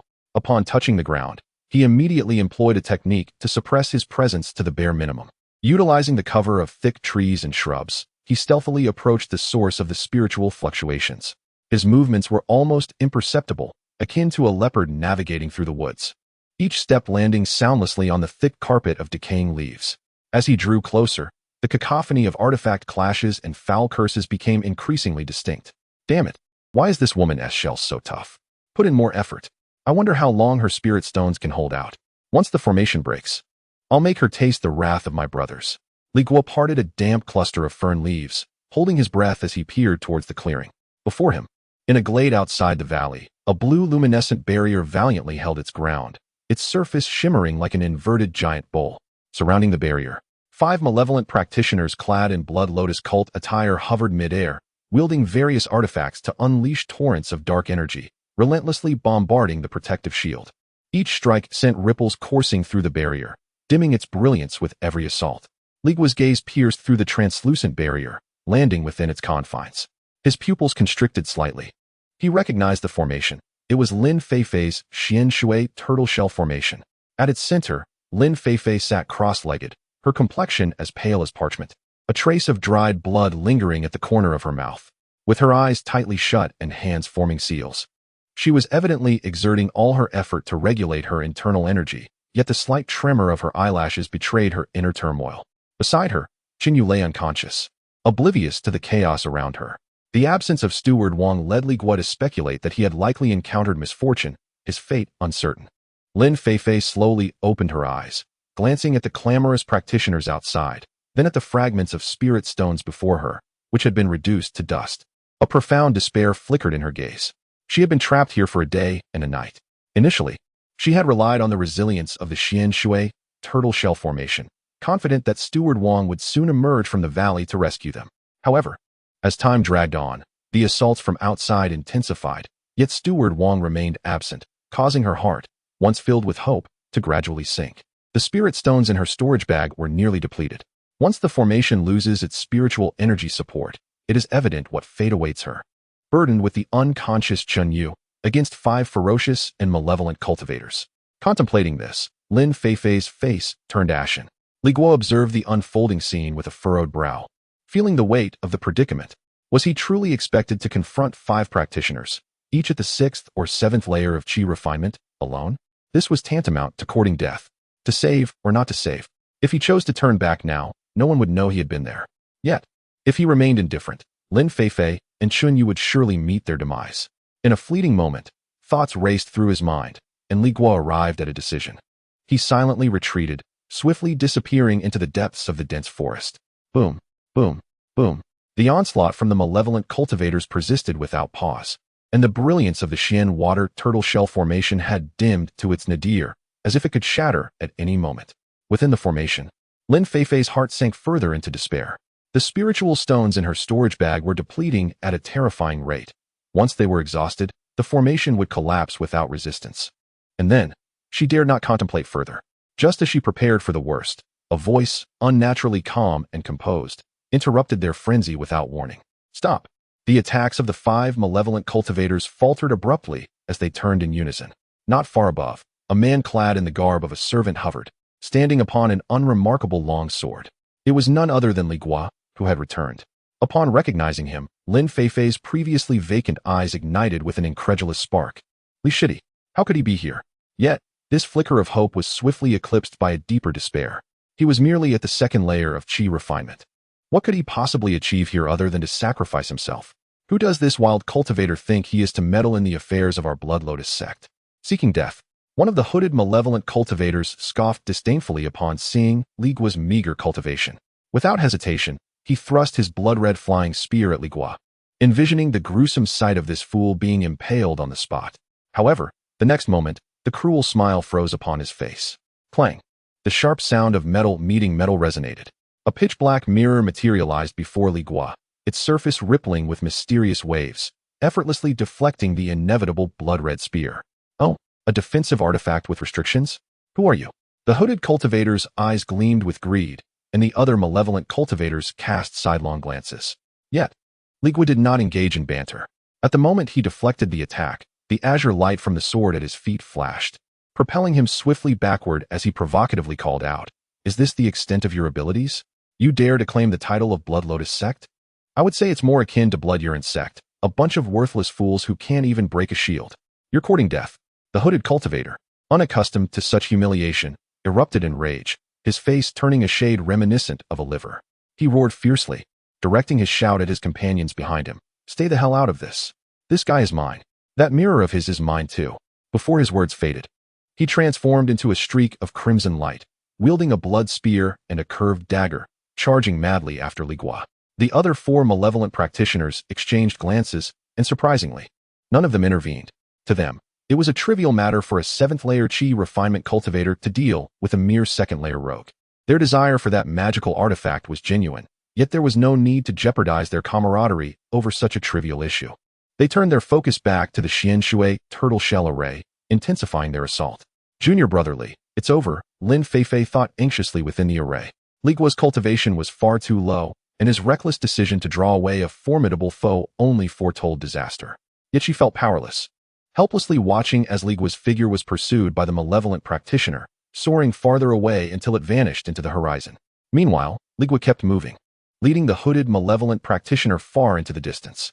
The chase seemed to stretch over several miles in an instant. The hooded figure, like a rabid dog, pushed the 2 magical artifacts to their limits, unleashing waves of crimson light that bombarded the Xianguang mirror, causing ripples in the protective shield, its spiritual glow flickering in and out. Although Li Guo appeared to be in a dire predicament, he was secretly observing his surroundings. Noticing that only this individual was in pursuit and that no other presences were nearby, he realized the distance was sufficient. Now was the moment. A fierce glint flashed in Li Guo's eyes, just as the hooded practitioner activated his artifact once more, convinced that the next strike would shatter the mirror. An unforeseen change occurred. In an unexpected turn, Li Guo summoned the flowing light scissors without any prior indication. It was the mid-grade magical artifact belonging to Lin Xiaoran. In an instant, Li Guo funneled his spiritual energy into the artifact, activating the accompanying attack restriction. With a soft hum, the flowing light scissors locked onto the pursuing hooded practitioner, transforming into a streak of blinding silver lightning that shot through the air.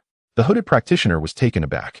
He had believed that Li Guo, a mere 2nd-layer qi refinement cultivator, could manage both the flying sword beneath him and the defensive artifact before him. And that was his limit. He never anticipated that Li Guo had concealed an attack artifact with restrictions. The speed of the flowing light scissors was astonishing. It far surpassed the escape velocity of his own artifacts. In a panic, He hurriedly attempted to summon back his two curved daggers for defense, but realized it was already too late. In desperation, he could only let out a roar, forcefully activating the bone banner artifact beneath him, attempting to block this lethal strike. However, he ultimately underestimated the power of this restricted artifact. Crack! With a sharp sound, the armor-breaking restriction of the flowing light scissors was triggered, sending the bone banner artifact flying, its surface marred with spiderweb-like cracks. The flowing light scissors themselves merely hesitated momentarily, maintaining their momentum as they shot directly towards the hooded practitioner, who, having lost his flying artifact, was plummeting from the sky. Thud! A muffled thud resonated as the blade pierced flesh.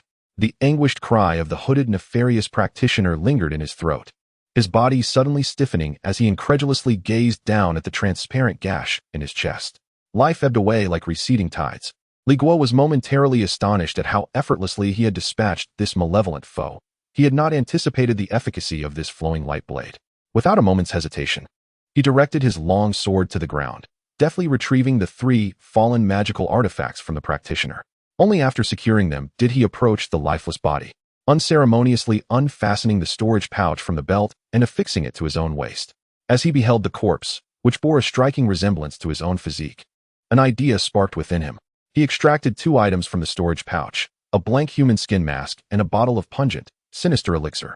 Chapter 118. Annihilation before the Xian Shui turtle shell array. The remaining four malevolent cultivators were fervently launching their assaults. At that moment, a streak of escape light raced from afar and landed beside them. It was the hooded rogue who had previously chased after them. "Old Six, you're back? Did you dispose of that fellow?" One of the malevolent cultivators casually inquired. "I have already dealt with him," the hooded rogue replied in a gravelly voice, a hint of pride lacing his tone. The treasures he possessed were quite substantial. "The mirror I stand upon is a mid-grade magical artifact with restrictions." Upon hearing this, the other cultivators cast envious and jealous glances at him. One of them chuckled, "Old Six, you've struck it rich this time. But according to the rules, those who witness must partake. Shouldn't we share the spoils from his storage bag?" The hooded rogue snickered coldly, a glint of cunning flashing in his eyes. In a voice laced with seduction, he replied, "Of course, we shall share. That man's storage bag contains at least several thousand spirit stones. Let us find a secluded spot, and we brothers can split this windfall before returning to deal with that woman." Several thousand spirit stones. The mere mention caused their breaths to grow heavy with greed. Only one astute cultivator cast a skeptical glance at him. "Old Six, with such fortune, when did you become so generous? Can't we divide it here?" The hooded rogue shot him an impatient look. "Less chatter. Have I forgotten my brothers after coming into wealth? If you don't come, I shall keep all the spirit stones for myself. Besides, that woman's shell is incredibly tough. It won't break easily. Just leave someone here to keep watch." Upon hearing this, the others found his reasoning sound. The temptation of several thousand spirit stones was too great to resist, enough to make them set aside everything else, albeit temporarily. "All right, Old Three, you stay here to keep watch. The rest of us will go with you." Within the formation, Lin Feifei listened intently to the conversation outside, her heart plummeting into despair upon hearing the hooded rogue declare that he had dispatched the enemy. Li Shidi, truly, has fallen. However, she soon realized that out of the 5 malevolent cultivators, 4 had indeed departed, leaving only one to keep watch outside. She was uncertain about what had transpired beyond the array, but her instinct for survival urged her that this was an unparalleled opportunity. Now was the time to act. Lin Feifei no longer hesitated. She sprang to her feet, her eyes ablaze with a fierce will to survive. She swiftly tapped her storage bag, summoning her verdant jade ring, and hurled it forcefully at the distracted rogue outside. Meanwhile, the hooded rogue led the 3 cultivators, speeding through the air. It wasn't until they entered the depths of a dense forest that he gradually descended from his escape light. The others followed closely, and as soon as they landed, one of them could hardly contain his eagerness. "All right, this will do. Old Six, stop dawdling and hurry up with the storage bag. Let us divide it." "Very well." The hooded rogue, disguised as Li Guo, curled his lips into a sinister smile. Just as the 3 malevolent cultivators awaited the division of the spoils with anticipation, an unexpected turn of events unfolded. The ground beneath the 3 individuals unexpectedly erupted, as countless spiny vines surged forth, ensnaring their feet with an iron grip. These were the seeds of thorny vines that Li Guo had strategically planted in advance. Alarmed, the trio realized they had fallen into a trap and hastily summoned their magical artifacts to sever the grasping thorns. Yet, in the chaos of their frantic movements, a projectile knife shot forth from the decaying leaves to their left, aiming directly for one man's throat.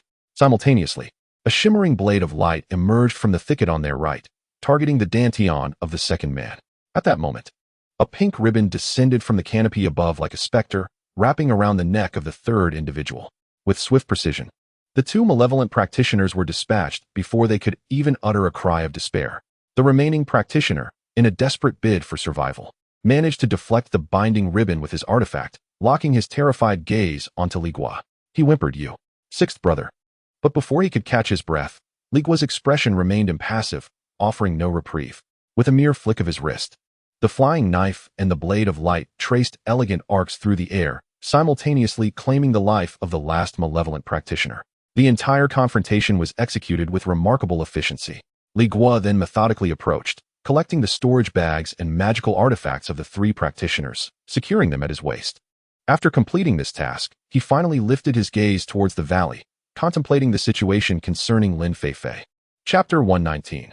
The valley altar. Li Guo removed the hooded robe draped over him, along with the human skin mask, casting them into his storage bag and donning instead his somewhat worn and humble servant's attire. Having completed this transformation, he stepped onto his long sword, which served as his magical artifact, and soared toward the valley. Upon his return to Lin Feifei, the battle had already concluded. The blue luminescence formed by the Xian Shui turtle shell array had vanished, revealing a lifeless body on the ground, grotesquely battered. Its attire unmistakably belonged to the Blood Lotus sect's malevolent practitioner who had previously remained behind. Lin Feifei, carrying Chun Yu on her back, prepared to flee on her artifact before the remaining wicked practitioners returned. "Sister, wait." Upon hearing the voice, Lin Feifei spun around with lightning speed. Seeing Li Guo approach, her body stiffened in surprise. "Halt! Do not come any closer. Who are you? Why are you impersonating my junior brother Li?" Li Guo was momentarily taken aback by her words. Impersonating? Yet, he quickly comprehended her intent. Lin Feifei was once again employing her ruse of the empty city, attempting to intimidate him. Amused, he complied, halting 10 paces away and raising his hands in a gesture of peace. "Sister Lin, that bottle of discarded soul-condensing pills exchanged for a clear heart pill was a fair trade, was it not?" Li Guo understood that at this moment, any explanation would be futile. Only by revealing a secret known solely to the two of them could he dispel her doubts. Lin Feifei's pupils constricted sharply. This matter was a transaction between them at the small temple fair, one that no third party could possibly know. Observing the wavering expression on her face, Li Guo smirked slightly and continued. "What you were truly contemplating at that time was not the worthless pill itself, but rather your desire to connect with that alchemy apprentice I know. Am I correct?" His words struck her like a heavy hammer, shattering the last remnants of doubt in Lin Feifei's heart. The suspicion in her eyes swiftly faded, replaced by a complex and bewildering astonishment. "Junior brother Li, but you were supposed to be dead." Li Guo understood her reasoning and promptly produced a piece of human skin, donning it over his face. The malevolent practitioner just now was me in disguise. Lin Feifei's realization dawned upon her, yet she remained puzzled. How could a mere second-tier qi refining practitioner possess the strength to vanquish those 4 ferocious evildoers? How are you so formidable?" Li Guo recognized her incredulity and shrugged, offering a vague, half-true response. "I encountered some fortuitous events in Baiyanfang City and acquired several exceptional forbidden artifacts, which enabled me to narrowly eliminate those 4 wicked practitioners." Lin Feifei scrutinized him intently, as if attempting to discern the truth from his countenance.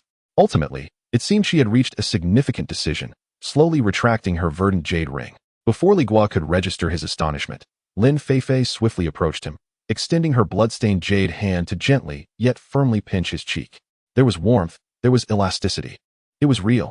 At that moment, Lin Feifei exhaled deeply, feeling a sense of relief wash over her, retracting her hand and allowing her entire being to soften. She had completely succumbed to belief. "Junior brother Li, do not hold it against me. I am merely a victim of past experiences, once bitten by a snake. I fear the rope for 10 years. I understand, had I been in your place, I would have exercised even greater caution than senior sister." Li Guo gingerly touched his face, which had been pinched painfully, feeling somewhat helpless. He gestured towards the still figure behind her. "What has become of senior sister Chun?" Upon mentioning Chun Yu, Lin Feifei's expression instantly transformed into one of grave seriousness. The situation was dire.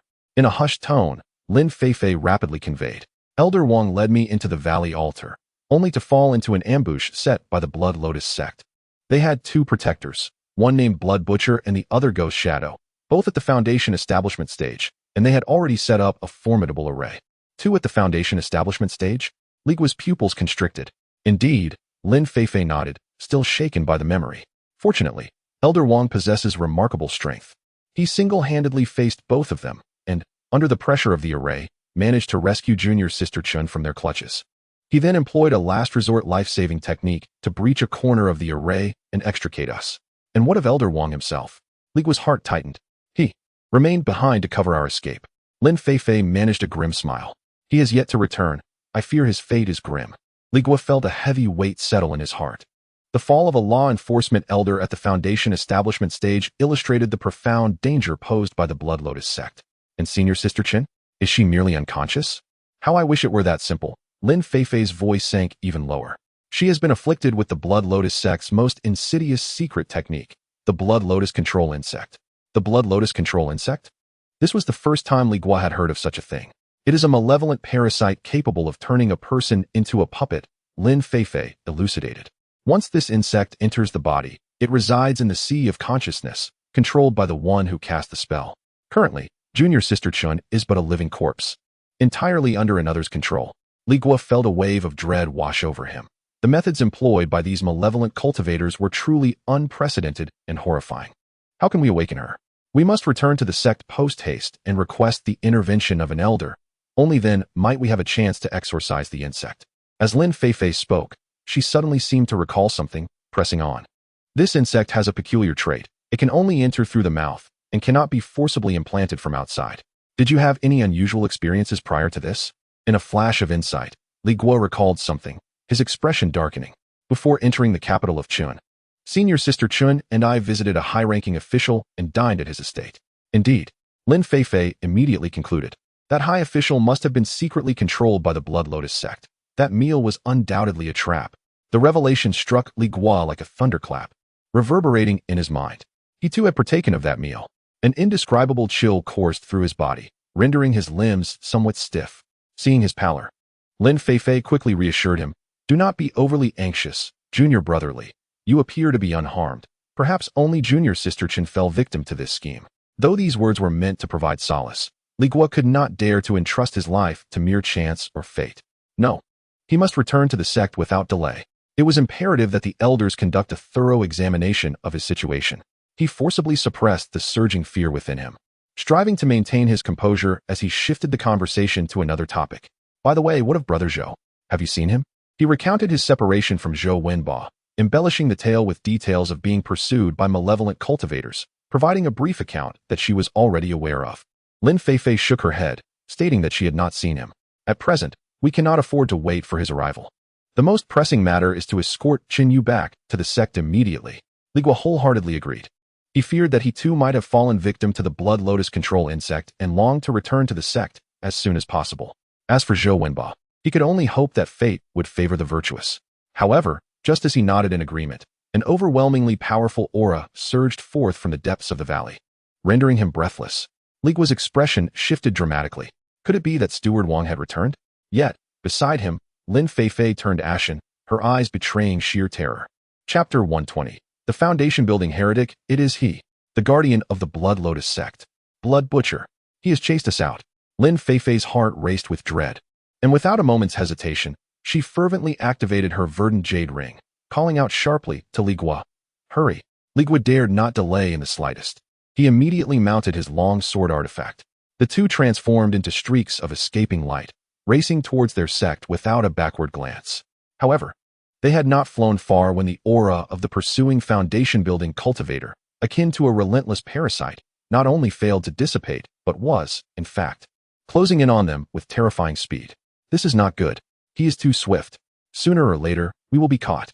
Li Guo transmitted a message to Lin Feifei ahead. Should we find a place to halt and use your Xian water turtle shell formation to defend ourselves for a while? That would be futile. Lin Feifei's voice was laced with despair. The attacks of a foundation-building cultivator are an entirely different realm from those of the Qi refinement stage. My formation cannot withstand even a few hits. The consumption of spirit stones would be tenfold. I do not possess that many spirit stones. A thought struck Li Guo. He indeed had a considerable amount of spirit stones, yet he was reluctant to expend them frivolously on defense. Is there no other way? Lin Feifei clenched her silver teeth, as if resolutely making a decision. Hand over that artifact with the restrictions to me. I will wield it. In an instant, Li Guo comprehended her intent. The escape speed of a restricted artifact far exceeded that of ordinary ones, and with Lin Feifei's cultivation at the 8th level of qi refinement, her capacity to channel spiritual energy surpassed his own, thus enabling a swifter activation. Without hesitation, he retrieved the pink binding fairy silk from his storage bag. Sister, catch. Lin Feifei immediately slowed her pace to match his, and upon receiving the binding fairy silk, she instructed, you hold on to Qin Shimi and stand behind me. Li Guo swiftly cradled Qin Yu, lifting her from her back, while Lin Feifei retracted her verdant jade ring, her incantation flowing forth as she infused a tremendous surge of spiritual power into the binding fairy silk. Up. Without further hesitation, Li Guo leaped onto the binding fairy silk, embracing Qin Yu's soft form. Go. Lin Feifei commanded, and the binding fairy silk transformed into a pink arc, soaring into the void. Li Guo felt the tempestuous winds rush past him, the scenery flashing by at an astonishing rate, even with both himself and Qin Yu aboard. Their escape speed had more than doubled compared to his previous flight. However, Lin Feifei's expression remained taut and serious. It is still insufficient. The pursuer is closing in too rapidly. We have merely delayed the inevitable. Upon hearing this, Li Guo steeled his resolve and ceased to hold back. He summoned the Huang Mirror, positioning it behind him. With a surge of thought, he activated the divine escape technique, imbuing Lin Feifei with an arcane power. Whoosh! The speed of the binding fairy silk soared once more, doubling yet again. At this moment, a slight relaxation appeared on Lin Feifei's tense countenance. Now how about it? Will we still be caught? Li Guo inquired urgently. Yes, Lin Feifei replied. Li Guo's heart tightened. But for now, he won't catch up. She added reassuringly. Li Guo's heart eased once again. This constant tension and release was more exhausting than a battle of spells. Lin Feifei, while exerting all her strength to manipulate her magical artifact, couldn't help but cast a sidelong glance at Li Guo. The abundance of exquisite artifacts adorning her junior was rather astonishing. Where did you acquire so many enchanted items? Unable to contain her curiosity any longer amidst the raging winds, Lin Feifei inquired. From Baiyan Fengshe, a fortunate coincidence, Li Guo replied succinctly. Lin Feifei refrained from probing further into the details, acknowledging that this was Li Guo's personal fortune. However, the mention of Baiyan Fengshe ignited a glimmer of hope within her. Where exactly is this market? How far is it from here? Beyond the borders of Qin Kingdom, approximately 300 to 400 miles away. Upon hearing this, a determined glint flickered in Lin Feifei's eyes. We cannot return to the sect. At our current speed, it is only a matter of time before we are overtaken. We must change course and head to Baiyan Fengshe. Markets generally have foundation-building cultivators stationed within who strictly prohibit any form of private combat. As long as we manage to enter the market, we will be safe. Agreed. Let us make haste. Li Guo immediately concurred. Without further ado, Lin Feifei adjusted their course, urging the Xianyuan silk to race toward Baiyan Fengshe at full speed. Meanwhile, a mere 10 miles behind them, a middle-aged man clad in a dark red blood robe, his demeanor sinister, was leisurely pursuing them, his feet firmly planted upon a blood-colored bone sword. He was none other than the Blood Butcher Protector, one of the 3 guardians of the Blood Lotus sect's branch in the Qin Kingdom, a foundation-building cultivator in the early stages. Humph. 2 qi refinement cultivators believe they can escape from my grasp? He scoffed disdainfully. If it weren't for that fool Enbat returning late, our 3 guardians would have easily subdued that steward surnamed Wang. Nonetheless, we ultimately captured him. Yet, to think that 5 of us couldn't even contain 2 qi refinement cultivators and ended up being counterattacked. What a disgrace for the Blood Lotus sect. Truly pathetic. Were it not for preparing the Blood Lotus sacrificial ceremony for number 4, this princess of Qin Kingdom would be an essential offering, and I would not have personally intervened. The conditions for nurturing the Blood Lotus control worm are exceedingly stringent. Only those who willingly ingest it can allow the larva to hatch. How could these fools allow them to escape? After a moment of grievance, the Blood Butcher Protector suddenly furrowed his brow. Their escape speed is surprisingly swift. He noticed that the distance to his quarry was not decreasing as anticipated, indicating they must have employed some artifact or method to enhance their speed. Did they think they could evade me like this? How naive. With a cold snort, the Blood Butcher Protector sheathed his blood-colored bone sword. He swiftly formed seals with his hands before his chest, chanting incantations as a pungent scent of blood began to permeate the air around him. Blood escape technique, he exclaimed. And in an instant, he transformed into a blurred shadow of blood, seemingly merging with the very air, his speed multiplying exponentially. This technique was a closely guarded secret of the Blood Lotus sect, requiring substantial spiritual energy to execute. The speed it afforded far surpassed that of flight upon magical artifacts. Were it not for the necessity of recapturing that vital offering, he would never resort to such measures. After unleashing the blood escape technique, the Blood Guardian's consciousness was firmly fixated on the pink arc ahead. He could distinctly sense that the distance between them was rapidly diminishing at a terrifying pace. Meanwhile, upon the immortal binding silk, Li Guo and Lin Feifei had just managed to catch their breath after temporarily evading their pursuers. Suddenly, Lin Feifei's complexion drained of color, turning ghastly pale, and she cried out in alarm. "Something's wrong." "What is it?" Li Guo gasped, startled. "Can't you feel it?" Lin Feifei's voice quivered with anxiety. He has caught up. His speed has increased significantly. Li Guo concentrated, and indeed, the vague sense of pressure from behind was becoming increasingly distinct and oppressive. His expression darkened in an instant. What is happening? Why has he suddenly accelerated? What good is it to ponder such matters now? Lin Feifei exclaimed, her tone laced with urgency. The means of a foundation establishment cultivator are beyond our comprehension. How far is that marketplace? Li Guo quickly calculated the distance in his mind. Approximately over 200 miles. Upon hearing this figure, the last vestige of color drained from Lin Feifei's face. Despair washed over her as she uttered, "There's no time. We will surely be caught." With determination, she abruptly retrieved her pink shield from her storage bag and cast a resolute glance at the mysterious mirror behind Li Guo. Her voice became strained as she continued, "Whether we survive depends on whether we can withstand an attack from a foundation establishment cultivator before reaching the marketplace." Chapter 121. Defensive formation. Upon hearing these words, Li Guo felt a heavy weight descend upon him. The foundation-building cultivator loomed over them like an insurmountable mountain, making even a simple breath feel laborious. He offered a bitter smile. "Senior Sister Lin, she is a foundation-building cultivator. How can we possibly withstand her? You need not concern yourself with that," Lin Feifei declared resolutely. "I shall take the brunt of it. However, I cannot simultaneously fend off the attackers while channeling the binding immortal silk. You must assist." Li Guo was momentarily taken aback, but quickly grasped the gravity of the situation. This was their only viable option. "All right," he responded without hesitation. Lin Feifei seemed to have anticipated his agreement.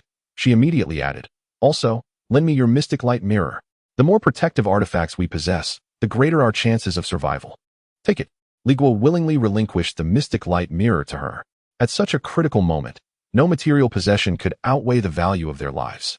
The two swiftly swapped positions on the flying artifact. Li Guo took control of the binding immortal silk, fervently channeling his internal spiritual energy into it. Meanwhile, Lin Feifei turned to face the rear, cradling her pink shield in one hand while gradually infusing the mystic light mirror with her own spiritual energy, preparing for the impending confrontation. However, Li Guo's cultivation level was only at the second stage of qi refinement, far inferior to Lin Feifei's robust power. Consequently, the speed of the binding immortal silk diminished. At that moment, an oppressive aura surged closer, intensifying the pressure around them. A sinister and mocking voice echoed in their minds, akin to a malevolent incantation. "Why have you stopped running? My Dan of humanity cannot be so devoid of vigor." It was the bloodthirsty guardian's voice transmitting through the air. Lin Feifei visibly trembled, her complexion paling further. "You two insignificant ants, why not surrender your lives to me? I could grant you a swift death, if you so desire." The voice dripped with a sadistic glee, reminiscent of a cat toying with its prey. No sooner had the words left its mouth than two crimson lights flared ominously on the horizon. Two blood-red arrows, trailing elongated tails and emitting a piercing shriek, tore through the air towards them. "They're coming!" Lin Feifei shouted fiercely, without a moment's hesitation, pouring all her spiritual energy into the mystic light mirror. Buzz! The mystic light mirror erupted with brilliance, forming a solid circular spiritual shield that enveloped the three of them. Simultaneously, she activated her pink shield, positioning it behind the mystic light mirror to establish a second line of defense. In the blink of an eye, the first blood arrow collided violently with the spiritual shield of the mystic light mirror. Boom! A resounding crash reverberated, causing the shield to tremble violently, accompanied by a series of cracking sounds as spiderweb-like fissures appeared across its surface. The radiance of the mystic light mirror dimmed significantly. The second blood arrow followed swiftly, striking precisely at the center of the shield's cracks. Boom! The protective barrier shattered, disintegrating into a myriad of luminous particles. Lin Feifei disregarded everything else, desperately channeling more spiritual energy into the mystic light mirror as the surface of the shield materialized once more. In the distance, The blood protector let out a sound of surprise, taken aback. Is that a forbidden artifact? No wonder it could withstand 2 of my bloodlight arrows. Quite intriguing. Before his words had fully escaped his lips, he raised his hand once more. This time, he unleashed 4 arrows. This is not good. Boom. The spiritual shield of the Xiangwei mirror shattered after blocking 2 blood arrows, and the 3rd arrow struck the very core of the Xiangwei mirror. Boom. Although that attack was deflected, a grotesque fissure rent the mirror's surface, the artifact's spiritual radiance extinguished, spiraling downward into the forest below. No. Lin Feifei cried out in alarm, helplessly watching the Xiangwei mirror plummet, devoid of all its spiritual power, unable to retrieve it in time. For the 4th bloodlight arrow had already arrived before her. She could only raise her petite pink shield in defense. Boom. The tremendous force struck Lin Feifei like a hammer, causing her to spew blood. And she could no longer maintain her footing, falling directly from the binding immortal ribbon. Senior sister, Li Guo urgently activated the restrictions of the binding immortal ribbon, the long ribbon darting forth like a spirit snake, ensnaring the wobbling Lin Feifei in midair, while another tail of the ribbon swept down to retrieve the damaged Xiangwei mirror. Gazing at the glaring crack upon the mirror's surface, Li Guo felt a pang of anguish that had cost 1,000 spirit stones. However, what shocked him more was the overwhelming power of the foundation-building cultivators, which surpassed his imagination. Just a few spell attacks had laid their trump cards bare, rendering them utterly helpless and on the verge of demise. If they continued to flee like this, it would only deplete their artifacts one by one, and they would be crushed with the ease of squashing an ant. They could not escape any longer. A flicker of frenzied determination flashed in Li Guo's eyes. Senior sister, we must descend. Set up a formation upon landing. He shouted at Lin Feifei, who had just managed to catch her breath. Lin Feifei was taken aback, regarding him as though he were mad. Are you insane? Going down is tantamount to awaiting death. Up here, we can delay a little longer. Delay what? Li Guo retorted, urgency creeping into his voice. If we linger, our artifacts will all be destroyed. Up here, we will truly be like fish on a chopping board, at the mercy of our foes. Descending to set up a formation is our only path to survival. Lin Feifei was momentarily stunned by his fervent shout, but as she gazed into Li Guo's eyes, remarkably calm even in dire straits, and recalled the despairing attacks they had just faced, her chaotic mind finally regained clarity. He was right. If they continued to flee, a grim fate awaited them. Perhaps descending might grant them a moment's respite. All right. She gritted her teeth, uttering a single word. Li Guo wasted no time, abruptly changing direction, manipulating the binding immortal ribbon, hurtling downwards towards the forest like a meteor. Humph, trying to escape? The blood protector in the sky sneered, unleashing a flurry of bloodlight arrows. Lin Feifei bit her lip until it bled, summoning the pink shield and the Xiangwei mirror in turn, struggling to fend off the relentless onslaught. With each impact, she was jolted, blood spilling forth, and both artifacts sustained new cracks. However, they ultimately secured a precious moment for their arrival. Once they landed, Li Guo immediately leaned the unconscious Chunyu against a large tree. Lin Feifei, her complexion pale, swiftly retrieved a set of formation flags and a formation plate from her storage pouch, thrusting them into Li Guo's hands. She hurriedly instructed him on the method of arranging the formation. In the sky, the Blood Butcher Guardian observed them with leisurely amusement, as though watching monkeys perform tricks in a cage. Attempting to set up a formation? Too late. He raised a hand and directed a blood-colored arrow straight at Li Guo, who was in the midst of arranging the formation. Not on my watch. With a resounding boom, the spiritual light on the pink shield was utterly extinguished, and immediately afterward, a deeper crack appeared on its surface. Chapter 122. The Dilemma of the Mouse and the Cat Jr. Brotherly. Quickly, plant the formation flags. I can no longer withstand this. Lin Feifei coughed up another mouthful of blood, the crimson streaks at the corners of her mouth rendering her charming visage exceedingly pale. Whoosh, whoosh, whoosh. Li Guo activated his swift movement technique, darting in circles through the small clearing in the forest. One by one, the formation flags were inserted into their meticulously calculated positions. In the blink of an eye, 6 flags stood firmly, leaving only the final one, situated beneath a distant rock. In midair, the Blood Butcher's Guardian observed this scene with a sneer of disdain, akin to a cat watching a mouse flail in a cage. Attempting to set up a formation before me? Utterly delusional. As his words fell, he flicked his fingers, unleashing 3 blood-red arrows that surged toward the newly positioned flags. Not good. Lin Feifei exclaimed in alarm. Without a moment's hesitation, she summoned the Xianguang mirror to deflect one of the blood arrows, while she herself raised the nearly shattered pink shield to block another. However, There was still one blood arrow that she could not possibly divert. Junior brotherly, be cautious. He aims to destroy the formation flags. She shouted hoarsely in warning. Li Guo had already caught a glimpse from the corner of his eye. Without a second thought, he retaliated by sending forth the flowing light scissors. Clang. The sound rang out as the flowing light scissors were directly struck aside by the immense force of the blood arrow, dimming its brilliance. Immediately, Li Guo formed two more invisible blades with his fingers, striking left and right towards the relentless blood arrow.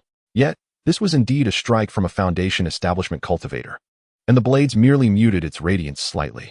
As the destruction of the flags loomed imminent, Li Guo gritted his teeth and summoned his long sword artifact, enveloping it in a layer of golden blade technique. With his physical form wielding the sword, he charged fiercely toward the blood arrow. Boom! A tremendous, unyielding force surged from the hilt of the sword, causing his entire arm to go numb, and with a sweet taste in his throat, he spewed forth a torrent of blood. Though he managed to block the arrow, the impact sent him hurtling backward. Yet, his face bore no trace of agony. Instead, a flicker of joy crossed his features. The trajectory of his fall led him directly toward the position of the final flag. In midair, he endured the excruciating pain and forcefully planted the last formation flag into the earth beneath him. Success! He staggered to his feet and hastily retrieved the formation plate that Lin Feifei had given him. To his surprise, 10 gleaming low-grade spirit stones were already embedded within it, evidently prepared in advance by Lin Feifei.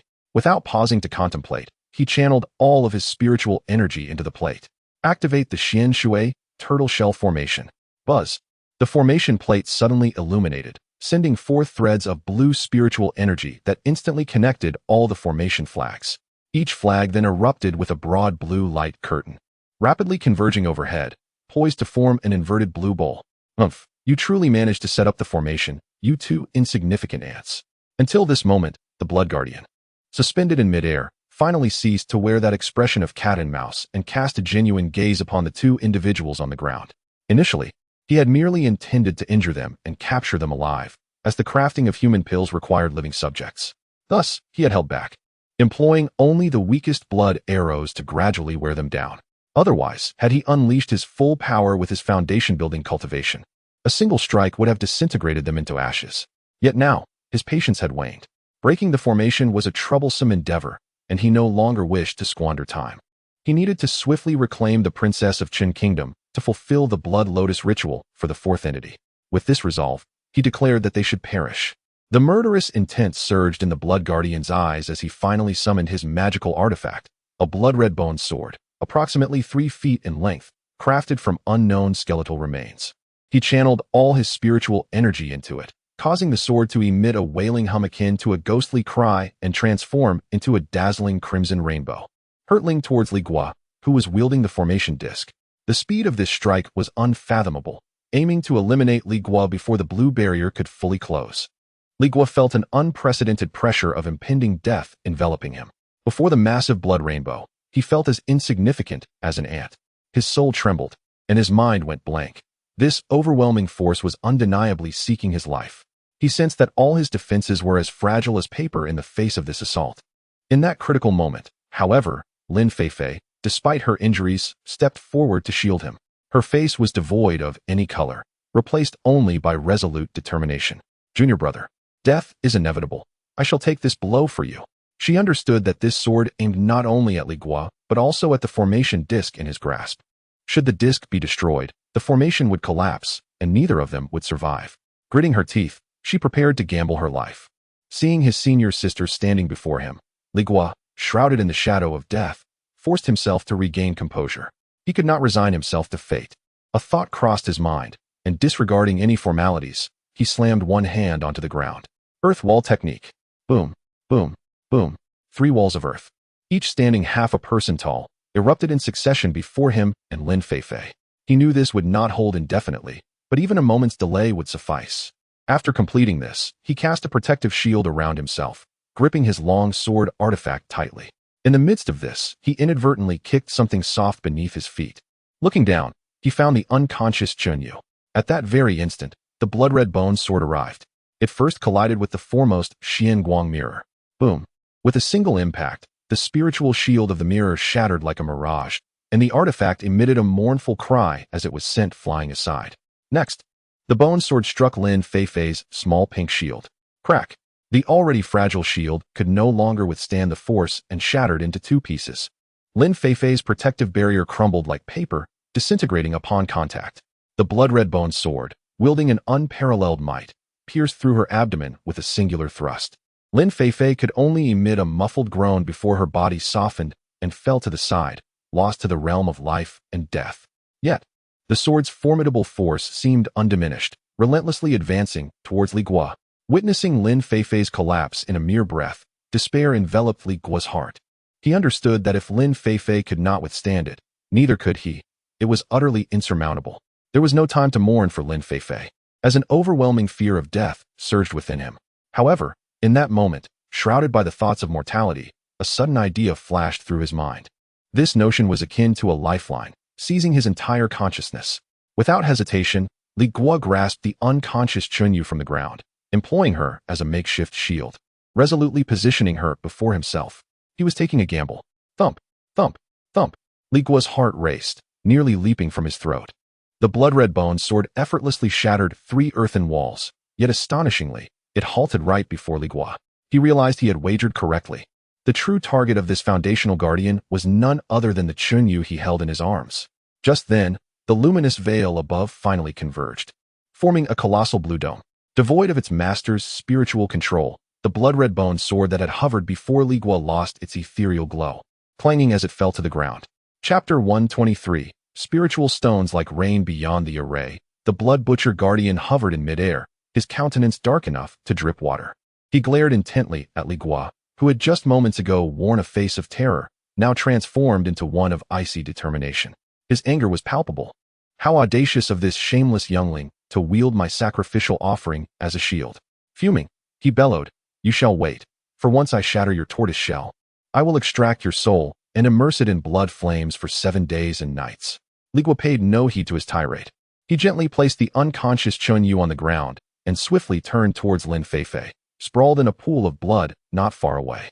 Crouching down, he trembled as he reached for her breath, pressing his ear against her chest. There was still a faint breath, weak yet undeniably present.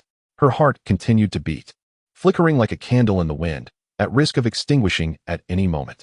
Fortunately, she had not perished completely. A wave of relief washed over Li Guo as his taut nerves relaxed slightly. One thought consumed him. She was still of use. She could not die like this. Resolute, he straightened his posture and hastily tore the storage pouch from Lin Feifei's waist, rummaging through its contents with fervor. Medicinal pills, talismans, and a myriad of feminine trinkets. His eyes brightened as he unearthed an exquisite white jade vial, from which he poured 3 dragon-eye-sized emerald pills, exuding a potent vitality. Without a second thought, he pried open Lin Feifei's mouth and forced the pills inside. After completing this, he cast a glance at the ghastly wound on her abdomen, a gaping hole that pierced through her body, his brow furrowing in concern. The injuries were too severe. These 3 healing pills would merely sustain her breath. The blood butcher guardian, witnessing Li Guo's indifference and his methodical efforts to save her, was seething with rage. Attempting to save someone in my presence? Destroy him, he roared, forming hand seals, and instantly summoned 6 bone swords, transforming them into 6 crimson rainbows that surged from different directions, striking down towards the Xian Shui turtle shell array below. Boom, boom, boom, boom, boom, boom. The cacophony of deafening explosions resonated as the entire blue barrier quaked violently, resembling glass struck by a heavy hammer, rippling with visible waves. Li Guo felt his blood surge in response to the tumult, his gaze fixated on the array plate in his grasp. He observed as the 10 low-grade spiritual stones embedded in the array plate emitted a series of cracking sounds, and in that brief moment, 3 of them had utterly depleted their spiritual energy, transforming from crystal clarity to dull, grayish stones. Foundation Establishment Cultivator Li Guo gritted his teeth, his eyes wide with astonishment. The power of this attack and the speed at which the spiritual stones were consumed were utterly terrifying. The Blood Butcher Guardian, surprised by the failure of his strike, quickly morphed that astonishment into a more ferocious intent to kill. "What a resilient shell! I shall see how long you can withstand this," he shouted, forming a single hand seal. The 6 bone swords, suspended in the air, suddenly converged, merging into a singular, massive, and solid crimson pillar of light. The blood energy surged within the pillar, faint echoes of ghostly wails resonating, carrying an overwhelming destructive force as it descended upon the barrier with renewed ferocity. This time, the might of the attack was magnitudes greater than before. Boom! The flickering of the light barrier intensified, doubling in severity. Li Guo could even feel the very ground beneath him tremble. He watched in dismay as 5 more spirit stones in the formation plate crackled, instantly draining all their spiritual energy and transforming into worthless stones. 8 out of 10. The brilliance of the entire array dimmed abruptly, becoming exceedingly thin, as if it were on the verge of shattering at any moment. Die! The Blood Butcher Guardian sneered, preparing to unleash a third devastating attack to completely obliterate the array. Yet at that moment, Li Guo calmly retrieved 8 pristine spirit stones from his storage bag, slamming them into the grooves of the formation plate with a sharp sound. The dimmed light barrier instantly regained its former density and radiance. The smile on the Blood Butcher Guardian's face froze. Good, good, good. The Blood Butcher Guardian, filled with fury, laughed maniacally, determined to see whether Li Guo, the mere cheer-refining ant, possessed an abundance of spirit stones, or whether his own spiritual energy would be exhausted first.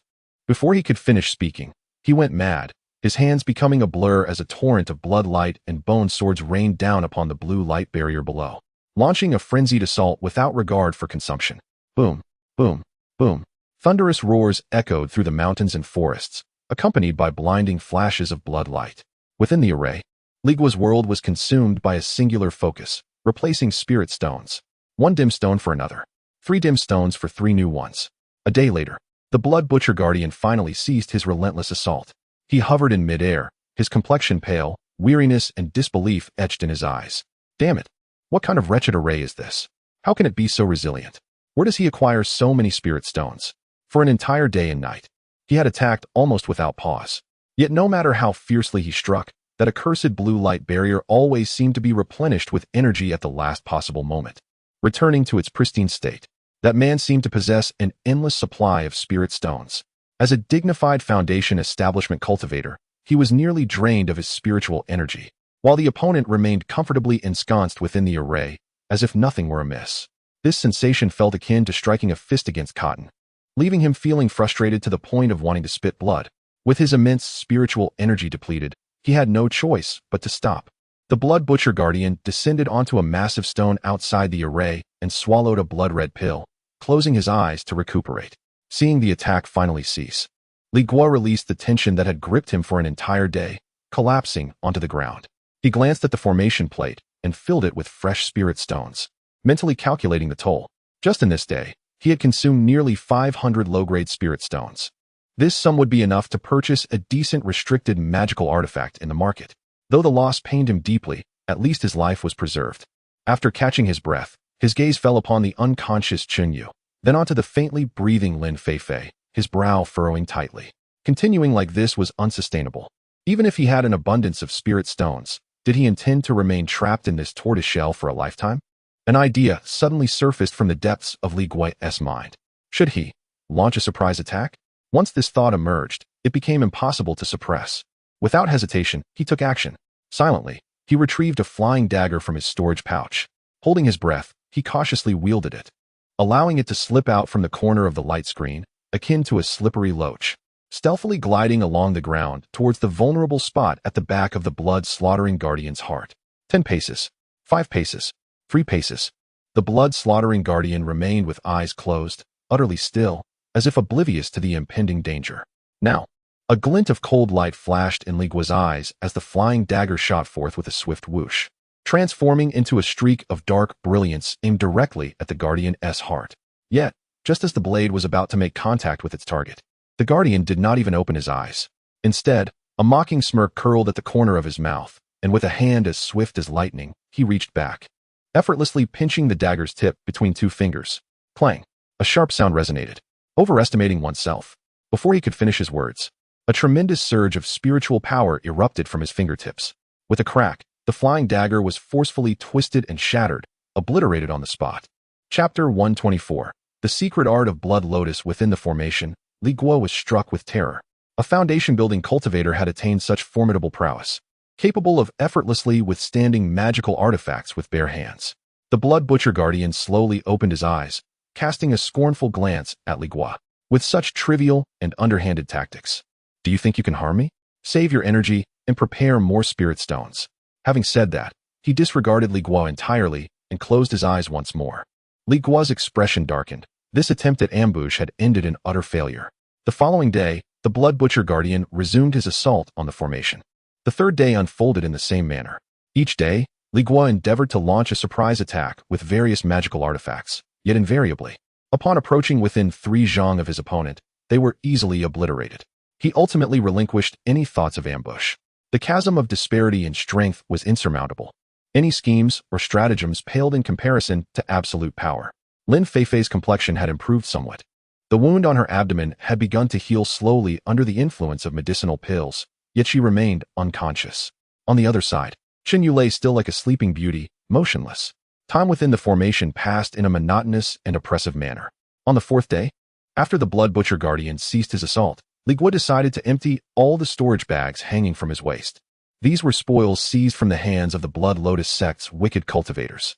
A clatter ensued as a heap of miscellaneous items tumbled to the ground: magical artifacts, vials of medicinal pills, spirit stones, incomprehensible spiritual plant materials, several jade slips of cultivation techniques, and some articles of clothing. He began to take stock. These wicked cultivators were truly impoverished. Each storage bag contained no more than 100 spirit stones at most, with some holding merely a few dozen. Li Guo gathered all the spirit stones together and counted them, precisely 800 in total. Alas, it truly seems that destitution breeds unscrupulous individuals. He sighed. It was no wonder these people resorted to becoming wicked cultivators. They were likely discontented loose cultivators who succumbed to temptation and strayed from the righteous path. He stored away the 1,000 spirit stones entirely, regrouped the assorted magical artifacts, amounting to over 20, and cast them into an empty storage bag. As for the human essence blood pills and materials, he collected them all into his own storage bag. Lastly, he picked up the few volumes of cultivation manuals. The titles, Blood God Technique and Blood Artifact Art, were basic teachings of the Blood Lotus sect, lacking anything particularly remarkable. However, one jade slip bore a distinctly intriguing name: Blood Puppet Seed Lotus Method. Li Guo was captivated by this title. He instinctively glanced at the Blood Butcher Guardian outside the formation, noting him still quietly meditating to recover. And then he felt assured enough to open the jade slip and read swiftly. After the time it takes for a stick of incense to burn, Li Guo's eyes were filled with astonishment. He then fixed his gaze intently on the unconscious figure lying on the ground. Chen Yu.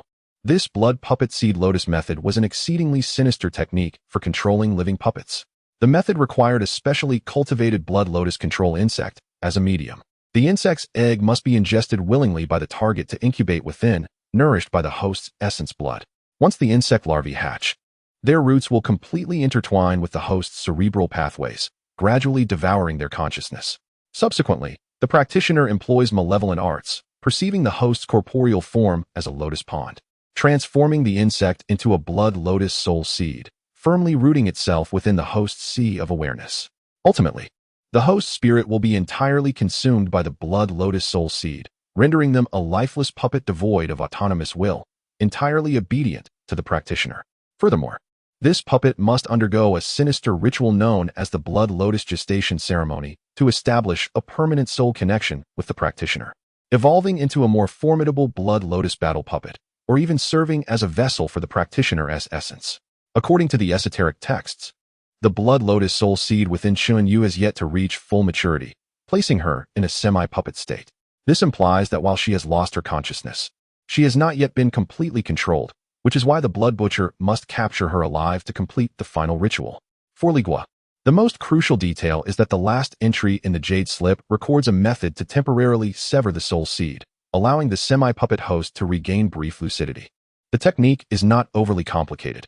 The practitioner merely needs to initially master this method, and then utilize their own vital blood as a conduit to temporarily suppress the soul seed and awaken the host's consciousness. Li Guo's heart raced with exhilaration. A spark ignited in his eyes. If he could awaken Chen Yu, she might possess hidden cards he was unaware of, enabling him to extricate himself from his current predicament. This was the sole path to unraveling the crisis. Without a moment's hesitation, he dismissed all distractions and began to cultivate in accordance with the method inscribed on the Jade Slip. Days passed. The Blood Butcher, after replenishing his spiritual energy, would relentlessly assault the Grand Formation daily, then meditate to recover, repeating this cycle. Meanwhile, during the times he rested, Li Guo immersed himself entirely in the cultivation of the secret technique. His storage bag contained over 10,000 spirit stones, ensuring the formation remained secure for the foreseeable future. On the 7th day, the blood butcher's patience seemed to have worn thin. He ceased his attacks and called out to Li Guo within the formation. I can offer you a chance at life. Hand over that woman, and I shall leave immediately, causing you no harm. What say you? Li Guo did not even lift his eyelids, coldly responding with 2 words, dream on. He would not trust a single word from the evil cultivator. You, the blood butcher, flushed with indignation, roared in fury, unappreciative wretch. I wonder how long your spirit stones will last. When the formation falls, you shall find yourself in a position where death is sought, but unattainable. Li Guo remained unresponsive, as though he had not heard a thing. Another 2 days passed. In total, 9 days had elapsed. After exhausting countless efforts, Li Guo finally succeeded in mastering the blood puppet lotus technique. He opened his eyes, exhaling a long breath of stale air, a glimmer of determination flashing within them. Without further hesitation, he swiftly approached Chunyu. He bit into his index finger, forcing forth a drop of crimson essence, and using it as a quill, swiftly inscribed an enigmatic and bizarre blood-red sigil upon Chunyu's forehead, as dictated by the secret method. Upon completing this act, he pressed his palm against the sigil, gradually channeling a thread of spiritual energy from within himself. The blood-red sigil seemed to come alive, flickering with an otherworldly crimson light, gradually seeping beneath Chunyu's skin. Li Guo then stood in silent anticipation. 1 breath, 2 breaths, 3 breaths. At last, Chunyu's long eyelashes fluttered gently. She slowly opened her eyes. The once vacant and lifeless depths of her gaze transformed first into confusion, and then gradually coalesced into the vibrant spark of life. She gazed at the resplendent blue luminescence overhead, propping her still dizzy head as she straightened her posture. Where am I? As her gaze fell upon Li Guo, who sat cross-legged beside her, his complexion somewhat pale, memories surged back like a tidal wave. Junior brother Li? She finally spoke, her voice hoarse and frail. What has happened? Why are we here? Chapter 125. The means of escape. Li Guo gazed at her, sighed, and recounted everything he knew from the past few days, meticulously detailing the crucial events. He explained how she had been abducted by the Blood Lotus sect from the palace, how Steward Wang and Lin Feifei had fought valiantly to rescue her, and then how she had fallen victim to the Blood Lotus control insect, becoming a sacrificial offering for the Blood Lotus ceremony. Finally, he addressed their current predicament, trapped within an array by a nefarious cultivator at the Foundation establishment stage. Chunyu's face shifted through shades of blue and white as she strained to comprehend these revelations. Her memory remained frozen at the moment she entered her father's palace, vividly recalling the familiar yet strange figure seated upon the dragon throne. However, the events that followed were a jumbled blur in her mind, leaving her utterly perplexed. Blood Lotus control insect, she murmured, lifting her gaze to Li Guo. Junior brother, are you saying that my awakening was due to your intervention? But this creature still resides within me? Li Guo nodded. Indeed, I have merely employed a secret method to temporarily suppress it, allowing you to awaken. To eradicate this root cause entirely, we must return to the sect and seek the elder's assistance. Why was I ensnared by this creature? Chunyu asked, her brow furrowing in confusion. Consider this. Prior to entering the palace, did you consume anything of dubious origin? Li Guo prompted. Chunyu paused, her expression transforming in realization. The Gao residence, it was that meal at the Gao residence. She was no fool. The truth dawned upon her swiftly. The only person capable of catching her off guard was the one she had trusted the most. The very Gao who had professed unwavering loyalty and urged her to investigate the national master was, in fact, the one who had betrayed her. How dare he? Chunyu trembled with rage, struggling to accept this harsh reality.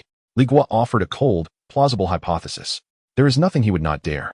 That esteemed Gao has likely been under the control of the Blood Lotus sect for some time, or perhaps he is one of them himself. He deceived you into returning, luring you to your own doom. Chunyu exhaled deeply, her face etched with fatigue and disappointment, reluctantly accepting this explanation.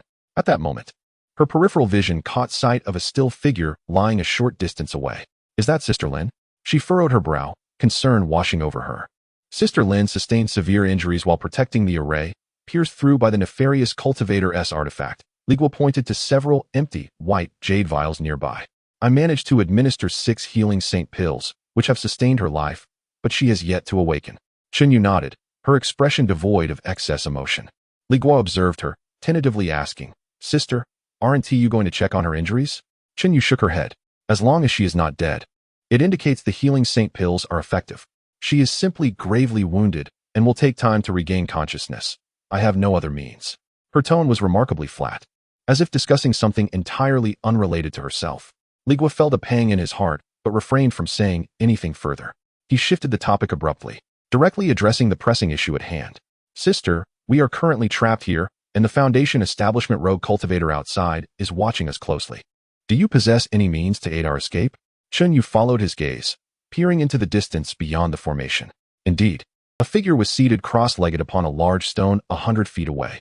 Though indistinct, the overwhelming aura emanating from the Foundation establishment cultivator weighed heavily upon them, akin to a mountain pressing down on their chests. She furrowed her brow, falling silent as if lost in thought. Li Guo, noticing her prolonged silence, felt a pang of anxiety and pressed further. Sister, do you have any tokens to contact others? Even a call for reinforcements would suffice. Chun Yu instinctively touched the storage pouch at her waist. It was still there, yet a flicker of hesitation crossed her eyes before she ultimately shook her head. No. The light in Li Guo's eyes dimmed instantly, his heart sinking with a chilling despair. Chun Yu sensed the shift in his mood and could not help but inquire. How long can this great formation withstand? Li Guo pointed to a large pile of dusty stones in the corner, his voice slightly hoarse.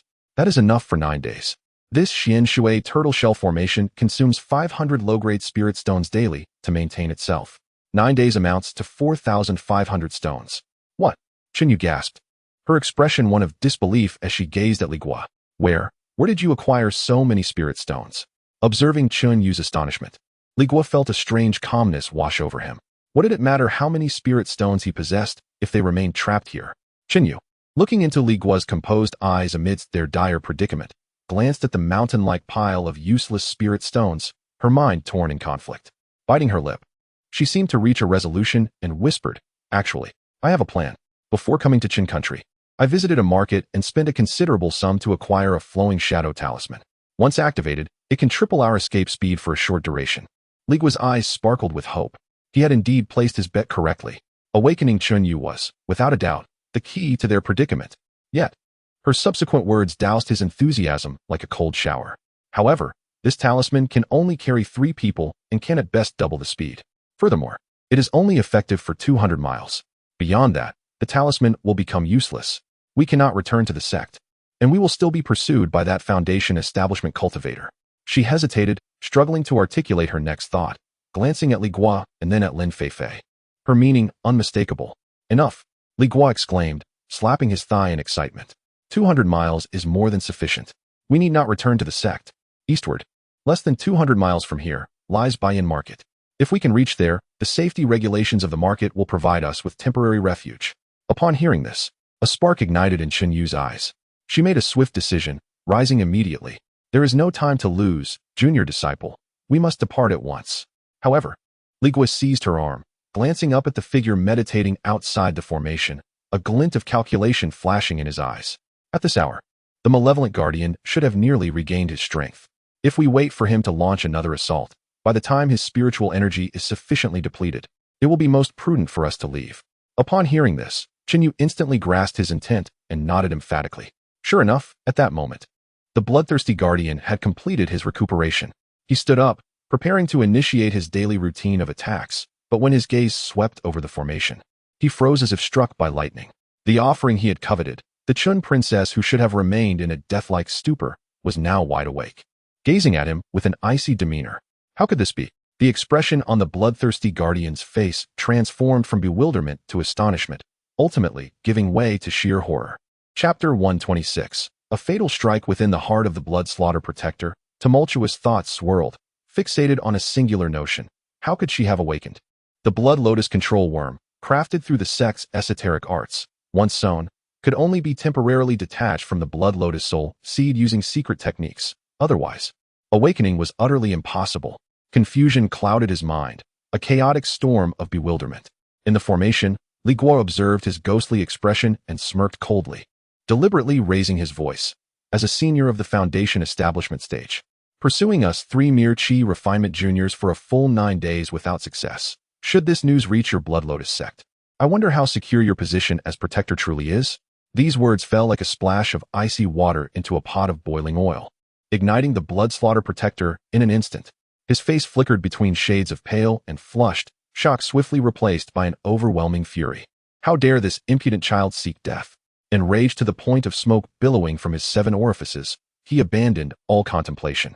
Rubbing his hands together as 6 blood-colored bone swords transformed into 6 crimson rainbows, hurtling toward the azure shield with a ferocity greater than ever before. Boom, boom.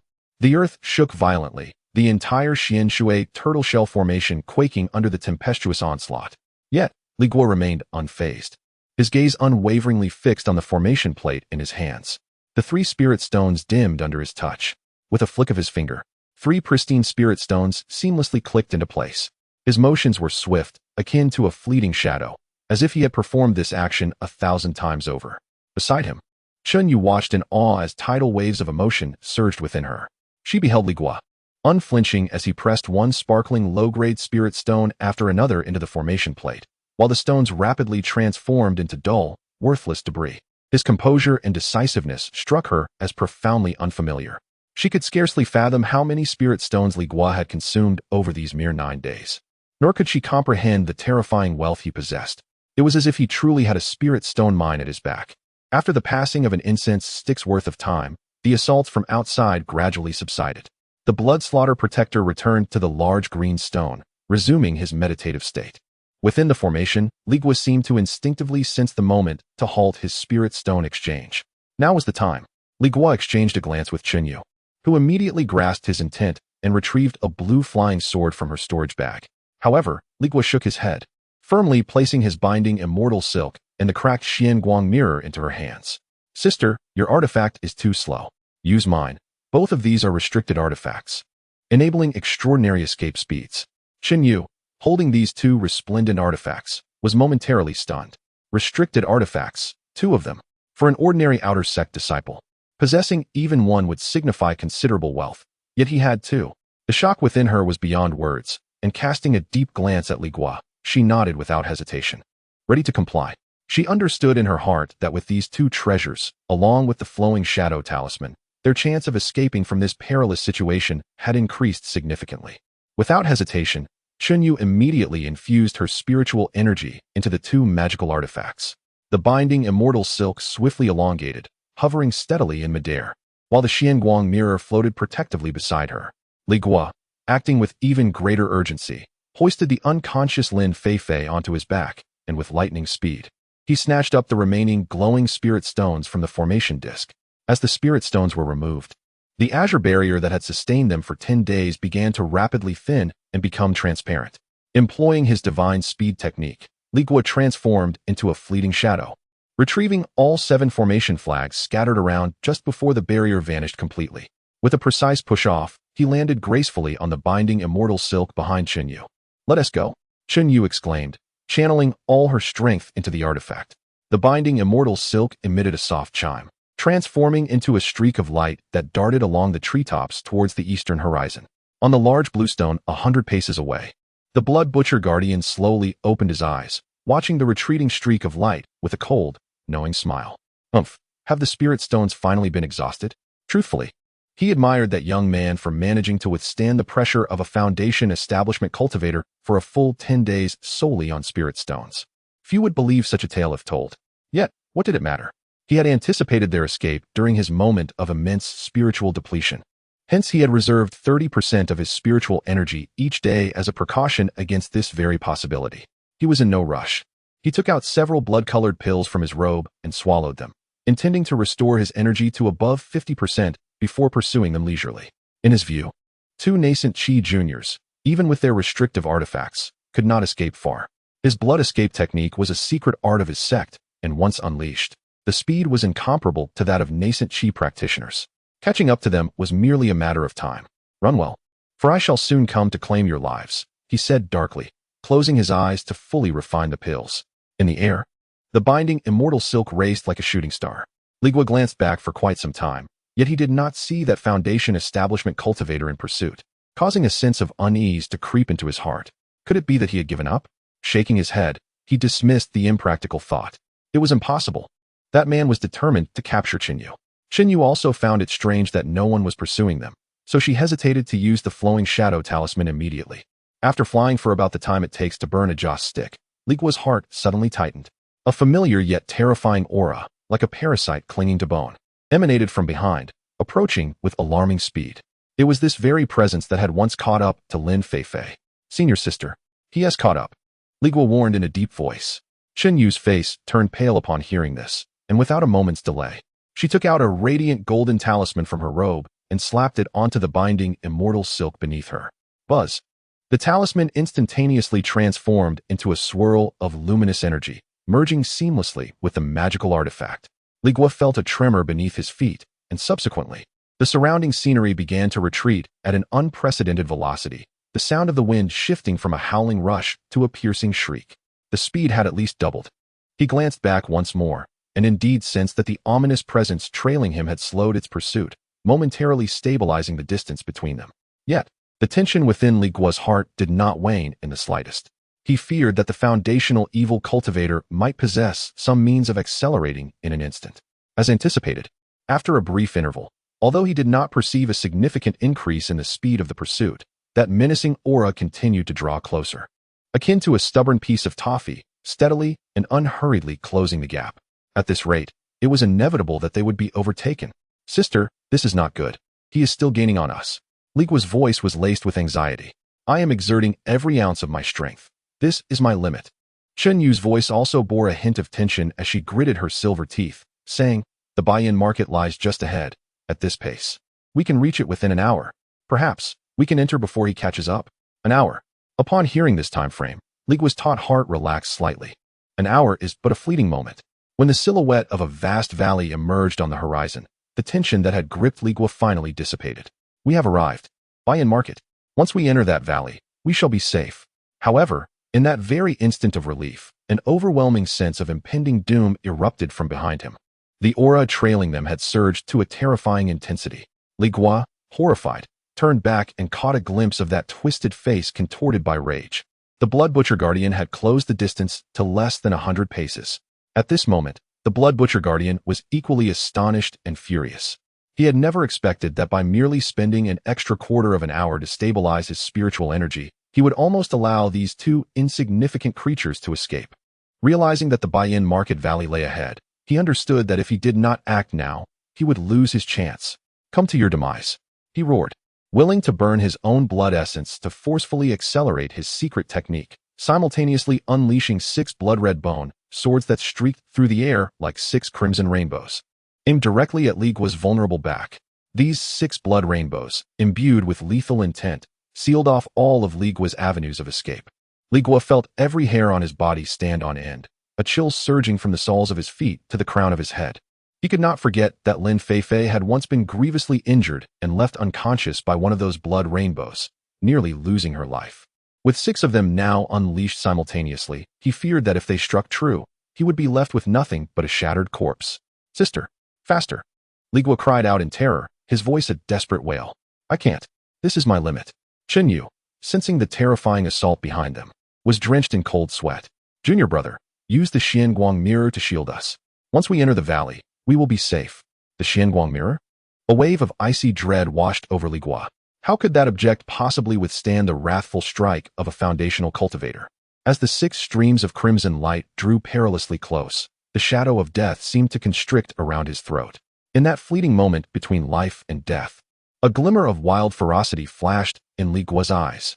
He abruptly embraced the slender waist of Chen Yu before him, pivoting sharply to shield her delicate form, using her as a steadfast barrier against the impending doom. This unforeseen action caught Chen Yu, who was fully focused on channeling her artifact, completely off guard. She felt a sudden tightening around her waist, and before she knew it, the world spun as Li Guo turned her to face the 6 lethal crimson streams head-on. Junior brother, you, she gasped, her face pale as terror and confusion danced in her beautiful eyes. Chapter 127. The Merchant Alliance's offering Chen Yu struggled to comprehend the betrayal of her fellow disciples, who had just been fleeing alongside her moments before. The 6 blood-red swords loomed large in her vision, and the overwhelming scent of blood and the oppressive weight of death caused her very blood to feel as though it had congealed. It was over. Those 2 words echoed in her mind. Yet, just as she resigned herself to her fate, the anticipated agony of being pierced did not arrive. The 6 formidable blood-colored bone swords halted mere inches before her, just as Li Guo had predicted. A warm liquid surged forth from her back, instantly soaking her garments. She trembled uncontrollably, her legs weakened. Had Li Guo not held her tightly from behind, she would have collapsed on the spot. She was still alive. Before the relief of surviving could fully wash over her, an indescribable mix of humiliation and fury surged within her. How dare he? How dare he use her as a shield? Senior sister, quickly enter the market. Li Guo's cold and urgent voice doused her with a bucket of icy water, interrupting her tumult of shock and anger. Chen Yu jolted, her survival instinct overpowering all else. All right. In a flash of brilliance, the binding immortal silk carried the three of them swiftly towards the entrance of the market. However, to their astonishment, two of the suspended bone swords suddenly changed direction. Boom! A thunderous sound erupted as the two swords struck the binding immortal silk with force. Under the violent tremors, the silk could no longer support their combined weight. Ah! Chen Yu gasped, feeling the ground vanish beneath her feet, plummeting alongside Li Guo from the air. An opportunity. The Blood Butcher Guardian's eyes gleamed with anticipation, seizing the moment as he transformed into a streak of crimson lightning, hurtling towards the falling Li Guo, his blood-glowing hand intent on snatching Chen Yu from his grasp. Li Guo reacted with remarkable speed, burdened by Lin Feifei on his back and tightly clutching Chen Yu, leaving him no leverage. Give me the Xianlight mirror, he shouted urgently in midair. Instinctively, Chen Yu complied, severing her connection to the mirror's spiritual power. With a thought, the mirror, which had been hovering nearby, shot towards his feet. He stomped down, utilizing the momentum to slow his descent, continuing to flee toward the market entrance while standing on the magical artifact. Still trying to escape?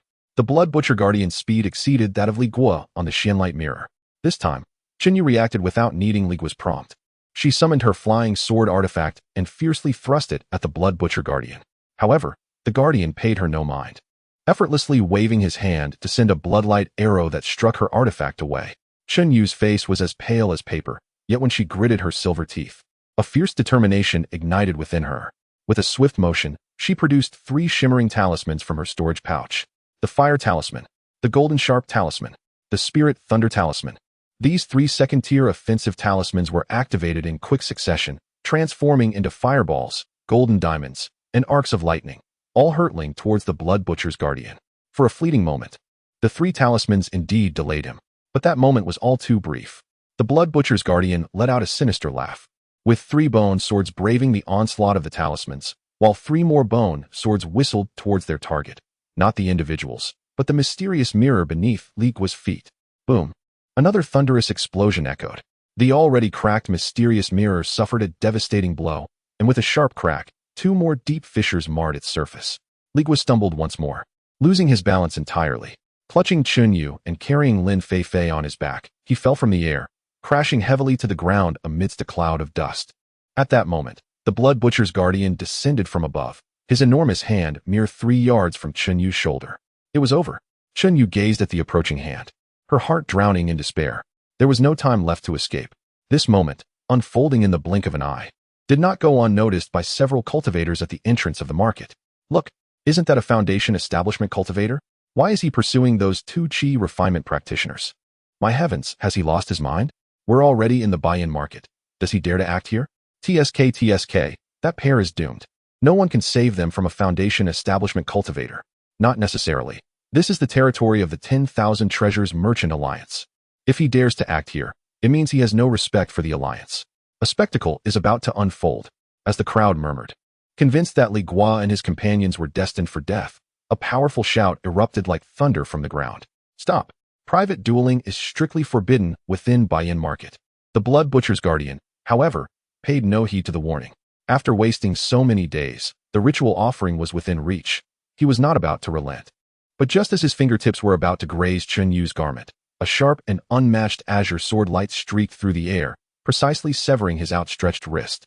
The Blood Butcher's Guardian felt a chill run down his spine and had no choice but to withdraw his hand.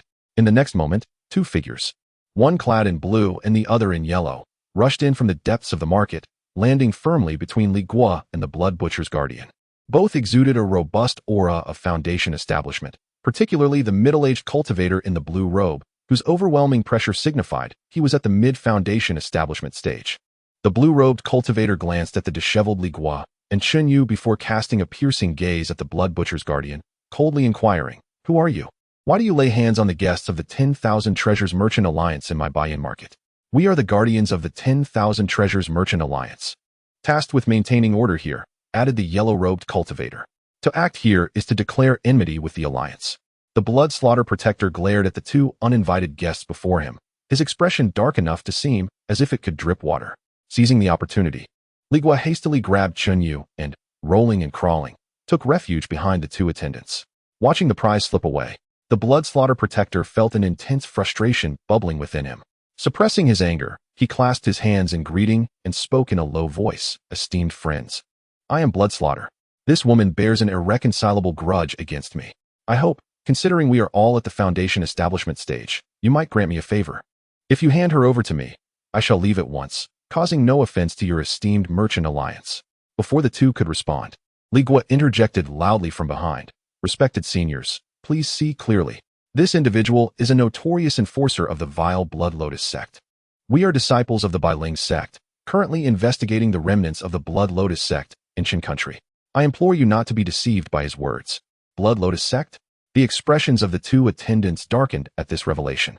The blood slaughter protector, however, let out a hearty laugh, choosing to shed any pretense. "Indeed, the lad speaks true. I am indeed the enforcer of the Blood Lotus sect. You must have heard of our sect's prowess. Should you grant me, Blood Slaughter, this favor today, I assure you that our Blood Lotus sect shall refrain from interfering with any of your merchant alliance's business in the Bawu region in the future. What say you?" His words carried a blatant threat beneath the surface. Chapter 128. Check in at the inn. Upon hearing this, the monk in the blue robe let out a cold snort, his eyes filled with disdain. "Rules are rules.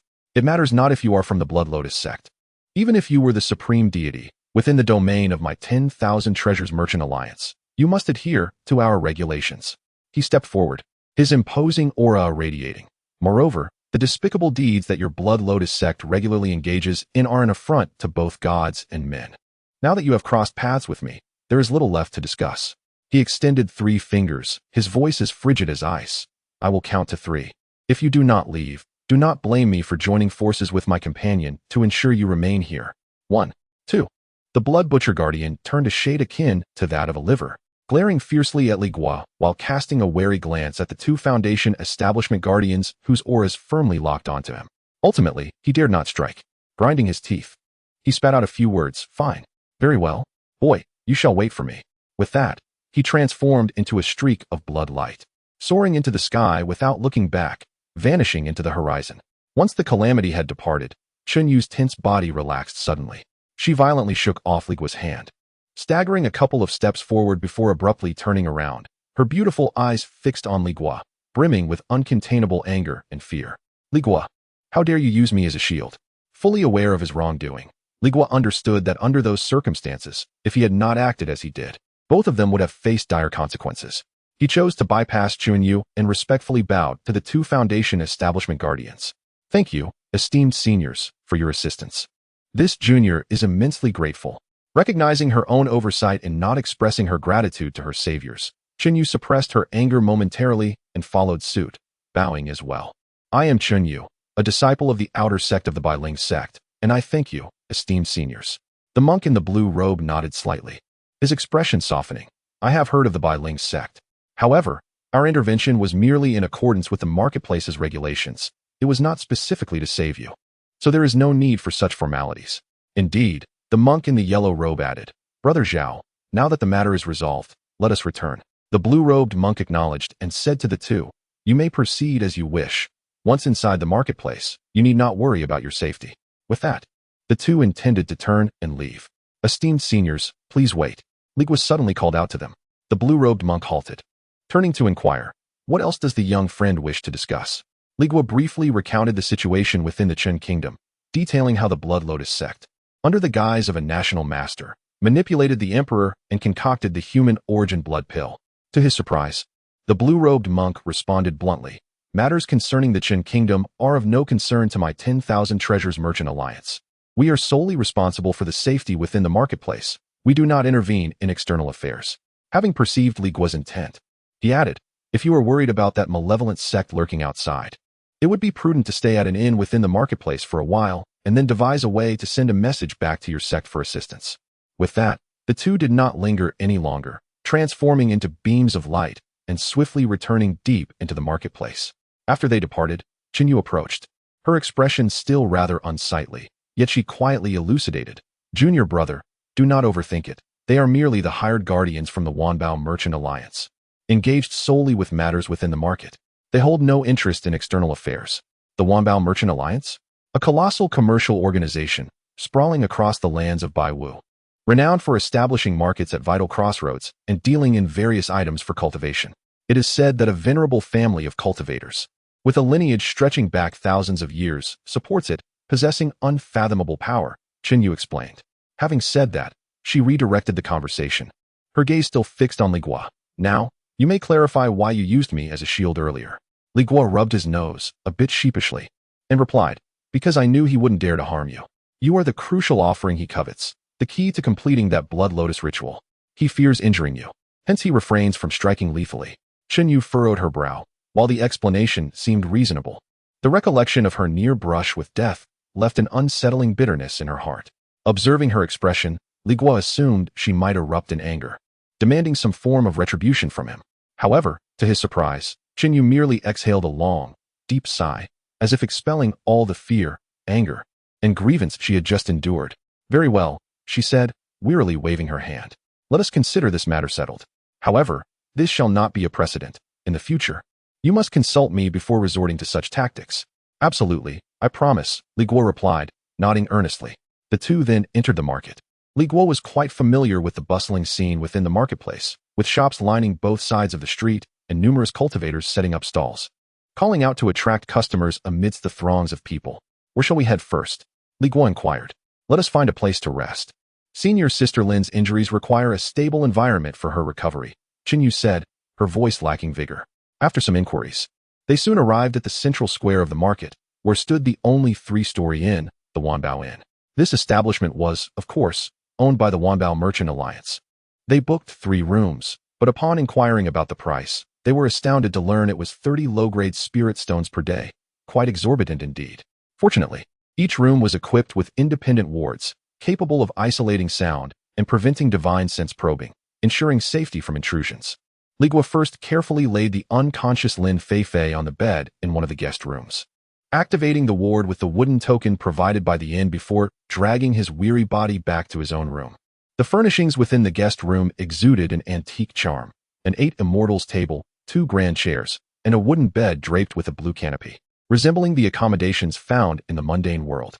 Li Guo activated the room's ward, unfastened the several storage bags from his waist, carelessly tossing them onto the table, and then flopped down onto the bed in a starfish position. The soft bedding was imbued with the scent of sunlight. The suffocating sense of impending death, which had lingered like a shadow, finally dissipated at this moment. Over the past 9 days and nights, his nerves had been taut to the extreme, and now they suddenly relaxed, engulfing him in a wave of overwhelming fatigue. He could even feel some of his muscles twitching uncontrollably. As he closed his eyes, his mind relentlessly replayed the events of the past few days, the terrifying prowess of the foundational cultivator, the enigmatic techniques of the Blood Lotus sect, and his own decision to unhesitatingly thrust a companion forward as a shield in the face of death. He exhaled a deep breath, resolving to cast aside his thoughts and indulge in a much-needed slumber. Yet before he could drift off, a gentle knock at the door interrupted him. It was Qinyu. He rose to open the door and found her clad in a fresh set of garments. Although her complexion remained pale, her spirit appeared considerably revitalized. Junior brotherly, do you think that the Blood Butcher Protector will be waiting for us outside the market? Qinyu asked directly. He will, Li Guo replied without a hint of doubt. He would never relinquish you, his sacrificial offering, so easily. Qinyu nodded, her delicate brows furrowing as she remarked. Then we cannot remain here indefinitely. This inn charges 10 spirit stones a day. We cannot afford to stay, and eventually, we must return to the sect. What strategy do you propose, senior sister? After a moment of contemplation, Qinyu said, at this juncture, there is only one course of action. Find a trustworthy individual, or simply hire a wandering cultivator with spirit stones to relay our message back to the sect. Did you not mention that Steward Wang from the Law Enforcement Hall is also in dire straits? This news would certainly stir the entire Law Enforcement Hall. At that point, the sect would undoubtedly issue a mission to send someone to eradicate the remnants of the Blood Lotus sect. Li Guo nodded. Indeed, this was the only viable solution at present, as suggested by the marketess offering earlier. But what if the messenger were intercepted by that malevolent protector along the way? That will not happen, Xinyu countered, shaking her head. There are at least 80 cultivators entering and exiting the market daily. If he dared to act recklessly, it would be a blatant provocation against the Wanbao Merchant Alliance, which would never stand idly by. Li Guo found her reasoning sound. Without further delay, Xinyu decisively declared, "Let us go out now and search for a suitable messenger." Agreed. The two exited the inn and strolled through the streets of the market, eventually halting before a spirit tea house named Qingxing Pavilion. Chapter 129. Delivering a letter. The tea house, modest in appearance, emanated a refreshing fragrance of tea that invigorated the senses. "This must be the place," Li Guo remarked, as the two entered, one following the other. Inside, the patrons were few, seated in small clusters, their cultivation levels largely akin to their own, revolving around the qi refinement stage. Their voices were hushed, as if wary of disturbing others. Li Guo's gaze swept across the room, absorbing the scene with keen observation. He guided Xinyu to a secluded corner by the window, settling into the space. Before they had fully warmed their seats, a young, cheerful attendant approached with a smile. "Greetings, esteemed guests. What would you like to drink? We have just received the exquisite cloud mist peak. A sip will cleanse your consciousness and rejuvenate your spirit. Then there's the red sun dew, known for its potency in invigorating spiritual energy, leaving one warm and revitalized throughout." Listening intently, Li Guo ordered a cup of the cloud mist peak, the most intriguing option as described by the attendant. Turning to Xinyu, he inquired, "Sister, what would you prefer?" Yet, Xinyu was preoccupied. Her brow furrowed as she communicated telepathically, "We must focus on the matter at hand." Seemingly unfazed, Li Guo smiled and insisted, "Sister, this cup is on me. As an apology for earlier, you were startled and deserve a calming cup of tea." With his words hanging in the air, Xinyu felt compelled to concede, casually selecting the cheapest option, the green bamboo leaf. The attendant swiftly noted their orders, stating the prices: cloud mist peak, 8 low-grade spirit stones, green bamboo leaf, 3, totaling 11 low-grade spirit stones. Li Guo, without a flicker of hesitation, produced 12 spirit stones from his storage bag and placed them on the table. "No need for change," he said. The attendant's eyes brightened, his smile becoming genuinely warm. He bowed slightly, deftly collecting the spirit stones, before lowering his voice to inquire, "You seem unfamiliar here. Is there something you wish to inquire about?" Indeed, Li Guo leaned forward slightly, lowering his voice as well. "I seek an individual to deliver an urgent letter towards the direction of the Bailing sect. Do you happen to have any connections?" Upon hearing this, the attendant's expression shifted to one of understanding. He leaned in closer, nearly whispering in Li Guo's ear while discreetly scanning the other patrons. "You've come to the right person. In this marketplace, there are many avenues for assistance, though pitfalls abound. Do you see those 2 men seated against the wall?" Following the attendant's gaze, Li Guo observed 2 ordinary-looking cultivators in black attire, one bearing a scar and the other exuding a calm demeanor, both engrossed in their tea, an aura suggesting they were not to be trifled with. Those 2 are the Black Wind duo, renowned among rogue cultivators for their integrity. Their prices are fair, and they have never failed to deliver on their commitments. However, they can be rather brusque and difficult to converse with. The attendant gestured towards another corner, where a scruffy, diminutive cultivator was drinking alone. "That one's called Monkey-san. He is quite the wild card. If the spirit stones are sufficient, he'll undertake any task. However, his methods are not always clean, and his reputation reflects that." Finally, he nodded towards the lively central table where 3 cultivators animatedly debated, their voices raised in spirited discussion. The 3 individuals are known as the Bamboo Mountain Trio. They possess a certain generosity of spirit, yet their words are often unreliable.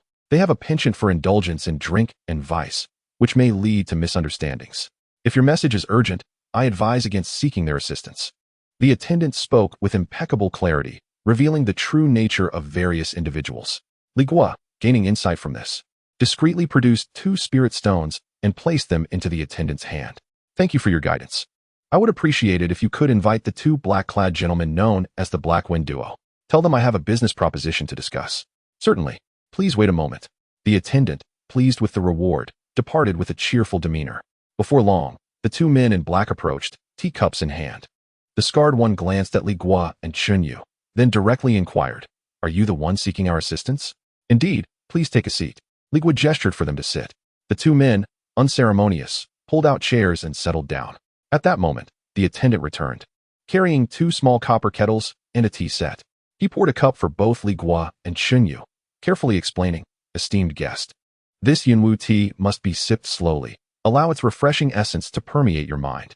As for you, fair maiden, your Qingzhu leaf should be consumed while hot. A single sip can wash away the burdens of travel. Li Guo raised his cup, mimicking the attendant's advice, and took a small sip. A refreshing sensation surged through him, clearing his mind considerably. Setting his cup down, he addressed the two men. I require your assistance in delivering a letter to the Bailing sect, as swiftly as possible. The two exchanged glances, and the scarred man replied in a grave tone. The journey to Bailing sect is not short. A round trip will take at least 15 days. The task is not difficult. We will do it for a flat fee of 120 low-grade spirit stones, with half paid as a deposit. The price is acceptable, Li Guo nodded, but when can you depart? Well, the other man, whose demeanor was more composed, began. To be candid, we still have a transport job to complete, departing in 3 days and lasting about 7 or 8 days. Once that task is finished, we will immediately attend to your letter. Thus, it would mean the letter would arrive in 14 days? Li Guo furrowed his brow. Precisely, the scarred man affirmed, his tone leaving no room for argument. Chen Yu, overhearing, grew anxious and could not help but convey her thoughts to Li Guo. Junior brother, that is far too long. Perhaps we should inquire with another group. Sensing Chen Yu's urgency, Li Guo attempted to negotiate with the two men. Esteemed friends, this letter is of utmost urgency. Could you possibly accommodate me and deliver it sooner? The price is negotiable. I am willing to raise it to 150 spirit stones. However, the scarred man shook his head firmly, stating, that is not possible. Our livelihood is built on trust. We must honor our commitments. This is the rule. Li Guo continued to plead, even raising the offer to 200 spirit stones, but the two men remained as unyielding as stones in a latrine, steadfastly refusing to budge. Observing Chen Yu's increasingly distressed expression, Li Guo sighed deeply, his disappointment evident as he clasped his hands in a gesture of resignation to the two men. In light of the circumstances, let us leave it be. The two individuals exchanged no further words, merely displaying a fleeting expression of regret, before rising and returning to their respective seats. Li Guo subsequently summoned the attendant, instructing him to fetch the one known as Monkey San. Upon hearing of potential business, Monkey San hurried over, yet when informed that the task involved delivering a message to the Bailing sect, he shook his head vigorously, likening it to a hand drum, expressing his apprehension regarding the long journey alone, fearing he might be robbed along the way.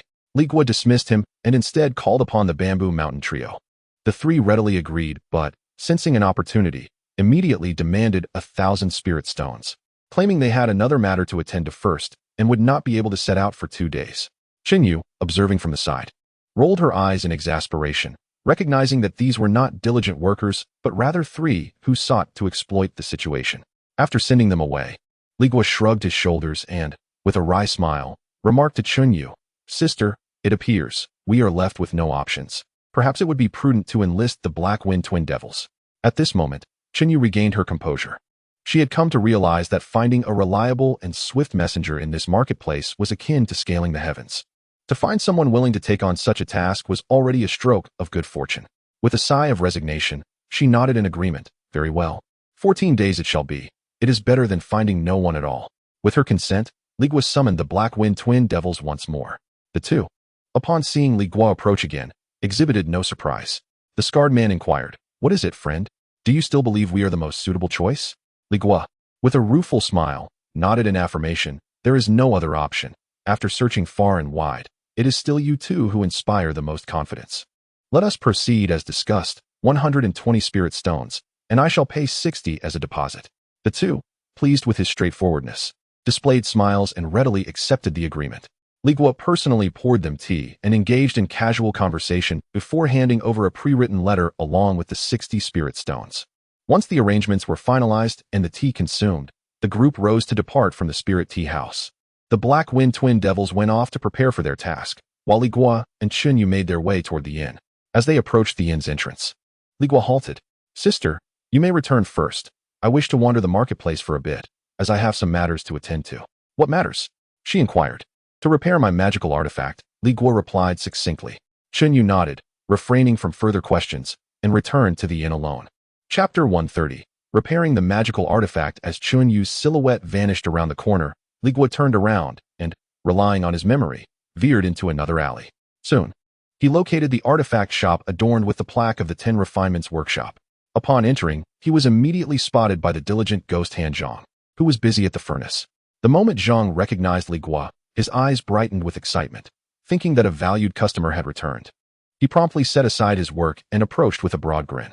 Li Daoist, what brings you here today? Have you taken a fancy to any treasures in my shop? Zhang chuckled. Li Guo clasped his hands in greeting and replied, Master Zhang, I am not here to purchase anything this time, but rather to request your assistance with this. With that, he retrieved the cracked Xianguang mirror from his storage bag. Ghost Hand Zhang cast a cursory glance at the mirror, and his pupils constricted. The surface was marred by an intricate web of cracks, the most severe threatening to cleave the mirror in twain. Internally astonished, he pondered if this young man had engaged in a fierce battle with a foundation establishment cultivator within just a few days. How could he have treated such a precious item so carelessly? Taking the Xianguang mirror, Zhang scrutinized it closely for a moment, then let out a long sigh, his expression shifting to one of concern. Li Daoist, I fear this item cannot be repaired at the moment. Upon hearing this, Li Guo raised an eyebrow and questioned, Master Zhang, what do you mean by that? When I purchased it, you assured me of 3 free repairs.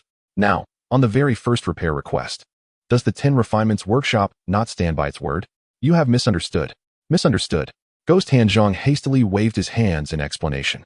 It is not that I refuse to repair it. It is simply that I lack the essential materials at present. He explained, looking pained. Recently, he had accepted a substantial order to forge a superior magical artifact for a client.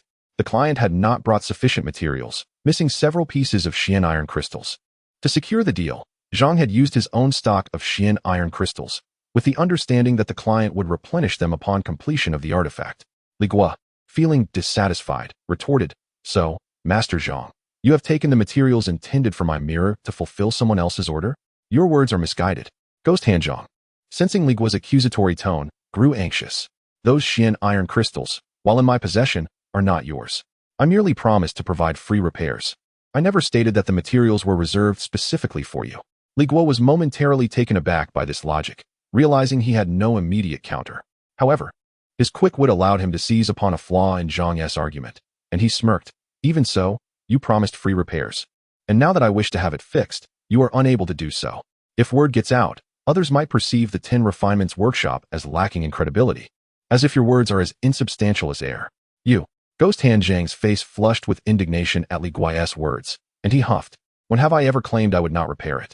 It is simply that I cannot do so at this moment. Your current inability to repair it is no different from outright refusing my request, Li Guo pressed on relentlessly. Ghost Hand Zhang was rendered speechless by the inquiry. After a prolonged moment of silence, he managed to squeeze out a response. Well, if you are truly in a hurry to repair it, perhaps you could acquire some Xiantai Jing from the market yourself. If you bring it to me, I shall commence the work immediately. This was certainly not the complimentary service they had initially agreed upon. Li Guo insisted. If I were to inform the vendors in the market that the complimentary after-sale service at the 10 Refining Workshop merely entails customers purchasing their own materials, do you think anyone would dare to purchase from you in the future? This statement struck a nerve with Ghost Hand Zhang. Having operated his shop for many years, he valued his reputation above all. Deflated like a punctured balloon, he reluctantly conceded. All right, I admit defeat. You may purchase the Xiantai Jing and bring me the receipt. I will reimburse you for the cost. Does that suffice? Seeing that the moment was ripe, Li Guo softened his demeanor. He had no intention of falling out with a master craftsman over such a trivial matter. Let it be as you say, he nodded in agreement. Seizing the opportunity, Ghost Hand Zhang added, Li Daoyu, my business at the 10 Refining Workshop is not easy. I appreciate your understanding. As compensation, I shall grant you an 8% discount on all magical artifacts you purchase from my shop in the future. However, Li Guo was not in need of magical artifacts at the moment and had little interest in the discount. He inquired about the matter at hand. How much Xiantai Jing will be required to repair this mirror? Where should I procure it? Ghost Hand Zhang picked up the Xianguang mirror once more, scrutinizing the damage. The more he examined it, the more alarmed he became, and ultimately he provided an estimate. The damage is severe. You will need at least 1 or 2. You should visit Wanbao Pavilion.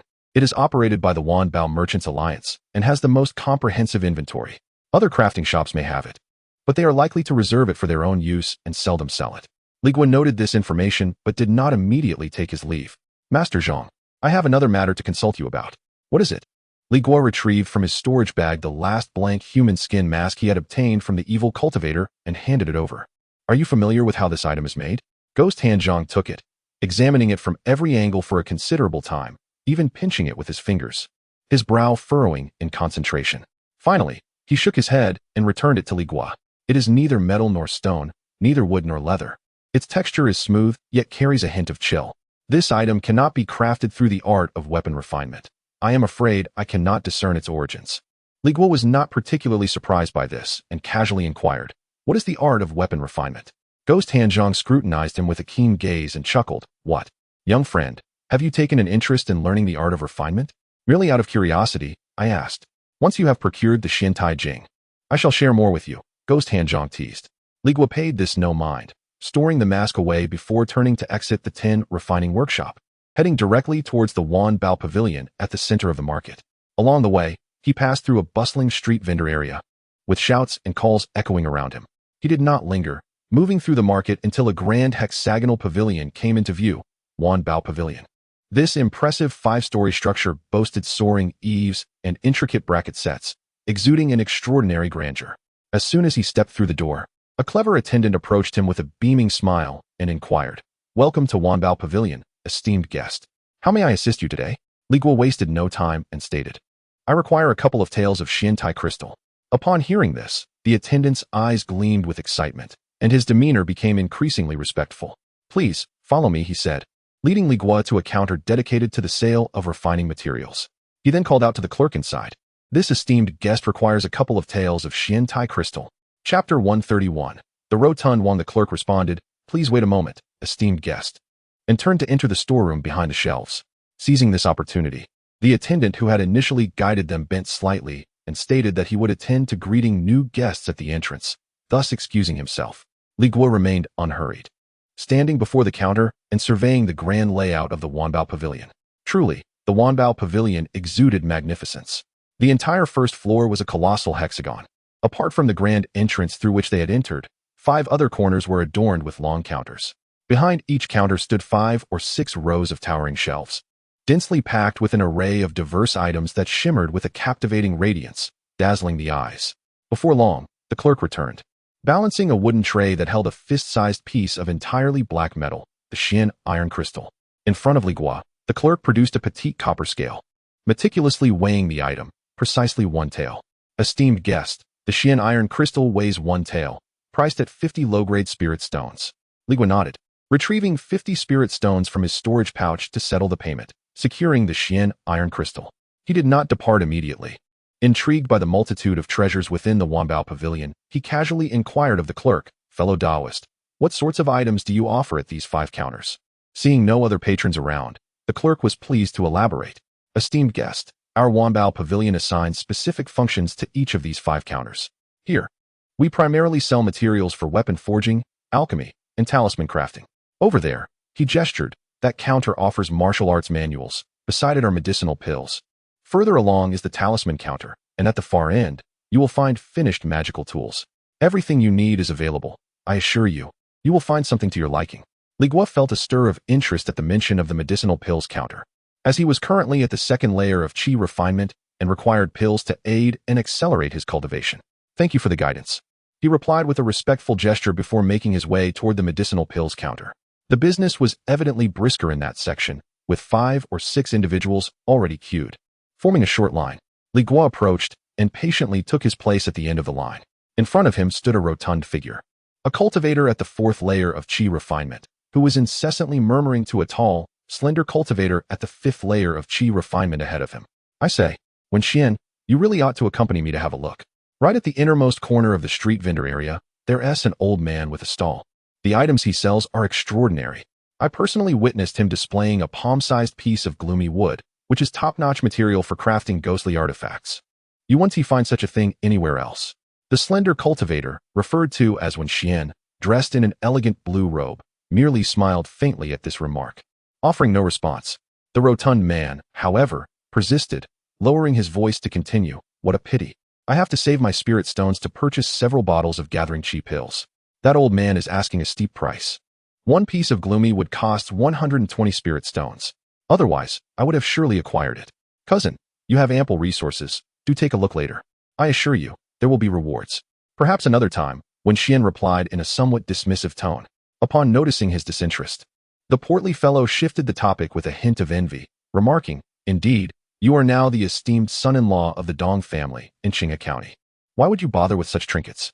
I hear that your partner, the third miss of the Dong family, has even prepared a rare foundational elixir for you. Truly, it is the envy of many. The cultured cultivator slightly furrowed his brow, his tone growing a touch more serious. Cousin, refrain from such nonsensical chatter. My feelings for Susu are mutual and not as you might suggest. Of course, mutual feelings, the portly man chuckled, his expression unmistakably betraying that it was all for the sake of cultivation, as if to say, I understand. Li Guo, listening from behind, found himself intrigued by the old man selling trinkets that the portly fellow had mentioned. In places like this, one might encounter either charlatans or stumble upon unexpected treasures. He stepped forward slightly and interjected, esteemed friend, might I inquire as to the precise location of this stall you mentioned? The portly man, interrupted mid-sentence, turned back with a hint of annoyance, sizing Li Guo up. Noticing his low cultivation level of merely the second layer of qi refinement and that he was a newcomer, he casually asked, and who might you be? I am Li Guo, a disciple of the Bailan sect, he replied succinctly. Upon hearing the name of the Bailan sect, the portly man's demeanor transformed instantly, his face lighting up with warmth and enthusiasm, as if he had undergone a complete metamorphosis. Ah, it is a fellow disciple from the Bailan sect. My apologies. I am Wang Bao, a humble cultivator from Wild Boar Mountain, but everyone calls me Wang Fatty. A pleasure to meet you, Li Daoyu. Li Guo, mistakenly thinking Wild Boar Mountain was an obscure sect, responded politely with a slight bow. You are too kind, Wang Daoyu. Wang Fatty, growing more familiar, vividly described the location of the old man's stall. Thank you for your guidance, Wang Daoyu. Li Guo expressed his gratitude. Oh, no need for such formalities. Among fellow cultivators, we share information. Wang Fatty waved his hand grandly and eagerly inquired, Li Daoyu, are you planning to go take a look?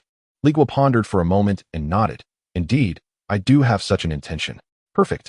Wang Fatty clapped his thigh and pointed to the cultured cultivator. This is my cousin, Wang Wenxuan, who is currently the son-in-law of the Dong family in Qinga County. We shall all go together. I will lead the way. Wang Wenxuan appeared less than pleased with this arrangement.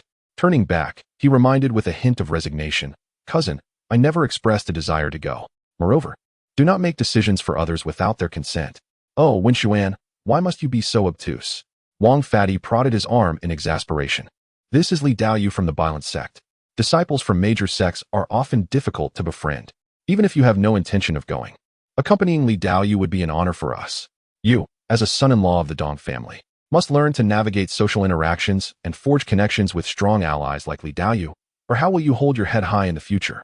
Wang Wenxuan's expression darkened at this remark, and he coolly retorted, Wang Fatty, please refrain from making assumptions about my father-in-law's family. Susu has always treated me exceptionally well, and the elders in the family have never looked down upon me. Although he reprimanded me, there was an unmistakable tone of helplessness in his voice. Perhaps feeling that arguing in front of others was unbecoming, Wang Wenxuan took a deep breath, turned to Li Guo, and offered a polite gesture, signifying a greeting. Li Daoist, please do not take offense. This is my cousin, Wang Bao. I kindly ask you not to hold him in high regard. The Wild Boar Mountain he speaks of is merely a desolate hill, and his self-proclaimed title of mountain scholar is nothing more than an unfounded fabrication, devoid of any significance. Should you genuinely wish to visit that humble place, I would be pleased to accompany you after I procure the elixirs. Li Guo understood that this plump fellow was merely a wandering cultivator. He initially intended to inquire about directions and proceed on his own, but unexpectedly, these two insisted on accompanying him. He was not one to enjoy raucous company, yet given their enthusiasm and the fact that it was they who had offered assistance, it would be impolite to decline. Thus, I appreciate your willingness, Wang Daoist. Li Guo nodded in agreement. Seeing the two had struck a rapport, Wang Bao beamed with delight, thumping his chest and declaring, It's settled. I, old Wang, shall be your guide.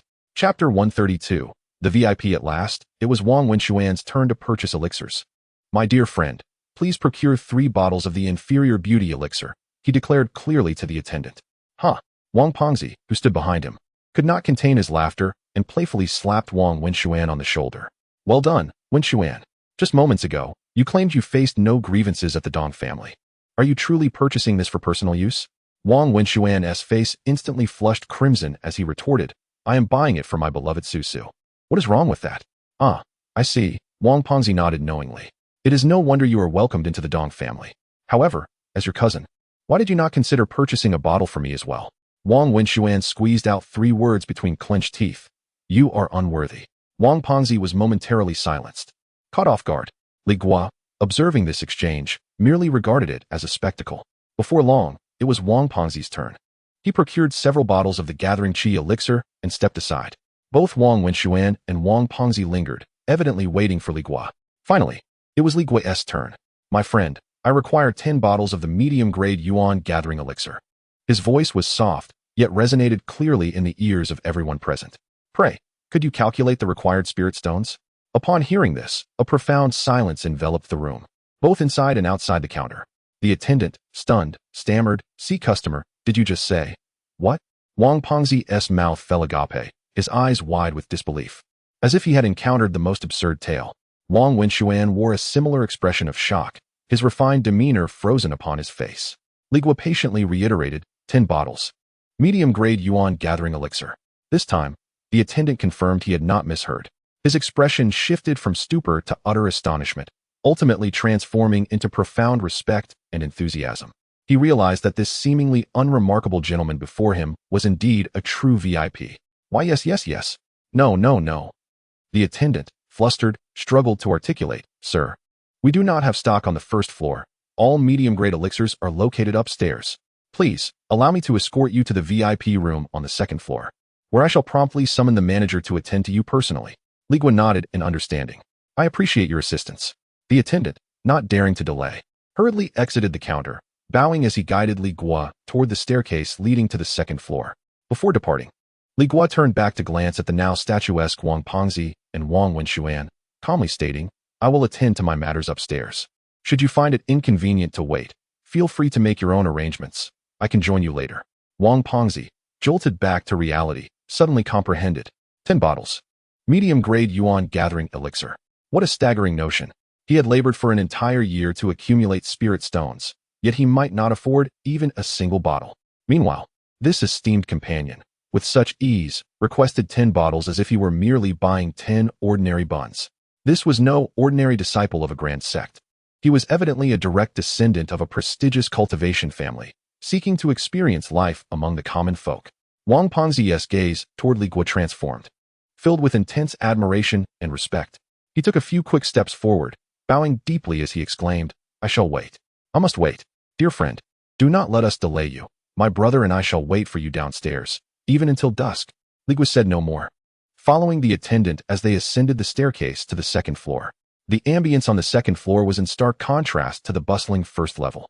Here, there were no open counters, but rather elegant rooms separated by precious spirit woods, the floors adorned with soft animal skin carpets, and the air suffused with a faint, soothing fragrance. The attendant guided Li Guo to a window-side VIP room, invited him to take a seat, and presented him with a cup of fragrant tea brimming with spiritual essence before respectfully departing to summon the manager. Shortly thereafter, a middle-aged cultivator clad in a brocade robe and wearing a smile entered. "Thank you for your patience, esteemed friend.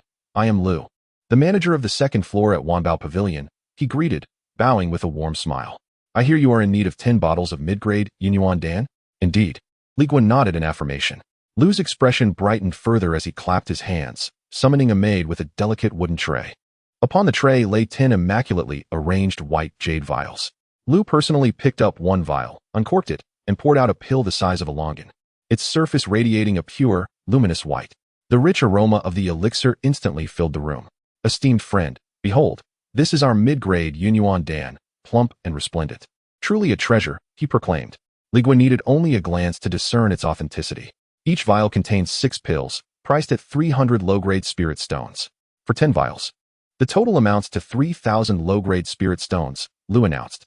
With a swift motion, Li Guo tapped his storage bag, producing a small pile of sparkling spirit stones on the table. Exactly 3,000, neither more nor less.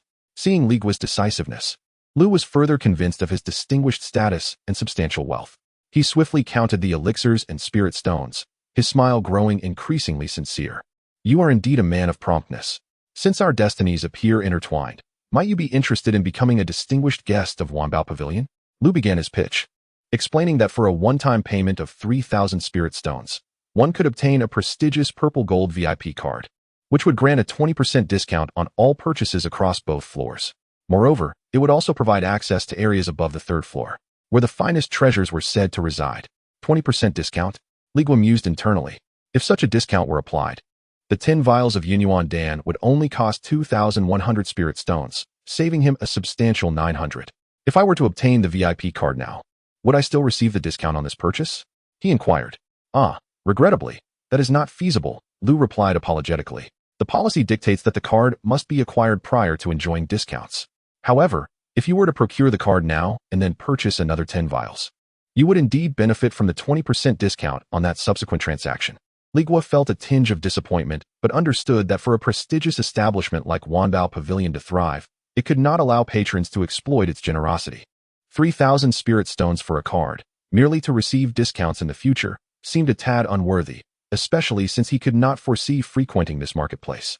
Lu, the manager, was perceptive enough to notice Li Guo's hesitation. With a smile, he added, "Are you concerned that you may not frequently visit this place, making the card unworthy?" Li Guo did not refute this. Lu, exuding confidence, replied, "You are overthinking it.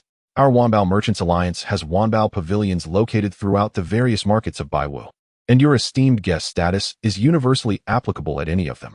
Furthermore, Lu intensified his persuasion. The advantages of being a guest extend far beyond that. At the pinnacle of our Wanbao Pavilion, we have established a teleportation array exclusively for our esteemed guests. For a mere 300 spirit stones, you can be transported to another market where a Wanbao Pavilion is situated. It is convenient, swift, and absolutely secure. The mention of the teleportation array caused Li Guo's pupils to constrict sharply. To him, this was worth far more than a mere 30% discount. With this teleportation array, he would possess a discreet and untraceable escape route. He could directly bypass the Bloodslaughter Guardian waiting outside and return to his sect through the teleportation array. Contemplating this, he felt no further hesitation and made a decisive choice. Very well, I shall acquire this guest card. Chapter 133. Exclusive Purchase. Manager Lu presented a card, glimmering with a radiant purple gold hue, with both hands. "Esteemed Taoist Li, this is your VIP card. Please accept it." Li Guo reached out to receive it.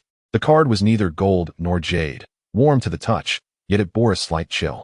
The front showcased the characters Wanbao Pavilion in an exquisite, flowing script, while the back displayed a series of unique spiritual runes. This slender card cost him a staggering 3,000 low-grade spirit stones. Li Guo couldn't help but wince internally. 3,000 spirit stones, if spent judiciously, could sustain him in his cultivation at the sect for several years. Yet, he had exchanged it merely for this elevated status. However, he swiftly suppressed the pang of regret. This transaction, though seemingly disadvantageous, was not to be calculated in such a manner. The teleportation array, capable of whisking him away at any moment, represented a lifeline secured by spirit stones. In comparison to his own life, what were 3,000 spirit stones worth? Maintaining a composed demeanor, he placed the purple gold card into his storage pouch and nodded at Manager Lu. Upon seeing him accept the card, Manager Lu's smile grew increasingly warm, and his attitude became more respectful than before. He gestured invitingly, bowing slightly, and led Li Guo towards the staircase. "Taoist Li, you are now a VIP of our establishment. The private room on the second floor no longer befits your status. Please accompany me to the third-floor hall, where our dedicated VIP steward will attend to your needs." Li Guo followed him up to the third floor. Unlike the clamor of the first floor or the elegance of the second, the third floor exuded sheer opulence. The carpet beneath his feet was crafted from the tanned hide of an unknown exotic beast, soft and thick, muffling his footsteps entirely. The air was infused with a calming incense, and with a single breath, the weariness and tension of recent days began to dissipate. The walls were adorned with several landscape paintings, where the depicted mountains and waters seemed to flow gently, shrouded in ethereal mist, clearly a remarkable creation. There was no grand hall, only a deep corridor, flanked by a series of independent VIP rooms separated by precious spirit wood. A young steward, donned in a blue uniform and possessing a cultivation level of Qi Refinement Stage 7, awaited their arrival. Upon seeing Manager Lu escorting a guest, he hurried forward, bowing respectfully. "Manager Lu, this is Taoist Li, our newly appointed purple gold VIP. You shall attend to him splendidly," Manager Lu instructed. "Understood," the steward replied, then turned to Li Guo, his face adorned with an appropriately warm smile. "Esteemed Taoist Li, I am Sun Yi, your dedicated VIP steward. Please follow me." Steward Sun led Li Guo into a meticulously arranged VIP room. He personally brewed a pot of spiritual tea and presented a platter of succulent spiritual fruits before stepping aside.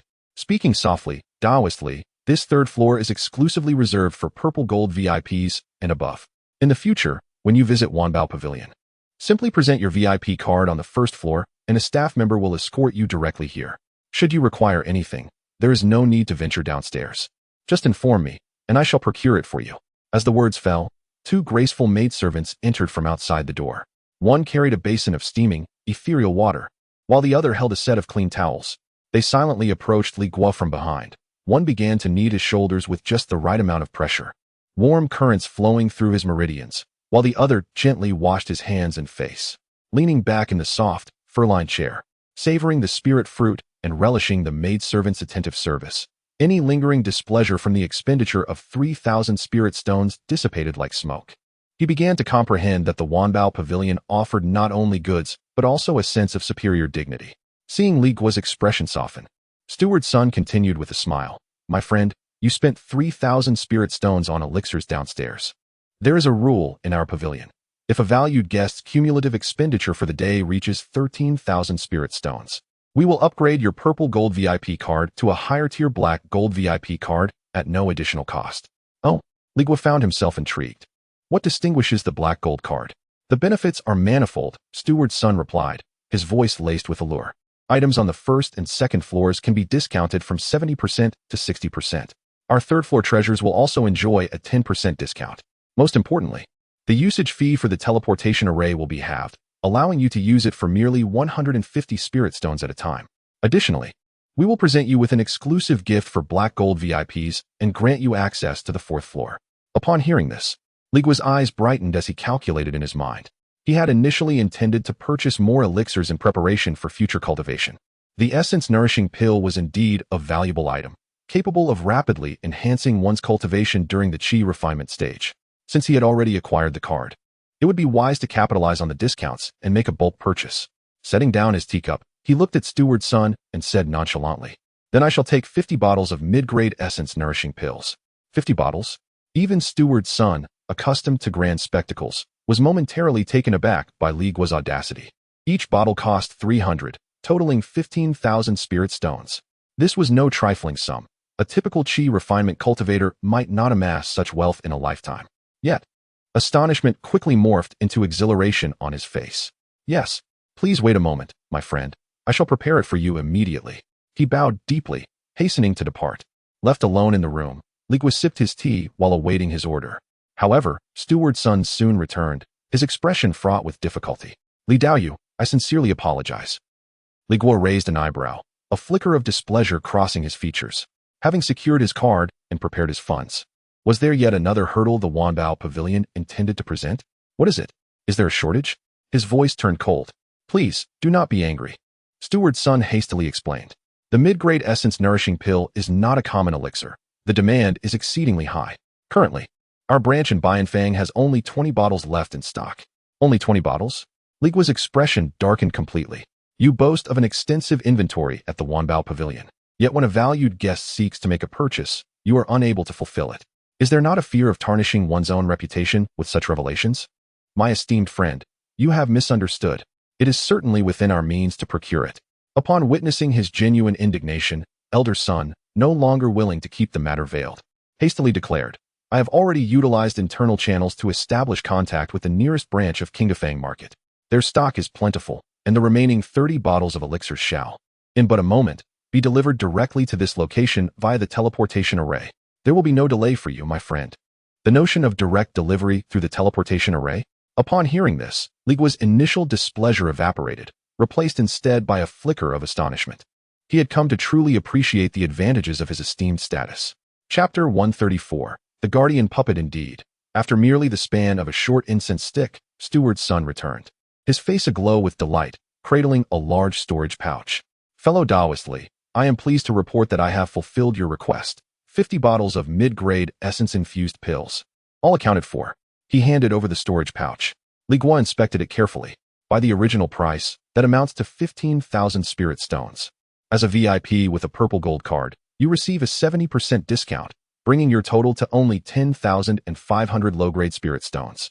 Li Guo promptly settled the payment. In this transaction alone, he had saved 4,500 spirit stones, not only recouping the 3,000 spirit stones for the card, but also making an additional profit of 1,005. Steward's son immediately proceeded to upgrade his membership. exchanging the purple gold card for a more substantial black gold VIP card, sleek and dark, adorned with a ring of dark golden patterns along its edges. Congratulations, fellow Taoist Li, on becoming the highest tier black gold VIP at our Wanbao Pavilion. Li Guo toyed with the black gold card and casually inquired, "Is this black gold VIP card the highest level? Are there any tiers above it?" Steward's son chuckled and shook his head. "You jest, my friend. The black gold VIP is indeed the pinnacle." Li Guo felt a wave of relief wash over him. Had there been tiers such as diamond or starry brilliance above, his modest possessions would have surely been drained. Moreover, the elixirs he had purchased were sufficient for prolonged cultivation. He had no immediate plans to acquire more. "What about the exclusive gift you mentioned earlier?" Li Guo expressed a keen interest in this. Steward's son wore a mysterious smile. "Patience, dear Taoist, the gift is prepared, but the location is somewhat special. You must accompany me to see it for yourself. Must we go outside to retrieve it?" Li Guo felt a surge of curiosity but refrained from asking further questions, rising to follow Steward's son out of the VIP room. The two traversed the corridor, arriving at a secluded hall on the third floor, one that had never been opened to the public.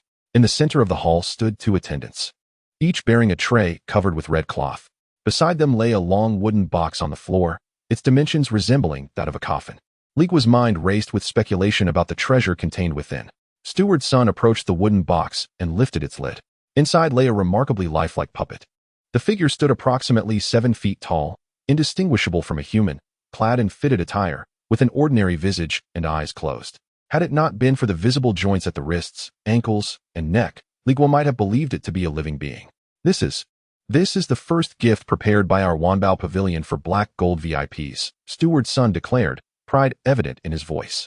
A guardian puppet empowered with the full strength of a perfected Qi refining stage 10. Qi refining stage 10? Li Guo's eyes widened in astonishment. Indeed, Steward's son elaborated. Our Wanbao Pavilion places great emphasis on the safety of our esteemed guests. This puppet has been crafted through the collaboration of several master artisans, embedded with 5 core restrictions.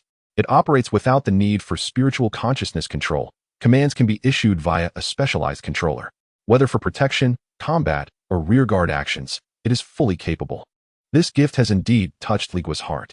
What he currently lacks most is a reliable force to ensure his safety. This item is truly remarkable. Li Guo nodded, but soon found himself troubled. Carrying such a large puppet would undoubtedly attract too much attention. Rest assured, it can be stored within a spatial pouch, the attendant reassured him. With this assurance, Li Guo's worries were alleviated. The attendant then began to demonstrate.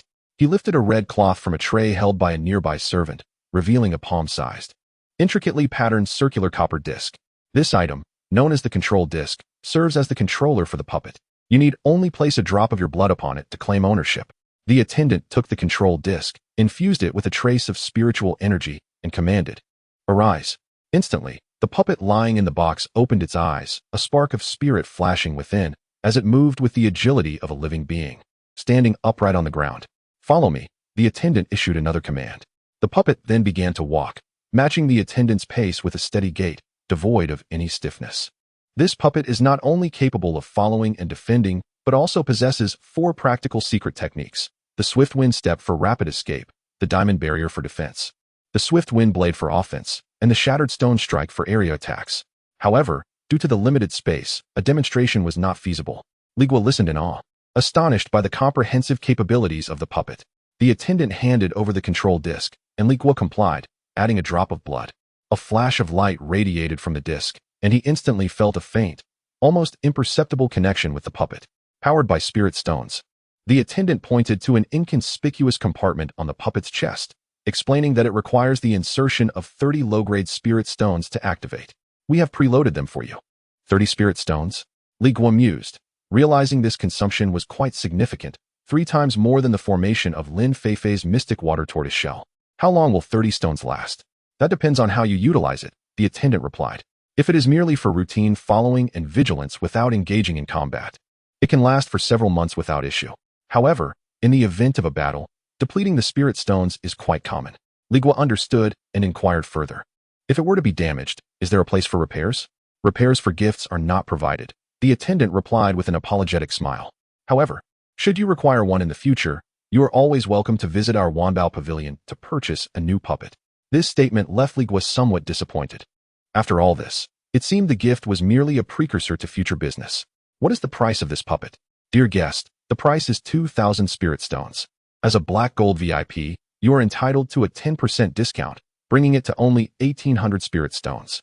While this price was not cheap, it was certainly reasonable. Li Guo, not in need of a puppet at the moment, did not dwell further on the matter. With a thought, he stored the imposing guardian puppet along with its box into his spatial pouch. As Li Guo accepted the first gift, Steward's son approached another attendant and unveiled the second piece of crimson cloth. On the tray lay a meticulously crafted black invitation card. This second offering was an entry ticket to the prestigious black gold auction held at our Wanfang Pavilion. Steward's son elaborated. Such an auction is exclusive to the esteemed black gold VIPs of Wanfang Pavilion. The items auctioned are nothing short of rare treasures, ranging from top-tier magical artifacts and exquisite elixirs to various heavenly materials and earthly treasures required by foundation-building cultivators.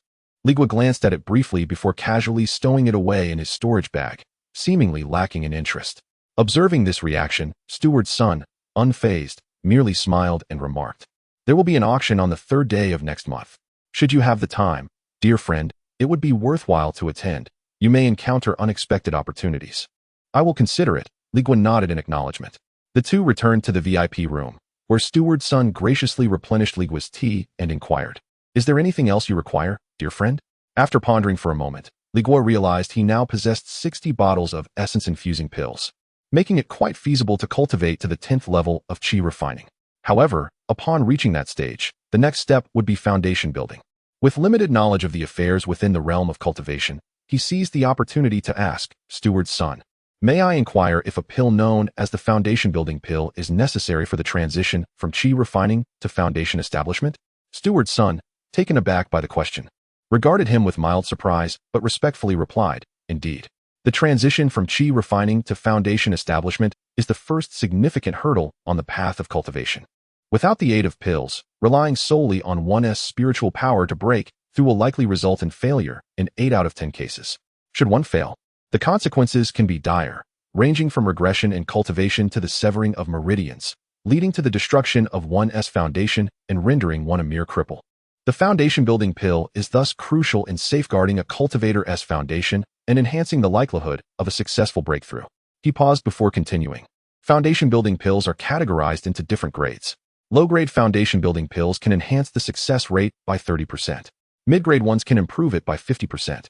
As for the legendary high-grade and even supreme-grade foundation-building pills, they can elevate the success rate to 70% or even over 90%.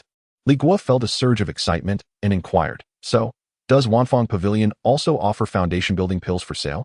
"Of course," Steward's son replied with a hint of pride. "We consistently stock low-grade and mid-grade foundation-building pills.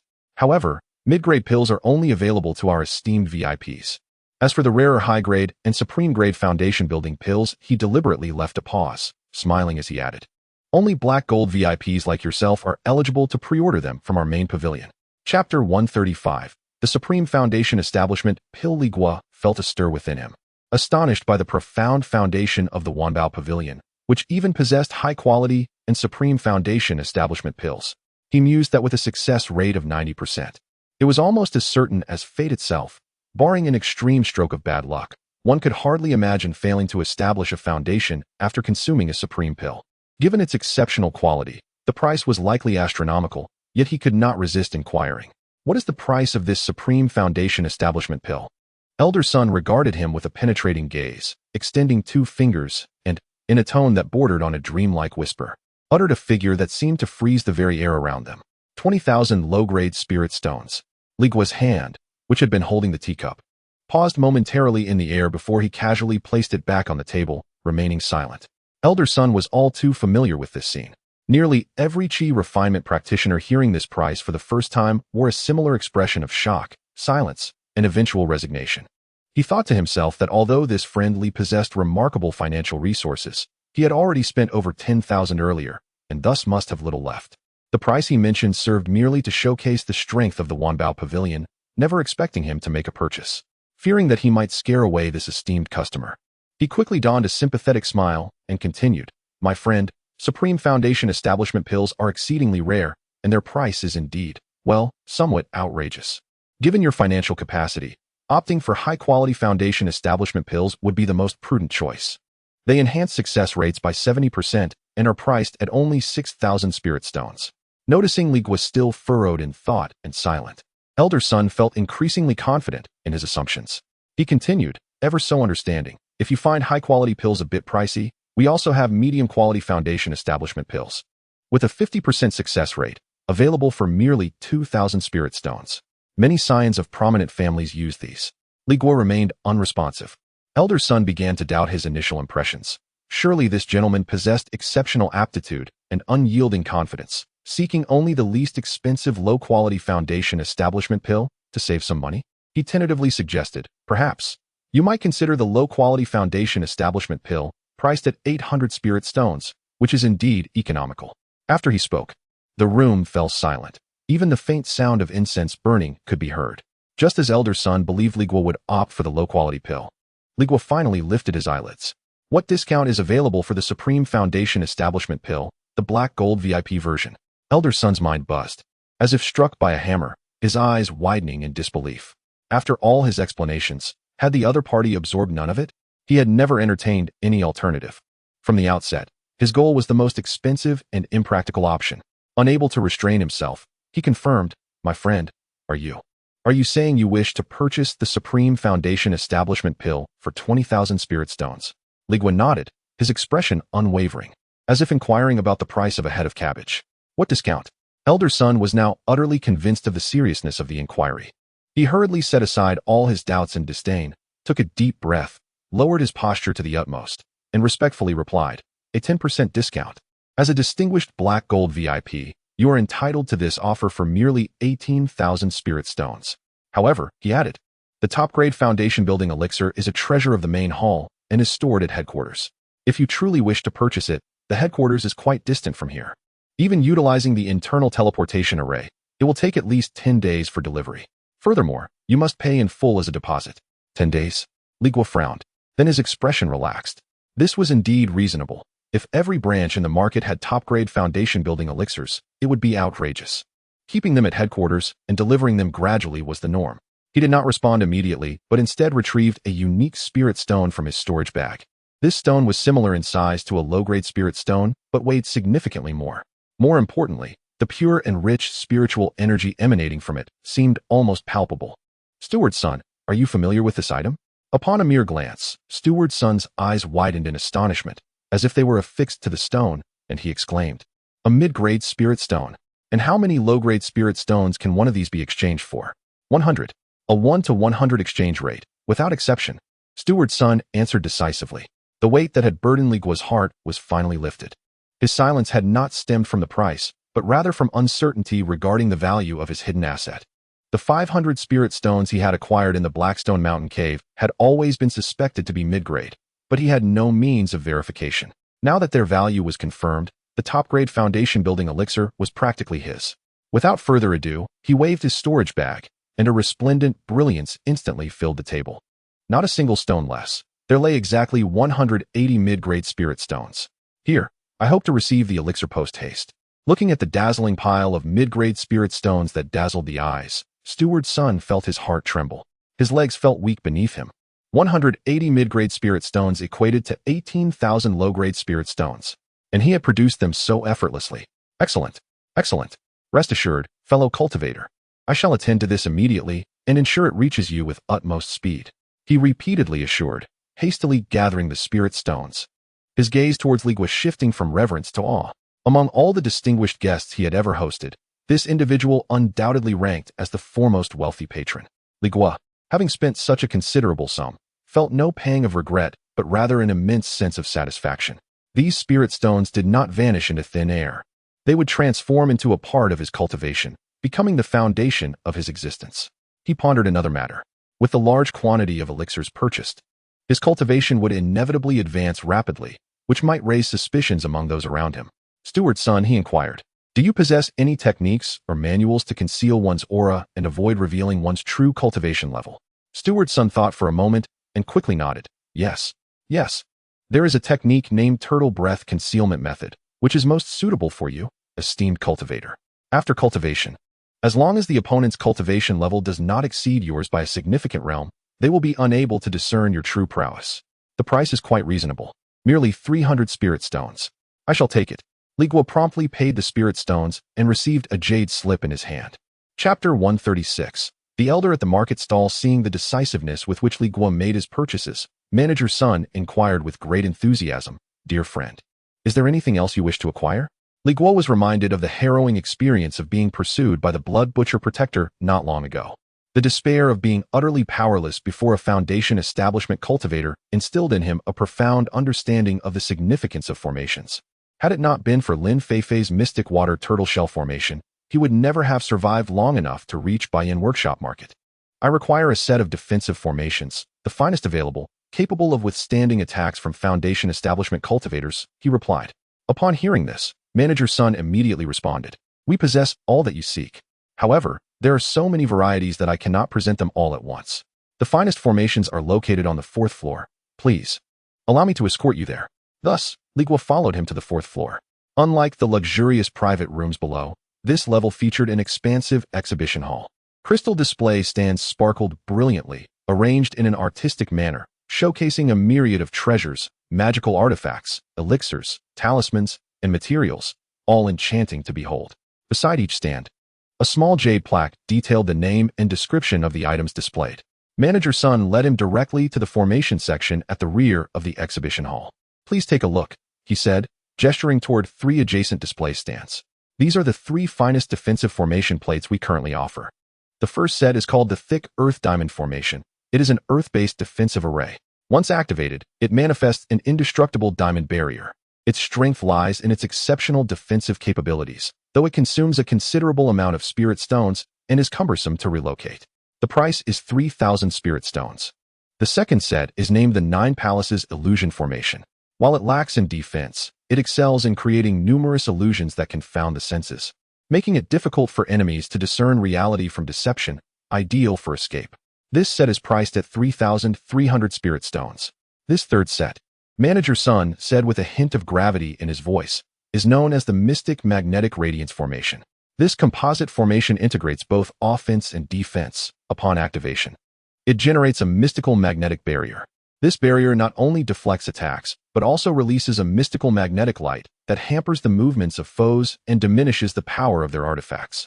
Even a foundation establishment cultivator at the initial stage would find their strength significantly reduced upon being ensnared in this formation.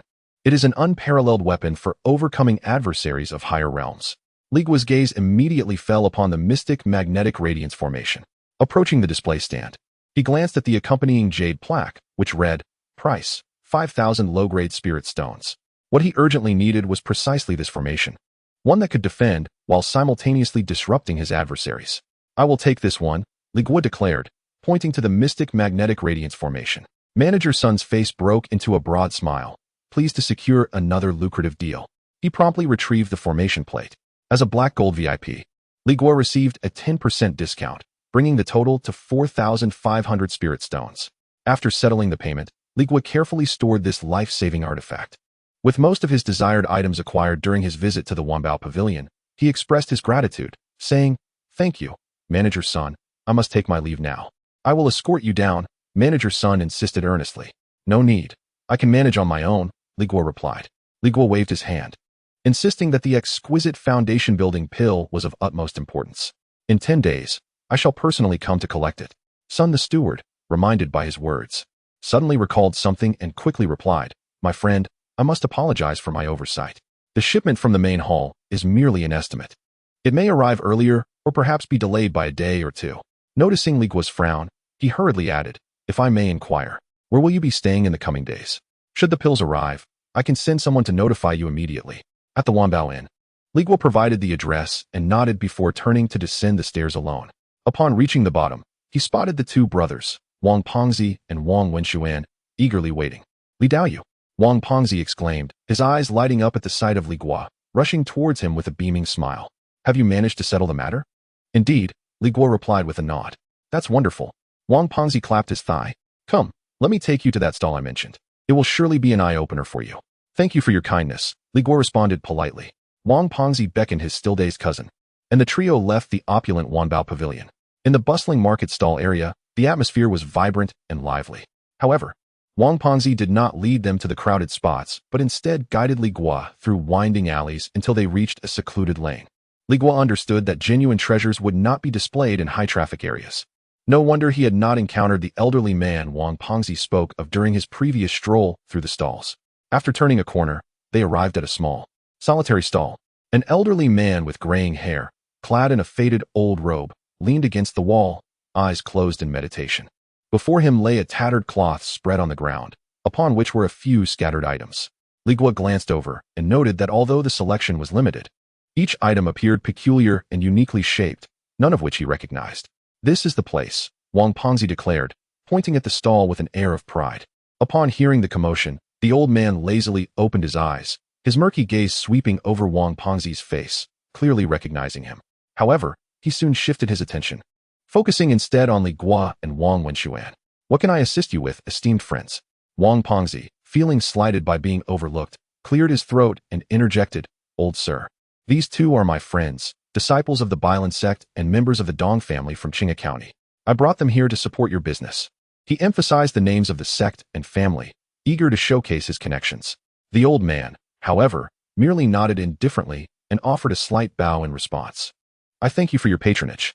With that, he dismissed Huang Pengzi, having discerned from his words that these two gentlemen were the true patrons capable of affording his wares. His demeanor immediately brightened considerably as he addressed Li Guo and his companion, saying, "You two discerning friends possess remarkable insight. These treasures of mine are indeed rare and precious materials. Were it not for the need to procure spirit stones to purchase foundation building pills for my grandson, I would never part with them." He continued, "If any of these catch your eye, do let me know. The price is negotiable." Li Guo merely observed in silence, devoid of any response. He was unfamiliar with these items, not even aware of their purposes, and thus felt no inclination towards them. On the other hand, Wang Wenxuan, a straightforward individual, boldly voiced his curiosity. "Esteemed elder, forgive my ignorance, but what are the uses of these treasures?"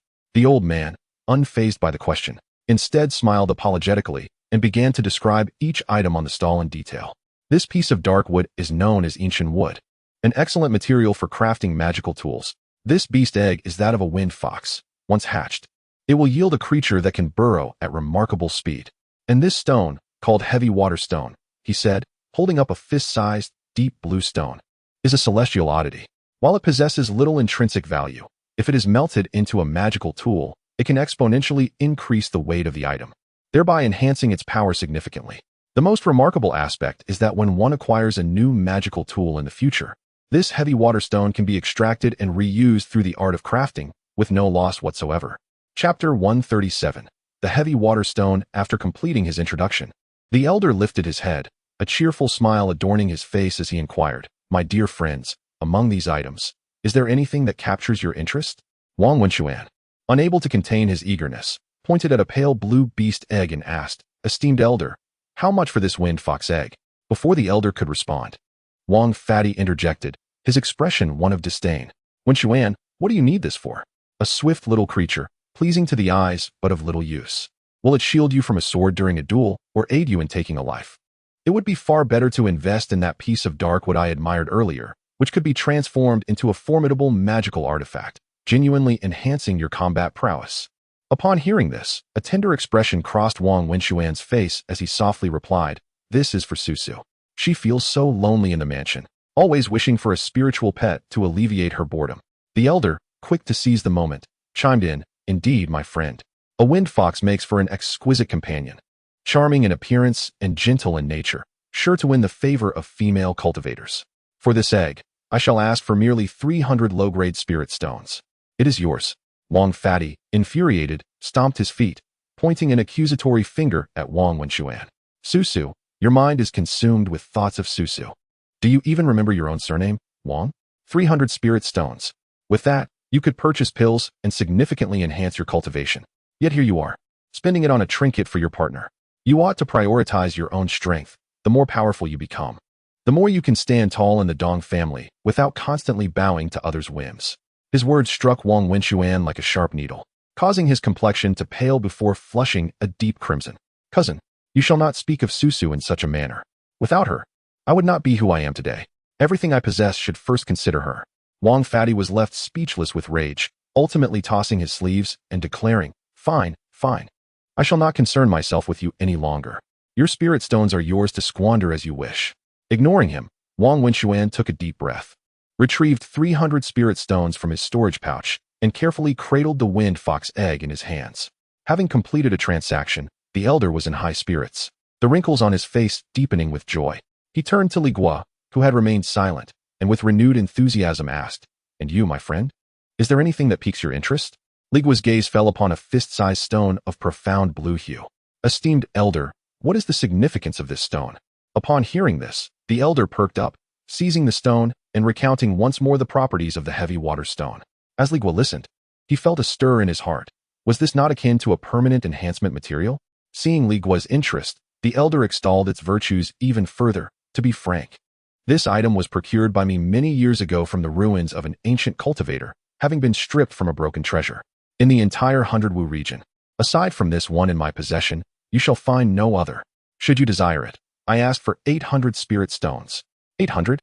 Li Guo responded with a mere faint smile. The rotund Wang could not restrain himself from interjecting. "Old sir, your heart is rather black. Asking 800 for a mere broken stone?" Li Guo chose to ignore Wang, extending 2 fingers to the elder. 200. The old man's expression stiffened, and he shook his head vehemently. "No, no, my friend, 200 is far too little. This is a family heirloom. I would not even recoup my initial investment. 250. It cannot be more." Li Guo remained unmoved. Though this item was indeed valuable, it served merely as an auxiliary tool, not a necessity. Moreover, finding a skilled craftsman capable of perfect refining and extraction was no simple task. 250 spirit stones. You sell, and I will take it. If not, I shall turn and leave. With that, he genuinely began to turn away. Hey, my friend, please stay." The old man grew anxious. He was eager to exchange for spirit stones today.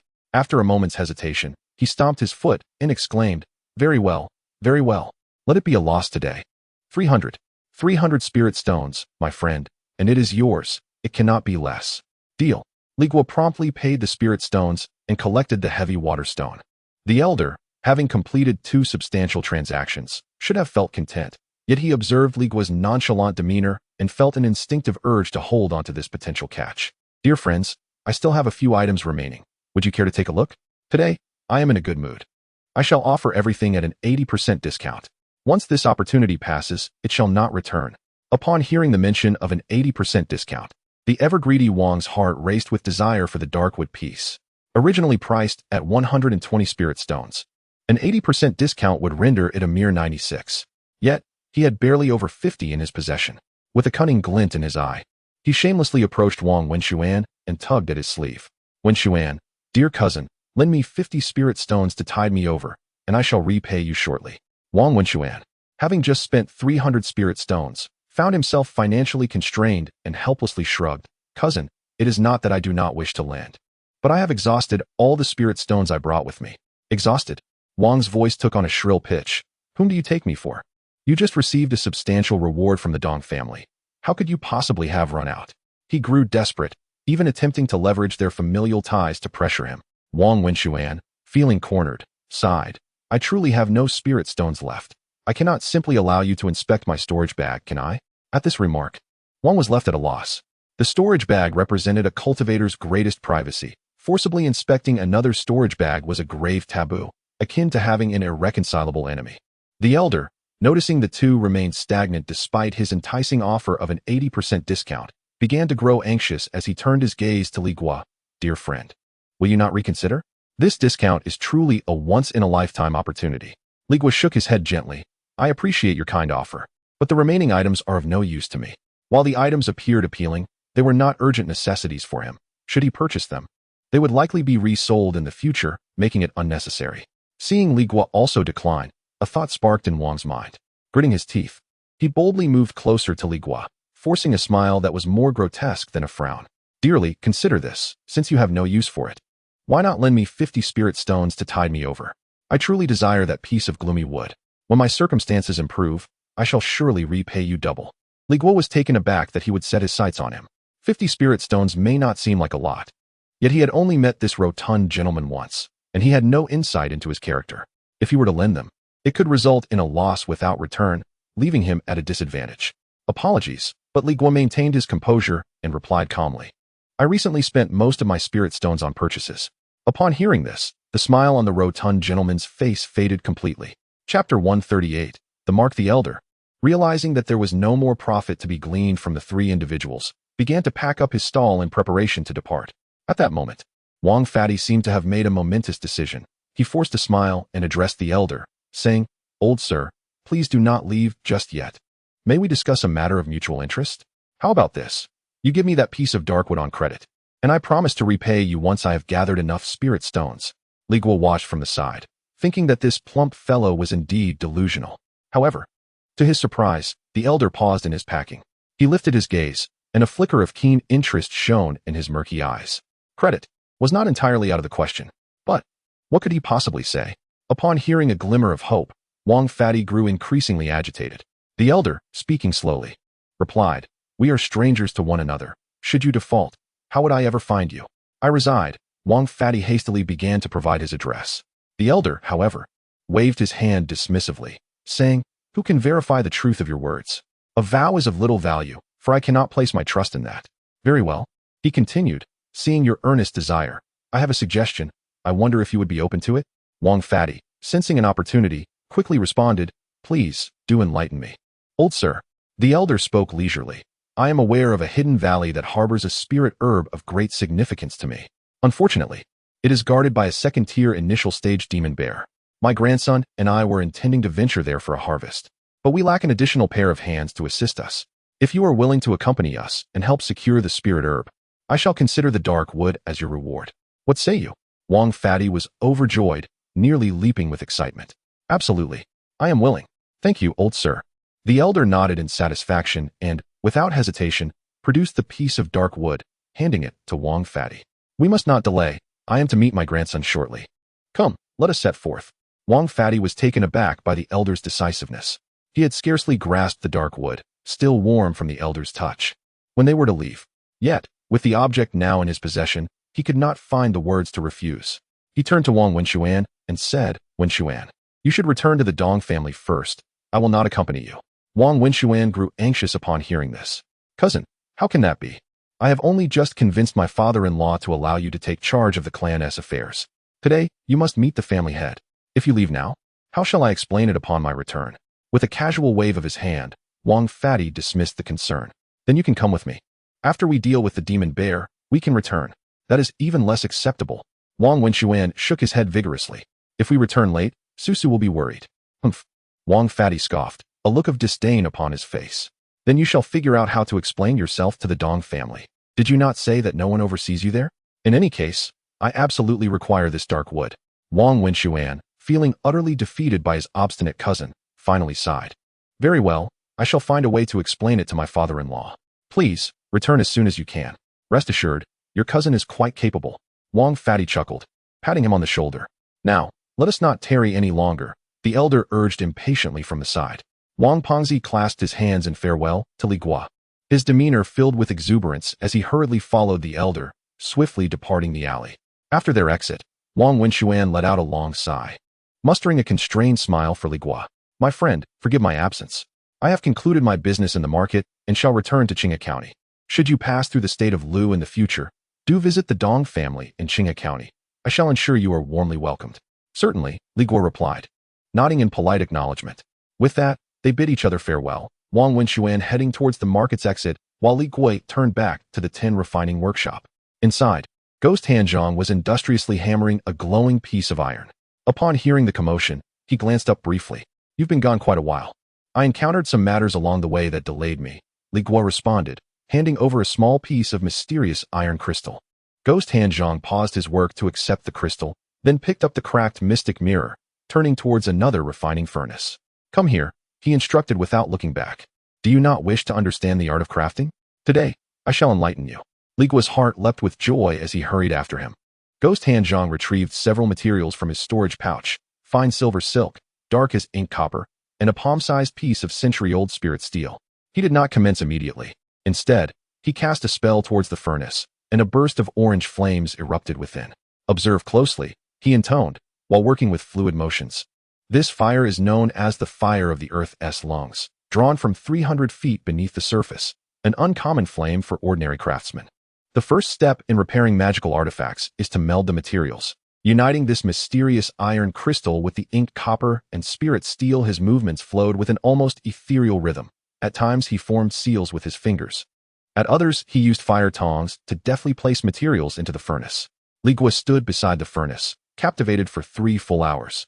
When the mystic mirror was finally retrieved and submerged in the quenching liquid with a sizzling sound, all cracks had vanished, the surface gleaming as if newly forged, even possessing a weightier aura than before. Finished, Ghost Hand Zhang declared, presenting the pristine mystic mirror to Li Guo. Satisfied, Li Guo nodded and extended his hand. Master Zhang, as per our agreement, the 50 spirit stones for the mysterious iron crystal should be returned to me. The corners of Ghost Hand Zhang's eyes twitched as he huffed indignantly. I toiled for 3 hours to repair this for you and imparted so much knowledge about the art of crafting. Surely, you cannot expect to waive these 50 spirit stones? That is not feasible, Li Guo replied, shaking his head firmly. Business is business. Moreover, this affects the reputation of your tin refining workshop. Why you? Ghost Hand Zhang was rendered speechless by his retort. Ultimately, he begrudgingly counted out 50 spirit stones from his storage pouch, tossing them over with a heavy sigh. Alas, although the reputation of the tin refining workshop is commendable, at my age, my skills, and this name may soon be buried with me. Li Guo discerned a deeper meaning in his words. Master, do you have no successor? Humph, a successor? Ghostly Hand Zhang chuckled self-deprecatingly. Previously, he had sought out several wandering cultivators. However, they were either too stubbornly dense to comprehend the subtleties or lacked the fortitude to endure the arduous work. Finding the process of artifact refinement tedious and a waste of their cultivation time, ultimately fleeing within mere days. Li Guo nodded, refraining from further commentary on the matter. As he carefully stored away the Xianguang mirror and prepared to take his leave, he suddenly recalled the heavy water stone he had just acquired. Why not allow Ghostly Hand Zhang to utilize this stone to reforge the Xianguang mirror at once? With this thought, he retrieved the heavy water stone and articulated his intention. Initially, Ghostly Hand Zhang appeared somewhat impatient, yet upon glimpsing the deep azure stone, his gaze sharpened with intrigue. He did not acquiesce immediately. Instead, he extended his hand to accept the heavy water stone, weighing it thoughtfully in his palm before bringing it closer to scrutinize with great care. His examination was deliberate, and his brow furrowed increasingly tighter. Suddenly, as if he had stumbled upon a revelation, his expression paled dramatically, his movements stilled abruptly, and his wide eyes fixated on the stone in his hand, a flicker of trepidation glimmering within his gaze. What troubles you, Master Zhang? Li Guo inquired, keenly attuned to the peculiar shift in his demeanor. Ghostly Hand Zhang offered no response. Instead, he abruptly channeled his spiritual energy, summoning a wisp of orange-red earth-lung fire at his fingertips, cautiously roasting the surface of the heavy water stone. As the flames licked the stone's azure exterior, an exceedingly faint, blood-red rune began to materialize, its shape grotesque, resembling a contorted insect, and it vanished as swiftly as it appeared. In an instant, Ghostly Hand Zhang's complexion turned ashen. He lifted his gaze to meet Li Guo's. An unprecedented gravity and fear reflected within his eyes. Fellow Taoist Li, from where did you procure this stone? There is, he swallowed hard, his voice trembling slightly, a blood-bound soul-tracking mark inscribed upon it. Chapter 139, Blood Crow and the Blood-Calling Soul Seal. Li Guo felt a chill run down his spine upon hearing the ominous name. Maintaining his composure, he inquired, May I ask the master to enlighten me on the Blood-Calling Soul Seal? Ghost Hand Zhang appeared to recall a rather unsettling memory, his gaze momentarily drifting. After a prolonged silence, he finally pulled himself from his reverie, inhaled deeply, and began recounting an incident from a decade past. 10 years ago, in the bustling market of Bianfang, a group of mysterious rogue cultivators suddenly emerged. They set up stalls, peddling rare materials that were seldom seen in the market, all at prices significantly lower than their competitors, by as much as 40 to 50%. Many believed they had stumbled upon a windfall and rushed to purchase their wares. However, the peculiar twist was that 8 out of 10 buyers mysteriously vanished shortly after leaving the market, leaving no trace behind, neither alive nor dead. As Ghost Hand Zhang narrated this tale, a palpable chill flickered in his eyes. Eventually, the market's overseers sensed something amiss and personally apprehended one of the culprits. Upon using a soul-searching technique, the truth was unveiled. It turned out that these individuals were members of a sinister organization known as the Blood Crow, and each item they sold had been insidiously implanted with the Blood-Calling Soul Seal. This seal remained invisible and intangible. But once a buyer departed the market with such an item, the organization could immediately sense their location and pursue them to commit murder and seize their possessions. Hearing this account sent shivers down Li Guo's spine. He immediately recalled the elderly man who had sold him the stone, as well as the greedy Wang Pengzi, who had eagerly followed the old man. Could it be that his own fate mirrored that of those unfortunate souls from a decade ago? Ghost Hand Zhang seemed to pierce through his thoughts and pointed at the heavy water stone, asking, Li Daoyu, how much did you pay for this stone? 300. 300? Ghost Hand Zhang scoffed, shaking his head. Let me tell you, a stone of such quality would fetch no less than 1,000 spirit stones in the Wanbao Pavilion. If he sold it to you for 300, do not delude yourself into thinking you got a bargain. They are playing the long game, angling to catch a big fish like you. He placed the stone firmly on the table, declaring with certainty, there's no doubt about it, that Blood Crow organization has resurfaced. A cold sweat broke out on Li Guo's back. It dawned on him why the old man had so readily agreed to his haggling. If he had offered a mere 100, the man likely wouldn't have batted an eye before selling it. Their true aim was not the spirit stone at all, but rather Li Guo's very life. Thank you for your warning, Master, Li Guo said, bowing slightly. Had it not been for your keen insight, I would have surely been in grave danger. He thought of Wang Pengzi, who had cheerfully followed the old man for a piece of dark wood, and feared that he had already met a dreadful fate. Additionally, Wang Wenxuan, who had purchased the wind fox egg, had likely also fallen victim to the same fate, unable to escape the clutches of this nefarious group. Poor Su Su, his companion, would likely be left to mourn him in solitude. However, Li Guo could only sigh inwardly. These two individuals were merely fleeting acquaintances, and in the protracted journey of cultivation, death was an all too commonplace occurrence. At present, his foremost concern was his own safety. He contemplated that although the members of the Blood Crow had set their sights on him, he was, for the time being, unable to depart from the marketplace, thus alleviating his worries regarding safety. With this thought, Li Guo's anxious demeanor dissipated. Guoshou Zhang observed his composed appearance with some surprise, then snorted and remarked, What? A mere thank you is all you offer? If I were to casually assist you in erasing this mark, would you still plan to dismiss me with just a simple gratitude? Li Guo's heart stirred at his words, and he hesitantly inquired, Master, do you mean to say you can lift this blood-inducing soul mark? Humph. Guoshou Zhang scoffed disdainfully. After the turmoil a decade ago, the marketplace was rife with anxiety, and many approached me with the artifacts I had refined, fearing that the materials contained some sinister secret. For the sake of my 10 Refinements Workshop's reputation, I devoted 3 years to devising a method to erase this mark.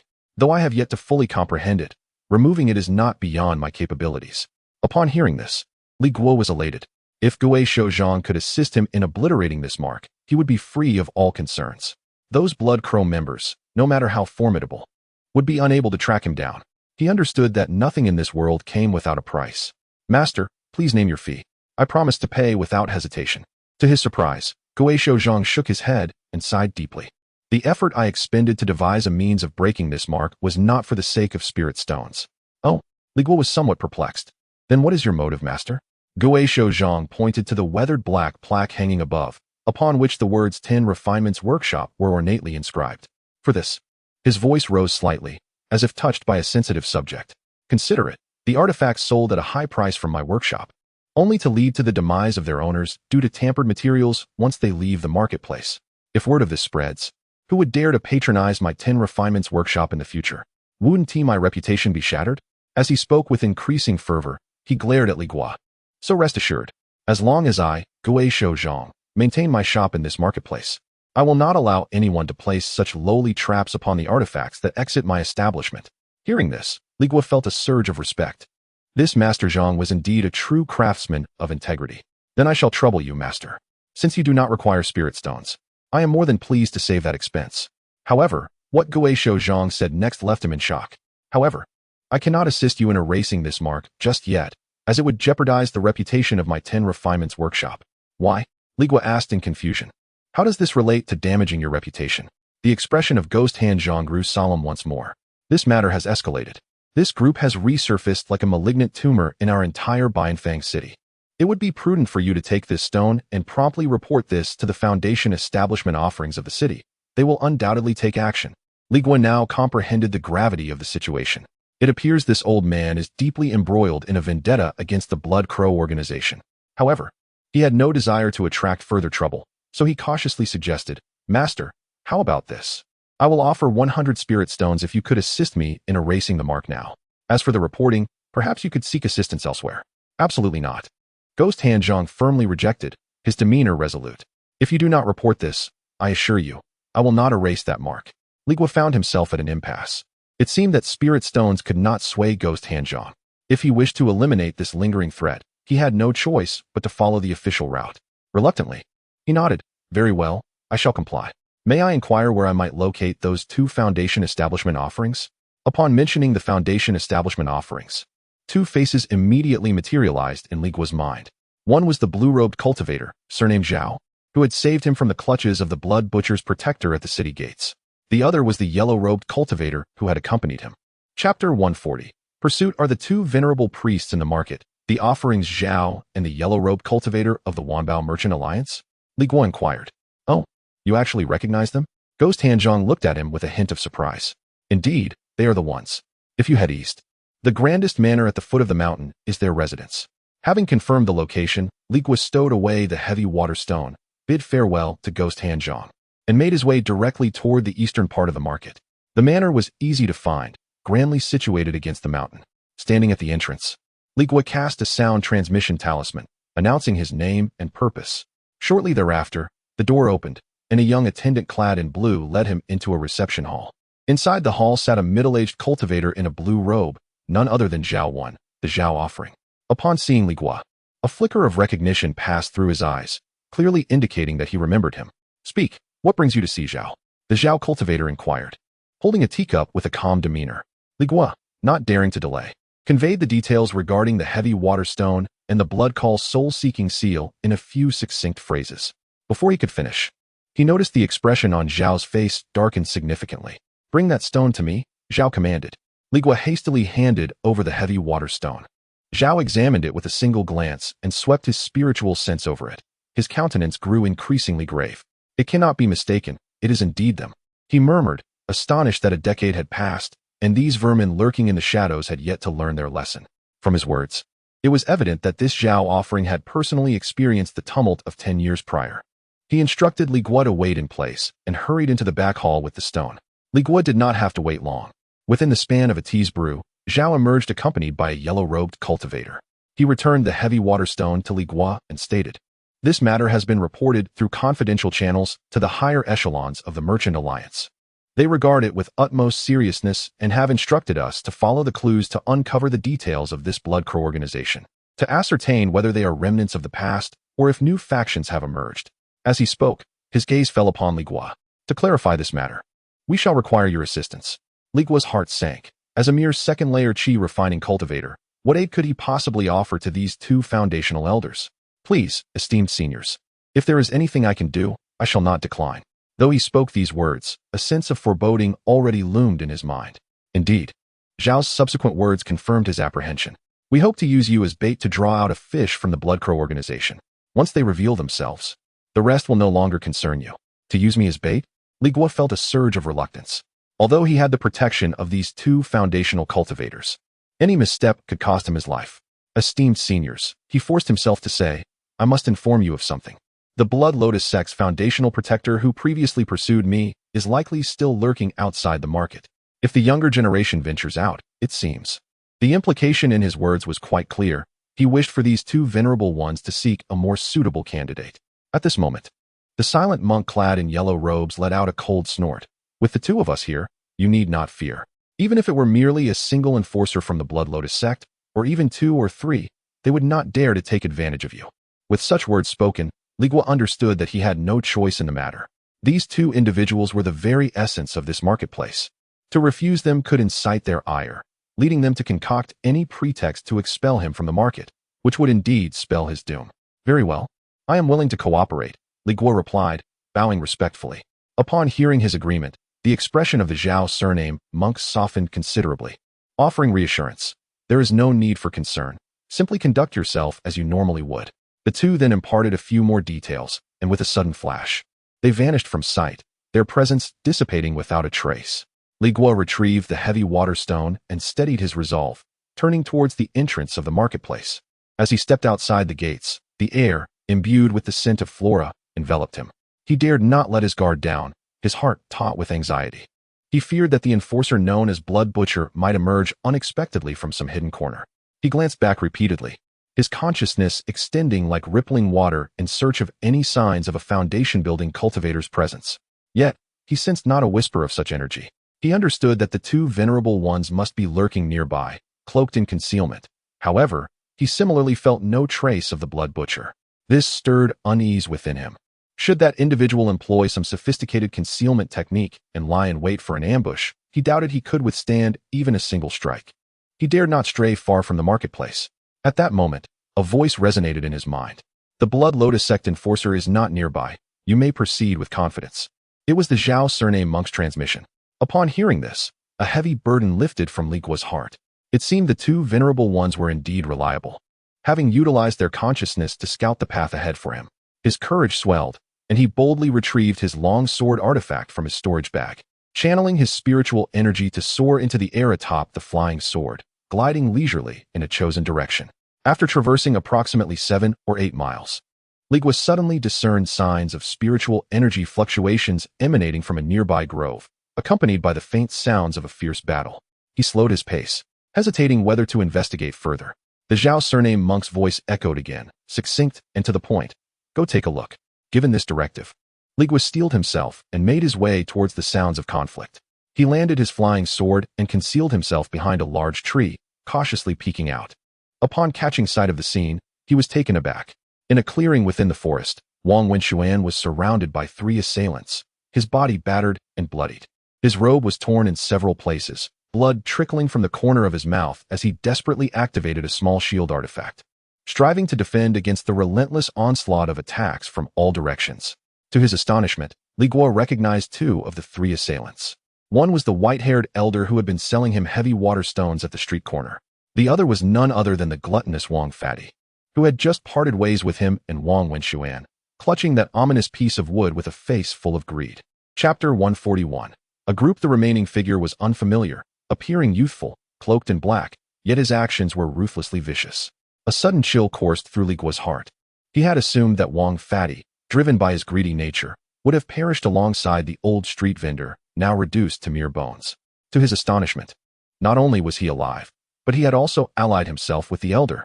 Huang Manor, caught off guard, struggled to fend off the assaults from the white-haired elder and the black-clad cultivator, while simultaneously unleashing a disbelieving roar at Wang Fatty. Stop! Are you mad?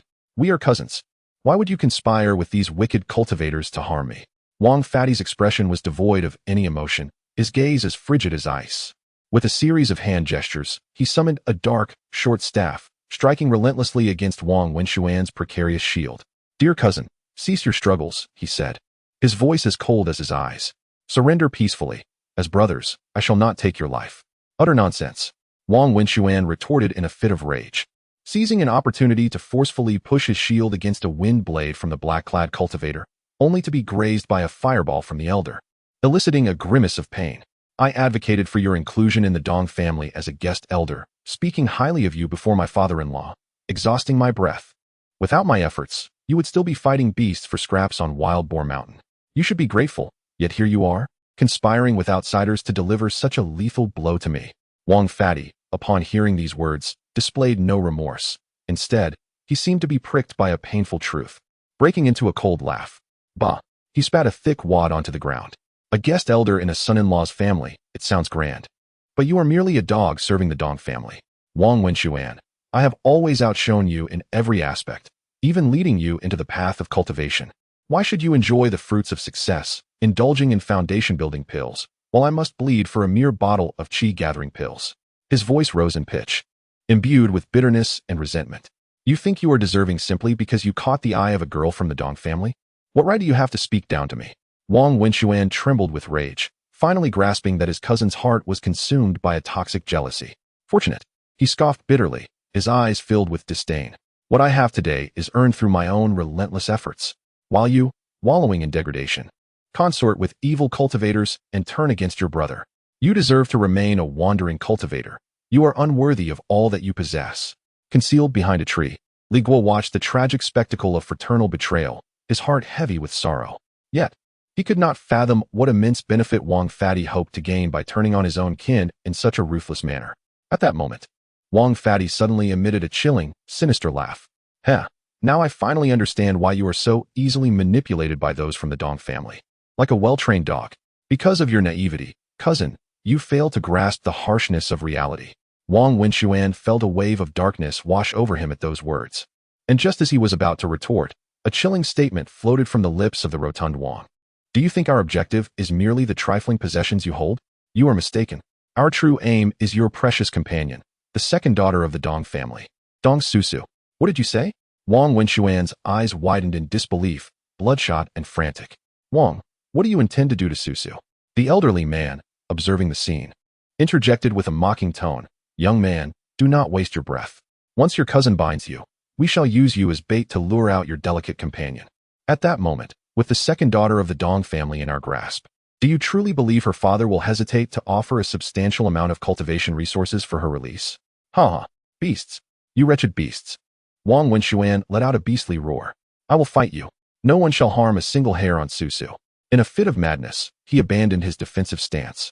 Sheathing his shield and summoning a flying sword, recklessly charging at Wang. Witnessing his desperate assault, Wang's expression hardened. Lao Shun, Xiaoma, this fool refuses to listen, strike hard. But do not kill him. The dark-clad cultivator Xiaoma licked his lips, chuckling grotesquely. It was about time. You have been too lenient with your brother. Dawdling for so long. With that, the trio launched their assault anew, their intensity magnified several-fold. Wang Wenxuan, already wounded and drained of energy, was no match for the three. Within mere moments, his flying sword emitted a mournful cry before clattering to the ground. Subsequently, Wang's dark, stout club struck solidly against his back. Thud! Wang Wenxuan coughed up blood, collapsing to the ground like a ragged sack, unable to rise again. Wang swiftly approached, deftly seizing the storage bag from his waist. The elderly man urged, Xiaoma, quickly, bind him with the spirit-binding rope, lest he continue to shout. The dark-clad cultivator complied, retrieving a black rope artifact from the storage bag, preparing to advance. Just then, an unexpected turn of events occurred. The fallen Wang Wenxuan, drawing strength from an unknown source, abruptly lifted his head, catching sight of Li Guo, who had been concealed behind a large tree. Clinging to his last hope, he summoned all his strength to scream, Li, my friend, save me. Chapter 142. The conclusion. The sudden exclamation drew the attention of everyone to the great tree where Li Guo was concealed. Upon recognizing Li Guo, both the corpulent Wang and the white-haired elder's expressions shifted dramatically. They evidently recognized the plump prey who had just purchased goods from their stall. A brief exchange of glances revealed their shared understanding. There was no turning back. They would silence him for good. With a thunderous shout, Wang swung the dark club that had just rendered his cousin unconscious, redirecting it with ferocity toward Li Guo's head. The white-haired elder and the cloaked practitioner reacted swiftly, casting spells that sealed off all of Li Guo's escape routes. Cursing Wang Wenxuan's ancestors in his mind, Li Guo found himself trapped in a dire predicament. Without hesitation, he shouted into the void, predecessor, if not now, when? Before his words could echo, a sharp whoosh pierced the air. A gleaming sword light, azure and swift as lightning, erupted from an unknown source, targeting the cloaked practitioner who was preparing to cast a spell. The assault was so sudden and rapid that all three of them were fixated on Li Guo. The white-haired elder could only manage a warning. Be careful. The cloaked youth, though startled, reacted with remarkable speed, hastily activating a protective artifact to shield himself. With a resounding clang, the protective mirror was flung aside, and the azure sword light merely hesitated briefly before piercing through his shoulder. A chilling scream escaped his lips as he staggered backward. Simultaneously, from the depths of the forest, a dazzling golden light surged skyward, transforming into a phantom of a small mountain that bore down upon the white-haired elder and Wang with overwhelming force. The terrifying pressure characteristic of a foundational cultivator sent shivers down their spines. This is bad. A foundational cultivator, they cried, abandoning their intent to kill Li Guo as they hurriedly retracted their artifacts and attempted to flee in different directions. Alas, before a foundational cultivator, their meager powers were akin to those of ants. The phantom mountain descended, and the white-haired elder was crushed into a grotesque pulp before he could even utter a scream. Wang, however, found himself ensnared by an unseen force, rendered immobile as he plummeted to the ground. In the blink of an eye, the situation was entirely under control. With a flash, Zhao Gongfeng appeared in the midst of the chaos, beckoning as the azure flying sword obediently returned to his hand. Shortly thereafter, a figure clad in yellow emerged from the other side, glancing disdainfully at the remnants on the ground. Zhao Gongfeng regarded him and cleared his throat, remarking, Taoist Huang. Your methods seem rather excessive. The yellow-clad practitioner waved his hand dismissively. Not a concern. There are still 2 survivors left. That suffices. Upon hearing this, Zhao Gongfeng chose not to press further and approached the tree, walking toward Li Guo with a look of approval, offering a respectful nod. Dearly, I extend my heartfelt gratitude for your assistance in eradicating the malignant blood crow from the Wanbao Merchants Alliance. Rest assured, we shall report this matter in its entirety, and your contributions shall not be forgotten by the Alliance. Li Guo hurriedly returned the gesture of respect, saying, Senior, you flatter me. I merely seized an opportune moment. Zhao Gongfeng nodded thoughtfully and added, Indeed, the Blood Lotus Sect's protector is not present here. As for your subsequent path, that is for you to determine. With that, he grasped the black-clad cultivator, who was still shrieking in agony from a shoulder wound, with one hand, while the yellow-robed cultivator lifted the pallid Wang fatty as if he were a mere chick. In an instant, they transformed into 2 beams of light, vanishing into the horizon. Li Guo watched them depart, exhaling a long sigh of relief. He had completed the task assigned by Ghost Hanzhong. Although Zhao Gongfeng mentioned that the blood butcher's protector was absent, he still felt it prudent to leave this place quickly. The sooner he returned to the market, the more at ease he would be. Just as he prepared to summon his long sword artifact and depart, a weak voice called out from behind him. Li Daoyu, please wait. It was Wang Wenshuan, struggling to sit up from the ground, his face filled with gratitude. Today, I am deeply indebted to you for bringing forth the intervention of a senior expert. This kindness shall remain etched in my memory. Li Guo glanced at him and replied coolly, It was merely a trifling effort. No need for thanks. You have sustained serious injuries. It would be wise to tend to them promptly. Upon hearing that Li was about to leave, Wang Wenshuan hastily added, Your noble character overwhelms me, and I find myself unable to repay this favor. Should you find the time in the future, I sincerely invite you to visit the Dong family in Qinghai County, Lu Country. I shall ensure you are welcomed with the utmost hospitality. Li Guo merely nodded in acknowledgement, responding, Take care, Wang Daoyu. With that, he ceased further conversation, stepped onto his long sword artifact, and transformed into a streak of light, racing toward Baiyin Market. Upon returning to the market, he bypassed the inn and proceeded directly to the tin refining workshop. Ghost Hanzhong, surprised by his swift return, regarded him with a hint of astonishment. Li Guo wasted no time, succinctly relaying his encounter with the Protector and his collaboration with the Guardian in apprehending 3 members of the Blood Crow organization outside the market. After listening, Ghost Hanzhong's expression remained largely unchanged, though the tension in his brow eased slightly. He nodded and grunted affirmatively. Bring forth the heavy water stone and your Xianguang mirror. His tone was as brusque and unyielding as ever.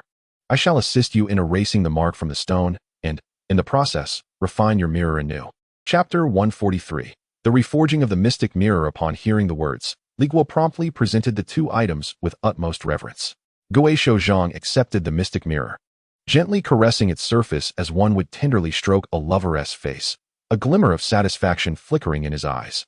Indeed, the object I forged with my own hands, despite its current state, remains robust in its enchantments, its spiritual essence contained. It is a fine specimen.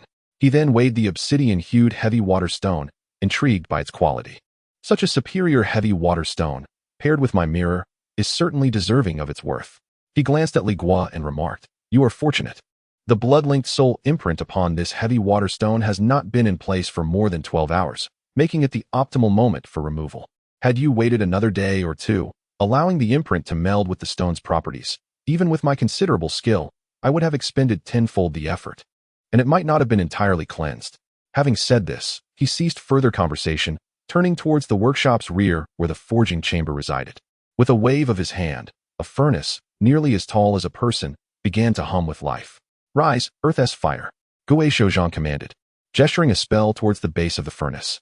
With a resounding boom, the vents beneath the cauldron opened wide, unleashing a torrent of crimson flames that elevated the room's temperature significantly. Without sparing a glance at the mystic mirror, he casually tossed the heavy water stone into the furnace. The fierce flames swiftly engulfed the stone. Gui Shouzhong narrowed his eyes, his fingers dancing in a flurry of incantations, directing the fiery blaze. The red flames, as if comprehending his command, transformed into ferocious beasts and delicate threads, enveloping the heavy water stone tightly. Li Guo stood by, holding his breath in awe. After approximately the burning duration of a stick of incense, a faint popping sound emanated from the heavy water stone, followed by a jet of inky black smoke being forcibly expelled from within. The black smoke, upon its emergence, behaved like a sentient being, thrashing and writhing within the flames, seeking an escape. Humph! Trying to flee?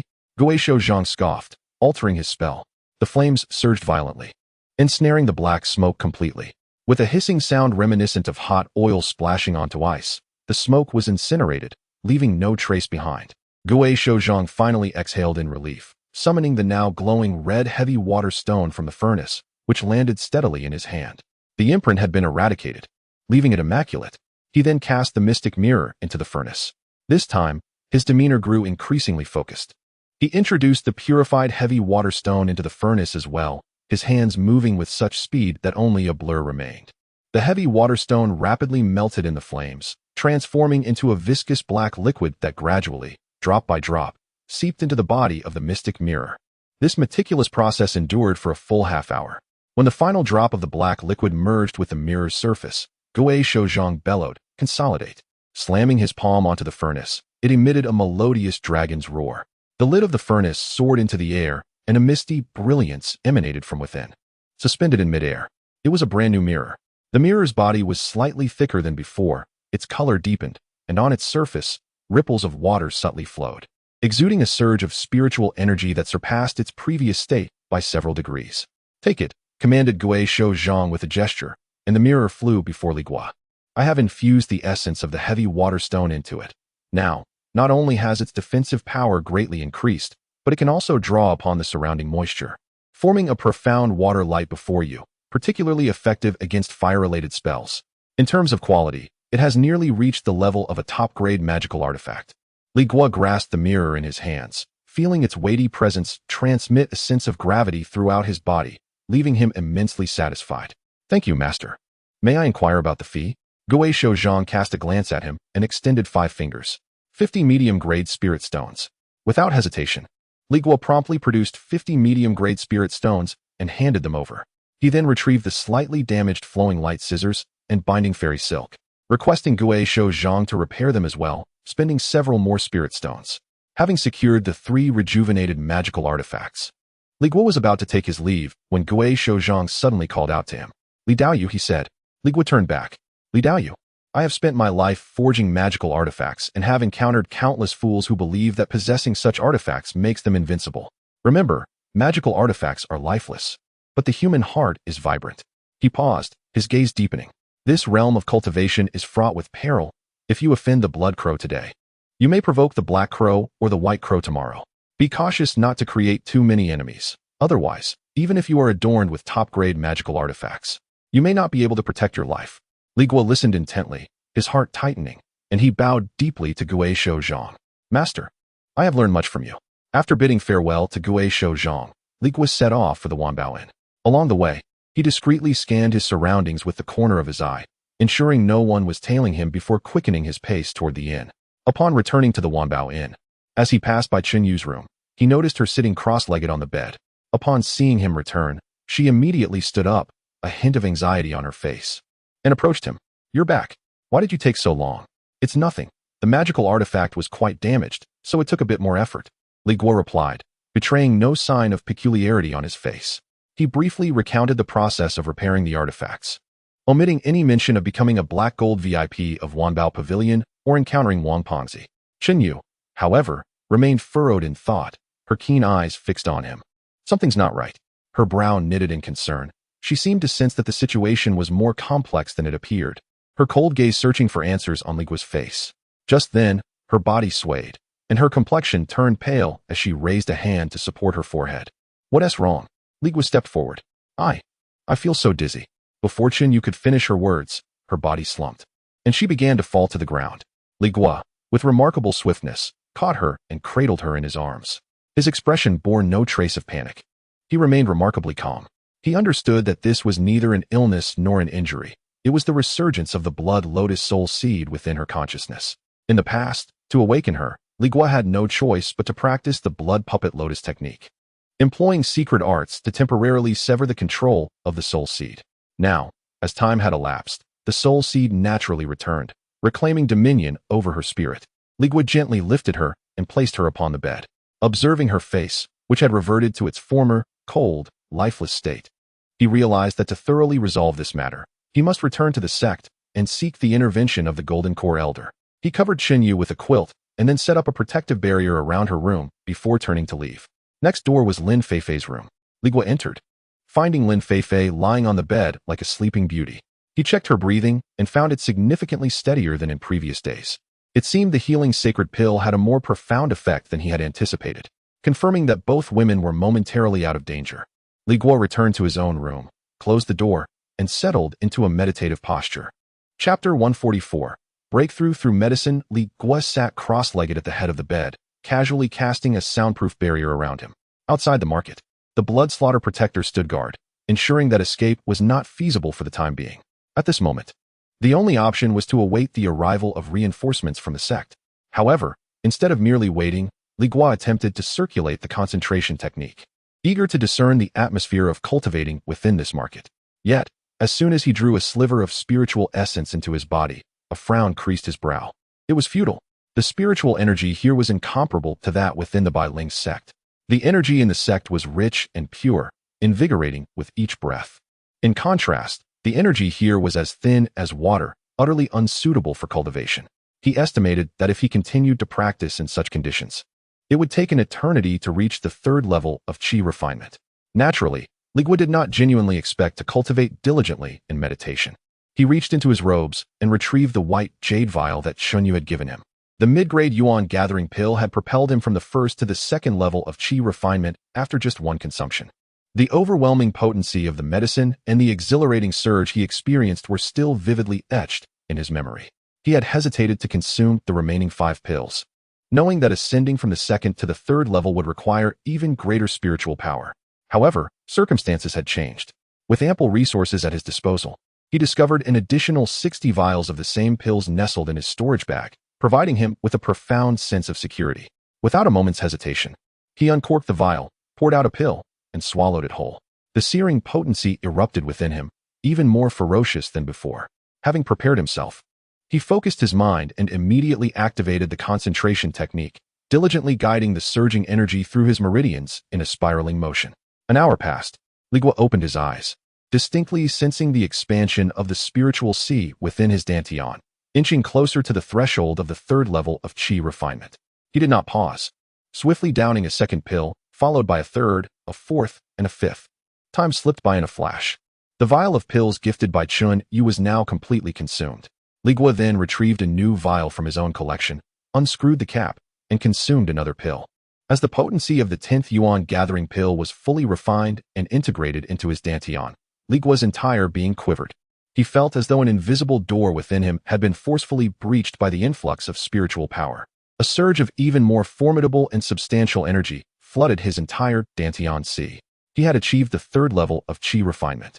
Li Guo exhaled a long breath of turbid air, reveling in the ceaseless flow of spiritual energy within him, his heart swelling with indescribable relief and excitement. Since entering the realm of cultivation, he had been immersed in arduous meditation. Never had he experienced such exhilaration as today. Cultivation could be this effortless. The thought of the 59 unopened vials of Yuan gathering pills in his storage bag ignited a fervent desire within him, compelling him to consume them all in one breath, propelling himself directly to the 10th level of qi refinement.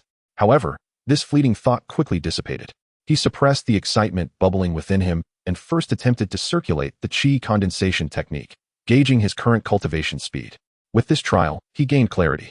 Given the meager spiritual energy in the marketplace, if he aimed to progress from the third layer of qi refinement to the fourth, it would require at least a year and a half of diligent practice. He calculated that if he were at the Bailing sect, where the spiritual energy was abundant, this time could be significantly reduced to around 8 months. 8 months of arduous cultivation.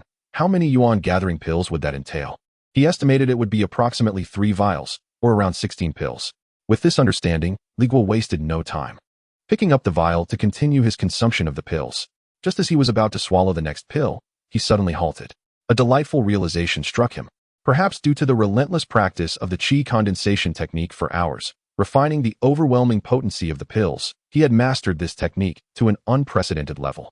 It was akin to a blacksmith swinging a hammer day in and day out, becoming so adept that the hammer felt as if it were an extension of his own hand. He could distinctly sense that he had reached the threshold of the second layer of the qi condensation technique, poised to break through at any moment.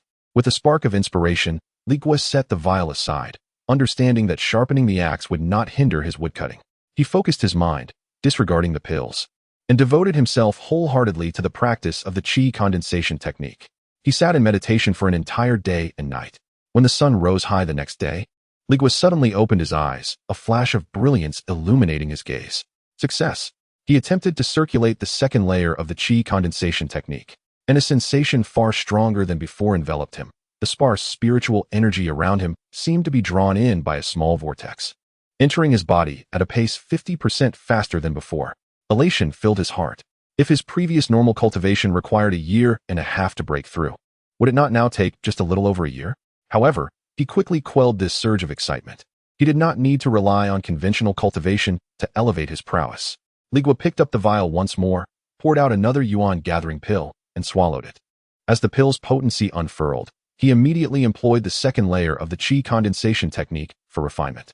Indeed, a wave of ecstatic joy surged within him. Breaking through to the second layer of the qi condensation technique not only accelerated the absorption of spiritual energy from the heavens and earth, but it also significantly enhanced the speed of refining the pill's potency. Previously, it had taken him an entire hour to refine a single pill. Now, he accomplished this in less than half an hour, converting that potency seamlessly into his own spiritual energy. His efficiency had doubled. Now, nothing could hinder his cultivation. For the next 7 hours, Li Guo, undeterred, consumed pill after pill. After ingesting 14 yuan gathering pills consecutively, the barrier within his cultivation realm shattered once again. He had reached the 4th layer of qi refinement. He felt the spiritual sea within his dantian swell further, and the expression on his face gradually transitioned from excitement to a serene calmness, as if it were a natural state of being. For him, cultivation had become as effortless as the act of eating or drinking. After a brief moment of introspection, he realized that the speed of his cultivation at the 4th level of qi refinement, utilizing the 2nd level of the consolidation technique, was approximately 10% slower than it had been at the 3rd level. Yet, he was utterly unconcerned. What was the fear of a slower pace? He was not reliant on meditation alone for his advancement. He calculated in his mind that progressing from the 4th to the 5th level would require, under normal circumstances, 32 elixirs. Without so much as a blink, Li Guo picked up the vial and began to consume them. This time, he dedicated an entire day to the endeavor. Upon completely absorbing the energy from the 32nd elixir, he effortlessly broke through to the 5th level of qi refinement. However, he did not pause. He hardly took a moment to rest, merely adjusting his breath slightly before commencing a new round of elixir consumption. This time, he spent a full 2 days and nights ingesting 50 yuan gathering pills. At the moment he broke through to the 6th level of qi refinement, Li Guo finally sensed something extraordinary. Beyond the unprecedented strength of spiritual energy within his dantian SC, he also detected a hint of instability. Indeed, it was instability. The newly birthed spiritual energy resembled a stallion that had just been tamed. Though it heeded his commands, it still bore an innate wildness, rampaging within his dantian, eager to break free and wreak havoc within his meridians. A wave of tension gripped Li Guo's heart, and he initially felt a flicker of anxiety. However, he quickly came to understand. This was the after effect of hastily elevating his cultivation through the use of elixirs over the past few days. The foundation of his realm was unstable. It was akin to constructing a building without solidifying the foundation, hastily piling brick upon brick. It was a wonder the structure could hold it all. He dared not consume any more elixirs. He immediately ceased his intake, focused all his energy, and repeatedly practiced the consolidation technique, tirelessly organizing and suppressing the restless spiritual energy within him. This process was far more tedious than refining elixirs and required greater mental fortitude. It felt as though he were in a contest of wills with his own spiritual energy. When the energy sought to surge eastward, he had to resolutely pull it westward. When it attempted to rush upward, he had to exert himself to force it downward. He remained in this state for a full 4 days. During this time, Li Guo neither moved nor slept, as beads of sweat formed on his forehead, drying and then re-wetting in an endless cycle. Finally, on the evening of the 4th day, the tumultuous spiritual energy within his dantian SC was thoroughly subdued, flowing smoothly and steadily. Chapter 145. The Heat Li Guo has now personally experienced the drawbacks of breaking through the use of drugs. He no longer dared to rely on elixirs to force a breakthrough. The mere recollection of the ordeal sent shivers down his spine. The current suppression was already so arduous. Had he not previously cultivated the concentration technique to the second layer, he would not have been able to tame the erratic spiritual energy, akin to a wild stallion.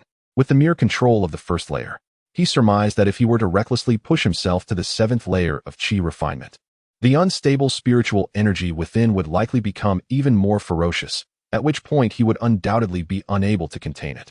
The wisest course of action now was to first cultivate the concentration technique to the third layer before resuming the consumption of elixirs. Additionally, with the 10-day deadline agreed upon with the Wanbao Pavilion fast approaching, he needed to reserve some time to retrieve the exquisite foundation establishment pill. With this thought in mind, he fished out a jade slip from his storage bag. This jade slip, entirely emerald green, bore 5 ancient characters, turtle breath concealment technique. It was precisely the secret method he had purchased from the Wanbao Pavilion, capable of masking one's cultivation aura. He unfolded the jade slip and perused its contents. A set of incantations and a diagram depicting the flow of meridians were vividly etched in his mind. The technique was not overly complex. Its essence lay in the word conceal, teaching practitioners how to disguise a roaring river as an inconspicuous brook. Having memorized the method, Li Guo promptly settled into a meditative position and began his cultivation.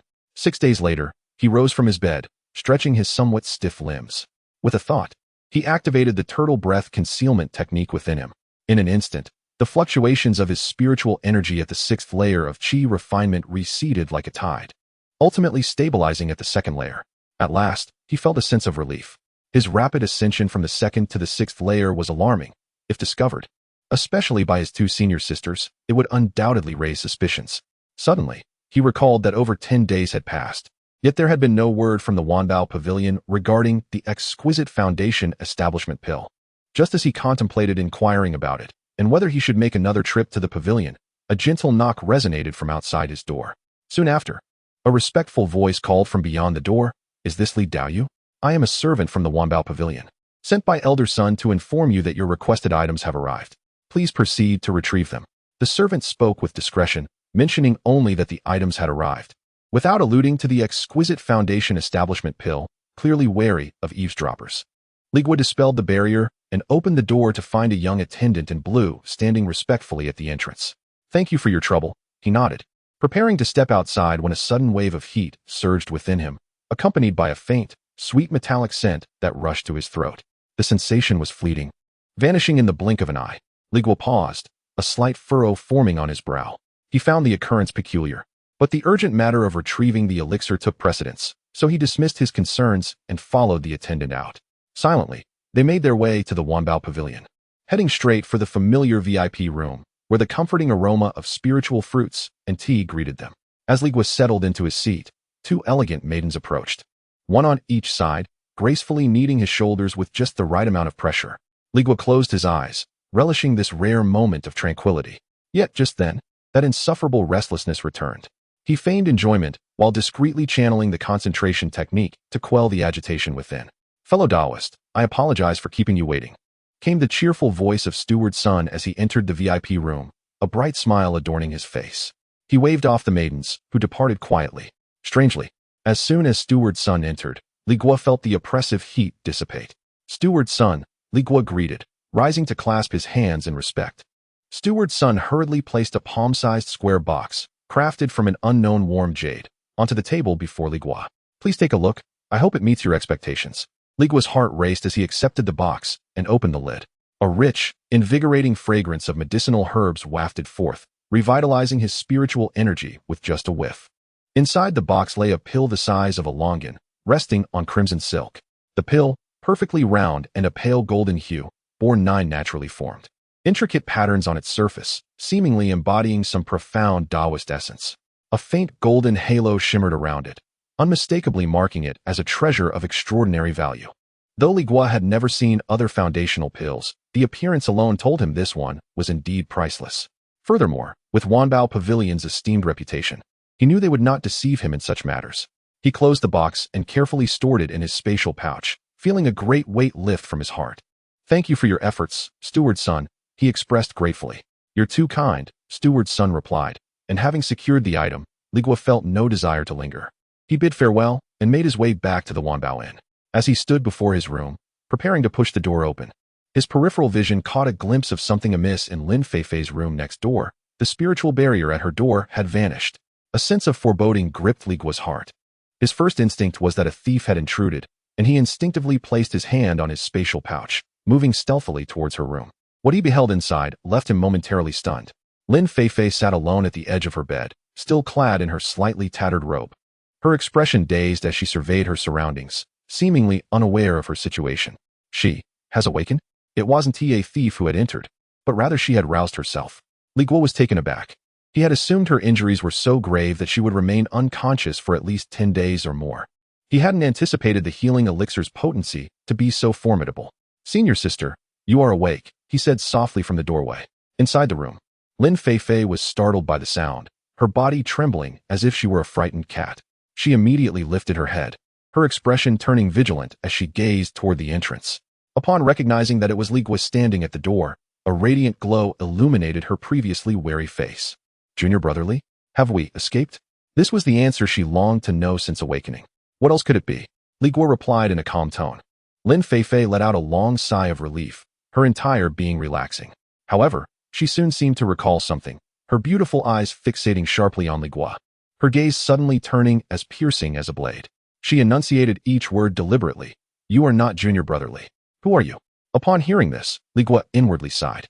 He recognized that Lin Feifei's cautious nature had resurfaced. He understood that further explanations at this moment would be futile. Indeed, this esteemed sister had a tendency to forget important matters.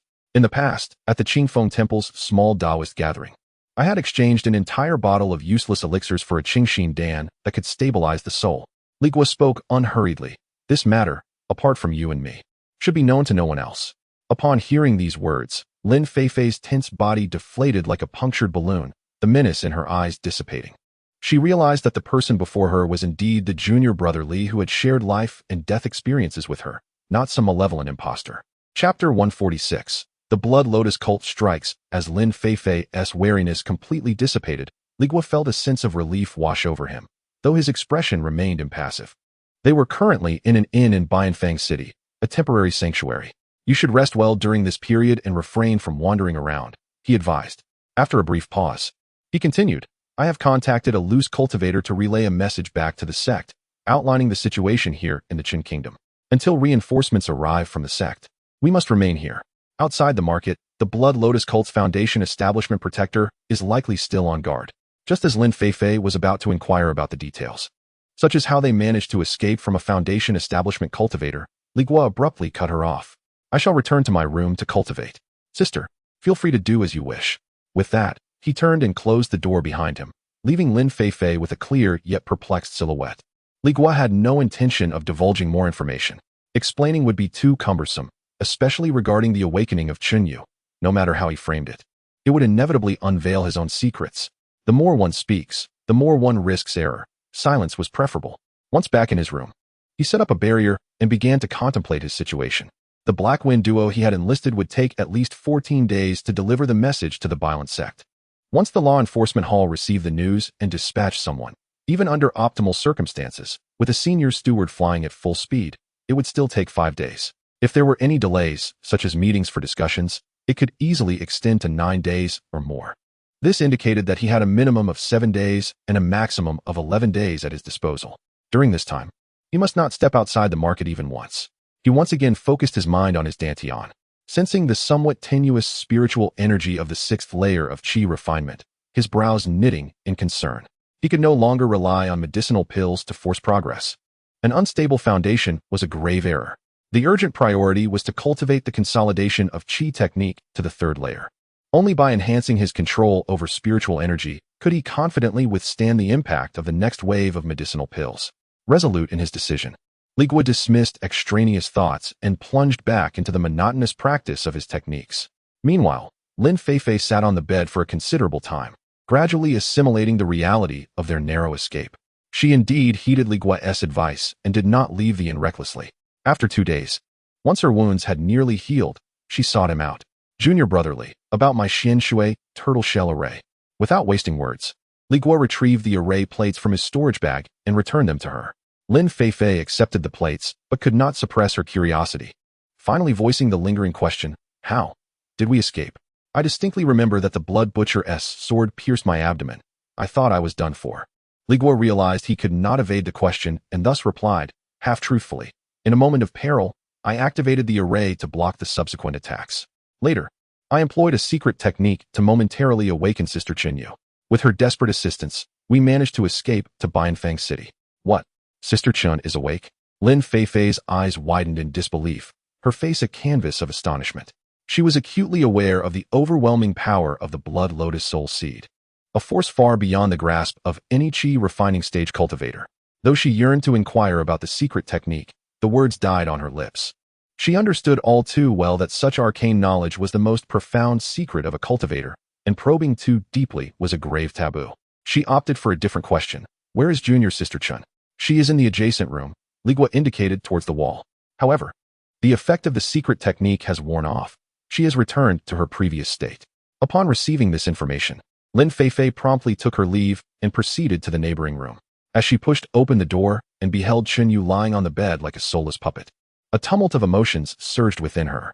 After confirming the situation, she chose not to disturb Li Guo further.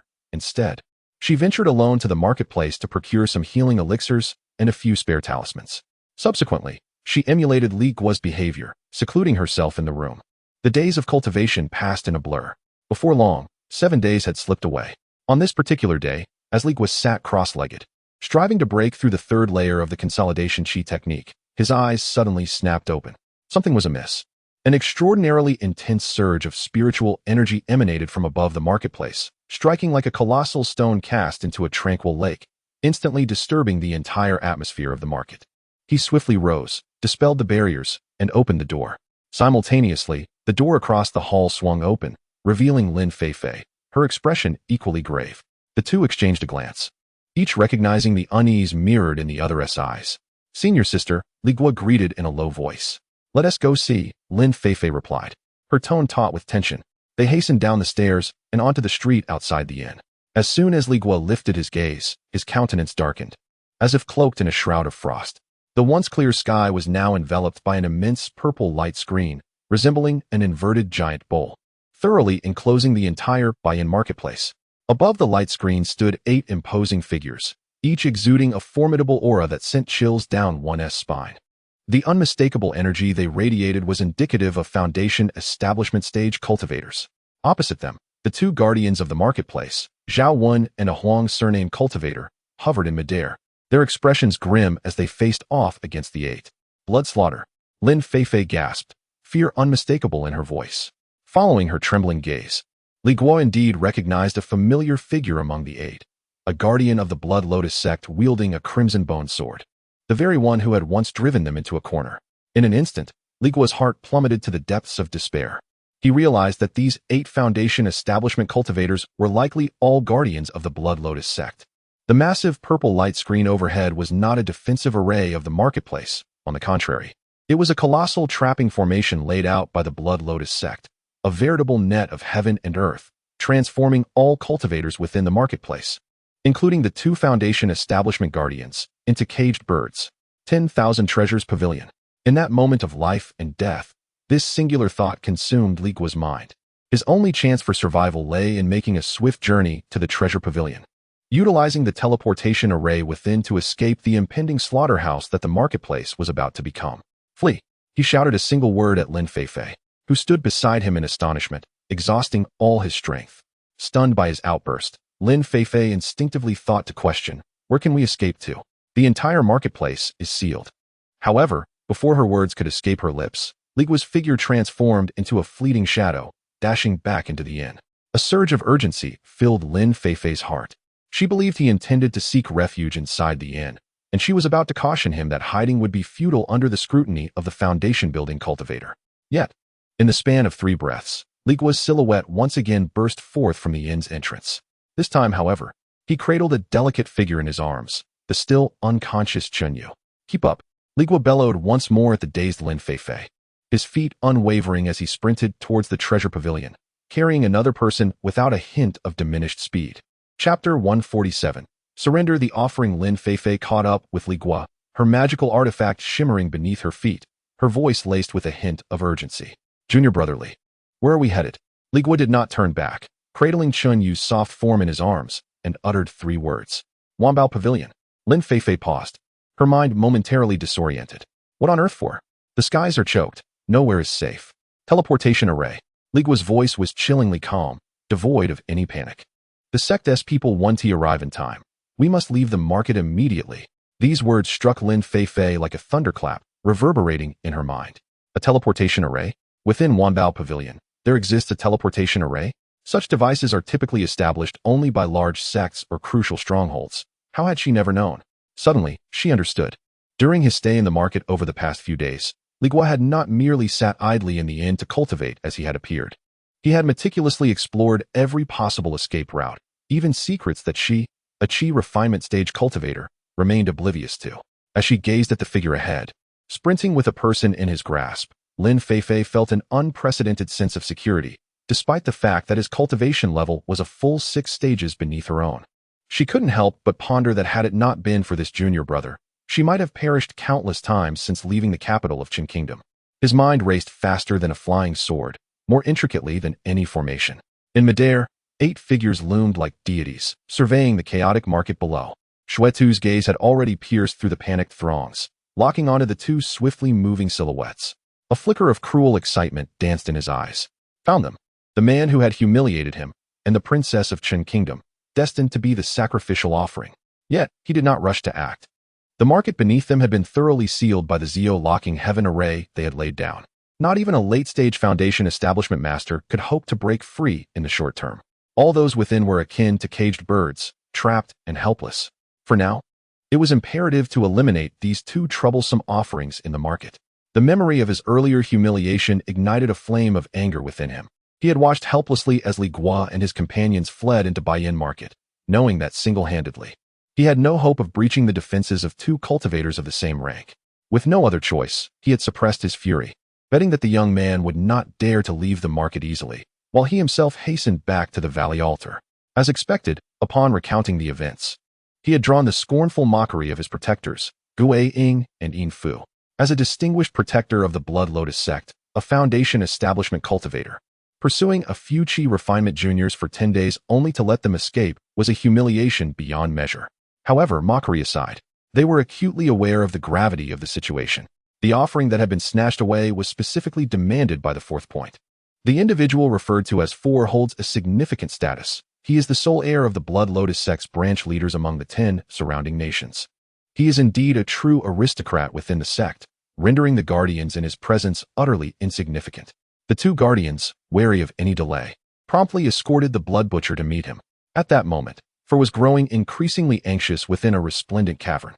Upon learning that someone had fled, he overturned a table in a fit of rage, vehemently berating the blood butcher as a worthless failure and threatening to have his father flay him alive. Ultimately, he issued an uncompromising command. The Princess of Chun was a rare and exquisite vessel for the Blood Lotus soul, and she must be returned unscathed at all costs. Faced with the wrath of the sect leader's son, the 3 guardians dared not even draw a breath. After deliberation, they concluded that their only option was a direct assault. In the Baiyin Market, with 2 foundational stage cultivators, although the 3 of them could manage to subdue them, it would require considerable effort. Should word leak out and attract the attention of the Wanbao Merchant Alliance's headquarters, it would present a grave complication. Ultimately, they decided to take decisive action and contacted 2 nearby Blood Lotus sect strongholds, embellishing the situation and promising substantial rewards. Upon learning that the matter involved the sect leader's son and potential prophet, the 5 guardians, despite their disdain for the blood butcher's incompetence, did not refuse. Thus, 8 foundational stage guardians set forth in grand procession. They quietly established the infamous purple ghost locking heaven formation around the market's periphery, ensuring that once activated, it would completely isolate the market from the outside world. Only then did they reveal their true intentions, appearing above the market. At that moment, the guardian Zhao Wen's face was taut with tension, as if it could drip with water. He gazed at the 8 cultivators before him, each reeking of blood, and his eyes ultimately settled upon the blood butcher. He recalled a conversation from days prior when a self-identified disciple of the Bailing sect had pointed at him, declaring him a guardian of the Blood Lotus sect. It was now evident that all 8 were indeed nefarious figures of the Blood Lotus sect. Their purpose was unmistakable. However, Baiyin Market belonged to the Wanbao Merchant Alliance and represented the alliance's reputation. If these malevolent cultivators were allowed to wreak havoc within the market, the alliance's standing would plummet, and the guardians would be held accountable. Zhao Wen took a deep breath, soaring forward several paces, and proclaimed with authority, "Esteemed friends, this is the buy-in market. Under the jurisdiction of the Wanbao Merchant Alliance, what is the purpose of your imposing formation that isolates the market from the outside world?" He emphasized the name of the alliance, hoping to instill fear and prompt a retreat. Yet, he miscalculated. No sooner had his words left his mouth than a chorus of unabashed laughter erupted from the opposing side. The leader of the Guardians, a gaunt middle-aged man with deep-set eyes, possessed cultivation at the mid-foundational stage, nearly matching Zhao Wen's prowess. This man, known as Ingio, let out a strange laugh and rasped, "The Wanbao Merchant Alliance? I have indeed heard of your esteemed name. However, Zhao Dao, you need not worry. We harbor no ill intentions towards your merchant alliance, nor do we wish to linger here. Our sole purpose for coming is to reclaim a sacrificial offering that rightfully belongs to us." His eyes, reminiscent of venomous serpents, scanned the chaotic streets below, brimming with disdain and avarice. "As long as you willingly surrender the individual in question, we shall promptly withdraw. However, should you remain obstinate and insist on intervening, do not blame us for our ruthlessness, for we shall turn this marketplace into a river of blood." This blatant threat was unadorned by any pretense. The expression of Huang, the attendant beside Zhao Wen, paled, clearly intimidated by the imposing presence of the 8 foundational cultivators. Yet, Zhao Wen's demeanor grew ever colder. He showed no inclination to retreat and resolutely declared, "I care not whom you seek or what grievances you bear. Beyond this marketplace, you may act at your discretion. However, as long as you are within the bounds of this marketplace, you are guests of the Wanbao Merchant Alliance. We shall never surrender any guest." What nonsense is this? If we were to hand someone over today, word would spread, and who would dare to come to buy-in market for trade in the future? Who would trust in the protection of the Wanbao Merchant Alliance? At that point, business in the marketplace would plummet, and not only would he lose his position as an attendant, but he would likely face severe repercussions from the headquarters. This consequence was one he could not bear. Chapter 148. Compromise. Zhao Wen's words resonated with conviction, undeterred by the imposing presence of the 8 foundation establishment cultivators before him. He indeed possessed his own sense of assurance. Almost simultaneously as his voice fell, he discreetly transmitted a message to the accompanying elder Huang. "Taoist Huang, the situation is dire. Immediately use the 1,000-mile line symbol to inform the Alliance headquarters. Inform them that we are under siege by 8 foundation establishment demons of the Blood Lotus sect in Buy-in Workshop City, and request urgent assistance." This was their final lifeline as guardians of the marketplace. The talisman was specially crafted by the Wanbao Merchant Alliance, and upon shattering it, no matter the distance, the headquarters would receive the message instantaneously. If only they could delay for a moment until the powerful allies from the headquarters arrived. These 8 vile cultivators would be nothing more than insignificant pests. Elder Huang understood the implication, though maintaining a facade of calm. He stealthily reached into his sleeve and retrieved a gossamer thin silver talisman, which he crushed without hesitation. However, contrary to expectations, the anticipated surge of spiritual light did not manifest. The silver talisman merely emitted a soft puff, turning into a wisp of green smoke, failing to transmit even the faintest ripple of spiritual energy beyond 3 feet, before being entirely devoured by the immense purple barrier above, vanishing without a trace. Elder Huang's complexion turned ashen in an instant. Haraha. On the opposite side, a gaunt middle-aged man named Ingio let out a piercing, mocking laugh, his voice dripping with undisguised derision. "Gentlemen, do not waste your efforts. This purple ghost locking heaven array is a treasure of our sect. Not even a mere communication talisman can breach it, let alone the divine sense of a golden core true practitioner." He regarded the ashen-faced Zhao Wen with a mocking gaze, leisurely continuing, "I offer you one last chance to ponder carefully. Will you surrender the individual we seek, or shall you watch as the cultivators of this city perish alongside that person?" Ingio's words struck Zhao Wen like a bucket of icy water, dousing him from head to toe. His greatest support had crumbled. The impossibility of seeking aid meant they were truly isolated and helpless. Though Zhao Wen was in the mid-foundation establishment stage, the adversary also had 1 mid-stage cultivator and 7 early-stage ones. Should a confrontation arise, he would struggle to protect the entire marketplace, let alone ensure his own survival. Zhao Wen's heart plummeted to despair. He transmitted another message to Elder Huang, his tone tinged with bitterness. "Taoist Huang, what now? What shall we do?" Elder Huang replied helplessly, "Brother Zhao, face the reality. The 1,000-mile line symbol has failed. Our only option is to comply with their demands and surrender the individual they seek to save the marketplace and ourselves. But if we hand over the person, what becomes of the alliance's reputation? How can we justify it to the alliance? Zhao hesitated. Elder Huang shook his head. Justify? Will we allow these vile cultivators to slaughter the entire marketplace? When rivers run red with blood, will the alliance's reputation remain intact? You know well what it means for the alliance to have a marketplace washed in blood. Surely the headquarters would understand our predicament. Or do you believe you can single-handedly confront 8 of them? A series of rhetorical questions rendered Zhao completely silent. He too shook his head. Confront? With what could he confront them? When faced with 2 conflicting paths, one must choose the lesser evil. Given the current circumstances, he could not possibly allow the fate of an entire market of cultivators to be jeopardized for the sake of an unknown visitor. Should that occur, his position as a servant would indeed reach its conclusion. He inwardly lamented his misfortune in the vast buy-in market. Not a single passing foundation establishment cultivator had been sighted in recent days. If only there were a few more like-minded individuals within the market, he might have had the means to unite and resist, rather than facing 8 malevolent cultivators with no chance for counteraction. With these thoughts settled, Zhao arrived at a difficult decision. He lifted his gaze towards Yin Jiu and, with a parched voice, declared, "Very well. You may take the person you seek. However, you must promise to withdraw immediately after obtaining them, and not to harm anyone within the market." "A promise?" Yin Jiu's laughter echoed like a cruel jest, and he cackled once more. "Do you comprehend your predicament? What right do you have to demand my promise? You have no choice." The protectors behind him joined in with shrill, mocking laughter, their eyes regarding Zhao as one would a pitiable plaything. Zhao complexion fluctuated between pale and flushed, his chest heaving with suppressed rage, yet ultimately, he could only stifle his indignation. Fine. He managed to force out through clenched teeth, then flicked his sleeves, soaring to the side with Huang Gongfu, clearly choosing to disregard the situation and allow them to seek out their target themselves. Witnessing the 2 pillars of the market cower, Yin Jiu nodded with satisfaction. He turned to his companions, Xue Tu and Gue Ying, and inquired, "So, what does the 4th sacrificial offering look like? We have yet to lay eyes on her." Gue Ying offered a brief description. She is a female cultivator of modest strength. Upon hearing this, Yin Jiu's formidable consciousness swept through the market like a tidal wave, enveloping it in an instant. A moment later, his brow furrowed. There were at least 50 female cultivators within the market, and those of lower cultivation were as numerous as the stars. How could they find her this way? Gue Ying suggested, "Why not capture them one by one?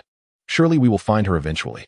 Blood, too, who had remained silent until now, suddenly let out a cold chuckle. "I have already found her." "Oh, where?" Both Yin Jiu and Gue Ying turned their attention towards him. Blood, too, raised his hand, pointing towards the far end of the street, where a grand edifice loomed, towering 5 stories high. Right there, in the distance, the recently acquiescent Zhao followed his gesture and felt his pupils constrict in shock. "The Wanbao Pavilion. Are you certain?" Gue Ying questioned, skepticism evident in his tone. "Humph.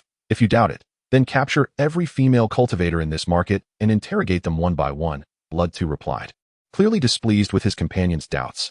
"Time is of the essence. Let us proceed to apprehend her at once," Gue Ying exclaimed, impatience radiating from him. As several protectors prepared to move, Yin Jiu suddenly raised his hand to halt them. "Wait, hold on for a moment." He offered no explanation, his figure swaying momentarily before transforming into a wisp of black smoke, shooting off in the direction of another sector of the market. Zhao gazed at the path he had taken, a sudden jolt of alarm surging through him. That direction, was it not the very location of his residence within the market? What, exactly, did Yin Jiu intend to accomplish? The members of the Blood Lotus sect wore expressions of bewilderment, yet they remained unperturbed, confident that their prey was ensnared within their grasp. After the passage of a brief interval, Yin Jiu's figure reemerged. However, this time, he was accompanied by 2 weakly pulsating qi refinement stage cultivators, both standing on magical artifacts. Their faces ashen as they trailed behind him, devoid of any inclination to resist. Upon recognizing the visages of the 2 captives, Zhao expression morphed into a complex tapestry of emotions.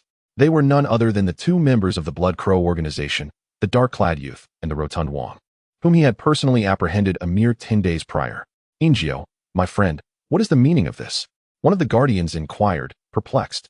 Yin Jiu let out a sinister chuckle, gesturing towards the dark-clad youth. "How fortuitous. This lad is my nephew. I never anticipated he would find himself ensnared in this trifling market." Upon hearing this, the dark-clad youth straightened his posture, initially expressing his gratitude to Yin Jiu.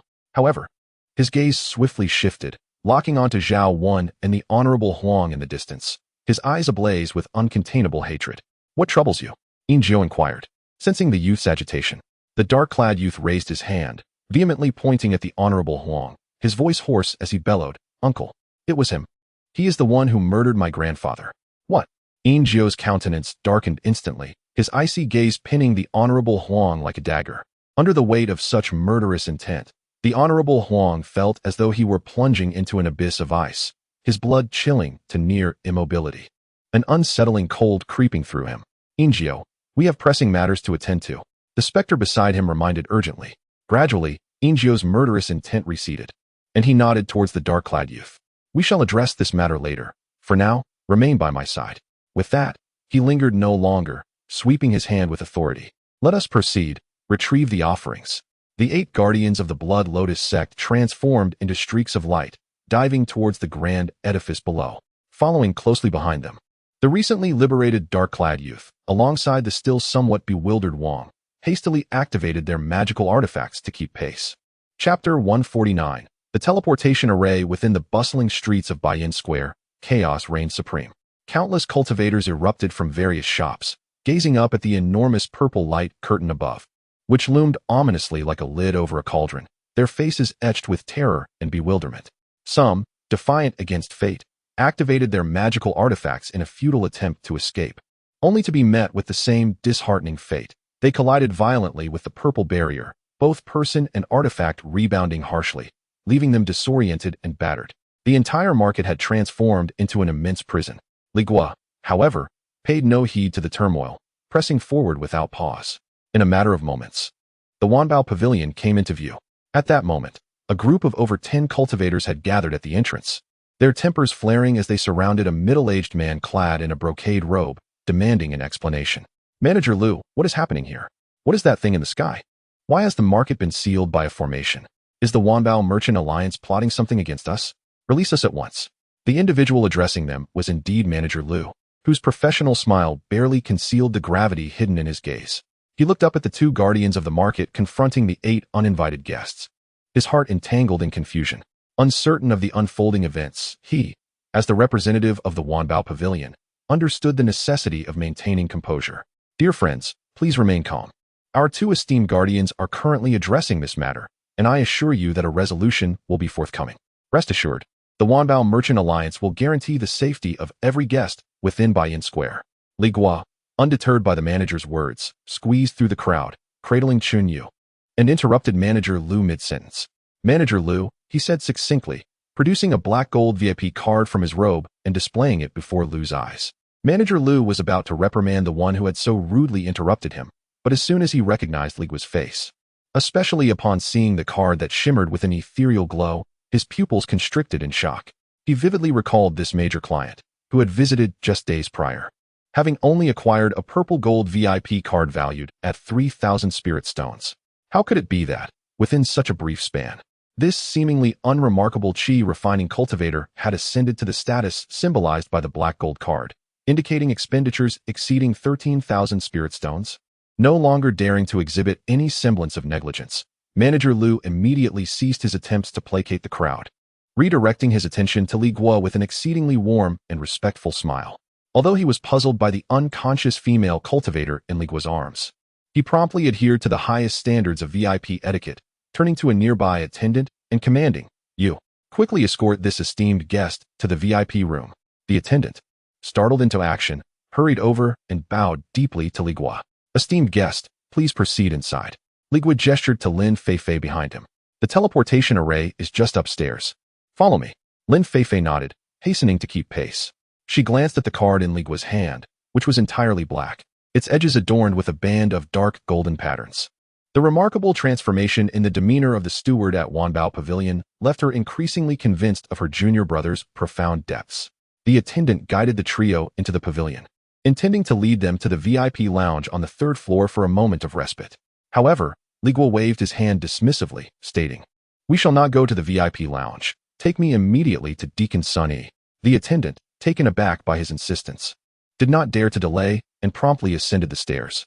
Soon, footsteps echoed as Deacon Sun Yi descended with a warm smile adorning his face. Oh, it is an honor to welcome you, Taoist Li. I did not anticipate your presence today. His words trailed off as he noticed Lin Feifei behind Li Guo, along with the unconscious Chun Yu in his arms, causing his smile to falter momentarily. Drawing upon his extensive experience in hospitality, he quickly conjured a scenario in his mind. The esteemed patron's companion had encountered a grave mishap and was grievously injured, which necessitated their urgent visit to Wanbao Pavilion to procure a rare healing elixir. Upon realizing this, Sun Yi's smile grew even more genuine. Do not be anxious, my friend. May I inquire what kind of injuries your companion has sustained? Our pavilion boasts a comprehensive array of medicinal pills. As long as it is not a matter of immediate demise, we surely possess the elixirs to sustain her life. You have come to the right place. Li Guo, lacking the time for lengthy explanations, cut straight to the chase. Deacon Sun, I wish to utilize the teleportation array immediately. Sun Yi's smile froze as he recognized his misjudgment. They were not seeking medicine, but rather intended to transport Chun Yu swiftly to a location for treatment. He quickly regained his composure and asked, May I inquire where Taoist Li wishes to go? Our teleportation array currently only facilitates one-way travel to Qinghe Fengshe, a distance of 1,000 miles. Would that suffice? Qinghe Fengshe? How far is that? In a straight line, 1,000 miles. Then we shall go there. Li Guo's response was resolute and unwavering. Observing his determination, Sun Yi dared not waste another moment and made a gesture inviting them to follow. Very well, please accompany me to the 5th floor. As he led the way, he quickly explained, according to our regulations, the Black Gold VIP may utilize the teleportation array at a discounted rate of 50%. However, to carry additional individuals, one must pay extra spirit stones at the standard rate of 300 spirit stones per person. Li Guo continued his ascent, mentally calculating the costs.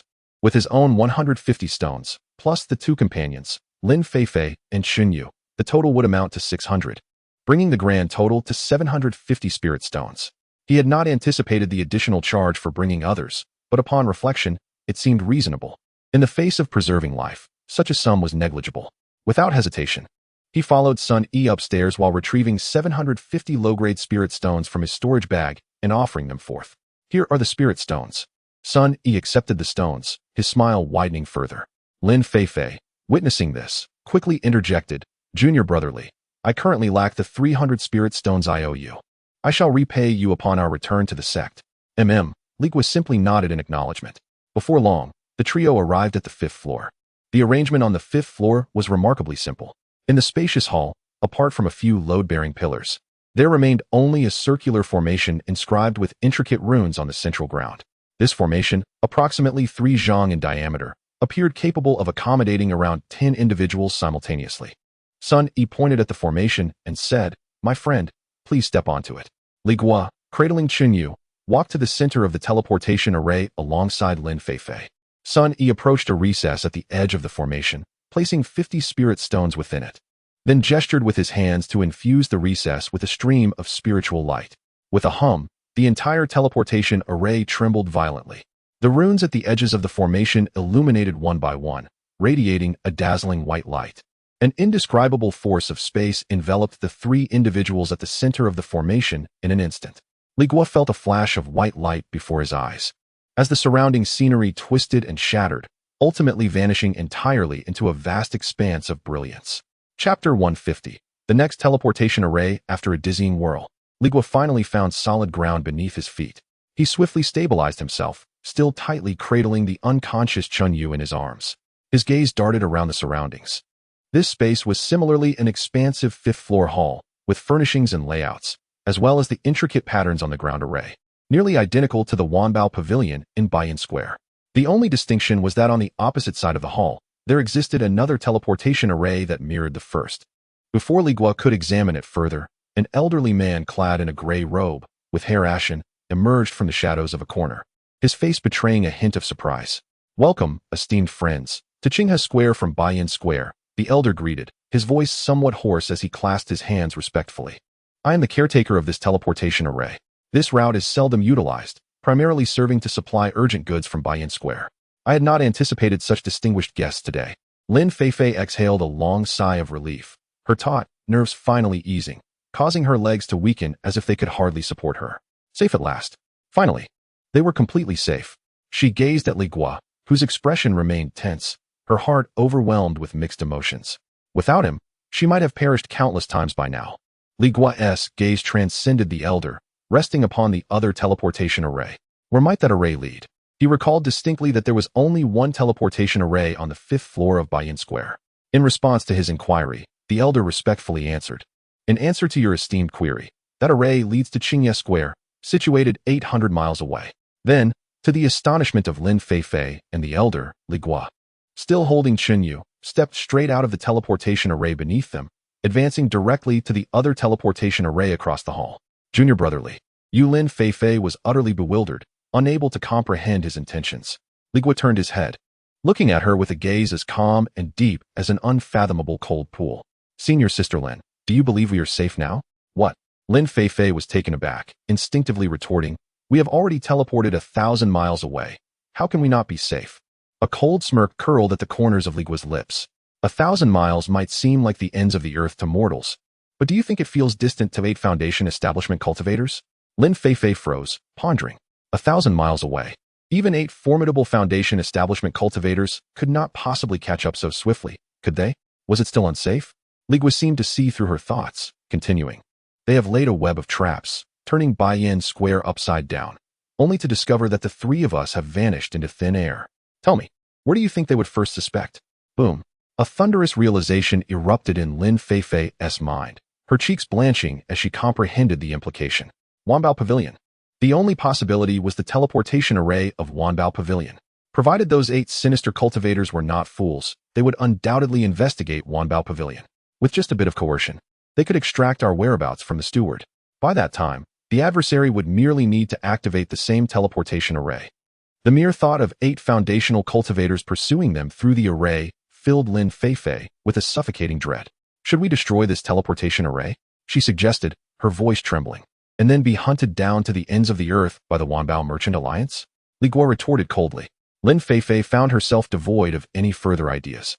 Her urgency escalating as she exclaimed, "We must quickly inform the steward here. The Blood Lotus sect is rampant. They are members of the Wanbao Merchant Alliance, and we cannot simply stand by idly. Let them shut down the teleportation array to sever the pursuer's path." Li Guo did not respond to her, but turned to the gray-robed elder, who stood nearby, utterly stunned.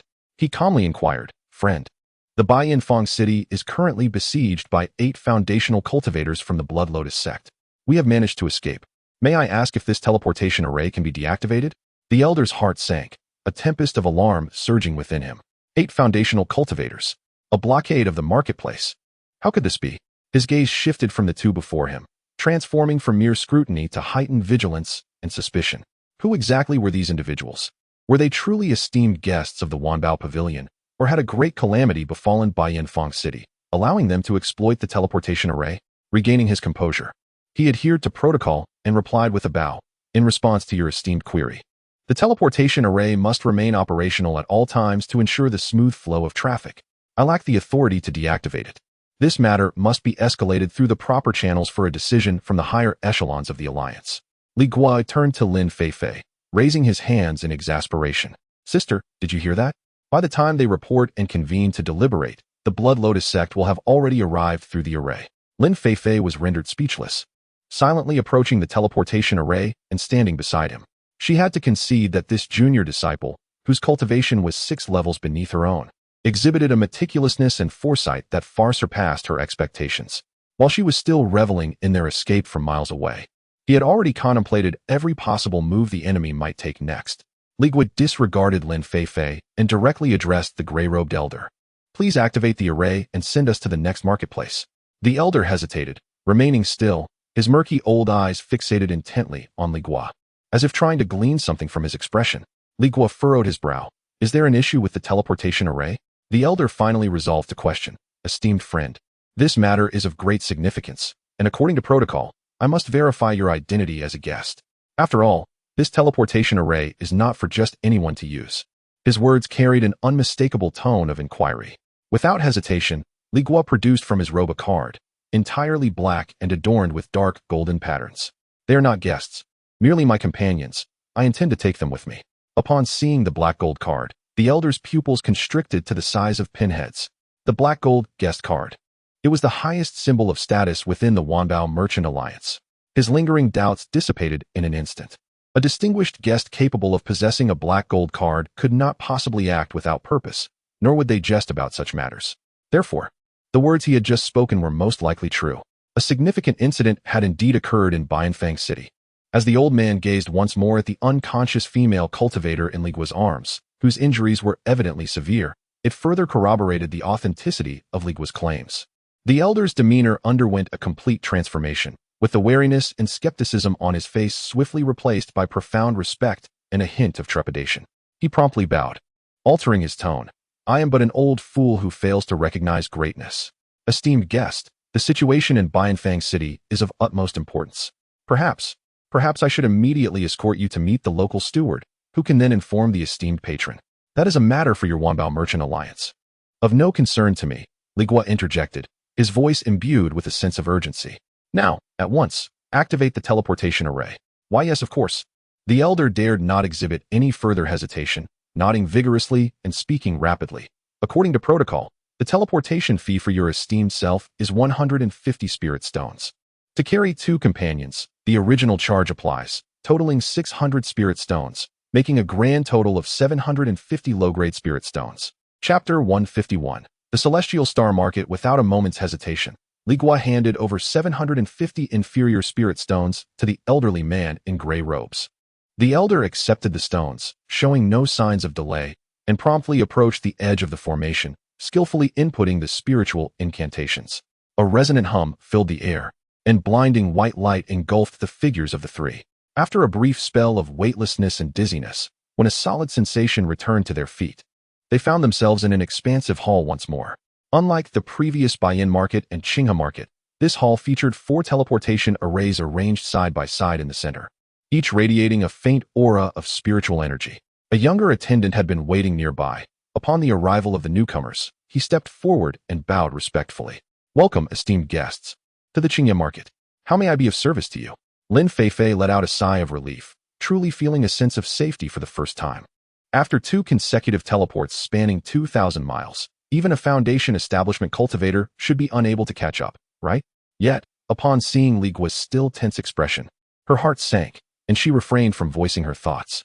Indeed, Li Guo's gaze swiftly scanned the 4 teleportation arrays, and he directly inquired, "To where do the other 3 arrays lead?" The young attendant, evidently well-trained, replied without hesitation, "In response to your inquiry, these 3 routes lead in different directions. The eastern route leads to the Baiwa Market, the western route leads to the Black Obsidian Market, and the southern route leads to the Celestial Star Market." Upon hearing this, Lin Feifei could no longer contain herself. "Li Shidi, isn't this enough? We've already teleported twice. We should be safe now. Why don't we leave the market and find a secluded place to return directly to the sect?" A sense of bitterness filled her heart as she recalled that she owed Li Guo 300 spirit stones for the first teleport and another 300 for the second. That amounted to 600 inferior spirit stones. She could not fathom how long it would take to repay this debt.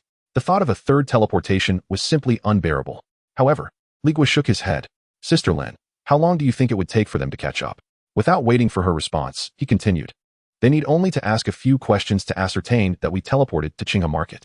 Then, they will undoubtedly follow us here. And what will they find? They will discover that we have vanished again. There is only one teleportation array from Qinghe Market to this location. They will unhesitatingly pursue us once more. We must teleport again. There are 3 routes here, and even if they reach this place, they will have no idea which path we have chosen. This will truly buy us enough time to shake them off completely." Lin Feifei stared at Li Guo, awestruck by the meticulousness of her junior's mind. While she was still reveling in their escape, he had already calculated every possible pursuit route of their enemies and devised the most prudent countermeasure. This was no mere cleverness. It was a chilling instinct for survival. The young attendant standing nearby felt utterly bewildered, completely unable to comprehend the conversation between the 2 guests. However, he wisely chose to remain silent, merely bowing in respectful attendance. Li Guo, no longer paying attention to the stunned Lin Feifei, turned to the attendant and inquired, "Which of the 3 markets is the largest, with the most foundation-building offerings?" Without hesitation, the attendant replied, "Esteemed guest, it is undoubtedly the Southern Star Market. That is an important market for our Wanbao Merchant Alliance in the Southern Li Kingdom, where 5 foundation-building offerings are stationed year-round, including a prominent late foundation-building cultivator." Li Guo's gaze swept over the 3 teleportation arrays before finally settling on the one leading southward. "Very well, we shall proceed to the Southern Star Market." As the white light of the teleportation array illuminated for the third time, a profound sense of helplessness surged within Lin Feifei. 900 low-grade spirit stones. Such a substantial sum would require considerable sacrifice even if she returned to her sect. Meanwhile, 1,000 miles away at the Qinghe market, the teleportation hall on the 5th floor of the Wanbao Pavilion returned to its usual silence following the departure of Li Guo and his companions. The elder in a gray robe stood alone in the vast hall, beads of cold sweat forming on his brow. This matter must be reported immediately. The closure of the Baiyin market by 8 foundation-building cultivators from the Blood Lotus sect is an immense issue. If those malevolent cultivators were to follow the teleportation array here, the consequences would be unimaginable. Not daring to delay for a moment, he turned and dashed down the stairs. He rushed to the second-floor manager's office, disregarding all propriety as he burst through the door, his voice trembling with urgency. "Manager Ma, this is terrible. A grave situation has arisen." Inside the room, a portly middle-aged cultivator leisurely sipped tea, startled by the abrupt intrusion and loud exclamation. His hand trembled, spilling hot tea onto his front. Just as he was about to scold the intruder for such a breach of decorum, he caught sight of the elder responsible for guarding the teleportation array, and the pallor of the elder's face caused his words to falter. He set down the teacup and inquired gravely, "What has caused such alarm?" The elder, panting heavily, recounted the unfolding events in their entirety. "What?" Manager Ma sprang from his chair, the air of leisure vanishing in an instant, replaced by an expression of shock. "Are you serious? Where is the esteemed guest who arrived via the teleportation array? Take me to him at once. I must inquire personally." The elder, with a distressed expression, explained, "They have already departed for the Qingye market." Upon hearing this, the manager's demeanor darkened, a flicker of suspicion crossing his eyes as he demanded sharply, "Departed? You took his word at face value? Did you verify his identity?" "I have verified. He possesses a black gold VIP card. It is absolutely genuine." The mention of the black gold card dissipated Manager Ma's doubts immediately. A guest who holds a black gold card within the Wanbao Merchant Alliance is assuredly not one to speak lightly. Therefore, the incident at Baiyin Market must indeed be true. He waved his hand at the elder, saying, "This matter is of utmost importance. You must immediately go to the worshipful residence and report the situation in its entirety to the 2 esteemed patrons." "Yes." The elder acknowledged the command and hurriedly departed. Watching the elder's vanishing figure, the steward's eyes glimmered with a flicker of brilliance. He slowly returned to his chair and poured himself another cup of hot tea. With a leisurely demeanor, he lifted the teacup and gently blew upon it. However, before he could finish this breath, a violent surge of spiritual energy erupted from the upper floor, causing the entire Wanbao Pavilion to tremble slightly. The steward's expression changed, and before he could react, the teleportation array on the 5th floor exploded with a dazzling white light. As the radiance dissipated, 5 ominous and terrifying figures materialized in the center of the array. The foremost trio were none other than Ingio, Ghost Shadow, and Blood Butcher. It turned out that after storming into the Wanbao Pavilion in Bainfang City, they employed a few tactics to extract information from the terrified Lu steward. Learning that the sacrificial offering they sought had just been taken away by a distinguished guest via the teleportation array. Enraged, several guardians executed Lu's steward on the spot. Yet, Ingio, quick to respond, left 3 individuals to guard the marketplace while he, accompanied by 4 others, activated the teleportation array to pursue. Chapter 152, Pursuit. At this moment, Ingio gazed at the empty hall, his expression dark enough to wring water from. Where are the people? It was promised they would be teleported here. Yet no one is in sight. A guard beside him frowned. Blood Tuo's gaze suddenly fixated on the teleportation array at the far end of the hall, and he squeezed out a few words through clenched teeth. "They must have been teleported away again. That lad has an abundance of spirit stones. Last time, he managed to exhaust me for 10 days with his formations." Another wicked cultivator snorted, "Blood Tuo, you stumbled last time. But what if he has run out of money and fled the market? We cannot rely on your words." Blood Tuo glared, his consciousness swiftly scanning the entire market. Gritting his teeth, "Even if he turned to ash, I would recognize him. He is not here." The wicked cultivator was about to retort, but the leader, Ingio, coldly interjected, "Let us capture someone and inquire. We shall learn everything." No sooner had he spoken than he vanished from the staircase. In the blink of an eye, Ingio returned, dragging along a person, none other than Manager Ma, who had just sat down to enjoy tea.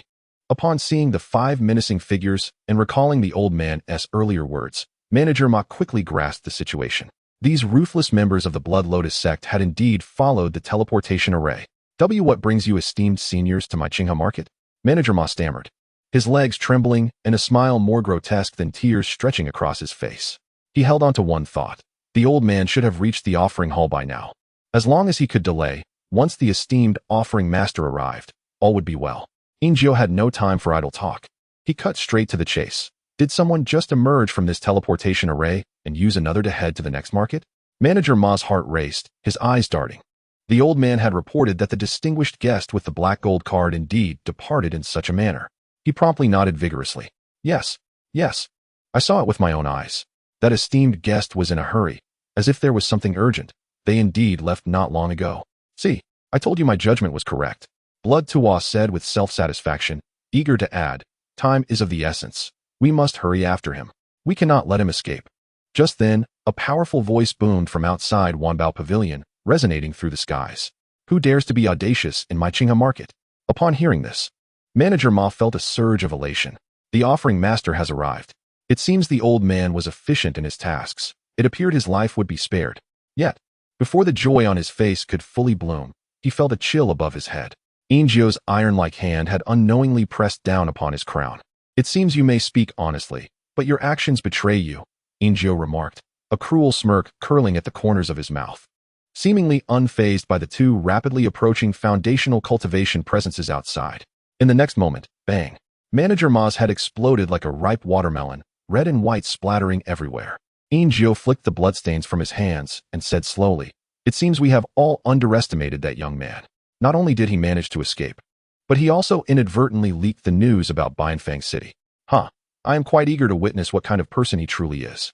Blood Butcher's expression shifted, and he urged anxiously, Ingio, since our position has been compromised, and that young man is no longer in Binfang City, should we not send someone back to inform the other guardians to retreat promptly? If the Wanbao Merchant Alliance sends reinforcements, we could find ourselves trapped. Guiying, you will return. Ingio commanded decisively. Guiying nodded in acknowledgement. Remember, once you return, destroy the teleportation array. Do not leave an opening for the Wanbao Merchant Alliance to send reinforcements directly. Ingio's tone was grave. Understood. Guiying said no more and turned to step back into the teleportation array, vanishing in a flash of light. Only then did Ingio lead the remaining three towards the other teleportation array. In Qingyifang City, on the 5th floor of the Wanbao Pavilion. As the light of the teleportation array dissipated, the figures of Ingio, Blood Butcher, and the other two emerged. A young attendant, having awaited the arrival of 4 esteemed guests, each exuding an aura of profound strength, hurriedly bowed and approached, eager to serve. Welcome, esteemed guests. Before he could finish his sentence, a cold glint flashed in Ingio's eyes. He could not be bothered to spare the attendant a glance. Raising his hand to deliver a powerful strike. Boom. With a deafening roar, the array that had just transported them, along with the surrounding floor, was shattered into countless fragments by a surge of violent spiritual energy, reduced to mere rubble. After executing this, Ingio finally lifted his gaze to survey the surroundings. However, upon doing so, his brow furrowed tightly. In this grand hall, there were 3 identical teleportation arrays, each leading in different directions. Where, indeed, had that young man fled? The young attendant, having never witnessed such a scene, was paralyzed with fear, instantly comprehending that these individuals were far from benign. With a scream, he turned to flee downstairs. But as he pivoted, he felt a constriction around his neck, lifted off the ground by an invisible force. Ingio's icy hand gripped his throat like an iron claw, rendering him utterly voiceless. Speak. Which teleportation array did the person who just passed through take? Think carefully before you answer. If you dare to play any tricks to alert the guardians here, I will make you experience the torment of soul extraction. Ingio's voice dripped with impatience. Faced with the terror of impending death, the young attendant dared not conceal anything. Trembling, he raised his hand and pointed shakily towards the southernmost teleportation array. That way. Fang City. Excellent. Ingio received the answer, applying slight pressure. With a crisp crack, the young attendant's neck was snapped, his head lolling to the side.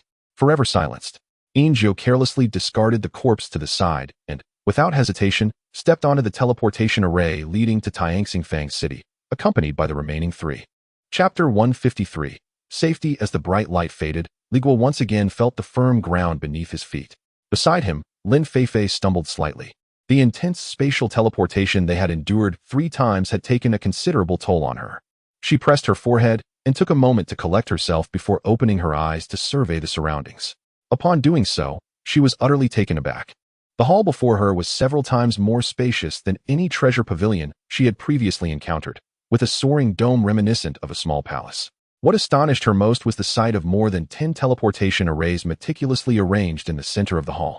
Each array shimmered with a faint spiritual light, occasionally erupting in brilliance as groups of cultivators emerged, while others, guided by attendants, stepped into the formations and vanished from sight.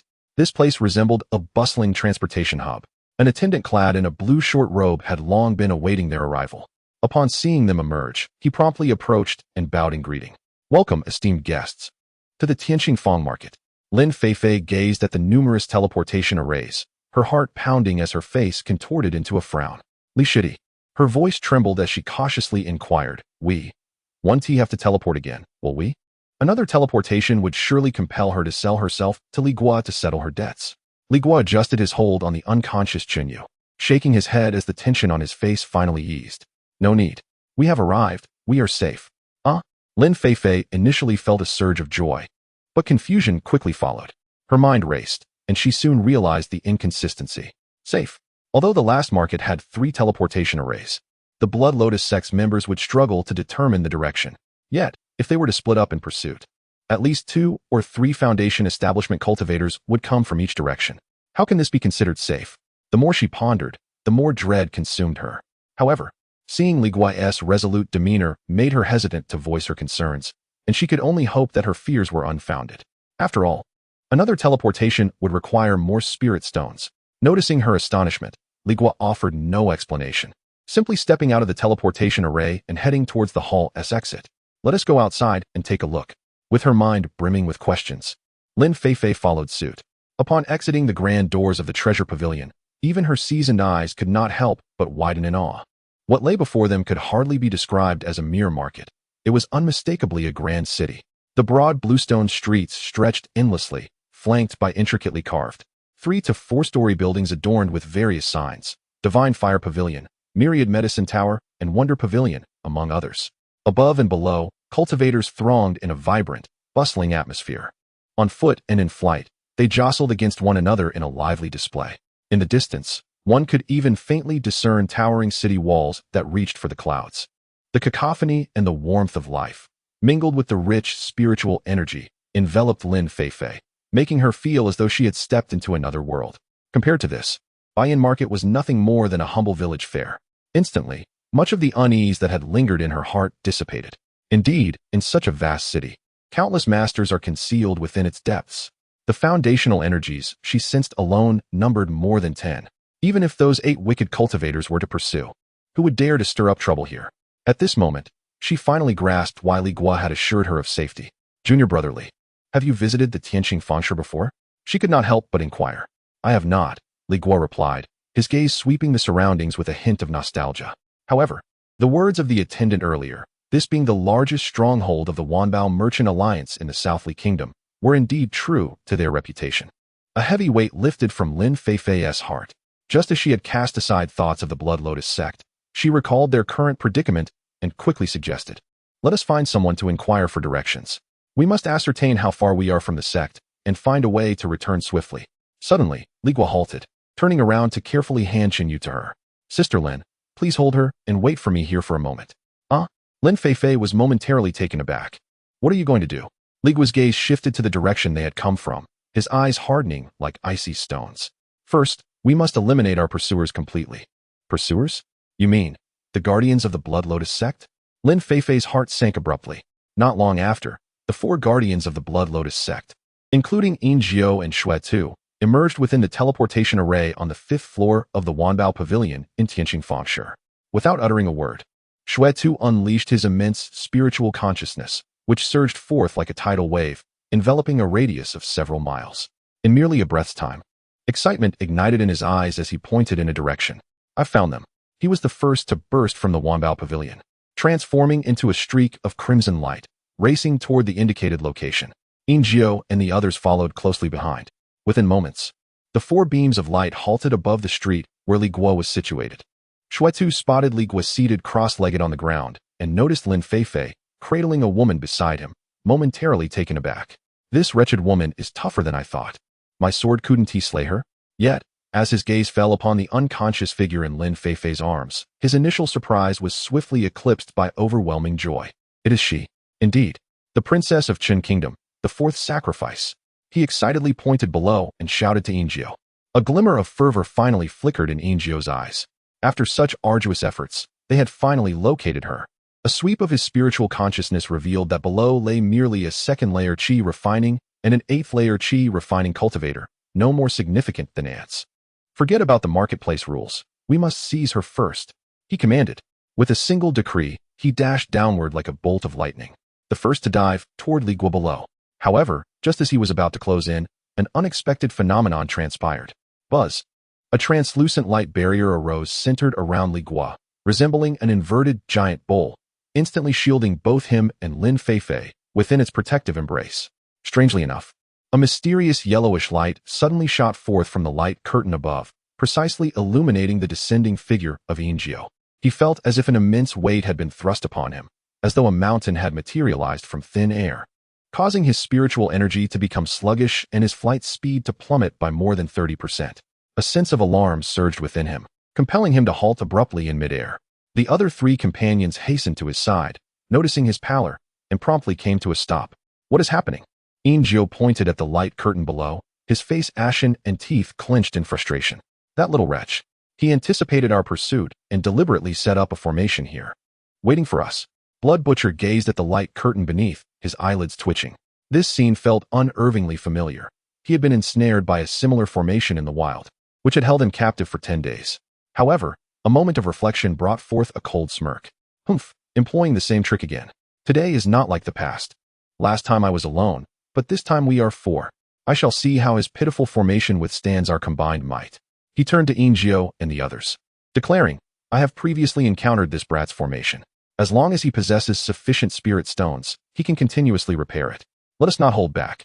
Unleash our full strength and shatter it in one blow. I am well aware of his intentions. He merely seeks to create a commotion to draw the offerings from the market. We shall dismantle his formation before they arrive. Indeed, let him understand that in the face of absolute strength, all schemes are but mere jest. Another sinister cultivator concurred. Ingio grasped this principle as well, his gaze fixed on the unflinching man within the formation, his voice icy as he spoke. Brat, surrender the sacrificial offerings, and we may spare your life. Inside the formation, Li Guo did not even lift his eyelids. Lin Feifei watched the menacing Blood Butcher hovering in the air. The excruciating pain and chilling sense of death from being pierced by the blood-colored bone sword surged within her once more. Clutching Chunyu, her hands trembled uncontrollably, her complexion pale as a ghost. A gentle hand rested upon her shoulder. Do not fear, senior sister, it was Li Guo's voice, calm and devoid of any tremor. Rest assured, this formation cost me 4,500 low-grade spirit stones. 4,500? Lin Feifei was momentarily stunned. Her own life-saving formation, the mystic water tortoiseshell formation, had only cost 500 spirit stones. That price could purchase a top-tier high-grade magical artifact. Outside the formation, Blood Butcher and the others had lost all patience. What nonsense are we discussing? Let us go all out. The 4 Foundation establishment cultivators no longer hesitated, channeling their spiritual energy and summoning their respective magical artifacts. Ingio brandished a black flag, unleashing a cacophony of wails. Blood Butcher unsheathed his blood-colored bone sword once more, trailing a wave of acrid blood. The other 2 guardians activated a flurry of black needles and summoned a ghostly blade. 4 distinctly terrifying forces converged from all directions, ruthlessly crashing down upon the seemingly fragile light curtain below. Boom! A resounding explosion reverberated through the air, causing the entire street to tremble violently. The unleashed energy surged forth, uprooting the surrounding bluestone pavement. However, what left the 4 malevolent cultivators nearly aghast was that, despite the cataclysmic force of their combined strike, the mysterious yellow light barrier, though flickering violently, steadfastly held its ground, showing not even a single crack. The magnitude of this impact was truly overwhelming, akin to a thunderous blast dropped upon a serene lake. In an instant, deep within the Tianqing Bazaar, 5 strands of foundational consciousness, akin to 5 unsheathed swords, swiftly zeroed in on this location. How audacious! Who dares to wreak havoc in the Tianqing Bazaar? The voices of the 5 foundational guardians echoed like rolling thunder, approaching rapidly from afar. Within the formation, Li Guo rose, dusting off his robe, a triumphant smile gracing his face. Chapter 154. Heavenly Star City, 5 beams of light, each a distinct hue, materialized at the end of the street, swiftly approaching. Leading the procession was an elderly man clad in a golden robe, his hair and beard as white as snow, yet his gaze was sharper than a blade, revealing a cultivation level in the late foundation establishment stage.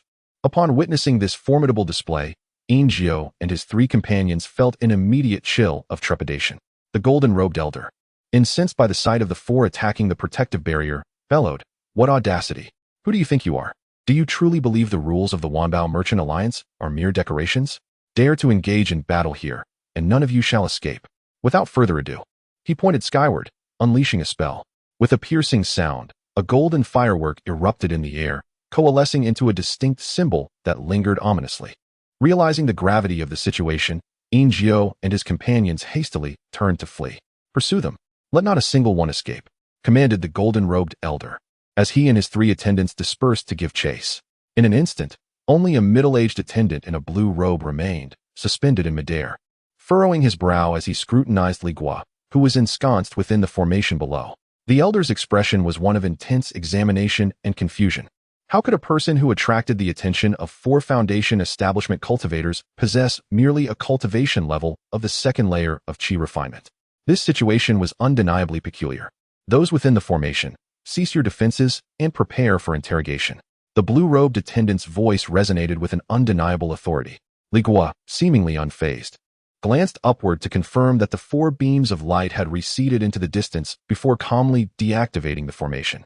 With a hum, the protective barrier, valued at 4,500 spirit stones, gradually faded until it vanished entirely. Li Guo bowed slightly to the attendant above, announcing, "I am Li Guo, a disciple of the Bailing sect.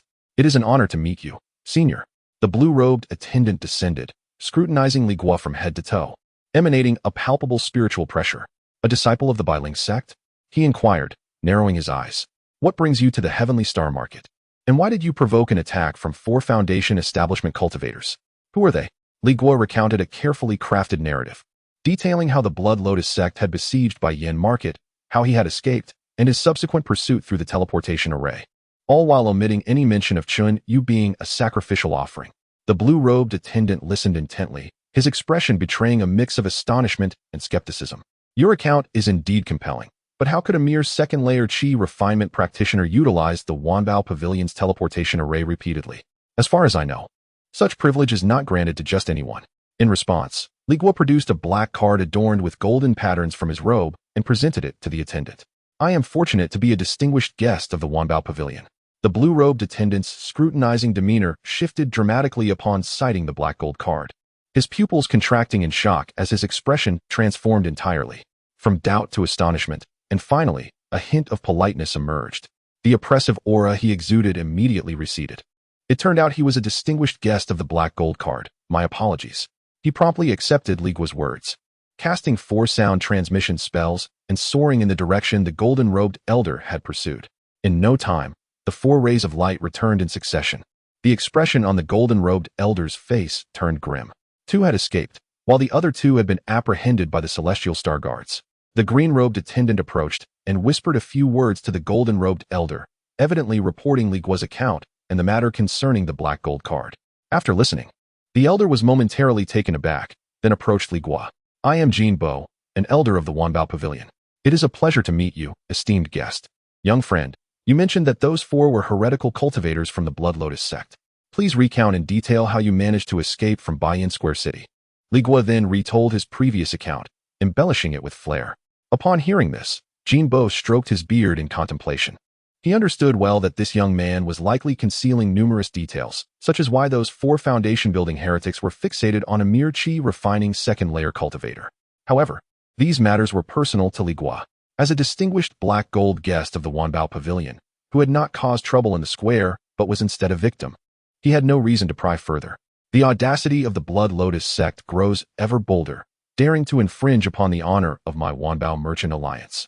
Jinbo analyzed. Nevertheless, Bai Yin Square City has only 2 foundation-building elders, insufficient to contend with 4 heretics. Moreover, since they dared to act, they must have set up formations to sever communication. The situation there is likely dire. Indeed, Elder Jin speaks wisely. This matter must be reported to the main alliance immediately.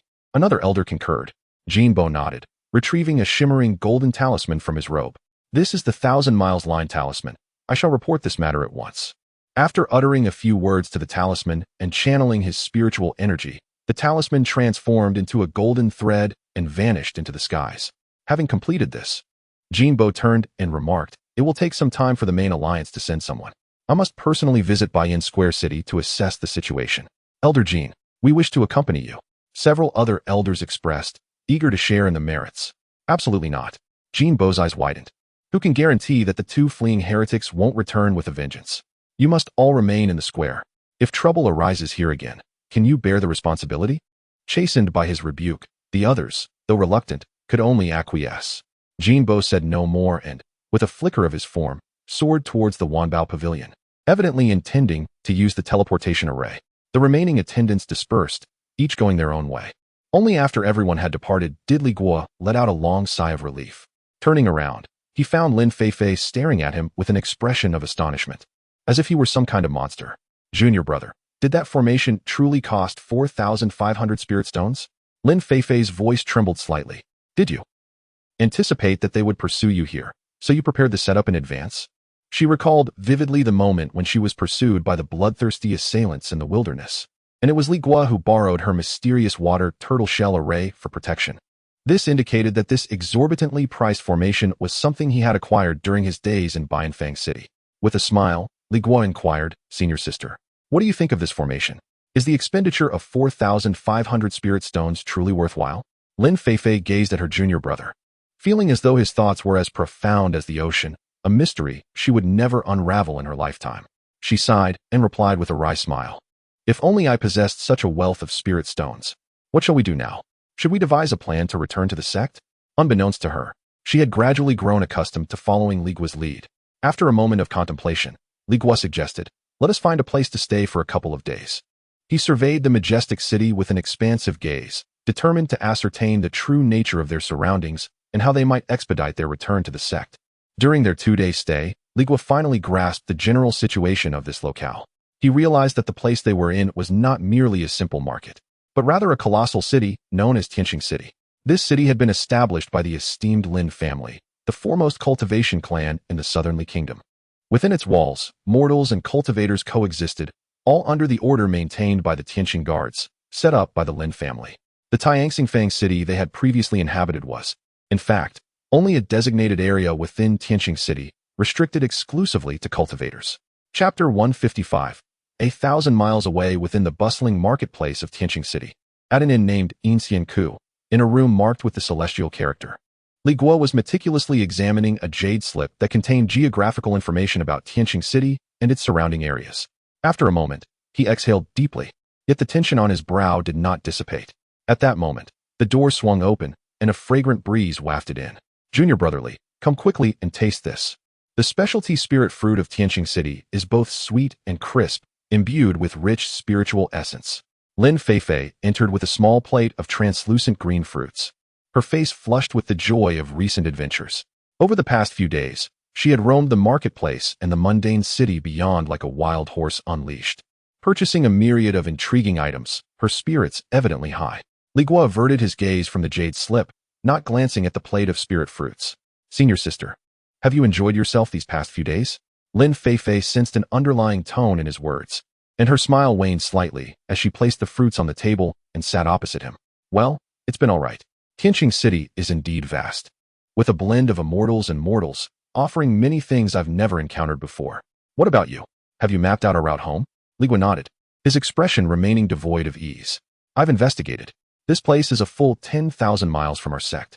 Even if we were to fly day and night on our spirit devices, it would take at least a month to return." "A month?" Lin Feifei's countenance fell. "Such a long time. That is, under the most favorable circumstances," Li Guo continued.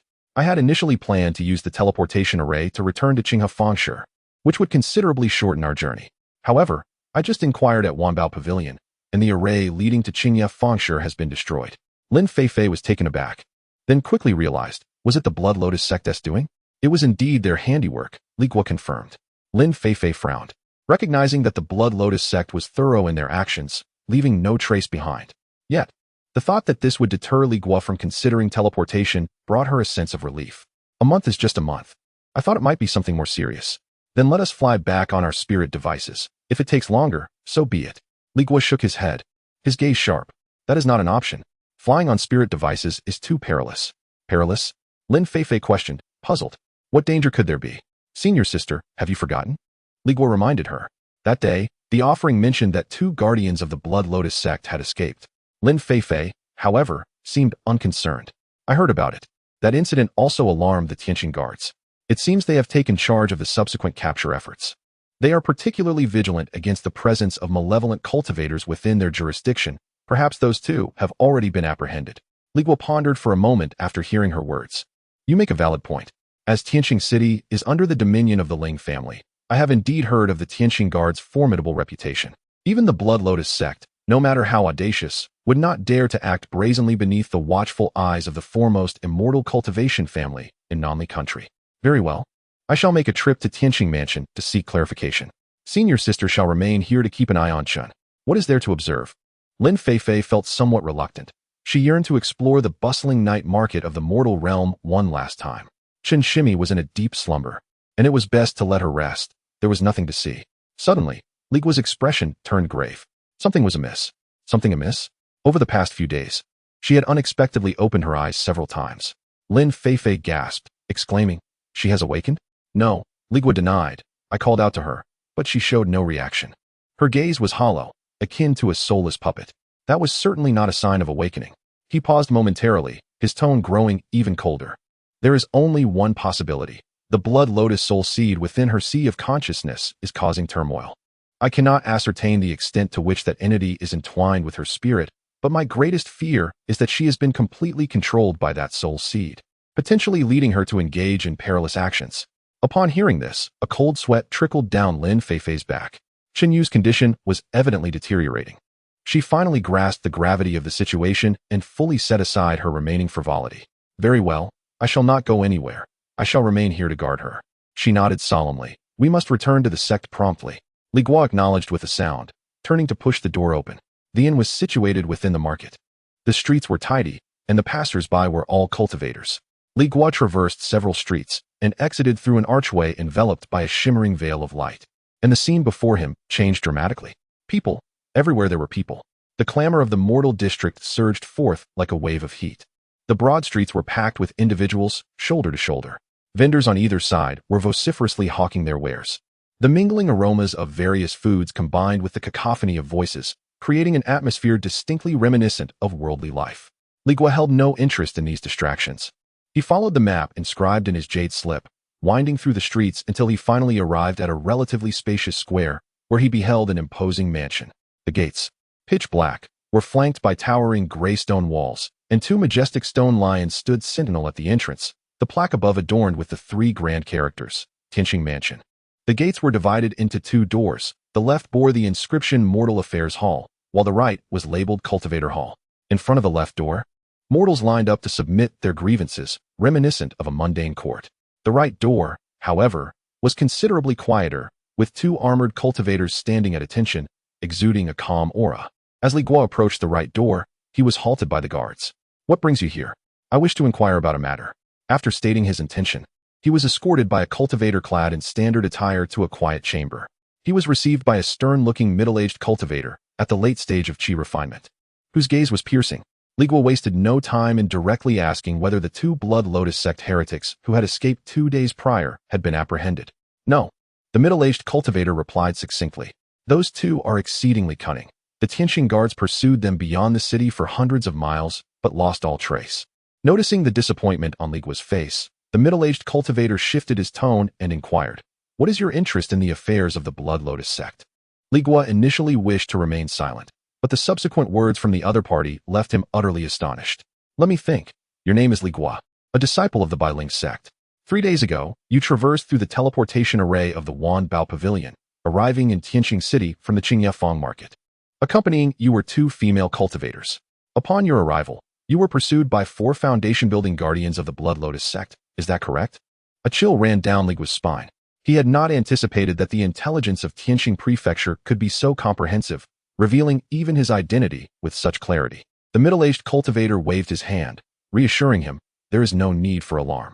The Blood Lotus sect is a common enemy within the cultivation world, posing a grave threat. Here in Tianqing Prefecture, we must thoroughly investigate everyone who has had any contact with them. Should you recall any information regarding those two malevolent cultivators or any suspicious details, please do not hesitate to report. If we make any progress in apprehending the evil cultivators, we will send someone to inform you. With this, Li Guo understood that further inquiries would yield no additional information. He expressed his gratitude and took his leave. As he made his way back, a weight settled upon his heart. The two foundation-building evil cultivators loomed over him like swords suspended above his head, ready to descend at any moment. The path of flying back to the sect remained fraught with peril. As he walked, contemplating countermeasures, a sudden commotion erupted in the street ahead. He beheld several attendants clad in matching attire mercilessly assaulting a young man in green who lay crumpled on the ground, completely defenseless. Bystanders gathered around, pointing and murmuring, yet none dared to intervene. Li Guo cast a glance and intended to pass by. He had no interest in meddling with such affairs.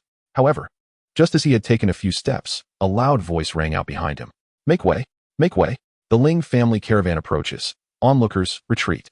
The crowd parted like a tide, swiftly moving to either side of the street, clearing a broad path. A grand procession of carriages advanced slowly. Each guard mounted on powerful steeds exuded an imposing aura. At the center, a carriage drawn by 4 magnificent white spirit horses epitomized opulence, with spirit stones embedded in its walls for embellishment. Li Guo, too, stepped aside with the throng, watching the caravan pass by. Just as the most luxurious carriage approached him, it unexpectedly halted without warning, prompted by a resonant male voice emanating from within. Stop! The command was not loud, yet it carried an air of authority, causing the entire caravan to come to an immediate standstill. Chapter 156 Invitation. A middle-aged man, resembling a steward, dismounted from his horse and approached the carriage with measured steps. Standing respectfully by its side, the occupants within the carriage murmured something inaudible. The steward nodded in acknowledgement, then turned his gaze upon the few servants still engaged in violence. Without uttering a word, an overwhelming aura radiated from him, akin to an invisible mountain descending forcefully upon them. The servants froze in place, collapsing to the ground in submission. Spare us, esteemed master. We were wrong. Their faces drained of color, their legs trembled uncontrollably, yet they fervently bowed their heads in a plea for mercy. Begone. Do not let me see you again. Why yes. Thank you for sparing our lives. The street fell silent in an instant. All eyes were riveted upon the steward. Although his oppressive presence was not directed at them, a palpable fear enveloped the onlookers, rendering them speechless. Li Guo, too, felt the weight of this pressure, his heart racing in astonishment. This middle-aged steward was indeed a foundational-level cultivator. The steward, having witnessed the servants flee, did not spare a glance at the beaten young man on the ground. He strode purposefully towards Li Guo. A jolt of apprehension coursed through Li Guo. Though he maintained a composed exterior, the steward halted 3 paces in front of him, slightly cupping his hands in greeting, his voice neither too loud nor too soft, yet resonating clearly in Li Guo's ears. From the Ling sect, Li Guo, my friend. Li Guo's pupils constricted sharply. Who was this individual? And how could he be so well acquainted with his identity? As the thoughts whirled in his mind, understanding dawned upon him. To possess such knowledge in Tianqing City, coupled with the imposing presence, this individual was undoubtedly one of the true masters of Tianqing City. Li Guo's heart raced with caution, yet his demeanor remained tranquil. And you are? I am Ling Yan, steward of the Ling residence. The steward replied courteously. Our young master wishes to invite you for a discussion. The Ling residence. Indeed, it was them. Li Guo's mind was tumultuous. As a mere qi refinement disciple of the Ling sect, having ventured beyond the mountain gate only a handful of times, how could he catch the eye of the young master of the foremost cultivation family in the southern Li kingdom? He found it hard to believe that fortune would fall from the sky. Engaging with such a powerful faction posed a perilous risk. One misstep could lead to utter ruin. His initial instinct was to decline. Steward Ling, please convey my gratitude to your young master, but I am currently preoccupied with pressing matters and cannot oblige. His words were deliberately polite. Ling Yan appeared taken aback by the refusal, momentarily stunned, before a knowing smile crept across his face. Do not be hasty, my friend. He lowered his voice, uttering a statement that sent shivers down Li Guo's spine. Perhaps my young master is aware of the whereabouts of those 2 fleeing Blood Lotus sect enforcers. Would this pique your interest? This revelation struck Li Guo like a thunderclap, illuminating the realization that they had thoroughly investigated him, even uncovering his deepest concerns. It was evident he could not refuse this encounter. Li Guo retracted all defenses and misgivings. Feeling a chill within, he calmly raised his head, glanced past the steward, and observed the motionless carriage. Very well, he would allow the steward to lead the way. Ling Yun's expression bore no hint of surprise, as if this were the expected outcome. He gestured graciously, stating, "It is well. My young master has prepared tea in the listening wind pavilion, awaiting your esteemed presence." With that, he turned and returned to his mount, saying nothing about inviting Li Guo into the carriage. Unperturbed by this, Li Guo walked at a measured distance behind as the caravan resumed its journey, traversing the bustling streets. The passers-by regarded this peculiar scene with curiosity, but once the caravan moved on, they dispersed. After about the time it takes to burn a stick of incense, the caravan halted before a 3-story pavilion. Li Guo looked up to see the characters listening wind pavilion adorning the sign. Those entering and exiting were cultivators, emanating fluctuations of spiritual energy, clearly not a place for mere mortals. Steward Ling Yun dismounted and personally approached, lifting the curtain of the carriage.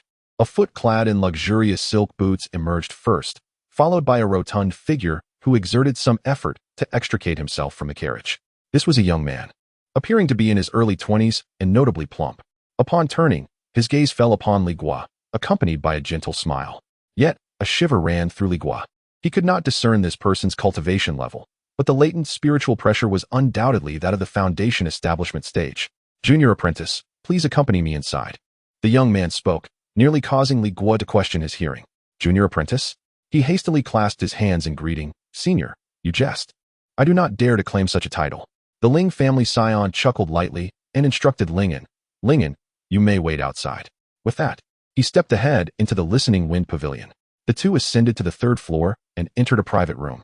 This room was splendidly positioned. Upon opening the window, a vast panorama of the city unfolded before them. A maid dressed in azure entered, bowing respectfully as she presented a jade slip. The Ling family scion accepted it without even glancing at it, directly offering it to Li Guo. "Junior apprentice, peruse it and see what you wish to eat. Do not hesitate.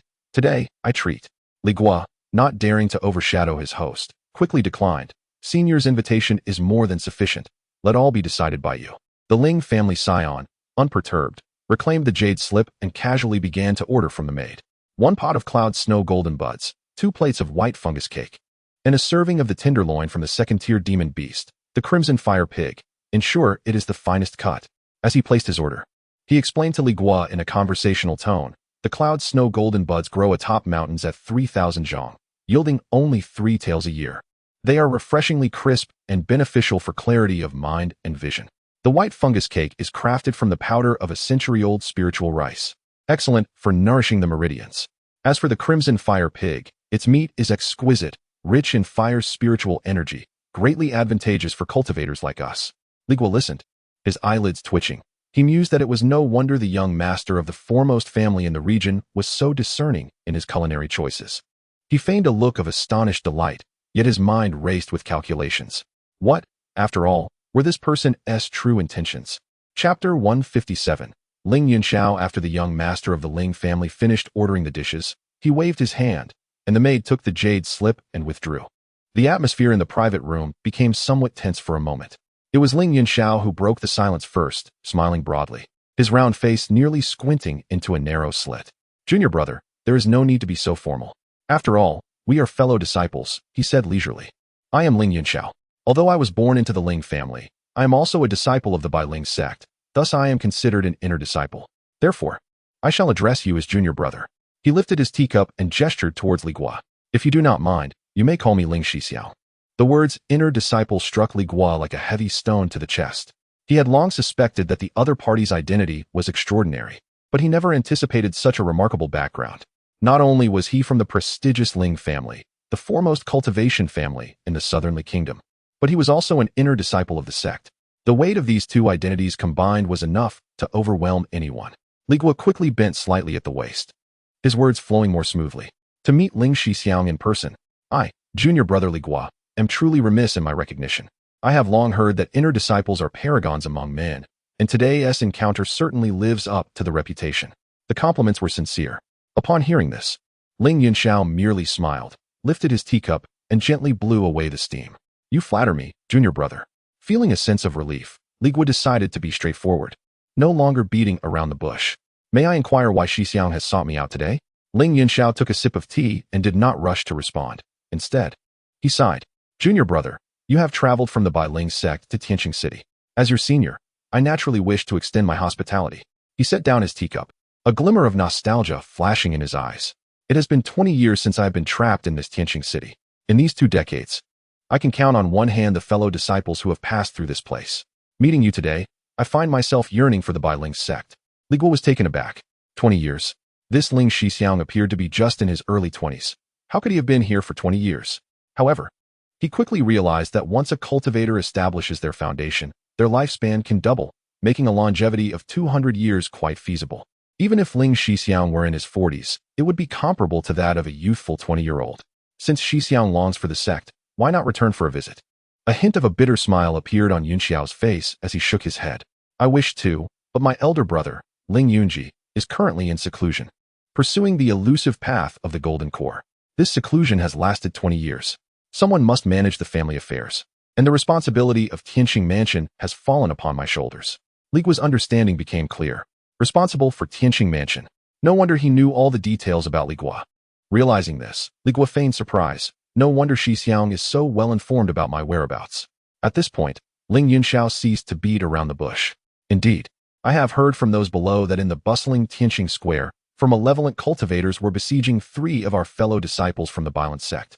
This piqued my interest, prompting me to thoroughly investigate the matter. Initially, I intended to visit the inn where you were staying, but coincidentally encountered you on the way. Junior brother, did you just return from Tianqing Prefecture?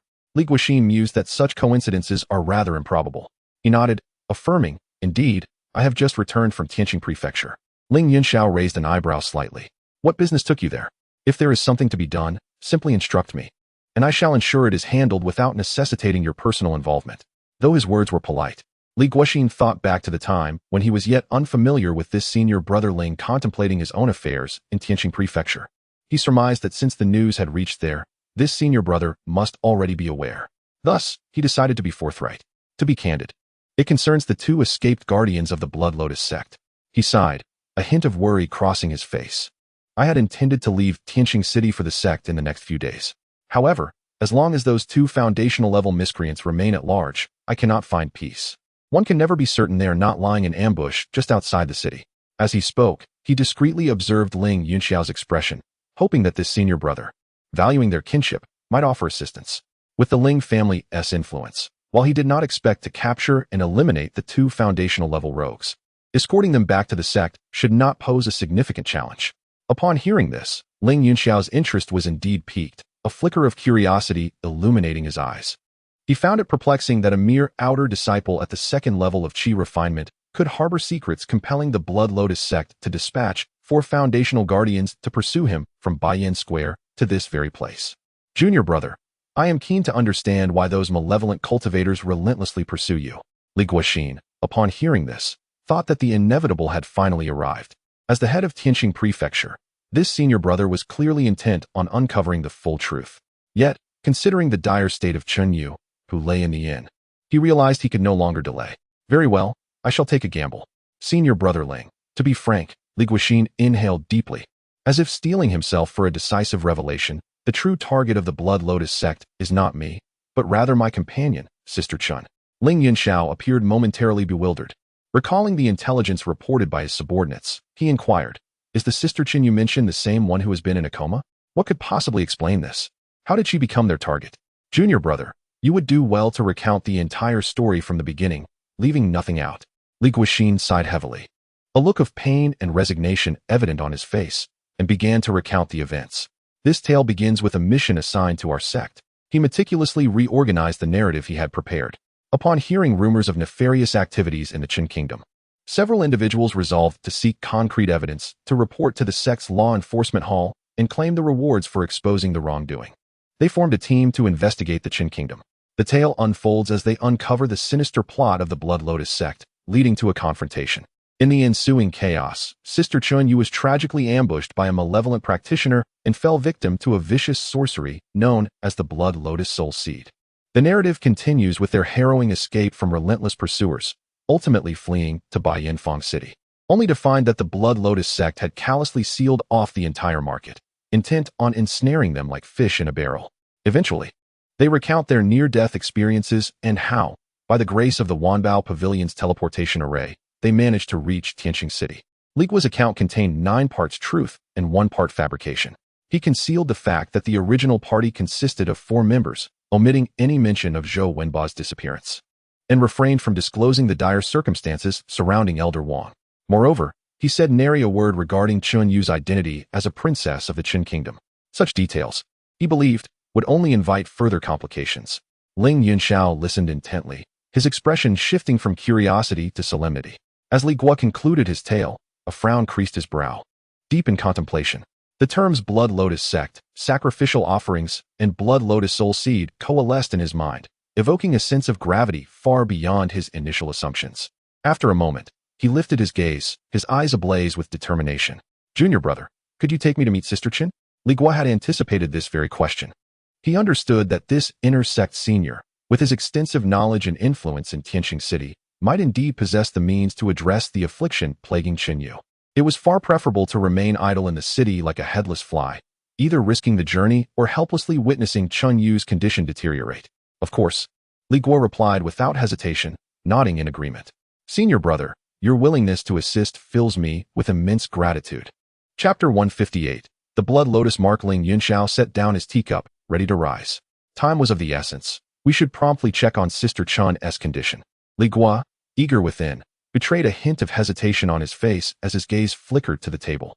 "Senior brother, the dishes have yet to be served." Upon hearing this, Ling Yunxiao was momentarily taken aback. Having cultivated for many years, he had long since lost any craving for food, and it took him a moment to comprehend. Observing Li Guo, it was evident he was not feigning hunger. He genuinely appeared starved, which brought a subtle amusement to Ling Yunxiao's heart. Relaxing slightly, he reassured himself that Li Guo's appetite indicated Sister Qin's situation might not be as dire as he had feared. "Haha, I was too anxious indeed." He sat back down, gesturing dismissively. "No rush, no rush. We shall eat first. It will allow my junior to savor the flavors of Tianqing City." Before long, the door to the private room swung open, and the maidens entered, bearing jade trays. The first dish presented was a pot of Yunxua golden bud tea. The tea's golden hue radiated warmth, infused with a refreshing aroma that was utterly captivating.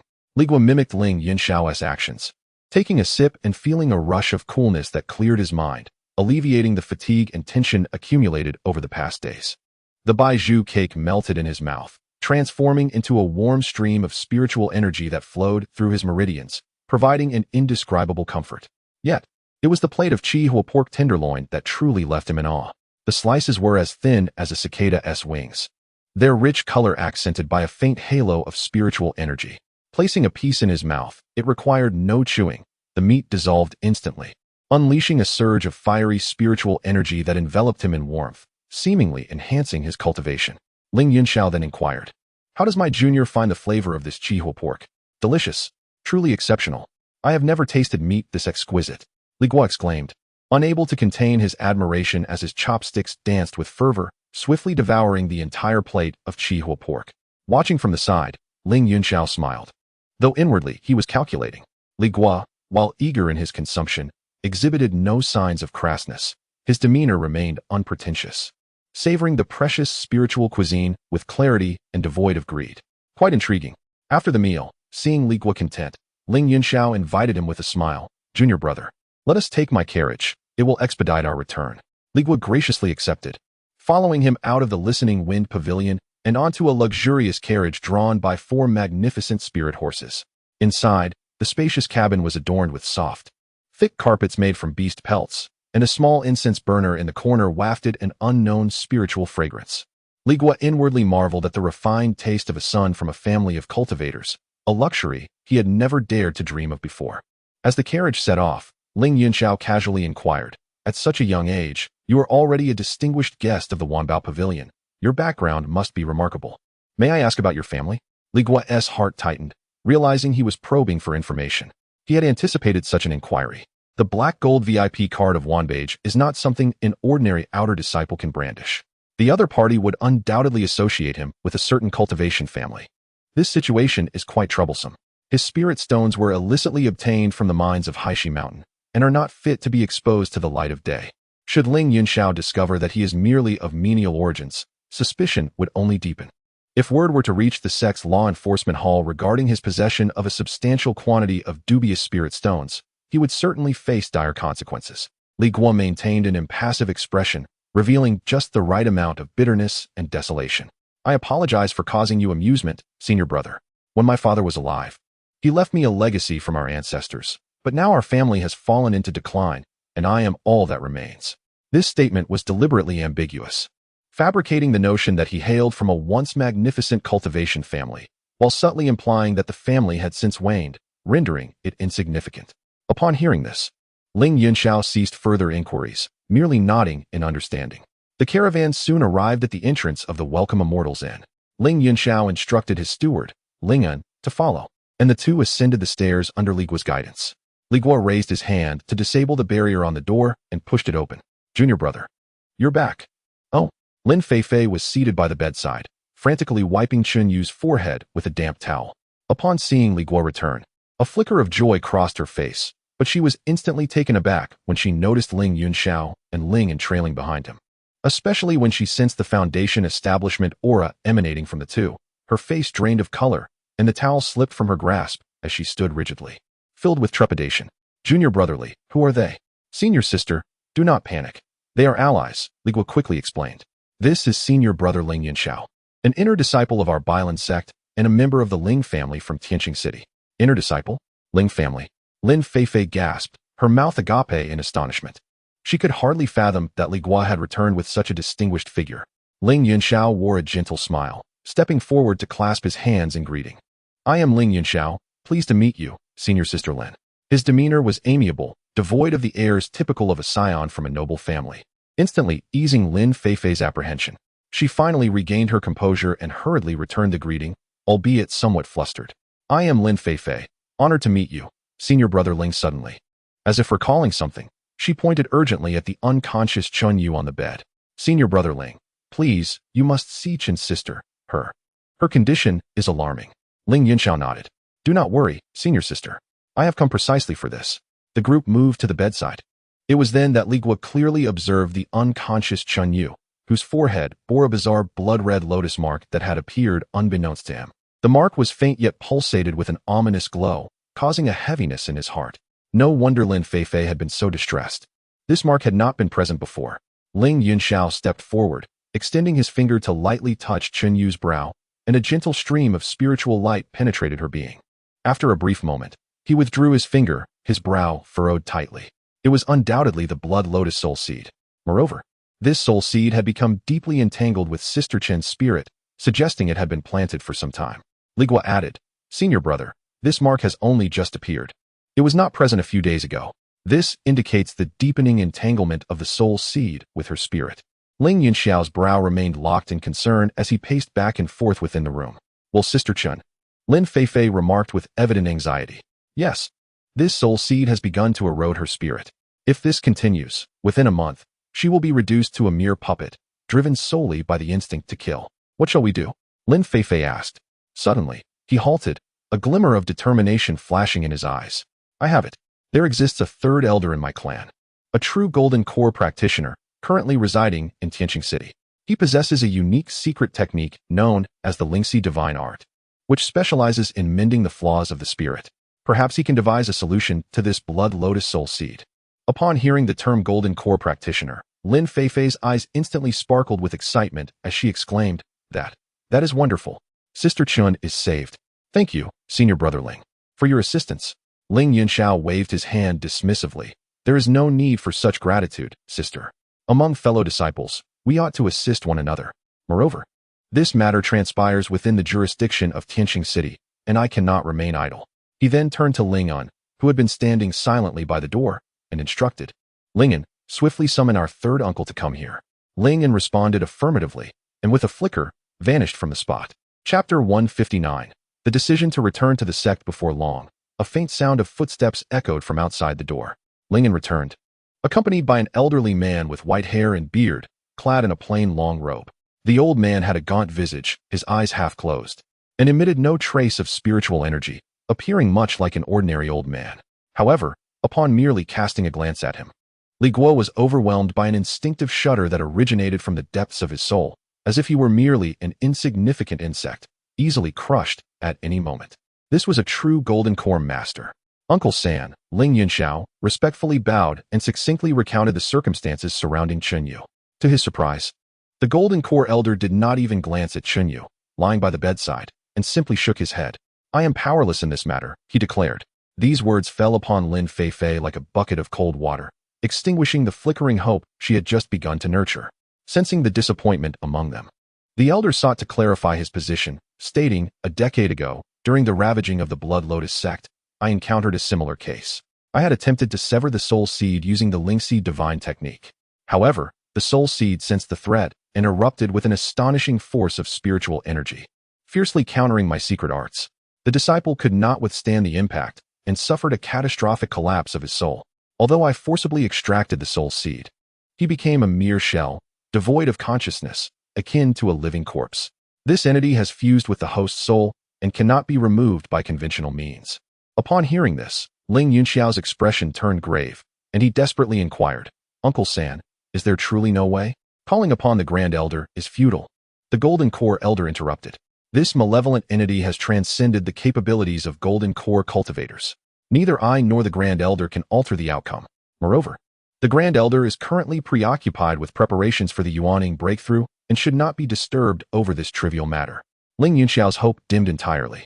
The Golden Core Elder regarded him and suggested, since this girl is your fellow disciple, it may be prudent to return her to the sect. The Bailing sect possesses profound resources. Perhaps those ancient masters above the Golden Core level will have a solution. Hearing this, a glimmer of light ignited in Ling Yunxiao's eyes, as understanding dawned upon him. Thank you for your guidance, Uncle San. Not at all. The elder waved his hand dismissively, turning to leave. I shall take my leave now. Before exiting, he glanced back at Ling Yunxiao with a hint of concern and asked, how is the preparation for your betrothal ceremony with the girl from the Pingyuan Wang family progressing? Ling Yunxiao quickly bowed, replying, everything is proceeding smoothly, and I appreciate your concern, Uncle San. The elder nodded, refraining from further words, and with a flicker of his form, he vanished from sight. Once he departed, the atmosphere in the room remained heavy. Ling Yunxiao sighed and addressed Li Guo and Lin Feifei. It seems Uncle San is correct. We must return to the sect and seek the assistance of our elders. Perhaps there lies a glimmer of hope. Li Guo, having overheard the earlier conversation, expressed no dissent. Lin Feifei wore a look of deep concern. However, the Blood Lotus sect's guardians remain outside the city. How can we safely return to our sect? Upon hearing this, Ling Yunxiao's face revealed a hint of pride. He had initially intended to personally escort them back, but upon reflection, he realized that as the steward of the Tianqing mansion, he could not leave so easily. He changed his words at the last moment, saying, rest assured, my junior brothers and sisters, your safety will be the responsibility of my Ling family. I will dispatch personnel to escort you back to the Bailing sect. This was precisely the outcome Li Guo had been eager to hear. His heart brimmed with joy, though his countenance remained one of profound gratitude as he deeply bowed to Ling Yunxiao. In that case, I must thank you, Brother Ling. Your great kindness shall be etched in our memories forever. You are too kind, junior brother, Ling Yunxiao replied, helping him to his feet. When do you plan to set out? Given Qin Shimi's condition, the sooner, the better. Li Guo glanced at Lin Feifei, who resolutely declared, right now, the sooner, the better. Very well. Ling Yunxiao decisively instructed Lingyan, summon a team of Tianqing guards to escort these two junior siblings back to the sect. However, Lingyan's expression turned troubled. Young master, according to clan rules, the Tianqing guards cannot venture beyond 1,000 miles from the Tianqing city jurisdiction. Noticing Ling Yunxiao's displeasure, Lingyan swiftly shifted his proposal, suggesting a compromise. However, there happens to be a small team of clan members heading north for a mission. Their route will conveniently pass near the Bailing sect's mountain gate. The two Dao friends can accompany them on their flying vessel. The team is led by two clan uncles at the Foundation establishment stage, ensuring safety. Furthermore, traveling by flying vessel, they can reach their destination within 10 days. Ling Yunxiao contemplated this arrangement and recognized it as the best solution under the circumstances. Naturally, Li Guo and Lin Feifei had no objections. With the protection of two Foundation establishment cultivators and the speed of a flying vessel, the risks they faced were significantly diminished, and the journey would be expedited, which was a tremendous advantage for the critically ill Chunyu. Let it be so, Ling Yunxiao declared decisively. Lingyan promptly accepted the order to make the arrangements. Inside the room, Ling Yunxiao remained behind, seemingly fascinated by various anecdotes about the outer sect of the Bailing sect. He engaged in casual conversation with Li Guo and Lin Feifei while awaiting news. Before long, Ling Yan returned to report that everything had been arranged. Ling Yanxiao rose to bid farewell, advising the two to exercise caution during their journey. Li Guo, shouldering the unconscious Chunyu, followed Lin Feifei as they departed the inn under Ling Yan's guidance, traversing the marketplace until they reached a secluded area outside the city. There, they found 8 cultivators clad in uniform azure attire awaiting them. The two leaders exuded a calm demeanor, clearly at the early stage of foundation establishment.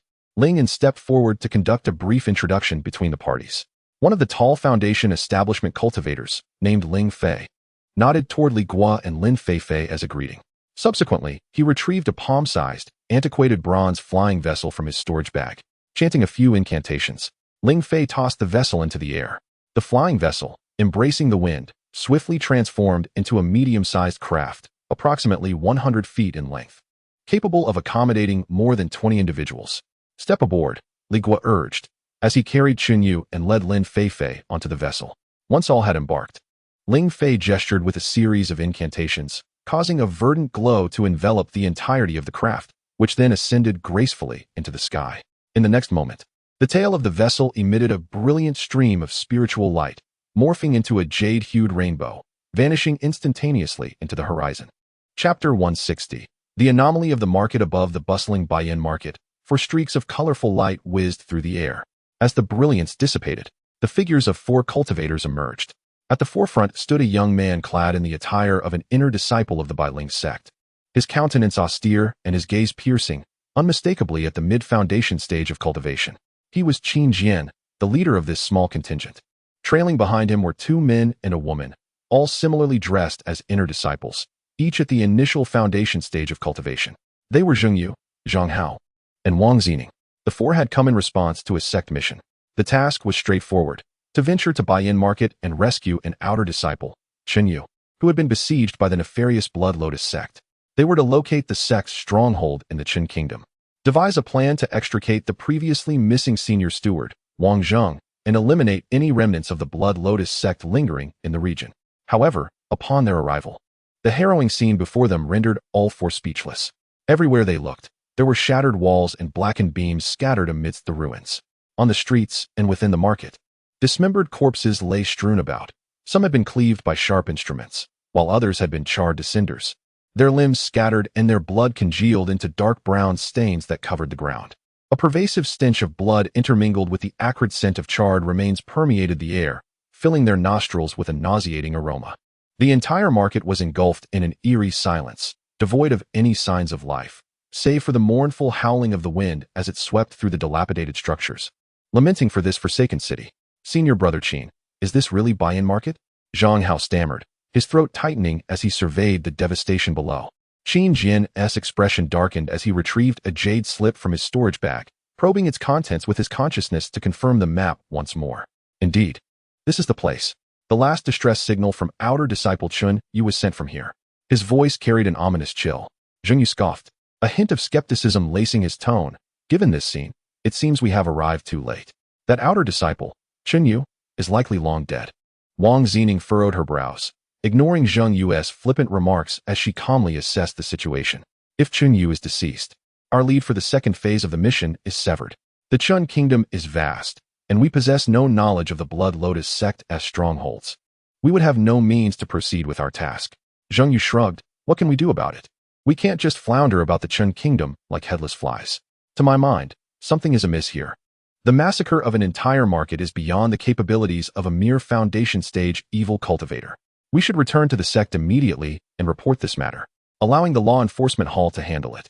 Qin Jian remained silent, his thoughts racing as his consciousness surged downward, meticulously probing the ruins in search of any possible signs of life. Just then, a deep rumbling sound echoed from the distant horizon.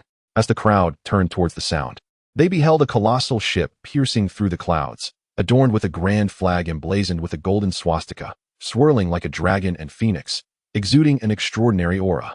It was the people of the Wanbao Merchant Alliance. Wang Zining recognized the origin of the fleet. What brings them here? Qin Jian's gaze sharpened, and he commanded in a deep voice, all personnel, be on guard. The Wanbao Merchant Alliance's fleet arrived with alarming speed, swiftly hovering above the marketplace. On the deck stood an elderly man, his hair and beard as white as snow, clad in a brocade robe, surveying the devastation below. His expression dark enough to wring water from. There are 4 individuals below.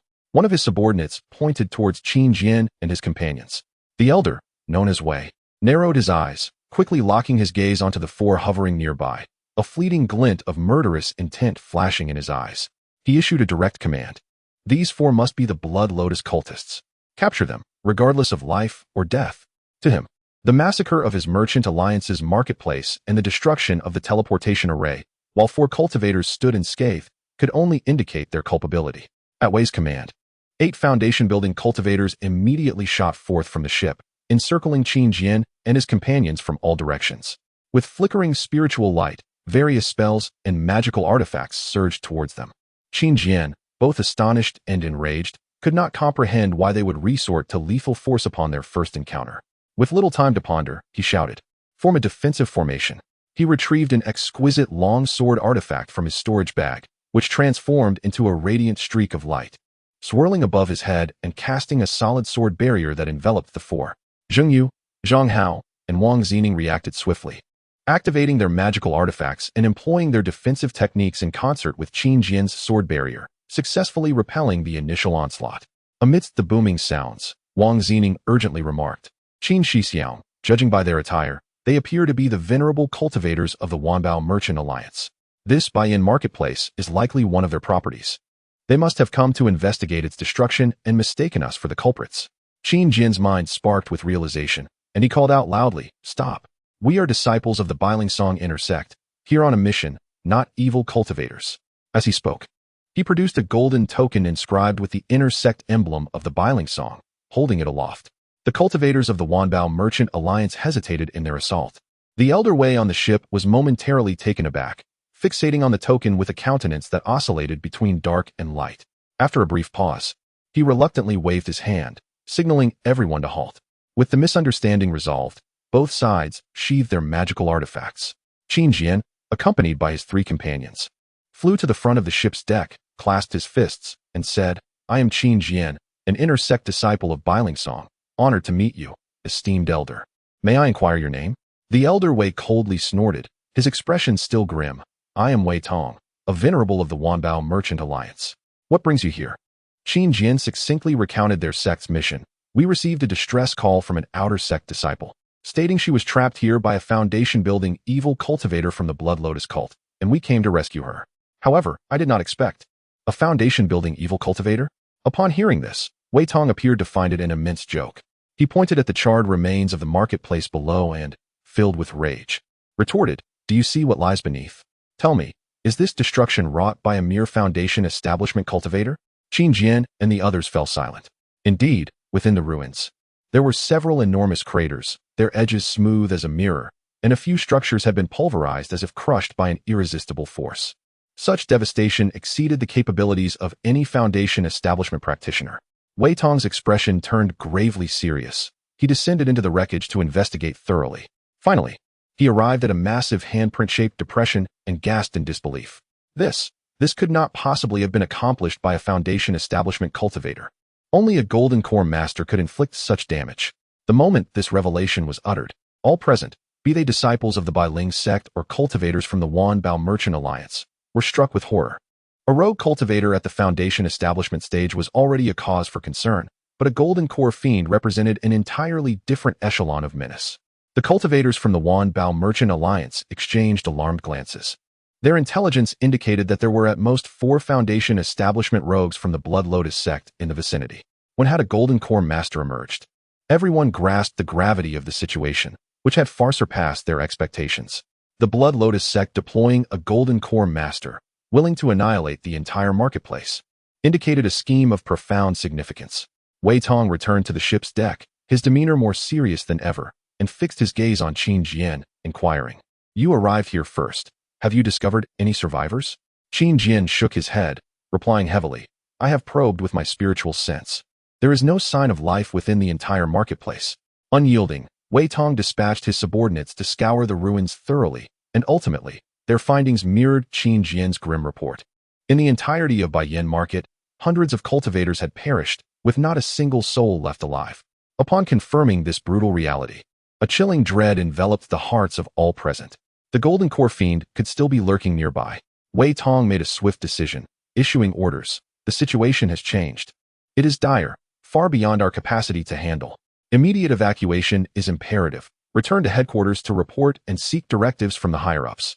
For him, the rescue mission had already failed. The marketplace was obliterated, and remaining here served no purpose, potentially endangering himself and his subordinates. As for vengeance, that was a matter for the higher echelons to deliberate. The fleet of the Wanbao Merchant Alliance showed no signs of hesitation, swiftly altering course and vanishing into the horizon like a fleeting light. Observing their retreat, Zheng Yu, still shaken, remarked, "Senior Brother Qin, we should leave as well. If that Golden Core Fiend hasn't strayed far, we would be no match for him." Qin Jian nodded, casting a glance at the desolate wasteland below, a glimmer of helplessness in his eyes. Upon returning to the sect, we must report this matter to the Law Enforcement Hall immediately.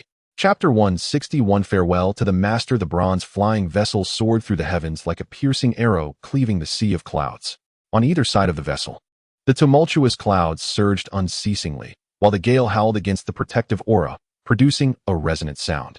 On the deck stood a tall man clad in the attire of the Ling family, braving the wind as he clasped his fists before Li Guo and Lin Feifei. "Esteemed fellow cultivators, merely 100 miles ahead lies the gate of your esteemed sect," he stated.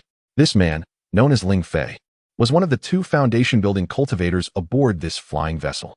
"We still have tasks to attend to, thus we cannot accompany you further. I beg your understanding." Upon hearing this, Li Guo promptly returned the gesture of respect. "You are too courteous, my friend. We are immensely grateful for the Ling family's escort throughout this journey. A mere 100 miles is nothing. We can surely return on our own." A weight that had long burdened his heart finally lifted. Throughout their journey, his greatest concern had been that the malevolent cultivators of the Blood Lotus sect might pursue them. Yet, with 10 days passing in tranquility and the sect now within sight, it seemed unlikely they would encounter any danger in this final stretch.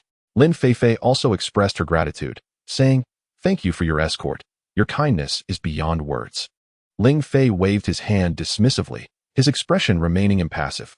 "This is the young master's directive. There is no need for thanks." As if recalling something, he gestured towards the cabin. "The girl named Chun, you may take her back directly.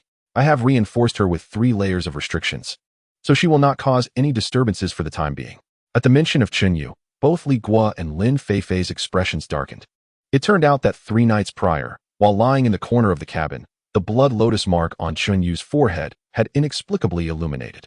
In her eyes, which had remained open yet devoid of life, a terrifying killing intent suddenly erupted, and she lunged at a member of the Ling family, who was meditating nearby. The events transpired too swiftly for the Ling cultivator to react. Fortunately, the space aboard the vessel was confined, and all were seated upon cushions. At the crucial moment, Ling Fei's eyes snapped open. He shouted a command and flicked his fingers, unleashing a streak of azure spiritual light that struck Chen Yu precisely. She emitted a shriek that was far from human, her body stiffened, and she was immediately subdued. Since that day, Ling Fei personally intervened, placing several potent restrictions on Chun Yu to prevent further incidents. Nevertheless, every night as silence enveloped the surroundings, the blood lotus mark on her forehead would still glow ominously, instilling unease in most onlookers who feared she might erupt into violence. Ling Fei gradually brought the flying vessel to a halt midair. After Li Guo and Lin Feifei expressed their thanks once more, they entered the cabin, hoisting the bound and incapacitated Chun Yu, and descended from the vessel. Ling Fei watched the 3 retreating figures, nodded, and with a flick of his fingers, the bronze flying vessel pivoted, transforming into a streak of azure light, vanishing into the horizon. The closer they drew to the sect, the more palpable the spiritual energy in the air became. As Li Guo traversed the familiar, perennial mist, he felt an inexplicable lightness enveloping him, as if he had cast off an immense burden. Before him, the world unfolded. Towering mountains, known and cherished, stood silently ahead, shrouded in wisps of cloud, while the distant calls of cranes echoed through the air. He had returned. Li Guo exchanged a glance with Lin Feifei, both recognizing the tranquility reflected in each other's eyes. Without a moment's hesitation, they shot forth in unison, heading directly towards the law enforcement hall. This course of action had been meticulously planned between them. Firstly, during their journey to the Chun Kingdom, they had uncovered signs of the Blood Lotus sect's activities, a matter that necessitated immediate and truthful reporting to the law enforcement hall, potentially earning them a substantial reward for their revelation. Secondly, The situation with Chun Yu was clearly beyond the abilities of outer sect disciples like themselves. Only the elders within the sect possessed the means to address such a predicament. Engaging the law enforcement hall to summon those elusive elders was undoubtedly the swiftest and most effective approach. Two streaks of light cleaved through the sky, swiftly descending upon the plaza of the blackened peak. Upon entering the law enforcement hall, they were promptly approached by a steward for questioning. Li Guo straightforwardly articulated their purpose, stating that they had urgent matters concerning the Blood Lotus sect to report, along with a fellow disciple who had fallen under the control of malevolent sorcery. The steward's expression shifted immediately upon hearing the name of the Blood Lotus sect, and upon noticing the motionless Chun Yu behind Li Guo, any inclination to delay vanished. He dared not make unilateral decisions, instructing them to wait briefly while he hastily reported to his senior steward. The matter was escalated through the ranks. Before long, a senior steward personally emerged, accompanied by a female cultivator who took Chun Yu from Li Guo's grasp, indicating she would be taken to a quiet room for a detailed assessment. Subsequently, the senior steward guided Li Guo and Lin Feifei through several corridors to the entrance of a chamber. Enter. The hall master awaits you inside. Li Guo's heart sank as he recognized the room, having been interrogated there after the incident at Blackstone Mountain. Indeed, upon pushing the door open, a weighty, steadfast aura enveloped him. At the head of the room sat an elderly man with graying hair and a gaunt visage, clad in attire befitting the hall master. This was none other than Zheng Yuan, the revered golden elixir master of the law enforcement hall. The senior steward bowed respectfully, announcing, "Hall master, the two surviving disciples from Baiyanfang City have been brought forth." Zheng Yuan acknowledged with a nod, gesturing for the steward to stand aside. "You may wait there." The steward, bowing deeply, retreated to a respectful distance. Zheng Yuan's gaze pierced through the air like invisible blades, sweeping slowly over Li Guo and Lin Feifei. Lin Feifei paled under his scrutiny, instinctively lowering her head, her breath becoming cautious and shallow. Li Guo too felt a disquieting sensation, as if the old man had laid bare his very essence, uncovering every secret.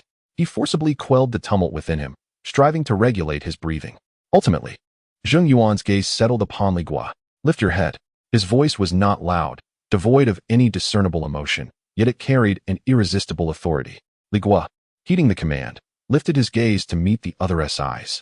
"Li Guo, recount in detail everything from your departure from the sect to your arrival at Yanfeng City, and how you plan to return to the sect," Zheng Yuan said, his eyes narrowing slightly, articulating each word distinctly and meticulously, leaving no detail unspoken. Chapter 162. Mission Rewards. Li Guo respectfully bowed to the esteemed Master Zheng seated at the head of the table and began to speak. This matter, he noted, must be traced back to a minor temple fair held a month prior. With a smooth tongue, he recounted the premeditated narrative he had prepared, articulating his tale with deliberate pace. He detailed how senior sister Chun Yu provided clues at the temple fair, urging individuals to journey to the kingdom of Chun in pursuit of traces of the malevolent cultivators, and how they formed a team to embark on this quest. The content mirrored closely what he had previously conveyed to Ling Yanxiao. However, this time, he included the account of how the steward Wang Zheng had appeared, his endeavor to rescue Chun Yu in the Altar Valley, only to find himself ensnared, his fate uncertain. He also mentioned the unfortunate Zhou Wenba, whose disappearance he did not omit. Li Guo understood that these matters could not be concealed from the enforcement hall, as the sect possessed its own channels for investigation. Rather than waiting to be exposed, it was wiser to disclose the truth voluntarily, thus appearing forthright. As for his own misdeeds, he naturally chose to downplay them. For instance, he refrained from elaborating on his extravagant expenditures at Baiyanfang Market or the grueling 10-day confrontation with the malevolent cultivators using formations. He merely alluded to the fact that upon their arrival at the market, the pursuers from the Blood Lotus sect arrived, and by sheer luck, they managed to evade disaster by taking refuge in the Wanbao Pavilion. Once he concluded his account, the room fell into a silence so profound that one could hear a pin drop. Zheng Yuan listened intently, his expression inscrutable, as his fingers lightly tapped on the armrest of his chair, each tap unsettling. After a prolonged pause, he finally spoke, posing his first inquiry. "As I understand it, the kingdom of Chun is merely a realm of mortals. We cultivators traditionally refrain from interfering in worldly affairs. How did Chun Yu come to learn of the malevolent cultivator's presence in the kingdom of Chun? And why would she risk venturing into a mortal realm?" The question was astutely formulated. Li Guo felt a chill run down his spine, recognizing that this elder was not easily deceived. He promptly replied, "Respectfully, Master, The first reason is that the sect has a mission to expose the traces of malevolent cultivators, offering substantial rewards. The second reason is because senior sister Chun Yu is, in fact, a princess of the kingdom of Chun. Oh, Zheng Yuan's eyebrows raised slightly, a flicker of surprise crossing his features. But he soon nodded, as if coming to a realization. The sentiment of devotion to one's homeland could indeed serve as a plausible rationale.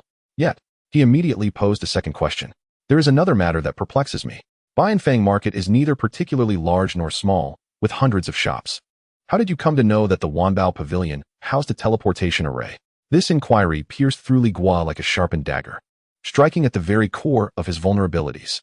A fine sheen of cold sweat broke out on his back.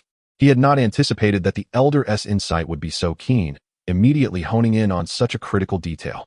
Should he delve into an explanation, it would inevitably lead to inquiries regarding the origins of his spirit stones. How could a mere servant disciple, having only joined for less than a year, amass sufficient wealth to become a VIP at the Wanbao Pavilion and activate the teleportation array? If the elder were to investigate his background, his ruse would be swiftly unraveled. In a flash of inspiration, Li Guo decided to deflect attention by bringing up the unfortunate Zhou Wenba. I report to you, master, that my knowledge of this matter was purely fortuitous. During the journey of Deacon Wang and Sister Lin to rescue Sister Qinyu, I, as a junior disciple, accompanied Brother Zhou. I rendered him a significant service by retrieving his storage bag from the hands of a malevolent cultivator. In gratitude, Brother Zhou temporarily lent me a VIP card from the Wanbao Pavilion, promising a future reward. This statement, though seemingly dubious, was difficult to verify, for Brother Zhou Wenba had truly gone missing, and Lin Feifei was aware that he had visited Bianfang City with him. Indeed, Zheng Yuan's gaze fell upon me, and he inquired, "So, the spirit stones you spent at the Wanbao Pavilion were a gift from Zhou Wenba?" "Indeed," I replied with certainty. Zheng Yuan nodded thoughtfully without pursuing the matter further, turning his attention to Lin Feifei. "Do you have anything to add?" Lin Feifei shook her head vigorously. "No, nothing more. What Junior Brotherly said is the truth." "Very well," Zheng Yuan replied nonchalantly, gesturing for us to leave. "I am already aware of this matter. You may return for now." A heavy weight lifted from my heart, realizing I had passed this scrutiny. The master no longer doubted the source of my spirit stones, and there were no other secrets to conceal. Just as I prepared to bow and exit, I felt a gentle tug at the hem of my robe.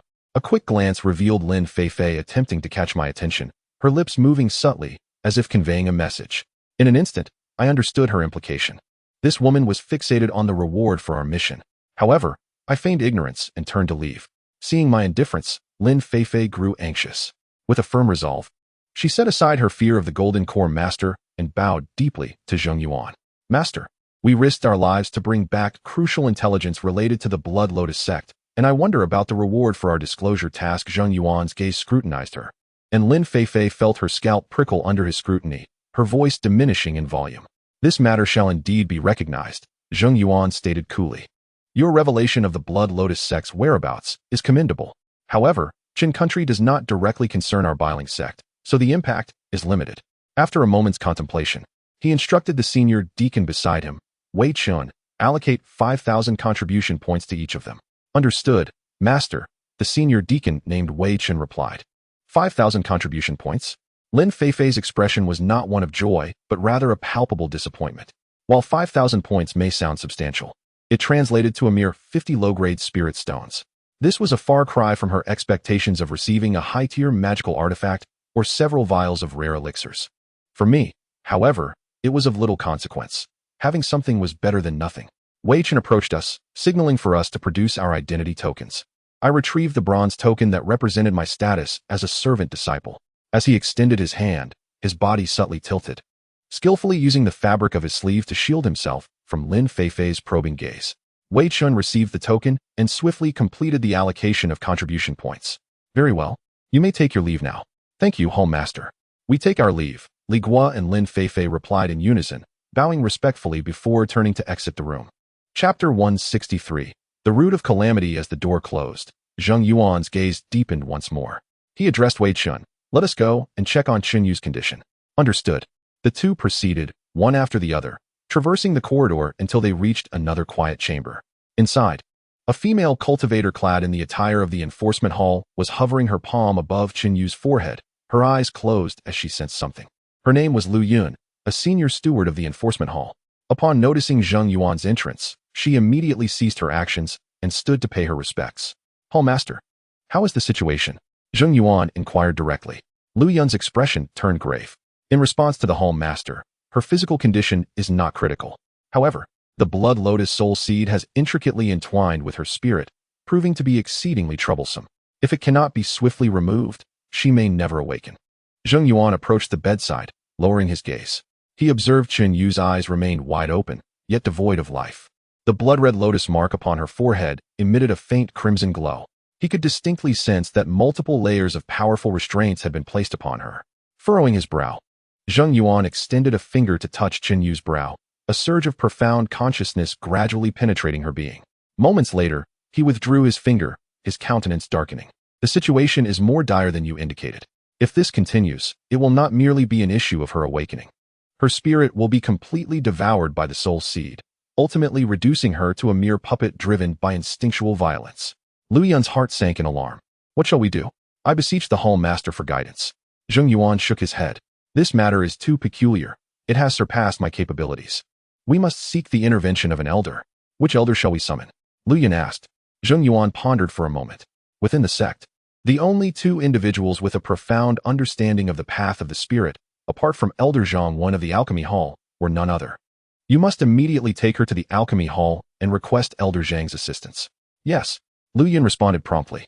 Zheng Yuan added, his tone laced with a hint of coldness. If even Elder Zhang is unable to assist, then take her to the Heart Inquiry Cliff. The Heart Inquiry Cliff. Upon hearing those words, Lu Yun visibly trembled, a flicker of fear crossing her eyes. Yet, she dared not inquire further and quickly bowed her head in acknowledgement. Yes, the disciple understands. Without delay, Lu Yun enacted a spell, utilizing her spiritual power to lift Chen Yu, hastily departing the quiet chamber. Only Zheng Yuan and Wei Chun remained in the room. Noticing the situation, Wei Chun bowed and said, Hall Master, if there is nothing further, I shall take my leave. Do not depart just yet, Zheng Yuan called to him. I have a task to assign to you. Please, Hall Master, speak. From today onward, you shall secretly monitor Li Guo. Wei Chun was taken aback. Monitor Li Guo? The very same disciple from earlier? He queried, perplexed. Hall Master, what is the reason for this?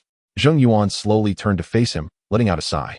Do you know why Wang Zheng fortuitously appeared in Qin country to rescue Qin Yu? Subordinate is unaware. This tale is long. Zheng Yuan's gaze grew distant, as if recalling events from long past. Do you remember the incident when the Blackstone Mountain mine was besieged by the demon sect? Of course, I remember. Li Guo was indeed one of the fortunate disciples who returned alive from Haishi Mountain. Zheng Yuan spoke slowly, revealing that since that time, he had harbored suspicions that Li Guo was a spy planted by the demonic sect within their own ranks. Consequently, he had instructed Wang Zheng to secretly monitor him. Wei Chen's eyes widened in realization. So that was why Wang Zheng appeared in the Qin kingdom. He had been tracking Li Guo all along. Precisely. Zheng Yuan affirmed with a nod, continuing his analysis. There is an unsettling aura about this individual. Wherever he goes, chaos and bloodshed follow. First, the servant courtyard was massacred. Yet he emerged unscathed. Then the mine at Haishi Mountain fell, and he again was among the few survivors. This time, he ventured to the Qin kingdom, to Bianfang City. Zheng Yuan paused, casting a glance at Wei Chun. Do you know what became of Bianfang City after his visit?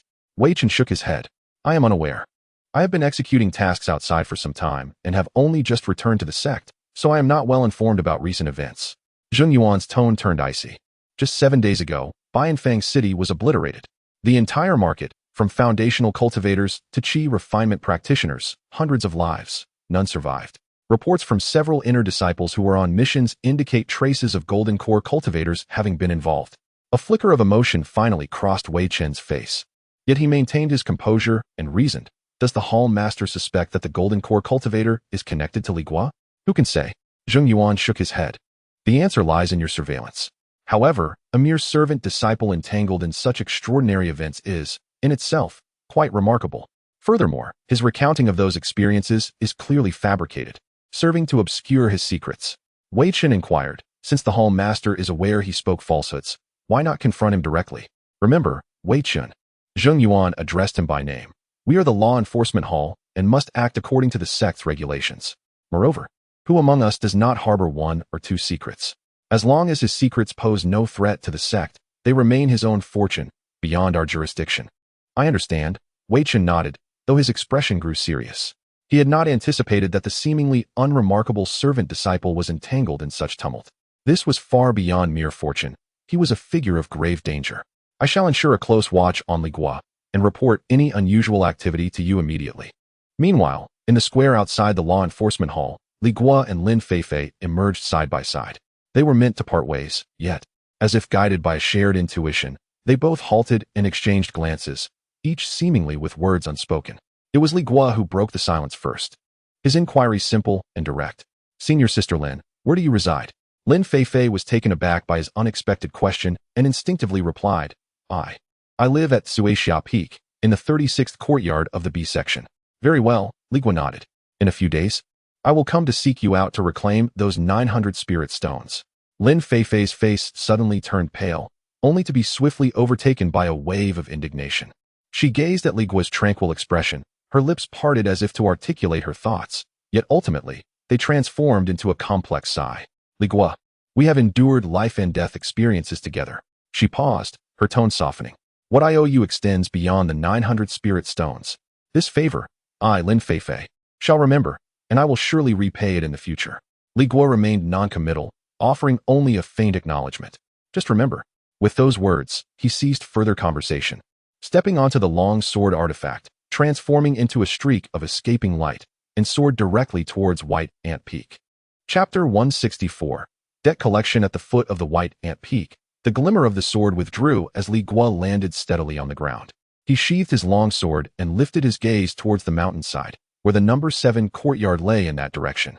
The stone steps wound upward, and he ascended them step by step. Halfway up, Li Guo paused, a frown creasing his brow. He discerned faint shouts carried down by the mountain breeze. Instinctively, he formed a hand seal and invoked the concealing breath technique, his presence instantly becoming as inconspicuous as a stubborn boulder by the roadside. Silently, he crept along the shadows beside the stone steps toward the source of the commotion. The closer he approached, the clearer the voices became.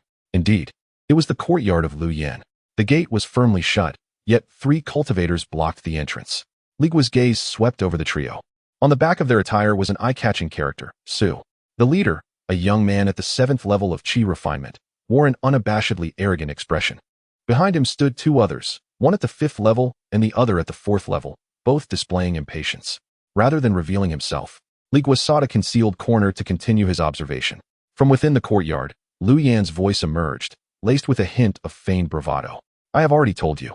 Li Guo has gone missing and has yet to return. Please grant me a few more days. Once I locate him, I shall certainly provide Sister Su with an explanation." The young man at the 7th level scoffed. "A few more days? Lu Yan, you uttered that same line half a month ago. My Su family is not to be trifled with." He pulled out a glowing contract from his storage bag and waved it in front of the door.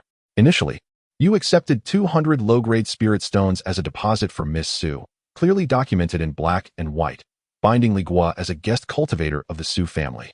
The deadline has passed, yet you failed to produce him. According to our agreement, you are liable for 5 times the penalty, which amounts to 1,000 spirit stones." The young man paused, his tone growing ominous. "Alternatively, I could take this contract to the enforcement hall of your Bailing sect. I am eager to see the fate of a disciple who breaches a contract. Being expelled from the sect would surely be the lightest of repercussions. 1,000 spirit stones. And to report to the enforcement hall." Lu Yan's voice trembled with horror and despair. She could never have anticipated that the once gentle and sisterly Su Mu would turn so ruthless, dispatching people to demand repayment. "Then hand him over." The youth, having lost his patience, turned as if to leave. "Or perhaps I should go to the enforcement hall right now. Please." Lu Yan was utterly flustered, her voice quaking with desperation. "Just grant me a few more days. He will surely return soon." She understood better than anyone that if this matter reached the enforcement hall, her fate would be sealed. She regretted having been tempted by the meager spirit stones and offerings from the Su family, leading to Li Guo being handed over to them.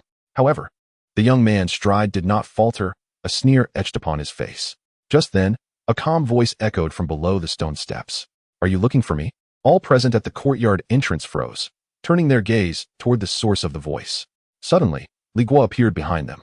Lu Yan, upon hearing that familiar voice, flung open the door and rushed out. Li Guo, upon seeing him, she felt a surge of joy, quickly followed by an inexplicable anger, and exclaimed, "So you do know how to come back? Where on earth have you been?" Li Guo did not even lift his eyelids, completely ignoring her. and directed his gaze toward the young man at the forefront. "Are you looking for me?"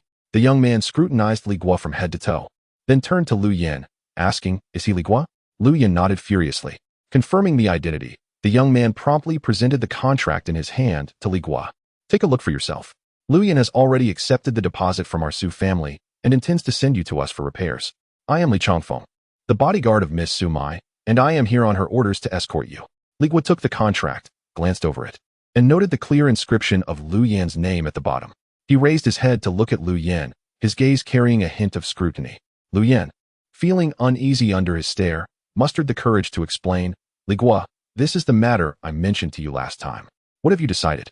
Li Changfeng retrieved the contract, adopting an official demeanor. "Since you are already aware, let us proceed." "I will not go." Li Guo's response was succinct and unequivocal. These two words left everyone present in shock. Lu Yin was the first to react, both alarmed and furious. "Li Guo, are you out of your mind?" Li Changfeng's expression darkened instantly as he shook the contract in his hand, sternly declaring, "This is a written agreement. Do you intend to breach it?" Li Guo shifted his gaze from the contract to Li Changfeng's face, his tone calm. "The name signed here is hers, not mine. The contract she signed has nothing to do with me, Li Guo. Why should I abide by it?" "Outrageous." Li Changfeng erupted in anger. "You are merely a servant she brought into the sect. When your master speaks, you have no right to defy her." He gestured to the two bodyguards beside him, who stepped forward, evidently prepared to take action. At that moment, Li Guo calmly produced a token from his pocket. It was a bronze token, the insignia of the lowest rank of miscellaneous disciples within the Bailing sect. "Even at my lowest, I still hold the title of a Bailing sect disciple." Li Guo's voice was devoid of emotion. "You are not members of the Bailing sect, are you? Do you intend to act against me, a disciple of the Bailing sect, on our own territory?" He paused, turning his gaze toward the direction of the law enforcement hall. "Before you act, you might want to consider which way the doors of the law enforcement hall swing." Li Guo's words brought Li Changfeng and his companions to a halt. "You are utterly unreasonable. I truly cannot fathom why Miss Bai would take an interest in someone like you," Li Changfeng retorted, frustrated. Indeed, with Li Guo invoking his status as a miscellaneous disciple, he was unable to take action against him within the Bailing sect. Lu Yan, realizing the situation was escalating, feared that they might actually take the contract to the law enforcement hall, which would spell disaster for her. She hurriedly rushed to Li Guo's side and whispered, "Li Guo, please go with them. I'm begging you. I have secured the best terms for you, as long as you agree. The Su family will grant you a monthly offering of 1,000 spirit stones." 1,000 spirit stones? Li Guo's heart skipped a beat. During his time with Chun Guo and his entourage, he had witnessed the rapid depletion of spirit stones, making him acutely aware that in the realm of cultivation, one cannot progress without wealth. At that moment, this indeed seemed the quickest route to acquire spirit stones, and he had no other means available at present. Li Guo promptly changed his mind. He looked at Lu Yin and slowly spoke. "I can go, but there is one condition." "What condition?" Lu Yin asked eagerly. "That 1,000 spirit stones must be delivered to me in full each month," Li Guo stated, fixing his gaze on her eyes. "Not a single stone can be withheld." Lu Yan's face paled instantly. She bit her lip, unwilling to accept the situation. She had hoped to take a substantial portion for herself, only to realize that Li Guo was more astute than she had anticipated. Yet, recalling the cold regulations of the enforcement hall, she reluctantly managed to utter a single word. "All right." Only then did Li Guo turn to nod at Li Changfeng. "I will accompany you." He followed Li Changfeng and the others, taking a few steps before halting. Yet he did not look back. "Sister, the favor you did for me in bringing me into the sect, along with the debts I owe you since joining, will be considered settled as of today. We are even." Having said that, he strode away without pausing. Lu Yin remained rooted in place, watching his retreating figure, trembling with rage, her fists clenched so tightly that her nails dug deep into her flesh. To Li Guo's surprise, Li Changfeng did not take him to the Bailing sect or the Su family in Qingzhou. They journeyed northward, arriving at the entrance of a cave dwelling that emanated far denser spiritual energy than the White Ant Peak. Li Changfeng respectfully stood before the cave, gestured with his hands, and cast a sound transmission spell. Moments later, the restrictions at the cave's entrance slowly lifted. A woman clad in sect attire emerged. It was Su Muyu. "Miss." Li Changfeng and his companions immediately bowed in greeting. "You may withdraw." Su Muyu's voice was soft and gentle. "Yes," they replied respectfully as they stepped back. Su Muyu gracefully approached Li Guo, her beautiful eyes filled with a hint of admiration as she appraised him from head to toe. However, a tumultuous wave surged within Li Guo. A cave dwelling. In the Bailing sect, Ordinary outer disciples merely resided in independent courtyards. Those who possessed their own cave dwellings were invariably individuals of considerable standing. It was astonishing that Su Mu Yu could own a cave here. What puzzled him further was that such a person would go to the lengths of coercing Liu Yin just to recruit him into the Su family. He saw no reason to beat around the bush and directly inquired, "Sister Su, what is your true intention in wanting me to join the Su family?" Su Mu Yu smiled slightly. "There is no particular agenda. I simply admire you, Li Yu, and wish to invite you to serve the Su family." Li Guo was utterly skeptical of such nonsense. "Senior sister, you jest. I am but a mere servant disciple with a four-spirit root aptitude. Why would you place such high expectations upon me? Please clarify." The admiration in Su Mu Yu's expression deepened. "I do enjoy conversing with intelligent individuals like yourself." She turned and walked into the cave dwelling, leaving Li Guo with a graceful silhouette. "Curious to know? Then come inside with me." Without a hint of hesitation, Li Guo followed her into the cave. Chapter 165. Kindred spirits. Within the cave dwelling lies a hidden paradise, an expansive realm. The ceiling is adorned with dozens of fist-sized luminous pearls, casting a gentle radiance that illuminates the entire cavern as brightly as daylight. A crystal-clear stream trickles forth from the crevices of the cave walls, gathering on the ground into a small, tranquil spring. Beside the spring, a modest herb garden flourishes, home to several rare spiritual herbs he had never before encountered, exuding an enchanting fragrance. A thick atmosphere of spiritual energy envelopes the space, welcoming all who enter. Here, indeed, is a true sanctuary for the prodigies of the sect. In comparison, Liu Yin's solitary courtyard atop the termite peak resembles nothing more than a rustic thatched cottage. Li Guo followed Su Mu Yu through a moderately long corridor, arriving at a spacious stone chamber. The furnishings within the chamber are remarkably simple, consisting solely of a stone bed, a stone table, a few stone chairs, and several cushions, evidently the place where Su Mu Yu usually meditates and cultivates. "Please, take a seat." Su Mu Yu gestured towards a stone chair beside the table, seating herself first. With a graceful flick of her wrist, an exquisite tea set appeared on the table. She lifted the jade teapot and poured some clear tea into 2 cups. As the tea flowed, a refreshing and unique aroma filled the chamber. Li Guo merely inhaled the fragrance, feeling an invigorating revitalization wash over his weary spirit from days of travel. "This is a remarkable brew. Do give it a taste." Su Mu Yu gently pushed 1 cup towards Li Guo. "This is heart-calming tea, beneficial for stabilizing one's spirit." Li Guo gazed at the cup of spiritual tea before him, momentarily taken aback by her courtesy. He could not fathom why someone of her stature would extend such kindness to him. He lifted the cup without hesitation and drank deeply.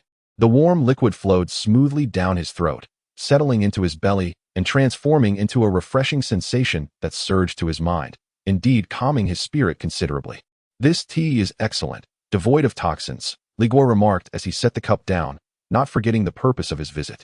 He raised his gaze, meeting Su Mu Yu's captivating eyes, and boldly inquired, "Sister Su, what is it that you truly seek?" "I am merely a menial disciple, a 4-element root waste, unworthy of such elaborate attention." Upon hearing this, a charming smile graced Su Mu Yu's lips. "I seek you not for your spiritual roots," she replied. "Then for what reason?" Li Guo pressed further. Su Mu Yu's smile gradually faded, and she gazed intently at Li Guo for a considerable moment before softly stating, "Because we are kindred spirits." "Kindred spirits?" Li Guo was taken aback, unable to comprehend. One was the illustrious daughter of the Su family from Qingzhou, residing in a cave dwelling within the sect. The other, an unremarkable 4-element root servant, living in the storage room of the sect. How could these 2 possibly be kindred? While he mulled over this perplexity, he suddenly noticed Su Mu Yu across from him, who unexpectedly made a gesture that left him bewildered. Her charming, smiling face transformed into a serene expression, and then, turning to Li Guo, she slowly parted her lips. Li Guo was momentarily taken aback. What was she about to do? In the next instant, an unforgettable scene unfolded before him. A gigantic centipede, resplendent in a myriad of colors, began to emerge, inch by inch, from Su Mu Yu's mouth. The creature was as thick as an arm, its body adorned with strange, vibrant patterns, while hundreds of delicate legs writhed restlessly in the air, generating a faint rustling sound. It first revealed its menacing head, with elongated antennae swaying gently. Then its entire slick body slithered out from her mouth, coiling along her snow-white neck until it rested upon her shoulder, its cold compound eyes fixated intently on Li Guo. A delicate beauty, with a cherry-red mouth, had given birth to such a terrifying giant centipede. The sight was bizarre beyond imagination. Suddenly, Li Guo's body reacted faster than his mind. He sprang up from the stone chair and instinctively took a step back, every muscle in his body tensing, his hand already reaching for his storage bag. Yet at that moment, an overwhelming surge of mixed emotions, extreme excitement intertwined with profound trepidation, exploded in his mind. It was an instinctual reaction, rooted deep within his blood. When encountering one of his kind, Li Guo's movements came to an abrupt halt. He stared, pale-faced, at the blood-red centipede on Su Muyu's shoulder, as an absurd yet rational thought emerged from the depths of his heart. Now, do you understand? Su Muyu's voice remained soft, as if the creature coiled upon her shoulder were not a monster, but a docile pet. It is also a Zifu Lingchong, albeit far more robust than the one in your sea of consciousness. Boom. It felt as if something within Li Guo's mind had detonated. Kin. So this was the true meaning of kinship. He suddenly recalled something. In Lu Yin's small courtyard, during the time he had been tormented by the Zifu Lingchong. Feeling utterly despondent, Su Muyu had given Lu Yin a pill and urged him to take it. That pill was called the Qingxin Dan. You knew all along, didn't you? That's why you gave me the Qingxin Dan? Li Guo's voice was somewhat hoarse. Su Muyu nodded in approval, seemingly pleased with his quick comprehension. Those of the same kind can sense each other. That pill was merely to confirm my suspicions. Li Guo's heart sank completely. He understood. From that moment on, he had already been targeted by this woman. My Su family has been studying the Zifu Lingchong for centuries. We seek out hosts like you and me from various regions, providing resources to cultivate them. Su Muyu's words unveiled a shocking secret. Li Guo instantly comprehended. This so-called Qingzhou cultivation family was, in secret, a clan dedicated to nurturing hosts for the Zifu Lingchong. Now, I present you with a choice. Su Muyu extended a slender finger, gently caressing the head of the blood-colored centipede. Stay by my side as my personal guard. I will provide you with ample resources for cultivation, as well as food to nourish it. Will you accept? Do you wish to visit the Su family in Qingzhou? Her finger pointed towards Li Guo's head. Li Guo's heart began to race uncontrollably. Cultivation resources. Food for the spirit insects. These were precisely what he needed and desired most at this moment. The expenditure of over 10,000 spirit stones during the Chun Kingdom expedition had made him acutely aware of the harsh reality that without money, one could hardly make progress. Moreover, the corpses that nourished the Purple Mansion spirit insects had irrevocably tied him to the sinister three-corpse sect. Before him stood Su Muyu, presenting an alternative path, a path that appeared to be illuminated with promise. He found himself with no choice. To refuse meant to await a fate of becoming an imbecile, gnawed away by the insects in his consciousness within a year or two, or to continue feigning compliance with the three-corpse sect to acquire the corpse poison pills, all the while risking exposure and becoming a target for righteous hunters. A whirlwind of thoughts surged through Li Guo's mind, and ultimately, he gazed at Su Muyu and, with deliberate solemnity, nodded his head slowly. I am willing. Su Muyu smiled, a radiance more brilliant than any previous instance. She opened her mouth, and the blood-colored centipede upon her shoulder seemed to receive a command, obediently crawling back down her neck and vanishing into her mouth.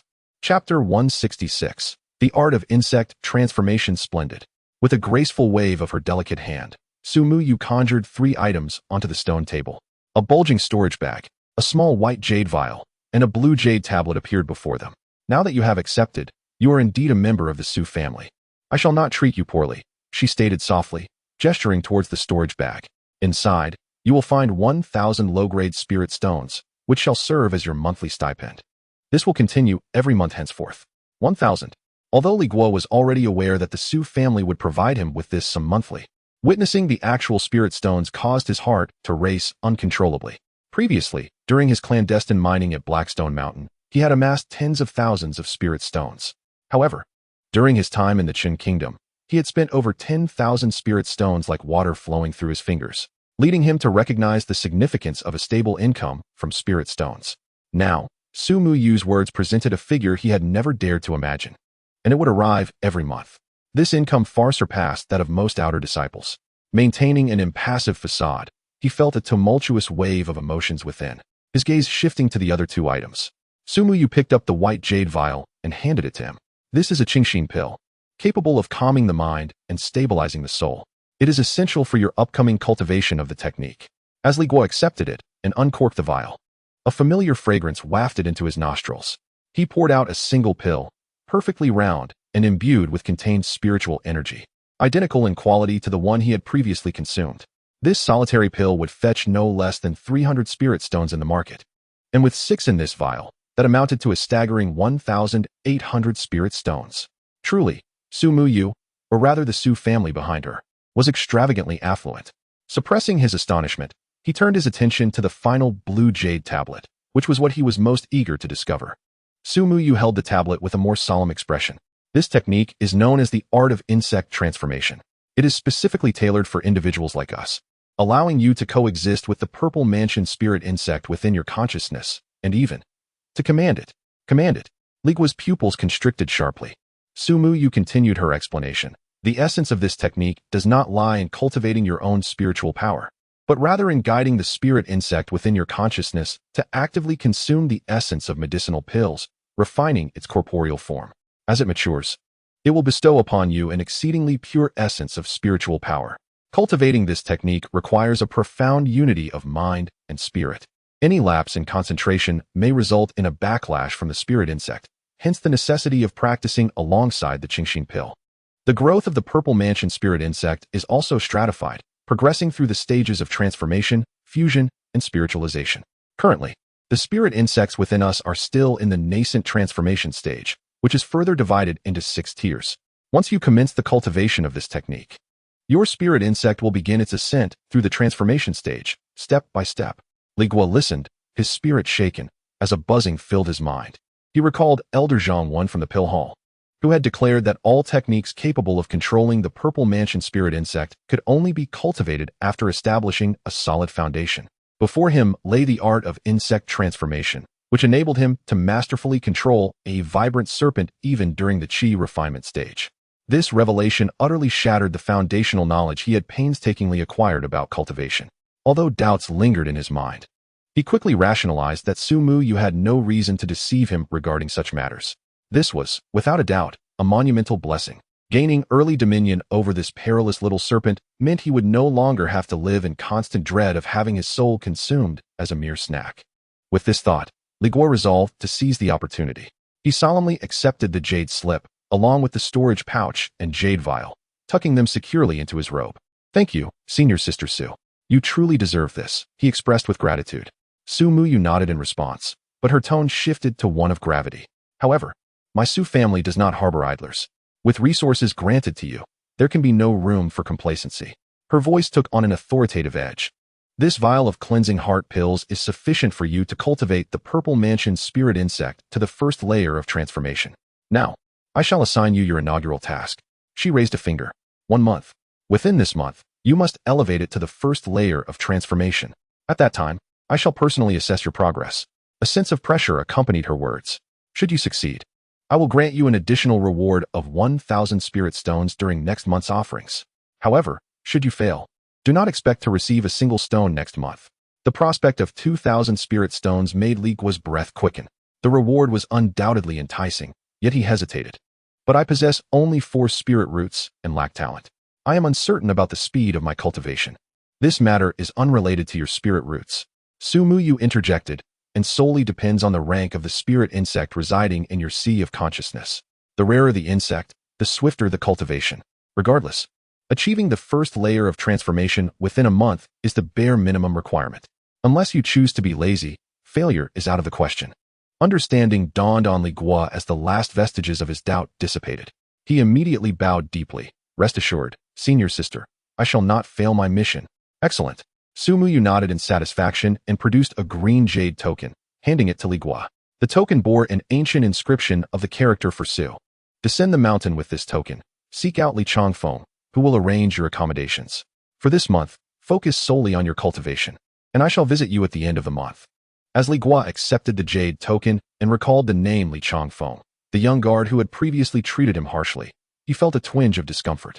Yet, the weighty promise of spirit stones overshadowed any lingering resentment. "Understood," he replied respectfully, turning to exit the cave. Upon descending the mountain, he arrived at the grand estate situated halfway up. As he approached, he noticed the gate ajar. He stepped inside, where the courtyard lay eerily silent. "Who goes there?" A voice, laced with suspicion, called from a nearby room. Moments later, Li Changfeng emerged, his expression unfriendly as he regarded Li Guo. Upon recognizing him, Li Changfeng's frown deepened. "What brings you here?" Li Guo, weary of engaging in idle chatter, promptly produced the jade token inscribed with the character Su. Upon sighting the token, Li Chongfeng's expression instantly froze, his eyes widening in astonishment and disbelief. This is, the young lady has actually appointed you as a guardian? Li Guo retracted the token, her tone devoid of emotion. Senior Sister Su has instructed me to reside here. Please arrange a room for me. Li Chongfeng's complexion shifted between hues of anger and resignation, clearly reluctant yet unable to defy the young lady's command. The courtyard contained a total of 4 rooms. Each guardian assigned one, and now he was expected to share with someone he had previously dismissed as mere menial labor. He begrudgingly uttered a few words through clenched teeth. Follow me. With a scowl, he led Li Guo to the furthest vacant room, irritably pushing the door open. From now on, you shall reside here. Chapter 167. The same task. Li Chongfeng uttered these words, flicked his sleeves, and turned to leave Li Guo's chamber. Li Guo, however, did not take him seriously. He turned and stepped into the room, surveying its surroundings. The furnishings were quite complete. A bed, table, chairs, and cushions, all present, but the dust blanketing them revealed that no one had resided there for quite some time. With a flick of his fingers and a few incantations whispered under his breath, Li Guo cast a simple cleansing spell. Moments later, the entire room was revitalized, appearing entirely new.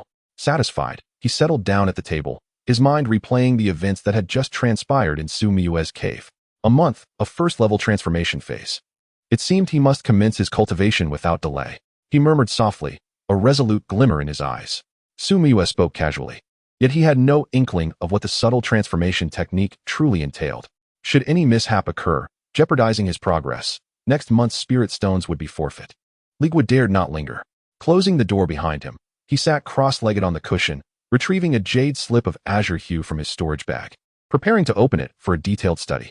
Just then, a cacophony of hurried footsteps echoed from outside, swiftly followed by Li Chongfeng's voice, laced with malice and impatience, which abruptly shattered his concentration. Newcomer, come out immediately. Li Guo furrowed his brow, hastily returning the jade slip to his storage bag. He rose, his expression neutral, and pulled open the door to step outside. In the courtyard, alongside Li Chongfeng stood 2 other cultivators, one at the 5th level of qi refinement, the other at the 4th, precisely the same individuals he had encountered at Lu Yan's courtyard. They wore expressions of amusement, arms crossed, casting sidelong glances at Li Guo. Perceiving their demeanor, Li Guo felt a twinge of confusion, uncertain of their intentions. Disinclined to engage in circular conversation, he spoke coolly. You gentlemen have interrupted my meditation. What is your business? Clearing his throat, Li Chongfeng stepped forward, adopting an authoritative stance. Li Guo, since you are now a guard for the young lady, there are certain protocols you must comprehend. First, the young lady's commands are absolute and must be obeyed unconditionally. Second, within our guard team, rank is determined solely by cultivation level and seniority. I, Li Chongfeng, at the 7th level of qi refinement, am the most qualified here. This is Zhang Hu, at the 5th level, and this is Wang Bao, at the 4th. He gestured toward the 2 behind him, finally fixing his gaze on Li Guo. From this moment onward, you are to heed our words. Whatever we instruct you to do, you shall do. Do you understand? They seek to assert their dominance. Li Guo finally grasped their intentions. For a fleeting moment, he even felt a chuckle rising within him. Could a mere 7th-level cultivator believe he could command him? Yet, recalling Su Miue's promise of 2,000 spirit stones for the upcoming month, he deemed it unwise to confront these individuals head-on at present. Understood, Li Guo replied. Upon witnessing Li Guo's perceptiveness, Li Chongfeng's face radiated a sense of triumph, as he believed he had firmly grasped the newcomer's disposition. With this understanding, matters became simpler. He immediately began to assign tasks to Li Guo. From today onwards, you shall be responsible for the menial chores around our courtyard and the entrance of the young lady's cave dwelling. He extended his finger, enumerating the duties. You must pull out all the weeds within 300 steps of the young lady's cave every day, leaving not a single one behind. You are to inspect the protective wards at the entrance 3 times daily, with your spiritual energy, morning, noon, and night, without fail. Additionally, you must ensure that the courtyard, both inside and out, is kept immaculate each day. Nearby, a cultivator named Wang Bao, who had reached the 4th layer of qi refinement, chimed in with a smirk. And don't forget to water the fruits and vegetables at the entrance daily. Those are merely for our leisure, and we cannot afford any negligence. While Li Chongfeng's assignments could be deemed reasonable, Wang Bao's remarks were clearly intended to create difficulties, encroaching upon Li Guo's training time. A chill crept into Li Guo's gaze. I will not perform these tasks. He shook his head decisively, rejecting the demands outright. Li Chongfeng was momentarily taken aback before his expression darkened. What did you say? I said, I will not do it. Li Guo's tone remained calm, yet exuded a resolute firmness. Senior Sister Su has entrusted me with an important mission, and this month, I must enter seclusion to cultivate. An important mission? Li Changfeng erupted into exaggerated laughter, as though he had heard the most ridiculous joke. You? A mere second-layer qi refiner? What significant task could the young lady possibly assign to you? Zhang Hu and Wang Bao joined in the mockery, their gazes towards Li Guo filled with disdain. Li Guo's expression remained impassive, disinterested in engaging in their banter. Once Li Changfeng had satisfied his amusement, he suddenly leaned in closer, lowering his voice to a conspiratorial tone. Don't think I'm unaware. The task assigned to you by the young lady is merely to cultivate that worm in your sea of consciousness to the first layer of the transformation stage within a month. Isn't it? In that instant, Li Guo's pupils constricted to the size of pinpricks. How could he know such intricate details? The very specifics of the transformation stage.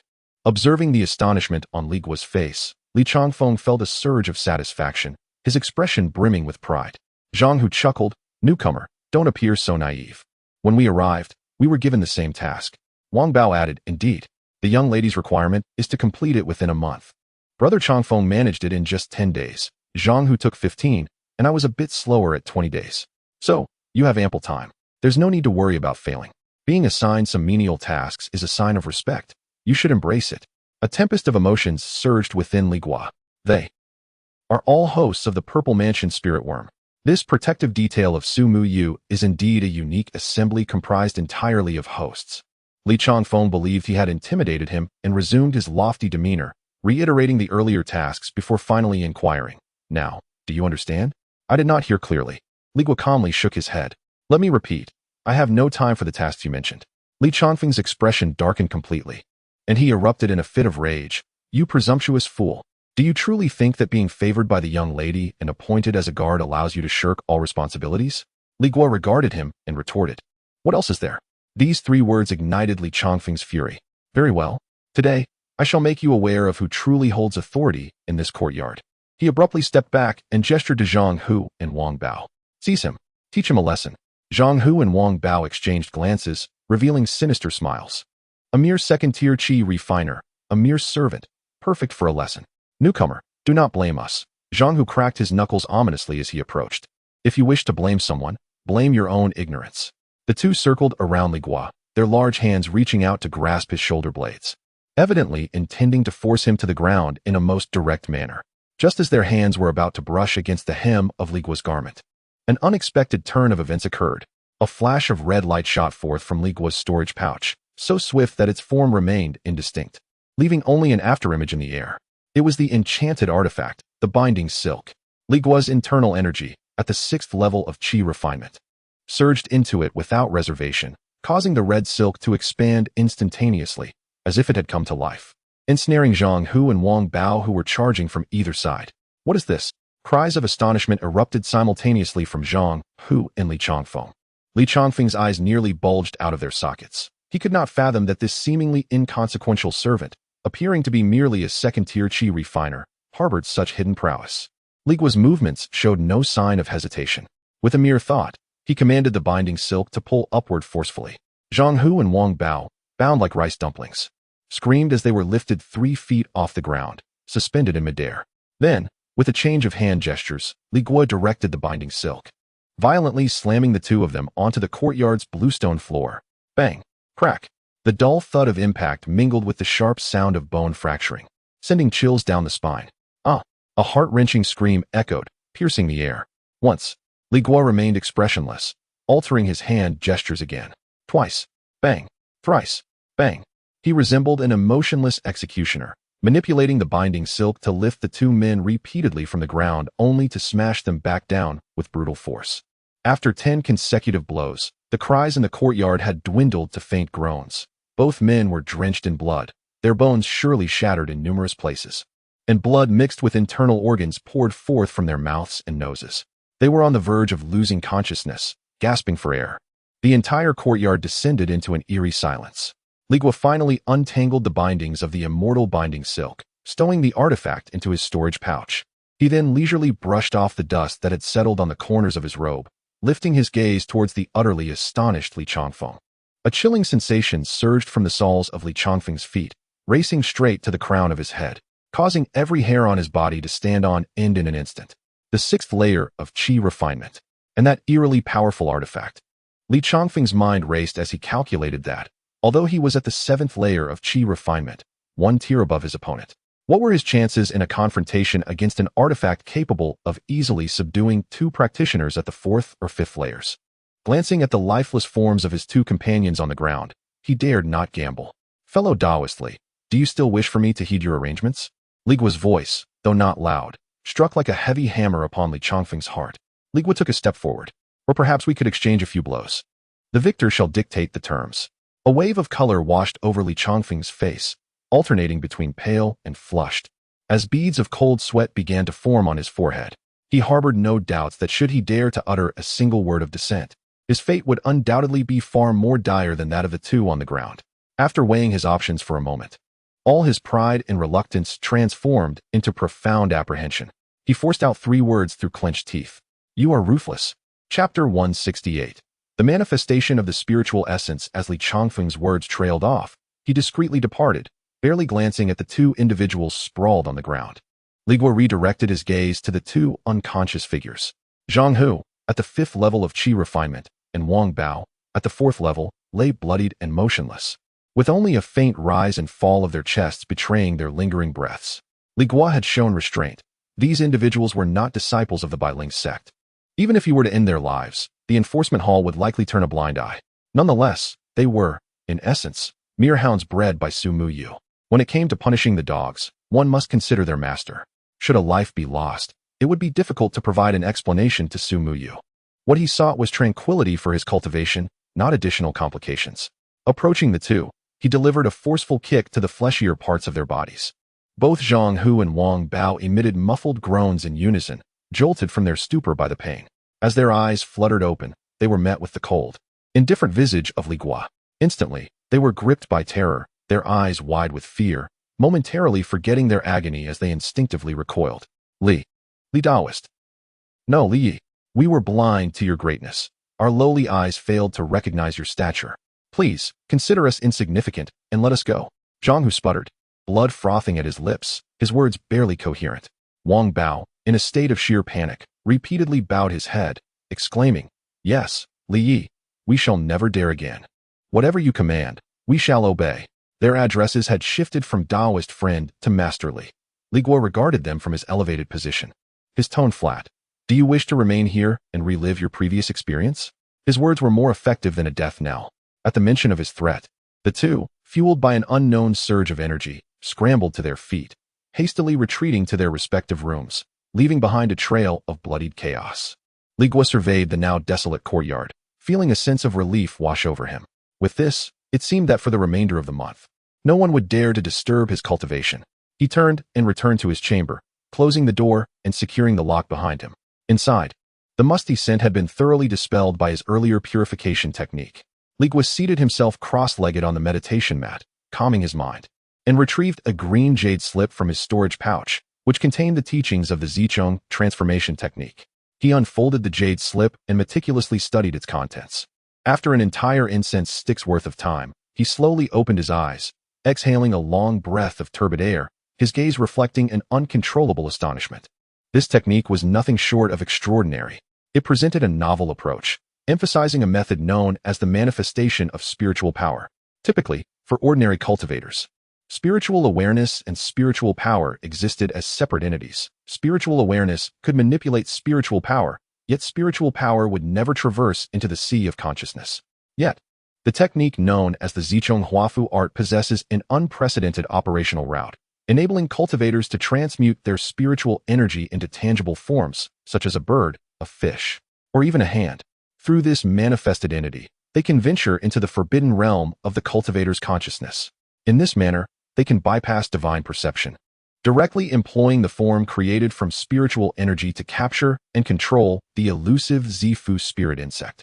This aligns closely with Su Muyu's earlier descriptions. Yet the intricacies documented herein are manifold and exquisite. The practice is divided into 3 tiers. The first tier involves achieving the transformation of spiritual energy into a physical form. Additionally, to control the Zifu spirit insect, one must utilize elixirs like the Qingxin pill, which nourishes the soul. Firstly, The elixir's potency temporarily dismantles the barrier between the spiritual sea and the consciousness sea. Secondly, the spiritual essence released upon the elixir's dissolution serves as the perfect bait to lure the Zifu spirit insect into visibility. Having comprehended the nuances, Li Guo did not hastily embark on his training. His disposition is steady. He refrains from undertaking tasks without certainty.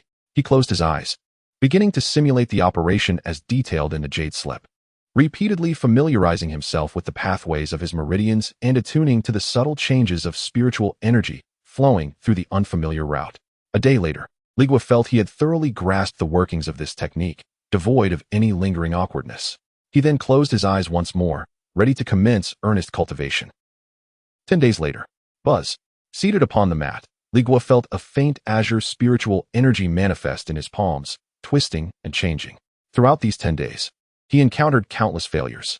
Initially, he attempted to transform the spiritual energy into a bird, yet it resisted his commands, resulting in nothing more than a lifeless puddle of mud. After 3 arduous days, he barely managed to solidify the energy into a defined shape. Continuing his relentless efforts, the form of the spiritual energy gradually evolved towards that of a bird. Finally, after 7 days of toil, his efforts bore fruit.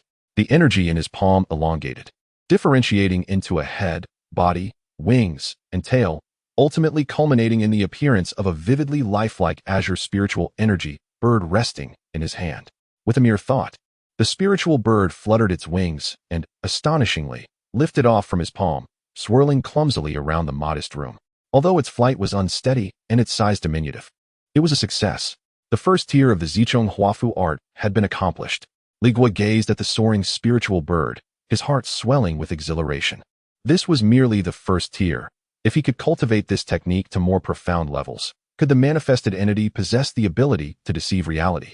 Endowed with the myriad powers of its true form, he swiftly reined in his thoughts, aware that now was not the moment for such musings. The true challenge lay ahead, entering the consciousness sea to control the Zifu spirit insect that had nearly claimed his life. Li Guo retrieved a pill from his storage pouch. This was not the Qingxin pill provided by Su Muya, but rather the one Lin Feifei had used to exchange for a waste pill during the small temple fair. Without a moment's hesitation, Li Guo swallowed the elixir, which dissolved instantly upon entry. A refreshing medicinal force transformed into a stream, swiftly coursing through his meridians. Now was the moment. Li Guo immediately activated the technique of Zichong Huafu, channeling a pure essence of spiritual energy within him, shaping it into the form of an eye at the crown of his head. He carefully directed this ethereal flow, ensuring it closely followed the medicinal stream. The medicine was destined for the sea of consciousness, and Li Guo's spiritual energy accompanied it, traversing effortlessly until it arrived in a peculiar space shrouded in gray mist. This, indeed, was the sea of consciousness. Li Guo recognized this place during his training in the 3 corpses soul-severing technique. He had once peered into this mental sanctuary using the vision of the corpse insect. Returning to familiar ground, he had no inclination to admire the scenery. He recalled the teachings, which instructed him to follow the endpoint of the medicinal flow to locate his soul.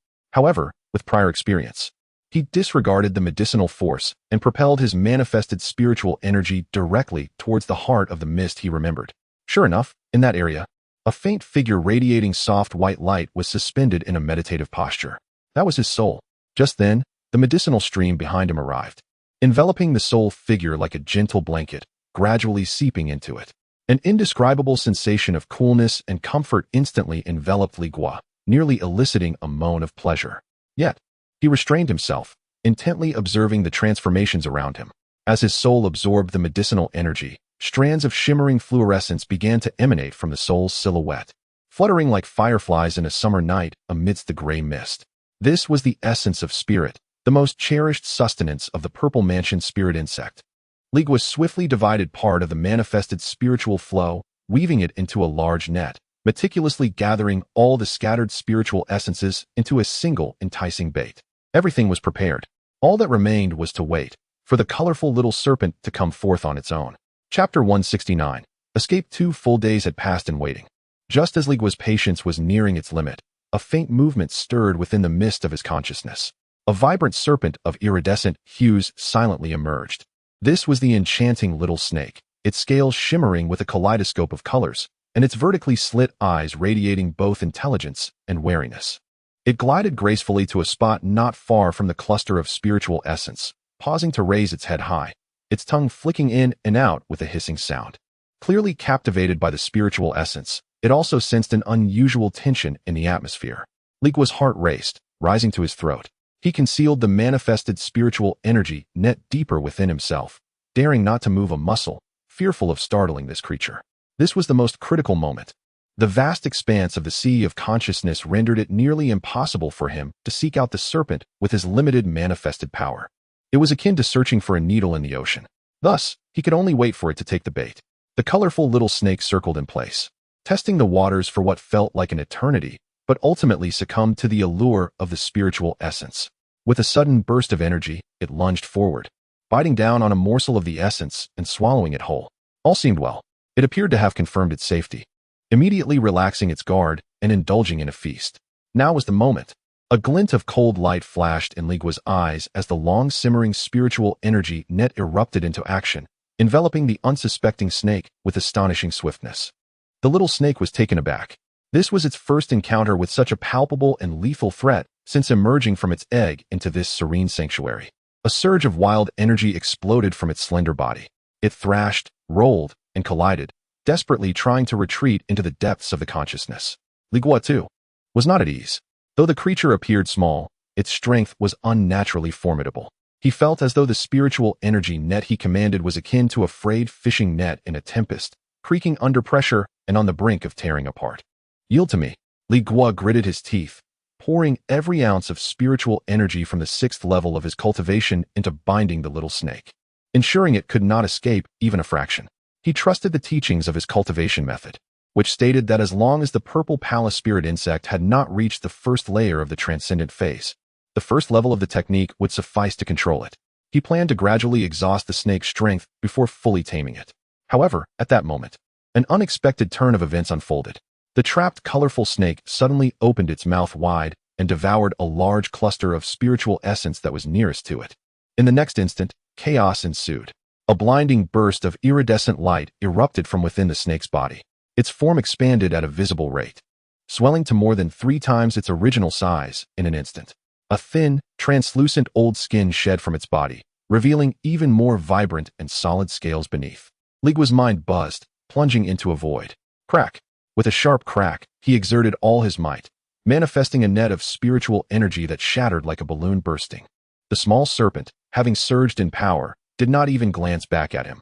With a flick of its tail, it transformed into a streak of iridescent light, vanishing into the depths of the gray mist within his consciousness, disappearing without a trace.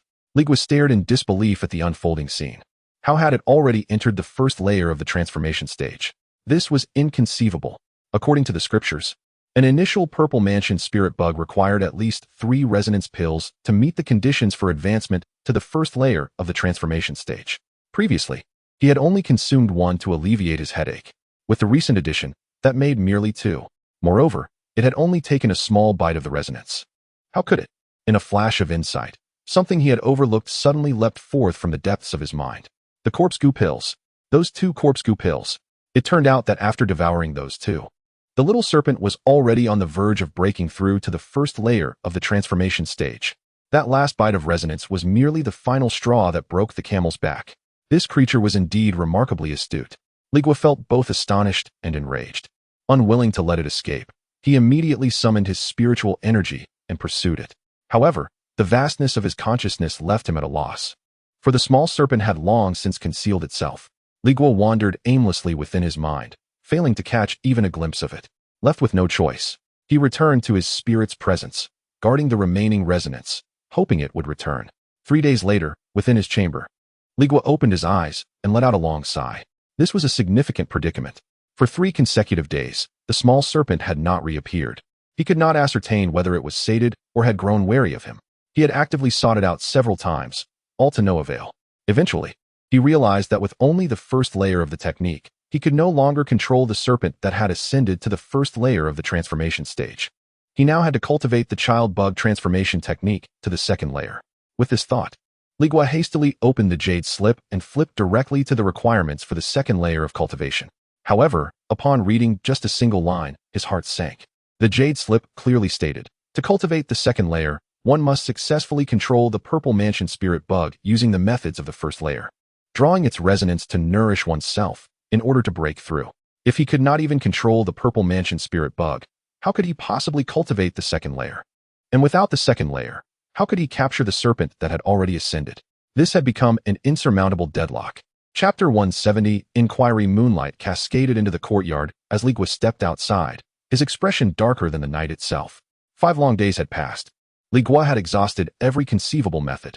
Initially, the colorful little serpent refused to show itself, leading him to believe that his spiritual resonance was insufficient. Thus, he consumed an additional clear heart pill. Indeed, the serpent, which had ascended to the first tier of the transcendent stage, was drawn out by the enhanced spiritual resonance. However, the outcome was even more disheartening than before. The creature swam over with an air of arrogance, devouring the spiritual essence entirely, before turning away without sparing him a single glance at the manifestation of his spiritual power. He transformed his spiritual energy into a vast net, a prison, a colossal hand. Yet before that serpent, which had grown at least 3 times larger, all his efforts seemed laughable. Its strength and speed far surpassed anything he had encountered before.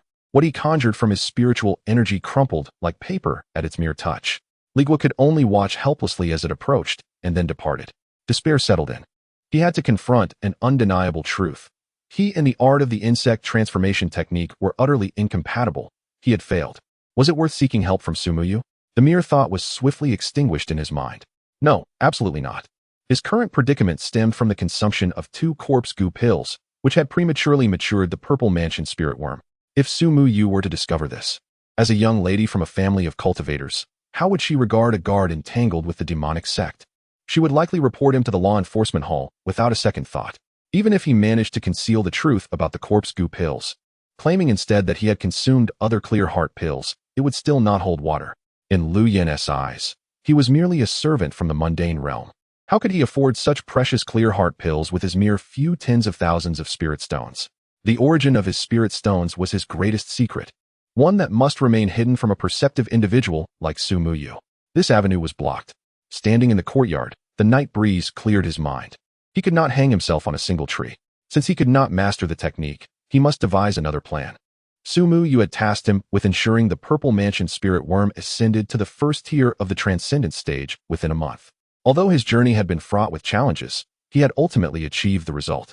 The most pressing concern now was how to pass her inspection in 10 days and retain his monthly stipend of 1,000 spirit stones as a guard.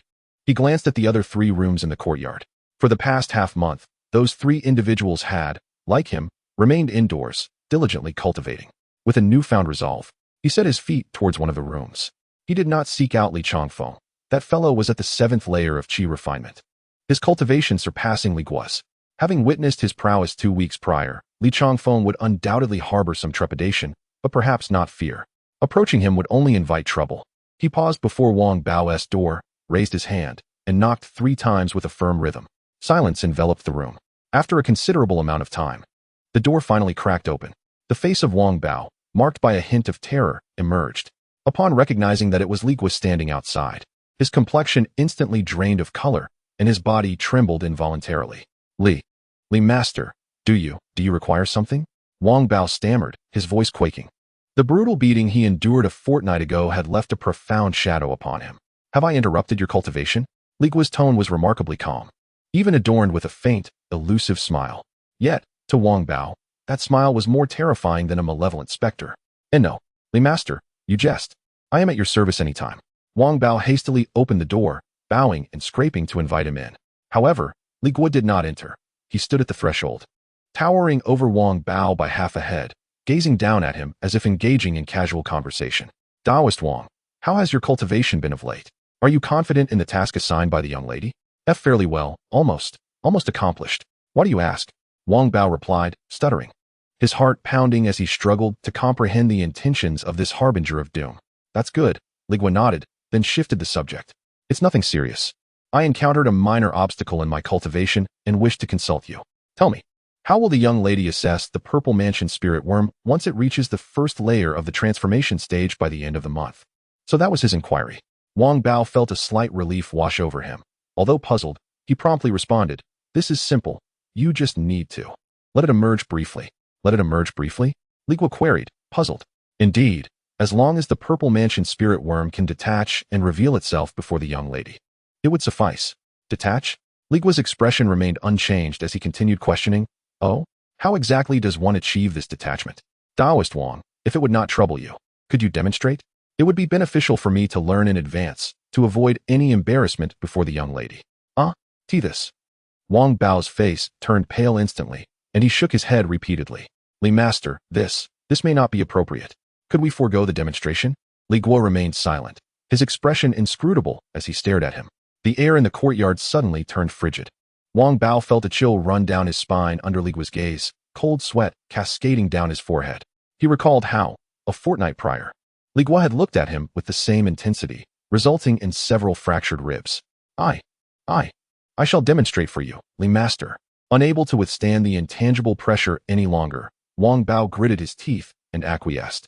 He ushered Li Guo to a corner of the room, then positioned himself by the bedside, turning his back to Li Guo. Swiftly, he loosened his robe and crouched down. Li Guo's gaze fell upon the area just beneath Wang Bao's back. There, the flesh subtly pulsated, as if something alive were writhing beneath. Wang Bao gritted his teeth, veins bulging on his forehead, evidently exerting himself to the utmost and channeling his energy. The bulge grew increasingly pronounced, and slowly, the outline of a worm began to emerge. Moments later, a pitch-black scorpion, adorned with more than a dozen pairs of legs, forcibly emerged from Wang Bao's flesh, resting upon his back.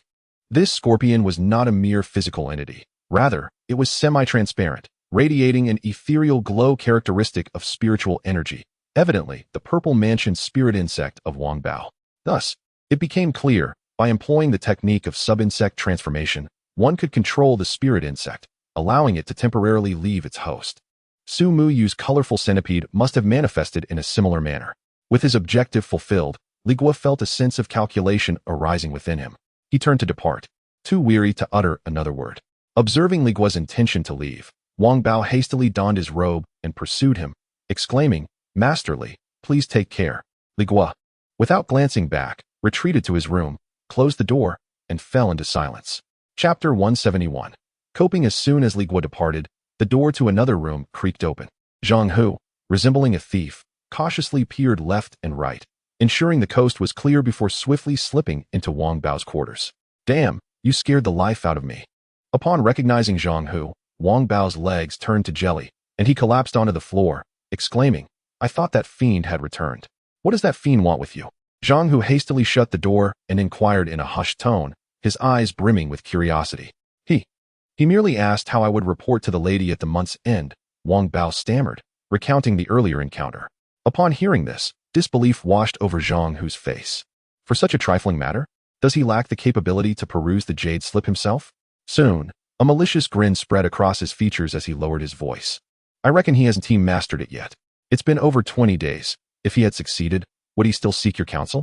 This bodes well. When the end of the month arrives, it will be amusing to witness his predicament before the lady. Who knows? Wang Bao, still shaken, patted his chest. By the way, Brother Zhang, has your Black Widow reached the second tier of the transcendent stage yet? Indeed. Zhang Hu raised his eyebrows with pride. What about your ironback scorpion? I reached it just a couple of days ago, Wang Bao replied, invigorated. Excellent. Zhang Hu nodded, leaning closer. Brother, we must exert ourselves and strive for the third tier. Look at Li Chongfeng. He has been cooped up in his room for the past half-month, surely cultivating for the fourth tier. I've heard that upon reaching the fourth tier, one is sent to the Su family in Qingzhou. At that point, the monthly contributions will double, and we shall gain access to even more cultivation resources. The prospect of the fourth tier filled Wang Bao's eyes with envy and greed. Is such fortune truly attainable? Of course. Zhang Hu scoffed. I overheard him muttering that before his arrival, the lady had several guards by her side, all of whom reached the fourth tier and were sent to the Su family for further training. Yet, none have returned to visit the lady since. Wang Bao gasped. Alarmed. What has become of them? Zhang Hu shot him an incredulous glance. What more is there to ponder? Surely, the Su family provides such bountiful resources that they have become too comfortable to even spare a glance back at the lady.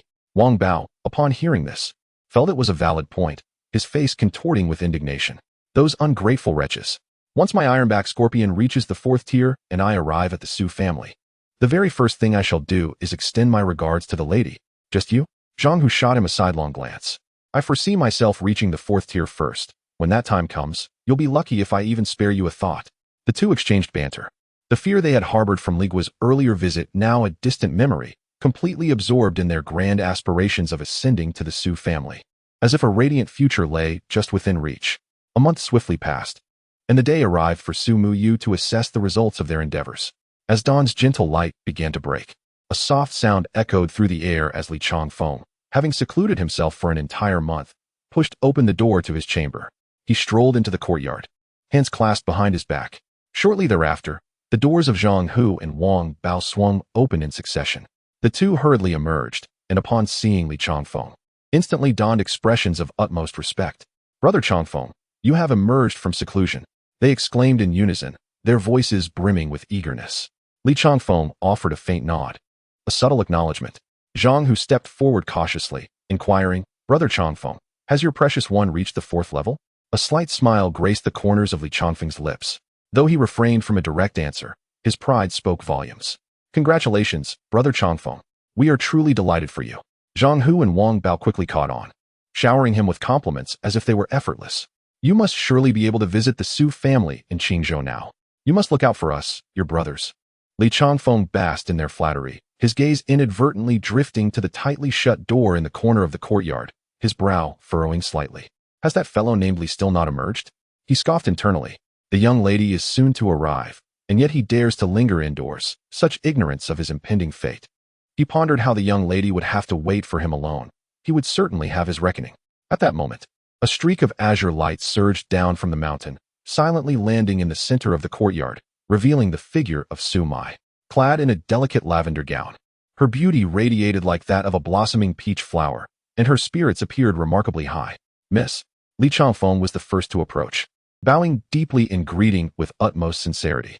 Zhang Hu and Wang Bao hurriedly followed suit, addressing her with an affectionate familiarity.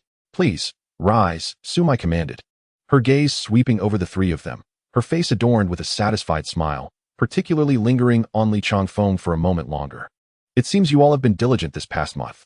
She turned her attention to Li Changfeng and asked directly, "Changfeng, how fares your purple spirit insects cultivation?" Li Changfeng suppressed the excitement bubbling within him, striving to maintain a composed tone as he replied, "I am honored to report, miss, that I have successfully cultivated it to the 4th level of the transcended stage." 4th level? Upon hearing this, the delight in Su Mai's eyes intensified dramatically. "Excellent. Truly splendid. Changfeng, you have not disappointed my expectations." She nodded approvingly.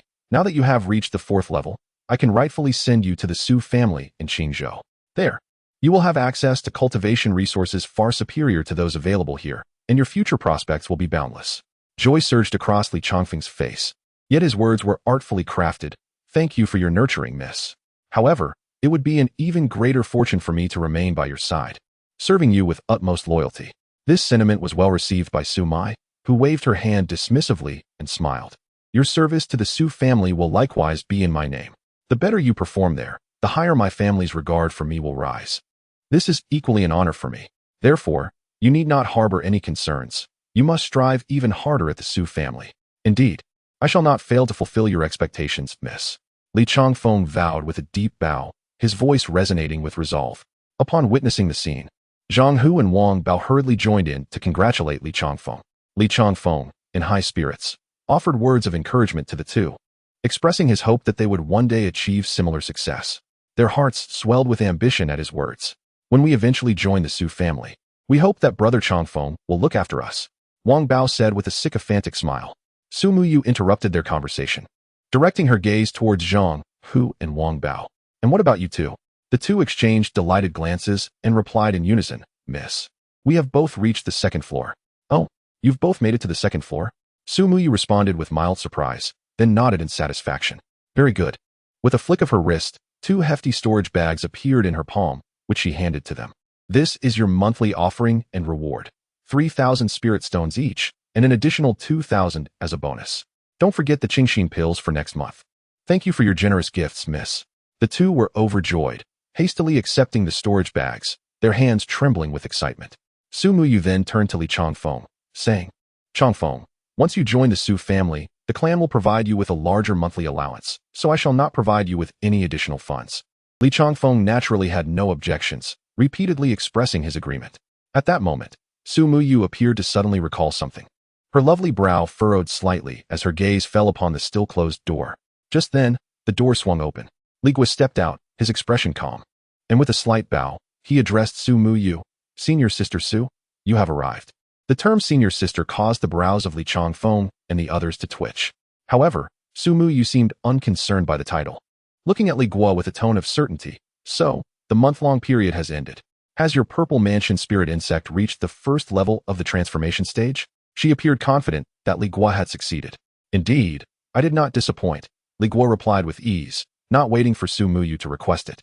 Instead, he opened his mouth before everyone and, with a slight movement of his throat, summoned his internal spirit power, swiftly executing the technique of the Zicheng Hua Fu Shu. In the next moment, a minuscule point of light, nearly invisible to the naked eye, shot forth from his mouth and hovered in the air. Were it not for the discernible aura of spirit power surrounding the light, which indicated it was a living entity, the onlookers might have thought they were imagining things. Li Changfeng, Zhang Hu, and Wang Bao were left in stunned silence. What is this? A purple mansion spirit insect? How can it be so small? They wondered. Recalling that their own spirit insects, upon detachment, had always been distinctly recognizable. Scorpions were scorpions, centipedes were centipedes. Yet, Li Guo's was merely a point of light. Su Muyu, too, was astonished. She stepped closer, scrutinizing the phenomenon for some time before hesitantly asking, "What species of purple mansion spirit insect is this? I have never seen one like it." Li Guo shook his head calmly. "I am not sure." Su Muyu did not press further. With countless varieties of purple mansion spirit insects, it was impossible for her, even with her background in the Su family, to recognize them all. What truly mattered to her was whether Li Guo could control it after detachment. The truth lay before them. The fact that this entity could detach itself indicated that it had undoubtedly reached the initial stage of transformation. The purple mansion spirit insect could only separate from its host upon attaining this stage. This secret was known solely to her, and Li Guo had accomplished it. Excellent. Su Muyu nodded, honoring her promise, and retrieved a storage pouch along with a vial of medicinal elixir to present to Li Guo. Inside were 2,000 spirit stones and next month's tranquil heart pill. "You have performed admirably. Continue your diligent cultivation, and should you ascend to the second level, I shall reward you with an additional 2,000 spirit stones." This time, Su Muyu refrained from imposing a 1-month deadline. Li Guo understood that the journey from the first to the second level could not be achieved in merely a month. Su Muyu had granted him ample time.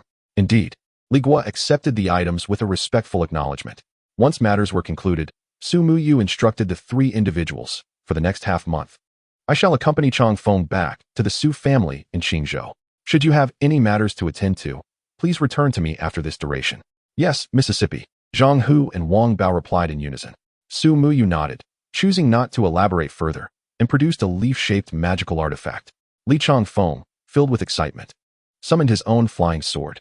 The two exchanged a glance and simultaneously activated their artifacts, transforming into 2 beams of light that shot skyward, swiftly vanishing beyond the horizon. Chapter 172. Talent in the Courtyard. Only Li Guo, Zhang Hu, and Wang Bao remained. Zhang Hu and Wang Bao clutched their newly acquired storage bags, gazing enviously in the direction where Li Changfeng had vanished. "Brother Changfeng has truly struck it rich," Wang Bao remarked, smacking his lips with a hint of jealousy. "I never imagined you were telling the truth, Brother Zhang. To be sent to the Su family in Qingzhou at the 4th level of the transcendent stage. That's the Su family we're talking about. Indeed, I have never misled you, my younger brother."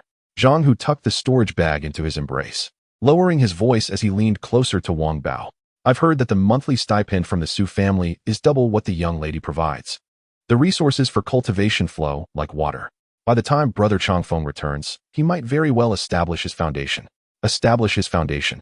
Wang Bao's throat moved, his eyes ablaze with fervor. Li Guo stood quietly, motionless, like a wooden post. Zhang Hu and Wang Bao, engrossed in their conversation, paid him no mind and continued to chatter away. "Speaking of which, the talent of the Purple Mansion spirit bug is truly a treasure. Last time I was gravely injured. If it weren't for my Black Widow spinning silk to heal me, I would still be bedridden," Zhang Hu continued. Wang Bao nodded vigorously in agreement. Yes. My fractured ribs were mended by the ironback scorpion. Its talent for healing severe injuries is truly remarkable." Listening to Zhang Hu and Wang Bao's animated discussion, Li Guo felt a stir of curiosity. The talent of the Purple Mansion spirit bug? What is that?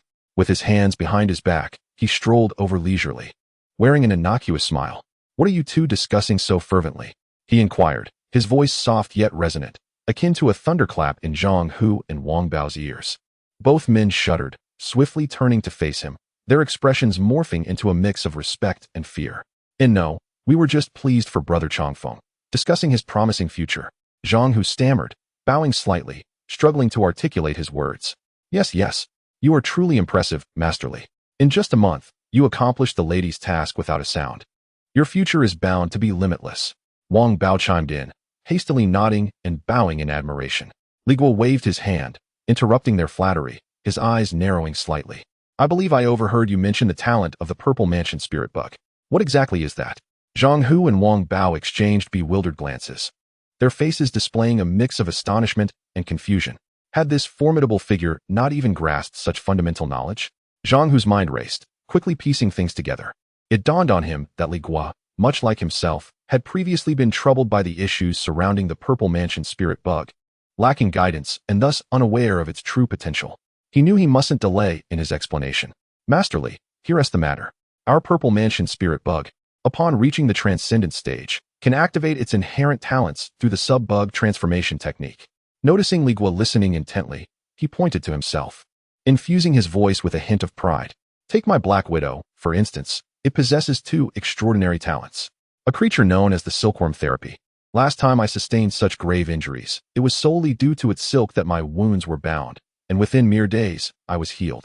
There is also a talent called the poison web, which can emit a toxic net to ensnare foes. However, currently, my level is insufficient, and its potency remains limited. Wang Bao eagerly interjected. Indeed. The talent of my ironback scorpion is called severe wound healing. The ribs that were broken by you, Master Li, were gradually mended thanks to it. The results are truly remarkable. At that moment, Li Guo comprehended the situation. This was the true treasure that the Su family valued, the Purple Mansion spirit insect, which was not merely a time bomb, but also a precious entity capable of hatching various supernatural talents. Yet, what was the talent of his colorful little snake? He was unaware, as he had failed to control that creature entirely. Maintaining his composure, Li Guo shifted the conversation and inquired about another matter. You mentioned that Li Changfeng could join the Su family upon reaching the fourth layer of the transcendent stage. What is the story behind that? Zhang Hu lowered his voice, leaning in conspiratorially. Master Li, this is the greatest hope we have as guards. Once the Purple Mansion spirit insect reaches the fourth layer, the young lady will send us to the Su family's main residence in Qingzhou for further training. Let me tell you, alongside Brother Changfeng, there are several guards already at the fourth layer who were sent to the Su family. Listening, Li Guo felt perplexed. Why would a family of cultivators be so benevolent as to squander vast resources on nurturing a group of outsiders? However, what their motives might be was beyond his comprehension, and he was disinclined to ponder it further. For now, all he required was the stable monthly allowance of 1,000 spirit stones. Of course, if the benefits from the Su family were substantial enough, he would not mind exploring the opportunity for further training. What advantages would there be in going to the Su family? He asked nonchalantly. The benefits are abundant. Zhang Hu's eyes sparkled with enthusiasm. I've heard that the monthly allowance from the Su family is double that of what the young lady provides. Various cultivation resources are available, and they even offer foundation establishment pills. Foundation establishment pills. Li Guo shook his head internally. A mere foundation establishment pill no longer held any allure for him. He continued to inquire. How long did it take for Li Changfeng to progress to the fourth layer since his arrival? Zhang Hu scratched his head. Appearing troubled, I am not certain about that. I was originally a loose cultivator, tormented by this Purple Mansion spirit insect until I was rescued by the young lady, which allowed me to become a guard. By the time I arrived, Brother Changfeng's Purple Mansion spirit insect was already at the third layer. Then how long did it take him to ascend from the third to the fourth layer? Li Guo rephrased his question. Zhang Hu counted on his fingers. Let me think. Approximately. About a year, I suppose. Li Guo looked at him again. How long did it take you to reach the second layer? Me? Zhang Hu's face turned crimson. It took me nearly 4 months. A year. For months. Li Guo's mind began to formulate a clearer picture. It appeared that the progression of the Purple Mansion spirit insect mirrored that of the cultivators. The further one advanced, the more arduous the ascent became. He asked a few more questions regarding training details and learned that Su Mu would come down every month to inspect their progress. Moreover, these guards do not solely cultivate the Purple Mansion spirit insect. Each month, they allocate a dozen days to enhance their own realms. After all, with spirit stones at their disposal, procuring some elixirs from the market is hardly a challenge. Speaking of the market, Both Zhang Hu and Wang Bao suddenly perked up. Masterly, Zhang Hu rubbed his hands together, a sycophantic smile adorning his face, now that the young lady has taken Brother Changfeng away. And with no one supervising us for the past fortnight, Wang Bao and I were contemplating a visit to the nearby Yunming market to purchase some elixirs. Would you care to join us? His invitation, however, was overshadowed by an undeniable fear in his eyes, as he dreaded Li Guo's affirmative response. You may go. I shall not accompany you, Li Guo replied dismissively, refusing to engage further. Zhang Hu and Wang Bao felt as if a great weight had been lifted from their shoulders, breathing sighs of relief, and quickly hurried out of the courtyard. Within moments, silence enveloped the space, leaving Li Guo standing alone in the empty yard. After a prolonged period, he gradually raised his right hand, extending a solitary finger. At the tip, the minuscule speck of light, nearly invisible to the naked eye and previously manifested before Su Muyu, quietly emerged once more, gently hovering and emanating a faint aura of spiritual energy. This entity, of course, was not the colorful little serpent, but rather the corpse goo insect. Days prior, driven by a desperate hope, Li Guo had ingested a corpse goo pill. He endeavored to wield the Zicheng transformation technique to control the newly birthed corpse goo insect. To his astonishment, fortune favored him, and he succeeded. This technique, tailored specifically for the purple mansion spirit insect, proved remarkably effective in managing the corpse goo insect with ease. He effortlessly drew forth the minuscule insect from his sea of consciousness. What followed was a natural progression. He successfully deceived Su Muyu. Gazing at the corpse goo insect he now held in his control, Li Guo's mind began to ponder another matter. Since the Zicheng transformation technique could govern the corpse goo insect, might it also serve as a substitute for the three-corpse soul-severing technique to execute the soul-cutting procedure? However, this thought was but a fleeting notion, swiftly suppressed by Li Guo. For the moment, this was not the priority. The paramount concern was the colorful little serpent, which had ascended to the first tier of the transformation stage. He had yet to fully master it. What impact would its newfound strength have upon him? Would it be beneficial or detrimental? This uncertainty gnawed at him, disrupting his peace of mind. Li Guo dared not foolishly continue to nourish it with the tranquil heart pill without a proper understanding. Should he inadvertently empower it into a creature capable of devouring his very soul, it would truly be a grave mistake. A figure surfaced in his mind, a figure from the alchemy hall, Zhang Wan. This adept alchemist, who had effortlessly discerned the secrets of his sea of consciousness, might hold the answers he sought. Yet, as an elder of the sect, gaining an audience with Zhang Wan as a mere servant disciple was an endeavor as challenging as scaling the heavens. The last time, he had relied on a favor from Xiao Tao to arrange a meeting with another esteemed alchemist, Dan Yinzi, barely managing to secure an audience. After much contemplation, Li Guo concluded that he must seek out Xiao Tao once more. However, he felt that troubling others time and again seemed somewhat inappropriate. The burden of human debts is notoriously difficult to repay. He needed to prepare a gift, one so generous that it would be impossible for Xiao Tao to decline. Suddenly, Li Guo recalled a woman named Lin Feifei. He remembered vividly that during the temple fair, Lin Feifei had mentioned her desire to meet a young alchemist. She possessed an opportunity that could enhance one's enlightenment and was at a loss for a chance to utilize it. This was the solution.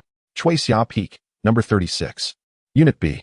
A glimmer of insight flashed in Li Guo's eyes as he softly murmured an address. Chapter 173.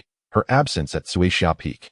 A location of little renown within the Bailing sect, the concentration of spiritual energy is rather mediocre. Much like White Ant Peak, it is home predominantly to outer disciples of modest background and average prowess. The courtyard of No. 36 in the E district is situated on a gentle slope halfway up the mountain. Li Guo's figure landed silently outside the courtyard. The yard, modest in size and comparable to the one where Lu Yin resides, is adorned at its entrance with several unknown yet well-tended flowers and plants. There are no restrictions placed upon the small courtyard, and with Li Guo's cultivation level, he could easily slip inside in a single step. However, he refrained from doing so. Standing before the door, he raised his hand, poised to knock, when his gaze was drawn to a note affixed to the door. The handwriting on the note was elegant and powerful, yet the message was exceedingly simple. I am currently away on a long-term mission for the sect, with an uncertain return date, shortest 3 months, longest 6 months. If urgent, please send a message. If not urgent, leave a letter beneath the stone at the entrance. Li Guo's hand froze midair. His brow furrowed instantly, followed by a wry smile. It appeared that this woman was indeed in dire need of spirit stones, as she had not rested long before hastening off on another task. This was fortuitous. If she was on a mission, the 900 spirit stones she owed him would likely be repaid soon. However, with Lin Feifei's departure, his plan to use her as an intermediary for a gift for Xiao Tao was, at least temporarily, thwarted. It seemed he would need to devise another means to meet Elder Zhang. Shaking his head in resignation, he turned to leave. Just then, a faint sound of breaking air resonated from above. A streak of azure light descended from the sky, swift as lightning, and landed steadily not far from the courtyard entrance. As the light dissipated, a female cultivator clad in the garb of a steward appeared. Li Guo's pupils constricted slightly. Although he did not recognize this woman, he was all too familiar with her attire, standard uniform reserved for senior stewards of the law enforcement hall. Not daring to exhibit any semblance of indifference, he immediately bowed in respect, his demeanor deferential. Junior Li Guo pays his respects to the senior. The steward's sharp phoenix eyes scrutinized him, appraising him from top to bottom, her gaze piercing as if capable of discerning one's innermost thoughts. She disregarded Li Guo's greeting and spoke directly, her voice cold and devoid of emotion. "You are Li Guo?" This tone sent a jolt through Li Guo's heart. He had initially presumed she sought Lin Feifei, but to his surprise, she had come for him. Troubles were at his doorstep. This was the first thought that flitted through his mind. "Yes, senior, I am indeed Li Guo," he replied, lowering his head, his voice steady. Even as his mind raced with questions. What could have gone awry? Was it the incident at the Blackstone mine? Had the matter with the three-corpse sect been exposed? Or perhaps the investigation into Baiyin Fengshi had come to light? Or was it? In an instant, a myriad of thoughts erupted in his mind. The arrival of a senior steward from the law enforcement hall to seek him out at Zuixiao Peak was, without a doubt, an unusual occurrence. The female steward confirmed Li Guo's identity without any preamble, directly stating her purpose. "I am Lu Yun, a senior steward of the law enforcement hall, sent by Elder Zhang of the Dan Hall to seek you." A thunderous revelation echoed in Li Guo's mind, leaving him frozen, his face a canvas of disbelief. Elder Zhang wished to see him? After exhausting all his mental faculties to arrange a meeting, he found that someone had come to him instead? Could such fortune truly exist in this world? Once the initial shock subsided, a deeper sense of doubt and vigilance surged within him. He could hardly believe in such fortuitous coincidences, let alone that Elder Zhang possessed the uncanny ability to know of his needs. There surely lay other motives beneath the surface. And most likely, they were not of a favorable nature. Suppressing the tumult within, Li Guo bowed once more, his tone infused with greater respect than before. "May I inquire as to the purpose of Elder Zhang's summons?" A flicker of impatience crossed Lu Yun's otherwise expressionless face. "The matter is somewhat intricate and cannot be conveyed in mere words. You shall learn of it upon our arrival at the Dan Hall." She cast a glance at Li Guo, her tone growing more authoritative. "If you have no pressing matters at hand, you should accompany me immediately. Do not keep the elder waiting." Her words were clear. This was an order, not a negotiation. Li Guo understood he had no right to refuse. As a mere servant disciple, defying the summons of a senior steward representing an elder would be tantamount to courting disaster. He promptly replied, "Yes. I have no urgent matters and am ready to follow you to the Dan Hall at any time." "Then let us proceed." Lu Yun nodded, seemingly pleased with his compliance. She formed a spell with a single hand, her form soaring into the air, turning back briefly to glance at Li Guo. Not daring to delay, he swiftly activated his sword artifact, preparing to follow. In the next moment, the two ascended into the heavens, transforming into two streaks of light, racing towards the mountain peak where the Dan Hall was situated. Chapter 174. The dire news of Chunyu before long. Li Guo followed Lu Yun to the mountain peak where the alchemy hall was situated. Upon seeing Lu Yun, the gatekeeper immediately bowed and stepped aside, allowing them passage. Lu Yun guided Li Guo inside, and once again, the thick, unmistakable scent of medicinal herbs enveloped him, evoking memories of his previous visit, which had been accompanied by Xiao Tao. They navigated through the winding paths until they arrived at an exceptionally elegant courtyard. The yard was adorned with several tall bamboo stalks, their leaves rustling gently in the breeze.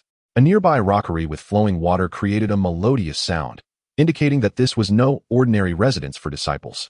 Li Guo remembered clearly that this was the tranquil retreat of Elder Zhang from the alchemy hall. "Wait here," Lu Yun instructed before entering to make an announcement. Li Guo stood alone outside, hands hanging by his sides, feeling a mix of anxiety and anticipation. He still could not comprehend why Elder Zhang, a respected figure, would summon a mere servant disciple like him. What could this be about? A myriad of troubling thoughts swirled in his mind, each capable of leading him to ruin. The more he pondered, the more perspiration trickled down his back. Amidst his internal turmoil, Lu Yun re-emerged from the courtyard. "The elder requests your presence," she stated coolly. Li Guo took a deep breath, suppressing his chaotic thoughts, and forced a compliant expression onto his face as he followed Lu Yun into the main hall. The room was dimly lit and suffused with the rich aroma of sandalwood. At the center, seated cross-legged on a cushion, was an elderly man with hair and beard as white as snow, Elder Zhang Wan, the alchemy hall's venerable master. Lu Yun bowed to the figure on the cushion, saying, "Elder Zhang, the individual has been brought." Even without her reminder, Li Guo felt an invisible gaze sweep over him the moment he entered.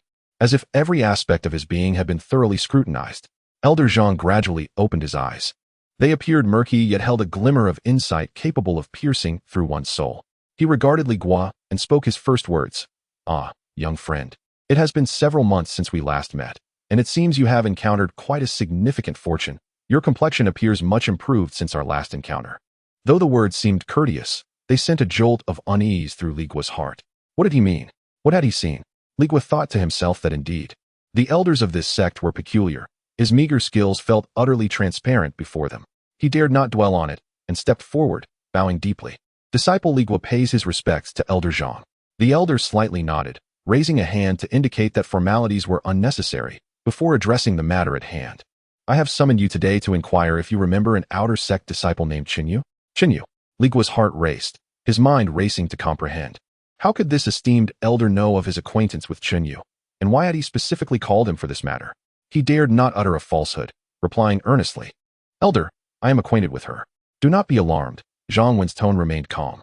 "You are aware of the matter concerning the blood lotus soul seed that has afflicted the girl, I presume?" Li Guo's heart tightened suddenly. He finally comprehended that this was the crux of the matter. The reason for summoning him was indeed related to Qinyu and her blood lotus soul seed. "I indeed know a thing or two. I once accompanied senior sister Qinyu to the Qin kingdom." Li Guo hesitated for a moment, tentatively inquiring, could it be that you, elder, have personally intervened to resolve the matter of the blood lotus soul seed for senior sister Qinyu? Zhang Wen did not respond immediately. Instead, he sighed softly, a hint of helplessness and regret lacing his breath. "I often pride myself on my insights into the path of spirit and soul. Yet this situation far exceeds what ordinary means can resolve." He paused before continuing. "Not long ago, I collaborated with several other elders proficient in the art of spirit and soul, intending to gradually extricate the blood lotus soul seed. Unfortunately, we not only failed but inadvertently provoked its malignancy. Now, that soul seed is irrevocably entwined with her spirit." Upon hearing this, Li Guo's heart constricted. What would become of senior sister Qinyu? Zhang Wen gazed at Li Guo and shook his head. "If this continues, within a month, Qinyu's spirit will be extinguished, leaving her a mere puppet of slaughter, devoid of consciousness." A chill swept through Li Guo. He distinctly remembered that in Tianqing City, the golden core cultivator from the Ling family had remarked that only a nascent soul practitioner could offer hope for Qinyu's plight. Yet here was Elder Zhang, clearly a nascent soul practitioner, rendered powerless. A shiver crept up Li Guo's spine as he envisioned the direst outcome. The sect, desiring to preempt future troubles, might eliminate her. Although his bond with Qinyu was not profound, they had nonetheless shared life and death experiences as fellow disciples. Li Guo felt an overwhelming sense of suffocation. His predicament mirrored Qinyu's. She bore the blood lotus soul seed, while he harbored the purple mansion spirit insect. The path of cultivation was indeed merciless. A single misstep could lead one to an irrevocable fate. Li Guo licked his parched lips. What is her current state? Suddenly, Lu Yun interjected, providing clarity to Li Guo's concerns. "The law enforcement hall has already sent her to the Worrying Heart Cliff. There, even if her spirit is ultimately fully consumed and assimilated by the soul seed, her consciousness will be extinguished, preventing any harm to our disciples. It is a means of preserving her life. Let us see if there may yet be a turn of events." Worrying Heart Cliff? Li Guo pondered the name, sensing it was not a favorable place. However, since it was a decision made by the law enforcement hall, whether Qinyu lived or died was no longer a concern for a mere servant disciple like him. He felt a weight lift from his heart, though a thought struck him. If it were solely to convey this outcome, why summon him in person to meet Elder Zhang? Li Guo felt a surge of alarm within him, increasingly convinced that Elder Wen's summons was not merely to discuss the matter concerning Qinyu. Tentatively, he inquired, "Elder, since the issue regarding senior sister Qinyu has already been addressed, may I ask what further instructions you have for your disciple?" Chapter 175. The submission of secret techniques in response to Li Guo's inquiry. Elder Zhang Wen did not rush to speak. Instead, he cast a glance at Lu Yun, who still stood nearby. "Deacon Lu, there is no further matter here. You may return to the law enforcement hall and need not wait any longer." "Understood." Lu Yun bowed respectfully, without any hesitation, and promptly exited the room, closing the door behind her. As the door softly clicked shut, only Zhang Wen and Li Guo remained, and the atmosphere grew subtly tense. Ha. Elder Zhang Wen suddenly let out a dry chuckle, shattering the oppressive silence. Let me speak candidly. Had I disregarded the consequences at that time, it would not have been impossible to forcibly extract the blood lotus soul seed from her consciousness. Li Guo's heart stirred at this revelation. What did it mean? He listened intently as Elder Zhang continued. However, the price would have rendered her soul shattered and incomplete, doomed to exist as a mindless being. Living in such a state would be akin to death. Upon hearing this, Li Guo felt a tumult of emotions within. So what? He longed to ask. What relevance did this hold for a mere servant disciple like him? To summon him here merely to hear an elder explain that he had the capability to save someone but chose not to due to the steep consequences? This sounded more like a plea for validation or an excuse for his own impotence. Despite these thoughts racing through his mind, Li Guo dared not exhibit any sign of disdain and merely bowed, uttering the most prudent response. Elder, you have done your utmost. To his astonishment, as soon as the words left his lips, Zhang Wen's expression darkened abruptly, and he emitted a disdainful snort. Done my utmost? I have studied the path of the soul for nearly a century, and the Blood Lotus sect is but a recent, insignificant cult that has emerged in the last decade. Their meager tactics, I encountered a decade prior and dismissed as trivial. Li Guo was taken aback by this sudden display of authority. However, the current situation was unprecedented for Elder Zhang. His tone softened slightly, yet it was tinged with profound perplexity. From my experience with soul extraction, the entanglement of this soul seed with Chunyu's consciousness is exceedingly unnatural. It does not resemble a natural fusion, but rather appears as though it had been forcibly removed once before and then reattached. As he spoke, Zhang Wen's seemingly murky old eyes suddenly sparkled with intensity, fixating intently on Li Guo. I have perused the documentation sent from the law enforcement hall, which records that you were among those who accompanied Chunyu when she encountered peril near Binfang Market. Chunyu even sent out a distress signal. Based on the timeline, it is evident that she had already been afflicted by the Blood Lotus soul seed prior to that incident. Logically, once a soul seed forms, the host would immediately fall into a coma, leaving no possibility for a distress signal to be emitted, unless someone had briefly extracted that soul seed. At this point, Elder Zhang Wen's intentions became clear. Li Guo, you were the only one by her side at that time. The old man inquired. What transpired before she issued her distress signal? Had anyone else attempted to rescue her? A sudden jolt resonated within Li Guo's mind, plunging him into a void of uncertainty. He felt an icy chill enveloping his limbs, a wave of cold surging from the soles of his feet straight to the crown of his head. It was over. The elder's conjecture was entirely accurate. It was indeed he who, in a bid to awaken Xinyu for a collaborative strategy discussion, practiced the blood puppet seed lotus technique acquired from a malevolent cultivator, temporarily severing her soul seed, which allowed her to regain consciousness for a brief period. Should he disclose this? If he remained silent, how could he possibly justify his actions? Before this elder, a master of the soul path with countless years of experience, any falsehood would likely be as transparent as a child's ruse, easily punctured. In an instant, countless thoughts raced through Li Guo's mind, his heart pounding like a war drum. He compelled himself to regain his composure and swiftly calculated his options.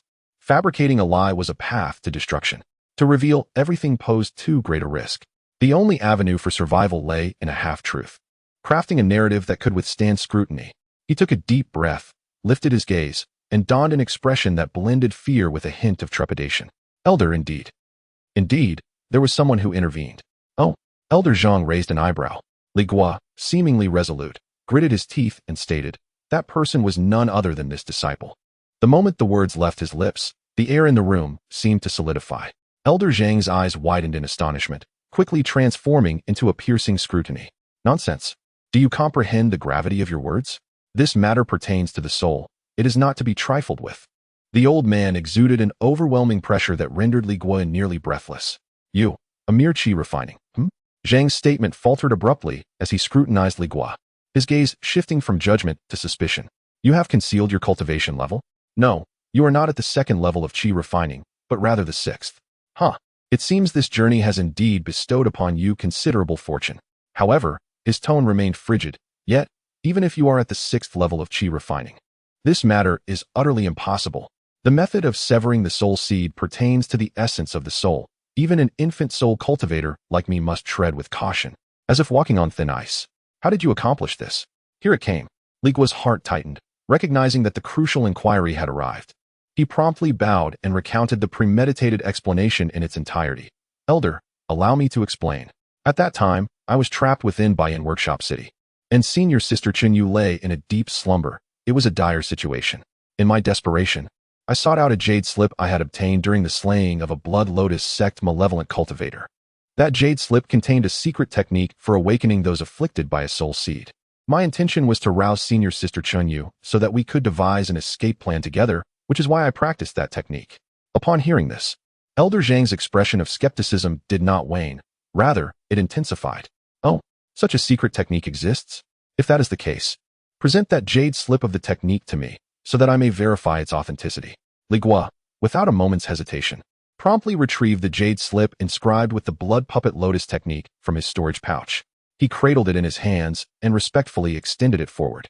Elder Zhang, with a mere gesture, summoned the jade slip into his palm. Pressing it against his forehead, he closed his eyes. His consciousness swept through the content, which was instantly etched into his mind. The room once again fell into a profound silence. Li Guo stood anxiously, watching Elder Zhang, his palms slick with sweat. Elder Zhang's expression underwent a remarkable transformation in mere moments. From initial skepticism to tranquility, followed by incredulous shock, and finally culminating in deep contemplation. The muscles in his face twitched slightly, as if he had glimpsed something astonishing. After a considerable time, Elder Zhang slowly lowered the jade slip from his forehead, exhaling a long, heavy breath, murmuring to himself, "So it is, indeed it is, to use blood as a guide, to embody a puppet, and to execute the soul-stripping technique even during the chi refining stage. What kind of extraordinary mind conceived such an idea? What is the origin of this Blood Lotus sect?" Observing his astonishment, Li Guo felt a twinge of surprise as well. Although he had perceived some merit in the secret technique upon first encountering it, he had never anticipated it would so deeply unsettle a nascent soul elder. Tentatively, Li Guo inquired, "Elder, have you made any new discoveries?" At this question, Elder Zhang realized he had momentarily lost his composure. He cleared his throat and resumed his enigmatic demeanor, nodding at Li Guo. "Indeed, this secret technique is truly exquisite. Theoretically, it can accomplish what you have described. The fact that you have acquired this from the hands of the Blood Lotus sect as practitioners is a stroke of fortune, and this item possesses considerable research value." At this juncture, Elder Zhang turned his gaze to Li Guo and suddenly proposed, "Might I request to make a copy of this jade slip? I wish to retain it for further study. Perhaps I can uncover a method to completely unravel the Blood Lotus soul seed." Upon hearing this, Li Guo's thoughts raced. Since Elder Zhang had already examined the jade slip, even if he declined, its contents would have long been committed to memory. Rather than resist, it would be more beneficial to graciously grant this favor to the elder, as it might prove useful in the future. With this in mind, Li Guo promptly bowed and said, "Elder, you jest. If this item can aid your research, it is indeed its fortune and my honor. I shall directly gift this jade slip to you." A glimmer of approval finally graced Elder Zhang's gaze. "Ah, you are quite perceptive." He paused and added, "However, I shall not accept your gift without recompense. Speak, what do you desire? Pills, magical artifacts, or techniques? Anything within my storage pouch shall be yours." Li Guo felt a stir of temptation, yet after a moment's contemplation, he shook his head. "Thank you, Elder, for your generous offer. My cultivation is currently progressing smoothly, and I find myself lacking for nothing at this time." Zhang Wen furrowed his brow slightly, casting a glance at Li Guo as if he comprehended something. He spoke slowly. "It appears that the troubles with your purple mansion spirit insect have been resolved by another." After a moment of contemplation, he continued, "Very well. Since you are uncertain about your current needs, I shall grant you a promise. Should you encounter insurmountable difficulties in the future, you may seek me out at the pill hall. As long as it does not contravene the sect's regulations or transgress moral boundaries, I shall lend you my assistance once." Upon hearing this, Li Guo's heart surged with tumultuous emotions. He suppressed his overwhelming joy and offered a deep bow to Elder Zhang. Disciple expresses profound gratitude to Elder Zhang. Chapter 176. Nature. The promise of a nascent soul elder carries a weight that is abundantly clear in his heart.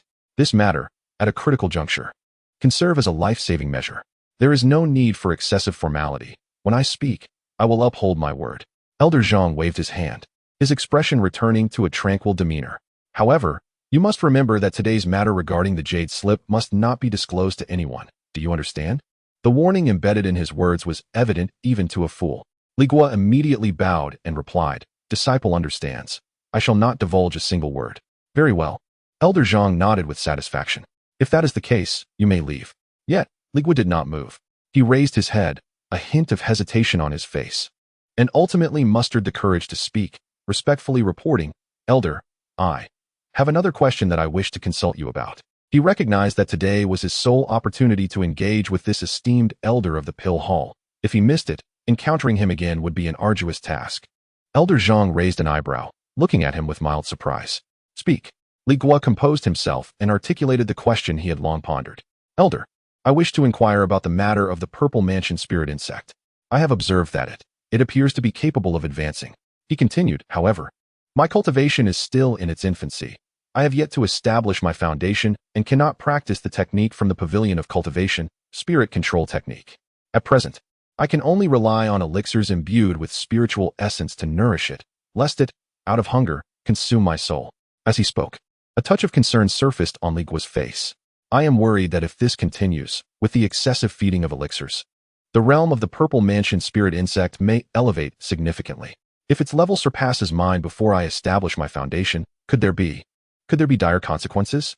Upon hearing this, Elder Zhang displayed no outward surprise, responding calmly, you have encountered a tremendous opportunity, and yet you can contemplate this matter. You are not without wisdom. He pondered for a moment, as if recalling something. The advancement of the Purple Mansion spirit insect is not an unusual phenomenon. In my earlier years, I came across scattered records of this creature in an ancient tome from a foreign sect. Li Guo immediately perked up, holding his breath in anticipation. The records indicated that the Purple Mansion spirit insect can be broadly categorized into 3 types based on its innate nature. Elder Zhang extended a finger. The first type is the benevolent insect. This type possesses a gentle disposition. Not only does it refrain from consuming the host's soul, but it also nurtures the host during its growth, enhancing its soul power, a rare and fortuitous blessing. The second type is the malevolent insect. This is the most common and perilous type. It is inherently bloodthirsty and greedy, deriving pleasure from devouring souls. If the host's soul power cannot satisfy its appetite, it will consume the host entirely, resulting in a fate of scattered souls. The third type is the timid insect. This type is neither good nor bad. It neither nurtures the host nor attacks it. As long as it is fed with sufficient spiritual essence, it will remain stable within the sea of consciousness, posing neither benefit nor harm to the host. Li Guo felt a surge of anxiety, hastily inquiring, Elder, is there a method to discern the type of spirit worm residing within me? Indeed, there is a method, Zhang Wen replied, casting a glance at him. The most direct approach is to use one's spiritual consciousness to probe its essence. However, as you are still in the qi refining stage, your spiritual awareness is not yet awakened, rendering this method ineffective. Li Guo's heart sank considerably. Nevertheless, there exists a rather rudimentary method, albeit it carries certain risks. Zhang Wen continued, shifting his tone. Please, Elder, enlighten me. Are you familiar with a spirit plant known as the ghostly demon grass? Li Guo shook his head in response. Zhang Wen elaborated. This grass flourishes in areas rife with demonic energy and contains a trace of pure demonic essence. Such essence is of no benefit to us cultivators. In fact, it may lead to contamination.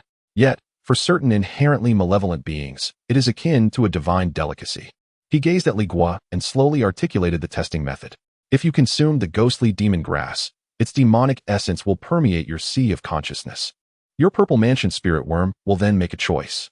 Should it opt to devour the demonic essence, it would indicate that it is unequivocally a malevolent entity, as the essence would greatly amplify its ferocity. Conversely, if it chooses to avoid it or even displays aversion, it may very well be a benign or timid spirit worm. Upon hearing Elder Zhang's proposal, Li Guo fell into a contemplative silence. To test or not to test? If he refrained, he would remain oblivious to the true nature of his Purple Mansion spirit worm. Only through testing could he ascertain its essence and thereby gain a clear direction for his subsequent plans. Elder, could the infusion of demonic essence pose any harm to me? Naturally, it does carry risks, Zhang Wen responded candidly. However, as long as you do not consume it in excessive quantities, with time, you should be able to gradually cleanse it without significant issue. Li Guo felt the scales of his internal deliberation beginning to tip. A risk that could be mitigated over time hardly constituted a genuine threat. He then posed another question that weighed heavily on his mind. Elder, I have a further concern. If, before I establish my foundation, the spirit worm advances to the 4th layer of the transcended stage, what implications would that hold for me when I attempt to cultivate the spirit control technique to govern it? Zhang replied. The higher the realm of the spirit worm, the more challenging it becomes to control. The difficulty will indeed increase significantly, yet it is not insurmountable, provided your spiritual essence is sufficiently robust post-foundation. There remains a hopeful prospect for success. Upon hearing this, a considerable weight lifted from Li Guo's heart. As long as it was not an insurmountable dead end, it was worth the endeavor. He immediately clasped his hands in gratitude. Thank you, Elder, for your guidance. May I inquire where I might seek or procure the ghostly demon grass? To his surprise, Zhang shook his head. This substance holds no value for us righteous cultivators and will certainly not be found in the markets. Throughout the entire Baiwu region, it is likely only to be found in a few perilous locations rife with demonic energy. Those places are all fraught with danger. Even foundation-building cultivators face near certain death within. So you, as a chi-refining disciple, should not even consider it. The flicker of hope that had ignited within Li Guo was promptly extinguished. Perilous locations? Perhaps it would be best to refrain. After all, one's life is paramount. At the moment of his disappointment, Zhang Wen's tone shifted, a faint smile gracing his lips. However, it seems fortune is on your side. In my earlier years, when I ventured into a treacherous domain, I fortuitously collected a particular magical herb, and it just so happens to be in my storage pouch. Would you care to exchange it for my earlier promise? Li Guo's heart skipped a beat as the realization dawned upon him. This cunning old fox was expertly calculating. He wished to avoid prolonging the promise he owed Li Guo, utilizing a herb of no use to himself to fulfill it swiftly. How naive. The assurance of a Yuaning elder could hardly be traded for something so trivial. With a swift flicker of thought, Li Guo immediately bowed and declared, the elder's promise is of great value, and I would not dare to use it lightly. I am willing to offer spirit stones to purchase this item instead. Huh. You are quite astute, young man, Zhang Wen remarked, a hint of disappointment flickering across his visage. Very well. Though this item holds no utility for me, it is indeed rare. 1,000 low-grade spirit stones will suffice. Take it. Chapter 177. The Herbal Field Task 1,000 Spirit Stones. A pang of surprise shot through Li Guo's heart. Such an exorbitant sum. However, considering it was an amount that could be readily produced by a Yuanying stage cultivator, he found some solace. Moreover, in pursuit of uncovering the true nature of the spirit insect, that 1,000 spirit stones were indeed worth the investment. Just as he prepared to nod in agreement and retrieve the spirit stones from his storage bag, Elder Zhang unexpectedly waved his hand, altering his decision. Forget it. As a mere servant disciple, you likely cannot muster such a sum. After a moment's contemplation, he continued, very well. I have established an herbal field in a valley not far from the sect. It is time to clear the weeds that threaten the growth of the spiritual herbs. Unfortunately, I am currently occupied with alchemical preparations and cannot attend to it myself. Since you are here, you shall undertake this task. Once completed, the ghostly soul demon herb shall be your reward. Exchanging a bit of labor for a herb valued at 1,000 spirit stones? Li Guo calculated the proposition and promptly nodded in agreement. The disciple is willing to serve the elder.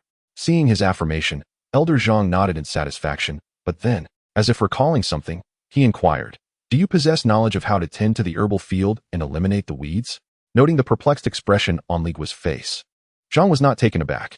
He casually retrieved a blank jade slip from his storage bag, scanned it with his divine sense, and after a moment, tossed it over.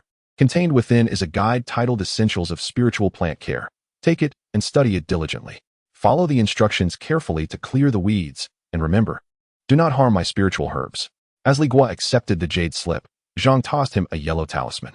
My herbal field is protected by formations. This is a passage talisman. Once you arrive, infuse it with your spiritual energy to enter freely. He stressed, all weeds must be uprooted entirely. Leave not a single one behind. Gather the pulled weeds and return them to me for inspection. At that time, I shall provide you with the ghostly soul demon herb. Elder Zhang's tone suddenly turned grave. Additionally, allow me to caution you. Each spiritual herb in my field is exceedingly precious. Exercise utmost care while weeding. You must not inflict even the slightest damage. Should you inadvertently harm one, you will be liable to compensate me at market value. Li Guo's heart sank at the thought of how invaluable these herbs must be in the hands of a Yuanying elder. It seemed this task was far more daunting than it initially appeared. A single misstep could lead to dire consequences. He resolved to be vigilant and replied earnestly, the disciple shall proceed with utmost caution and will not fail the elder's trust. With a wave of his hand, Zhang indicated the precise location of the herbal field and ceased further conversation, closing his eyes. I shall emerge from alchemical seclusion in 7 days. Should you complete your task, You may seek me in the alchemy hall. Now go. The disciple takes his leave. Li Guo respectfully bowed and cautiously exited the elegant chamber. As he made his way out of the alchemy hall and into the sunlight beyond the mountain's peak, he finally exhaled a long breath, releasing the tension within. Clutching the jade slip and the talisman tightly, he dared not delay for even a moment.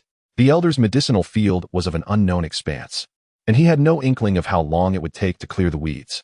However, the nature of the purple mansion spirit insect dictated the path of his future life and death, and he was resolute in acquiring the ghostly devil grass. After securing 2 items, Li Guo summoned his sword artifact, stepped onto it, and transformed into a streak of fleeing light, heading straight for the location of the medicinal field as indicated by Elder Zhang Wan. That place lay on the fringes of the Bailing sect's territory, and as Li Guo hastened through the air on his artifact, the peaks and woods beneath him swiftly retreated. At that moment, a voice suddenly resonated in his mind. Li Shidi, is that you? Startled, Li Guo promptly halted his flight and turned back to look. He saw another streak of fleeing light rapidly approaching, reaching him in no time. Upon recognizing the figure, Li Guo was somewhat taken aback. It was none other than Qian Sheng, the deacon from the Merit Hall, who had previously invited him to the small Taoist temple gathering. Brother Qian, Li Guo greeted politely with a slight bow. Haha, indeed it is Li Shidi. Qian Sheng came to a stop beside Li Guo, smiling as he greeted him. You seem to be in a hurry. Are you leaving the sect? Indeed. I have taken on a task to clear the weeds in the medicinal field, Li Guo replied casually, then inquired, Brother Qian, are you also heading out on sect business? Precisely, Qian Sheng chuckled, yet he refrained from elaborating, as if there were unspoken matters. Li Guo chose not to pry further, stating, in that case, I shall not delay you any longer and will take my leave. Hold on, Shidi, Qian Sheng called out, a hint of curiosity playing on his face. Recently, I have heard some rumors concerning Sister Chunyu, which originated from a fellow disciple in the law enforcement hall. If I recall correctly, you accompanied her to Qin country. I wonder, is there any truth to those rumors? Li Guo's heart stirred, realizing that this matter had likely spread within the sect's smaller circles. He nodded and sighed. Indeed, it is true. This journey was fraught with peril, Sister Chunyu. Alas, I was merely fortunate to have returned alive. Upon hearing this, Qian Sheng's smile faded, replaced by a look of regret. I have heard she was sent to the heart-seeking cliff? He paused, lowering his voice. Li Shidi, do you know what the heart-seeking cliff is? Li Guo thought to himself that he truly did not know. So he shook his head and sought clarification from Qian Sheng. Please enlighten me. The heart-seeking cliff is no ordinary place. Qian Sheng's eyes flickered with a hint of fear. It is a confidential forbidden area of our sect, sealed off by 20 formidable formations. What lies within, and what exists there, remains a mystery to all. Disciples sent there never return. I recall the last time a true disciple committed a grave error and was sent there. Years have passed, and there has been no word of him. As he spoke, a somber expression overtook Qian Sheng's gaze. Sister Chun, it is truly a pity. With this, I am left with one less familiar face to invite to the next small Taoist temple gathering. Listening to him, Li Guo's heart was also filled with desolation. A place of no return, a perilous forbidden ground. Being sent in, what difference is there to direct death? The path of cultivation is indeed fraught with thorns. A single misstep could lead to eternal damnation. He wished to divert his mind from this heavy topic, so he changed the subject. Brother, when will the next small Taoist temple fair be held? Qian Sheng reined in his emotions and returned to his usual demeanor. In a year, as per tradition. At the same time and place. If you are interested, feel free to come. Very well. Li Guo nodded in understanding. In that case, I shall take my leave to complete my tasks. I shall accompany you. Qian Sheng smiled, keeping pace with Li Guo as they both soared towards the exit of the sect. As they traversed a dense mist enveloping the mountains, the scenery suddenly cleared, revealing the grand gates of the Bailing sect. Junior brotherly, I will take this path. We part ways here. Qian Sheng offered a respectful gesture and then veered off in a direction different from Li Guo's, hastening away. Chapter 178. The enigmatic dark clouds. Li Guo hastened towards the valley as described by Elder Zhang Wan. After approximately half an hour of flight, a series of modest mountains came into view. The elevation of these hills was low, the trees sparse, and the spiritual energy was remarkably thin. In the territory of the Bailing sect, not a single soul would spare a glance at this place. Doubts began to arise within Li Guo. Could this truly be the medicinal field established by a nascent soul, true monarch? It appeared inferior to the land behind the disciplinary hall. However, upon further reflection, a nascent soul elder would not deign to jest with a mere chi refinement disciple. Steeling himself, he stowed his magical tools and descended from the air, cautiously approaching the mist-shrouded mouth of the valley. Yet, just a few steps in, his body seemed to collide with an invisible barrier, rigid and unyielding, preventing him from advancing another inch. A formation. Realization dawned upon Li Guo, and without hesitation, he quickly retrieved the yellow talisman given to him by Zhang One from his storage pouch. It was indeed the talisman that allowed passage through prohibitions. Infusing the talisman with a trace of his spiritual energy, it vibrated softly, illuminating with a gentle azure glow, enveloping Li Guo entirely like a lantern. Tentatively, he extended his hand, now shrouded in the azure light, and the previously unyielding resistance vanished instantly. His hand effortlessly penetrated the mist, akin to parting a curtain of water. Joy surged within him as he no longer hesitated and boldly stepped inside. With that single step, he transitioned into a realm of contrasting worlds. The ground he had just left was a barren mountain with sparse spiritual energy, yet the moment he entered, an overwhelming richness of spiritual essence, nearly tangible, flooded his senses, mingling with an array of fragrant flora that surged into his nostrils. All the pores of Li Guo's body opened wide, akin to an old ox that had toiled its whole life suddenly discovering a clear spring, greedily absorbing the invigorating atmosphere. He felt as though he had been thoroughly cleansed, revitalized in both body and spirit. Lifting his gaze, he realized he was no longer amidst desolate hills. He had stepped into a veritable paradise. The spiritual energy within the valley was more than tenfold denser than outside. Even the concentration within the small courtyard of Lu Yin in the Bailing sect paled in comparison to this. Understanding struck him like a bolt of lightning. The depth of a nascent soul elder's foundation was indeed unfathomable. This singular medicinal field was enough to drive countless chi refinement cultivators to madness. A thought crossed his mind. If one were to cultivate here, a single day's worth of effort might equate to 3 days of arduous training within the sect. Li Guo followed a pebble-paved path for several dozen steps until a meticulously divided medicinal field came into view. The field was abundant with an array of extraordinary herbs and flowers. Some bloomed with vibrant, multicolored petals, shimmering with brilliance. Others bore golden buds, resembling tiny bells. And yet others appeared like delicate coral, translucent and radiant. It was truly a splendid spectacle, overwhelming to the senses. However, the astonishment on Li Guo's face quickly solidified into a frozen expression as he found himself confronted with a rather troublesome and stark reality. The variety of spiritual herbs in this medicinal field is truly overwhelming. He gazed wide-eyed for quite some time, utterly unable to distinguish which herbs were cultivated by the elders and which were mere weeds to be uprooted. Previously, he had assumed that there would only be 1 or 2 types of spiritual herbs in this field, and that the weeds would undoubtedly appear different, easily recognizable at a glance. However, it is now evident that he had underestimated the complexity of the situation. If a mistake were to be made in uprooting the wrong plants, the compensation at market value would be substantial. At that moment, he suddenly recalled the jade slip given to him by Elder Zhang. Yes, the essentials of spiritual plant cultivation might contain methods for identification. He promptly retrieved the jade slip from his storage pouch and began to peruse it. In the next instant, a torrent of information surged into his mind like a floodgate bursting open. Overview of spiritual plant identification, detailed explanation of 5 grades of spiritual soil, 11 methods of irrigation with spiritual springs, techniques for exorcising 100 types of spiritual insects. Just the table of contents left Li Guo feeling dizzy. He quickly focused his mind, searching specifically for the section on distinguishing spiritual herbs from weeds. However, to his astonishment, he realized that this task was not one that could be completed quickly. Merely the section on differentiating between spiritual plants and weeds was far too extensive for a brief review. Li Guo sighed. It appeared that there were no shortcuts to this endeavor, and he would have to diligently study. Just as he was about to find a clean spot to sit down and delve into his research, the sky above him suddenly darkened without warning. Startled, he looked up and gasped in shock. A dense mass of dark clouds had gathered above him, ominously low, as if he could reach out and touch it. What sent a chill down his spine was the sight of bright white arcs of lightning darting about within the clouds like serpents, crackling and hissing. Was a storm imminent? No, this cloud formation felt malevolent. Throughout his cultivation journey, he had never encountered clouds so low. Alarm bells rang in his mind, and an overwhelming sense of crisis surged within him. Without a moment's hesitation, he formed a hand seal and immediately cast a protective shield, enveloping himself in a layer of spiritual energy. Just as he completed the shield, a deafening crack echoed from the dark clouds above, and a lightning bolt as thick as a child's arm came crashing down towards the crown of his head.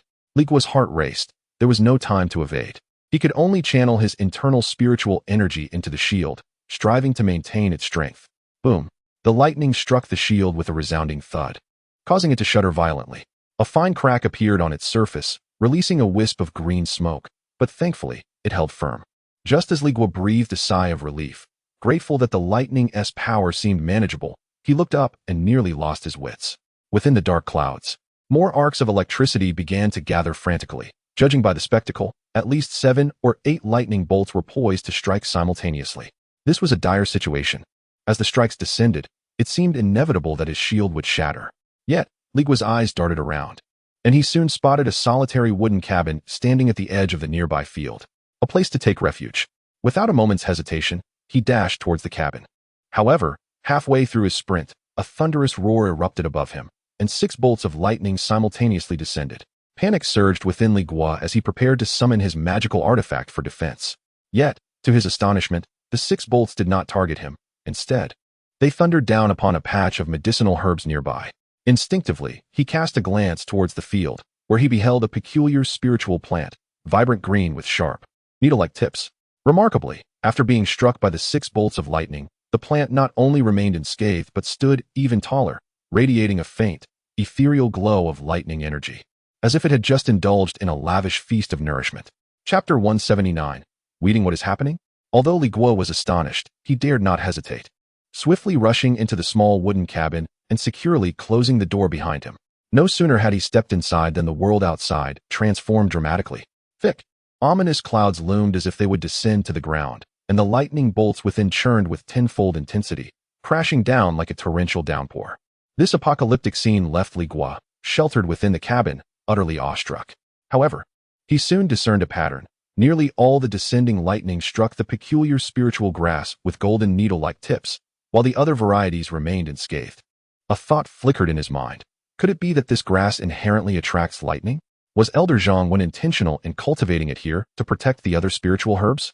Yet, upon further reflection, he found this notion flawed. The clouds were too bizarre and perilously low. Had he been outside, his head would likely have been engulfed within them. It dawned on him. This was an array.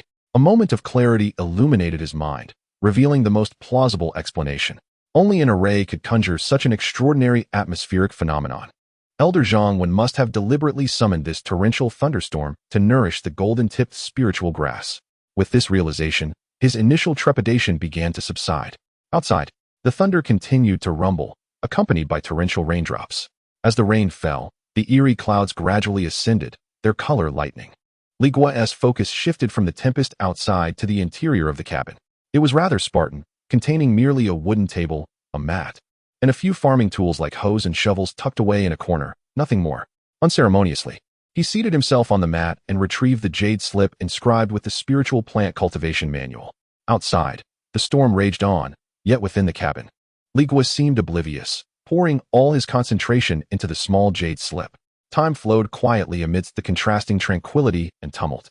Eventually, after what felt like an eternity, Li Guo slowly set down the jade slip, exhaling a long, weary breath. He raised his gaze to the window. Daylight had broken, the storm had ceased, and the eerie clouds along with the terrifying thunder had vanished, as if the previous night had been nothing but a fleeting dream. A quick calculation revealed that he had spent a full 3 days and nights engrossed in the jade slip. At last, he had firmly committed to memory the varieties of spiritual herbs and weeds mentioned, along with several methods for weeding. Rising to his feet and stretching his stiff limbs, he casually picked up an ancient-looking spiritual spade from the corner and stepped out of the cabin. The air in the herb field after the rain was refreshingly invigorating. His eyes immediately fell upon the patch of golden needle grass that had been struck by lightning. At this moment, the spiritual herbs had transformed from a vibrant green to a resplendent gold. In the ancient records, there exists a plant known as the thunder-absorbing golden needle herb, which thrives by harnessing the formidable power of lightning from the heavens. The more thunderous essence it absorbs, the higher its grade, thus increasing its value as a material for crafting lightning-attributed magical artifacts or elixirs. Indeed, the ominous clouds and electric storms that day were conjured by a formation intended to nourish these thunder-absorbing golden needle herbs with their electrifying essence. Li Guo, reflecting on Elder Zhang Wen's grand design, withdrew his thoughts and approached a vacant patch of land. The spiritual tool in his hand, known as the pine-loosening spiritual shovel, was specifically designed to eradicate weeds from medicinal fields. The weeds in these fields, having absorbed spiritual energy over the years, had roots intricately intertwined with the soil and the precious spiritual herbs. Using brute force to uproot them could inadvertently harm the delicate roots of the neighboring spiritual plants, which would be a regrettable loss. The pine-loosening spiritual shovel, however, could emit spiritual threads that penetrated the soil, precisely ensnaring every root of the weeds, allowing them to be uprooted without causing any harm to the surrounding flora. Following the methods detailed in the ancient records, he infused a trace of his spiritual energy into the shovel. Instantly, the tip of the shovel emitted a soft hum, conjuring thousands of ethereal threads finer than a hair, which, like living entities, swiftly burrowed into the earth beneath his feet. Taking a deep breath, Li Guo deftly lifted the shovel.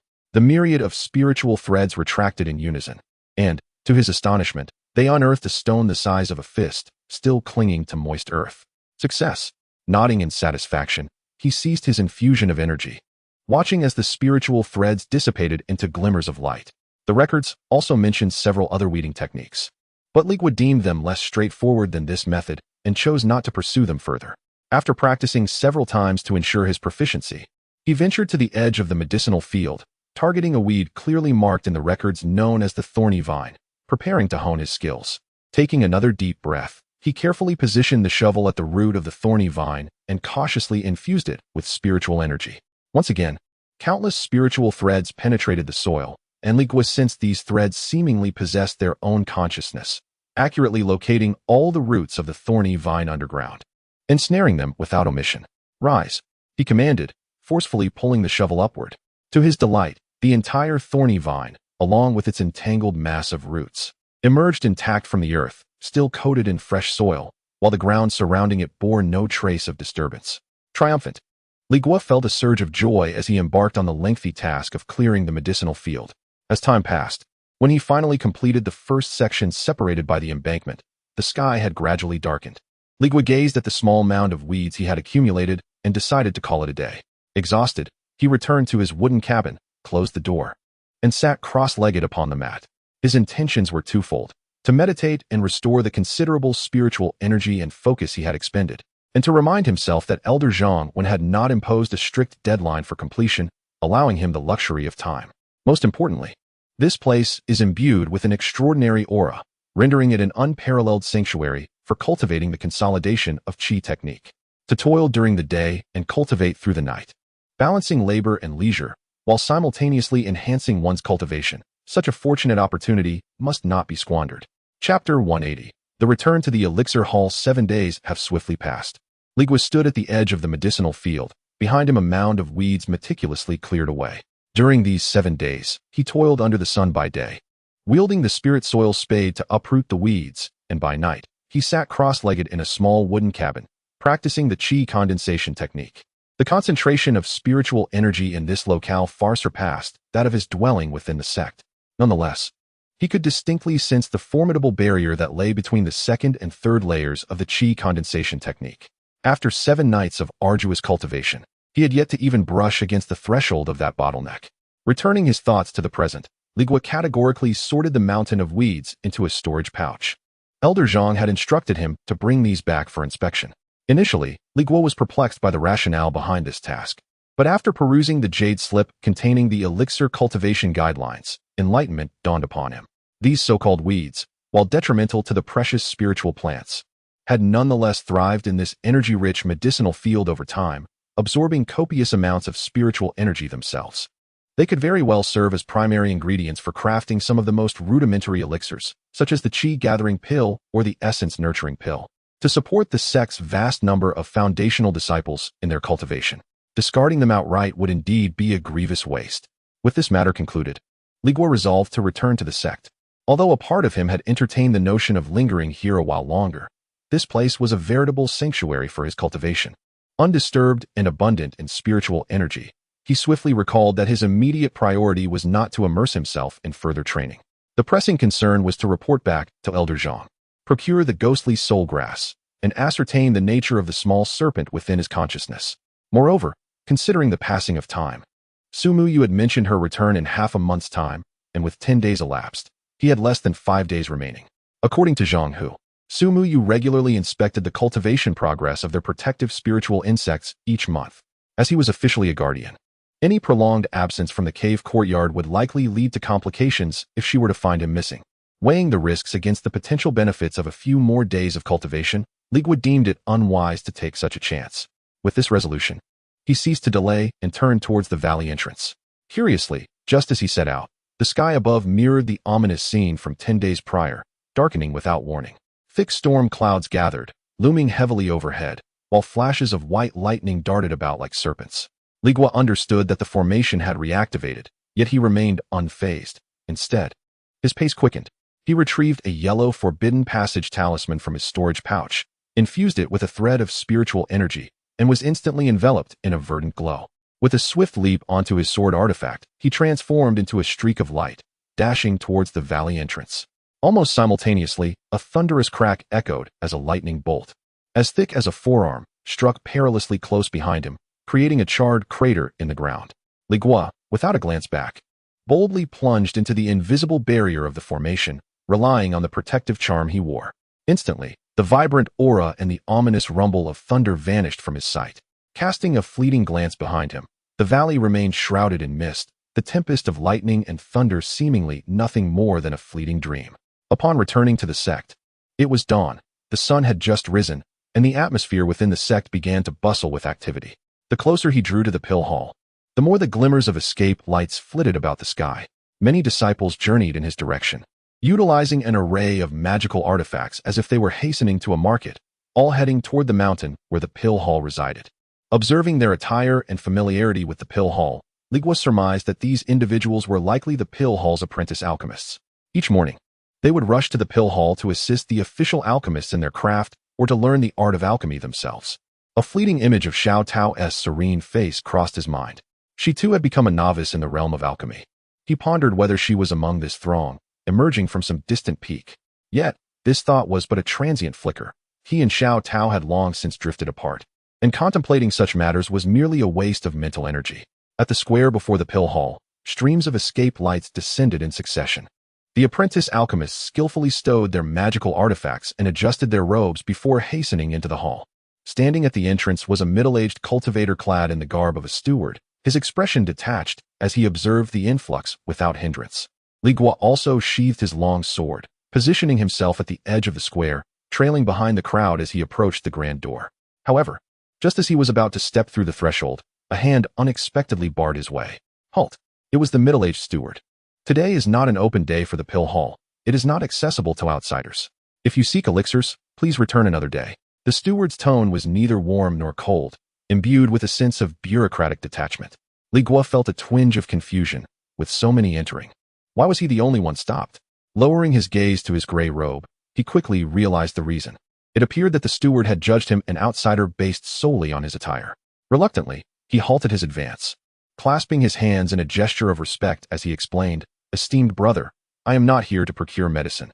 I have been sent by Elder Zhang when on a mission to seek him." To his surprise, the moment those words left his lips, the steward's previously unremarkable expression shifted dramatically.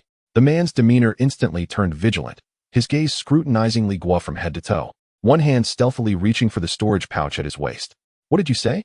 Who are you looking for?" "I seek Elder Zhang Wan," Li Guo reiterated patiently. "I have been tending to the medicinal fields for Elder Zhang. Having completed my task, I have come to report back." "Task?" The steward's lips curled into a sardonic smile. If the elder had a task, he would announce it through the outer affairs hall, not confide it to a mere errand disciple like you. If you wish to trespass into the pill hall, at least concoct a more plausible excuse. Chapter 181 Goodbye. Xiao Li Guo was contemplating retrieving the forbidden talisman bestowed by Elder One or the essentials of spirit plant cultivation from his storage bag to substantiate his claims. However, before he could make a move, the expression on the face of the steward before him abruptly froze. He appeared momentarily stunned, and then an indescribable terror flickered in his eyes, as if he had encountered a ghost in broad daylight. Suddenly, he turned around sharply, bowing deeply to the empty space behind him with utmost reverence. "Yes, it is Elder Zhang.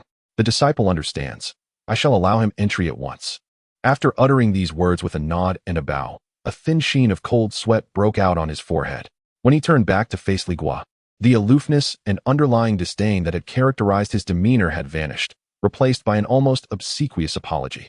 "This junior disciple, I have failed to recognize your stature and have caused offense. I hope for your understanding. He deeply bowed to Li Guo, acknowledging that since the junior had completed Elder Zhang's entrusted task, he was naturally permitted to enter. Please, do come in. Li Guo observed the stark contrast in the steward's demeanor and recalled the peculiar behavior of speaking to thin air, instantly grasping the situation. It was Elder Zhang who had conveyed a message to him through divine thought. It seemed that as soon as he arrived at the entrance of the pill hall, the elder was already aware of his presence. Given this permission, Li Guo had no desire to engage the steward in further dialogue. He merely nodded and stepped through the grand entrance. Just as his foot crossed the threshold, a cool, uncertain female voice emerged from the crowd behind him. Li Guo, is that you? The voice was unmistakably familiar to him. He halted and turned around, and indeed, through a few disciples clad in identical outer sect attire, he spotted the clear yet slightly aloof face of Xiaodao. Sister Xiaodao, it has been a long time since we last met. He greeted her politely, raising his hands in acknowledgement across the throng. Upon confirming it was Li Guo, Xiaodao's expression shifted momentarily in surprise, especially seeing the steward respectfully allow him entry. However, she quickly resumed her composed demeanor, offering a slight nod. Let us talk inside. Li Guo felt awkward lingering at the entrance, so he took a few steps inside and paused in the open space. Before long, Xiaodao joined him. Once settled, her first inquiry emerged, tinged with a hint of concern that was barely perceptible. Where have you been these past days? Why have you left no word? Li Guo's heart stirred at her words. It seemed she might have sought him out at Termite Peak during his absence in the Qin Kingdom. Not wishing to elaborate on matters concerning Qin, he responded succinctly. I undertook a sect mission and traveled to the Qin Kingdom with several senior brothers and sisters. Qin Kingdom? Upon hearing these words, Xiaodao's usually serene face displayed a clear surprise for the first time. The Qin Kingdom, the Blood Lotus cult? I heard from the senior brothers and sisters in the hall that not long ago, several disciples of the sect fell victim to the Blood Lotus cult in the Qin Kingdom. Among them, a female cultivator with the surname Chun was afflicted by a sinister technique known as the Soul Seed and was sent to the heart-seeking cliff by the law enforcement hall.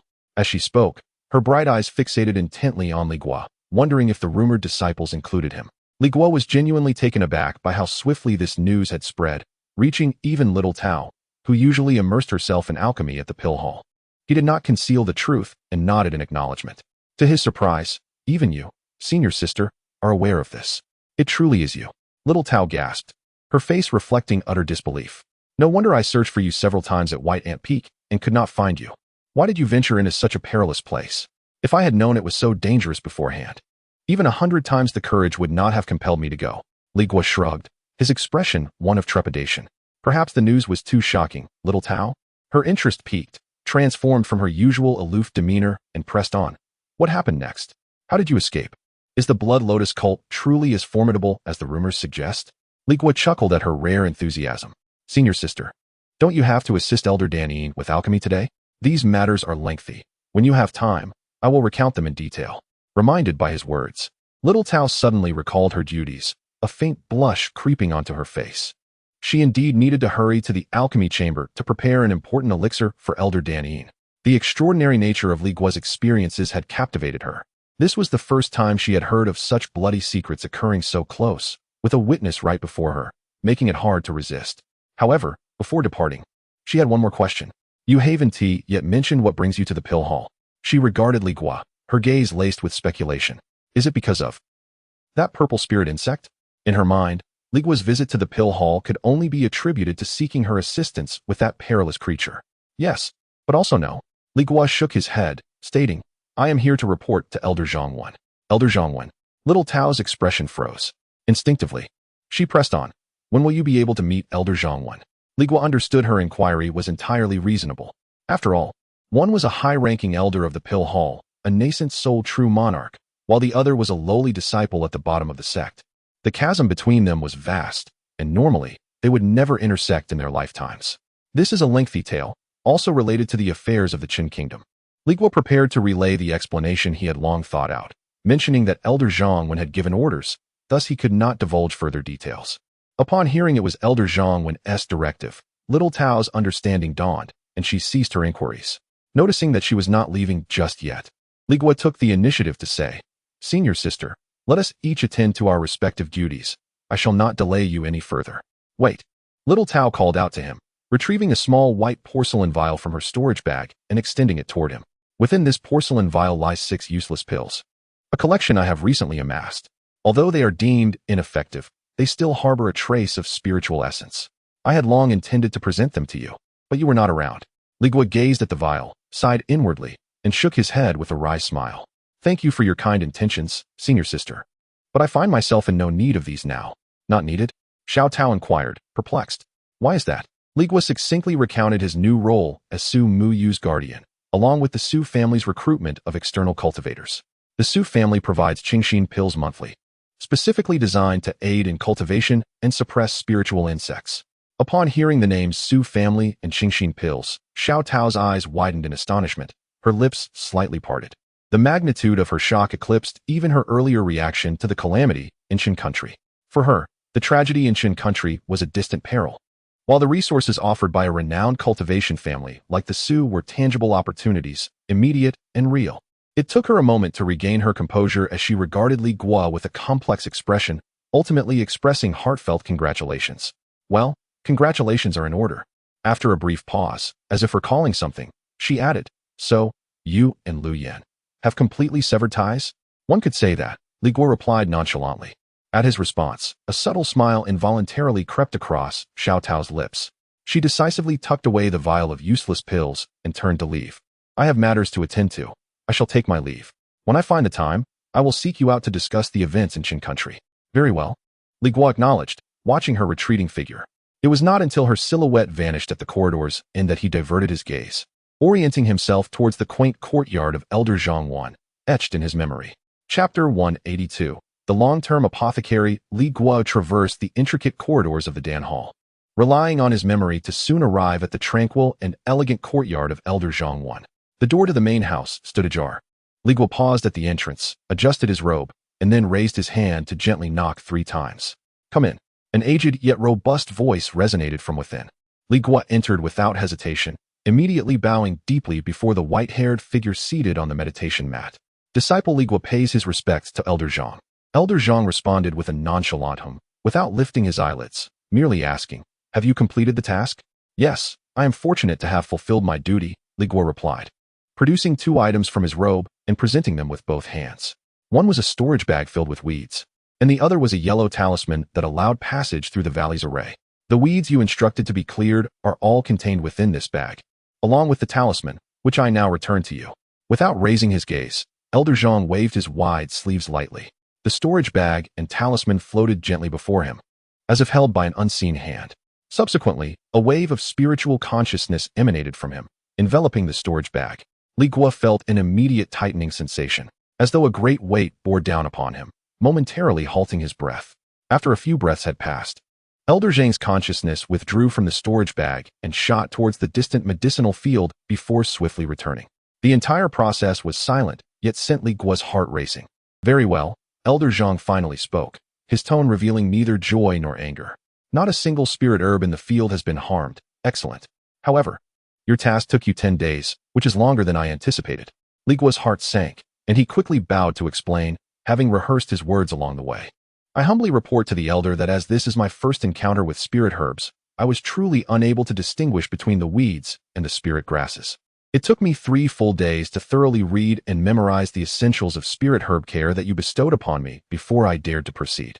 This caused some delay, and I hope for your pardon. His words were a mixture of truth and embellishment, but they were not entirely unfounded. That is acceptable. Elder Zhang waved his hand, revealing a hint of ambivalence on his face. Caution is always prudent. Since you have completed the task, I shall honor my previous promise. As soon as he finished speaking, with a flick of his sleeve, a dark light emerged, gently descending before Li Guo. He quickly reached out to catch it. It was a peculiar grass, entirely black and roughly the size of a palm, resembling a shriveled human hand with 5 curled fingers, emanating an indescribable aura of malevolence. This was the soul-devouring grass. Elder Zhang's voice echoed softly. The usage is simple. Upon your return, take a drop of your blood and let it fall upon the grass. Once it has absorbed your essence, consume it. He paused, his gaze sharpening. After entering the depths of your being, you must carefully sense the changes in your spirit. If your spirit feels a stabbing pain akin to a needle's prick, it signifies the presence of malevolent thoughts. Conversely, if there is no reaction, congratulations are in order, for it indicates that what resides in your consciousness is either benign or timid. At the very least, It harbors no intent to devour its host. Have you noted this? The disciple has duly recorded it. Thank you for your guidance, Elder. A surge of elation coursed through Li Guo's heart as he cautiously placed the crucial herb, which pertained to his very life, into a jade box, and then securely stowed it away in his storage pouch.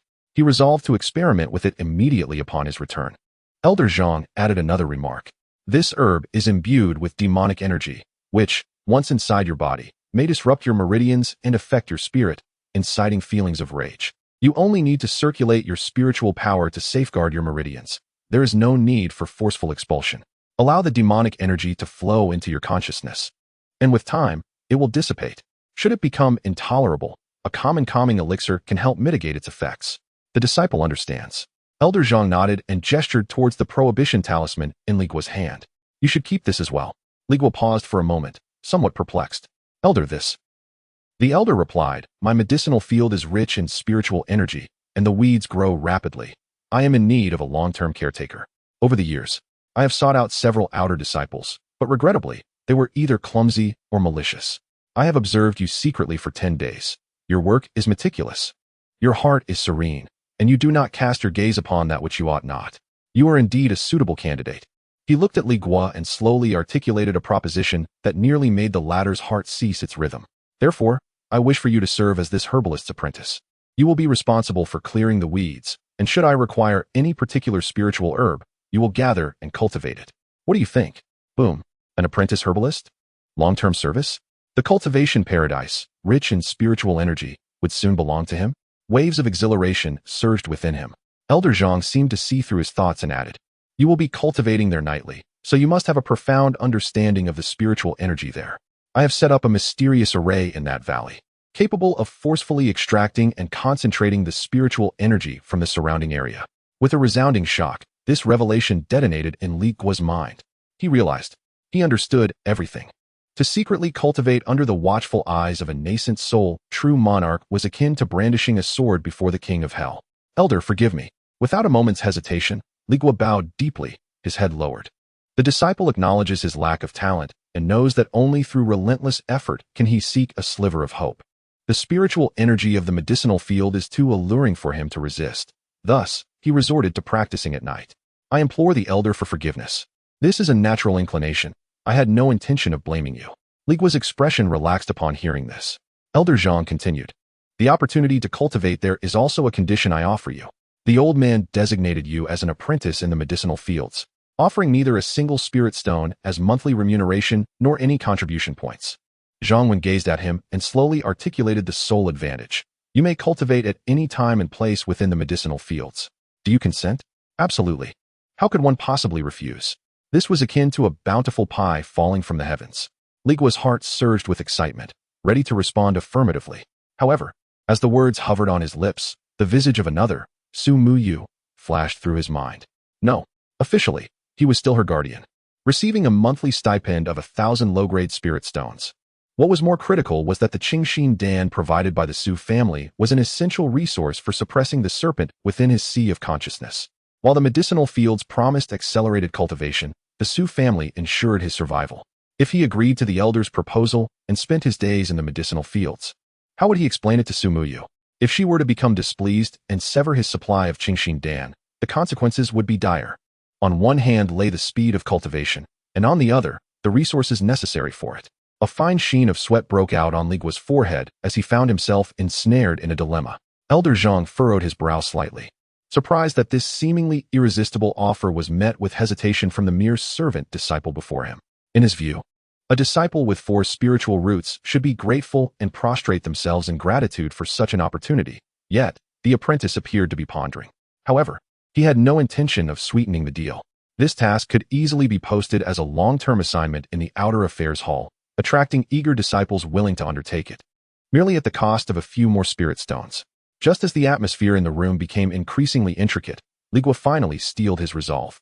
He raised his head and cautiously inquired, May I ask, Elder, does undertaking this role as an apprentice in the medicinal fields require me to remain there at all times? I still have certain mundane matters within the sect to attend to and may not be able to disengage continuously. Elder Zhang was taken aback by the nature of his inquiry. That is not necessary, he replied casually. The weeds in the valley grow in cycles. You need only tend to them at least once a month. He then shifted his tone to one of gravity. However, there is one stipulation. Should I require you to gather or plant a particular spiritual herb, you must depart immediately without delay. If you cannot meet this requirement, then this task shall not be yours. Upon hearing this, the weight that had burdened Li Guo's heart lifted dramatically, and elation surged within him once more. I can manage that, he thought, realizing that as long as he was not bound to the medicinal fields at all times, he could adequately account for his obligations to Su Muyu. He immediately bowed deeply to Elder Zhang once more. Thank you, Elder, for your generosity. I shall gladly accept the role of the apprentice in the medicinal fields.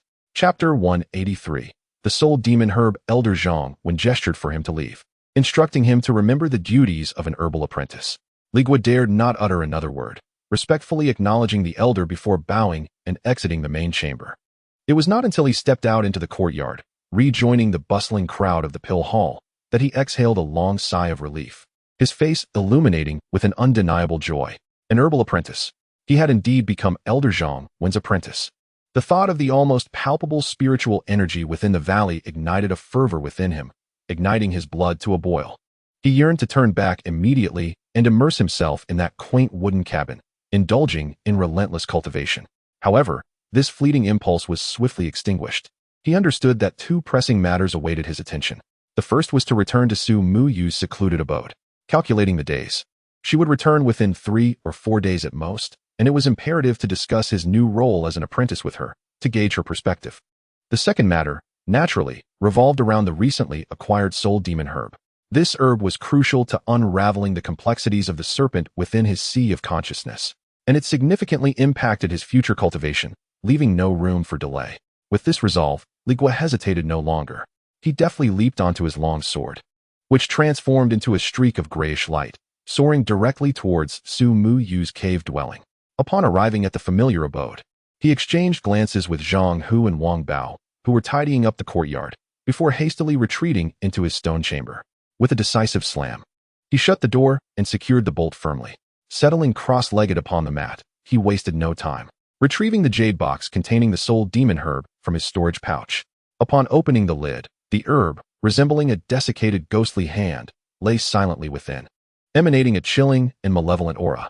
Regaining his composure, Li Guo followed Elder Zhang Wen's instructions, extending his index finger to extract a drop of crimson blood, which he carefully dripped onto the herb. As the blood bead made contact with the black leaves, it sizzled audibly, akin to water splashing into a hot pan, and was absorbed entirely in an instant. Immediately, the entire herb seemed to come alive, trembling slightly. Li Guo, refusing to relent, pinched his nose and swallowed the unappealing herb whole.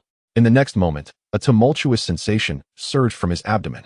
The taste was reminiscent of a mortal suffering from a spoiled stomach, having ingested putrid meat. His insides churned violently, a wave of nausea rushing to his throat, nearly forcing him to regurgitate. Realizing that this was his internal spiritual energy instinctively rejecting the herb, Li Guo was taken aback. He quickly focused his mind, activating the consolidation technique, and forcibly suppressed the rebellious surge of spiritual energy within him. With the obstruction of spiritual energy removed, the ghostly demon grass swiftly dissolved within him, transforming into a searing medicinal force, intertwined with an unsettlingly cold essence. This essence was none other than demonic energy. It surged through Li Guo's meridians like a wild stallion, wreaking havoc as it went.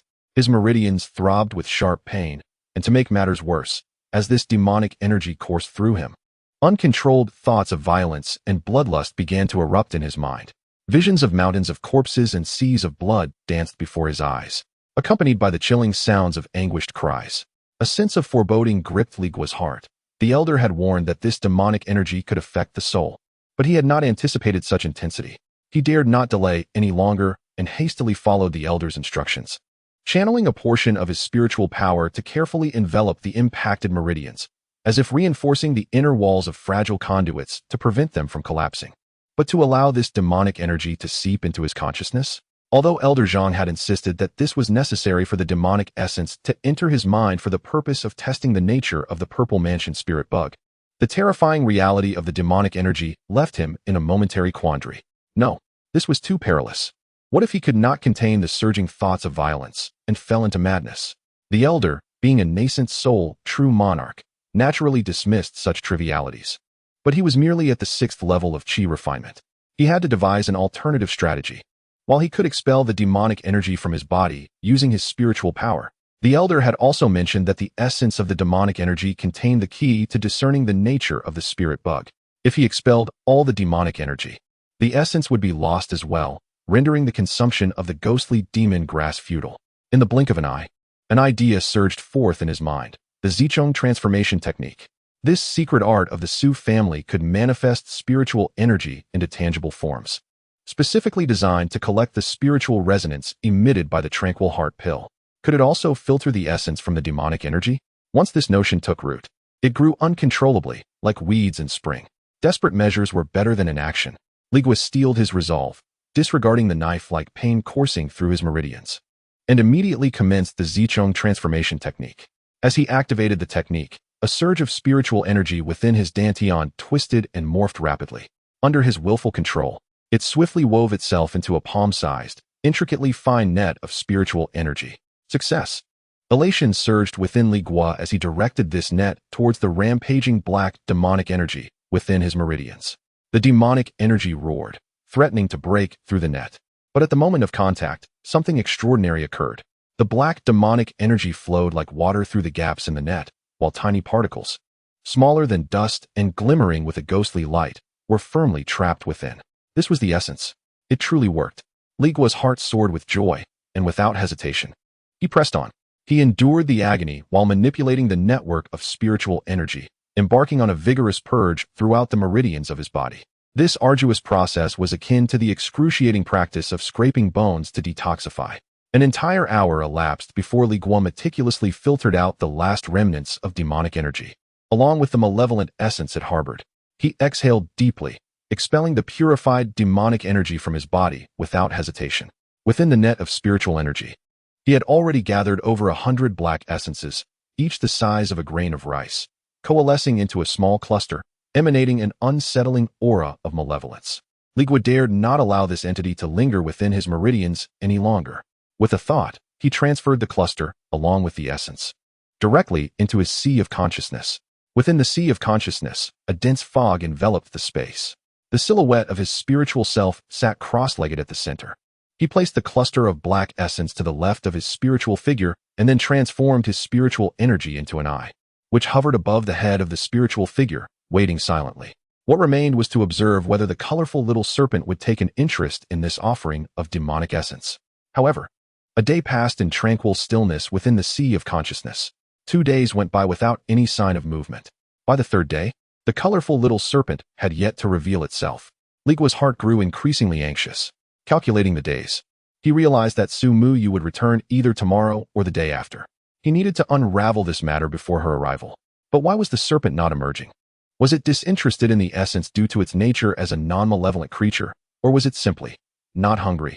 He could not ascertain the reason. No, he needed to ignite the situation further. Clenching his teeth, Li Guo conceived a plan.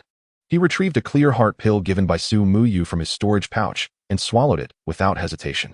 The pill dissolved instantly upon entering his mouth, and a refreshing medicinal power coursed down his throat. Soon, a delicate and unique spiritual resonance began to rise, wafting into the sea of consciousness. Li Guo employed his previous technique once more, activating the subworm transformation technique to collect this spiritual resonance in the net, forming it into a cluster, which he placed to the right of his spiritual figure. Now, the scene within the sea of consciousness became distinctly divided. On the left lay a cluster representing malevolence and violence, while on the right resided a cluster embodying harmony and nourishment. 2 offerings were laid out, awaiting choice. Having completed this task, Li Guo settled his mind, continuing to wait. Another day slipped by, just as his patience was nearing its limits. The dense fog at the depths of his sea of consciousness finally stirred. The mist swirled, and a small serpent, shimmering with 7 colors, silently emerged. It flicked its slender tongue, and its colorful vertical pupils glimmered with a spark of cleverness and vitality. Chapter 184 Advancement. Once more the vibrant, multicolored serpent exhibited remarkable caution. Refraining from approaching immediately, it coiled at the edge of the dense mist, its head held high, with its dual, colorful vertical pupils fixated intently on both the dark mass of malevolent energy and the white essence of spiritual resonance, as if discerning something significant. As time elapsed gradually, Li Guo, with the ethereal eye of spiritual energy hovering above his head, remained transfixed upon it, feeling a tension that surpassed even that of the serpent. At last, after what felt like an eternity, the rainbow-hued serpent stirred into action. Gliding silently, it navigated a considerable arc, meticulously avoiding the aura of wickedness emanating from the dark mass, and proceeded directly towards the white essence. It flicked its tongue, seemingly confirming its intentions, before opening its mouth wide and swallowing the essence in one swift motion. Upon consuming the essence, its diminutive abdomen visibly swelled. Satisfied, it shook its head and cast a disdainful glance back at the distant dark mass, as if expressing a hint of contempt. Without a backward glance, it turned and swiftly retreated into the depths of the mist in Li Guo's consciousness, vanishing from sight. Success! A monumental weight lifted from Li Guo's heart. Overwhelming joy surged within him. It was not a malevolent thoughtworm. Regardless of whether it was a creature of benevolence or timidity, as long as it did not possess an innate desire to devour his soul, there remained hope for redemption. At the very least, he no longer had to worry that one day, having satiated its hunger, it might consider him a delicacy. The lingering question remained. Was this little being a creature of kindness or merely timid? Li Guo immediately recalled Elder Zhang Wen's words. A benevolent thoughtworm, after absorbing sufficient spiritual resonance, would nourish its host, fortifying their soul. However, reflecting on the events since the serpent's appearance, he realized he had fed it the clear heart pills several times without ever feeling any signs of spiritual reinforcement. Could it be that he had not offered enough? Suddenly, a passage from the jade slip containing the childworm transformation technique flashed through Li Guo's mind. It stated that the purple mansion spirit worm required an ample intake of spiritual resonance to nourish the host's spiritual power. At the time, he had regarded this merely as a commentary on the technique, not giving it much thought. However, combining it with Elder Zhang's insights, Li Guo swiftly concluded that he indeed had not provided a sufficient quantity of spiritual resonance. With this realization, Li Guo felt no hesitation. He needed to ascertain whether the seven-colored serpent in his consciousness was benevolent or timid. Focusing his thoughts, he retrieved the vial of pills that Su Mu Yu had initially given him. Within, only 4 clear heart pills remained. How many would be adequate? He was uncertain. Since precise control was unattainable, he decided to feed it generously in one go. The childworm transformation technique had mentioned that the purple mansion spirit worm would cease feeding upon consuming enough spiritual resonance, waiting until it had fully refined the essence within before seeking its next meal. Without a moment's hesitation, Li Guo swallowed 3 clear heart pills in one gulp. The overwhelming potency of the elixir unfurled, enveloping the surroundings in a richness of spiritual essence, several times more intense than before, wafting delicately into the sea of consciousness. He swiftly activated the art of the subterranean insect, concentrating all the spiritual essence into a singular orb, positioning it next to the ethereal silhouette of his soul. Shortly after completing this task, the vibrant little serpent emerged once more from the thick mist. This time, it exhibited no caution. Like a cat drawn to the scent of fresh prey, it lunged forward, mouth agape, and devoured the massive orb of spiritual essence in one swift motion. Its belly expanded even more, round and bulging like a small ball affixed to its serpentine form, rendering its movements clumsy. Unlike its previous encounter, it did not hastily retreat. Instead, it languidly coiled in place, flicking its tongue, as if engaged in the process of refining the spiritual essence. Observing the serpent's distended abdomen, a bold idea ignited within Li Guo's mind. What if he offered it another elixir? Would it consume it?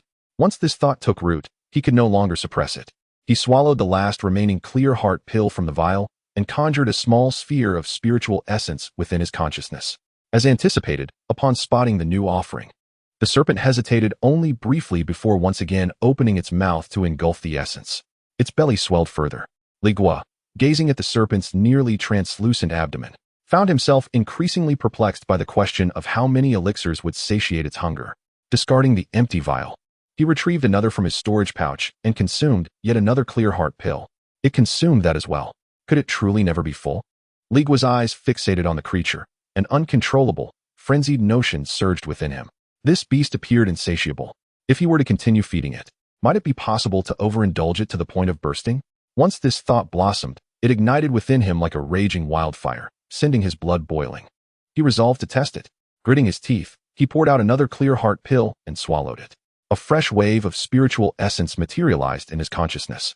The already overstuffed serpent, struggling to move, nonetheless wriggled toward the new offering and devoured it once more.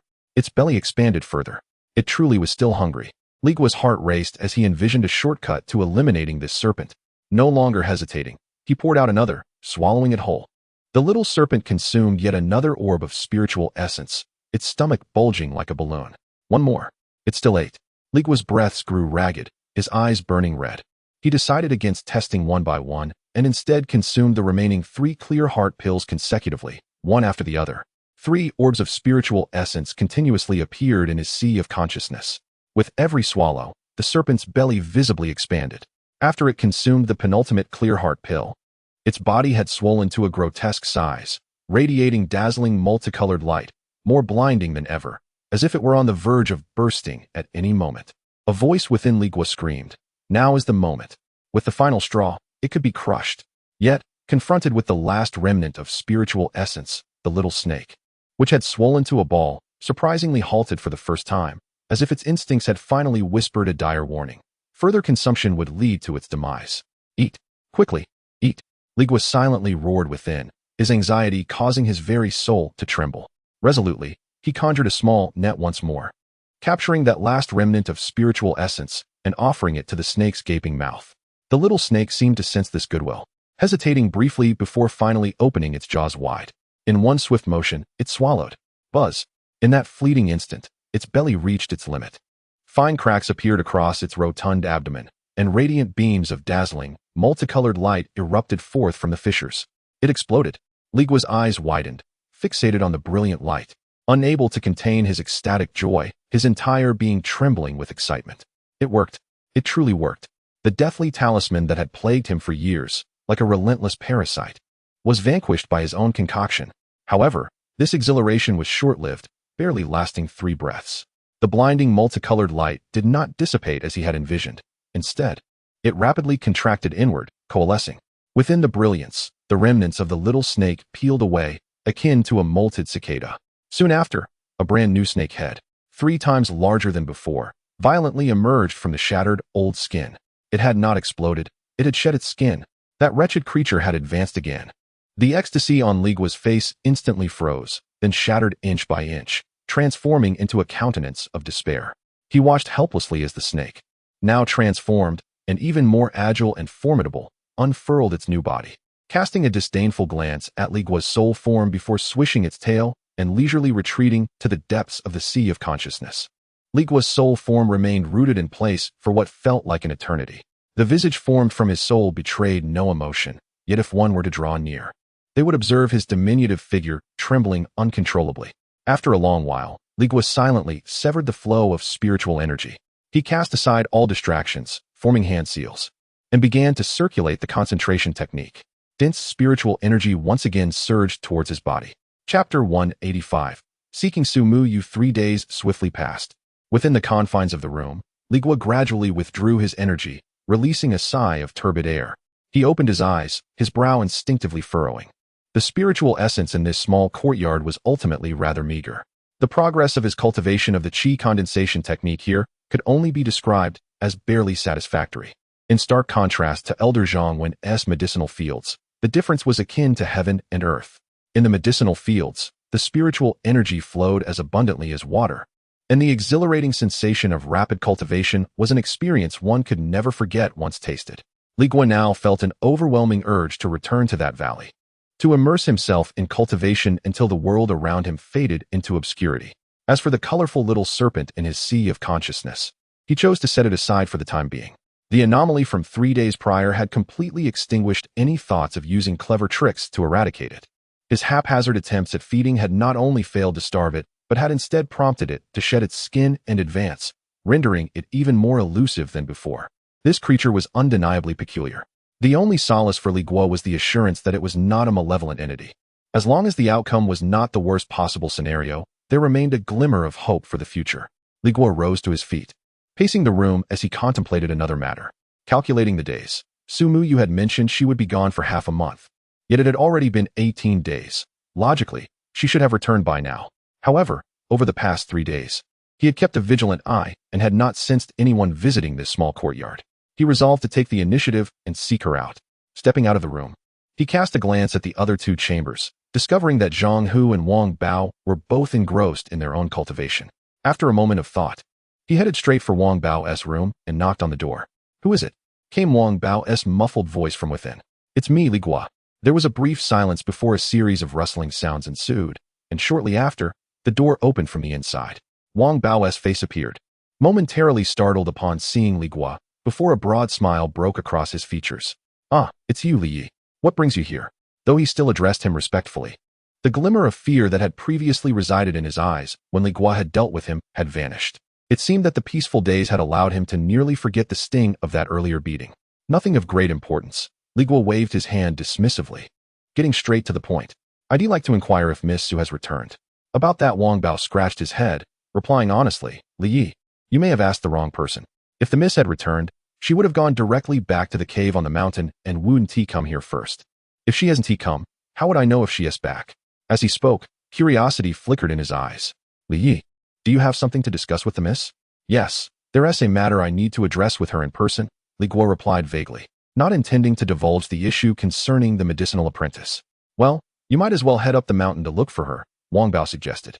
"If the Miss is in the cave, just send a sound transmission from outside, and she will surely be aware of it." "That was my thought as well." Li Guo nodded thoughtfully, then shifted the topic as if struck by a sudden inspiration, casually inquiring, "By the way, Wang Bao, I wish to seek your counsel on a matter. How has your iron-backed scorpion progressed in its cultivation? How many essence of tranquility pills can it consume in one sitting now?" Upon hearing this, Wang Bao's expression brightened, as if he had found a common thread in their conversation. "You know, my scorpion has recently reached the second layer of the transcendence phase. It can now consume 2 essence of tranquility pills at once." He smacked his lips in satisfaction and added, "I remember when it was at the first layer of the transcendence phase, it could only consume 1 at a time. Afterward, I had to use the insect transformation technique to help it refine the essence before it would consider taking a second one. Quite a hassle." Second layer of the transcendence phase? Li Guo recalled that Wang Bao's scorpion took a full 4 months to ascend from the first to the second layer. "If I recall correctly, it took your iron-backed scorpion 4 months to reach the second layer, right?" "Ah, you have a remarkable memory, Li." "Indeed, it took a full 4 months." Wang Bao chuckled. Seemingly casually, Li Guo continued, "So, how long did it take to refine 1 essence of tranquility pill at the first layer?" This was the question he truly wished to uncover. "Let me think," Wang Bao pondered, tilting his head for a moment before uncertainly gesturing. "On a good day, about 11 days. On a slower day, it could take up to 12 days. 12 days. Li Guo's heart sank abruptly. He suddenly recalled that 3 days prior, a small snake had effortlessly swallowed 10 essence of tranquility pills, refining them in an instant without a single breath wasted, while simultaneously shedding its skin to advance. One required 12 days, while the other took merely a moment. The disparity was staggering. Noticing the change in Li Guo's demeanor, Wang Bao mistakenly assumed he was troubled by the scorpion's slow cultivation speed and kindly reassured him, "Do not fret, Li. The speed of this process largely depends on the innate abilities of the Zifu spirit insect. My iron-backed scorpion is rather slow. Brother Zhang's Black Widow, for instance, is said to refine a pill in 10 days during the first layer, 2 days quicker than mine." He continued, "Once it reaches the second layer of the transcendence phase, the speed will increase further. Now, my iron-backed scorpion can refine 1 in 8 days. "I see. I appreciate your insight," Li Guo acknowledged. Yet the weight of doubt in his heart grew heavier. 10 days? 8 days?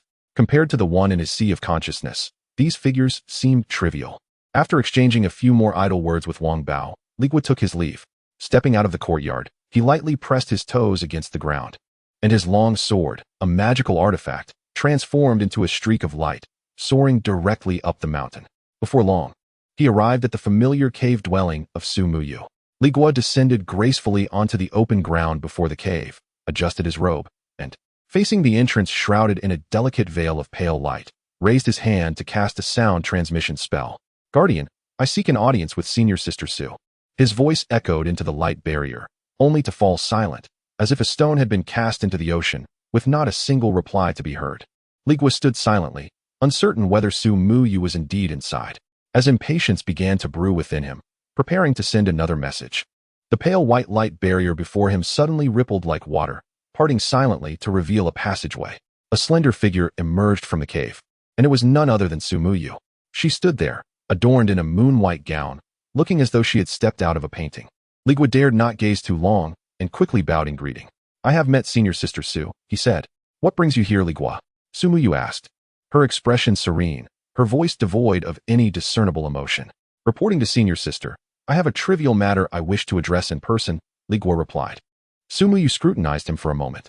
Come in, she said with a nod, turning to enter the cave. Li Guo's heart raced.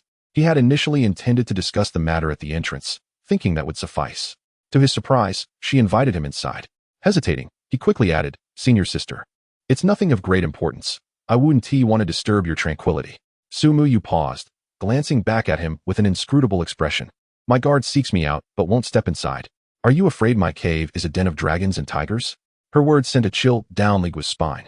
He understood that further reluctance would not be seen as politeness, but rather as guilt. I would not dare, he replied. Inside the simple stone chamber, they took their seats at the stone table. With a graceful wave of her hand, Sumuyu conjured 2 steaming cups of spirit tea. She remained silent, merely lifting her cup, gently blowing on it before taking a sip, then fixing her gaze upon him. Speak, what is it? She prompted. Li Guo raised his cup, but did not drink, mentally rehearsing his carefully crafted words before finally speaking. Senior sister, I have a humble request. Might it be possible for me to cultivate elsewhere, rather than in the small courtyard at the foot of the mountain? At this declaration, Sumuyu's hand, poised with the teacup, halted midair. A flicker of surprise crossed her eyes. Why? Have Zhang Hu and Wang Bao wronged you? Senior sister, you misunderstand, Li Guo quickly interjected. Zhang Hu and Wang Bao have treated me well, with no grievances whatsoever. It is just that I have found a more serene place for cultivation and wish to pursue my practice there. Oh, Sumuyu's interest was piqued. Where's this place? It is a secluded valley just outside the sect, not far from here, Li Guo replied, partly truthful. As he refrained from mentioning Elder Zhang Wen's medicinal field, Sumuyu's brow furrowed slightly. Outside the sect? The world beyond is tumultuous, fraught with inconveniences. As my guard, your cultivation matters will certainly be considered with care. She set down her teacup, gazing at Li Guo, and spoke slowly.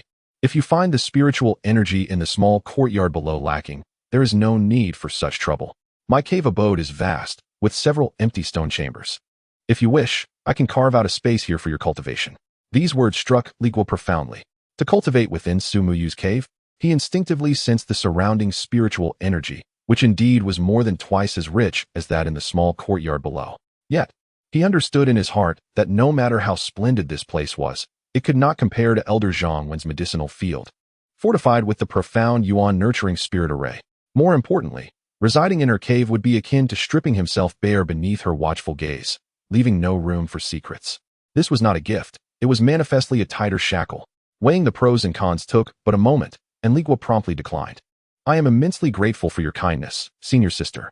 Rising to my feet, he offered a deep bow to Sumuyu, adding, I have already received great favor from the Su family, and having achieved no merit, how could I dare to overstep and reside in your cave? That would be against the rules. Sumuyu regarded him, a subtle smile playing at the corners of her lips. Rules? She said softly. Here, I am the rule. The spiritual energy in my cave is more than I could ever exhaust. Having one more person here is of no consequence. At this juncture, the matter was no longer negotiable. Yet Li Guo was acutely aware that he could not acquiesce.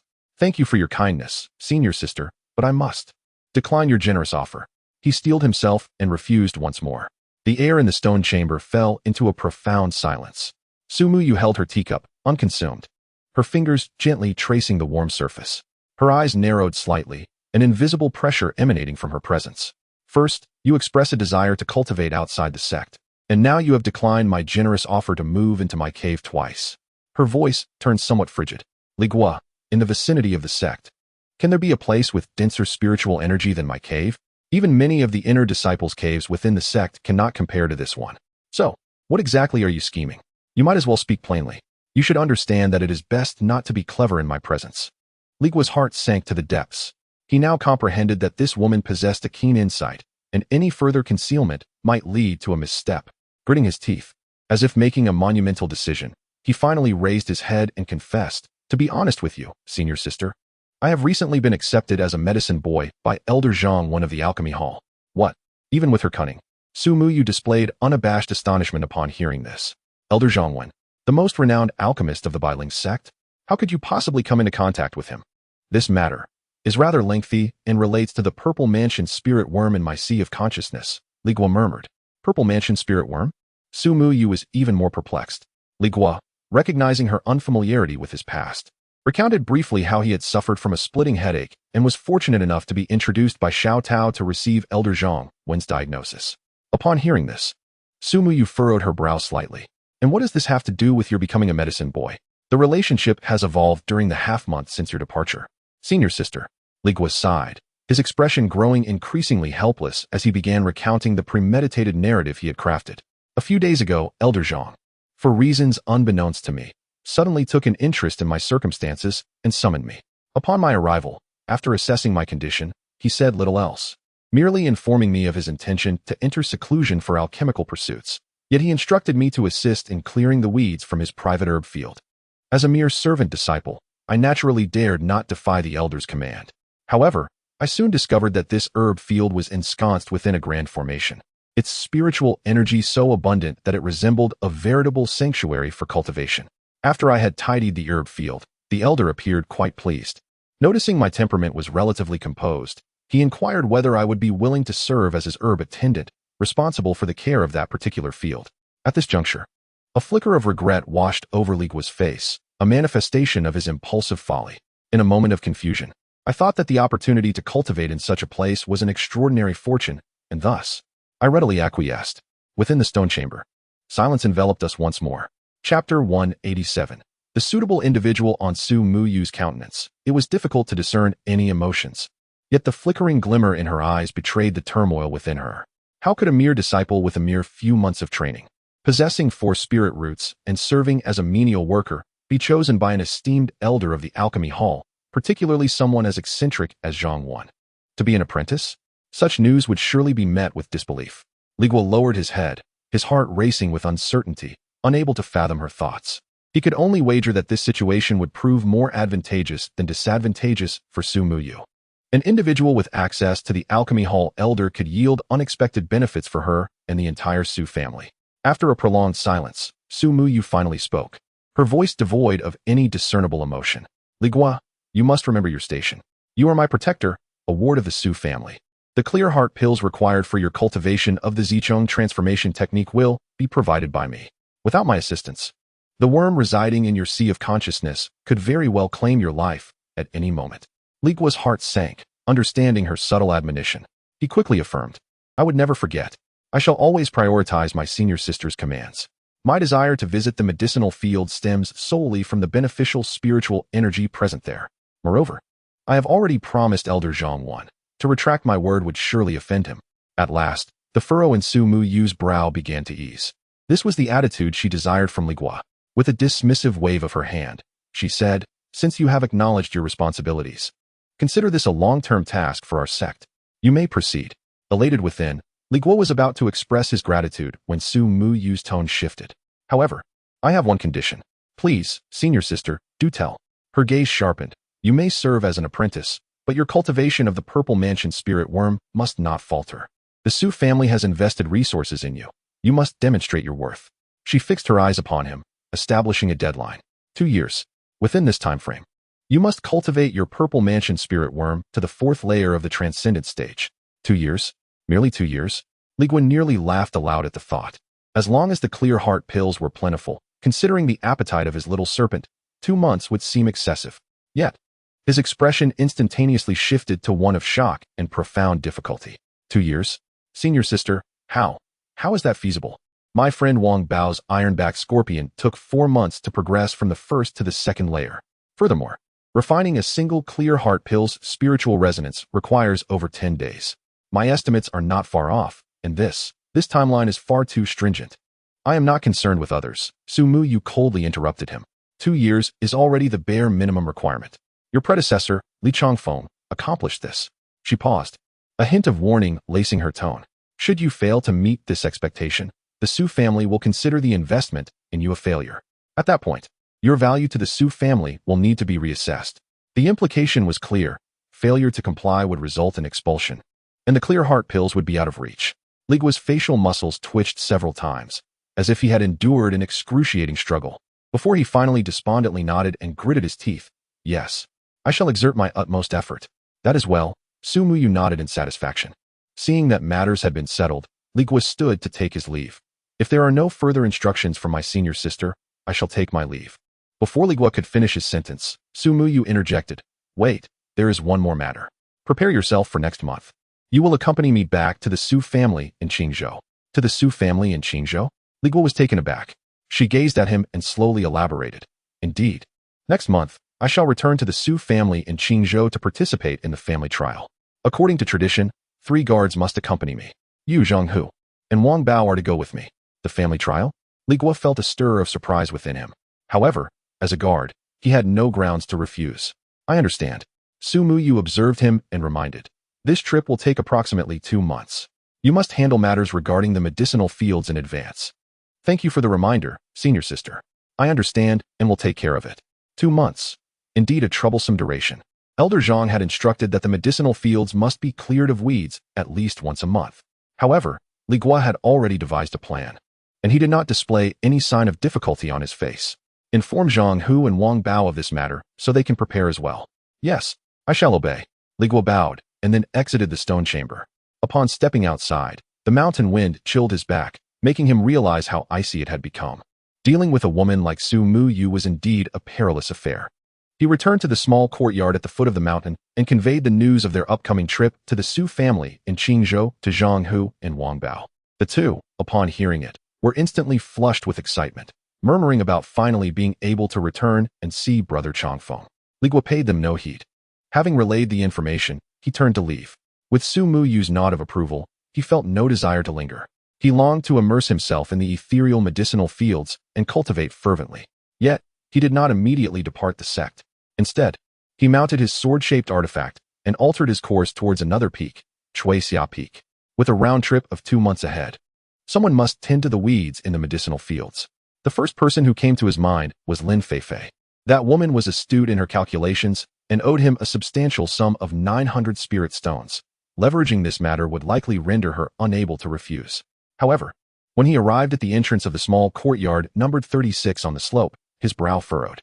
The door was tightly shut, and the notice pinned to it, stating that she was out on an expedition with an uncertain return date, remained there, its edges slightly curled. A month had passed, and Lin Feifei had yet to return. This posed a significant dilemma. Whom should he turn to now? Standing at the courtyard entrance, Li Guo mentally reviewed the acquaintances he had made since joining the Bailing sect. Zhao Sun, Sun Hao, Han Ping, all had defected to the demonic sect. Chen Yu had been sent to the heart-seeking cliff, with her fate unknown. Zhou Wenba's whereabouts were also shrouded in mystery. Little Tao?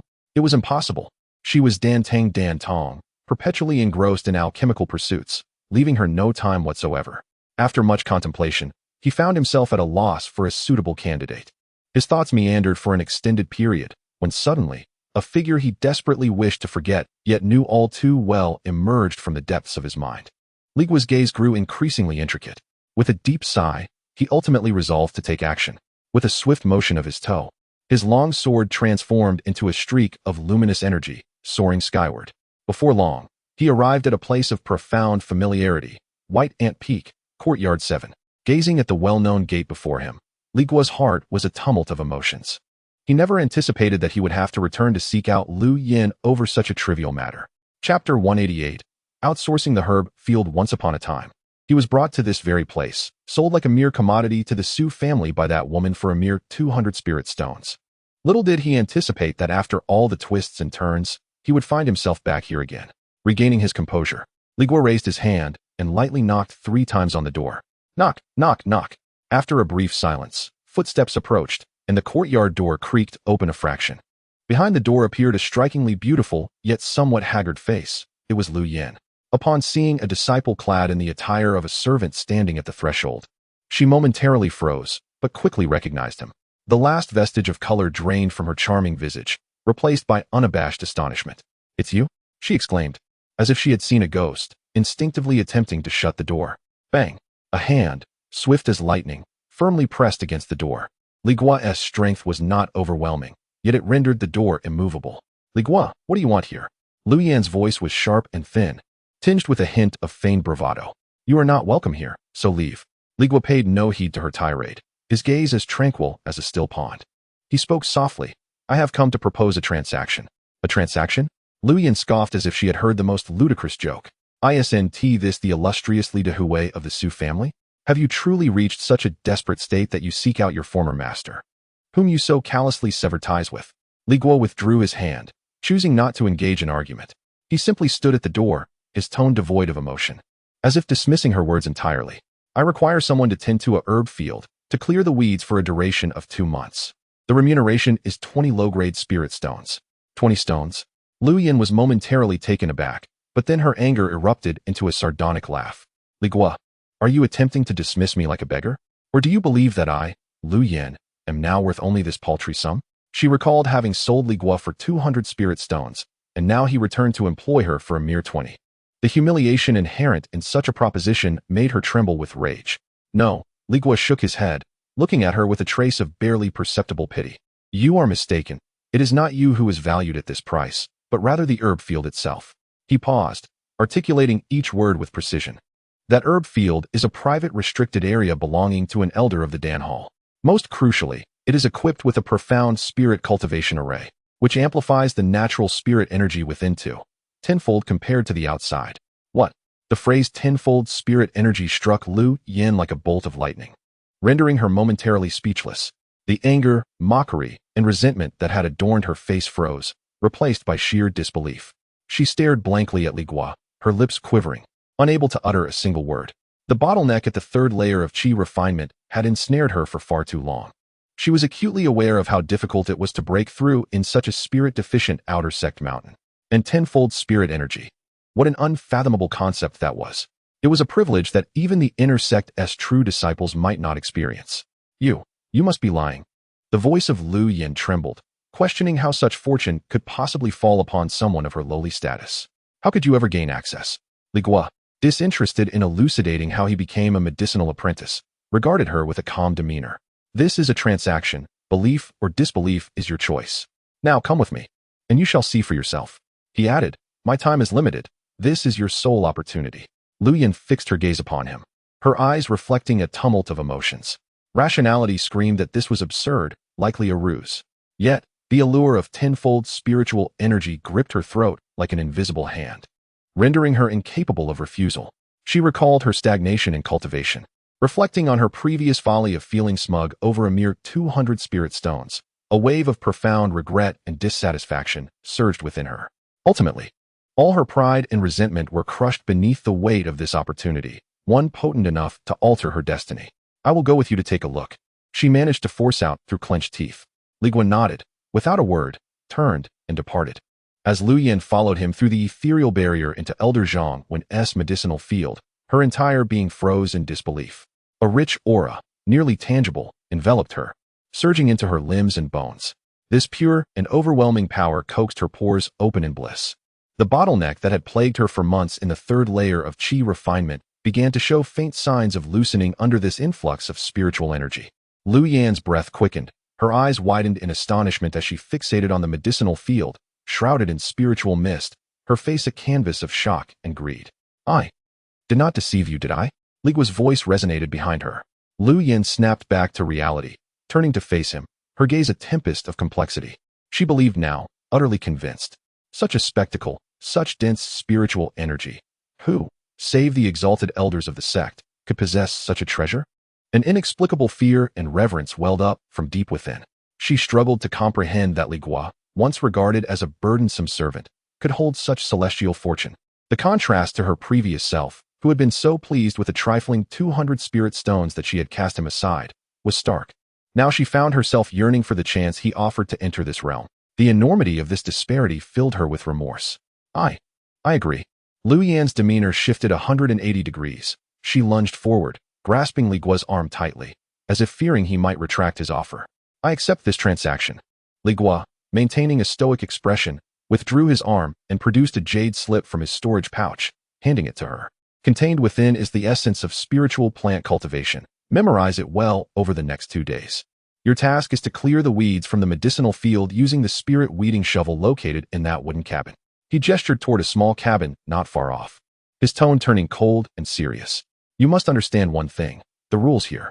You may cultivate within this space, but you are forbidden from touching or harvesting any of the spiritual herbs in the field. Every single plant here is accounted for in the elder's mind. Should even one be missing, incurring the elder's wrath, neither I nor even 10 of my kind would escape being reduced to mere ashes. The chilling glare in his eyes sent a shiver down Lu Yan's spine, and she hastily nodded, her previous greed now replaced by trepidation. I understand. I must adhere to the rules. Chapter 189. Preparations before departure. In the ensuing days, the two settled themselves in the medicinal field. By day, Li Guo sat cross-legged on the ridge, diligently cultivating, while Lu Yan wielded the spirit-weeding spade, meticulously tending to the weeds. Occasionally, Li Guo would open his eyes, resembling a stern overseer, coldly instructing her and correcting her missteps. As night fell, he retreated to the small cottage by the field, with Lu Yan silently following, where they engaged in a mutual exchange of cultivation techniques. Time flew by, and soon it was the end of the month. On Su Muyu's side, the day to return to the Su family in Qingzhou had arrived.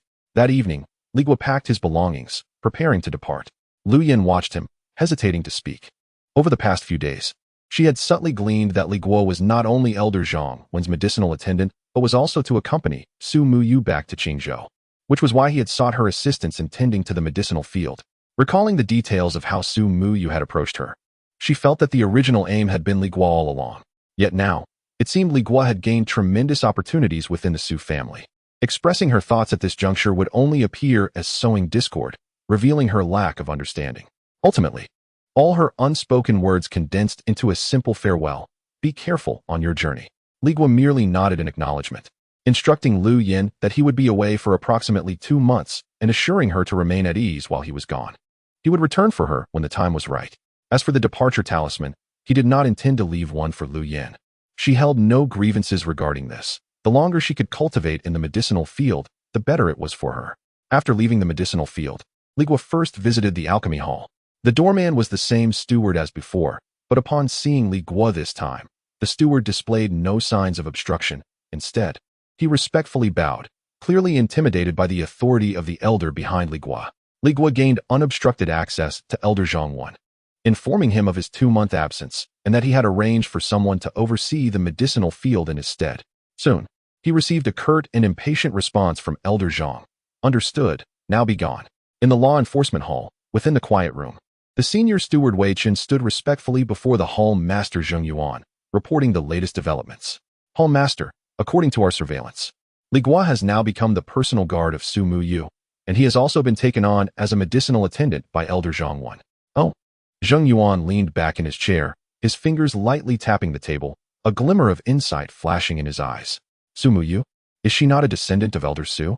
Indeed, she hails from the esteemed Su family in Qingzhou, with a profound background. The Su family in Qingzhou. Zheng Yuan nodded, recognizing it as one of the most significant support forces behind the Bailing sect, with its members holding exceptional status within the sect. However, he soon furrowed his brow, perplexed as he muttered to himself, "This is rather strange. How could such a prodigious disciple take an interest in a mere errand boy with for spiritual roots, making him a guard? Furthermore, if that old monster Zhongwen truly needed someone to manage the medicinal field, he could simply issue a task within the sect. Numerous disciples would eagerly volunteer. Why then did he specifically choose an obscure errand boy? What elixir is concealed within the gourd?" Wei Chen hastily remarked, "Master, regarding Su Muyu, it appears to involve an outer disciple named Lu Yan." Lu Yan? Zheng Yuan momentarily could not recall. Oh, she is the female disciple who initially brought Li Guo into the fold. Oh, it has come to mind. Zheng Yuan raised an eyebrow and urged him to continue.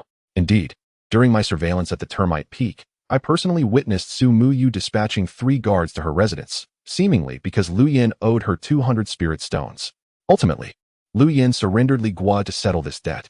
Upon hearing this, Zheng Yuan scoffed, 200 spirit stones? Wei Chen, you are merely scratching the surface. Do you take the prodigies of the Qingzhou Su family for fools, lacking such trifling sums? To acquire a worthless guard with 4 spirit roots for mere money? There must be a deeper secret at play. Wei Chen's face flushed crimson as he stammered. Master, you discern wisely. I am but a dullard. Zheng Yuan waved his hand, not expecting him to grasp the depth of the matter, and inquired, aside from this, is there anything else? Have you uncovered any signs of his contact with the demonic sect? Reporting to Master, there have been no findings. However, he has departed today with Su Muyu's group, returning to the Qingzhou Su family. I have come to seek guidance on whether we should infiltrate Qingzhou and continue our surveillance. Unnecessary, Zheng Yuan firmly rejected. The Su family is a supportive faction of our Bailing sect, not a place we can recklessly intrude upon. Have you forgotten how Wang Zheng met his end? Is the lesson of the Blood Lotus sect not enough? Wei Chun felt a chill run through him and promptly responded, "Understood." Next, continue to observe this female disciple named Lu Yen, Zheng Yuan commanded. She too cannot be ruled out as a suspect connected to the demonic sect. We shall monitor Li Guo upon his return from the Su family. Yes. Wei Chun bowed and exited the quiet chamber. Zheng Yuan sat alone. The thick dossier on Li Guo spread before him, lost in contemplation. This disciple's experiences were rife with enigmas and incongruities. After a prolonged silence, he seemed to arrive at a resolution. Perhaps the answers lie with another party involved. This situation is becoming increasingly intriguing.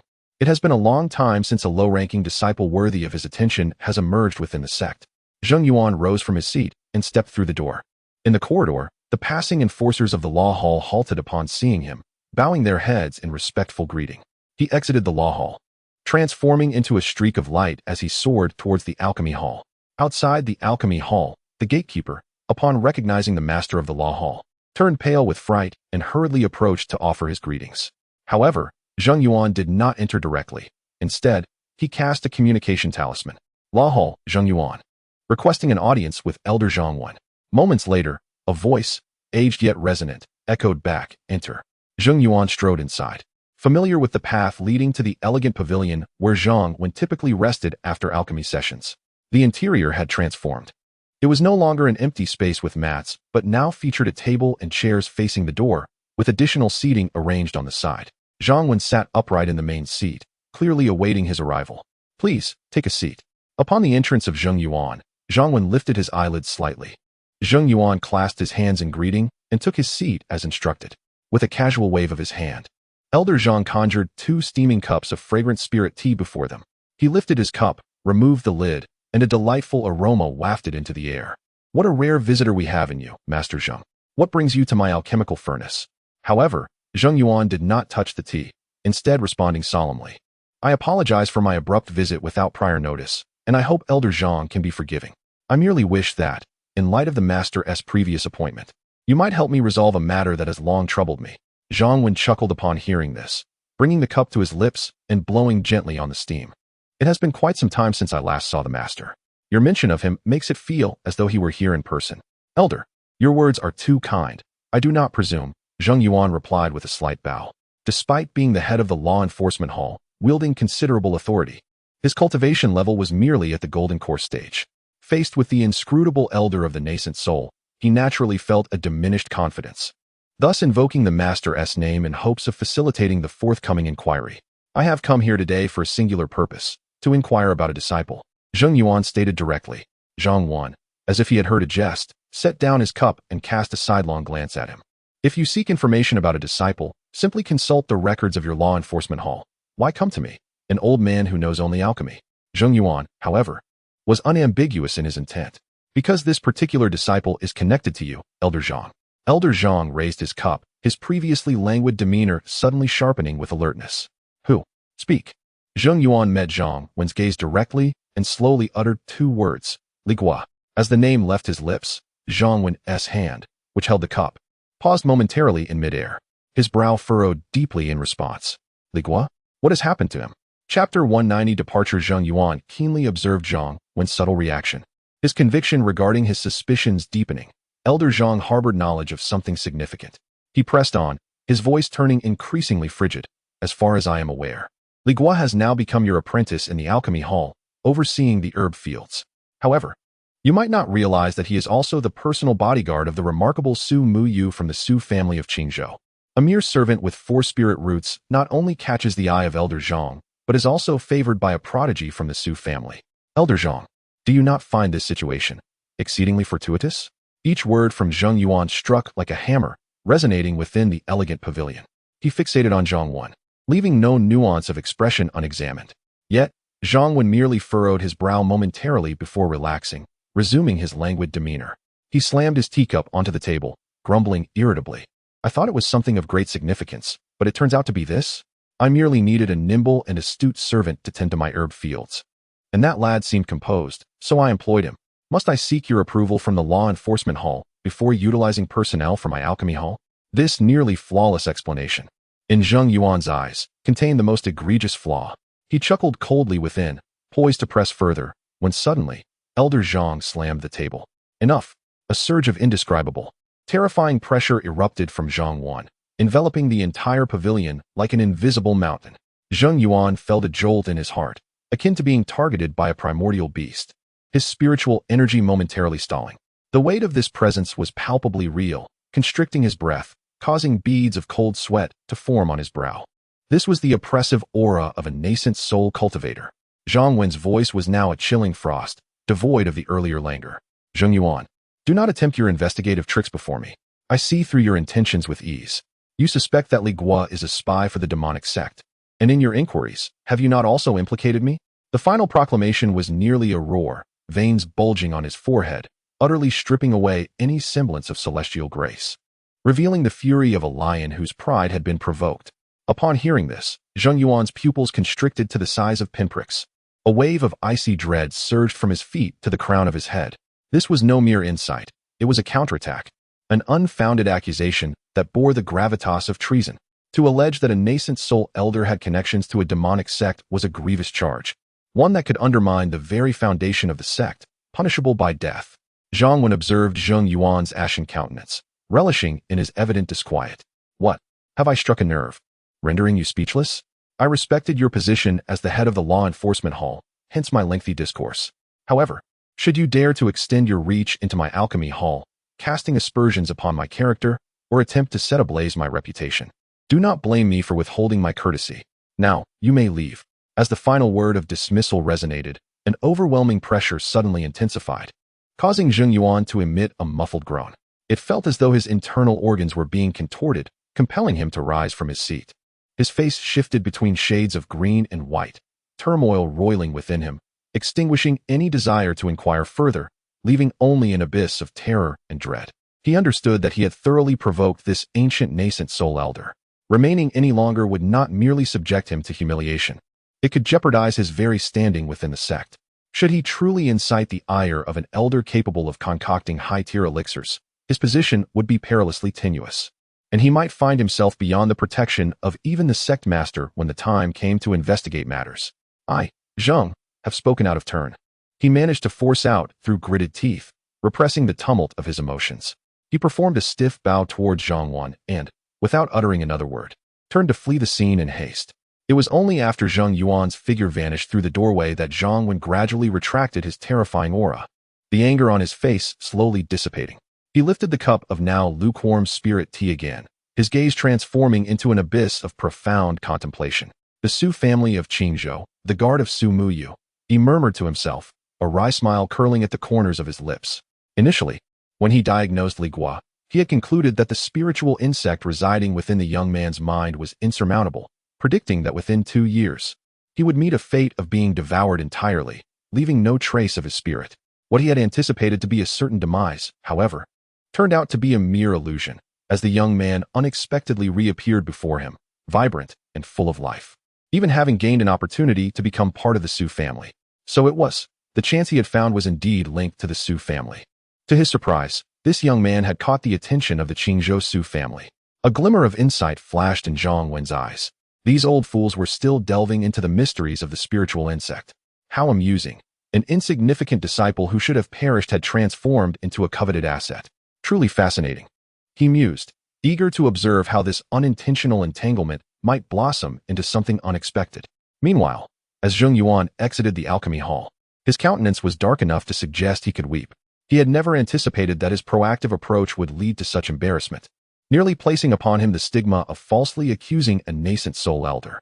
Zhang Wen's reaction had been excessively intense, beyond normalcy, which only deepened the clouds of suspicion swirling in Zheng Yuan's mind.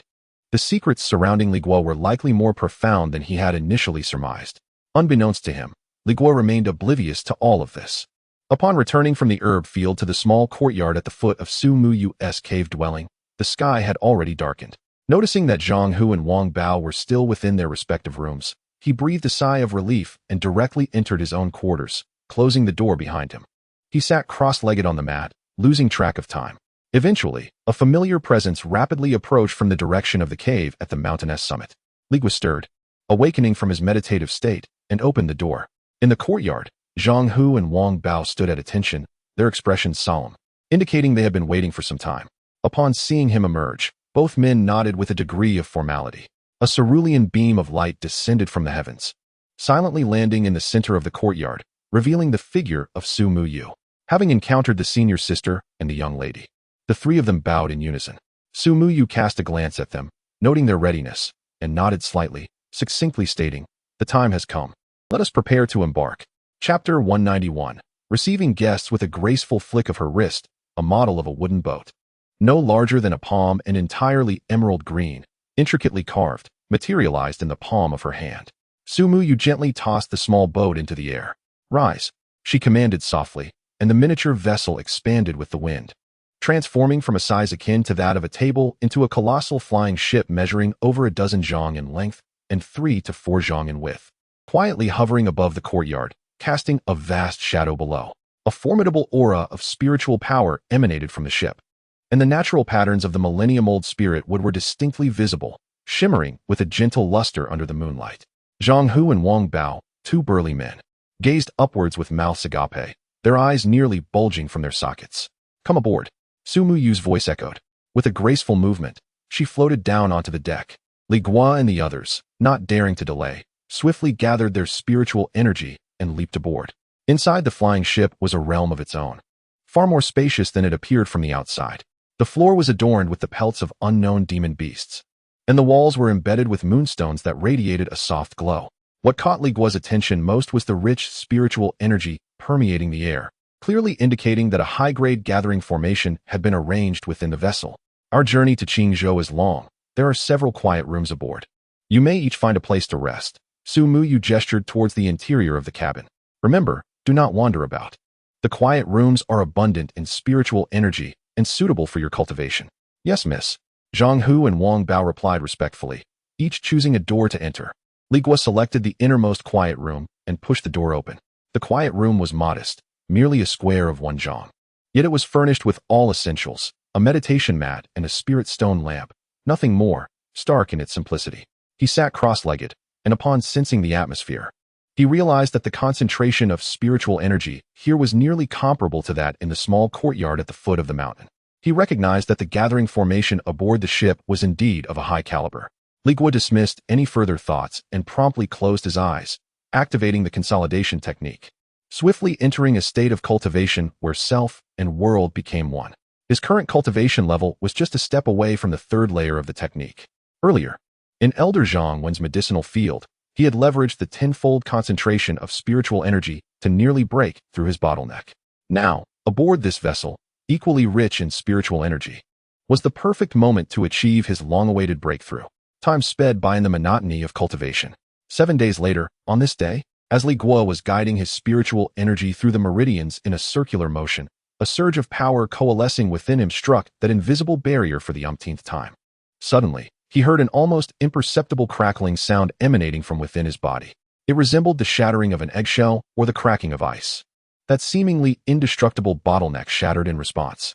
In the next instant, a torrent of spiritual energy, far more vast and pure than before, surged into his dantian, racing through his limbs and bones, filling him with an indescribable sense of bliss. The 3rd layer of the consolidation technique. He had achieved it. Li Guo exhaled a breath of murky air, feeling the ceaseless flow of spiritual energy within him, a glimmer of brilliance flashing in his eyes. The circulation of spiritual energy through his meridians had become more fluid than ever, and the speed at which he absorbed the celestial essence had surged dramatically. More importantly, the elevation in the level of his cultivation technique signified a more refined mastery over his spiritual power, establishing a more solid foundation. Previously, when he had reached the 2nd level of the qi condensation technique, he had refrained from consuming the essence-infused pill, fearing that its immense potency might spiral out of control and backlash against his meridians. However, now he was confident that he could once again harness the power of the pill to swiftly elevate his cultivation. As he pondered his plans, a knock echoed from outside. "Li Yi, the young lady requests your presence," came the voice of Wang Bao. Li Guo rose and opened the door, following Wang Bao to an elegant chamber at the forefront of the flying vessel. Su Muyu stood by the window, gazing at the swiftly retreating sea of clouds. "Senior sister," he greeted.